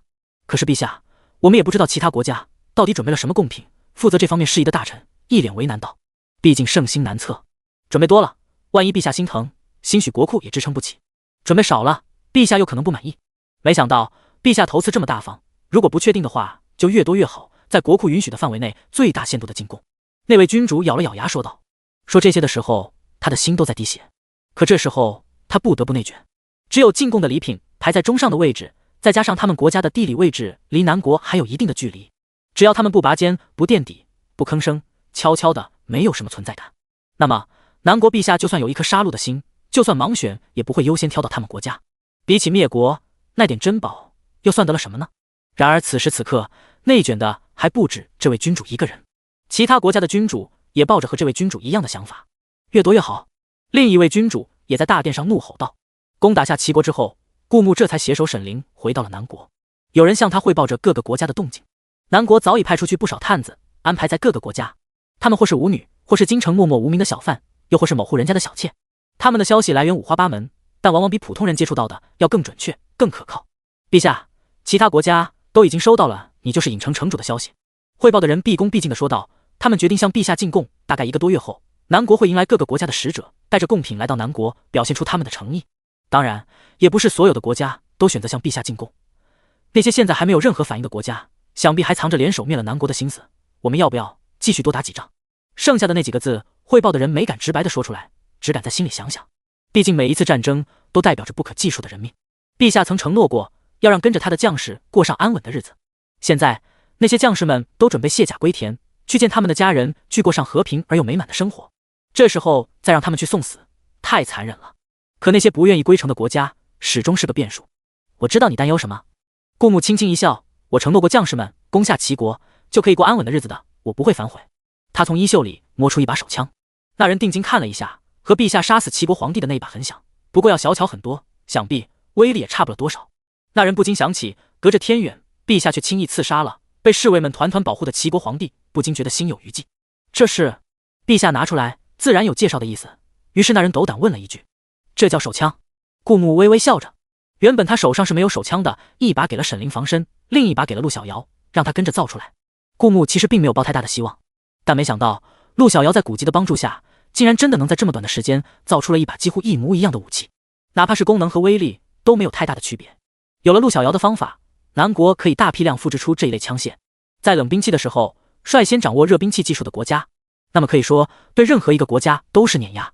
他还记得陆小瑶将手枪递给他时兴奋的表情，一脸期待地看着顾牧，眼巴巴地问道：还有没有其他这样的武器？我发现有现成的物品，制造出来的成功率要大得多。看来我之前一直走了弯路，我脑子里并没有合适的武器方案，所以迟迟造不出来。但如果有一件物品摆在我面前，我觉得我一定可以做出来。陆小瑶的语气里充满了自信。于是顾牧将从系统那再次抽到的手雷给了陆小瑶。一旦手雷也被大批量复制，恐怕他想踏平所有国家都不是梦。可是没必要，自古以来他还没见到哪个国家统一全球的。统一全球也是一个不太可能实现的事情，毕竟各地随时很能爆发纠纷，要想做到一统全球，付出人类碰到了地球意外的敌人。那么这个愿望倒是有可能实现。在没有共同的敌人前，想要让所有人多成为一个利益整体是不现实的。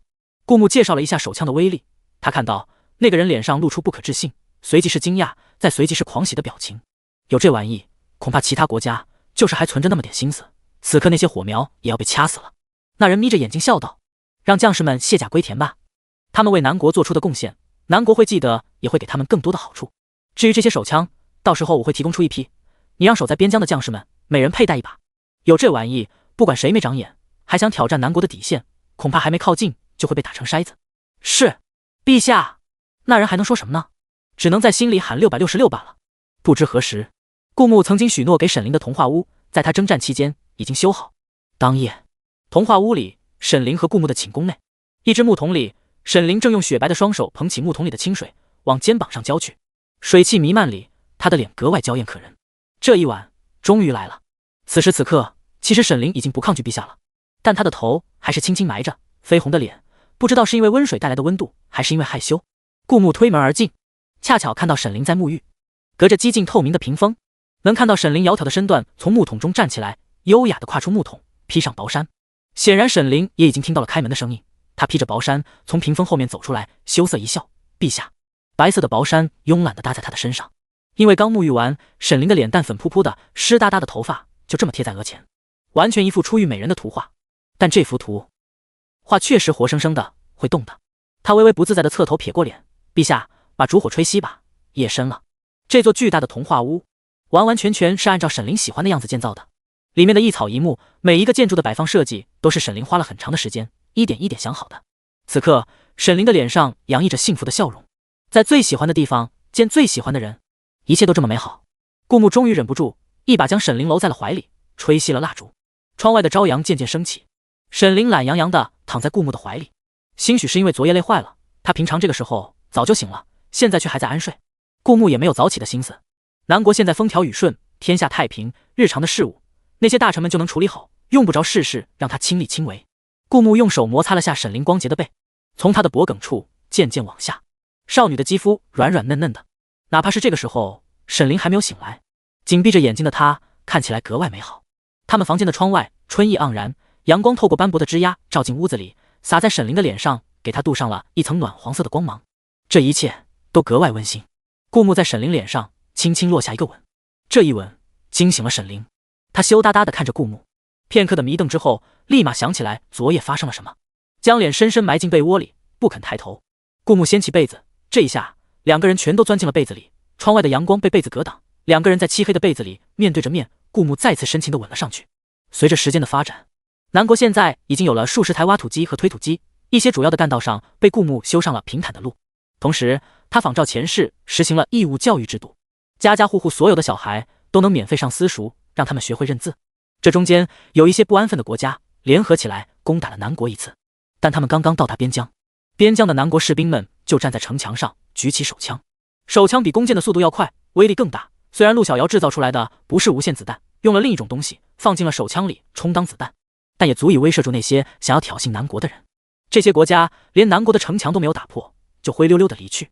这一切都被全世界看在眼里，所有人都知道南国是无敌的，在这个世界，南国是绝对的霸主，他们能做的就只有臣服，并且因为南国修建公路，大量出口商品，并且南国发行了一种更方便携带的货币，在交易中，南国的商人只认南国的货币，所以渐渐的，其他国家开始大量囤积南国的货币，或是用黄金换取南国的货币，这就更加重了这个世界其他国家以南国为中心的位置。靠着这些，南国在短时间迅速发展。可以说，现在的南国是整个世界最富有的国家，其他国家都是南国的小弟，而顾木则是南国说一不二的掌权者。我想在这里再修一条路，连通这些国家，到时候南国的贸易可以往这些国家过。顾木拿着一张地图，在上面勾勾画画。这世界已经变成了他的样子，他想怎么发展就怎么发展，随心所欲。正在顾木规划着未来建设的时候，有公公来报，西疆有使者求见。这段日子来来往往上贡的国家不少，西疆是好几个国家的联合统称，之前是不死心联合其他国家攻打南国的，但是被打服了之后安生了好一段时间。就在顾木在猜他们会不会卷土重来的时候，这个时候竟然派了使者求见。哦，顾木轻轻地问了一句，脸上有几分好奇的神色。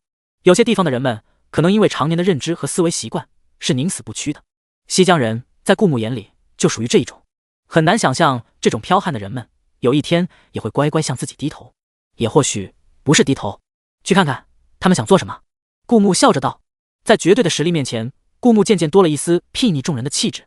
这种气质是在他凌驾于所有人之上时自然而然形成的。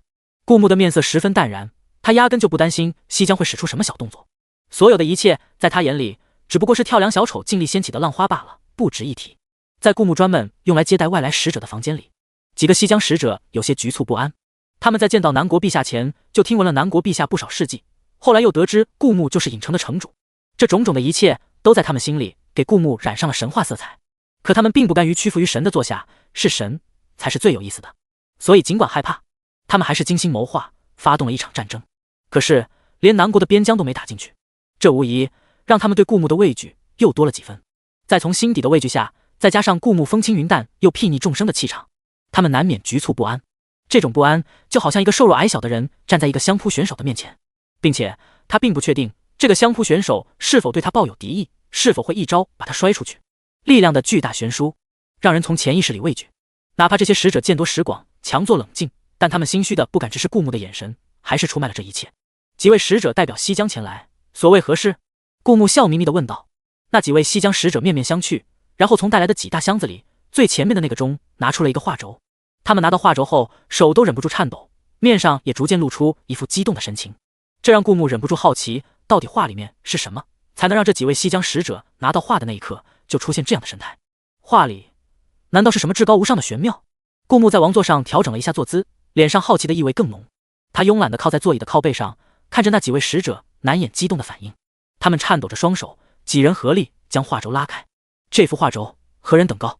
但是看到后，顾木的脸上就露出失望的表情。画里并非什么玄妙，只是画了一个女人。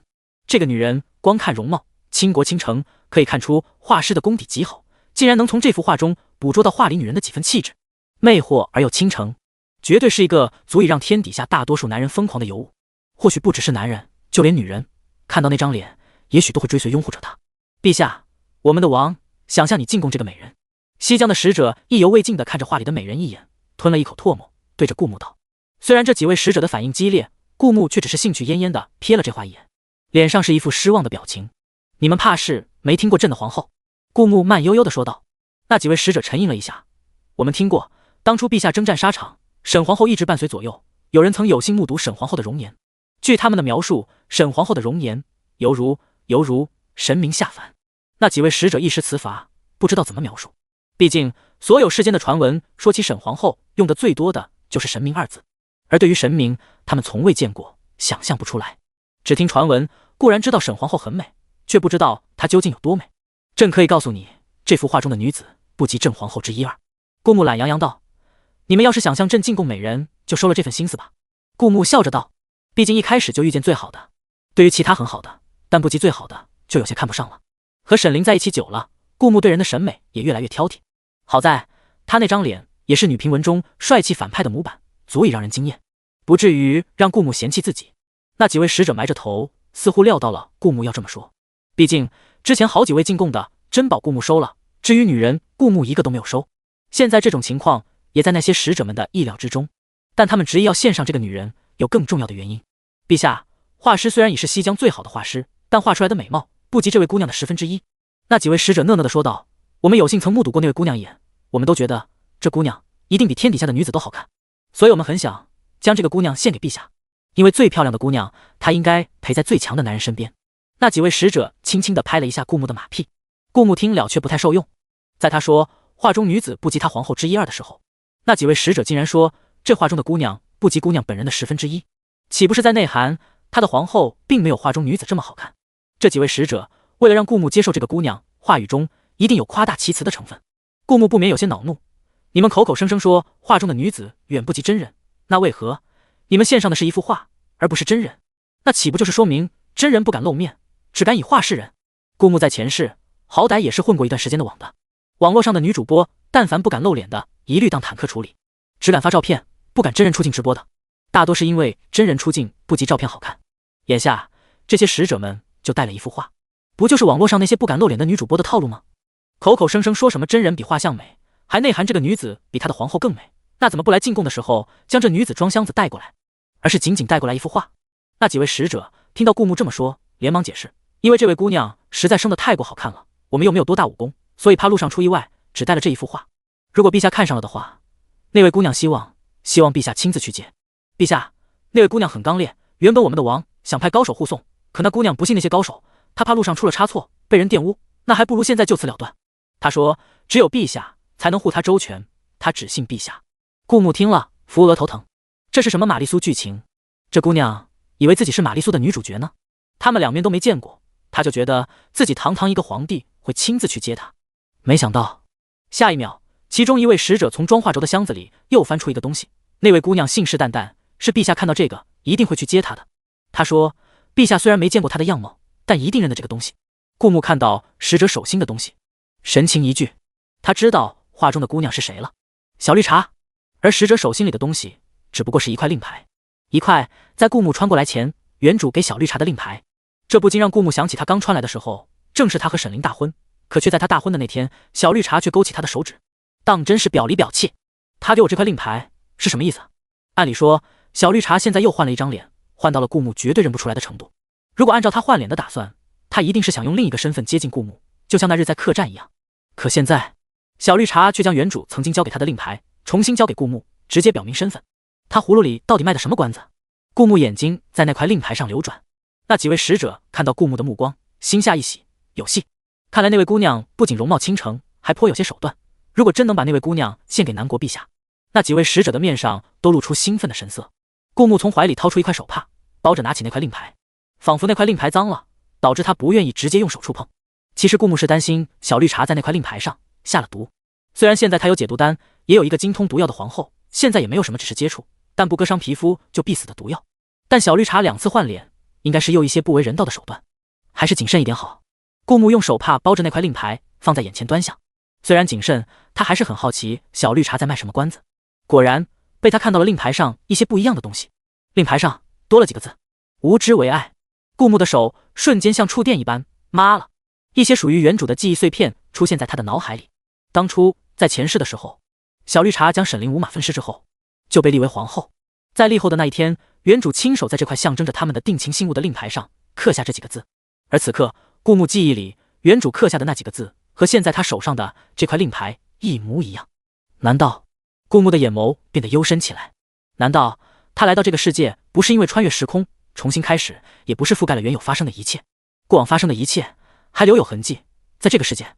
否则的话，这一块原本应该随着前世一块消失，只剩下记忆的令牌，怎么会真实的出现在这个世界上，来到他的手中？顾木一直以为他穿越了，不仅是魂穿，还穿越了时空，直到看到这块令牌的那一刻，才发现没有那么简单。陛下，那几位使者弱弱的问道，您可愿意见那位姑娘一面？顾木久久没有回答，见或不见。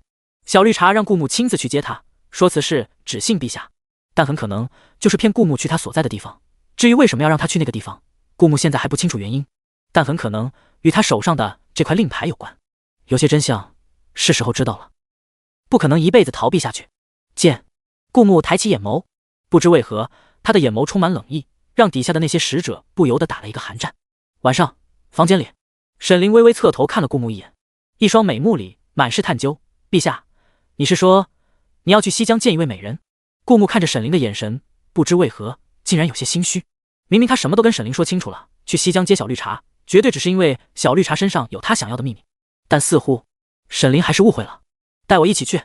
沈凌正色道，他转过头央求地看着顾木。他们在一起才过了没多久安生的日子，现在顾木又要远行。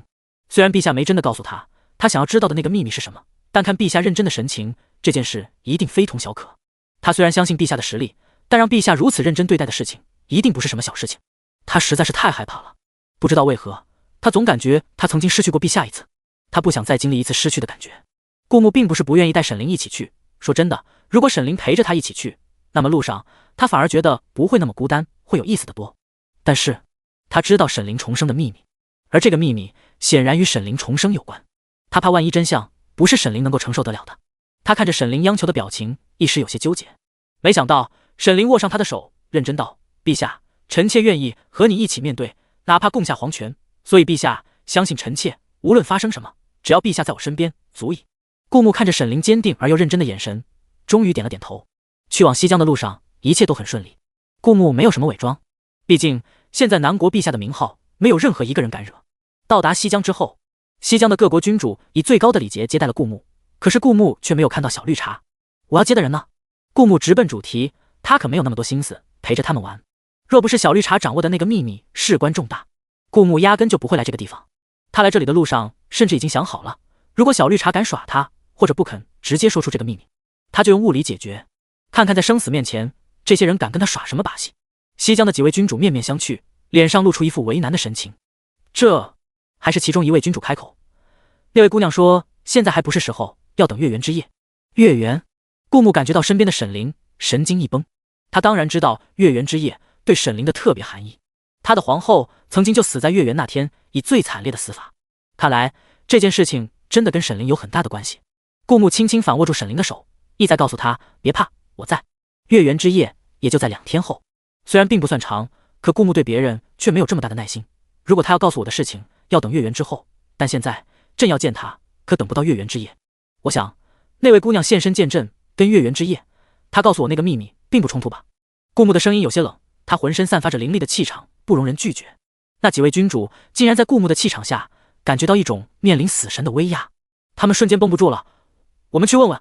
不过那位姑娘要是实在不愿意见人，我们也没有办法。那些君主有些犹豫道，实在是这位姑娘的身份有些特殊，我们并不能强迫她。说着这些的时候，已经有人去请那位姑娘了。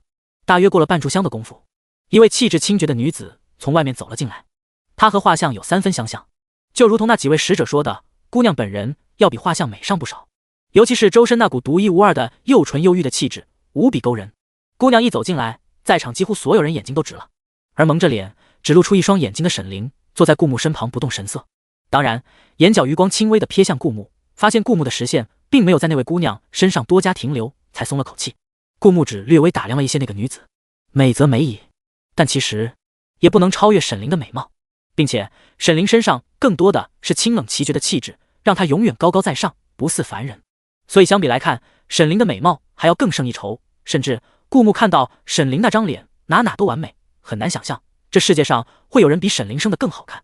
陛下，好久不见。小绿茶笑意盈盈道，他抬起头看向顾木，眼神里是说不清道不明的情绪。令牌哪来的？顾木压根就不管这是敌人的地盘，他直接散发威压，冷声问道，那架势就好像小绿茶不肯乖乖回答他的问题，他就会立马大开杀戮一样。顾木的这一做法让西疆的君主都紧张起来，他们瞅了瞅顾木，又瞅了瞅小绿茶，一时又不知道怎么开口。顾木他们得罪不起，但小绿茶显然也不会听从他们的安排。如果他们执意要劝小绿茶按照顾木的心意行事，万一小绿茶一个不高兴，不陪他们玩了，这后果他们承担不起。在小绿茶和顾木僵持的时候，苦的可是在场的几位君王。小绿茶反倒风轻云淡，笑了笑，陛下，灵儿，你们以为我还是以前那个没有家世支撑，只能养你们鼻息才能在京城站稳脚跟的那个马诗诗吗？说到这里，小绿茶突然笑了，面上充满嘲讽。沈凌狐疑的睁大眼睛看着小绿茶，之前小绿茶一直在他们面前卖乖，沈凌也没有揭穿他，一直陪着他演戏，这算是小绿茶和沈凌的第一次正面交锋。沈凌看着这个曾经是他好姐妹，现在却恨不得弄死他的人，用一种带着困惑又玩味的表情问道，这不是你自找的吗？如果不是你要害我，我们可一直都是好姐妹啊。沈凌忽然像想起什么，微微笑了，眼神里是人们看不透的深意。他想起他曾经买到了一只很好看的簪子，立马拿出来给马诗诗分享，看到马诗诗爱不释手的模样，明明沈凌自己也很喜欢，却依然将它插在了马诗诗头上。你戴着更好看，不像我面纱下满是过敏的红点，戴与不戴又有几人能在意？那时候马诗诗看着他欣喜又雀跃的眼神，有几分真心，又有几分假意，一直没对马诗诗下死手。虽然沈凌告诉自己是不想让马诗诗死的那么简单，大概也是因为他还记得他曾经差一点被劫匪劫走，那时候马诗诗死死抱住劫匪的脚，死都不松手，无论劫匪用刀子怎么吓唬他，怎么对着他拳打脚踢，马诗诗都不曾退缩。因着马诗诗在劫匪脚上咬了一口，又大喊大叫，招来了路人，劫匪才丢下沈凌迅速跑了。其实沈凌那时候很想告诉马诗诗没事的，让马诗诗松手，那些劫匪的拳头打下去真的很疼。等过一会儿，他体内的毒药慢慢被逼出来，那些劫匪10个都不是他对手。可那时候马诗诗不知道，沈凌也因为年纪小太过大意，不小心中了毒，说不出话。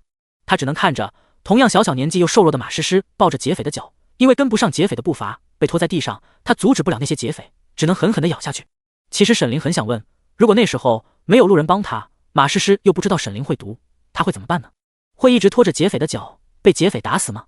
那么多年的姐妹情，总有几分是真心的吧。所以重生归来后，沈凌陪着马诗诗演了很久很久的戏，久到他终于看穿，就算曾经马诗诗对他有过几分真心，现在也早已不在了。就为了一个男人，就为了皇后的位置。后来沈凌也终于看开，那日马诗诗之所以拼尽全力奋不顾身的想要帮他，也许是因为就沈凌愿意照顾他，有沈凌他才能更好的靠近京城权贵的圈子，也许那些真心实意里也夹杂着几分利用罢了。沈凌深深的闭上眼，在睁开眼睛时看马诗诗就如同看一个陌生人，没有恨，也没有任何多余的感情。马诗诗如果再要害他，他会害回去，不会留手。好姐妹。听到这句话，马诗诗愣了一下，地位相差那么大的人怎么可能成为好姐妹？你从小养尊处优，所有人见你都毕恭毕敬，你到了年纪可以顺理成章的嫁给陛下，明明是门当户对，对方是皇子出身，你还能因为从未见过对方，不是两心相属而感觉不开心？可是你知道我吗？从小我爹虽然当官，可毕竟是小门小户，那些其他权贵家的小孩都喜欢欺负我，尤其是那些小姐，他们永远都不会接纳我，无论我怎么讨好他们，他们都会排斥我。马诗诗脸上露出一丝嘲讽的表情，就因为他们喜欢的男孩子全部都喜欢我，所以他们将我关进马厩，往我身上扔石子，可明明满身伤痕狼狈的回到家，家里人却叫我忍，因为那些人我得罪不起。后来啊，我知道利用那些男孩子，他们看到那些女生们欺负我，会责备他们，渐渐的那些女生们就不敢这么明目张胆了。你们觉得我很可恨吧？可是这也是逼不得已啊。灵儿，你又怎么知道一个人想要有尊严的活在这个世界上，是要出卖很多其他东西的？像你这种一出生就站在顶端的人，是永远都不可能明白的呀。你说你不想嫁给陛下，因为没见过面，没有爱情。可是那时候我羡慕的要死，爱情，我觉得这两个词从来都跟我没关系。既然没关系，就不会奢望。我只想要活得比所有人都好，让那些曾经欺负过我的都要仰望我。可是现在说什么都晚了。小绿茶曾经将沈凌五马分尸，沈凌也曾经小绿茶献祭给羊皮卷，他们现在是宿敌。顾木并不关心小绿茶的感受，他只想知道那个真相。令牌哪来的？顾木不夹杂任何一丝多余感情的问道。陛下，你等到月圆之夜不就知道了吗？小绿茶笑眯眯的跟顾木打着马虎眼。顾木掏出剑指着小绿茶的脖子，如果朕说朕等不了那么久呢？小绿茶突然哈哈大笑起来。他和以前不一样了，以前的他很惜命，如果碰到这种情况，他一定非常害怕，会生理性颤抖。可是现在他却笑得很讽刺，一副完全无惧生死的模样。陛下，如果你杀了我，你就永远也别想知道这个秘密了。小绿茶笑完之后风轻云淡的说道。甚至他面对着已经刺入他皮肤渗出滴滴血迹的剑，还有心思整理了一下肩头的碎发，他抬起眼睛斜瞥着顾木。陛下大概不知道我已经活不了多久了，当初可是陛下亲手将我献祭给羊皮卷的，我试了很多方法，可是还是活不了太长久了呢。小绿茶看着顾木的眼神里夹杂着恨意和一些说不清道不明的情绪。所以陛下，你用死亡威胁一个将死之人，你觉得管用吗？顾木看着小绿茶的神情，他眼睛里是憔悴，是对这个世界的眷恋，是孤注一掷的疯狂，还有更多的顾木看不懂的神色。他第一次见到灵魂看起来这么堕落的小绿茶，顾木竟有些信了。小绿茶说的是真的，他活不了多久了，而且这件事情似乎跟羊皮卷有关。他觉得他有必要找羊皮卷确认一下，看是不是小绿茶在耍花招。他用意识投影进影城，招来羊皮卷，问了献祭之后的后果。羊皮卷犹豫了好一会儿，才肯说出真相。被献祭给羊皮卷的人，首先会被吞噬血肉，当然这些血肉其实不是最重要的，毕竟人的血肉构成成分都差不多，羊皮卷完全可以跟所有人做交易，没必要挑三拣四。羊皮卷之所以在吞噬完那些人的血肉之后，还让他们继续活下来，其实是因为他真正想要的是那些人带给他的世界之力，直到被吞噬的人无法带来那些世界之力，才会死亡。世界之力也可以说是气运，是这个世界的庇护，而与这个世界剧情无关的人是不具有世界之力的，所以羊皮卷选中的都是和这个世界的主线剧情有重要关系的人。而小绿茶之所以说他快死了，是因为他逐渐游离于剧情之外，无法杀死沈凌取而代之，也无法获得顾木的欢心，甚至他们俩的实力依然凌驾于他之上。如果他继续在他们面前蹦跶，说不定不等世界之力消失，他自己就会被顾木和沈凌先弄死。但是小绿茶不甘心，用令牌找来顾木，其实是他在赌世界之力会重新回到他的身上，赌他还有价值，不会被顾木和沈凌弄死。就算他不做这个赌，小绿茶也已经必死不可了。顾木抬头看着小绿茶，他依然笑着，大概他一辈子也想不到，曾经他那么用力的活下去，想要活得更好，却在最美丽的年华被告知即将面临死亡吧。顾木终是放下了剑，毕竟生死威胁对小绿茶确实不管用。陛下，这才对嘛，等到月圆之夜，我会把一切都告诉你的，又何必心急于这一天两天呢？小绿茶的脖子上依然渗出不少血迹，这些血迹不会危及到人的性命，但在小绿茶雪白的肌肤上依旧显得触目惊心。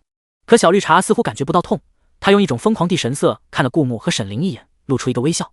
回到西江人安排的房间里，沈凌问出可他憋了一路的疑惑：陛下，你觉得西江人是真的准备求和吗？我看他们民族的特质不像是肯轻易低头的。甚至沈凌还能捕捉到今日西江那些君主们毕恭毕敬的神情下藏着掩藏极深的野心。像与不像有什么要紧呢？顾木摸了摸沈凌的头，安慰着他。他们就算不真心求和，凭他们的国力和兵力，又怎么能奈何得了南国的精兵？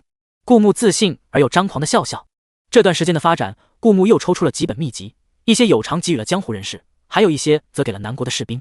有了好的秘籍，南国士兵的战斗能力大大发展。而在冷兵器时代，战争的胜利取决于战士们的战斗能力和马匹的强悍程度。偏偏南国又最不缺钱，马匹的精壮程度往往比别的国家要好。更何况南国还是这个世界第一个拥有热兵器的国家。在这等碾压式的实力面前，无论西江有什么小动作，他都不惧。至于西江人会不会在西江的地盘上对顾木动手，顾木只想说，如果他们敢的话，那纯粹是想多了。他可以带着沈凌迅速进入影城。更何况顾木自身的战斗力本就不俗，因为这段时间的发展，顾木获得了不少正极值兑换的积分，再加上他之前在战场上获得的积分，他不仅又多洗练了几次龙鳞片，大大增加了他身体的防护能力。他还在回到南国皇宫后兑换了一直没有使用的混沌元，这种混沌元的作用比元神丹更妙。他感觉到他体内的不再是内力，而是更像是一种真气。这种真气能快速修复他身上的伤口，连带着他觉得他自身的能量都充沛了很多。真气所带来的很多细微的差别，直接让顾木的身体素质更上一层楼。而随着顾木洗练的混沌元更多，他体内的变化越来越明显。如果说之前顾木还担心他在战斗中有死亡的风险的话，那么现在顾木完全可以肯定，普天之下无一人能杀得了他。他从怀里掏出一块令牌，放在掌心摩擦，看着上面那2个字，果然沈凌脸上出现一丝醋味。顾木轻轻一笑，反正灵儿2天后会知道的。那么我现在该把一切真相先告诉灵儿了。一切真相？灵儿看了看令牌上的字，又看了看顾木认真的眼神。纵使聪明如他，在爱情里也难免慌了神。你该不会要告诉我，你和马诗诗发生过什么吧？沈凌用一种略带探究的表情看着顾木，脸上出现一丝慌乱。想什么呢？你看我是这种人吗？听到顾木坚定的否认，沈凌脸上这才安定了一点。确实不想，陛下每次看到小绿茶都是想杀了他来着。如果陛下和小绿茶真的有什么，陛下不会对小绿茶这个态度。想到这里，沈凌这才完全放下心来。说吧，什么秘密？他总感觉陛下要说的这个秘密非同小可。没有了之前的醋意，沈凌认真听顾木说了起来。沈凌看着令牌上的字迹，你觉得这像是谁刻的？像是陛下的字迹。沈凌有些为难的说道。他知道这块令牌是陛下赐给小绿茶的，令牌上的字迹明明之前还没有的。顾木看了一眼沈凌，在原主刻下这些字的时候，那时候沈凌其实已经死了。虽然沈凌的灵魂还在这世间飘荡，但他肯定不会时时看着这2个他最恨的人秀恩爱，所以沈凌自然不知道这令牌上的字是原主刻的。可是，一块原本应该随着前世烟消云散，不该出现在这个重启的世界的令牌，又怎么会被小绿茶拿到，又辗转来到顾木的手中？顾木压下心中的疑惑，因为这一切他只有等到月圆之夜才知晓。但是他现在可以和沈凌讨论，推测出一个尽可能的真相。灵儿，我知道你重生的秘密。抿了抿嘴，顾木认真的说道。沈凌一愣，忽地瞪大眼睛看着顾木。这是他的秘密，从来没有跟任何人提起过，陛下怎么会知道？因为一些限制，我不能告诉你我是怎么知道的。但是这块令牌是你前世的那个顾木送给马诗诗的。顾木将手中的令牌递给沈凌。沈凌接到手中，仔细看了一下，这块令牌似乎历经的时间要更久一点。以小绿茶对一切都一丝不苟的态度，这块令牌如果在他身上，一定会被好生收着。可是这块令牌上不仅缺了一个角，还沾着斑驳的，因为经历了很长的时间，而无论如何也洗不掉的血迹。沈凌突然想起，前世小绿茶死的时候是被一刀砍作2半，那时候他还听到叮当一声脆响，像是敌人的刀砍在某块金属上。大概是因为那时候小绿茶死得太凄惨了，沈凌根本就没有去管这些无关紧要的细节。现在他终于明白，那清脆的一声响是那刀砍在了这块令牌上，所以眼下手中的这块令牌才会缺了一角，而这些血迹大概就是小绿茶的。但那些不是前世吗？沈凌拿着手上这块令牌，思绪万千。很奇怪吧？顾木道，我也以为前世的东西早就不会存在这个世界上，但马诗诗给了我这个。2个人盯着这块令牌，谁也找不到答案。但是真相似乎又很简单。沈凌拿着那块令牌，好不容易道，陛下，你说会不会是因为我们以为的前世是从过去的某个时间点重新开始，但真正的前世其实是这世界隐藏了之前发生过的一切，消除了除我们以外的其他人的记忆，但之前曾经发生过的一切，其实还存在在这个世界上。那如果这么说的话，我的尸体还有陛下的，也还存在在这个世界上。沈凌摩擦着这块令牌，他以为的重新开始，其实并不完全是重新开始。曾经发生过的一切，依然在这个世界上留有痕迹。那我们找一找，不就知道了？顾木说完这句话，就有些后悔了，因为他们曾经存在的痕迹在南国，但是现在他们却在西疆。也许这也是小绿茶一定要他来西疆的原因。不过顾木有影城啊，就算他不能亲自去找，他也可以让羊皮卷和死士去。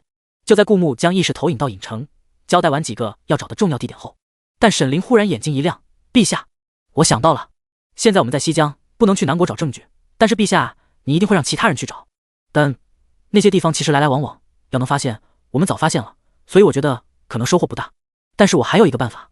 沈凌掩饰住激动的表情，凑到顾木耳旁说，我们可以反向推理，这块令牌会出现在马诗诗手上，但他死的时候是死在皇宫，也就是先帝的寝宫。这世界重启的时候，如果按照我们之前的推理，那块令牌依然会出现在皇宫，以马诗诗的地位，那时候根本就没可能进皇宫，更何况先帝的寝宫。而先帝的寝宫如果莫名其妙出现了一块令牌，那么一定会怀疑是遭贼，不可能就这么悄无声息的，宛如一点事也没有发生。就算被掩盖在地底，这些日子马诗诗不敢也不可能踏足南国的皇宫，所以这块令牌他一定不是在原来的地方得到的。很有道理。顾木点了点头，有些赞许沈凌的聪明才智。一直以来，顾木的智商虽然在正常人的水准，但和他的武力值比起来还是逊了不少，所以有一个聪明的皇后格外重要。顾木忍不住在沈凌脸上亲了一口。灵儿，你继续说。沈凌娇羞着脸继续道，马诗诗的这块令牌是由西疆的使者交给陛下的，马诗诗又执意要陛下来西疆，我倒觉得他让你来西疆，很有可能这个秘密真的跟西疆这个地方有关。顾木想了想，问道，你的意思是说这块令牌就是马诗诗在西疆得到的？很有可能。沈凌重重的点了点头。那好，我们就在西疆找。顾木马上传令给侍卫，让他打听清楚马诗诗这段时间在西疆的活动地点，包括他是什么时候来西疆的，在西疆见了那些人，去了什么地方，务必越详细越好。许是因为南国是强国，这里的人对顾木都有一种畏惧心理。那些顾木派出去的侍卫们打听消息都很顺利，第二天早晨就把顾木所需要的消息送到了顾木手上。如顾木所料，马诗诗来到西疆有一段时间了，他是半年前到的西疆。原本西疆是一个比较粗犷的国家，按理说像马诗诗这种对生活的方方面面比较讲究的人是不会喜欢西疆这个地方的，但他一待就是半年，这是其中一个疑点。顾木继续看下去，那些侍卫们将打听到的消息全部记录在一起。马诗诗到达西疆后，立马搭上了西疆皇室的线。这段时间他的反应一直都很正常，直到有一天他去了一座寺庙，在庙中他曾有大半个月的时间闭门不出，而他从寺庙离开的日子与西疆派出使者向南国求和，并对顾木出示令牌，仅仅隔了1个月。如果要有问题的话，最有可能就是这座寺庙。几乎是第一时间，顾木就在心里有了想法。陛下，我和你一起去。沈凌很快握着顾木的手坚定道。寺庙坐落在半山腰，神奇的是小绿茶似乎早就料到了他们会做什么，站在山脚下等候。看到小绿茶，顾木的脸色不太好，小绿茶却是笑意盈盈。陛下，不到月圆之夜，你去那不会有什么发现的。顾木没有搭理他，径直往山上走去。小绿茶让开一条道路，看着这座寺庙，眼神里既畏惧又有几分嘲弄。也许正如小绿茶所说，在这座寺庙中，顾木并没有发现什么异常，甚至寺庙里连一个人也没有。不是指烧香拜佛的香客，而是指所有人。这座寺庙中连一个僧人也没有。但出奇的是，这座寺庙干净整洁，完全不像被荒废的样子，无论哪个地方都没有堆积的灰尘，就好像时常有人打扫。陛下，这里的人会不会临时出去了？沈凌有些不确定地问道。毕竟这里太像有人打理的样子了。按照正常的逻辑，如果这座寺庙没有人，决然不可能是现在这个样子。我们找找看。顾木和沈凌在这座寺庙中逛了一圈，不知为何越看越觉得心惊。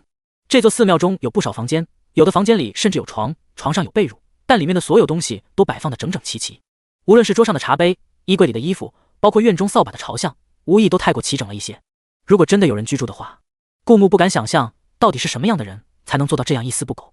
这种感觉给顾木的反而不像是有一个10级洁癖的人在打理着这座寺庙，更像是这座寺庙是由电脑设计出的一段程序，这里的一切都只不过是一堆代码，所以它才能这么整洁干净，并且看起来还没有人居住的痕迹。为什么要等到月圆之夜？看着这座寺庙，顾木不禁想到，也许并不是月圆之夜有什么特殊，而是把这座寺庙比作一个程序设计的话，也许每隔一段固定的时间，这座寺庙就会发生什么。而这段固定的时间，在这个世界看来，对应的就是这个世界的月圆之夜。顾木和沈凌下山后，又遇到了小绿茶，似乎知道沈凌和顾木会无功而返。小绿茶已经站在山脚下等候，依然是一副笑意盈盈的样子。我说了，你们不会有什么发现的。你到底知道些什么？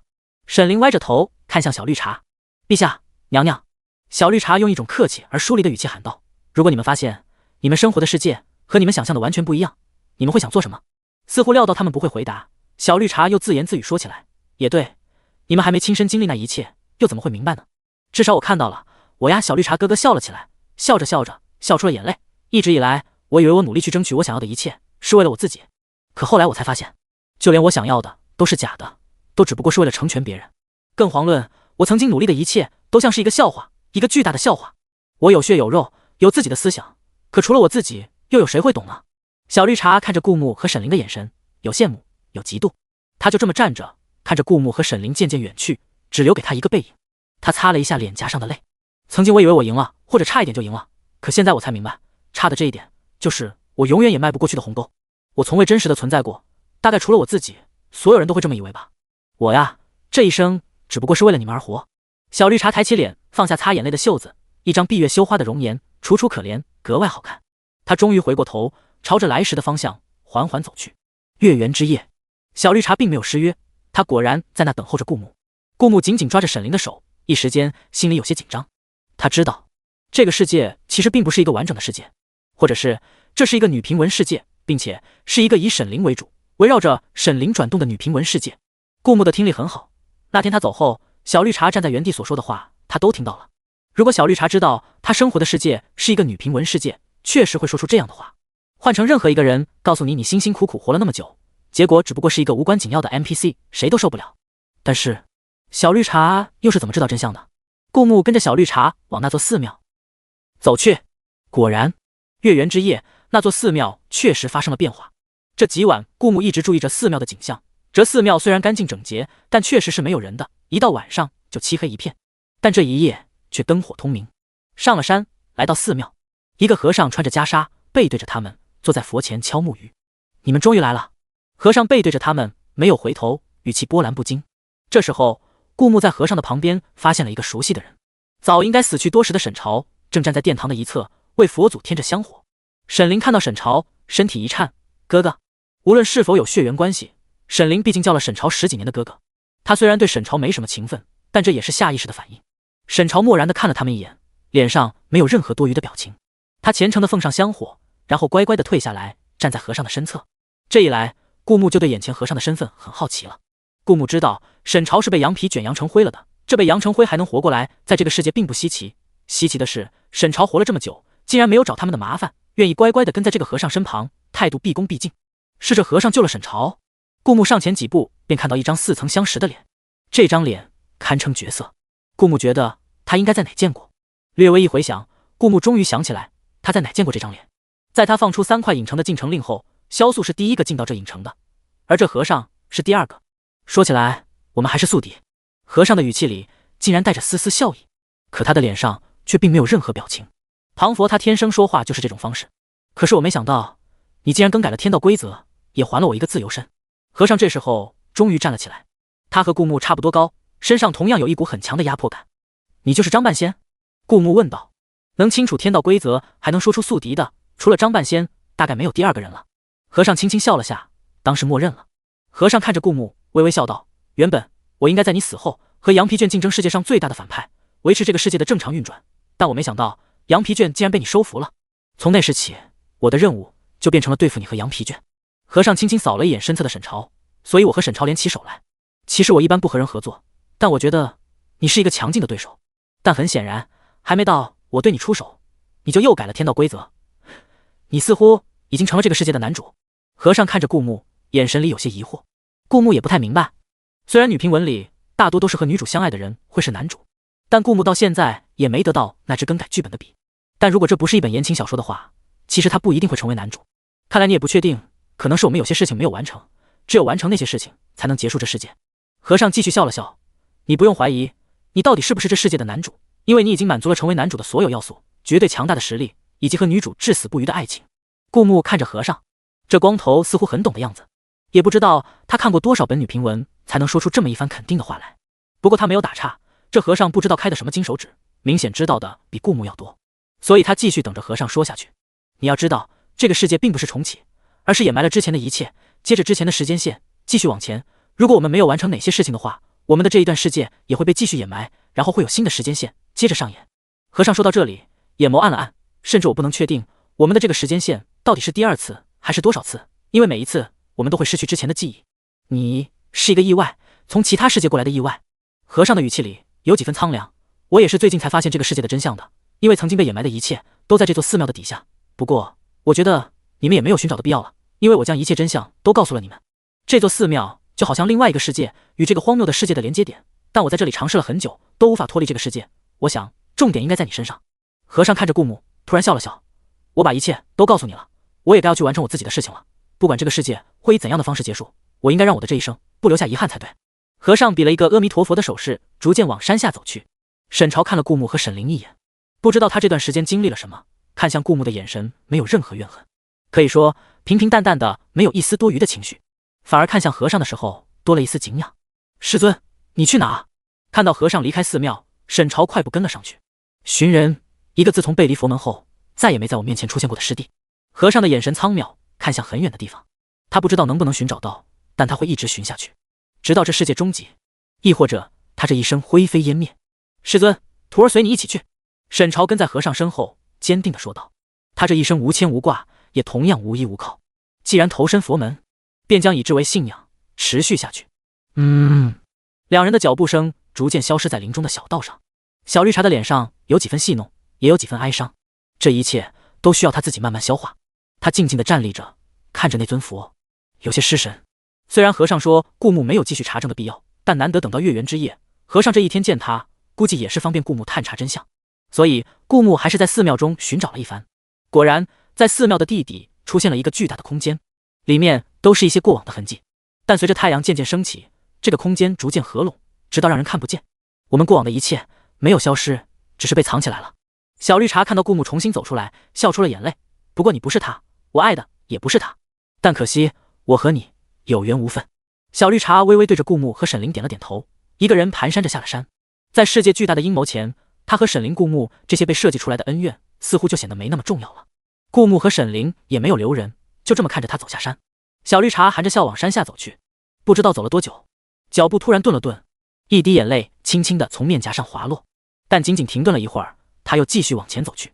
顾木站在这座寺庙，他已经恢复了原来的样子，寻常而又处处透着诡异。他有些懊恼地在台阶上蹲了下来，但好在这种巨大的心理落差的时候，他并不是只有自己一个人。这一次他的身边多了一个沈凌。沈凌跟着他坐在台阶上，用手支着下巴，看着远方的天。你不意外？顾木看着沈凌平静的模样，有些好奇道。沈凌侧过头看了顾木一眼，笑了笑。我觉得这一生知足了。他说的是知足。顾木竟然觉得心头一暖，能有一个人在面对世界观崩塌的时候，依然能泰然自若地陪在自己身边，笑意盈盈，理由竟然是知足了。何为知足？不就是此时此刻能和相爱的人比肩坐在一起，看着天边云卷云舒？那么这世界无论是什么模样，其实都不重要了。在相爱的人眼里，相爱的那短短一刹那就可以是一瞬间。陛下，我觉得如果和这天地比起来，我们人类不过就是浮游，生死一瞬。沈凌眨巴了一下眼睛道，当桑田变沧海，我们在这片大陆上，无论发生过多少轰轰烈烈的事情，都转瞬即逝，像一粒尘埃一样，永远被人遗忘。与其在乎这世界是什么样的，不如好好活在当下。当下就是我最喜欢的陛下，此刻就坐在臣妾身边。沈凌侧过头，神秘一笑，这就足够了。还不等顾木说话，沈凌就凑过脸，在顾木的脸上轻轻落下一个吻。当下我们相爱，这就足够了。看着沈凌容易满足的样子，顾木笑着摸了摸他的头。虽然沈凌平静地接受了这世界虚幻的现实，愿意和顾木活在当下，哪怕下一秒身死，他也能无怨无憾，将和顾木在一起的这些短暂的瞬间铭刻成永恒。可顾木做不到。顾木喜欢这个女孩，就要给她幸福，而不是让她认命。他静静地和沈凌坐在台阶上，两人没有再继续说话。坦诚了自己的心迹之后，沈凌就一直紧紧地牵着顾木的手。他昂着头，远方是茂密的树林，再远一点是湛蓝的天空，而身侧是他最爱的人，能感受到彼此掌心的温度。要是能一直这样做下去，像现在这样肩靠着肩，手拉着手就好了，无所谓皇权富贵，也不在乎时光飞逝。沈凌不禁在心里想到，他的眼睛亮晶晶的，格外好看。顾木也同样看着天，很寻常的景色，和他前世甚至也差不了多少。不过是天更蓝，林更密。他想起和尚刚才说的话，他已经成为这世界的男主了。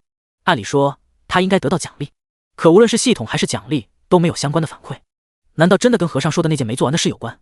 那件事会是什么呢？顾木看向旁边一脸恬静的沈凌，侧颜完美的弧度看不出一丝的瑕疵。如果不是这样的话，就在自己身边，顾木很难想象真的会有人的比例生得这么完美，比世界上最好的大师精心雕刻出的雕像还要完美。大概因为她是这世界的女主吧，所以格外得上天的宠爱。等等，宠爱？顾木像是抓到了一丝什么，不由得细细想下去。按照他之前出现的一些记忆的片段，这个女平文的世界是为了禁锢住沈凌，不让她挣脱出来，好为某一世的自己报仇。这个世界对沈凌来说其实就是一个牢笼。但如果把之前的那些剧情也放在女平文里，那自己就是和沈凌几生几世的虐恋，直到这一生才修成正果。如果这样看的话，就算是他们前几世的过往，其实依然是在女平文里。至于为什么顾木只有一些记忆的片段，难道说那些过往其实也只是被写出来一些片段？因为不完整，所以顾木依然没有相关的完整的记忆。那么对于这本女平文来说，和尚说的未完成的事似乎跟他们前几世的剧情有关。顾木又重新捋了一遍逻辑。具体来说，这本女平文世界目前出现的有3世。第一世，他和沈凌相恋，也就是之前在他脑海里出现的记忆片段，但因为某种原因，他率先死去，留下沈凌一个人替他报仇。第二世，他和沈凌没有交集，他在现代过着普通人的生活，而沈凌则在这个世界生活，他们都没有原来的记忆。第三世，他穿到这个世界，替代原主成为摄政王，而沈凌也死而复生，回到了他们成亲的这一天。而这一世，他们都拥有第二世的记忆。按理说都已经33世了，顾木一定是那个男主无疑了。但刚正不阿的系统，但现在还没有他正式转正男主的通知，那一定是哪里还没有妥善。顾木想了想，极有可能是第一世的那个他。他虽然有第一世的一些记忆碎片，但那个他不一定就是他自己。就好像他继承原主记忆，替代原主成为摄政王一样，那个他也许只是一个类似于虚幻的人物，由最后的男主替代。谁是男主，谁就是他。而顾木要替代他，完成这个3生3世的故事，也许就跟他们的第一世有关。想到这里，顾木就有些惆怅。按照这本女平文故事的脉络，他们所在的这个世界位面明显是被他们第一世创造出来的，要低第一世一截。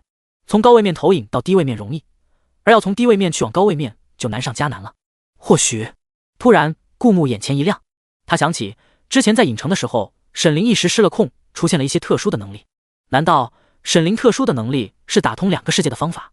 毕竟沈凌是这个世界的女主啊，方法出现在沈凌身上，合情合理。顾木的眼睛一点一点亮了，他松开沈凌的手，灵儿，你生一下气试试。沈凌就生气。顾木挠了挠头，在想应该怎么让沈凌变到失控状态，但这小妮子实在是太淡定了，哪怕知道这世界是虚幻的，也是一脸无所谓的样子，看起来是很难让他进入失控的状态啊。陛下，您莫不是脑子不大清醒？犹豫了一下，沈凌还是问道，同时伸出一只手抚上顾木的额头。没问题啊。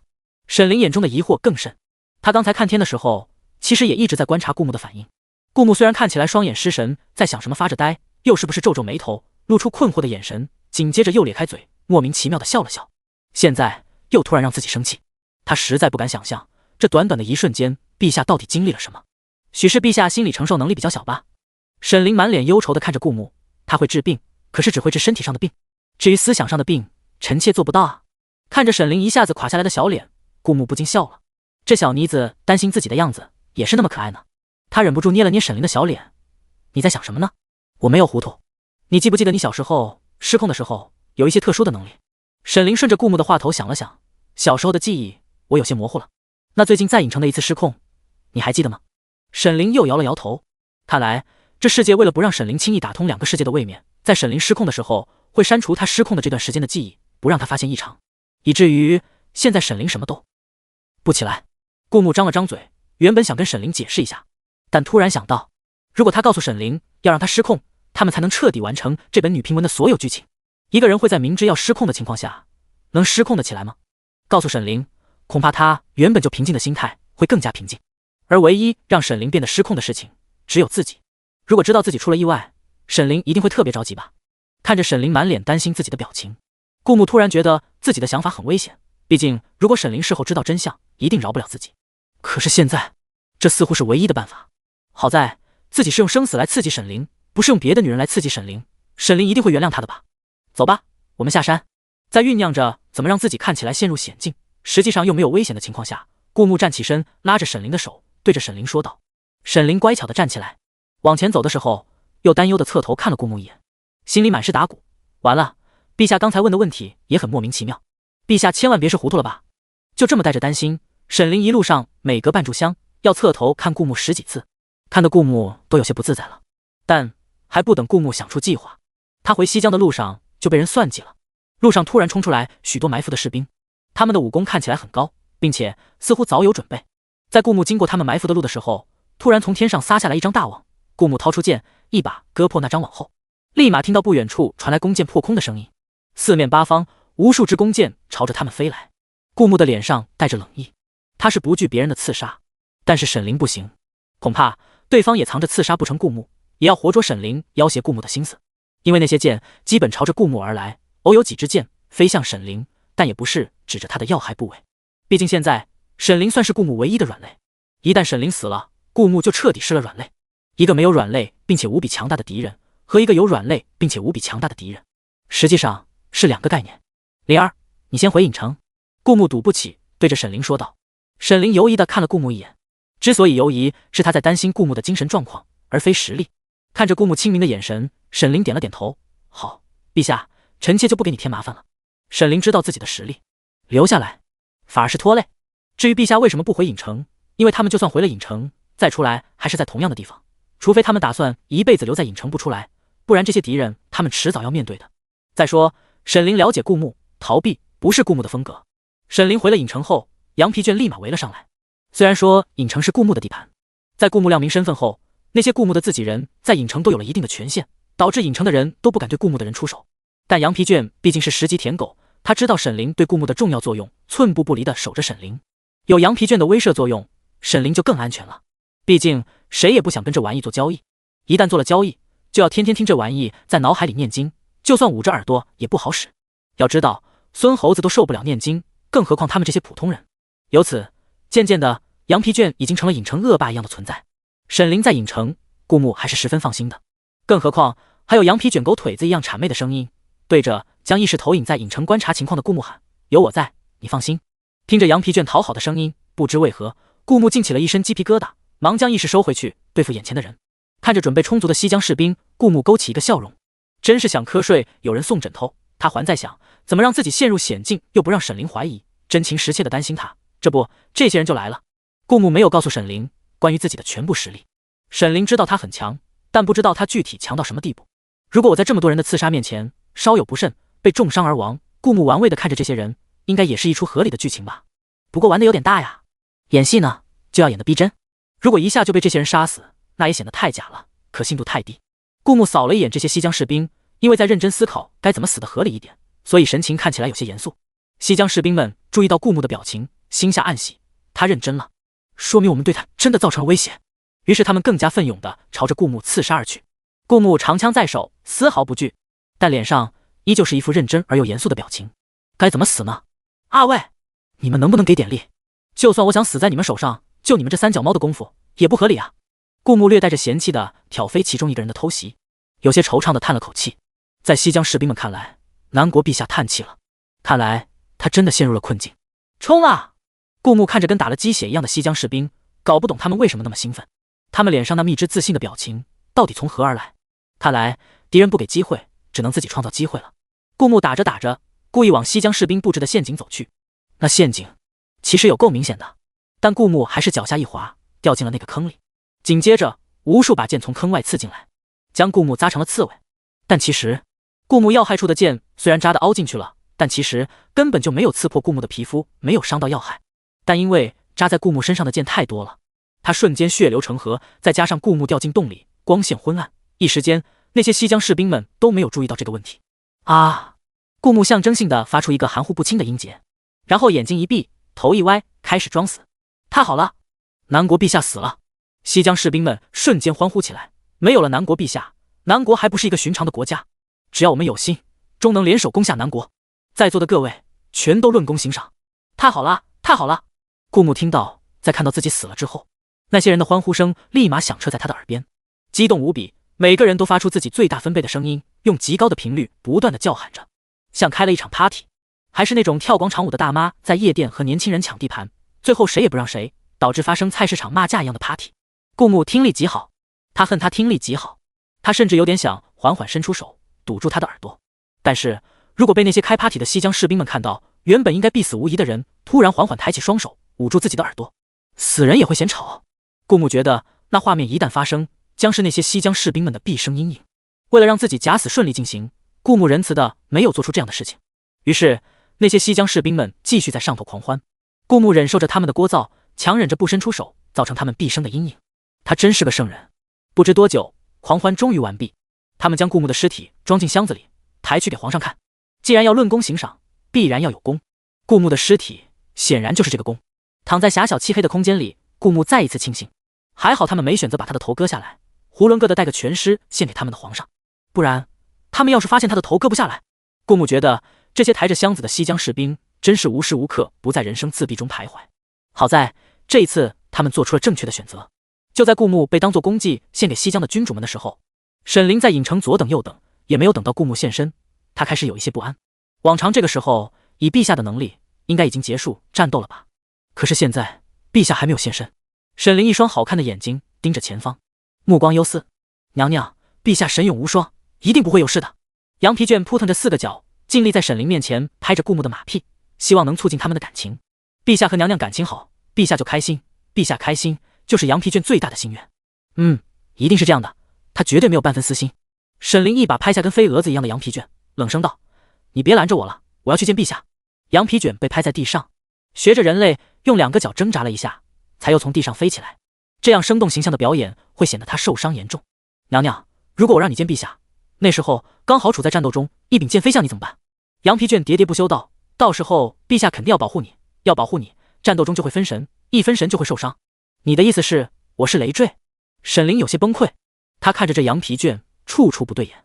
尴尬的是，羊皮卷在影城的作用就相当于影城的执法者，他监管着影城人们的一举一动，又因为羊皮卷实际上是影城的小弟，也就是顾木小弟的小弟，顾木对他开放了最大的权限，这个权限甚至比沈凌还要大，导致羊皮卷不让沈凌离开影城，沈凌根本就出不去。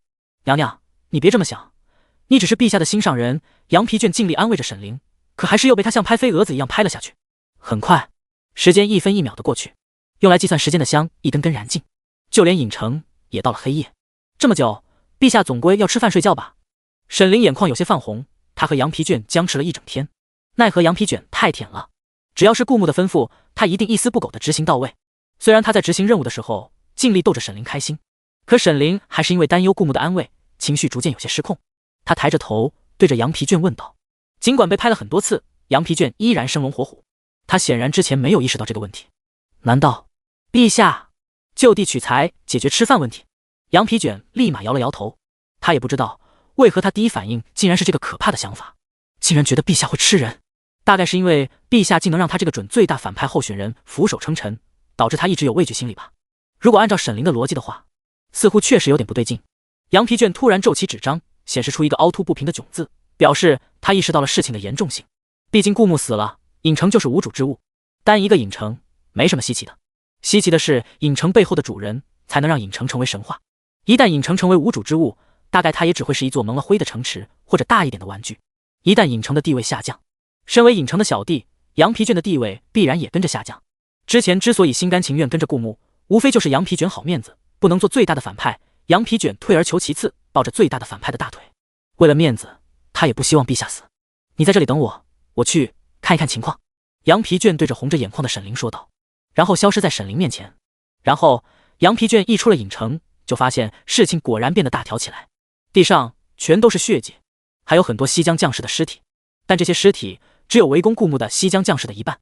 按照顾木杀人能获得积分的尿性，一般想杀他的顾木都不会留活口，哪怕这些人要跑，一个手榴弹扔过去也是1大溜的积分。毕竟现在陆小瑶可以制作出了简易般的手榴弹，根本就不需要顾木再拿积分兑换。可现场根本就没有使用手榴弹的痕迹，陛下还没有机会用出手榴弹，就被这些人给杀了。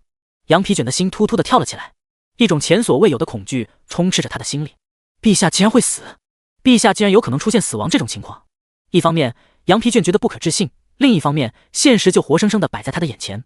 他开始顺着血迹一路飞，甚至因为太过惊讶，他都忘了告诉沈凌，他脑海里只有一件事：陛下怎么可能会死？陛下怎么可能会死？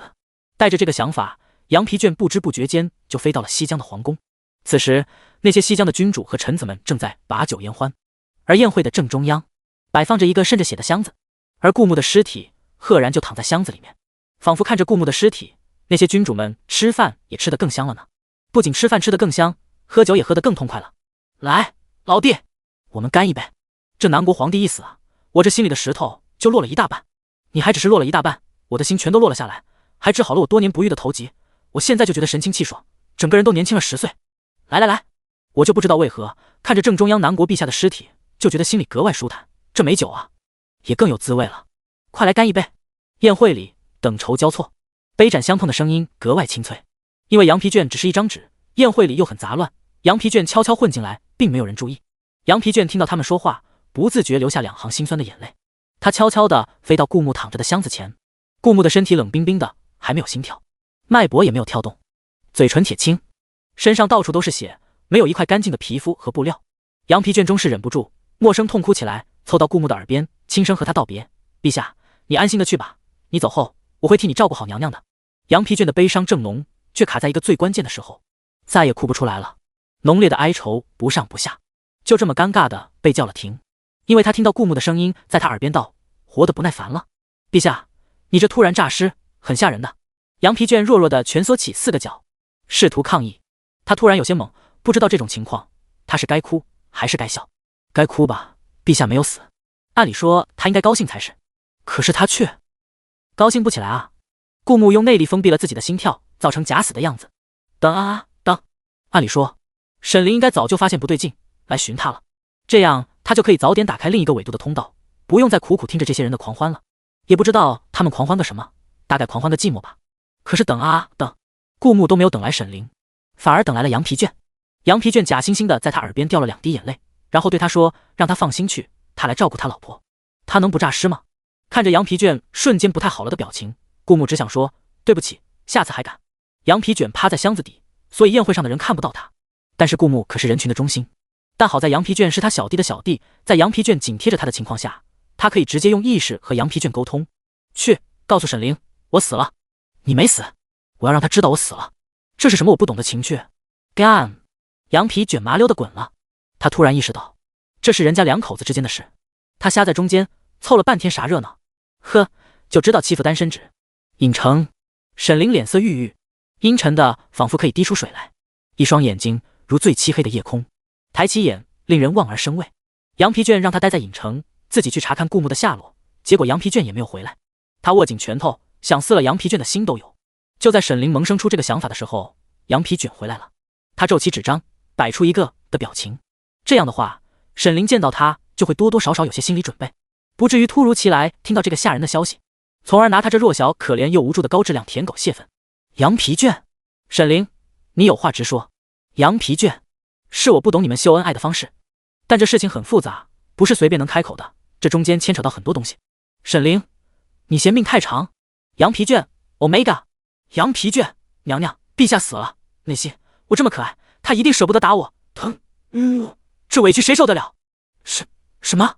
沈凌听到这个消息，脸上顿时失了血色，他有些站不稳的踉跄了一下，就看到羊皮卷卖萌的表情。这个时候他还有心思，可是羊皮卷依然强调了一句：娘娘，陛下死了，尸体现在正摆在西江的大殿呢，他们还在把酒言欢，娘娘不信的话可以去看一眼。羊皮卷扑腾着4个脚，也不知道这2口子在玩什么，让这么多人陪着他们演戏，真的好吗？想到此，羊皮卷担忧的补充了一句：不过娘娘你可以小心一点，他们人很多，万一被他们发现，他们只是你们2口子玩闹的佐料，指不定怎么恼羞成怒呢。剩下的话羊皮卷没有说出口，在沈凌听来却是小心一点，被他们发现，你的下场可能跟陛下一样。沈凌眼眶红红的，没有理会羊皮卷的话，要是陛下死了，他活着还有什么意义呢？我去看看陛下，沈凌轻轻地说道。就连说这句话也似乎花光了他所有的力气。在羊皮卷的带路下，沈凌很顺利地来到了西江的皇宫外。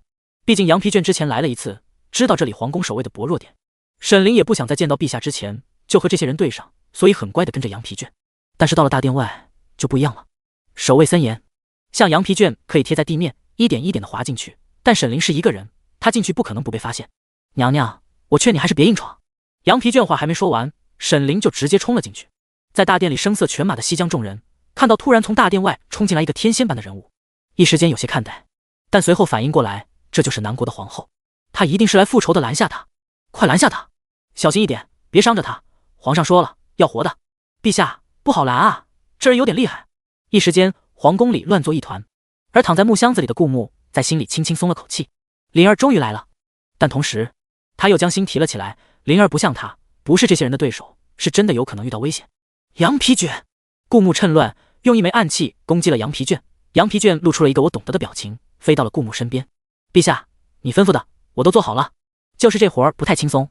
羊皮卷谄媚的笑道，不知道顾木知道后会不会赏他几天轻松的日子。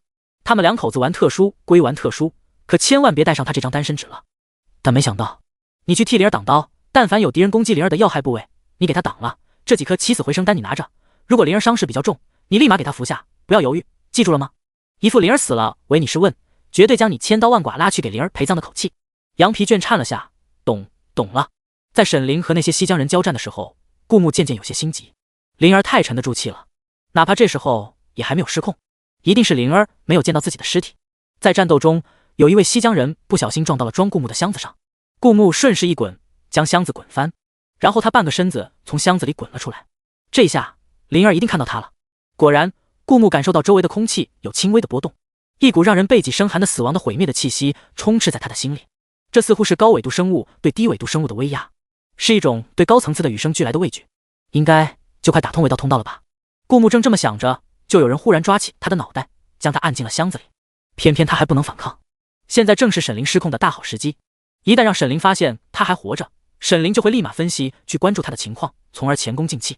于是顾木人由那个西江人将他塞回木箱子里，然后抬起来，似乎往某一个方向搬去。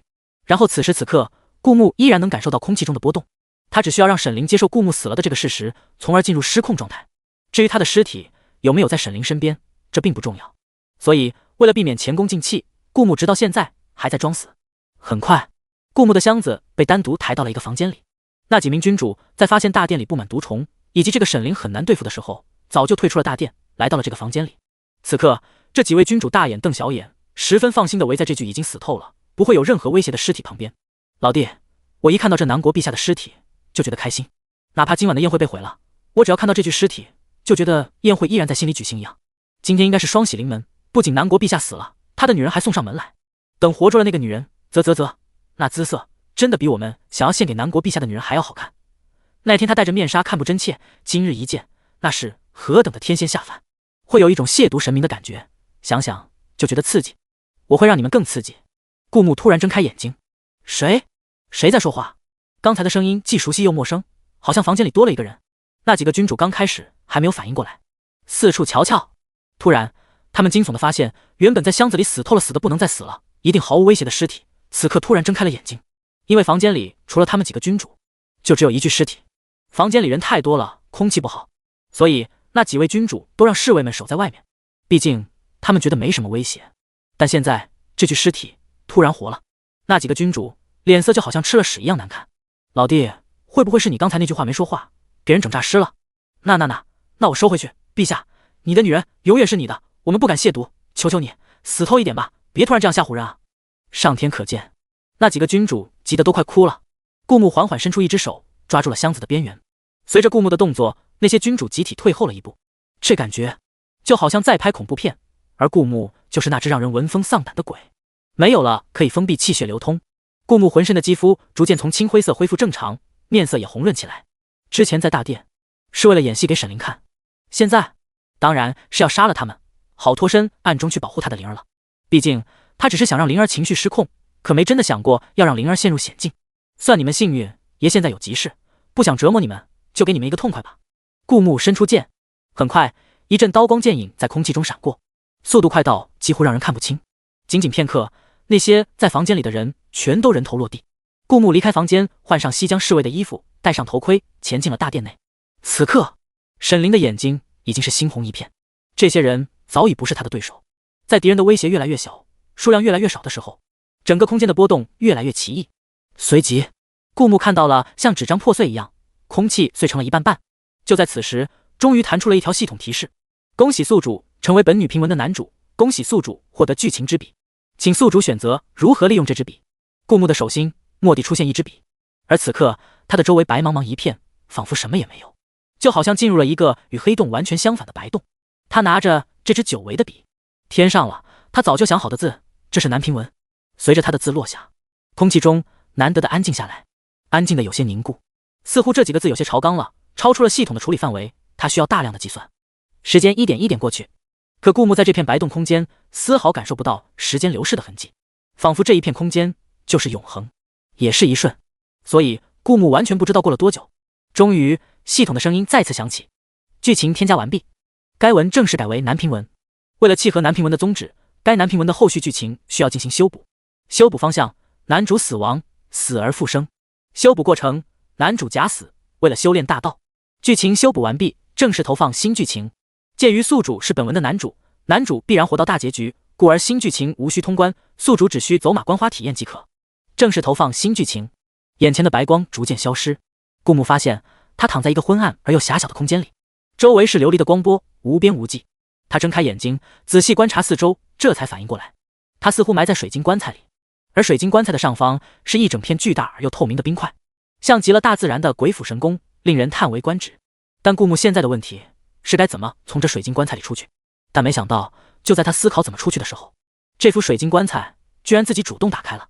法随心动，顾木不由想到这个词，他的周身有了和之前完全不一样的感受。如果说他之前所有的强化也只不过是在凡胎肉体上进行改造，但现在他大道已成，这具身体已经不再重要，他似乎可以是这世界的一束花，一朵云，甚至是一瓢泥土。正是一种奇妙而又令人心旷神怡的感觉。顾木不由感叹这文中世界的神奇，能瞬间让人实现躺赢的感觉。仅仅添加了几个字，他的人生就发生了翻天覆地的变化。如果在现实世界，他大道如何炼成的，一定是由无数个日日夜夜进行堆积。顾木突然想到，这文中世界会不会就是某个大能专门制作出来让人进行修炼的？因为他现在大道已成的感受是如此真切而又实在，他对自然的感悟也到了一种超脱的境地。这种感受让他再也成不了普通的凡人，因为他迅速得到了一颗道心。这颗道心会让他哪怕困在凡人之躯中，也能因感悟自然之力而成仙，并且走得很远。这文中世界像极了一种修炼的秘宝。在最后关头，顾木按照系统的提示走马观花，体验文中世界最后的剧情。他离开水晶棺，离开冰底，赤足踏在冰面往前行走，仿佛不惧寒冷。不知道走了有多远，他看到了同样一整块巨大而又透明的冰面，一个容貌绝美的少女埋在一个和顾木刚才的水晶棺相似的水晶棺里。醒来，顾木在心里默默地想到。少女睁开了眼睛，冰底下，少女看到了顾木，在水晶棺中抬起双手，揉了揉眼睛，在确认不是幻觉后，勾起了一个笑脸。一阵暖意在顾木心里蔓延，他不惧严寒的冰，却仍能感觉人心的暖。最后的结局，顾木与少女在冰中相拥，而这文中的故事也到此结尾。顾木又回到了那一片白光中。恭喜宿主成功闯过传承女频文的反派大佬关卡，宿主在关卡中获得道心1颗。本公司制造的快速提升实力书旨在利用科技手段帮助顾客用快捷、轻松、有趣的方法获得实力的进步。该产品自元年11年投入使用的时候，就大受宇宙中各大客户的欢迎。由于先生您和您的夫人是我们公司的超级 VVVVVVIP， 故而本次消费打8折，平时我们公司都不打折，并且因为投入使用的剧情有限，名额难求，很多人就算加钱也得不到这个名额。希望先生和您夫人下次光临。对了，先生，如果您有意收购本公司的话。顾木从机器舱中走出来，就看到穿着甜美的兔女郎的公司客服用标准的笑容看着自己。我们老板是很乐意和你交谈的，当然如果先生对此不感兴趣，我们老板也愿意赠送先生一些股份，就是希望以后宇宙中有什么动荡，先生能抽空抬咱们公司一手。兔女郎看着顾木的笑容标准又讨好，而顾木轻车熟路地摘下头上的头盔，笑了笑。我夫人呢？顾木刚问完话，就看到一个长相极其精致的女子出现在他旁边，笑意盈盈地握着他的手。而此时兔女郎虚空掏出一块屏幕，先生，您觉得这次情侣档的闯关体验如何？屏幕上有3个选项，满意、一般、不满意。顾木选择了满意。在离开游戏后，他自己的记忆也渐渐回荡。原来他是宇宙中一个显赫家族的继承人，平时会选择用游戏的方式来趣味修炼。像这一次，他在游戏中就获得了道心，还有一些七七八八的其他奖励。想必他的夫人在这次游戏中也有其他收获。他的夫人在这次游戏中扮演的角色就是文中的沈灵，而经过文中剧情3生3世的游戏体验，他和他夫人的感情又似乎添了一些新鲜的感觉。明明已经在一起上千年了，可玩这个游戏似乎又找回了当初刚在一起的感觉。沈凌拉着顾木的手，有些感叹道：“1000年的时光，足以对另一人了解到深入骨髓。两人在一起，似乎成了顺理成章，就像吃饭喝水一样，离不开又理所当然。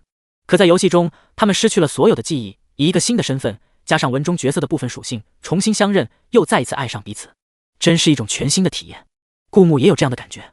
漫长的时光让他对什么都失去了新鲜感和好奇心，一颗心如死水，古井无波。可在游戏中又是全新的开始，他有了新的目标和追求，感觉一颗心又重新跳动了起来。更何况，这游戏还是提升实力的一种方式。也难怪这家公司在成立之初就能迅速占领宇宙市场，也因为根基不稳，所以才特别想抱紧顾木这条大腿。收购就不必了，我会出资投点股份，希望你们老板能在这一块越做越好。顾木淡淡的笑道。他们并没有立即离去，而是坐在这家公司的超级 VIP 包厢，里面有很多美少女穿着 cos 的衣服招待着他们。兔女郎依然乖乖地立在一旁，听到顾木愿意照着这家公司标志的笑容，立马变得灿烂了几分。这真是一个好消息，树大招风，这宇宙又不太平，能抱上顾木的大腿，这公司算是正式在宇宙中立稳了脚跟，以后只要稳步发展，可以预见今后一定会在宇宙中有一席之地。顾木喝了一口水，就看到沈凌像个好奇宝宝一样，睁着困惑的眼睛，似乎在思考什么问题。灵儿，怎么了？上千年的相处，彼此都很了解，只看了沈凌一眼，顾木就知道沈凌有心事。我在想，我们故事里的人，虽然他们只存在于文中世界，他们都是活生生的，有血有肉的，我们离开后，他们会发生什么呢？灵儿问出了他心里的疑惑。顾木眯了眯眼睛，其实他也一直在想这个问题，但他不敢问出来，因为在文中，似乎他招惹的桃花还挺多的，尽管上千年的相处，他和沈凌已经和普通的小情侣不一样。沈凌不太至于为了这种还没发生的事情吃飞醋，但家庭矛盾嘛，能避免尽量避免。毕竟普通人类可能发生了什么，吵吵闹闹一辈子也就过去了。他们不一样，心里万一有个啥芥蒂，可以憋在心里上千年。兔女郎微微一笑，先生、夫人，文中世界的副本一旦结束，就会彻底封闭。原则上，一个副本只会开启一次。如果先生和夫人再想了解文中世界人的结局，也不能再进去干扰他们的生活了。那我们是不是都不能知道他们发生了什么？沈凌怔了怔，虽然他们并不算是我真正意义上的家人，可也曾像家人一样相处过，很想知道他们的结局。兔女郎露出为难的神色。我们文中世界副本之所以能让里面的人物诞生出自己的感情，就是因为一条特殊的天道，而这条天道为了保证文中世界不至于崩溃，所以哪怕是我们公司的老板开启了一次的副本，也不能再度进入，不能再开启第二次。而这个文中世界则会继续运行，直到这个世界按照他们的规律至最后灭亡的那一刻。这中间可能会经历无数的朝代兴衰，里面的人物也会在那个世界的历史长河中被彻底掩埋，只有一些极其特殊的副本才可以开启多次。沈凌眼中显示出失落的神色。那真的没有其他办法了吗？有的。这时候另一道声音响起，是一个银色长卷发、长着猫耳朵、极其好看的少女。她穿着白丝和银色裹身裙，优雅地走了过来。一时间，因为她的到来，房间里的其他 cos 一时间黯然失色。老板。很快，那些 cos 以及兔女郎毕恭毕敬地称呼道：“原来他是这家公司的老板。”顾木还是第一次见到，早就听闻这家公司的老板十分神秘，这次现身，大概也有顾木愿意提供庇佑的关系。老板在顾木对面的桌子上坐下，虚空中出现一块四面都可以看到的屏幕，屏幕上是一块星际地图。那老板指着其中一颗蔚蓝色的星球道：“这是地球，也就是您初期游戏的地方。身为我们公司的超级 VIP 客户，我们自然遇到了客户想要了解剧中人结局的需求，所以我们在这颗星球留下了一点心眼。刚才您经历的文中世界副本，同样也是这颗星球的一本网络，所以文中世界的故事会在那本网络中反映出来。尽管网络只会截取故事中精彩的一部分呈现出来，但剧中和你们有关的都是文中的主要人物，我想应该会在这本网络中反映出来。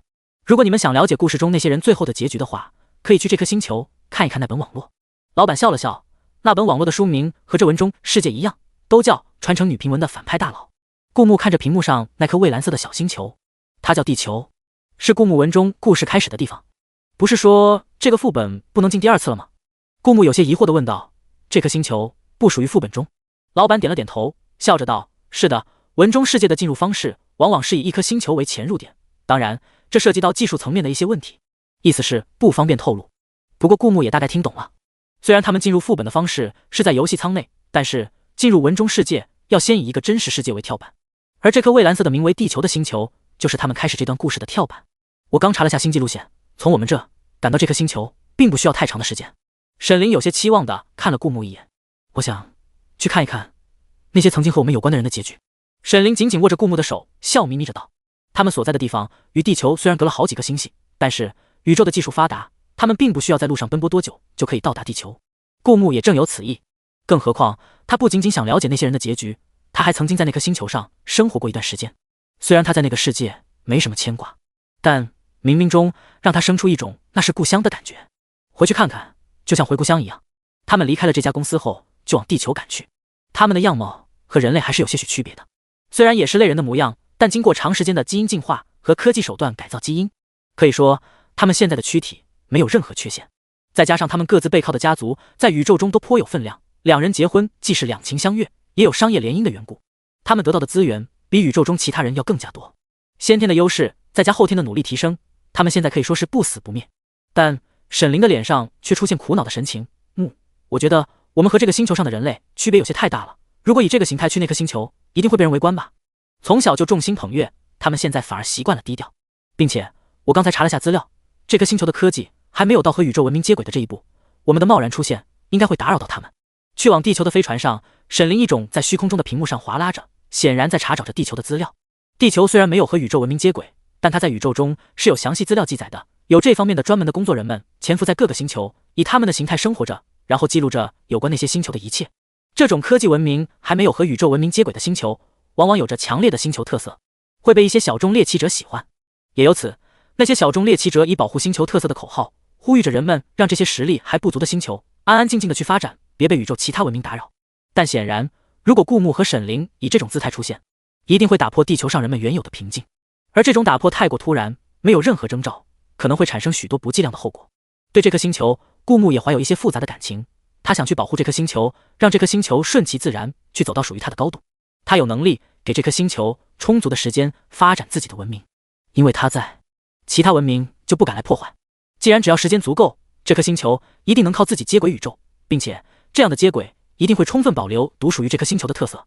顾木也不想着急的将这颗星球变成千篇一律的宇宙工业化产物，所以他不急，让这颗星球慢慢来，慢慢发展。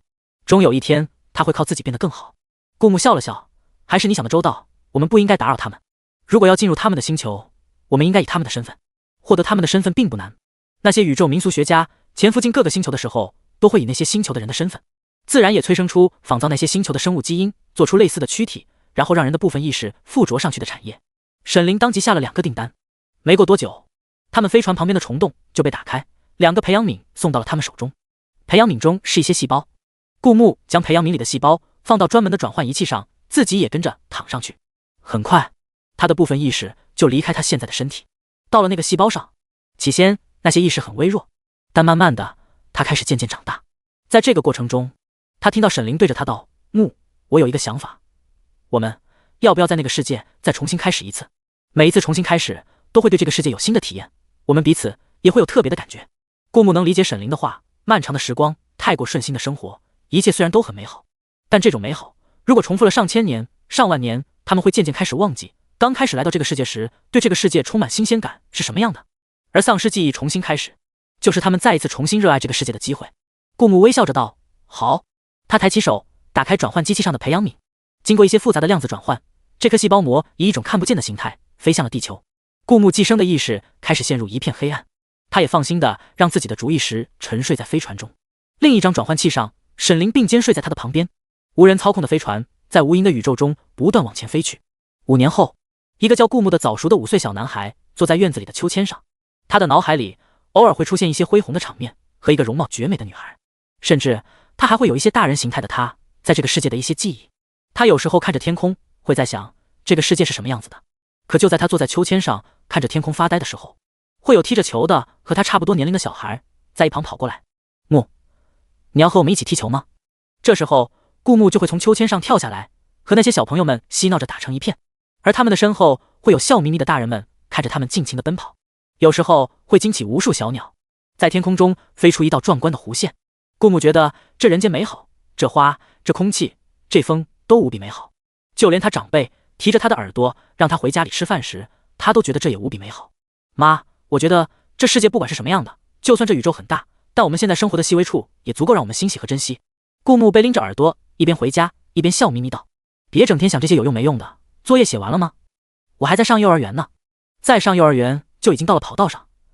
难道你想输在起跑点，以后一辈子当一个没出息的人？